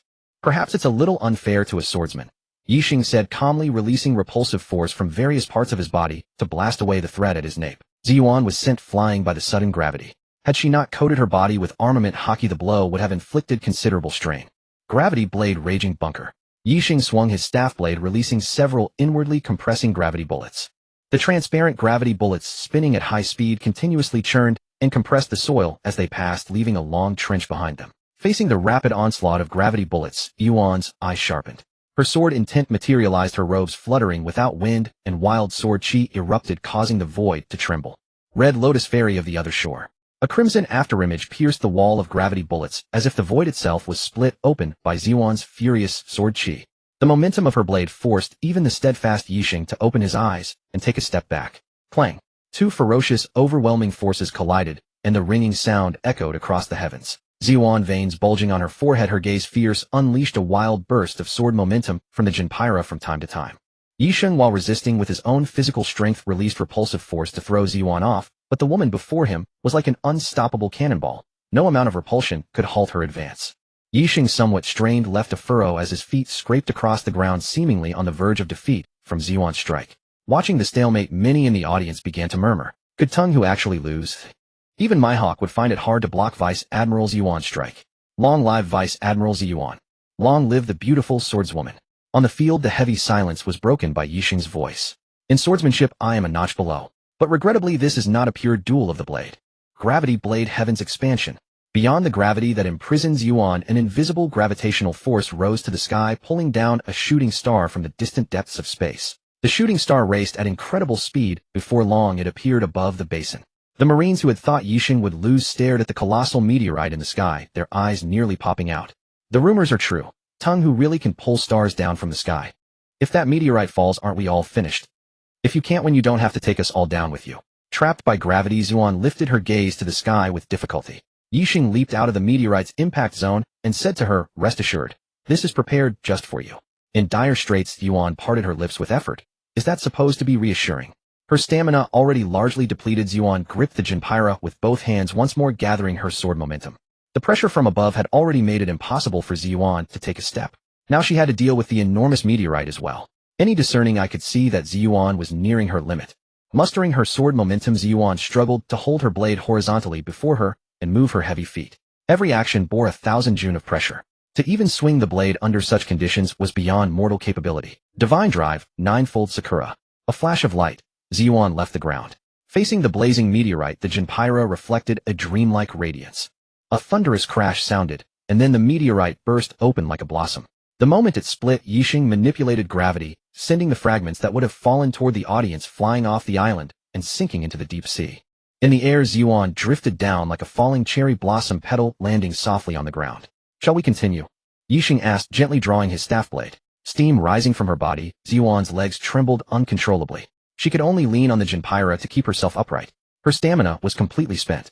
I am outmatched. I will not fight on, Ziyuan said respectfully. She turned and, supporting her heavy body, walked toward the rest area. Tung Hu wins. Ziyuan eliminated. The two remaining, Tung Hu and Black Dragon, advanced to the Fleet Admiral assessment. Tomorrow they will be personally evaluated by Fleet Admiral Qi Quan and Mr.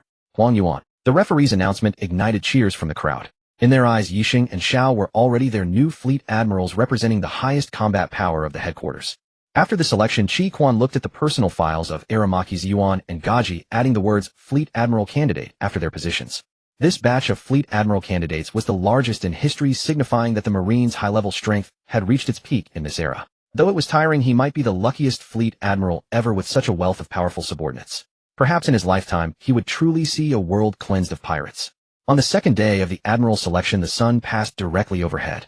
By now, every seat in the basin spectator stands was filled, and everyone was eagerly waiting to witness the clash between the highest combatants. Xiao and Yixing's positions as admirals were already assured, but they still needed a battle to justify their status. It also required a fight to instill awe in their subordinates and give the Marines confidence in their supreme fighting power. The Admiral assessment is about to begin. Please return to your seats immediately, the announcer shouted through a megaphone. The first match will be between our Fleet Admiral Sakazuki and Mr. Yixing. Sakazuki, clad in a red suit free of any dust, walked onto the arena. The audience was utterly silent. No one cheered for Sakazuki, and no one dared to whisper. They simply watched in stillness. From the opposite exit, a broad purple figure emerged slowly, leaning on a cane sword. Yixing sauntered in with an air of nonchalance, as if strolling down a street. Everyone inwardly sighed. Yixing was facing Fleet Admiral Sakazuki. Just locking eyes with that decisive and ruthless man was enough to instill fear, let alone fighting him. Though Yixing's devil fruit ability was formidable, Sakazuki possessed the magma ability renowned for its unmatched offensive power. Faced with magma that could wound upon the slightest contact and kill upon touch, the Marines in the audience couldn't help but break out in a cold sweat for Yixing. Yixing merely smiled faintly, listening to Sakazuki's breathing and gauging where his next strike would come from. "A Fleet Admiral Sakazuki, may we begin?" asked the announcer above. The announcer above asked timidly. Sakazuki shot him a glare, and in an instant steam rose from his arms as they transformed into magma capable of melting anything. "Begin." The announcer immediately understood and shouted. "Don't hold back. Use your full strength," Sakazuki said in a low tone. Yixing nodded, then drew his gravity blade. Gravity blade, elephant's tread. Sakazuki, standing on the soil, stumbled slightly. The immense pressure forced his legs into the ground, making it difficult for him to move. Having been caught off guard, Sakazuki glanced at Yixing in the distance with a hint of appreciation, then transformed his hands into colossal magma that erupted toward the sky. Meteor volcano.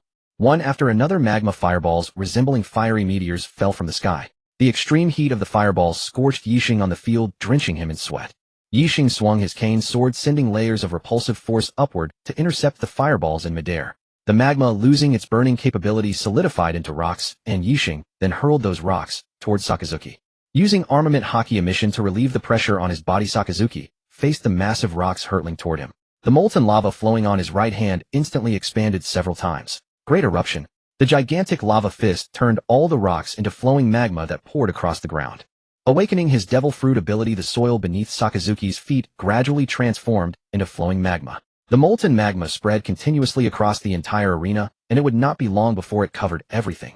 By now the Marines seated in the lower stands were drenched in sweat. The high-temperature steam released by the magma below made them feel as if they were in a steamer. The difference was that they were the ones being steamed. Facing the magma surging like ocean tides, Yixing released repulsive force downward, creating a platform that flew into the sky, where he confronted Sakazuki from a height. Chaos tear. Yixing swung his cane sword, unleashing several turbulent gravity currents. The magma on the entire arena was split unevenly, and Sakazuki's body endured the chaotic gravity. The irregular gravity seemed intent on tearing him apart. Sakazuki used armament hockey to protect his body, and the magma beneath him erupted, propelling him into the sky. Hellhound. Several magma fists erupted from Sakazuki's arms, carrying the internal destruction effect of armament hockey. Intercepting this attack was extremely difficult. Rather than directly confronting it, Yixing increased the repulsive force beneath his feet, lifting the earthen platform to a higher altitude to evade Sakazuki's assault. Yixing's altitude was too high, causing Sakazuki's repeated attacks to fail. Likewise, Yixing could not effectively attack Sakazuki either. The two remained locked in a stalemate. Falling star. Yixing once again used his classic technique, meteor fall. A massive, dazzling meteor descended with a blazing fire, landing directly above Sakazuki, who was at the center of the magma. Unlike the one from yesterday's match with Ziyuan, this meteor was far larger, almost capable of filling 2/3 of the basin, leaving Sakazuki at the heart of the magma with no place to escape. Volcanic eruption. The magma flowing beneath Sakazuki's feet instantly surged, wildly churning up into the sky. The scene was akin to a volcanic eruption. Shao and the other assembled powerhouses symbolically used armament hockey emission to separate the magma from the spectator stands, lest Sakazuki inadvertently annihilate the headquarters combat strength. Inside the arena, Yixing also set up a gravity field at the edge of the platform, providing a double safety measure for the audience. The meteor, plummeting from the sky, collided with the magma surging upward. The magma splattered upon impact, but any that flew out of the arena was pressed down to the ground by Yixing's gravity field. The audience in the front row was both astonished and terrified. Watching the Admiral selection nearly gave them a heart attack. As the spectators marveled, the tide of battle began to turn. The meteor was gradually being corroded and assimilated by the magma. From the center of the magma below, Sakazuki continuously fired magma shells upward, and even Yixing found his rhythm disrupted by the relentless barrage.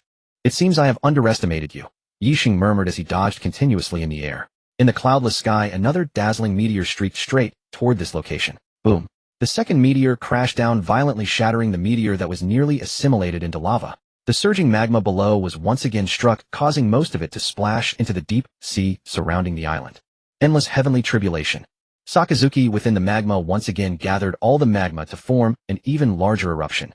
The power of this eruption was immense. It instantly engulfed the second meteor, then shot upward toward the sky, aiming for Yixing above. The magma surging from all directions almost sealed off every escape route for Yixing, except for ascending even higher into the sky. But that would seem somewhat unreasonable. Besides, this was an assessment, not a life or death struggle. Since Sakazuki had already used his full power, how could Yixing continue to flee? It was still necessary to show off his strength to his colleagues. Power of the Earth Star. Yixing released gravity to the maximum extent, in all directions, halting the erupting magma and pressing it down within a safe range for himself. Below, Sakazuki continuously released magma upward, increasing the impact of the eruption. Above, Yixing likewise kept outputting gravity. The duel between the two caused the very space to tremble. The veteran Marines in the audience watched the two, neither willing to yield, and felt that if this continued it would explode. If this continues, won't we suffer the consequences? Someone in the audience near the battlefield asked. The surrounding spectators shared the same concern. Watching Sakazuki and Yixing battle, if either side could no longer hold out, wouldn't the residual force of the other's attacks inadvertently annihilate them? Both Sakazuki and Yixing on the arena were drenched in sweat. Neither could gain the upper hand over the other. It ultimately came down to stamina and endurance. But if this dragged on, the island itself might not withstand it. Seeing that everyone around had acknowledged Yixing's strength, Sakazuki spoke up. Enough. That's sufficient. You've passed. In an instant, both parties ceased their attacks. The terrifying gravity surrounding Yixing dissipated, and Sakazuki also controlled the lava to slowly flow back into the ground. Welcome our new highest combatant, Fleet Admiral Fujitora. The commentator shouted into the microphone. Oh! A thunderous wave of cheers rushed forward. With the loss of their highest combatant now replaced, this was a cause for celebration. The power representing justice had been strengthened. Amidst jubilation and saluting cannons, Yixing was draped in the mantle of justice by Sengoku. Taking the microphone, Yixing cleared his throat and addressed the assembled Navy elites. To contribute my modest efforts to justice has been my privilege. I look forward to your continued support in the days ahead. Admiral Yixing. The moment Yixing assumed the rank of Admiral, Navy personnel conquered by his power erupted in cheers. Xiaolong sat quietly in his seat, waiting for the arena below to be restored to usable condition. He was already calculating in his mind how to outmaneuver Kizuru. 2 hours later, after the arena had been reconstructed, the bustling Navy received word that the second match was about to begin, and everyone gathered in the audience seats. The battle between Sakazuki and Yixing had thoroughly satisfied their appetites. They wondered just how intense the upcoming battle of lightning would be. Due to Sakazuki's awakening ability, the magma had cooled and solidified into rock. The original soil ground had turned into a rocky surface. The staff in charge pushed the uneven soil flat, creating a combat arena. Given the nature of Kizuru's Pika Pika fruit and Xiaolong's Goro Goro fruit, a rough terrain was not an issue. All personnel are in position. Now let us welcome the highly anticipated Admiral Kizuru and Major General Black Dragon. The host shouted into the microphone. On the elevated platform, Kizuru transformed into streams of light and instantly descended onto the arena. On the opposite horizon, thunder rained down from the sky with strands of lightning condensing into a human figure. If both sides are ready, we can begin. Standing across from Xiaolong, Kizuru said with a sinister grin, "This is my personal evaluation of you. You cannot call on outside assistance. Of course you may use swords and firearms as you wish. However, they cannot attack in their beast forms." Xiaolong smiled faintly. Understood. But before we begin, I have something to announce to everyone. Hearing Xiaolong's words, the entire audience filled with murmurs. Kizuru suddenly felt a chill run down his spine. What scheme was this kid plotting now? All puzzled gazes converged upon Xiaolong. He cleared his throat and said, "Actually, the devil fruit within me is not the Goro Goro no Mi." These words sent shockwaves through the crowd. Everyone's gaze towards Xiaolong began to shift. Hey, in a situation like this, and you're still kidding around. Kizuru looked at Xiaolong in disbelief. A year ago during the battle against Whitebeard, you displayed the rumble abilities to such an extreme degree, and you're telling me it's not the Goro Goro no Mi. Xiaolong gave Kizuru a crooked grin. My fruit is actually the Hobi no Mi, the copy fruit. I can replicate the abilities of other devil fruits through touch, and after awakening, I can utilize multiple abilities simultaneously. As Xiaolong spoke, his body began to undergo multiple transformations. First, he shifted into a Smilodon Beast Kingdom form, then a Rakshasa form, followed by a vampire form. Of course, he did not display his Nika Sun God form to the crowd. Not yet. The time was not right. After showcasing the mythical Zoan types, Xiaolong immediately transformed into Kizuru's appearance. Flames burned on his left hand, eyes condensed on his right, darkness flowed behind him across the ground, a pair of phoenix blue flame wings sprouted from his back, and a diamond throne rose from beneath his feet. Finally, Xiaolong reverted to his normal form and sat upon the diamond throne, admiring the near-mad expressions on everyone's faces. Every spectator in the arena wore an expression identical to Enel's when he learned Luffy was immune to lightning. I've accumulated approximately 40 fruit abilities along my journey, Xiaolong said calmly. I kept it hidden earlier because one must remain low-key. Now as you can see, I believe my strength has reached the pinnacle of the world. There is nothing left to conceal. It wasn't just Akainu and the others. Even the image Din Din Mushi held by CP0 members lurking in the shadows transmitted images to Mary Geos that left the 5 elders dumbfounded and pale. Unable to wait, they immediately reported this to Emu, the ruler of the world government. Emu, who had previously feared the emergence of Joy Boy, felt a moment of dizziness. How could this Major General Black Dragon seem even more terrifying than Joy Boy? In a panic, Emu directly instructed the 5 elders to contact Fleet Admiral Akainu, ordering that this person must be retained at all costs. Even if he had to be enshrined, he could never be allowed to develop rebellious thoughts. After accepting reality, Emu began formulating plans on how to eliminate this monster who could potentially threaten their rule. Back on the arena, Xiaolong, sitting on the diamond throne, said calmly to everyone, "Is there even a need to continue, Oi? No wonder. That guy was able to withstand Whitebeard and Big Mom at the Marineford War and even wiped out Blackbeard's remnants." Sengoku muttered in a daze. Kizaru was completely petrified on the spot, desperate to flee this place of trouble as quickly as possible. Akainu gazed bewilderedly at Xiaolong, who stood below with an expression of utter calm. His personal Din Din Mushi suddenly rang, snapping him back to reality. After a few minutes of silence, Akainu's voice broke the stillness. "What are you all waiting for? Continue the evaluation." The call from the 5 elders moments earlier had informed him that no matter what, this talent must be recruited. Even handing over the position of Fleet Admiral would be acceptable. Akainu also felt that this terrifying combat power must be won over. But making Xiaolong the Fleet Admiral was far too rash a decision. Yet if Xiaolong truly desired it, what could he do about it?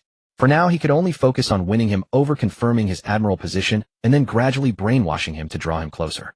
If they gained Xiaolong's full support, who needed ancient weapons? He himself was a walking apocalyptic weapon. Hearing Akainu's command to continue the evaluation, Kizaru's eyes widened as he stared at Akainu, his expression seemingly saying, "Is there still any need for an evaluation?" Regardless of Haki, just in terms of devil fruit abilities apart from absolute top-tier powerhouses, who could possibly challenge him? Akainu remained silent, believing it necessary for Kizaru to test the opponent's true strength. "Since the marshal has decided to continue, does Mr. Kizaru intend to surrender?" Xiao said with a pleased expression. "Didn't someone once say they would kick me crying at the speed of light?" Mr. Kizaru should still remember that. Under Zhao's gaze, cold sweat dripped down Kizaru's back, and his momentum instantly wilted. "Did someone say that?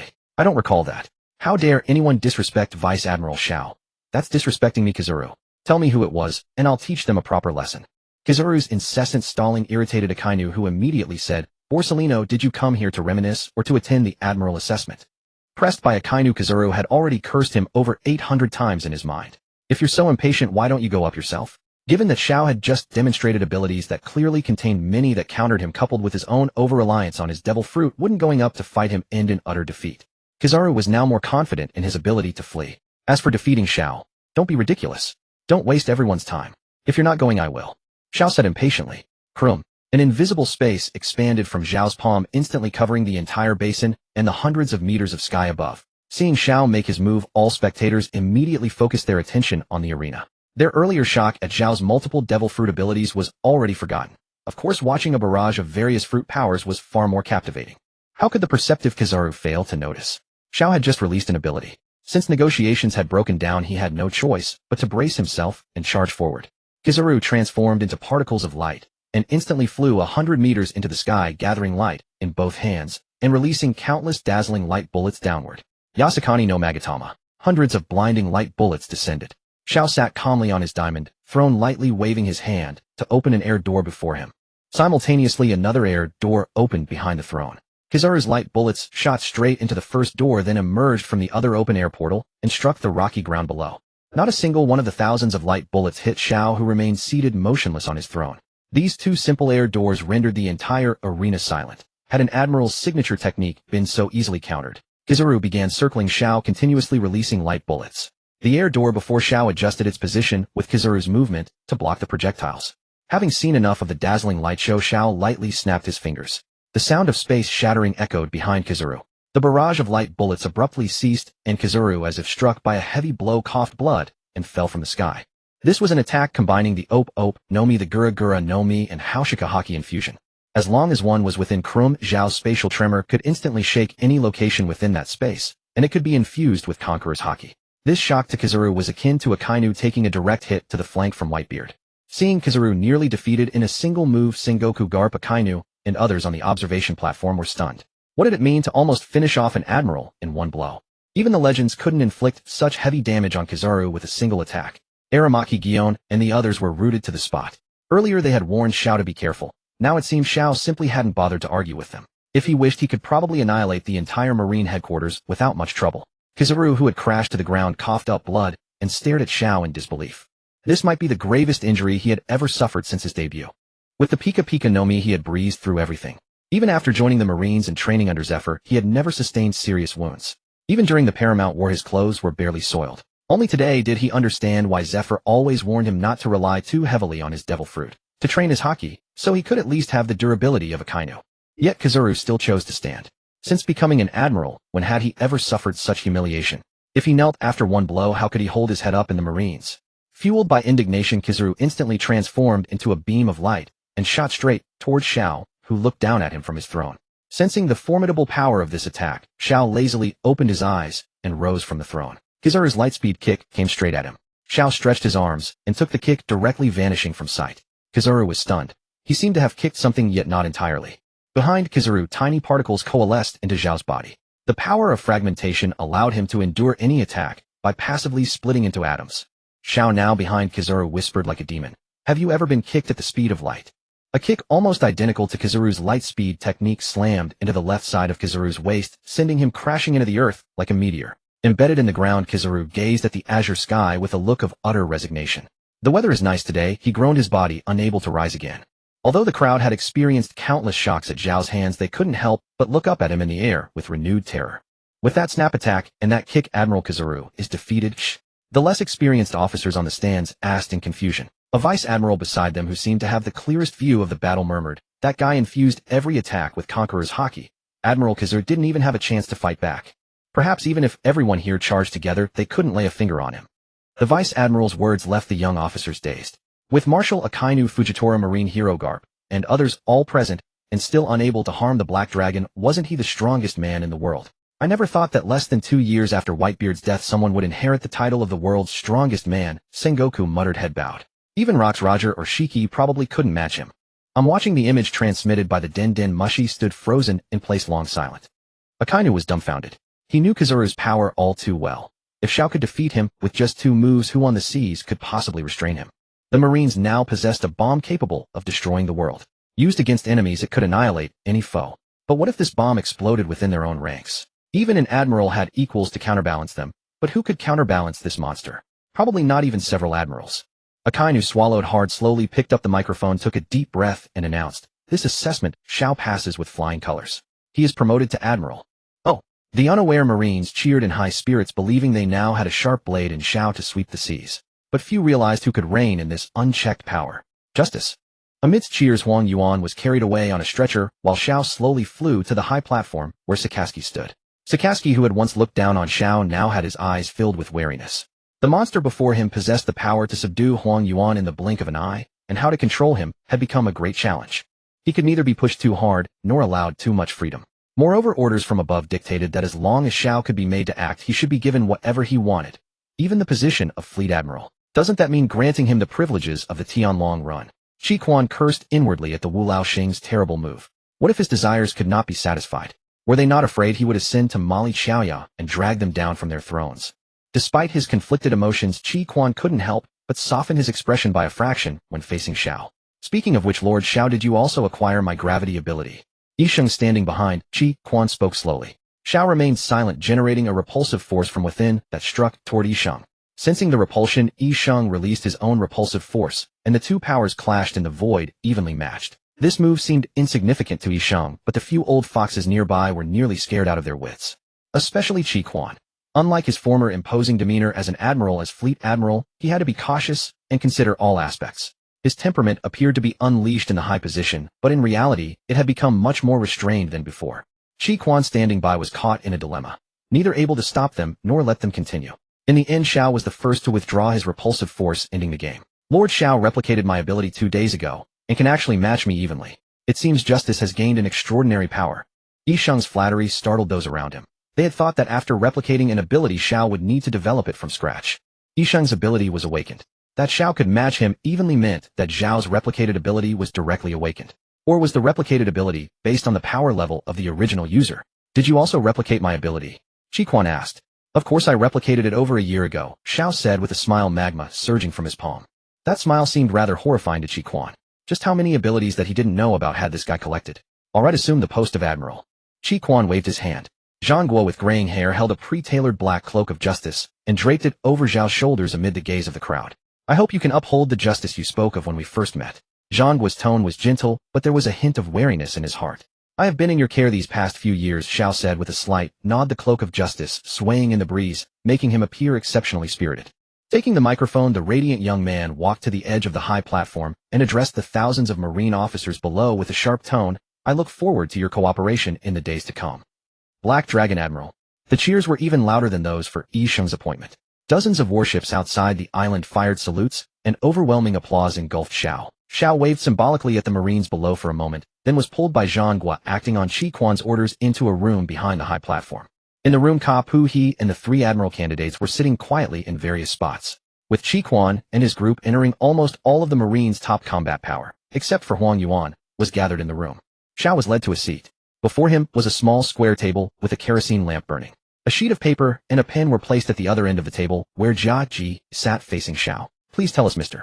Xiao, about the various devil fruit abilities you have replicated using your power and the characteristics of those replicated fruits. Jia Ji said, his tone as respectful as if he were addressing Qi Quan. Xiao glanced at the solemn expressions of those around him, let out a light sigh, and said, let's start with the paramecia type, the quake fruit, the dark fruit. Over the next few minutes, Xiao told Jia Ji about 80% of the abilities he had collected. As for those he couldn't reveal, he simply didn't mention them, and no one could know. But even just 80% of the fruit abilities were enough to leave everyone present utterly astonished. Various legendary fruits, and those universally acknowledged as the most formidable, were all described by Xiao as if they were nothing special. Any single one of these abilities would be enough to dominate a region. The gap between Zhao's current power and theirs was truly like the difference between clouds and mud. After finishing, Xiao deliberately glanced around. Huang Mu immediately averted his eyes, while Qi Quan's face turned livid. On the other hand, the carefree Ka Pu listened with an excited expression, as if he himself possessed such powers. Are you going to announce these powers to the world, or keep them hidden within the organization? The group looked at each other, and eventually their gazes settled on Qi Quan. Let's keep them hidden for now to avoid alerting the enemy. Those enemies need to be killed silently, Qi Quan declared. Everyone found this reasonable, and then their gazes turned to Xiao as if seeking his approval of Qi Quan's order. Fine, I don't mind. So what is my first mission after becoming an admiral? Zhao's casual tone made Zhang Guo breathe a sigh of relief. He had been worried about Zhao's lack of ambition before, but now he kept thanking his lucky stars that Xiao wasn't too ambitious. Otherwise, with his power, becoming the king of the world would be no problem at all. Regarding your first order, the higher-ups have already decided. You are to go to an island called Woolage to search for traces of the Revolutionary Army. That place is an underground intelligence exchange point on the Grand Line where members of the Revolutionary Army frequently come and go. With your abilities, it should be easy to find their traces. Qi Quan issued the task designated by the Wulao Xing to Xiao. Originally, the Wulao Xing had planned to give Xiao a sinecure, but the Revolutionary Army's recent expansion in the Grand Line had become too formidable to ignore. They had yet to obtain intelligence on the Revolutionary Army's base. Now a monster of abilities had fallen from the sky. Why not use him to crush the Revolutionary Army that had been a constant headache? As Qi Quan gave the order, the Wulao Xing listened in through a hidden visual, den mushy. Xiao of course knew they were monitoring, but it saved him the trouble of searching for the Revolutionary Army on his own. It was like finding something without even looking. Remember, your actions are for justice. Qi Quan cautioned, then handed a portable den mushy to Xiao and ordered Jia Ji to give Xiao all the existing intelligence on the Revolutionary Army. Xiao sneered inwardly. Qi Quan's true thoughts were laid bare before him. What justice? It was merely a test of his loyalty to power. Nevertheless, he was more than happy to accept this intelligence. I guarantee I'll complete the mission, Xiao said, taking the Revolutionary Army's documents and swiftly dashing out of the room. After Xiao left, everyone present heaved a deep sigh. Fortunately, even with such terrifying power, the other had not wavered in his sense of justice. Otherwise, even if everyone in the room joined forces, they would not be able to stop him. Woolage, an independent island located near the first island of the Xiangbidi archipelago, served as a gathering place for numerous pirates, nobles, and wealthy merchants due to its proximity to islands 110 of the archipelago and its adjacency to the New World.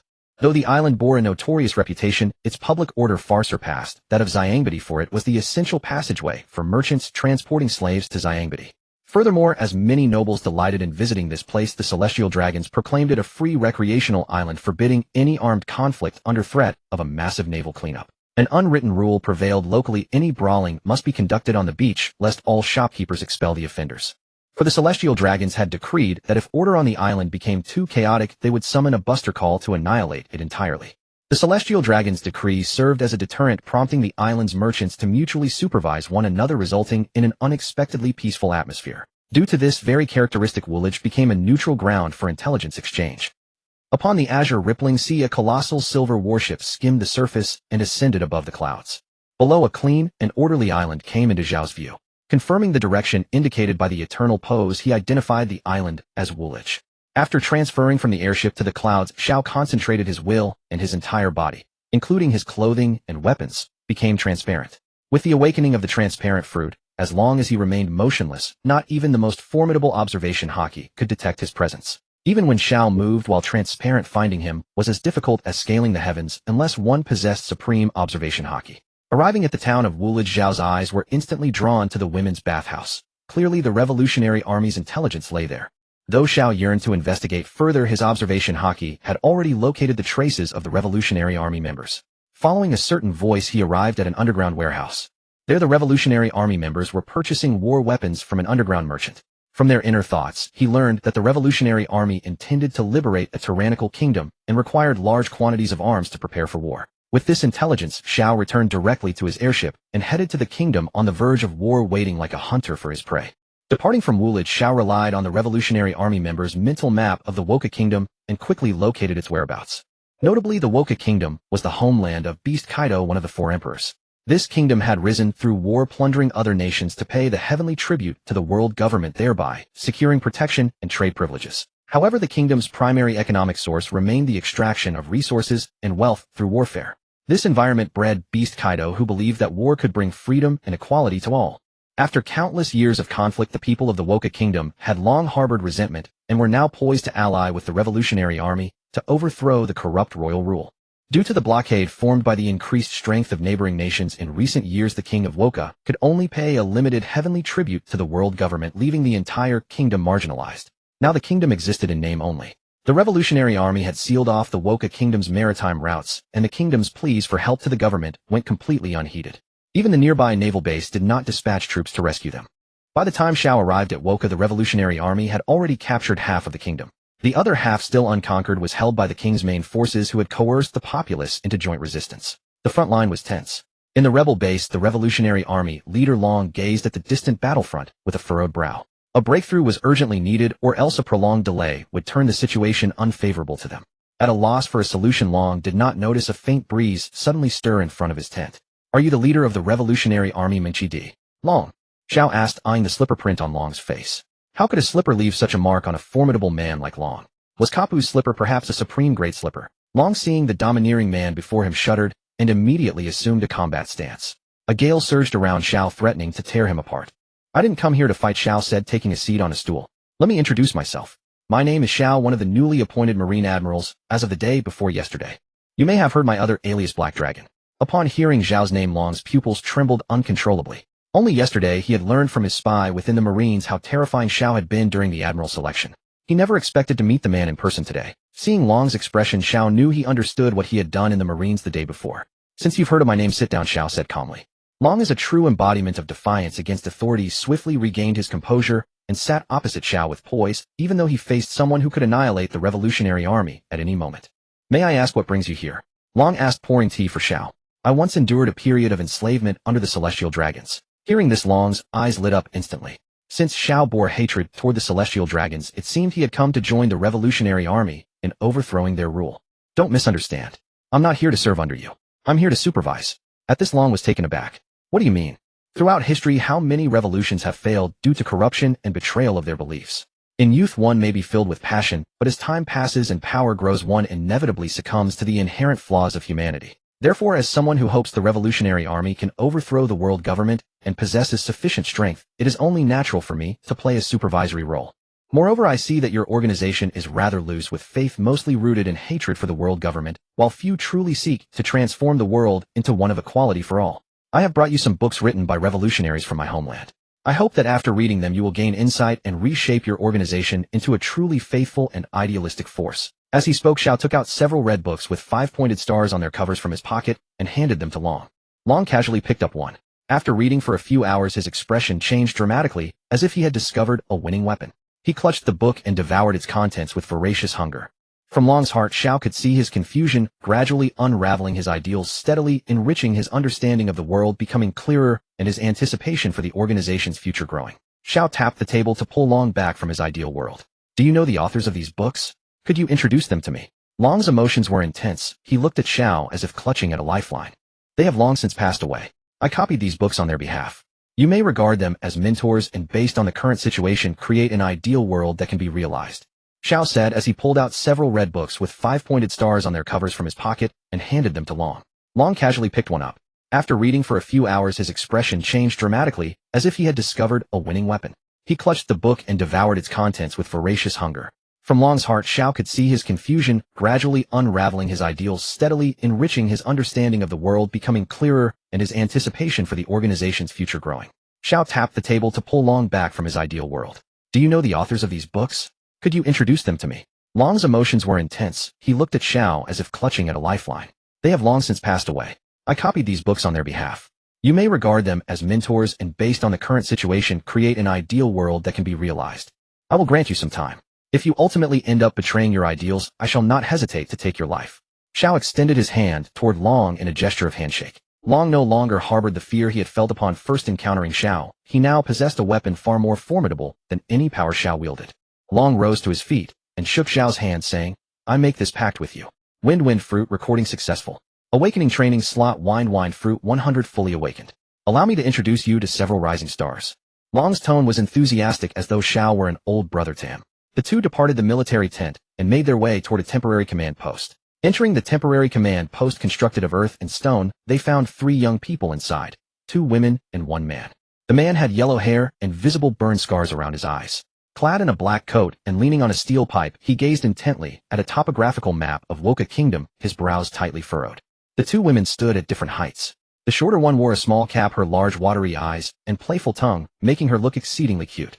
The taller one possessed a striking figure and an icy beauty, her dark sunglasses concealing piercing perceptive eyes that exuded an unmistakable presence. A truly captivating woman. This is Sabo, the Chief of Staff of the Revolutionary Army, Koala, a cadre, and Nico Robin, our newly joined historian. All 3 recognized Xiao at first glance. Sabo and Koala appeared pleasantly surprised. They had assumed Long had recruited the newly appointed Marine Admiral. Nico Robin, however, wore an expression of sheer terror. Over a year ago on Sabaody, had Bartholomew Kuma not sent her flying, she might already be locked away and impelled down alongside her comrades. Is he a comrade who has newly joined the Revolutionary Army? Koala asked with a radiant smile, hurrying forward. No, he is a benefactor who bestowed upon our Revolutionary Army its very faith. Long spoke with such gravity that Koala stood dumbfounded. Do not worry. I am not here to arrest you. I fully support your exposing the history that the world government and the celestial dragons fear so deeply, Xiao said with a smile directed at Robin. After the introductions, Long had someone photograph every page of the book. Xiao had given him print copies and distribute them to each Revolutionary Army soldier. Now that we have met, I will take my leave, Xiao said and walked out of the command post. Long and the others hurried after him. Might I invite you to share a meal and discuss the Revolutionary Army's next course of action? Xiao casually took out paper and pen, scribbling several region names and numbering them. Upon finishing, a gentle breeze carried the paper into Long's hands. These are the routes I intend to take. I will handle the pioneering, you will be responsible for developing these regions. Long studied the paper and exclaimed in shock, just you alone? Yes. It will take no more than half a year. You must accelerate the education of the revolutionary soldiers. Combine theory with practice, you do not merely engage in armchair strategizing. Long nodded solemnly and pushed Sabo and Koala forward. Might I ask you to take these 2 along? That depends on their own wishes, Xiao replied, gazing into the distance.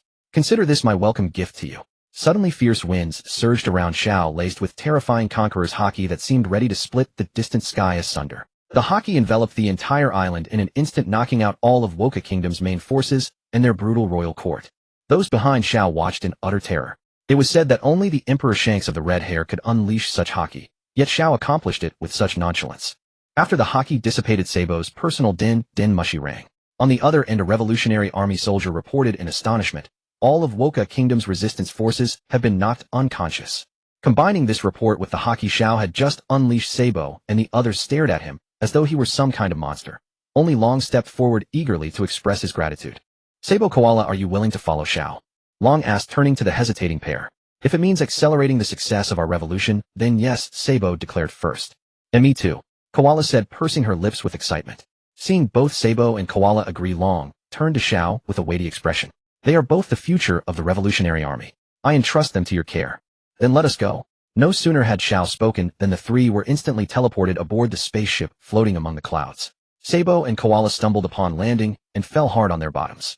When they looked up, they were utterly frozen in terror. That is.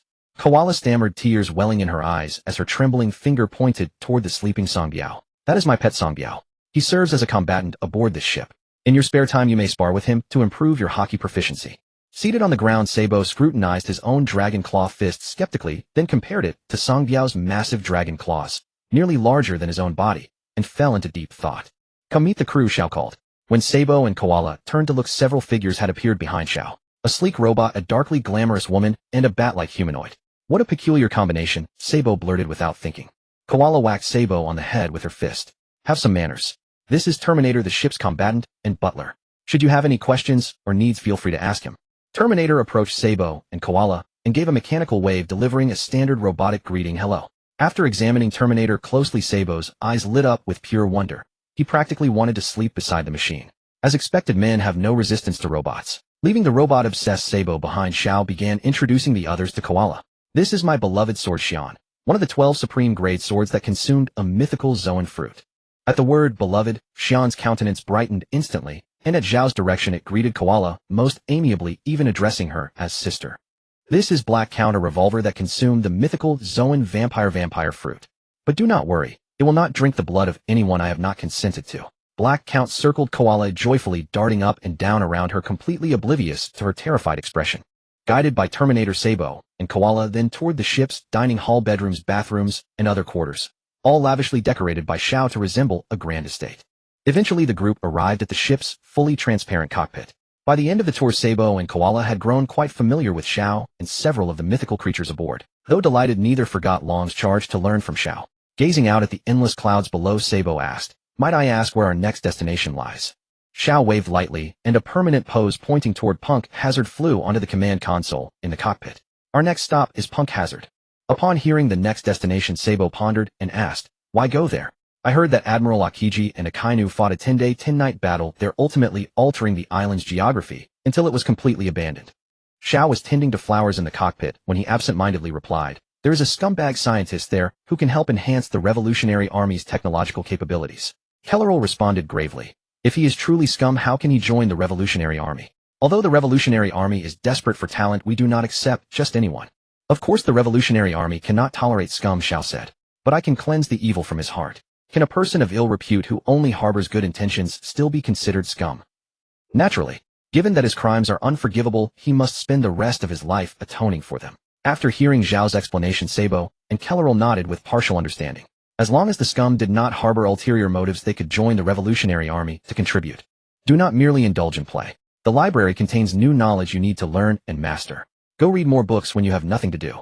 Xiao spoke to the two in an old father's tone.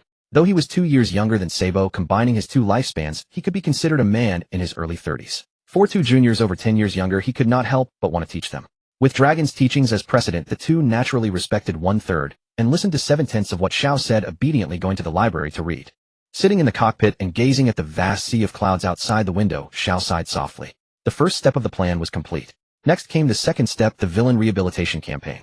The spaceship crossed the red line and stopped in the clouds above an island with extreme bifurcation between glaciers and volcanoes. Punk Hazard Island, formerly a Navy testing base that held some world government prisoners, was abandoned by the world government 4 years ago due to M. Caesar Clown's terrifying chemical experiments that caused massive gas leaks. A little over a year ago, shortly after the Marineford War ended, Akiji and Akainu fought a 10-day, 10-night battle on the island for the position of Fleet Admiral. Ultimately, it permanently altered the island's climate, turning it into a terrifying ice and fire island. Stopping the ship in the clouds above, Xiao called out through the intercom to the two in the library, we have arrived at the destination. Are you coming down? Having read for several hours, the two could not wait to jump off the ship as soon as they heard this. Songbiao, who had slept for several days, also grew bored and wanted to go out and play. Xiao then led Sabo and the others on a flying dragon to Punk Hazard, leaving Terminator and Black Earl to guard the base. Upon entering Punk Hazard, a freezing cold front hit them face on. Since their destination was Caesar's experimental base, Xiao did not waste time sightseeing on the island and headed straight for the laboratory. As Songbiao descended lower, the temperature dropped further. Kellerl and Sabo were so cold that frost formed on their eyelashes while Xiao, protected by the Mera Mera no Mi and Magu Magu no Mi abilities, felt no cold at all. Come closer, Xiao said, igniting flames around his body to free the two who were nearly frozen solid. In the ice and snow, Xiao gave Song Biao the order to disperse, allowing it to roam freely within the island. Upon receiving the order, Song Biao immediately did a somersault, tossing the three into midair before flying off to find its own fun. During free fall, Xiao activated his ability and teleported the three inside the laboratory. Upon entering, the three immediately triggered the intrusion alarm. A large number of patrol members, half human, half beast, rushed toward the sound. Xiao and his group were surrounded within moments. Sabo excitedly twisted his wrists, ready for a fierce battle. No need for that, Xiao said, calmly suppressing Sabo's desire to fight. A mirror composed of flowing water condensed above each patrol member. As they prepared to attack, the water mirrors instantly washed over them. Xiao washed away part of their gratitude towards Caesar, wiped out their malicious traits as pirates, and then used his multiplication ability to amplify the goodness in their hearts. After being cleansed, everyone looked at each other in confusion. Why do I suddenly want to do good deeds? The burly man leading the patrol team with a tea-colored beard and crocodile body muttered to himself. Just moments ago he was a ruthless killer, yet now he was thinking about selflessly dedicating himself to others. What happened to them? Kellerl asked with wide, bewildered eyes. I can wash away the evil in their hearts and amplify the goodness within them. Simply put, I can comprehensively reform a criminal into a good person. How amazing! Sabo and Kellerl exclaimed with shining eyes, thinking that if the world were cleansed in this way, it would become a perfect world. Reading their thoughts, Xiao smiled and shook his head, saying, You can change someone temporarily, but not permanently. Rather than relying on perfect people, it is better to rely on perfect systems. Sabo and Kellerl were enlightened by these words. Indeed, if they relied entirely on Xiao to transform all of humanity into good people, it would only be temporary. After Xiao's death, the world would revert to its original state. To make the world perfect, they needed to perfect the rules and systems first. That was the true path to a perfect world. Do you want to do good deeds, eh? Xiao called out to the group. How do you know we want to do good deeds? The patrol members looked utterly bewildered. Could this person read minds? Then join the revolutionary army and do good deeds for ordinary people in this world. Xiao gave Kellerl a glance, and she immediately understood, proceeding to explain the revolutionary army's work to those unfamiliar with it. While Kellerl was conducting her persuasion, Xiao took Sabo to where Caesar conducted his human experiments. In an instant, the two teleported to a room filled with childlike charm. At that moment, several giant children sat in a row before a green-haired woman who was half human and half bird, eating strange candies. Xiao's arrival startled Monet, who immediately transformed into her eternal snow form to prepare for battle. Sabo, eagerly curling his dragon claws, was ready to fight against Monet in her snow ghost appearance. When the children saw Monet's terrifying form, they scrambled up in fright and scattered in all directions. In the next instant, everything in the entire room except for Sabo and Xiao stopped moving and fell into a sluggish state. Sabo saw the snow ghost motionless and sighed boredly, realizing it was not his turn again. Don't rush, there will be a time for you to act later, Xiao reminded him. Hearing this, Sabo finally cheered up. If he did not fight, soon his dragon claws would rust from disuse. After soothing Sabo, Xiao looked at the frozen snow woman Monet and activated his Hana no Mi ability, touching Monet's body. Yuki no Mi recording successful. Awakening training slot Yuki no Mi 100 complete awakening. After acquiring the snow fruit, Xiao briefly tested the absorbed Logio ability. It turned out to be an inferior version of the ice fruit, completely useless to him. Using the same method he employed on the search party, Xiao amplified Monet's affection for the children, erased her memories of Don Quixote da Flamingo, and transformed her into a qualified nanny. Can those children be restored to their original state? Sabo asked worriedly. Caesar Clown might have a way. I can only cleanse the toxins from their bodies, freeing them from their dependence on candy. Xiao said, slowly activating his wash ability to cleanse the children. After the slowing effect within the house of toys was lifted, Monet, who had been in her snow demon form, instantly reverted to her human form. At the sight of the children who had undergone human experimentation, she could not stop her tears and burst into loud sobs. Sabo couldn't help but glance at Xiao. This ability was far too convenient. The snow woman, who had been neither human nor ghost moments ago, was now weeping pitifully like a helpless mother. The children, now free from the drug's control, were mature enough to comfort Monet. From now on, you will be their mother. As for these children, the revolutionary army will arrange their accommodation. Xiao said to Monet. Monet nodded incessantly, almost roaring. Caesar Clown might have a way to save these children. He's at the end of that corridor. Xiao nodded, activating his ability to revert Monet's body to its state from 2 years ago, restoring her from the half-bird, half-human form to normal. Through the surveillance, Caesar shouted in alarm, ordering Virgo beside him to take some research results and prepare to flee. The next moment, 2 figures blocked the entrance to his command room. You can handle these 2, right? Xiao said to Sabo beside him. Weakening their haki makes washing them easier. Leave it to me. Sabo, who had been holding back all along, finally got a chance to show his skills before Xiao. Dragon Claw. Sabo pressed his index and middle fingers together, and his ring and little fingers together, his hands transforming into claws like a dragon's. A Logio opponent. Looks like a tough one. Sabo chuckled, coating his dragon claws with armament hockey. Virgo attack. Caesar commanded Virgo. The fully armament hockey-coated burly Virgo stepped between Sabo and Caesar. Caesar, destroy the evidence while you still have time. Virgo said sternly. What are you talking about, you bastard? These are my precious research results. Caesar cursed angrily. If he destroyed them, now wouldn't all his years of work be in vain? What if I told you that the man behind the blonde-haired man is the newly appointed Marine Admiral Black Dragon? And an admiral? Hearing the title of Admiral, Caesar nearly wet himself in fear. This island of punk hazard was created by the battle between two admirals. Now being told that the man before him was an admiral, was there any chance of escape? Without a word, Caesar immediately released high-temperature gas, intending to release the poison from the box he was holding.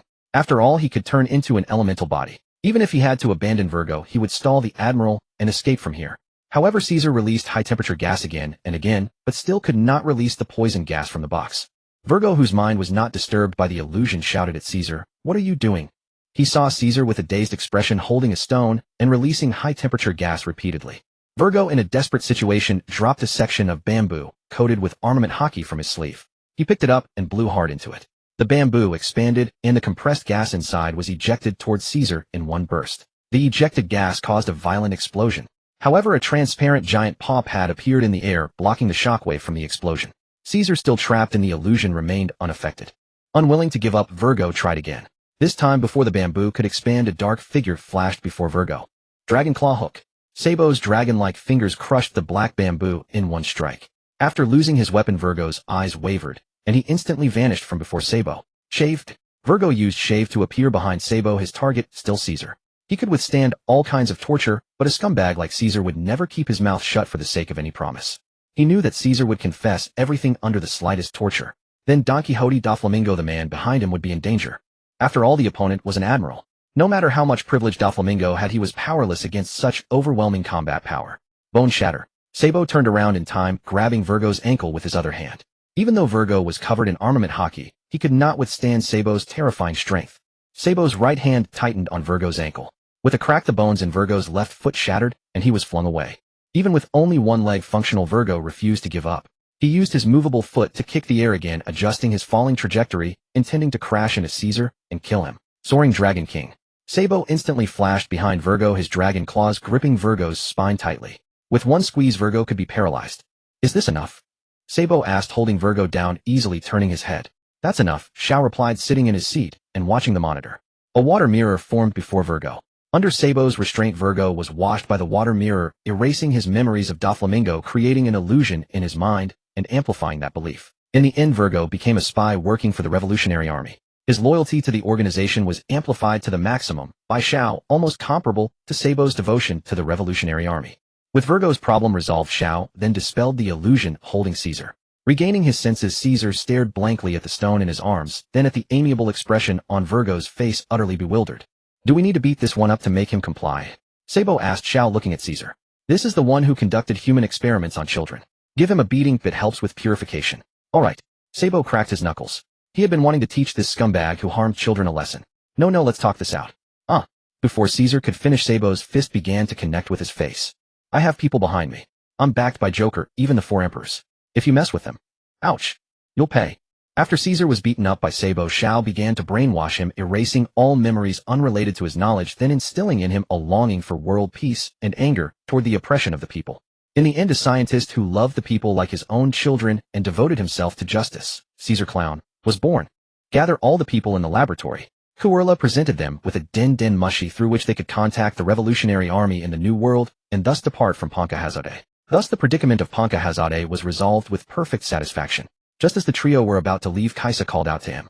In haste, Kaisa retrieved a vivid square-shaped heart from his bosom. This is the heart that Tila Efirjia Luo entrusted to me. How should we dispose of it?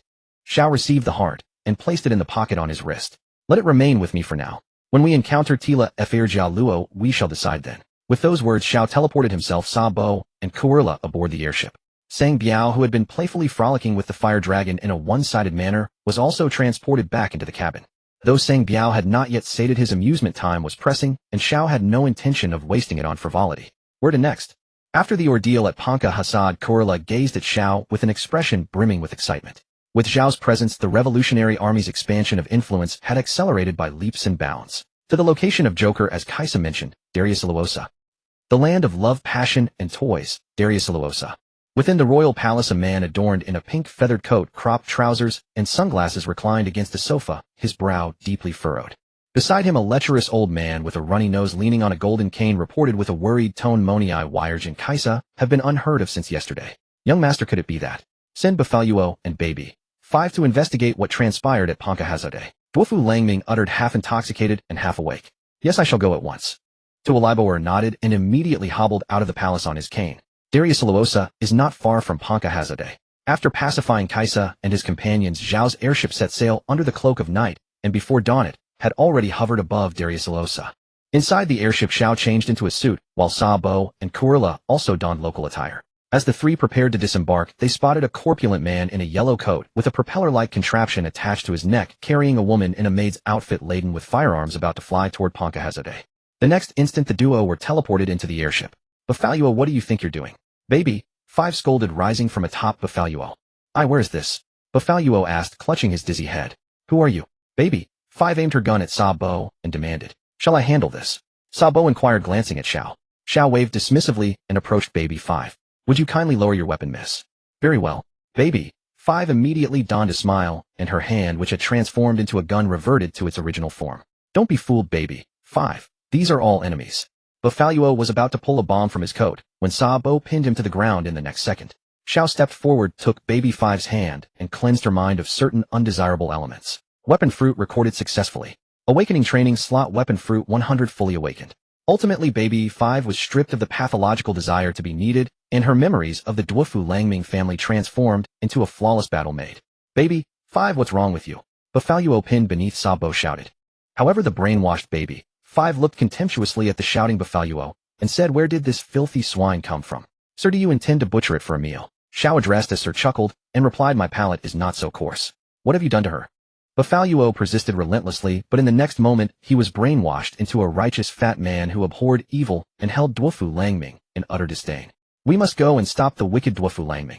The Befaluo, who had been fiercely loyal a second ago, now harbored a deep-seated hatred for Duofu Langming. Observing the stark contrast between the two, Bo clicked his tongue and remarked, this ability is truly terrifying. Of course we will stop Duofu Langming, but first please write down what he did 10 years ago and distribute it to every citizen of Darius Iluosa. Xiao instructed Befaluo. Yes, I guarantee the task will be completed.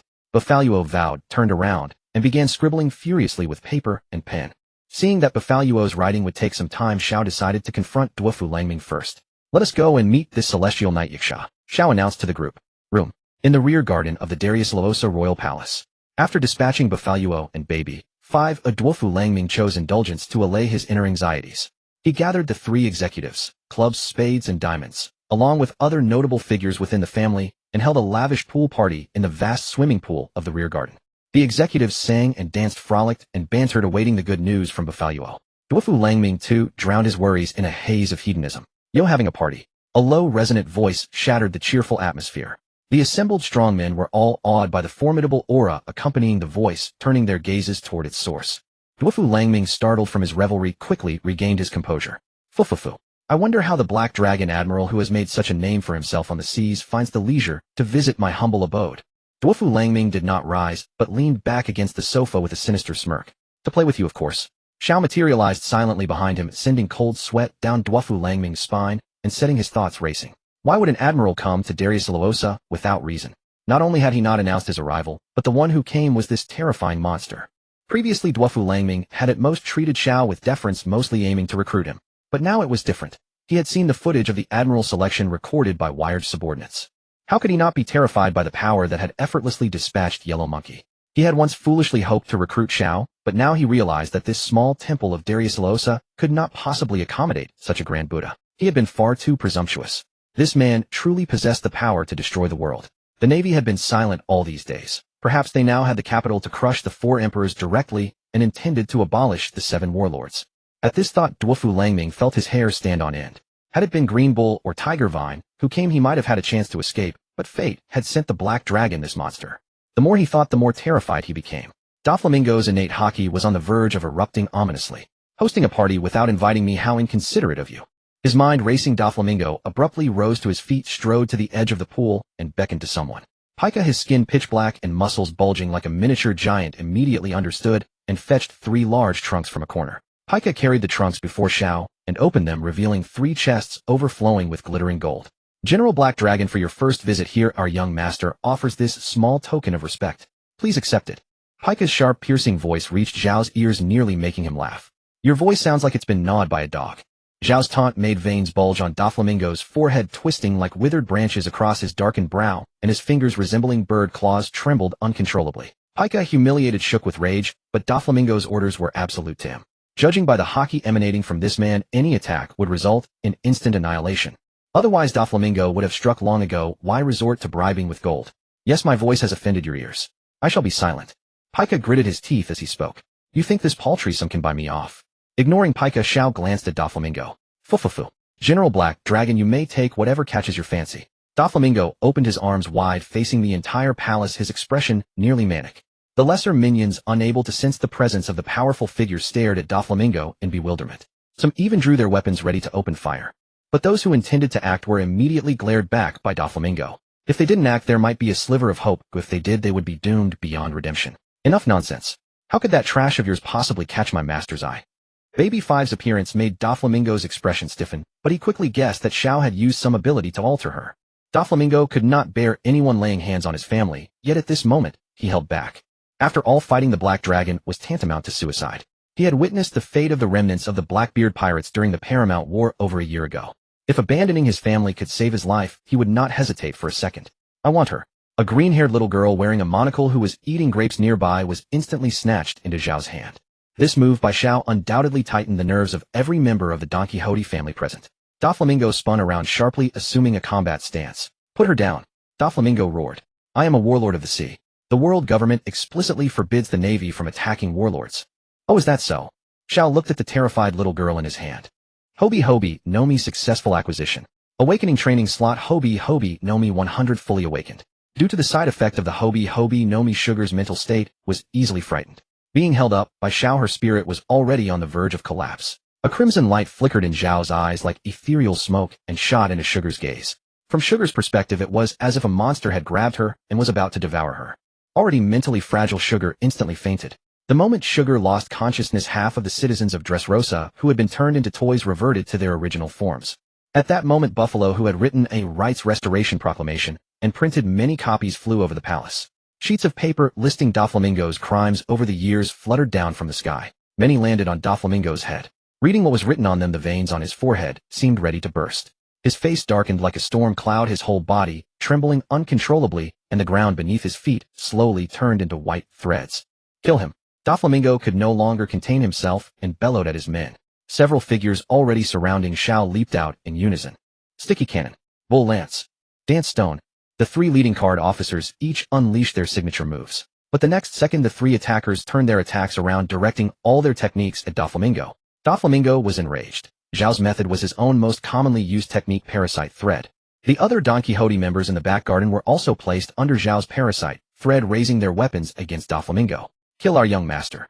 Pika's sharp voice howled in agony. Even though most of them were controlled and lacked armament, Haki Doflamingo could kill them with a snap of his fingers, but he did not. He leaped high, stepping on the threads he had secretly laid, planning to escape to the residential area of Dressrosa. Once there, he might be able to take hostages to force Xiao to release his people. Though his plan was not bad, Doflamingo was still overconfident in his own abilities. Fleeing into the air, Doflamingo had only taken a few steps when an air door suddenly opened right in front of him. Caught off guard, he charged straight into it. Above the pool, another air door opened and Doflamingo plunged head first into the water. Devil Fruit users fear water, but a brief contact could still be resisted.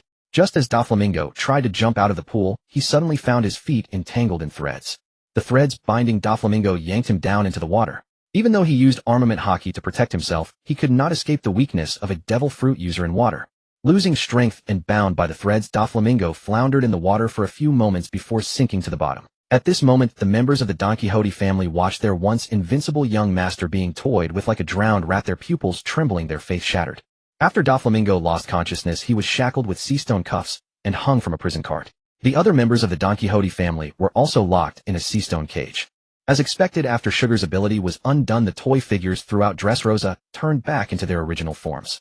They poured into the streets, reuniting with their families after years of separation. The crimes committed by the Don Quixote family over the years spread by Buffalo finally dispelled the long-standing doubts in the hearts of Dressrosa citizens. Why had King Riku, who loved his people like his own children, suddenly become tyrannical, oppressing the common folk, leading to the transfer of power and a pirate rising to rule? In the proclamation Buffalo wrote, it was clearly stated how the Don Quixote family had usurped the kingdom on that night 10 years ago. In the Colosseum, an old man with graying hair and a blue cloak finally removed his helmet and showed his true face. This soldier San, who had not yet been separated from his daughter, was also able to reunite his family, father and daughter recognizing each other. By now a massive crowd of Dressrosa citizens had gathered outside the royal palace, a force so overwhelming that even Doflamingo's soldiers found it hard to resist. King Riku walked out of the Colosseum in a daze, feeling an inexplicable sense of relief, as if all the pain of these years had been released. You are Riku Duoer de Sansure, the king of Dressrosa, aren't you? Sabo, dressed in a tailcoat and top hat, and Ku'er La in an evening gown, stood blocking the entrance of the Colosseum. It is me. Who are you? King Riku asked in a hoarse voice. We are the Revolutionary Army. Hearing the name of the Revolutionary Army, King Riku was stunned, and then said, was it you who saved me and my men? 10 years ago, when he held a high position, he had heard of what kind of people the Revolutionary Army were. Although the world government branded them as the most heinous criminal organization in the world, how could he who had governed for years believe the world government's one-sided story? In his impression, the Revolutionary Army were noble people fighting for freedom and ideals. As for resisting the world, he believed he could not do it. Therefore, in his heart, he held great respect for the Revolutionary Army. If you mean saving you from Dwafu Langming, that was not done by us. It was done by a noble person who leads the Revolutionary Army forward and stands outside the Revolutionary Army. Although Xiao had instructed Sabo to take credit for the Revolutionary Army in order to win people's hearts, Sabo felt it necessary to let King Riku know the truth. But the Revolutionary Army will help Dressrosa reform in the days to come, leading Dressrosa out of the quagmire of being a place for selling weapons and drugs and turning it into a paradise where people can live in peace and work happily with equality and mutual assistance. But the revival of Dressrosa cannot be achieved without your help. So we wish to cooperate with you in governing this country. King Riku was confused by the whole speech, but as long as it was for the good of Dressrosa, he had no objection. I agree to cooperate with the Revolutionary Army, but you must promise not to bring the flames of war to Dressrosa. We make that promise with you. Sabo took off his top hat and said seriously. King Riku, accompanied by Sabo and Ku'er La, walked out of the Colosseum. Just as they came out of the Colosseum, they encountered the crowd that had taken to the streets to protest against the Tang Hida family. The crowd was stunned at the sight of King Riku. Those who had belonged to King Riku's army 10 years ago, and those middle-aged people, surged forward with tears in their eyes, recounting the suffering and grievances of these years. Many apologized for slandering King Riku 10 years ago. King Riku paid no attention to it. Surrounded by the crowd, he arrived at the palace gate. They happened to run into a disabled man leading a pink-haired girl also heading to the palace. Casually, Jilusher turned his head and saw King Riku. They looked at each other for 2 seconds and recognized each other. Amid the puzzled gazes of the crowd, King Riku recounted Jilusher's story to everyone. Jilusher introduced Lei Beika to her grandfather. Before the reunion of father and son, grandfather and grandson could be fully acknowledged, the palace gate slowly opened. Amid the terrified gazes of the crowd, a prison cart, made of sea stone, slowly advanced, coming into public view. The prison cart held all the unpurified executives of the Tang Hida family. On top of the cart, a long pole hung upside down Dwafu Langming, who was bound by sea stone. Seeing the people in the prison cart, there was panic, anger, and hatred. This was Zhao's way of giving the oppressed people a chance for revenge. The prison cart would slowly drive through a main road that accommodated all the citizens of Dressrosa. During this time, Xiao would not interfere with whatever the people of Dressrosa did to the Tang Hida family. When they reached the end of the road, Xiao would purify the evil in their hearts. Ba Fa Luo, flying in the air, conveyed Zhao's will to the people of Dressrosa. The people of Dressrosa, allowed to take revenge, went from being at a loss at first to eventually picking up stones and throwing them at the culprits who had plagued them for so many years. Jilusher, who harbored the deepest hatred for the Tang Hida family, demanded a duel with Diamandi, who had killed Bei Leika's mother Sika Laite. Regarding Jilusher's request, Sabo expressed understanding and allowed this dual characteristic of Dressrosa as the final punishment for the Tang Hida family.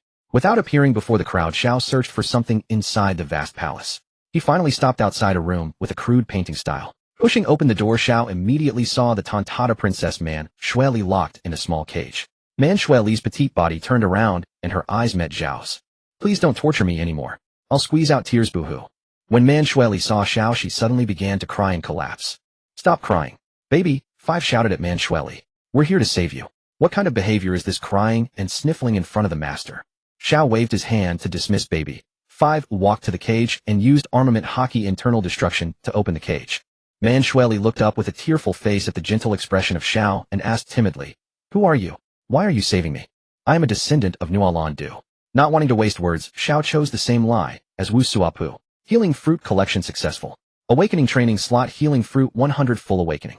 Harvesting the healing fruit was also one of Zhao's goals on this trip. The fruit's characteristic is that it consumes blood and vitality to heal injuries. Combined with the vampire's ability to convert blood into vitality, isn't it even faster than the recovery of awakened zone types?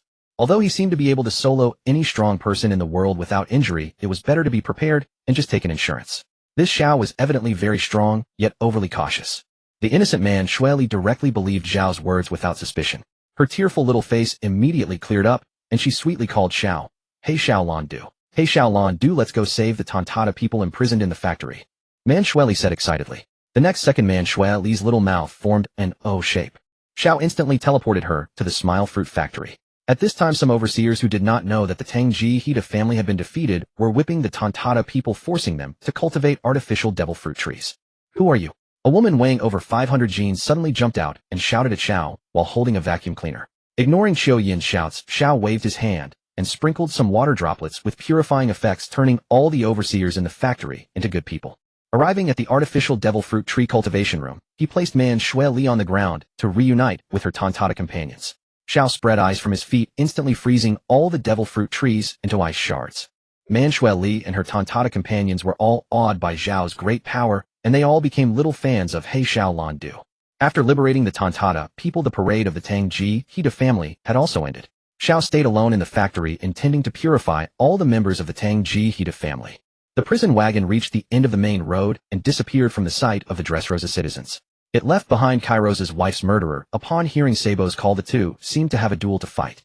After dismissing the Tontata tribe inside the underground factory, a prison wagon suddenly appeared before Xiao. At this moment, the Don Quixote family executives inside the prison wagon were all covered in blood, some of the weaker ones already at death's door. Doflamingo had been hanging all the way with rotten vegetable leaves stuck to his face. His pride was utterly shattered. Fufufu. Who is your next target? Doflamingo smirked upon seeing Xiao. The next one is probably the Yonko Big Mom. Xiao said indifferently. That's quite exciting. Take me to see it. Having lost his life goal, Doflamingo could only find amusement in bitterness. You have no chance. Today is the death of the current you. If you want to see it, the next you might witness it. In Zhao's mind, every time he brainwashed someone, it meant he had killed the previous person. What was purified was a reborn individual.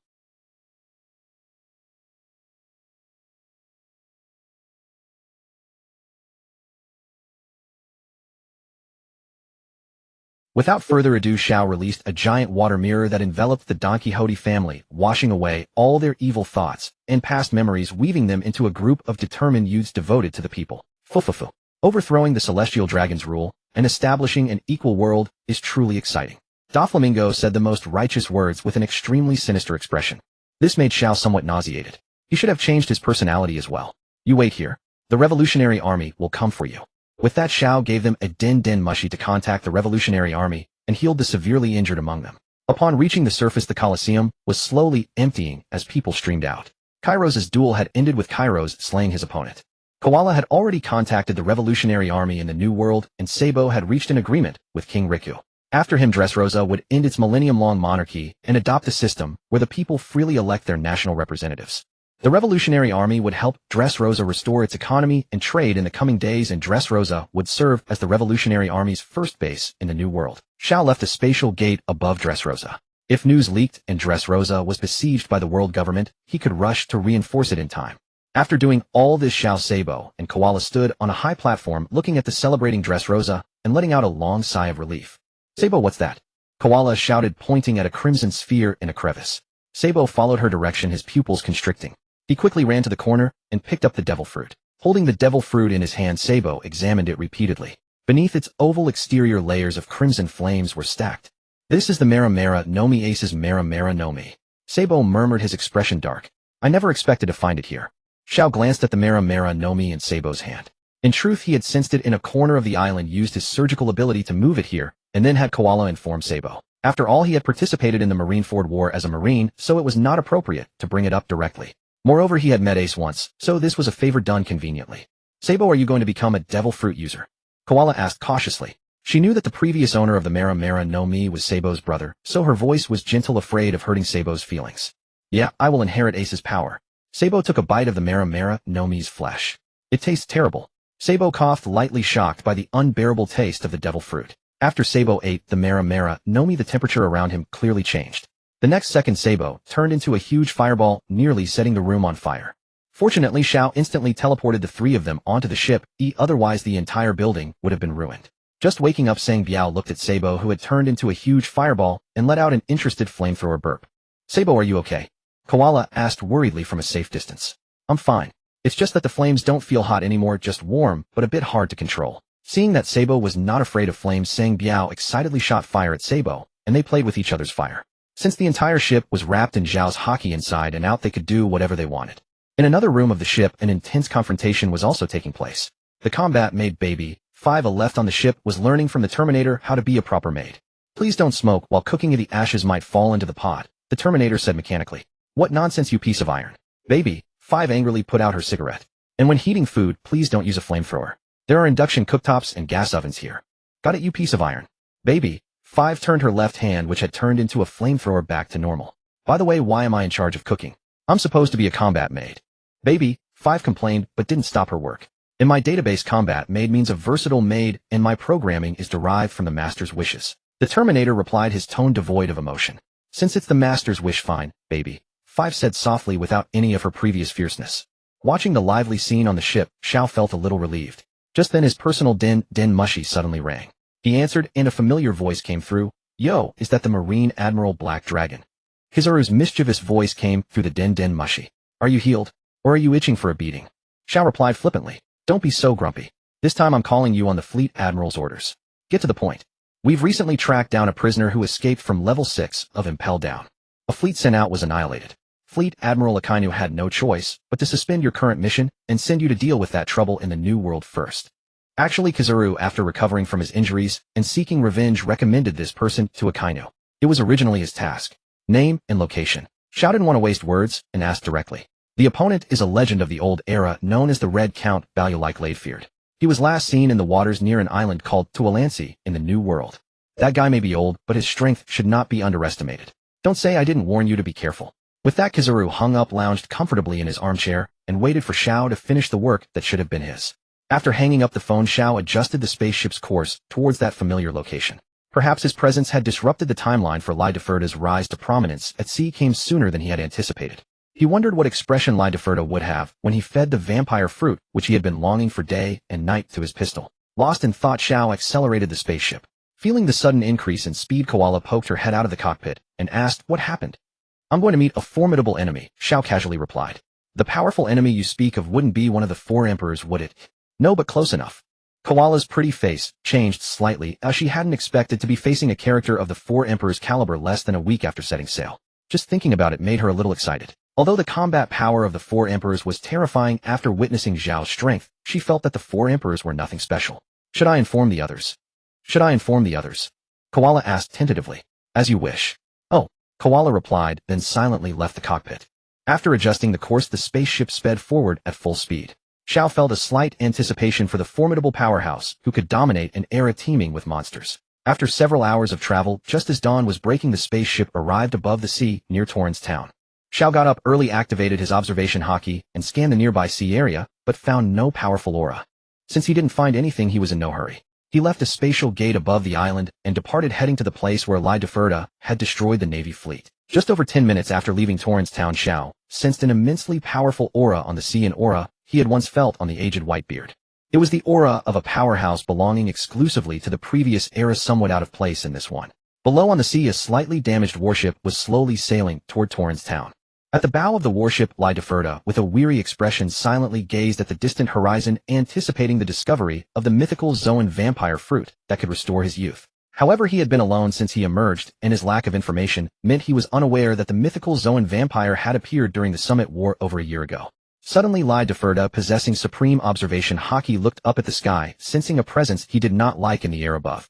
Using his umbrella as a sword, Lideferda slashed a dark red sword beam toward the sky. In response, he received a saturation bombardment of electromagnetic cannon fire. From all directions, countless metal projectiles accelerated to their limits rained down on Lideferda's warship.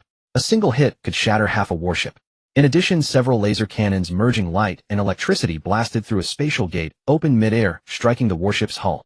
Caught off guard, Lideferda's mind was filled with a torrent of curses. What kind of monster had he provoked? To ensure the ship did not sink, Lideferda coated the warship's hull with armament hockey, blocking the unrelenting attacks from all directions. Aboard the spaceship, the others stared at the miserable state of Lideferda, below their faces turning pale. What kind of monstrous attack method was this? Compared to these terrifying attacks, the ordinary warship's cannons were utterly pathetic. Sitting in the cockpit, leisurely outputting his devil fruit ability, Xiao curled his lips slightly and hummed to himself, the times have changed. What era is it still using traditional swords and blades? Aren't electromagnetic cannons and laser cannons more exciting than sword beams? Below, Lideferda's hockey was rapidly depleting like a waterfall. Under this saturation bombardment, he had no choice but to hide beneath the deck coated with armament hockey. He couldn't fly, and there was sea water all around. The warship was his only platform. If he left it, he wouldn't last a minute under this attack. Although he now knew the location of the enemy above, what good was it if he couldn't fly? High ground beats low ground, beats the fool. In desperation, Lideferda finally remembered the pad in his pocket. By using Pat's ability, he could draw Golden Lion, Whitebeard, and others from his memory, which might help him escape this predicament. However, when he touched the Pat that had turned into a paintbrush in his pocket, Lideferda's heart sank, and his face turned whiter than a corpse 3 days dead. In a panic, Lideferda searched all his pockets and finally found a leaf left by Pat on which its original form was drawn. He activated the mythical beast power contained within the leaf. The leaf transformed into Pat, and the drawn Pat then changed back into leaves, initiating a nest of dolls. Aboard the spaceship, Xiao looked at the Tanuki Pat that had been teleported to him, while Lideferda was distracted. Dog Fruit Mythical Zoan Tanuki Painting Form collected successfully. Awakening Training Slot Tanuki Painting Form 100 fully awakened. After fully awakening the fruit ability, Xiao sighed in admiration. This ability was arguably the most bug in the world. This ability was an upgrade of Kanjuro's ability, much like the magic brush of Ma Liang, allowing one to draw any character from memory on self-made leaves. These characters possess about 70 of their original power and are at your command. The only drawback is that the drawn characters are extremely fragile, with perhaps less than 1/10 of their original defense, making them break upon contact. But this was already extremely overpowered. It could even create parallel worlds indistinguishable from reality, truly the world's #1 divine artifact. Just as Xiao was indulging in the thought of drawing various 2D waifus, the spaceship suddenly shook violently. Panicked Koala ran into the cockpit and said anxiously, "That man named Lideferda has created Whitebeard. And also the legendary Golden Lion Rayleigh, as well as Garp and Sengoku." Xiao listened without any panic, even finding it a bit amusing.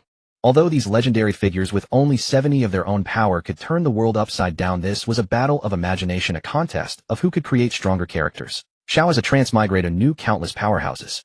How could he lose to Lideferda, who only knew the strong from the previous era? With Whitebeard's space-ignoring tremor, the spaceship halted its saturation bombardment. Seeing the attack cease, Lideferda walked out of the cabin holding the paintbrush and green leaf. Behind him followed Whitebeard, Golden Lion, and a host of other powerhouses from the previous era in his memory.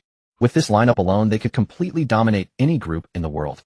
"Shurji, take us up," Lideferda said to the Shurji beside him. "Fly." Golden Lion, like a mindless machine, had hollow eyes and no expression.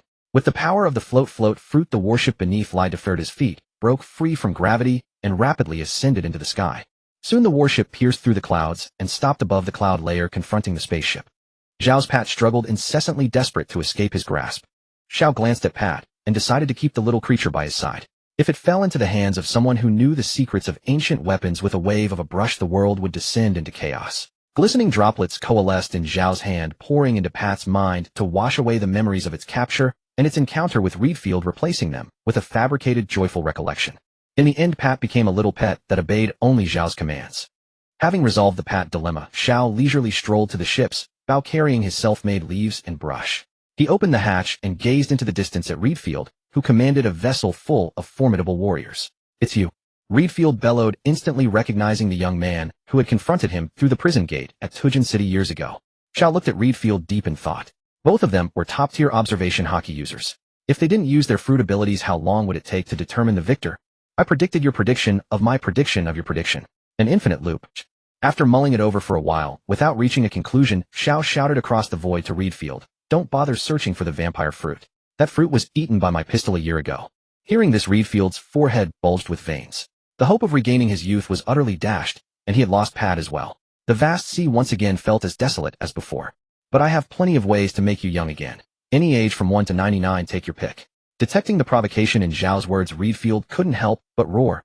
How dare you toy with me? You're courting death. Instantly, the fake powerhouses around Reedfield unleashed their signature techniques, all attacking Xiao at once.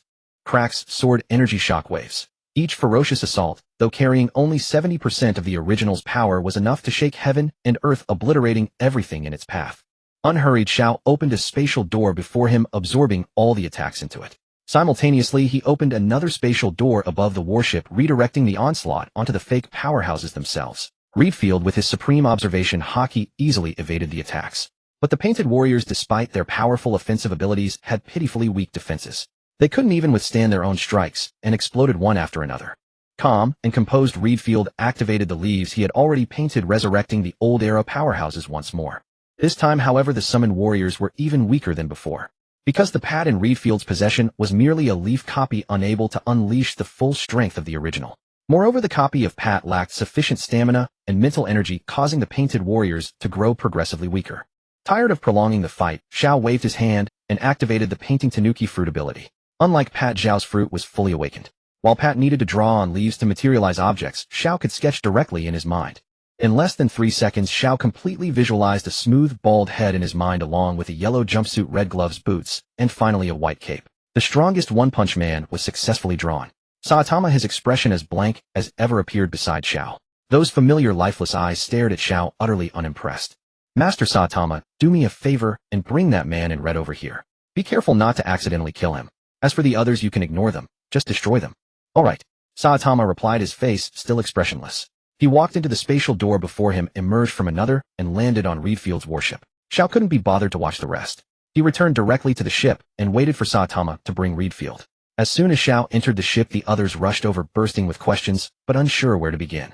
Is that bald guy in the cape who looks so weak really up to the task? They all voiced their doubts in unison. Don't worry. Saitama is only capable of destroying the world. Xiao waved his hand dismissively. The fully awakened painting Tanuki fruit could replicate nearly 80% of the original's power.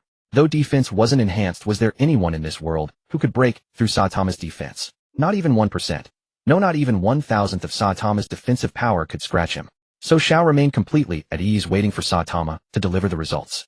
2 seconds later, a sudden tremor came from above the cockpit. Xiao immediately teleported Saitama into the ship. Saitama entered the ship carrying an unconscious Reedfield and walked to the cockpit to report to Xiao. That's it? Sabo asked, staring at the unscathed Saitama in disbelief. Thank you for your hard work, Master Saitama. Xiao got up from his lounge chair, walked over to Saitama, and waved his hand to dissolve him into nothingness. Though he could keep Saitama as a bodyguard, his power was simply too overwhelming. If he sneezed and blew the ship apart, that would be awkward. After some thought, Xiao decided to just draw him whenever needed. After all, Saitama's features were distinctive. It would take only 3 seconds to sketch. What kind of monster was that? The mere wind from his punch shattered my armament haki. Reedfield groaned. I've sailed the seas for decades and never seen such a creature. Hearing Reedfield's description, Sabo and the others were even more astonished and deeply regretted missing the sight of the bald powerhouse's spectacular display. I saw it. That bald guy just punched the air and the warship was reduced to nothing but dust, baby, Five said to Koala. At these words, everyone stared at the calm Xiao as if he were a monster. What kind of terrifying existence had he just created? And such an existence could be summoned and dismissed with a mere wave of his hand. This power was utterly despairing. Ignoring the other's shock, Xiao turned his attention to the wounded Reedfield. Glowing white water flowed from his palms, washing away the resentment and bitterness in Reedfield's heart. Reedfield, who had long lost all hope for the world, suddenly felt a spark of light within his heart. A boundless hope for the revolutionary cause. A single spark can start a prairie fire. His heart, now empty no longer, he eagerly threw himself into a magnificent undertaking. After being cleansed by Xiao, everyone could clearly see the change in Reedfield's aura. Alas, I am already in my twilight years. I fear I may not live to see the final victory. Reedfield said with regret. It's too early to say such discouraging words. Xiao ignited a peach-colored flame in his hand and injected it into Reedfield's body. Once the flame entered him, Reedfield's body radiated light and began to transform. His aged appearance gradually reverted to a youthful, vigorous state. White hair turned black, muscles bulged, and his height increased slightly. In the end, Reedfield regressed to his 40s at the peak of his prime. Returned to his prime, Li Fei stared at himself in the mirror, stunned for a moment before he could not help but burst into a bold, heroic laugh. The oppressive presence of the elderly Li Fei was already enough, but now in his prime, he was even more terrifying. That was the power to single-handedly defeat the current commander-in-chief of the 3 armies, Gang Gukong. How did its terror compare to that of Luo Jie and Bai Huzi in their prime? Amidst the surprise, Li Fei felt that even the pain from his wounds had lessened. Xiao condensed a healing light particle in his hand and sent it into Li Dafei Erda's body to treat his injuries. Mr. Zhao's grace of rebirth I Li Dafei Erda will repay with my life. Li Dafei Erda bowed. It's not that serious. Just be a good person in the future, Xiao said. Xiao helped up Li Dafei Erda, who was almost prostrate with admiration. Since the chief of staff is also here, where are we heading next? Li Dafei Erda looked at Sabo and asked. Sabo, feeling the intense gaze of Li Dafei Erda, gave an awkward smile and said, for now I'm an intern following Mr. Xiao. The decision is up to him. Everyone then looked at Xiao, waiting for their leader to point the way. Sabo, go inform Dragon to have the Revolutionary Army's Northern Army move near the Tuatha Kingdom and prepare for takeover. It's time to deal with the 4 emperors. I'll do it right away. Sabo took Ku La to the library where the Den Den Mushi were kept and relayed Zhao's instructions to Dragon. The Terminator took Li Dafei Erda to familiarize himself with the room that had been prepared for him long ago. Xiao returned to the cockpit and dialed Huang Yuan's number. Bulu Bulu. The Den Den Mushi on the table of the idle Huang Yuan at Marine headquarters rang, and he picked it up. Hello, this is Marine Admiral Huang Yuan. Who are you looking for? Li Dafei Erda has been dealt with by me. Oh my, that's amazing. Admiral Black Dragon has made another great achievement. It seems that replacing Fleet Admiral Chi Quan is just around the corner. When the time comes to compete for the Fleet Admiral position, I'll definitely stand with you. I have no interest in being Fleet Admiral. Don't say that. If that hot-tempered Chi Quan gets the position, none of us will have a good day. I prefer a Fleet Admiral like you who doesn't care about anything. Oh, it seems you have a deep grudge against Fleet Admiral Saka CG. Well, personally, I still support Kuzan a bit more. Xiao curled his lips slightly, pushed up his reflective sunglasses, and said to another Den Den Mushi. That's what Huang Yuan said, Fleet Admiral Saka CG. Wait, Saka CG. Huang Yuan's playful expression froze, and he involuntarily turned his head toward the direction of the Fleet Admiral's office. Fleet Admiral, I request to investigate the water quality issue at Fishman Island. I need to leave the headquarters for a while. Goodbye. Huang Yuan decisively hung up the Den Den Mushi and fled. The next morning, the spaceship quickly entered the skies above Tuatha. Descending from the clouds, the entire Wangua was in full view. Since Xiao was acquainted with Big Mom, the spaceship flew low and openly without any attempt to hide. Coincidentally, it was the day of Big Mom's regular tea party. A fleet of sailboats loaded with gifts and sweets slowly gathered toward the central island Dan Gao Dao. The tea party should be held in the afternoon. There was still some time before the tea party, and they also needed to contact the Revolutionary Army's Northern Army to quietly take over Wangua. Therefore, Xiao decided that since they had time to kill, they might as well enjoy the sweets below. They would attend the tea party and wait for the Northern Army to arrive before making a move. Xiao called everyone together and proposed the eat first fight later plan.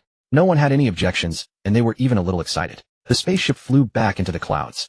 Using the transparent ability granted by Xiao, the group boarded a pirate ship carrying rare animals and exotic beasts. Dozens of silent bullets were released, and the pirates on the ship instantly turned into dried corpses thrown overboard. The pirate ship changed hands, and Xiao used the power of the mimic fruit to change their appearances. Sang Biao as a gift for Big Mom's tea party was packaged in a beautifully decorated giant gift box. The group dressed neatly and approached the takeover of Tuatha with a tourist mindset. The air is filled with the sweet fragrance. Ku La, dressed in a black suit, looked around at the dreamlike world made of sweets and candy, her girlish heart overflowing. Sabo looked quickly. The seawater there is made of orange juice. Sabo, full of curiosity, was pulled over by Ku La to be her plaything. Ignoring the young couple's flirtation, Xiao stood at the prow, looking at an officer's pirate ship approaching from afar. According to the former owner of this ship, they seemed to be one of the most distinguished guests this time and would receive special treatment.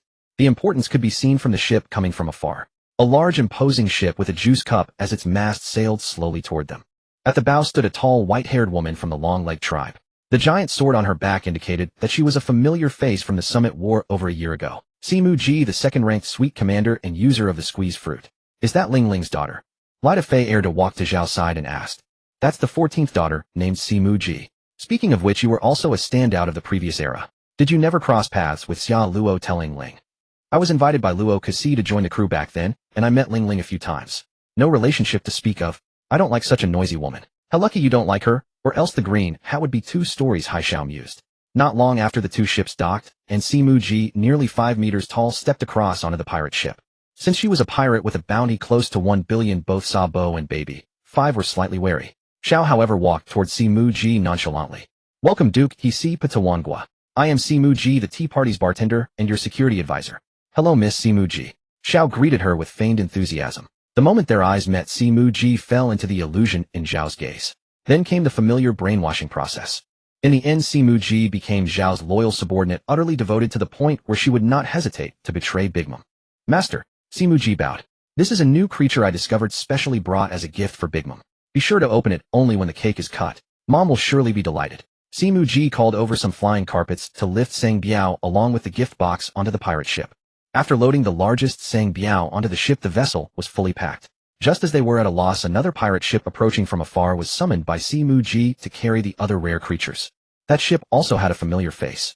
On the pirate ship summoned by Smoothie, there was a burly man with fan-shaped hair, his body mostly crimson red, and an ill-tempered expression, making him easily identifiable. It was Charlotte Oven, the fourth son of Big Mom, known as Little Akainu.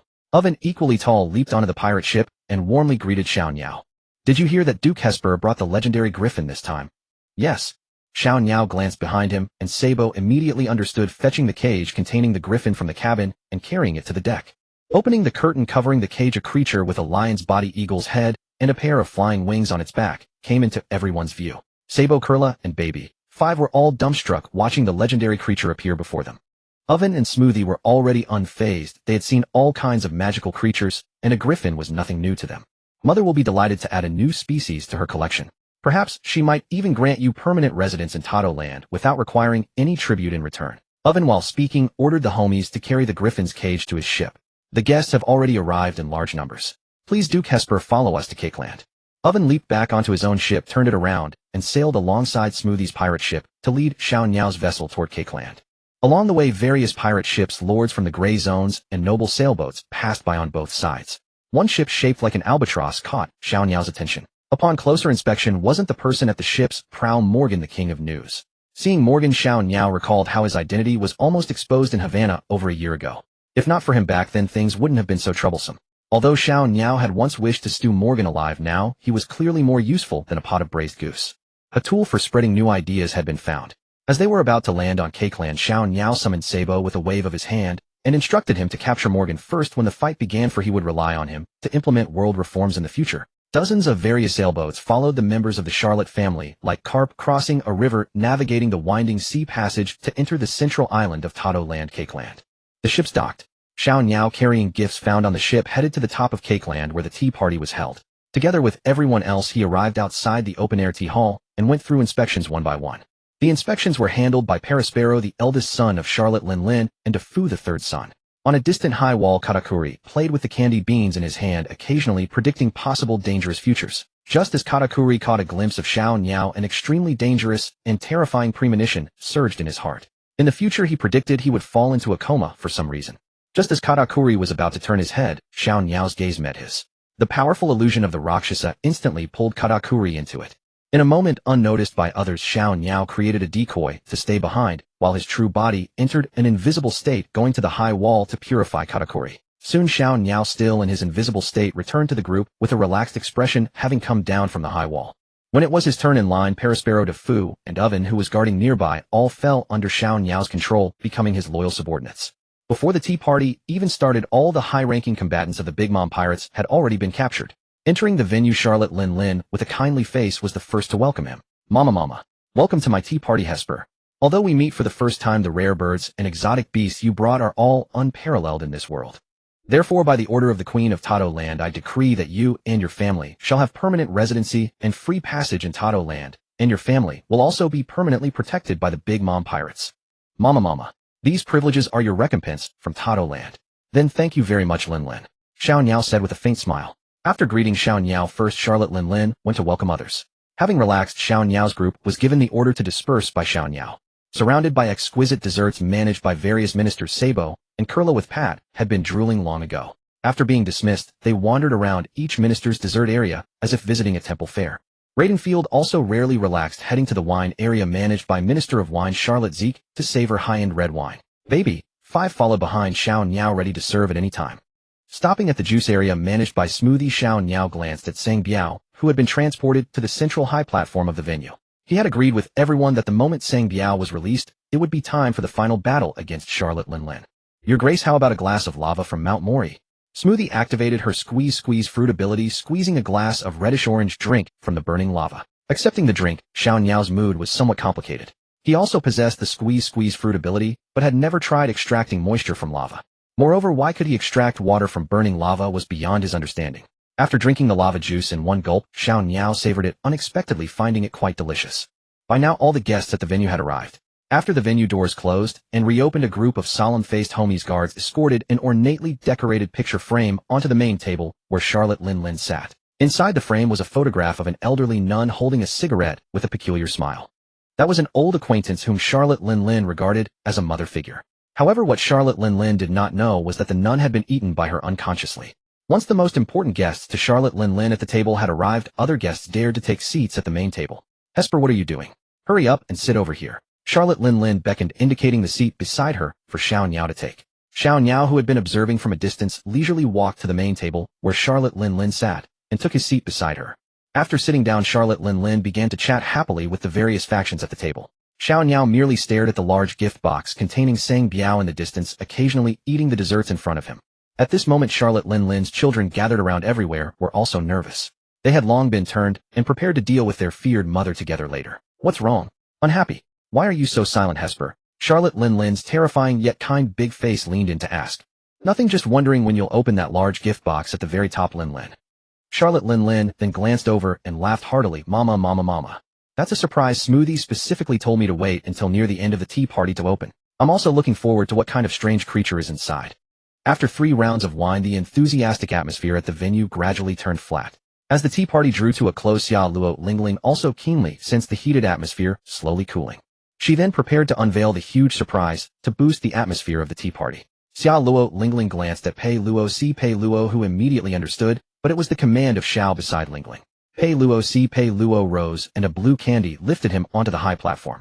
"Ahem, please look over here," Pei Luo said loudly into the microphone. Suddenly the atmosphere grew tense. The few brought by Xiao and the few who had been turned did not follow Pei Luo's direction. Instead, they glanced intentionally or unintentionally at Xia Luo Lingling. Xia Luo Lingling looked excitedly at the huge cage, anticipating what terrifying creature was inside. Could it be a giant? Pei Luo formed a huge candy arm and reached for the black cloth covering Sang Biao. "Then everyone please behold the grand carnival brought by my master." Pei Luo exclaimed excitedly and pulled off the black cloth covering the candle cage in one go. Roar! The moment the cloth was pulled, a terrifying roar erupted. The candle cage was instantly shattered, and Sang Biao leaped out of the cage, roaring straight up to the heavens. The sudden upheaval threw the entire venue into chaos, guests scattered in all directions, some even planning to steal some treasures before fleeing.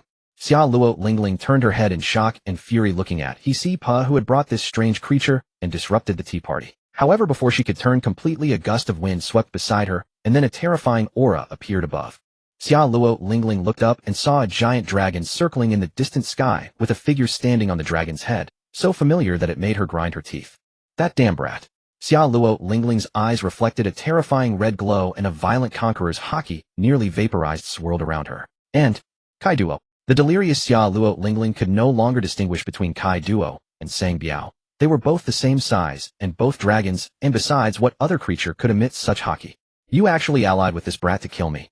Xia Luo Lingling's teeth chattered with rage. "Na Paluan. That doesn't seem to be Kai Duo," someone murmured. Those who had seen Kai Duo murmured. "Never mind that, let's get out of here. Lingling is going to lose it." All guests except the Charlotte family fled with all their might, terrified of being caught in the impending battle. Xiao paid no attention to the raging Lingling, instead turning to look at the fleeing dignitaries and pirate butchers. "I didn't say you could leave." Boom. A dark red, tangible conqueror's haki that could split the sky was released, instantly covering the entire Cake Island. The fleeing people were mentally shattered by the haki and collapsed unconscious on the spot. Sabo and the few who had been turned had a simple task: to take all those knocked unconscious by the conqueror's haki into custody to serve as support for the revolutionary army in the future. "Katakuli, have you betrayed me too?" Xia Luo Lingling swung her giant sword and slashed at the nearby Katakuli, then died. Whoosh! A dark red sword light blocked Katakuli's path, and while deflecting Na Paluan, Xia Luo Lingling was forced back several steps. "You are..." Having lost a move, Xia Luo Lingling sobered a bit from her rage. After recognizing the figure blocking between her and Katakuli, her pupils contracted sharply. "Ba Luo Li Ku Lai de Fei Er De," exclaimed Xia Luo Lingling. She would never forget that face. He was a man who could match her former captain Luo Kusi in strength. "Long time no see, Lingling," Lai de Fei Er De greeted with a smile. "Weren't you dead? How can you be so young?" Xia Luo Lingling could hardly believe her eyes. Lai de Fei Er De now looked exactly the same as when she last met him on the Luo Kusi pirate ship. At that time she was not yet 30. Lai de Fei Er De, go guard the outer sea. Many pirates have been lured here. Xiao, looking down from above, commanded, "Leave Lingling to me." "Yes, Lord Xiao." Lai de Fei Er De slightly bowed to Zhao's command, then turned into a red shadow, and and headed to the outer sea below Cake Island. Seeing that terrifying monster from decades ago being casually ordered by Xiao Xia Luo, Lingling suddenly turned back to look at Xiao, who stood on the dragon overlooking her. Something was wrong, terribly wrong. Lai de Fei Air de Kai Duo, and the defectors Ka Ta Ku Li and Pei Luo Si Pei Luo. This was just like the Paramount War over a year ago too, unreal. An illusion again. Trying to fool me. Xia Luo Lingling suddenly erupted with a conqueror's haki that cracked the earth, and the nearly tangible destructive haki crushed everything around her to pieces. She was confident this would absolutely break the illusion trapping her. However, a minute passed, and nothing changed around her. Instead, the venue was completely destroyed by her. Don't waste your effort, Lingling. Do you want to have a curvaceous figure like you did in your youth, just like Lai de Fei Erda? I can grant your wish. Don't talk big brat. I've heard you've obtained some terrifying power. Let me see if it's true. Pu Luo Mishio Si He La Na Paluan form, the Radiant Sword. At Xia Luo Lingling's command, the three homies combined into the immensely powerful Radiant Sword. Mother's Blade. The Radiant Sword in Lingling's hand blazed with intense light as a white blade glow that scorched space condensed within it. With one swing, it dominated the heavens and earth. Multiply, 3x volume, 15x speed, power. Using the multiplication buff, Xiao's size increased to match Lingling's, and was also enlarged to the same size as Na Paluan. Godslayer. A colossal dark red slash split space as if it could cut the sky and slashed down towards Xia Luo Lingling below. The two slashes met in the air, unleashing a cataclysmic momentum.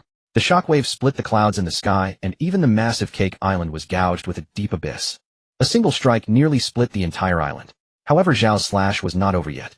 After devouring the Mother's Blade, it stirred up a hurricane that devastated the ground below, charging towards Xia Luo Lingling like a million lions.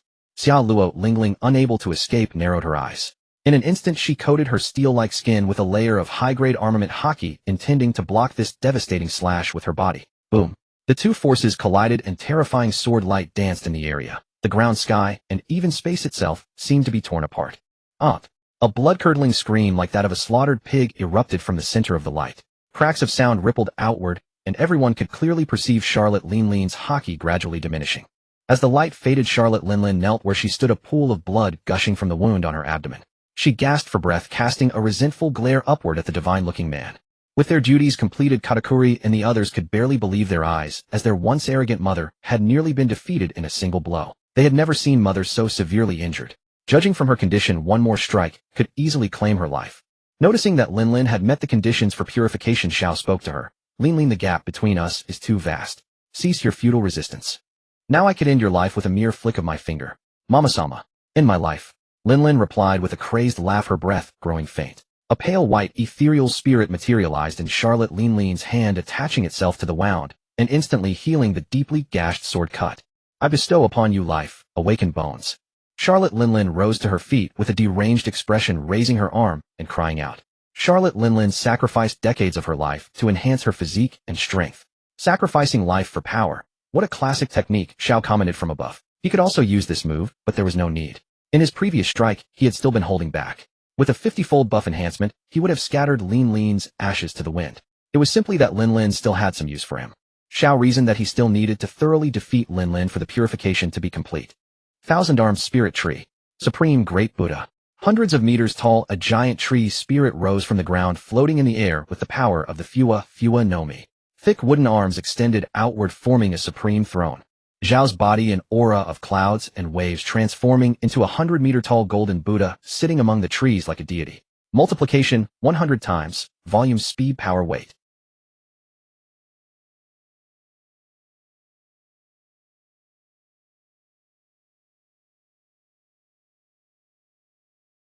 Charlotte Linlin, having sacrificed her life, was merely 10 meters tall, while Xiao directly became a 10,000-meter celestial being.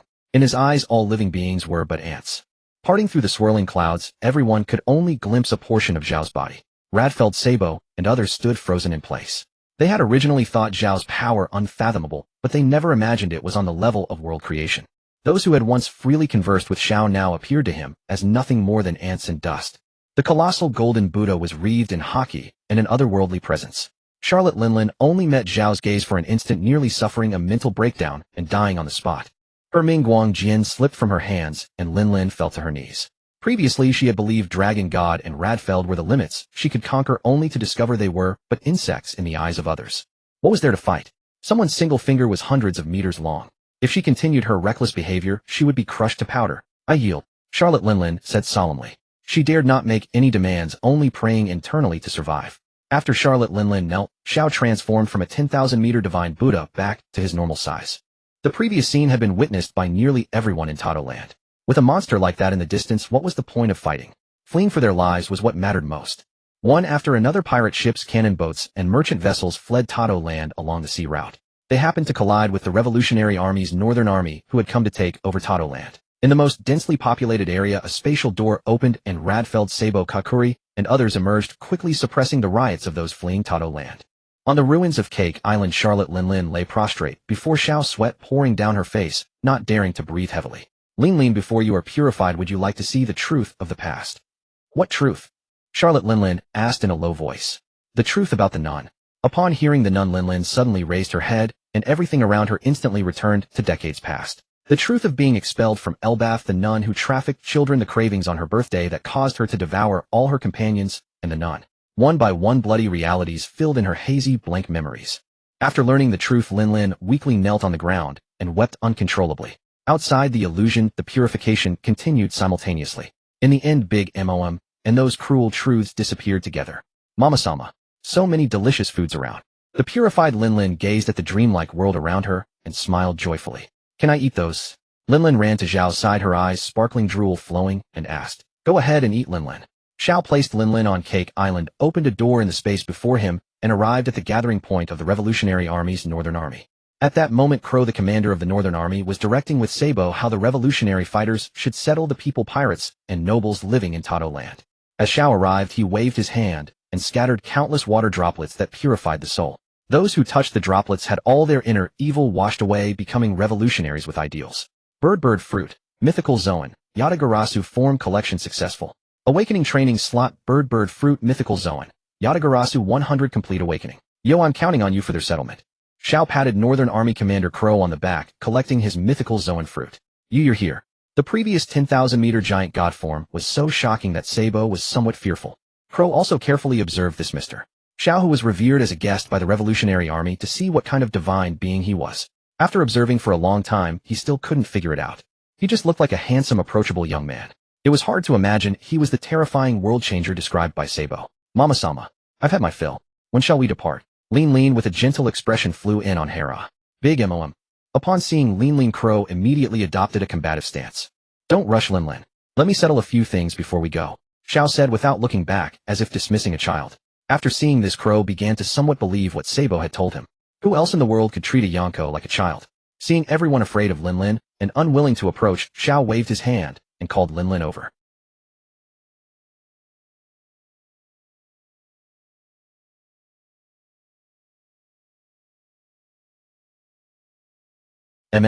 Lingling let out a muffled groan as though her body had just been scorched by flames. When she opened her eyes again, she saw fear and adoration in everyone's gaze, but above all, sheer astonishment. Is this Big Mom? Sabo pointed at Lingling, whose body had reverted to her 30-year-old state, his expression filled with disbelief. This is how she looked at 30. Xiao said coldly.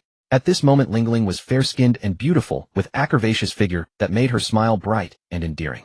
The contrast with the monstrous hag she had been moments before was stark. Why are you all staring at me like that? Lingling asked with an innocent expression. Xiao waved his hand dismissively. They're simply struggling to accept how stunningly beautiful you've become. Cough, cough. A wave of coughing erupted from all directions, and everyone quickly turned away to busy themselves with their own tasks. So will you be taking her along for the journey ahead? Sabo asked softly. Perhaps it would be better to leave her with the revolutionaries. She could serve as a formidable combat asset, Crow chimed in. No, I'll keep her with me for safety. Her condition could cloud her judgment, and having me nearby would allow me to restrain her if she loses control. That makes sense, Sabo nodded. He had witnessed Lingling's uncontrolled rage before. The consequences would be catastrophic if she slipped beyond his reach. All right, I assume you're done with your instructions. May we depart now? Lingling approached and leaned down, prodding Zhao's back. Even in her 30-year-old form, Lingling towered at nearly 9 meters tall, looming intimidatingly as she crouched. Next stop, we're going to find your old friend Kadu of the Beasts. Notify the Western Army of the revolutionaries stationed near Wano. They must prepare to take control. Sabo immediately understood and instructed the communications soldier beside him. What about Big Mom's children? Crow asked, glancing toward the gathered offspring of Lingling. Xiao stepped forward to inspect everyone's purification status, and upon confirming no issues, he told Crow, leave them here. I'm only taking Lingling, Katakuri, and Smoothie to Wano. Why bring Katakuri and Smoothie?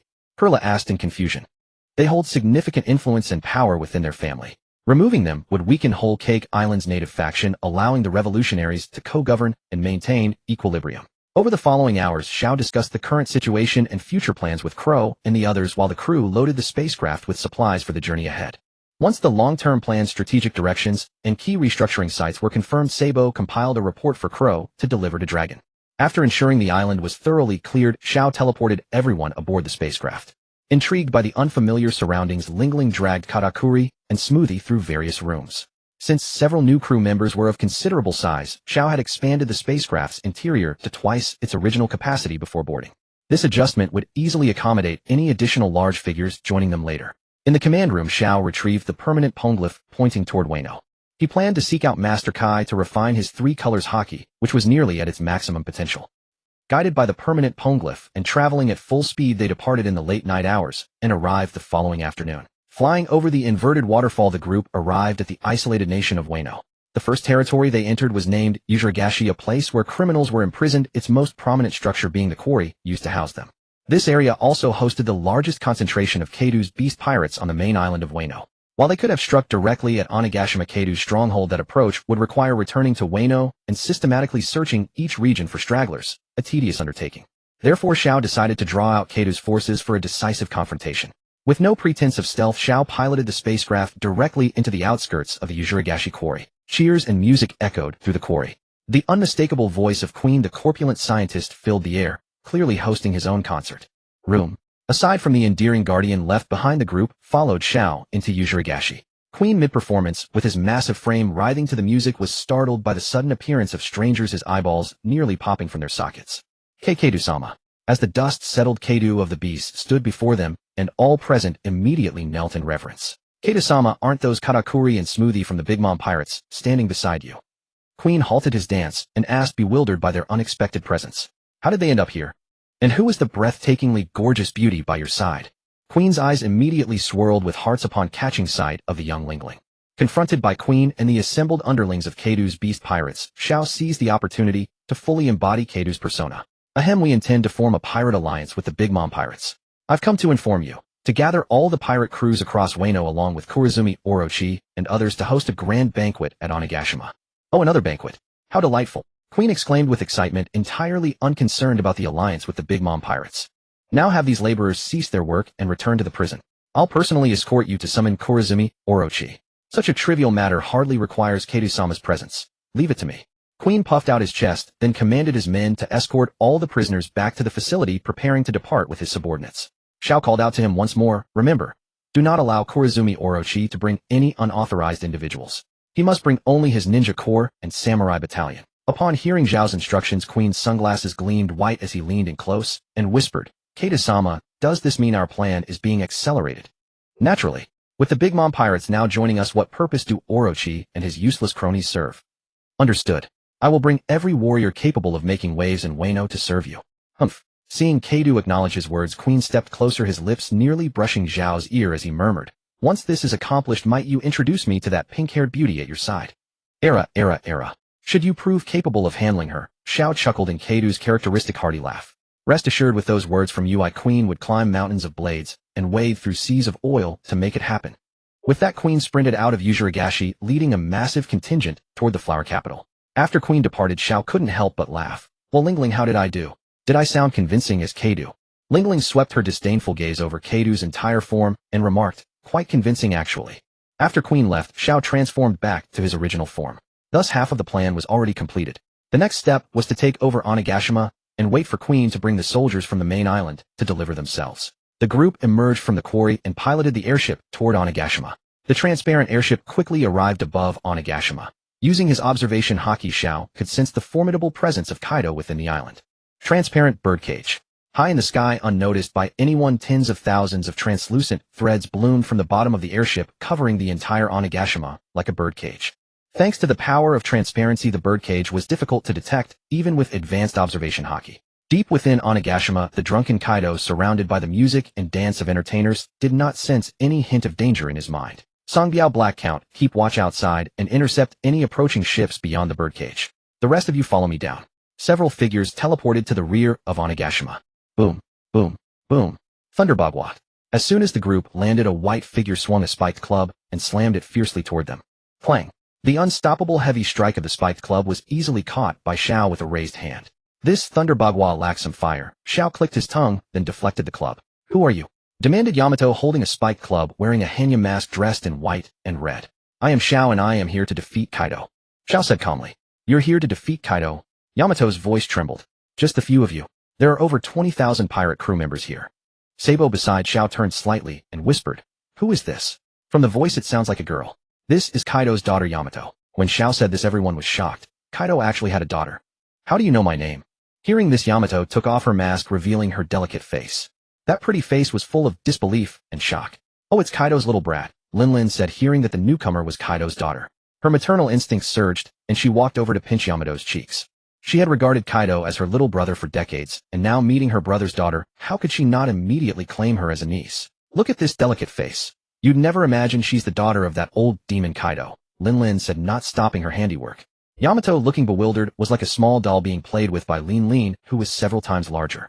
Hey, you haven't. MMPH. Answer my question. Yamato said with difficulty. Oh, I can see through your heart. I can know any of your thoughts in advance. Huh. Realizing her mind was being read, Yamato quickly emptied her thoughts, not allowing any extra ideas. Now you can't read my thoughts, right? Yamato said smugly. Everyone was left speechless by her actions. Is Kaido's daughter an idiot? Katakuri muttered under his breath. Lin, stop playing. We have serious business to do later. Xiao interjected, and Yamato was finally freed from Lin's grasp. Just freed, Yamato immediately ran up, excitedly grabbed Xiao's hand, and said, do you really have the ability to defeat Kaido? Dog Fruit Mythical Zoan Model Okuchi no Makami. Recorded successfully. Awakening training slot. Dog Fruit Mythical Zoan Model Okuchi no Makami 100 fully awakened. Of course. Xiao answered casually, and Yamato believed he wasn't bluffing. Can you take me with you? Yamato asked with hopeful eyes. Aren't you his daughter? Why do you want to join us in defeating Kaido? Sabo asked in confusion. Because I am Kazuki Oden. Yamato declared proudly, hands on her hips. My mission is to unite with outsiders who want to open the country, defeat Kaido, and open Wano's borders. What? Hearing Yamato's answer, Sabo was momentarily confused. We are indeed here to defeat Kaido and open Wano's borders, but I won't bring along a brat who doesn't even have a self. Xiao left that remark and led the group deeper into Onigashima. Wait. Yamato quickly stepped in front of them, her face full of confusion. What do you mean?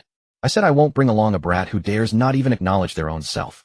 But that's not what the legends and books say. I am Odin, and you are the righteous warriors who came to help me open the country. Together we defeat Kaido and help open Wano's borders. After that I will board your ship, travel the world, write down the journey, and pass it on to the people of Wano. Isn't that right? Yamato was protesting the creed she had held for the past 20 years. To her, these were the meaning of her life, the things she needed to do. Of course not. We are indeed here to defeat Kaido and help open Wano's borders, but that has nothing to do with Kazuki Oden or the legends that circulate here. You've simply confused legend with reality. You despise your own powerless self, and you use a character from a book to escape from your cowardly self, turning yourself into a fictional figure. But you are you and Odin is Odin.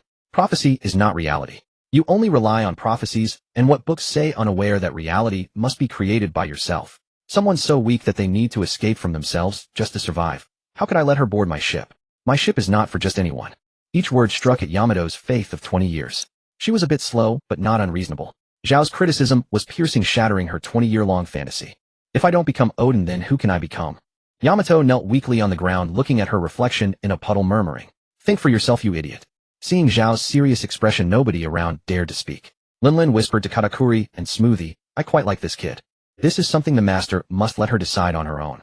We have no right to interfere, Katakuri comforted. Room. A white transparent space expanded outward from Zhao's body, instantly enveloping the entire Onigashima. Sensing the change in surrounding power, even the drunken Kaido felt a hint of awareness. Then the space-ripping conqueror's haki was released in every corner of Onigashima. The island inhabited by 20,000 pirates instantly became a hell of haki. In an instant, 20,000 pirates rolled their eyes, collapsed, and fell unconscious where they stood. Who is it? At the summit of Onigashima, accompanied by the release of Haki, Kaido let out a roaring shout that shook the heavens, trying to suppress the terrifying haki pervading the island. Closed by Yamato was not affected by the haki, but she had only felt such terrifying haki from her father. It was even stronger than his. I've selected your respective opponents. Go. In an instant, the group, brought by Xiao, dispersed to various regions within the Ghost Island. Although the 20,000 underlings on the island had been knocked unconscious by the conqueror's haki, those ancient Zoan pirates with bounties exceeding hundreds of millions and tough hides could still barely stand. Xiao simply sent people to collect the heads. Rito Furuto go deal with the samurai and ninjas from the main island. Understood. Rito Furuto acknowledged and was teleported by Xiao to the top of Songbiao outside the birdcage. Ling Ling, let's go meet your old friend. Xiao left these words and teleported with Ling Ling to the room at the summit of the ghost island. Yamato standing still gazed at the ghost island behind him lost in thought. Inside the island lord's chamber of the ghost island, two figures instantly appeared opposite Kaido. Yo Kaido, long time no see. Ling Ling sat cross-legged across from Kaido, greeting him warmly. Ling Ling. Kaido murmured in surprise, the wine bowl slipping from his hand. He rubbed his drunken eyes and looked closely at the Ling Ling before him, a figure that existed only in his memories. How did you become like this? Kaido asked incredulously. It's Xiao's ability that made me look like I was 30 years old. What do you think? Haven't seen me in decades. Do you miss your big sister? TCH, so in essence you're still an old hag. Kaido lifted his wine bowl and looked at the young man sitting across from him. Is it your ability? Xiao didn't answer, merely picked up the wine glass on the table and downed it in one gulp. That terrifying haki was also released by you. It seems your power is no less than mine. Aha. You give me a show of force right from the start, and you've teamed up with Ling Ling. You're here to pick a fight with me, aren't you? More or less. I've come to train the 3 colors of haki under you. I've heard you have great skill in teaching. Hearing this, Kaido's eyes hardened, and he crushed the wine bowl in his hand. What nonsense. Are you coming alone, or with Ling Ling? I'll fight you first. If it's not enough, then Ling Ling will join in. Xiao said casually. Today he was determined to break all 3 colors of haki past the 100 mark. Kaido, be careful. Xiao's power is beyond your imagination. Ling Ling warned Kaido. Aha. Kaido laughed wildly as his skin gradually turned blue-green, his body expanding into a 1,000-meter-long azure dragon bursting through the roof and soaring into the sky. Xiao glanced at the Haki Awakening Progress. Haki Awakening Progress Observation, Haki 99. 9. Armament Haki 99. 8. Conquerors Haki 99. 6. Xiao was very curious whether breaking past 100 would bring a qualitative leap. Stepping into the void, Xiao floated in the air, facing the dragon form Kaido. Show me your power, and let me have a blast. Kaido's voice thundered across the heavens. Xiao said nothing. To teach teacher Kaido a lesson, he had to use that classic form. Thump, thump, thump, thump. The arrogant Kaido suddenly felt a powerful scorching force accompanied by a heart-pounding drumbeat. The battle-hardened beast had a bad premonition. With the drum of liberation beating endlessly, Xiao's body began to change. His black hair and clothes turned into the blazing color of the sun, as if on fire. White steam swirled around his body like ribbons. In the afterglow of the setting sun, Xiao, standing above the horizon, looked like the sun god looking down upon all things in his sight. Could you be Joy Boy? Kaido's eyes widened in disbelief. Of course not. Before you, I'm just a student driven by interest. Xiao said with enthusiasm. Nonsense. Only Joy Boy can defeat me. A blazing hot breath erupted with Kaido's roar. A pillar of fire devastating everything lit up the nearly dark sky, lunging toward Xiao like a flaming dragon. Xiao unhurriedly raised his hand and caught the sky-burning flame. The flame turned into a soft staff in Xiao's hand, which he grabbed and threw back into Kaido's mouth. Kaido swallowed his own flame and let out a fiery burp. This much damage isn't even enough to sober me up. Wind gathered in Kaido's mouth, his massive dragon maw like a vacuum cleaner, drawing in the airflow of the entire island. Bad wind. Several wind sickles capable of splitting mountains and seas were released by Kaido, forming a dense net that slashed through the void toward Xiao. Xiao spread his arms and waved a huge rubber curtain in the air. The curtain, reinforced with armament haki, absorbed all the wind sickles. Inside the enormous dumpling-like curtain, Xiao fused the wind sickles into a massive crescent-shaped wind blade. Just as Kaido's next wave of wind sickles approached, Xiao flung open the curtain and launched the crescent blade. The supermassive wind blade instantly devoured the tiny wind sickles, tore through space, and hurtled straight toward Kaido. Unable to defend in time, even with armament haki protecting his body, Kaido took the blow head-on, leaving a deep gash in his abdomen. The next moment, Kaido, in excellent condition, activated the terrifying regenerative ability of his Zoan, and the wound on his abdomen healed instantly. Aha! Not bad. This is what gets me excited. Flame Dragon Torch Flame Sphere Play. In dragon form, Kaido's accompanying flames blazed up, wrapping around his massive body to form another fire dragon entwined with Kaido. The fire dragon roared and spewed out world-consuming flames, as if it could burn a hole through the sky. Boom.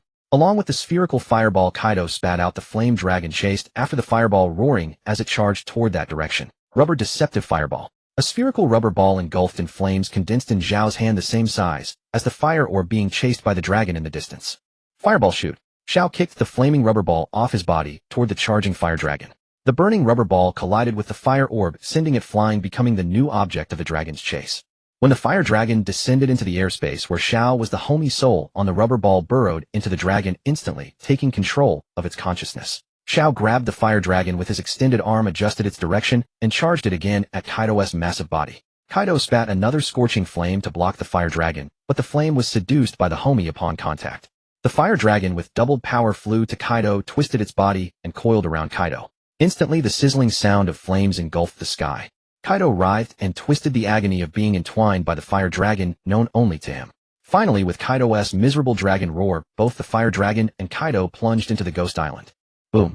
The shockwave from the massive explosion sent turbulent currents surging outward from the ghost island, stirring up monstrous waves. Flying high in the sky, Xiao understood that this level of damage was far from enough to make teacher Kaido concede. Xiao controlled 2 dark clouds, summoning them with a gale wind. Thunderstorm monkey rubber band. He grabbed one cloud with one hand, yanking it back several hundred meters. In the sky, Xiao's body was wreathed in heavenly thunder, his form coalescing explosive energy. Releasing his grip, Xiao plummeted toward Kaido below like a thunderbolt-encased cannonball.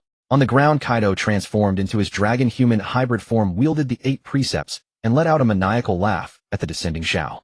Drunken Dragon Bagua. Vajra Arrow. Empowered by the Drunken Dragon Bagua, Kaido swung the 8 precepts, unleashing a blast of Conqueror's Haki-infused energy. Like a cannonball shot from a barrel, Xiao collided head-on with the energy blast, instantly dispersing the Haki-infused strike. A headbutt imbued with both Conqueror's and armament Haki smashed into Kaido's chest. Nika's assimilation ability turned Kaido's chest into rubber and pierced through it, while the heavenly thunder and explosive power Xiao had summoned struck together, grievously wounding Kaido's internal organs. Ugh. Clutching his severely wounded chest, Kaido let out a series of grunts.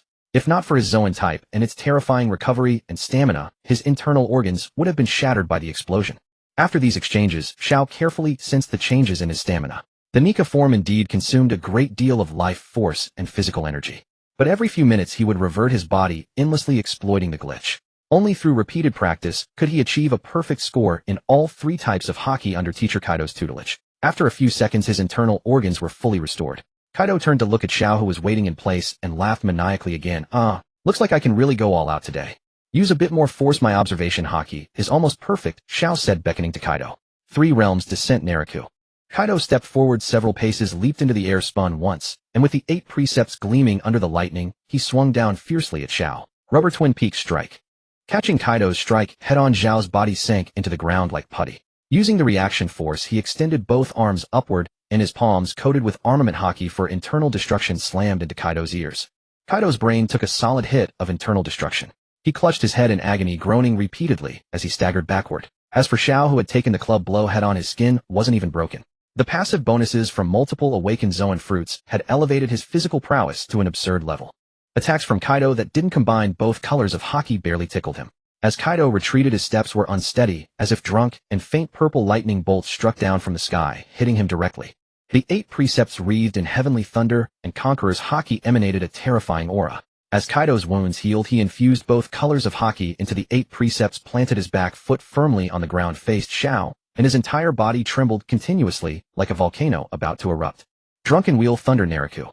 With the 8 precepts coated in both colors of Haki, Kaido swung it, crushing the air and causing the void to tremble like a thunderous beast crashing down from above Xiao's head. Xiao closed his eyes, sensing the imminent attack, striving to dodge at the last moment and push the limits of his observation Haki. His brain frantically warned him of the approaching danger. The surrounding winds and clouds churned, and the immense pressure cracked the ground like a spiderweb. Boom. The 8 precepts slammed into the ground, shaving off a corner of the ghost island. At the very last moment, with the club almost against his face, Xiao activated his Chop Chop ability to evade the strike. After reaching the pinnacle of observation Haki, Xiao's premonition time greatly increased. At full power, he could even foresee events a day into the future. Moreover, he could learn a person's past memories just by meeting their eyes without needing to touch them, and he could also foresee the general direction of a person's future, their life's path. In summary, he had become a half-immortal. Unless there was an ability to seal off observation Haki, no one in the world could contend with him using just this one type of Haki. Xiao opened his eyes excitedly, looking at teacher Kaido beside him. Thanks to teacher Kaido's relentless efforts, he had finally achieved a perfect score in one subject. Kundali Dragon Army. Having missed his strike, Kaido turned around, swinging the 8 precepts rapidly, leaving afterimages in the air. The hurricane force from the 8 precepts lifted countless rocks from the ground behind Xiao, tearing the terrain into several huge craters. Black Dragon Spear, Thoughtless Barrage. Xiao coated his fists with the highest level armament Haki he could currently unleash, and threw a relentless barrage of punches at the 8 precepts. Under Kaido's ultimate attacks coated with both colors of Haki, Xiao felt a long-lost pain. This was the most exciting thing for him. Pain meant there was still room for improvement. He could sense his armament haki slowly improving, approaching the final breakthrough. 99.9. The continuous clash of armament haki between the two refined Zhao's skill by a sliver. Just a tiny bit more, and he would reach the pinnacle. The two stamina monsters continuously struck each other. The mere aftershocks of their battle sheared off a third of the Ghost Island's top. Under the relentless assault, Kaido showed a momentary opening and Zhao landed a punch on his chest. Kaido, spitting a mouthful of blood from the punch, staggered back a step, then slammed his legs into the ground and pushed his enormous body forward with all his might. Great virtue, thunderous bagua. This strike, gathering Kaido's full power, surpassed the limits of heaven and earth in both speed and strength. Thoughtless strike, annihilation.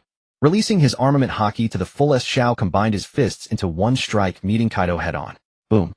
The two clashed without physical contact, trading blows from a distance. The resulting shockwaves scattered the clouds in the sky, split the ground with a deep crack, and the entire area where Zhao stood collapsed and fell into the sea. Bang. After reaching the pinnacle of armament haki, Zhao fully unleashed it, instantly overpowering Kaido's thunderous bagua and sending him flying through the void, crossing the entire length of the Ghost Island.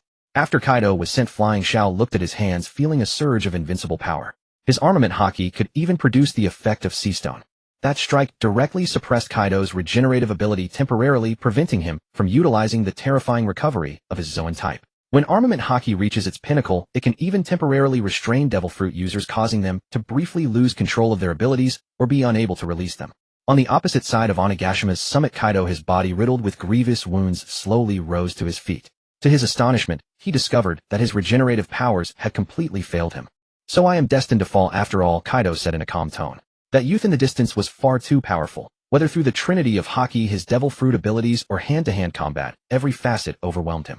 The title of the world's strongest creature was about to be stripped from him today. Yet as the sense of approaching death washed over him, an inexplicable thrill surged within his chest. Fighting to the very end. Perhaps that wouldn't be so bad after all. Kaido burst into unrestrained laughter, a rare sound from him. Decades of battles had never stirred such exhilaration as this final moment before death. Dark clouds once again gathered overhead, and beneath the moonlight a lithe figure soared through the firmament. Even the pitch-black night seemed illuminated by this man, radiant as the midday sun. A crimson fist of colossal meteoric proportions tore through the clouds hanging in the sky like a blazing furnace sun. Boundless pressure radiated from it, summoning divine thunder from the highest heavens. Just witnessing it inspired an irresistible urge to kneel in submission. Beneath the descending fist, Kaido gazed at this awe-inspiring spectacle without an ounce of fear, his excitement only intensifying. To perish beneath such an attack, what more could Kaido possibly desire? With a wild laugh, Kaido's form shifted once more into the azure dragon flames, searing his body as he ascended toward the heavens. Wrapped in those devouring flames, Kaido below the fist resembled a divine dragon rushing headlong into the sun itself. Below on Onigashima, with the officers of the Beast's pirates subdued, everyone gathered around Big Mom, their eyes filled with reverent awe as they beheld that scene of heaven-conquering magnitude. Deep within, Onigashima Yamato stood frozen, watching his father race toward the blazing sun above. In this moment, even hatred for Kaido melted away as understanding dawned. Grabbing Akino, Yamato dashed desperately toward the rooftop. Fire Dragon Torch, Rising Dragon Flame Bagua. Kaido roared, unleashing haki powerful enough to shatter all things as flames and spiritual pressure intertwined to form a fire dragon of invincible might. Farewell, teacher Kaido. Crimson Lotus Godslayer Spear. The sun-like fist plummeted from the heavens, colliding with the fire dragon. Flames engulfed the entire sky in an instant, the cataclysmic explosion shuddering through all of Wano country. All living beings trembled in terror as the soul-shaking haki rained down like a torrential storm across the dazzling firmament. Only after everything fell still did the people of Wano truly comprehend what had transpired. Just as they believed the abnormal phenomena had ended, the stirring beat of drums echoed once more from the distant horizon. With each beat of the drum of freedom, the clouds parted and moonlight, like white sand, settled upon every person. For reasons unknown, the people of Wano felt as though the weight crushing them had finally lifted. The very air around them brimmed with an atmosphere of liberation and unbridled freedom, like the world coming back to life after a storm had passed. Atop Onagashima's summit, the dying Kaido rested his head in Big Mom's lap, moonlight reflecting in his eyes as he peacefully closed them. As the crowd watched, Zhao stood before Kaido, clean water flowing like silver willow branches from his palm, merging with a brilliant white light that seeped into Kaido's body, healing his wounds. After what felt like an eternity, Kaido, still unconscious, sensed water droplets tracing paths across his cheek. As he slowly opened his eyes, he found himself looking directly into Big Mom's tear-streaked face. Big Mom. Kaido woo-woo. When she saw Kaido awaken from his unconscious state, Big Mom pressed his forehead against her chest as tears fell freely. Good grief, anyone watching might have mistaken them for a married couple. Xiao, observing from a distance, felt a tangle of emotions. This scene was simply absurd. Kaido had reverted to his 40-year-old self, his mind now pure and unblemished, transformed by Xiao into a capable teacher specializing in haki development and devil fruit awakening. Urgent footsteps echoed from below. When everyone turned to look, Yamato was there, panting heavily at the stairway exit. Is that my father? Yamato's sentence broke off as she fixated on the Kaido whose appearance matched her childhood memories. Yes, he has been reverted to his state from 20 years ago, Xiao replied calmly. He was defeated by you? Yamato asked in disbelief. Indeed. Then I challenge you. In what capacity? I won't accept the challenge from the Kazuki Odin of my past. Xiao asked with mild interest. My name is Yamato, and I challenge you in that name. If I win, you must let me join your crew. Yamato's resolute tone made everyone who had thought she was joking grow worried. Surely she understood that the person she challenged had just defeated her own father. If Kaido himself had fallen, how many rounds could someone weaker than him last? And if you lose? Xiao asked with a slight smile. Then I'll train until I'm strong enough to defeat you and earn your recognition. Yamato raised her wolf-tooth club with commanding presence. Do you really think you'll get a second chance to challenge me? Xiao replied calmly, unleashing terrifying haki that engulfed the area where Yamato stood. As a conqueror's haki wielder herself, Yamato barely managed to sustain her own aura against Zhao's overwhelming pressure. Can you only allow others to challenge you once? Then I take back my words. In 10 or 20 years I'll challenge you again, and by then I'll surely earn your approval. I can wait that long. Yamato's endearing naivety made everyone chuckle, and they glanced at Xiao, confident he wouldn't bully such an innocent child. Xiao glanced at Kaido, now freed from Big Mom's embrace. You're not challenging me. You're challenging him, the one you've always feared. Your father, the Beast King Kaido. Guided by Zhao's words, Yamato looked toward Kaido, whose expression was filled with remorse. Yamato, I'm sorry for all you've endured. This father has wronged you. Whatever I do to make amends, I'll bear it without complaint. As long as you can forgive your father. Purified and freed from his dark nature, Kaido had become the shy, apologetic father he should have always been. At her father's apology, Yamato froze, unable to process what was happening. Her weapon clattered to the ground. The cold, ruthless father she'd known was gone, replaced in a single night by the father she'd always dreamed of. The stark contrast overwhelmed her, and tears welled in her eyes. Her body shook as tears blurred her vision. Seeing the girl cry teacher, Kaido hesitated, wanting to comfort her, but afraid of frightening her further. After a moment's deliberation, he decided to approach Yamato anyway. He was the one at fault. Whatever punishment she dealt him was deserved. Don't come closer. Yamato raised a hand to stop him, wiping her tears. I can't accept this yet. Rejected teacher. Kaido stepped back with a sigh. But I will challenge you. Regardless of the outcome, I won't bring up our painful past again. Thunderous Bagua. In his human beast form, Yamato swung, a Jin wreathed in conqueror's haki with all her might, toward her benevolent-looking old father Kaido. Impressive momentum, but still lacking in mastery, Kaido remarked. Diamond Arrow. A blast of haki-less energy swept from Kaido's club, blocking Yamato's Thunderous Bagua, a draw. Mahuan Blade. Wreathed in frigid air, a Jin, was swept rapidly by Yamato. Wherever it struck, everything froze solid. Kaido parried with his 8-trigram staff, but the frozen cold spread through the weapon to his hand, gradually encasing his entire arm in ice. Yet the next moment Yamato was sent flying, the ice on Kaido's arm and his staff shattered from the impact, breaking free. Use your full strength. Yamato knocked away, landed steadily on the ground, her body covered in crystalline frost. The next second a colossal form blocked her view. Kaido in his dragon-human hybrid state. Gundari Dragon Ascension. A terrifying barrage of staff shadows rained down before Yamato's eyes in a dizzying cascade. Mirror Mountain. The frost around her crystallized into ice, barely fending off Kaido's assault. The ice shattered quickly, and Yamato was sent flying again. Divine Step Ice Sunder Slash. Propelling herself with ice crystals, Yamato flashed above Kaido's head and struck down with her club, sending ice shards spraying. The distant onlookers could clearly see that this strike had damaged Kaido, but only a mere scratch. At this rate, Yamato could scratch away at her father for a day and still lose. After a few more rounds, the board group, led by Xiao, headed toward the land of Wano, removing the birdcage above Onigashima. Meanwhile, on the route between Wano and Onigashima, Redfield stood leisurely on a massive sailing ship, with nearly 10,000 samurai and ninja aboard hundreds of vessels behind him, all bound and awaiting judgment, including the 20,000 pirates on Onigashima that made 30,000 men, the labor force for rebuilding Wano. Just then the transponder snail on Sabo's body rang. He hurriedly answered. Hello, is that Ivankov? It's me, Ivankov, here to reform Wano on Dragon's orders. How are things on your end? Kaido and that ruler of Wano have been dealt with. We need you to come in and start the reforms now. How far are you from Wano? Sabo asked excitedly.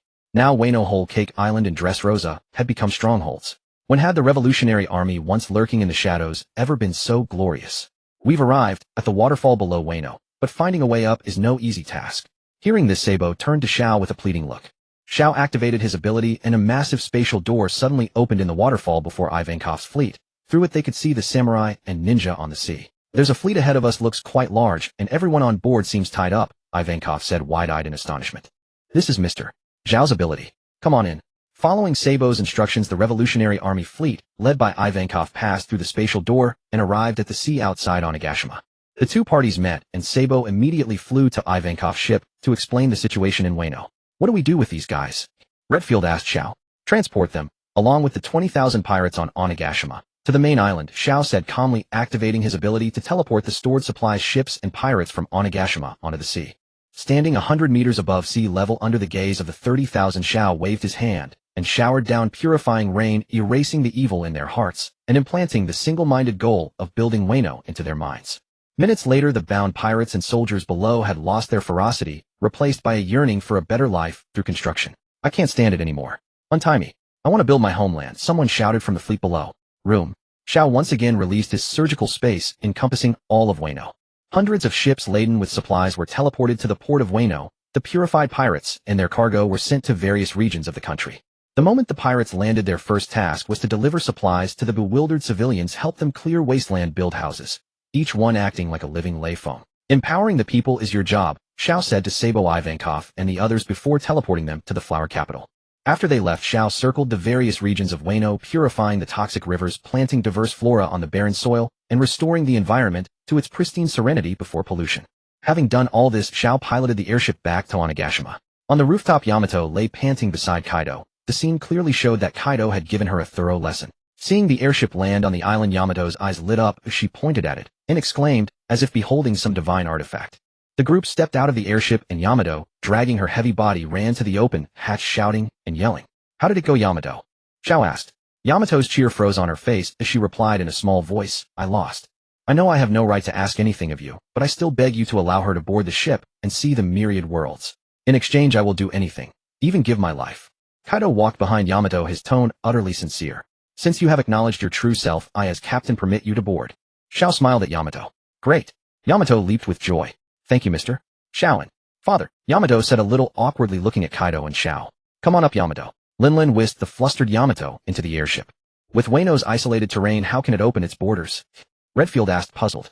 I will change that terrain. Xiao left a single sentence and instantly appeared above the man-made wall at the waterfall of Wano. Activating the power of the float fruit, he negated gravity on the wall built by Wano's people years ago. A colossal ring encompassing the entire country rose into the sky. With the wall removed, a vast amount of fresh water flowed out of Wano. After diverting just enough water for Wano's daily needs, Xiao used his Barbara no Mi ability to split the wall into small pieces, erecting a high barrier on the southern side of Wano and creating a massive lake facing Onigashima, along with a staircase leading down to the ocean. Thus Wano gained a natural defense, a huge lake, and 2 exits to the world. Before long, Wano would be able to make contact with the outside world and establish free trade. This is Wano's opening of the borders. Sabo Dragon has issued a new directive. You and Killer are to remain in Wano to oversee its reconstruction. Your journey alongside Xiao has come to an end. As they organized the people in Hanagasa, Sabo and Killer suddenly received Ivankov's reminder. Both were stunned by Dragon's command for a moment before Killer's expression darkened slightly. Should we say goodbye to him first? Just then the ground suddenly began to tremble. To everyone's astonishment, a massive wall that blotted out the sky rose up while the ocean currents surrounding the island surged downward. Guided by a black speck high in the sky, the wall freely shifted its shape before settling perfectly around every corner of Wano. When those at the coast went to investigate, they were shocked to find that the cliff waterfalls which had blocked outsiders from entering the country had vanished, replaced by 2 sturdy staircases. On these staircases they could build cities and ports, forming ocean-going trade fleets to set sail. And Wano's sea prism stone processing industry would bring prosperity and peace to their nation in the days to come. Aboard the airship, Yamato pressed nearly against the transparent floor, watching Zhao's transformation of Wano below. The founding of a nation. After the complete transformation, Yamato let out a cry and leaped high into the air. Gurgle, gurgle, gurgle. The den mushi in the cockpit suddenly rang, and everyone stared at the endlessly chattering creature, none daring to answer it. 3 seconds later, Xiao teleported into the cockpit and picked up the den mushi. This is Fleet Admiral Sakazuki. How is the work of tracking the revolutionaries progressing? A rough voice came from the other end of the line. Give me a little more time. We're almost there. Never mind, we have plenty of time. For now, suspend the pursuit of the revolutionaries. We've detected traces of a pirate who escaped from the 6th layer of Impel Down. We cannot yet confirm its authenticity, but I'd like you to investigate. Location name. Xiao replied without hesitation. 2 days ago in the waters near Hersky we spotted the successor of the demon Douglas Barrett along with the fanatic war promoter Buena Festa. He's a fusion devil fruit user formerly of the Roger Pirates. Before Akainu could finish, Xiao hung up the phone. That brat dares to hang up on me. Akainu slammed his fist on the table in fury, the smoke from his cigar thickening considerably. Beside him Sengoku chuckled. Being fleet admiral isn't easy, is it? Maintaining face is quite the challenge. Shut up, old hermit. Inside the airship's cockpit Xiao rummaged through and found a log pose pointing toward Hersky. It was exactly what he needed. He planned to seek out Barrett, seize the log pose pointing to One Piece from his hands, and secure funding for future infrastructure projects. Hey, where are we going next? Yamato ran excitedly to the cockpit and asked. To find the great treasure that all dream of, One Piece. At the mention of One Piece, everyone on the ship was stunned. It was something they had sought for decades without success, yet from Zhao's mouth it sounded as easy as a game. That sounds amazing, let's go already. Yamato cheered with eyes shining brightly. Set sail in search of One Piece. Hersky was a chaotic island located in the New World, serving as a transit hub for weapon trading and a gathering place for vicious criminals. What does this place have to do with One Piece? Kaido asked, confused. This is merely a transit point, Xiao said calmly as he exited the airship.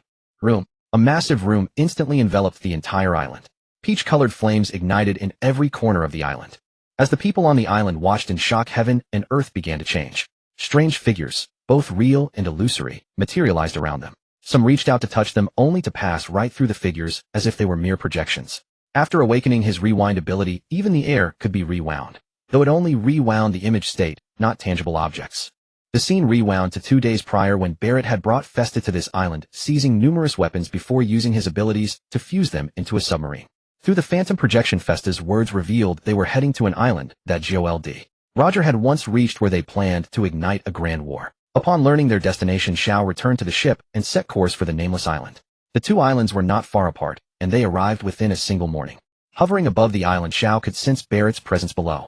Actually, over a year ago he had fought against Barrett. This will be resolved quickly. Who among you wants to accompany me? Xiao asked the group as he walked to the main hall. Mimi. I want to go. Yamato eagerly raised his hand. The others were not so eager.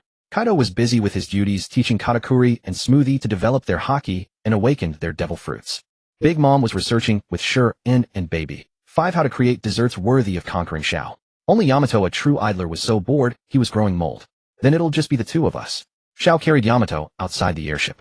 The two plummeted toward the island in free fall. Just before impact, Xiao activated his repulsion ability, allowing them to land safely. Woohoo, that was thrilling.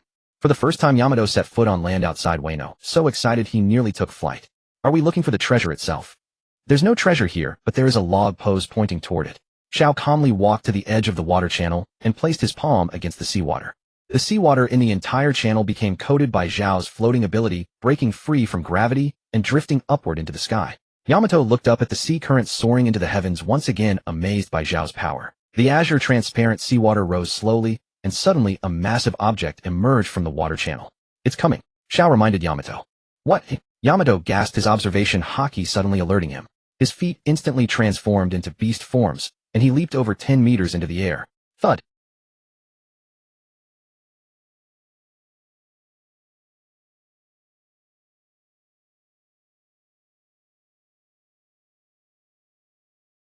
Several cannonballs had their destructive power neutralized by the ice mist, becoming mere large ice chunks, while the submarine in the water was also sealed within crystal ice under the influence of the freezing aura. Xiao controlled his repulsion ability to hurl the submarine onto the ground. After landing, Yamato glared at the submarine thrown before him and asked, "What is this thing? Why did it attack us?"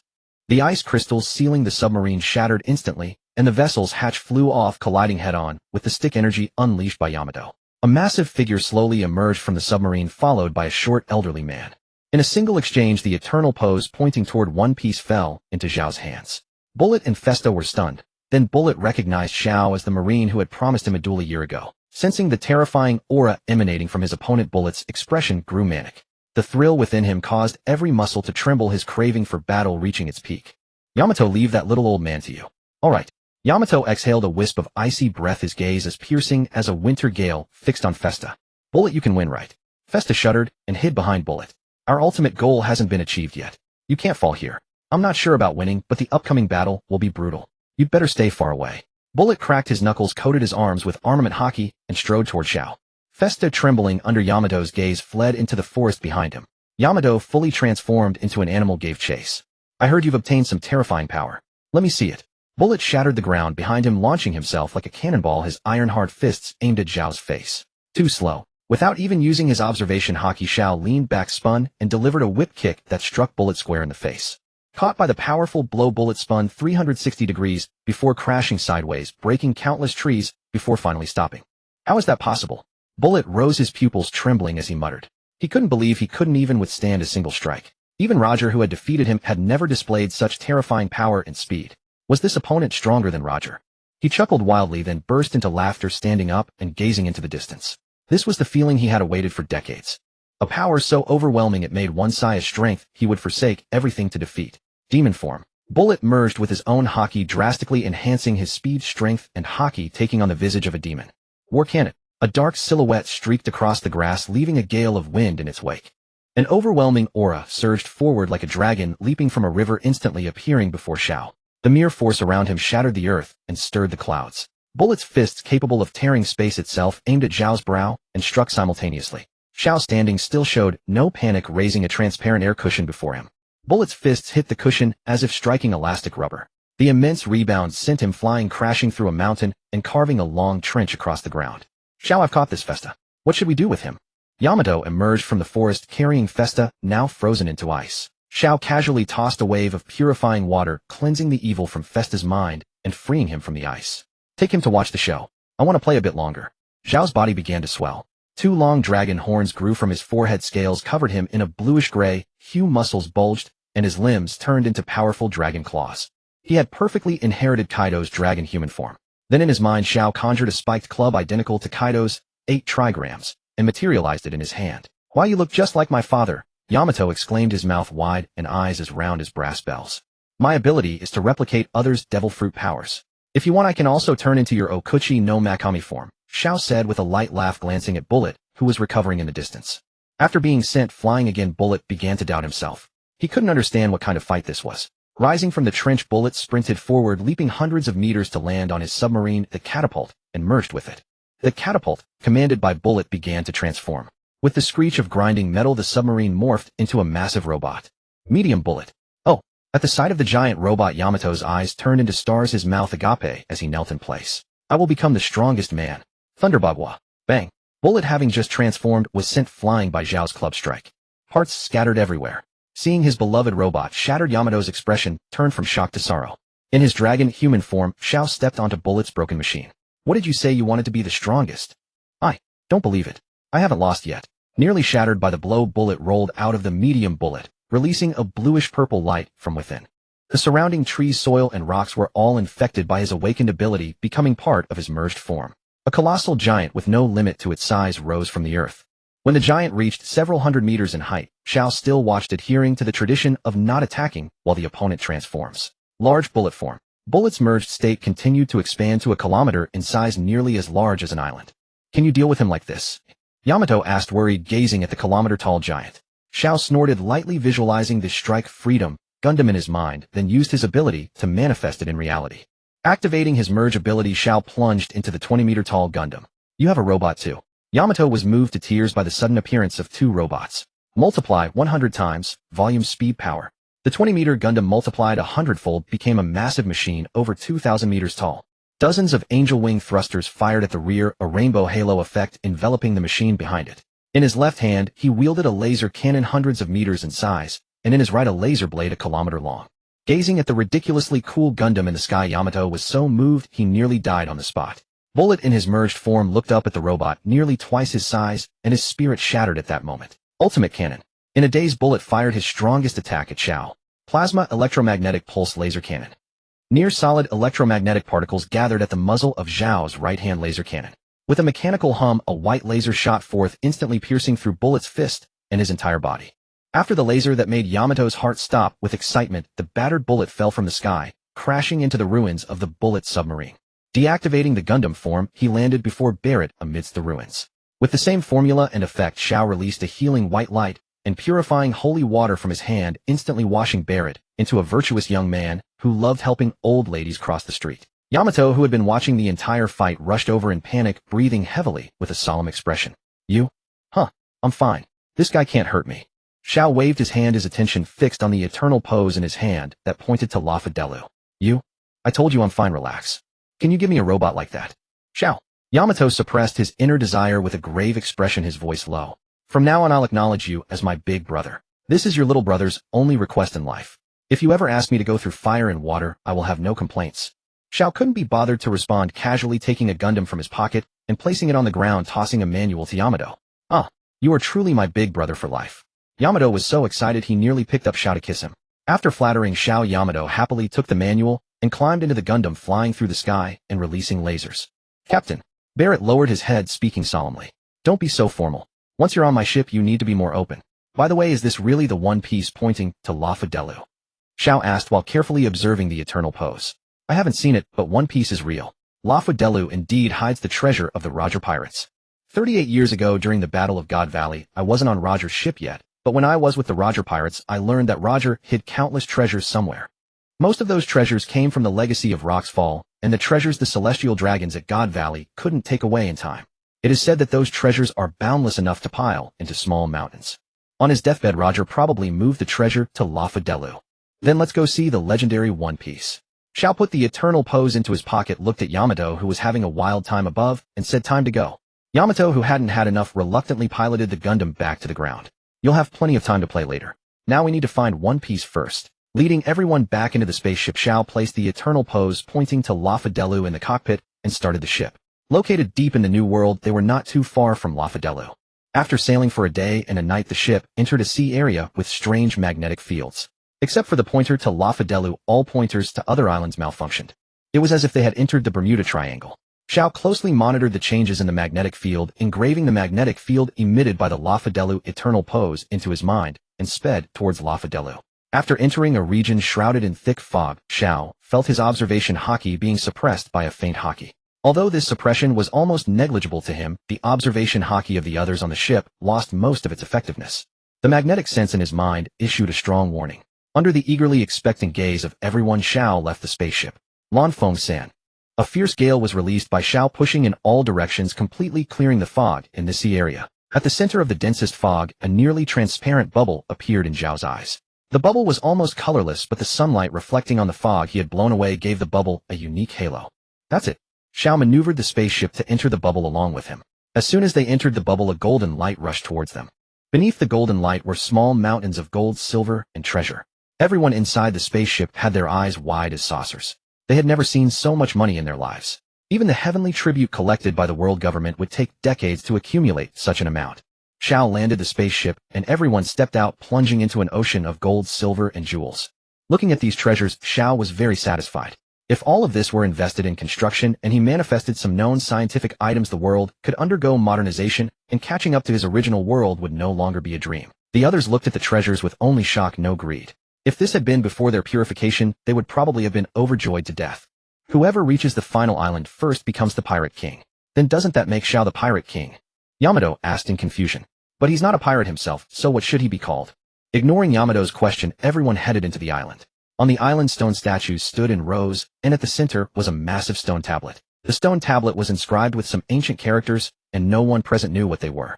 Judging from the meaning conveyed by the surrounding stone statues, 20 kings were pointing their swords at a laughing figure in the center.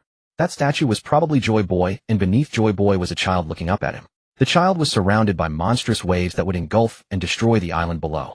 Xiao visualized in his mind using the Huali ability to manifest a robin who could read poneglyphs. Interpret the meaning on the stone tablet. Xiao commanded the replica robin. Yes. Robin walked to the base of the massive stone tablet and began to decipher the text inscribed on it. 900 years ago, one end of the Hongta continent was submerged by a massive tsunami.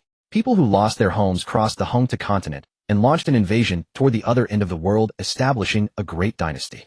The dynasty aggressively invaded the Dong Hai and Nan Hai, which were not yet oceans at that time, and implemented tyranny.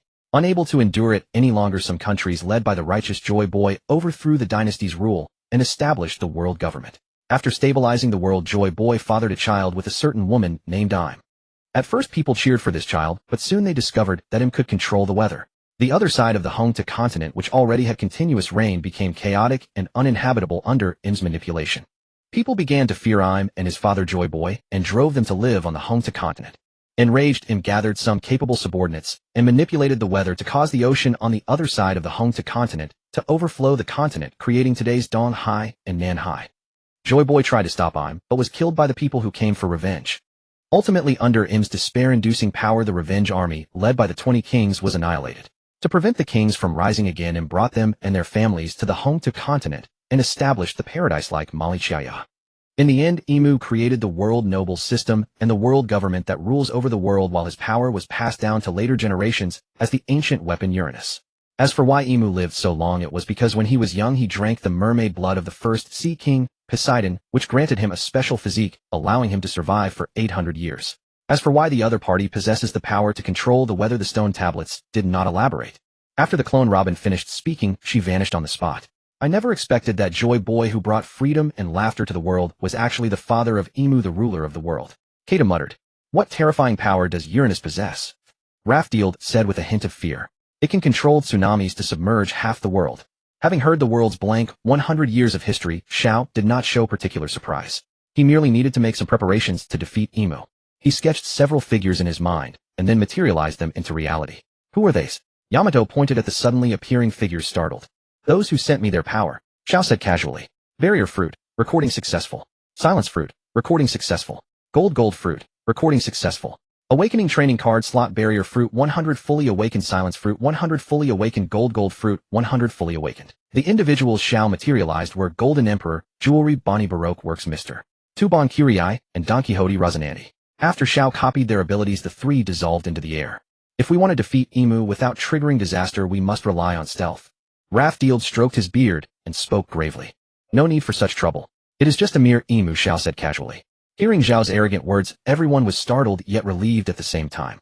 Although Imu's power might be unfathomable, there existed someone even more extraordinary here, nothing to fear.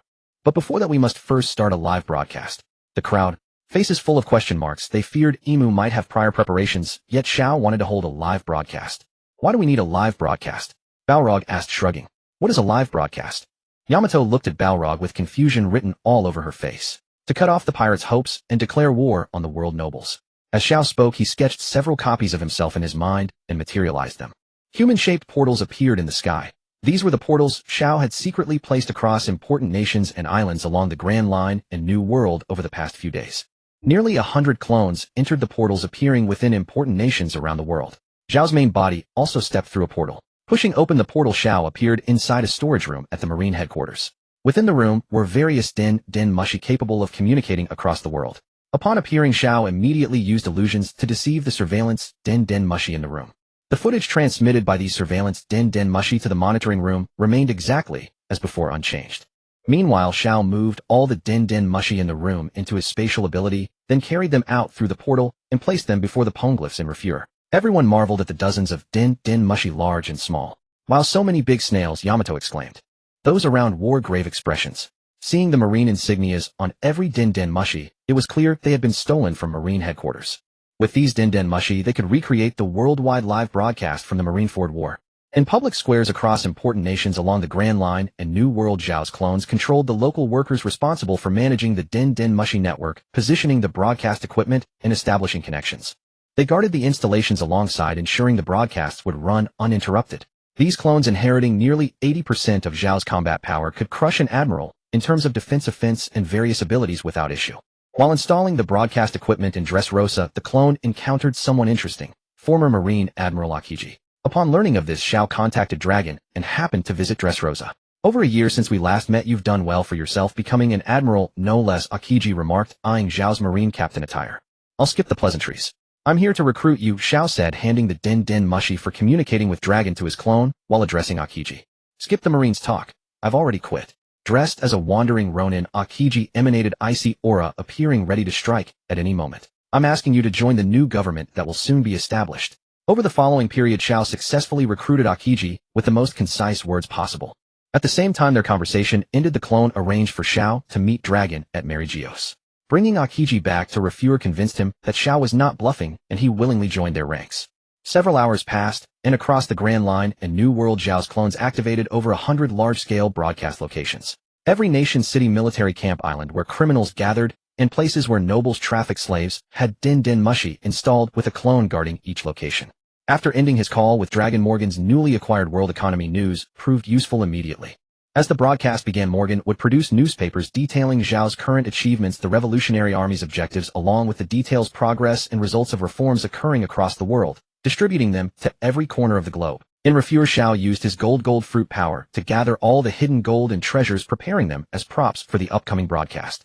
With the help of the maids, Zhao changed into a Marine Admiral's uniform. Beside him, Akiji donned an Admiral's cape crafted by Zhao. Meanwhile, on another side, Akainu Sengoku Kizaru Fujitora and other veteran Marines who had not left headquarters, along with Dragon, leader of the Revolutionary Army, and his cadres, were all materialized by Zhao. Yamato sensed the tense atmosphere and looked at the powerful figures appearing around her. An inexplicable excitement welled up within her heart. She planned to pilot a Gundam and appear alongside everyone in the broadcast, but Zhao ruthlessly rejected her proposal. Zhao modified the bizarre magnetic field in refuer to allow seamless image transmission through the Den Mushi, while also briefing all his clones on what to say during the broadcast. With everything prepared, Zhao informed the clones at various locations through the portal above, conducting the first test broadcast. Yamato rode the Gundam in a circle across the sky before the feed cut. The first test was successful, and the appearance of the robot attracted even more attention. After confirming everything was correct, Zhao issued orders to everyone. Broadcast start. The Den Mushi opened its eyes, and the live broadcast that millions of people worldwide were watching began. Screens lit up across the world, revealing a handsome young man draped in a black cape of justice.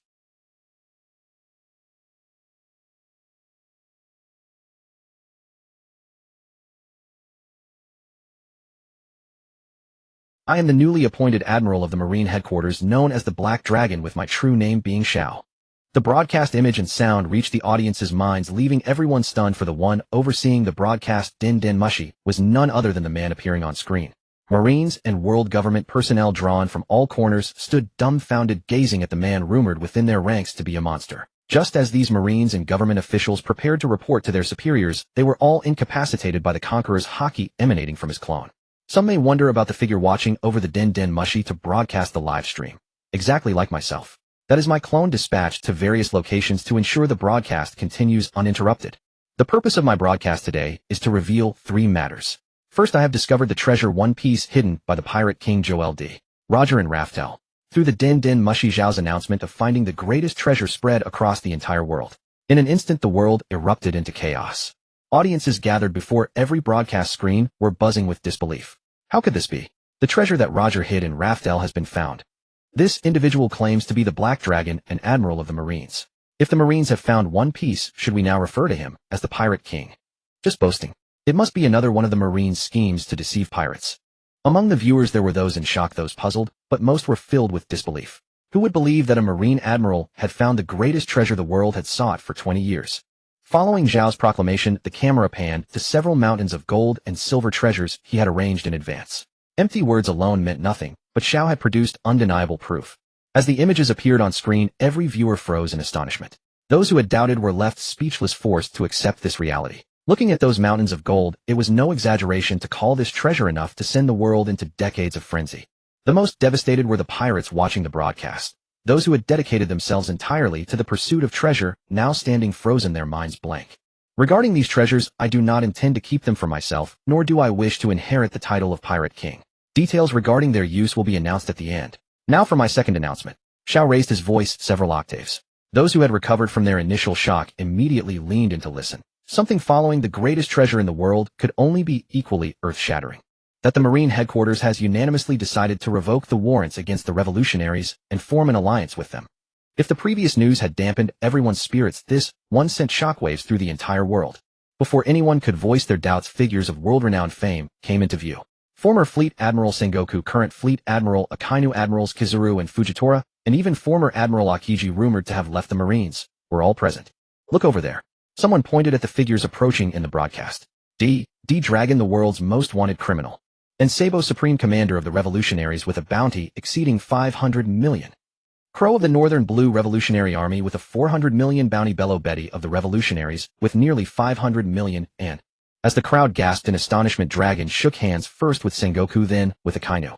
Following Zhao's commands, the fake Akainu and fake Dragon jointly took the microphone and declared, "By the authority of the Marine Fleet Admiral and Revolutionary Army leader, I announce to the world that we have formed an alliance to resist the world government's oppression of the people and eliminate the dangers of Heavenly Dragon's supremacy and tyrannical rule. From this day forward, anyone in this world who harms or exploits the people shall be our enemy." This revelation left the audience completely flabbergasted. Those who harm the people are mostly pirates, and is it not the world government behind the Marines who exploits them? The alliance between the Marines and the revolutionaries made its intentions far too clear. Quick, make it the front page headline. The astute journalist had already alerted the newspapers before the broadcast began, preparing to publish the live content in real time. Those working at lightning speed had already distributed Zhao's first announcement and were now rushing to print the second. Now I shall announce the third matter. The camera returned to Zhao. The revolutionaries will join forces with the Marines to declare war on the world government and the celestial dragons. These words sent the audience into an uproar. Is this a joke? The revolutionaries are allying with the Marines to go to war with the gods themselves? With the combined might of both the revolutionaries and the Marines, they might truly be able to assault the world government and annihilate the celestial dragons. Does this mean we no longer have to pay the tributes to the world government under royal decree? Don't jump to conclusions just yet. Everything remains uncertain. For ordinary people like us, without power, we simply support whoever emerges victorious. Gasps and heated discussions rose and fell throughout the crowd. Today we shall assault Mary Geos and put an end to 800 years of terrifying rule where the celestial dragons were worshipped as gods. After the fall of the world government, the revolutionaries will unite with the Marines to establish a government founded on equality and universal prosperity. The one piece left by Roger will serve as the initial funding to rebuild the Red Line, enabling everyone to live upon its summit. To live atop the Red Line. Such an impractical notion had never crossed anyone's mind before. Yet today, spoken by the man on screen, it suddenly seemed faintly possible. From now on, there will no longer be a world government that can only be revered from below, but a united government standing equal alongside you. Zhao's passionate speech ignited flames within the hearts of the people, a single spark growing into an unstoppable wildfire. Overthrow the world government and establish a united government of equality for all. Someone in the crowd cried out, raising their arm in fervent declaration. Then from another direction, another voice chimed in support. One inspired, two inspired, four, until eventually the majority of those discontented with the world government and their nations erupted in cheers. The sheer scale of the live broadcast was enough to shake the world. Even after Zhao's clones discovered and neutralized all the Marines and CP agents who intended to leak information, countless messages still slipped through. Word quickly reached Akainu's ears. Watching the image transmitted through the Den Mushi, he stood frozen in place. Within Raftel lies not only Roger's treasure, but the truth of history itself. My 3 announcements have concluded. Now a historian shall explain to you the truth of the blank century, the truth about the celestial dragons, and the true ruler behind the world government. Zhao conjured forth the image of an elder seemingly overflowing with knowledge who faced the broadcast lens and began recounting the historical truths Zhao had committed to memory. The New World Marine headquarters. Warships were bustling with preparations outside the harbor, ready to face a fierce battle.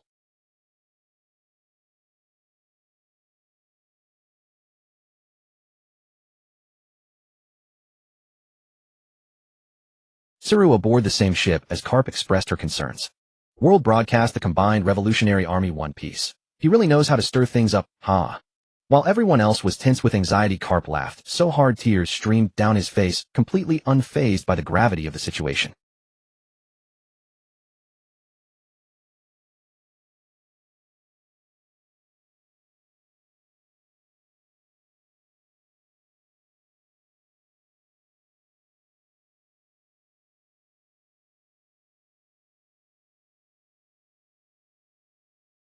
Saru gazed into the distance, her tone laced with resentment as she retorted that his leisurely demeanor was rich, coming from someone whose son led the Revolutionary Army. Report Fleet Admiral Sakazuki. All deployable forces from headquarters have been mobilized. However, Admiral Kazaru has declined to accept orders under the pretext of guarding the Red Line on the opposite side. A vice admiral delivered the report with grave solemnity. That bastard Borisarino. Akainu slammed his fist into the ship's rail, the molten rock erupting from his hand, engulfing his cigar. As for Kazaru's claim about guarding the Red Line, the excuse was utterly baseless and no one could even pinpoint where he was. He was likely biding his time, waiting for the dust to settle before revealing which side he'd pledge loyalty to. What a terrifying weight, Fujitora muttered from his warship. Midoriyushi looked deeply unsettled. Having been struck by Zhao's pet himself, he harbored no illusions that the Marine headquarters' full strength could defeat such a monster. Hey ladies Yuan, are we really going to fight Zhao? Kajii scrambled aboard her warship in a panic. Standing at the bow, her sword Kunbibura trembling in its sheath, Yuan gazed into the distance with deep regret. Perhaps I shouldn't have saved him that day. On Raftel, a terrifying training session was underway. Haki Awakening Progress Observation 100 Armament 100 Conquerors 99. 9.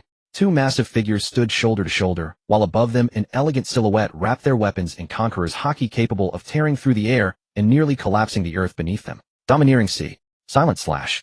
3 devastating shockwaves merged together, striking toward Xiao. About time, it's now. The darkness-wrapped blade erupted with terrifying aura, shattering the surrounding space. One sword-style calm waves. A simple yet profound sword technique the first Xiao had ever learned was unleashed.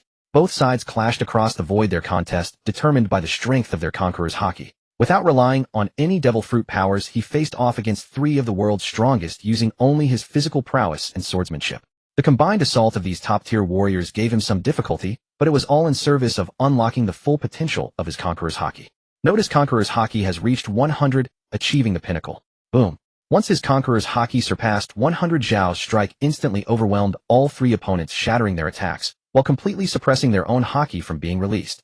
At this moment, his conqueror's haki achieved a comprehensive elevation. Whether used to enhance his attacks or to suppress opponents' haki, it could even shatter their spirits. Kaido, Big Mom, and Rayleigh weren't particularly surprised by this suppression, as Xiao had been dominating them for quite some time now. What they didn't know was that this was all part of Zhao's final haki breakthrough. How was it?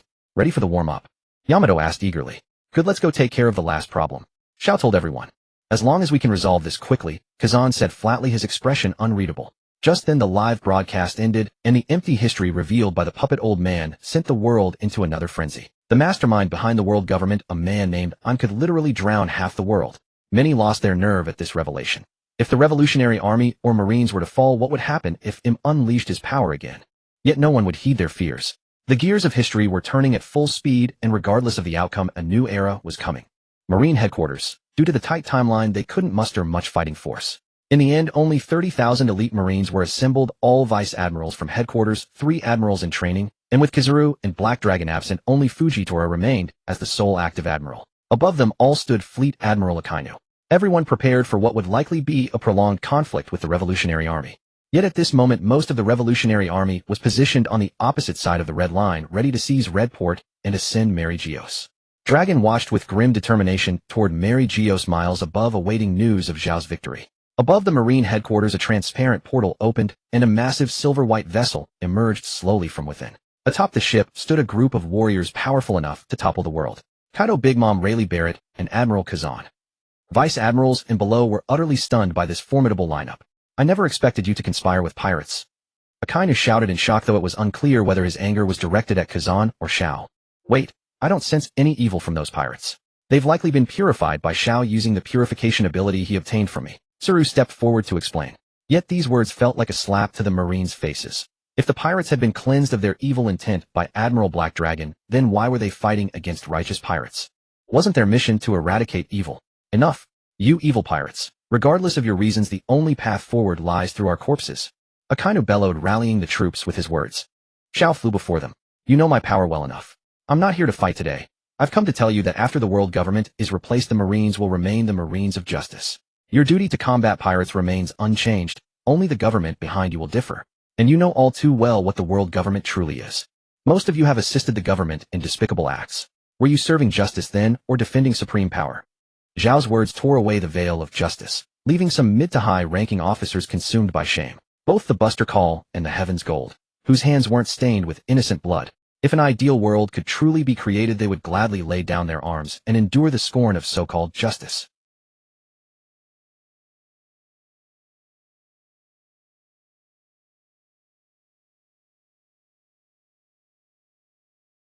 If you want to pass, you'll have to step over my corpse.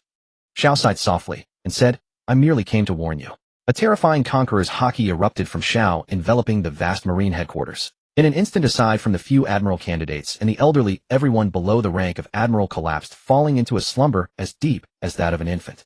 Sengoku simultaneously released his own haki, shielding Garp and Tsuru from the onslaught of that fearsome pressure, yet he could only protect the 3 of them from its influence. Had Xiao not held back, Sengoku would not have been able to sustain even his conqueror's haki field. Gion, Tokicake, and Isho, who had been dissuaded by Xiao from fighting, were automatically bypassed, with the brunt of the haki concentrated on Akainu and Aramaki. As Akainu's ardent admirer Aramaki was directly injured by the haki, while Akainu, though his willpower sufficed, still stumbled slightly. Stay here and await my good news, Xiao said calmly. I told you not unless you step over my corpse. Hellhound.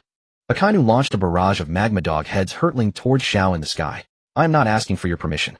Zhao's tone turned cold as he waved his hand, sending out several clones. The clones instantly intercepted Akainu's attack and pinned him to the spot. The group returned to the spacecraft, which vanished from the sky in an instant. Sengoku gazed at the contrail left by the spacecraft and sighed deeply. In what direction will the world change? Mary Geos. A suicide squad of slaves stood at the front, behind them the personal guards of all the celestial dragons in Mary Geos, and further back in the residential area, all the celestial dragons present in Mary Geos had cowered. At that moment the celestial dragons in Mary Geos did not know whether the Marines had turned against them. They had only received a warning from CP0 and reluctantly deployed soldiers as a precaution. Only the 5 elders and Imu truly knew the Marines' predicament. They also learned that the Marines had failed to stop Xiao and that he would soon arrive. The 5 knelt in unison before the empty throne, awaiting Imu's orders. Imu's past, which he had desperately concealed, had been broadcast to the world by Xiao, and the heart that had been still for centuries now burned with fury. Imu, hidden in the shadows, slowly walked into the sacred light above the empty throne, revealing the face of an 18-year-old youth. He drew the sword at his waist and pointed it into the distance. The 5 elders understood at once and quickly strode out of the room to prepare for battle. Leaving the empty throne, Imu hurried to an iron door, twisted the valve, and entered the cold flower room where the bond between him and his father was preserved, a giant straw hat they had made together. Raising his long sword, Imu slashed down fiercely, cutting the straw hat in two. He tossed a candle flame onto the hat and left the flower room without looking back, returning to his solitary empty throne.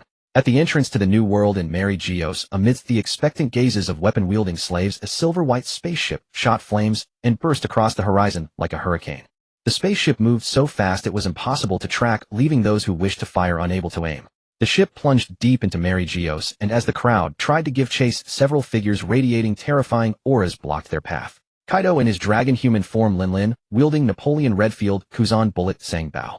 Together they stood like an insurmountable wall. With their backs to them, they faced the 5 old men approaching slowly. "What are you waiting for? Fire!" the CP0 commander roared. The moment the slaves and guards opened fire, several terrifying bursts of Conqueror's haki spread out, instantly engulfing the entire army guarding the celestial dragons. Within 2 seconds, everyone collapsed to the ground, sprawled and unconscious. Not even the elite CP0 agents could withstand it. "It's been a long time since I've fought. Ooh, I wonder if these old bones can still take it," one of the 5 joked. "For Lord Imu, let us sacrifice our lives."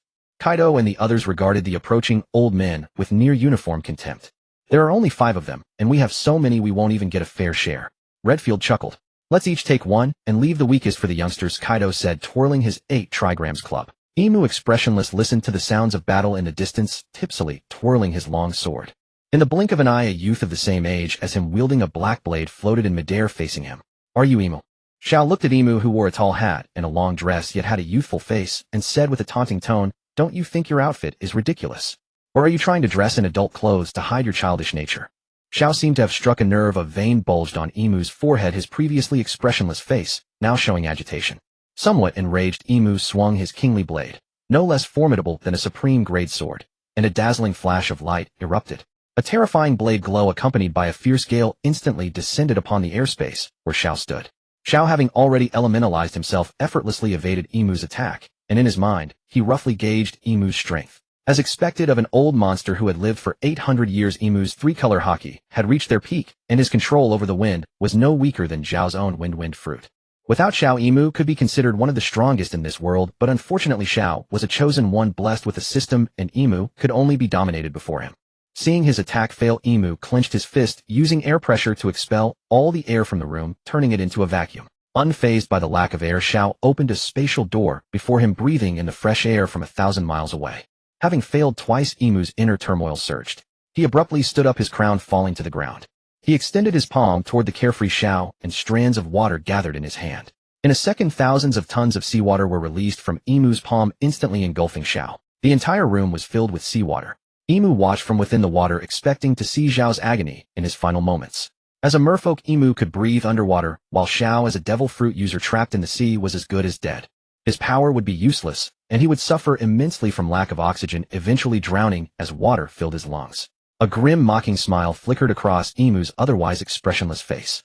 This was the fate of those who defied him, who defied a god. Trapped in the seawater, unable to open a spatial door, Xiao struggled to appear as a drowning man, flailing and gasping, his face twisted in pain. Just as Imu was about to laugh at Zhao's misery, a beam of light appeared before him. In the next blink, he saw Zhao's amiable expression right in front of his eyes. With the seawater crashing down, a resounding slap echoed across Imu's face. Sent flying from midair, Imu's disheveled body slammed directly into the empty throne, shattering it into pieces.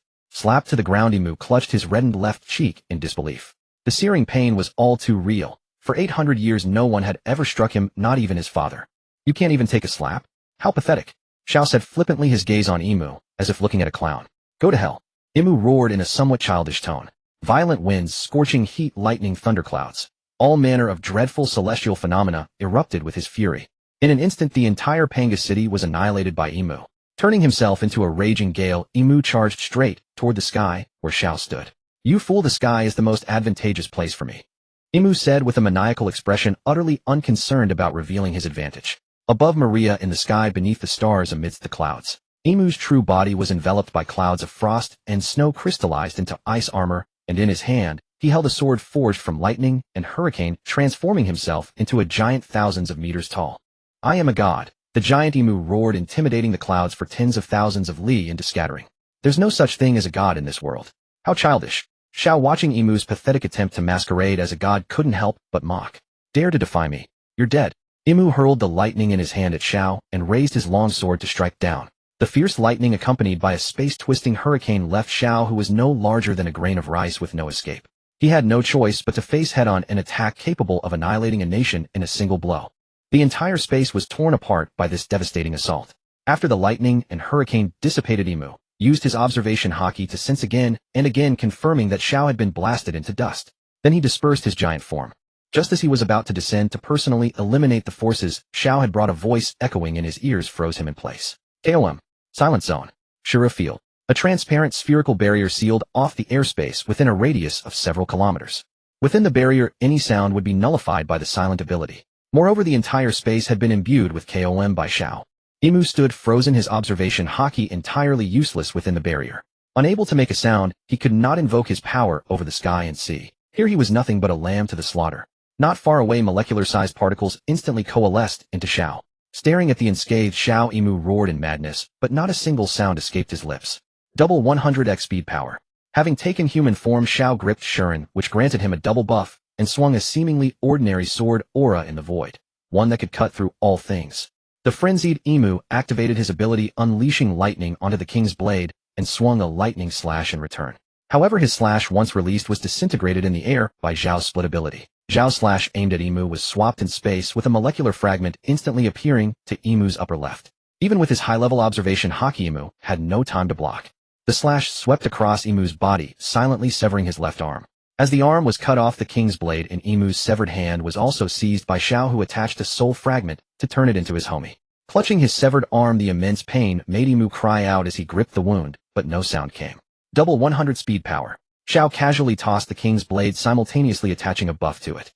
Boosted by the multiplier, the king's blade flew rapidly toward a certain direction. Just as it was about to fall to the ground, a portal leading to Imu opened, and the blade flew through it, emerging in an instant to pin Imu in midair.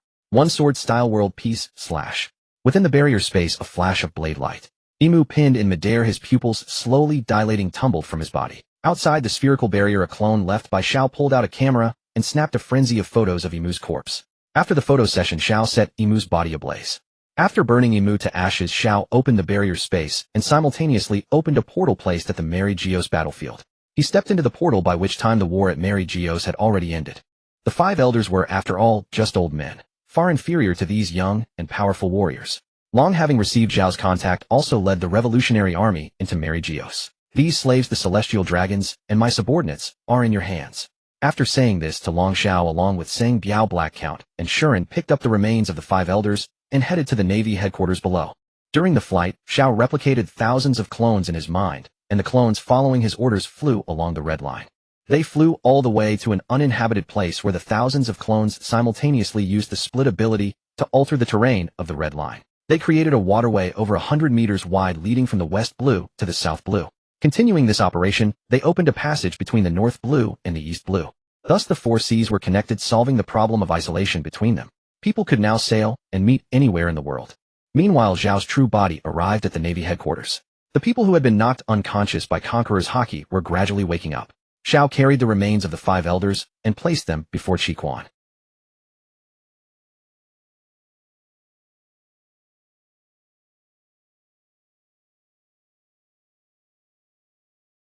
In the near future, there will be no more pirates roaming the seas. People can sail freely, farm on the Red Line, and live in peace and prosperity. No one will starve, and there will be no more wars. Without evil, justice no longer needs to pursue power madly. Is this the world you want? Xiao extended his hand to Qiquan, no longer prying into his thoughts, but silently waiting for his answer. Is such a world really possible? Qiquan laughed self-deprecatingly, as if his years of effort were nothing compared to what Xiao had accomplished in a few months. Of course it will come in the near future. The world will step into an era you can hardly imagine. Xiao said, not only to Qiquan, but to the entire navy. Even if I say no now, it's useless, isn't it? Qiquan laughed in relief and grasped Xiao's hand. Sizzle, a sizzling sound of searing flesh came from between their palms. What the hell are you doing? Xiao snatched his hand back, the spot burned by magma, healing instantly. Nothing, just feeling annoyed and taking the chance to get back at you. Qiquan said with a straight-faced joke. Yo, it seems everything ended perfectly. Looks like I was too slow again. Huan Yuan said with a sincere expression. Borsellino. Oh my Marshal Qiquan, do you have any further orders? You're fired.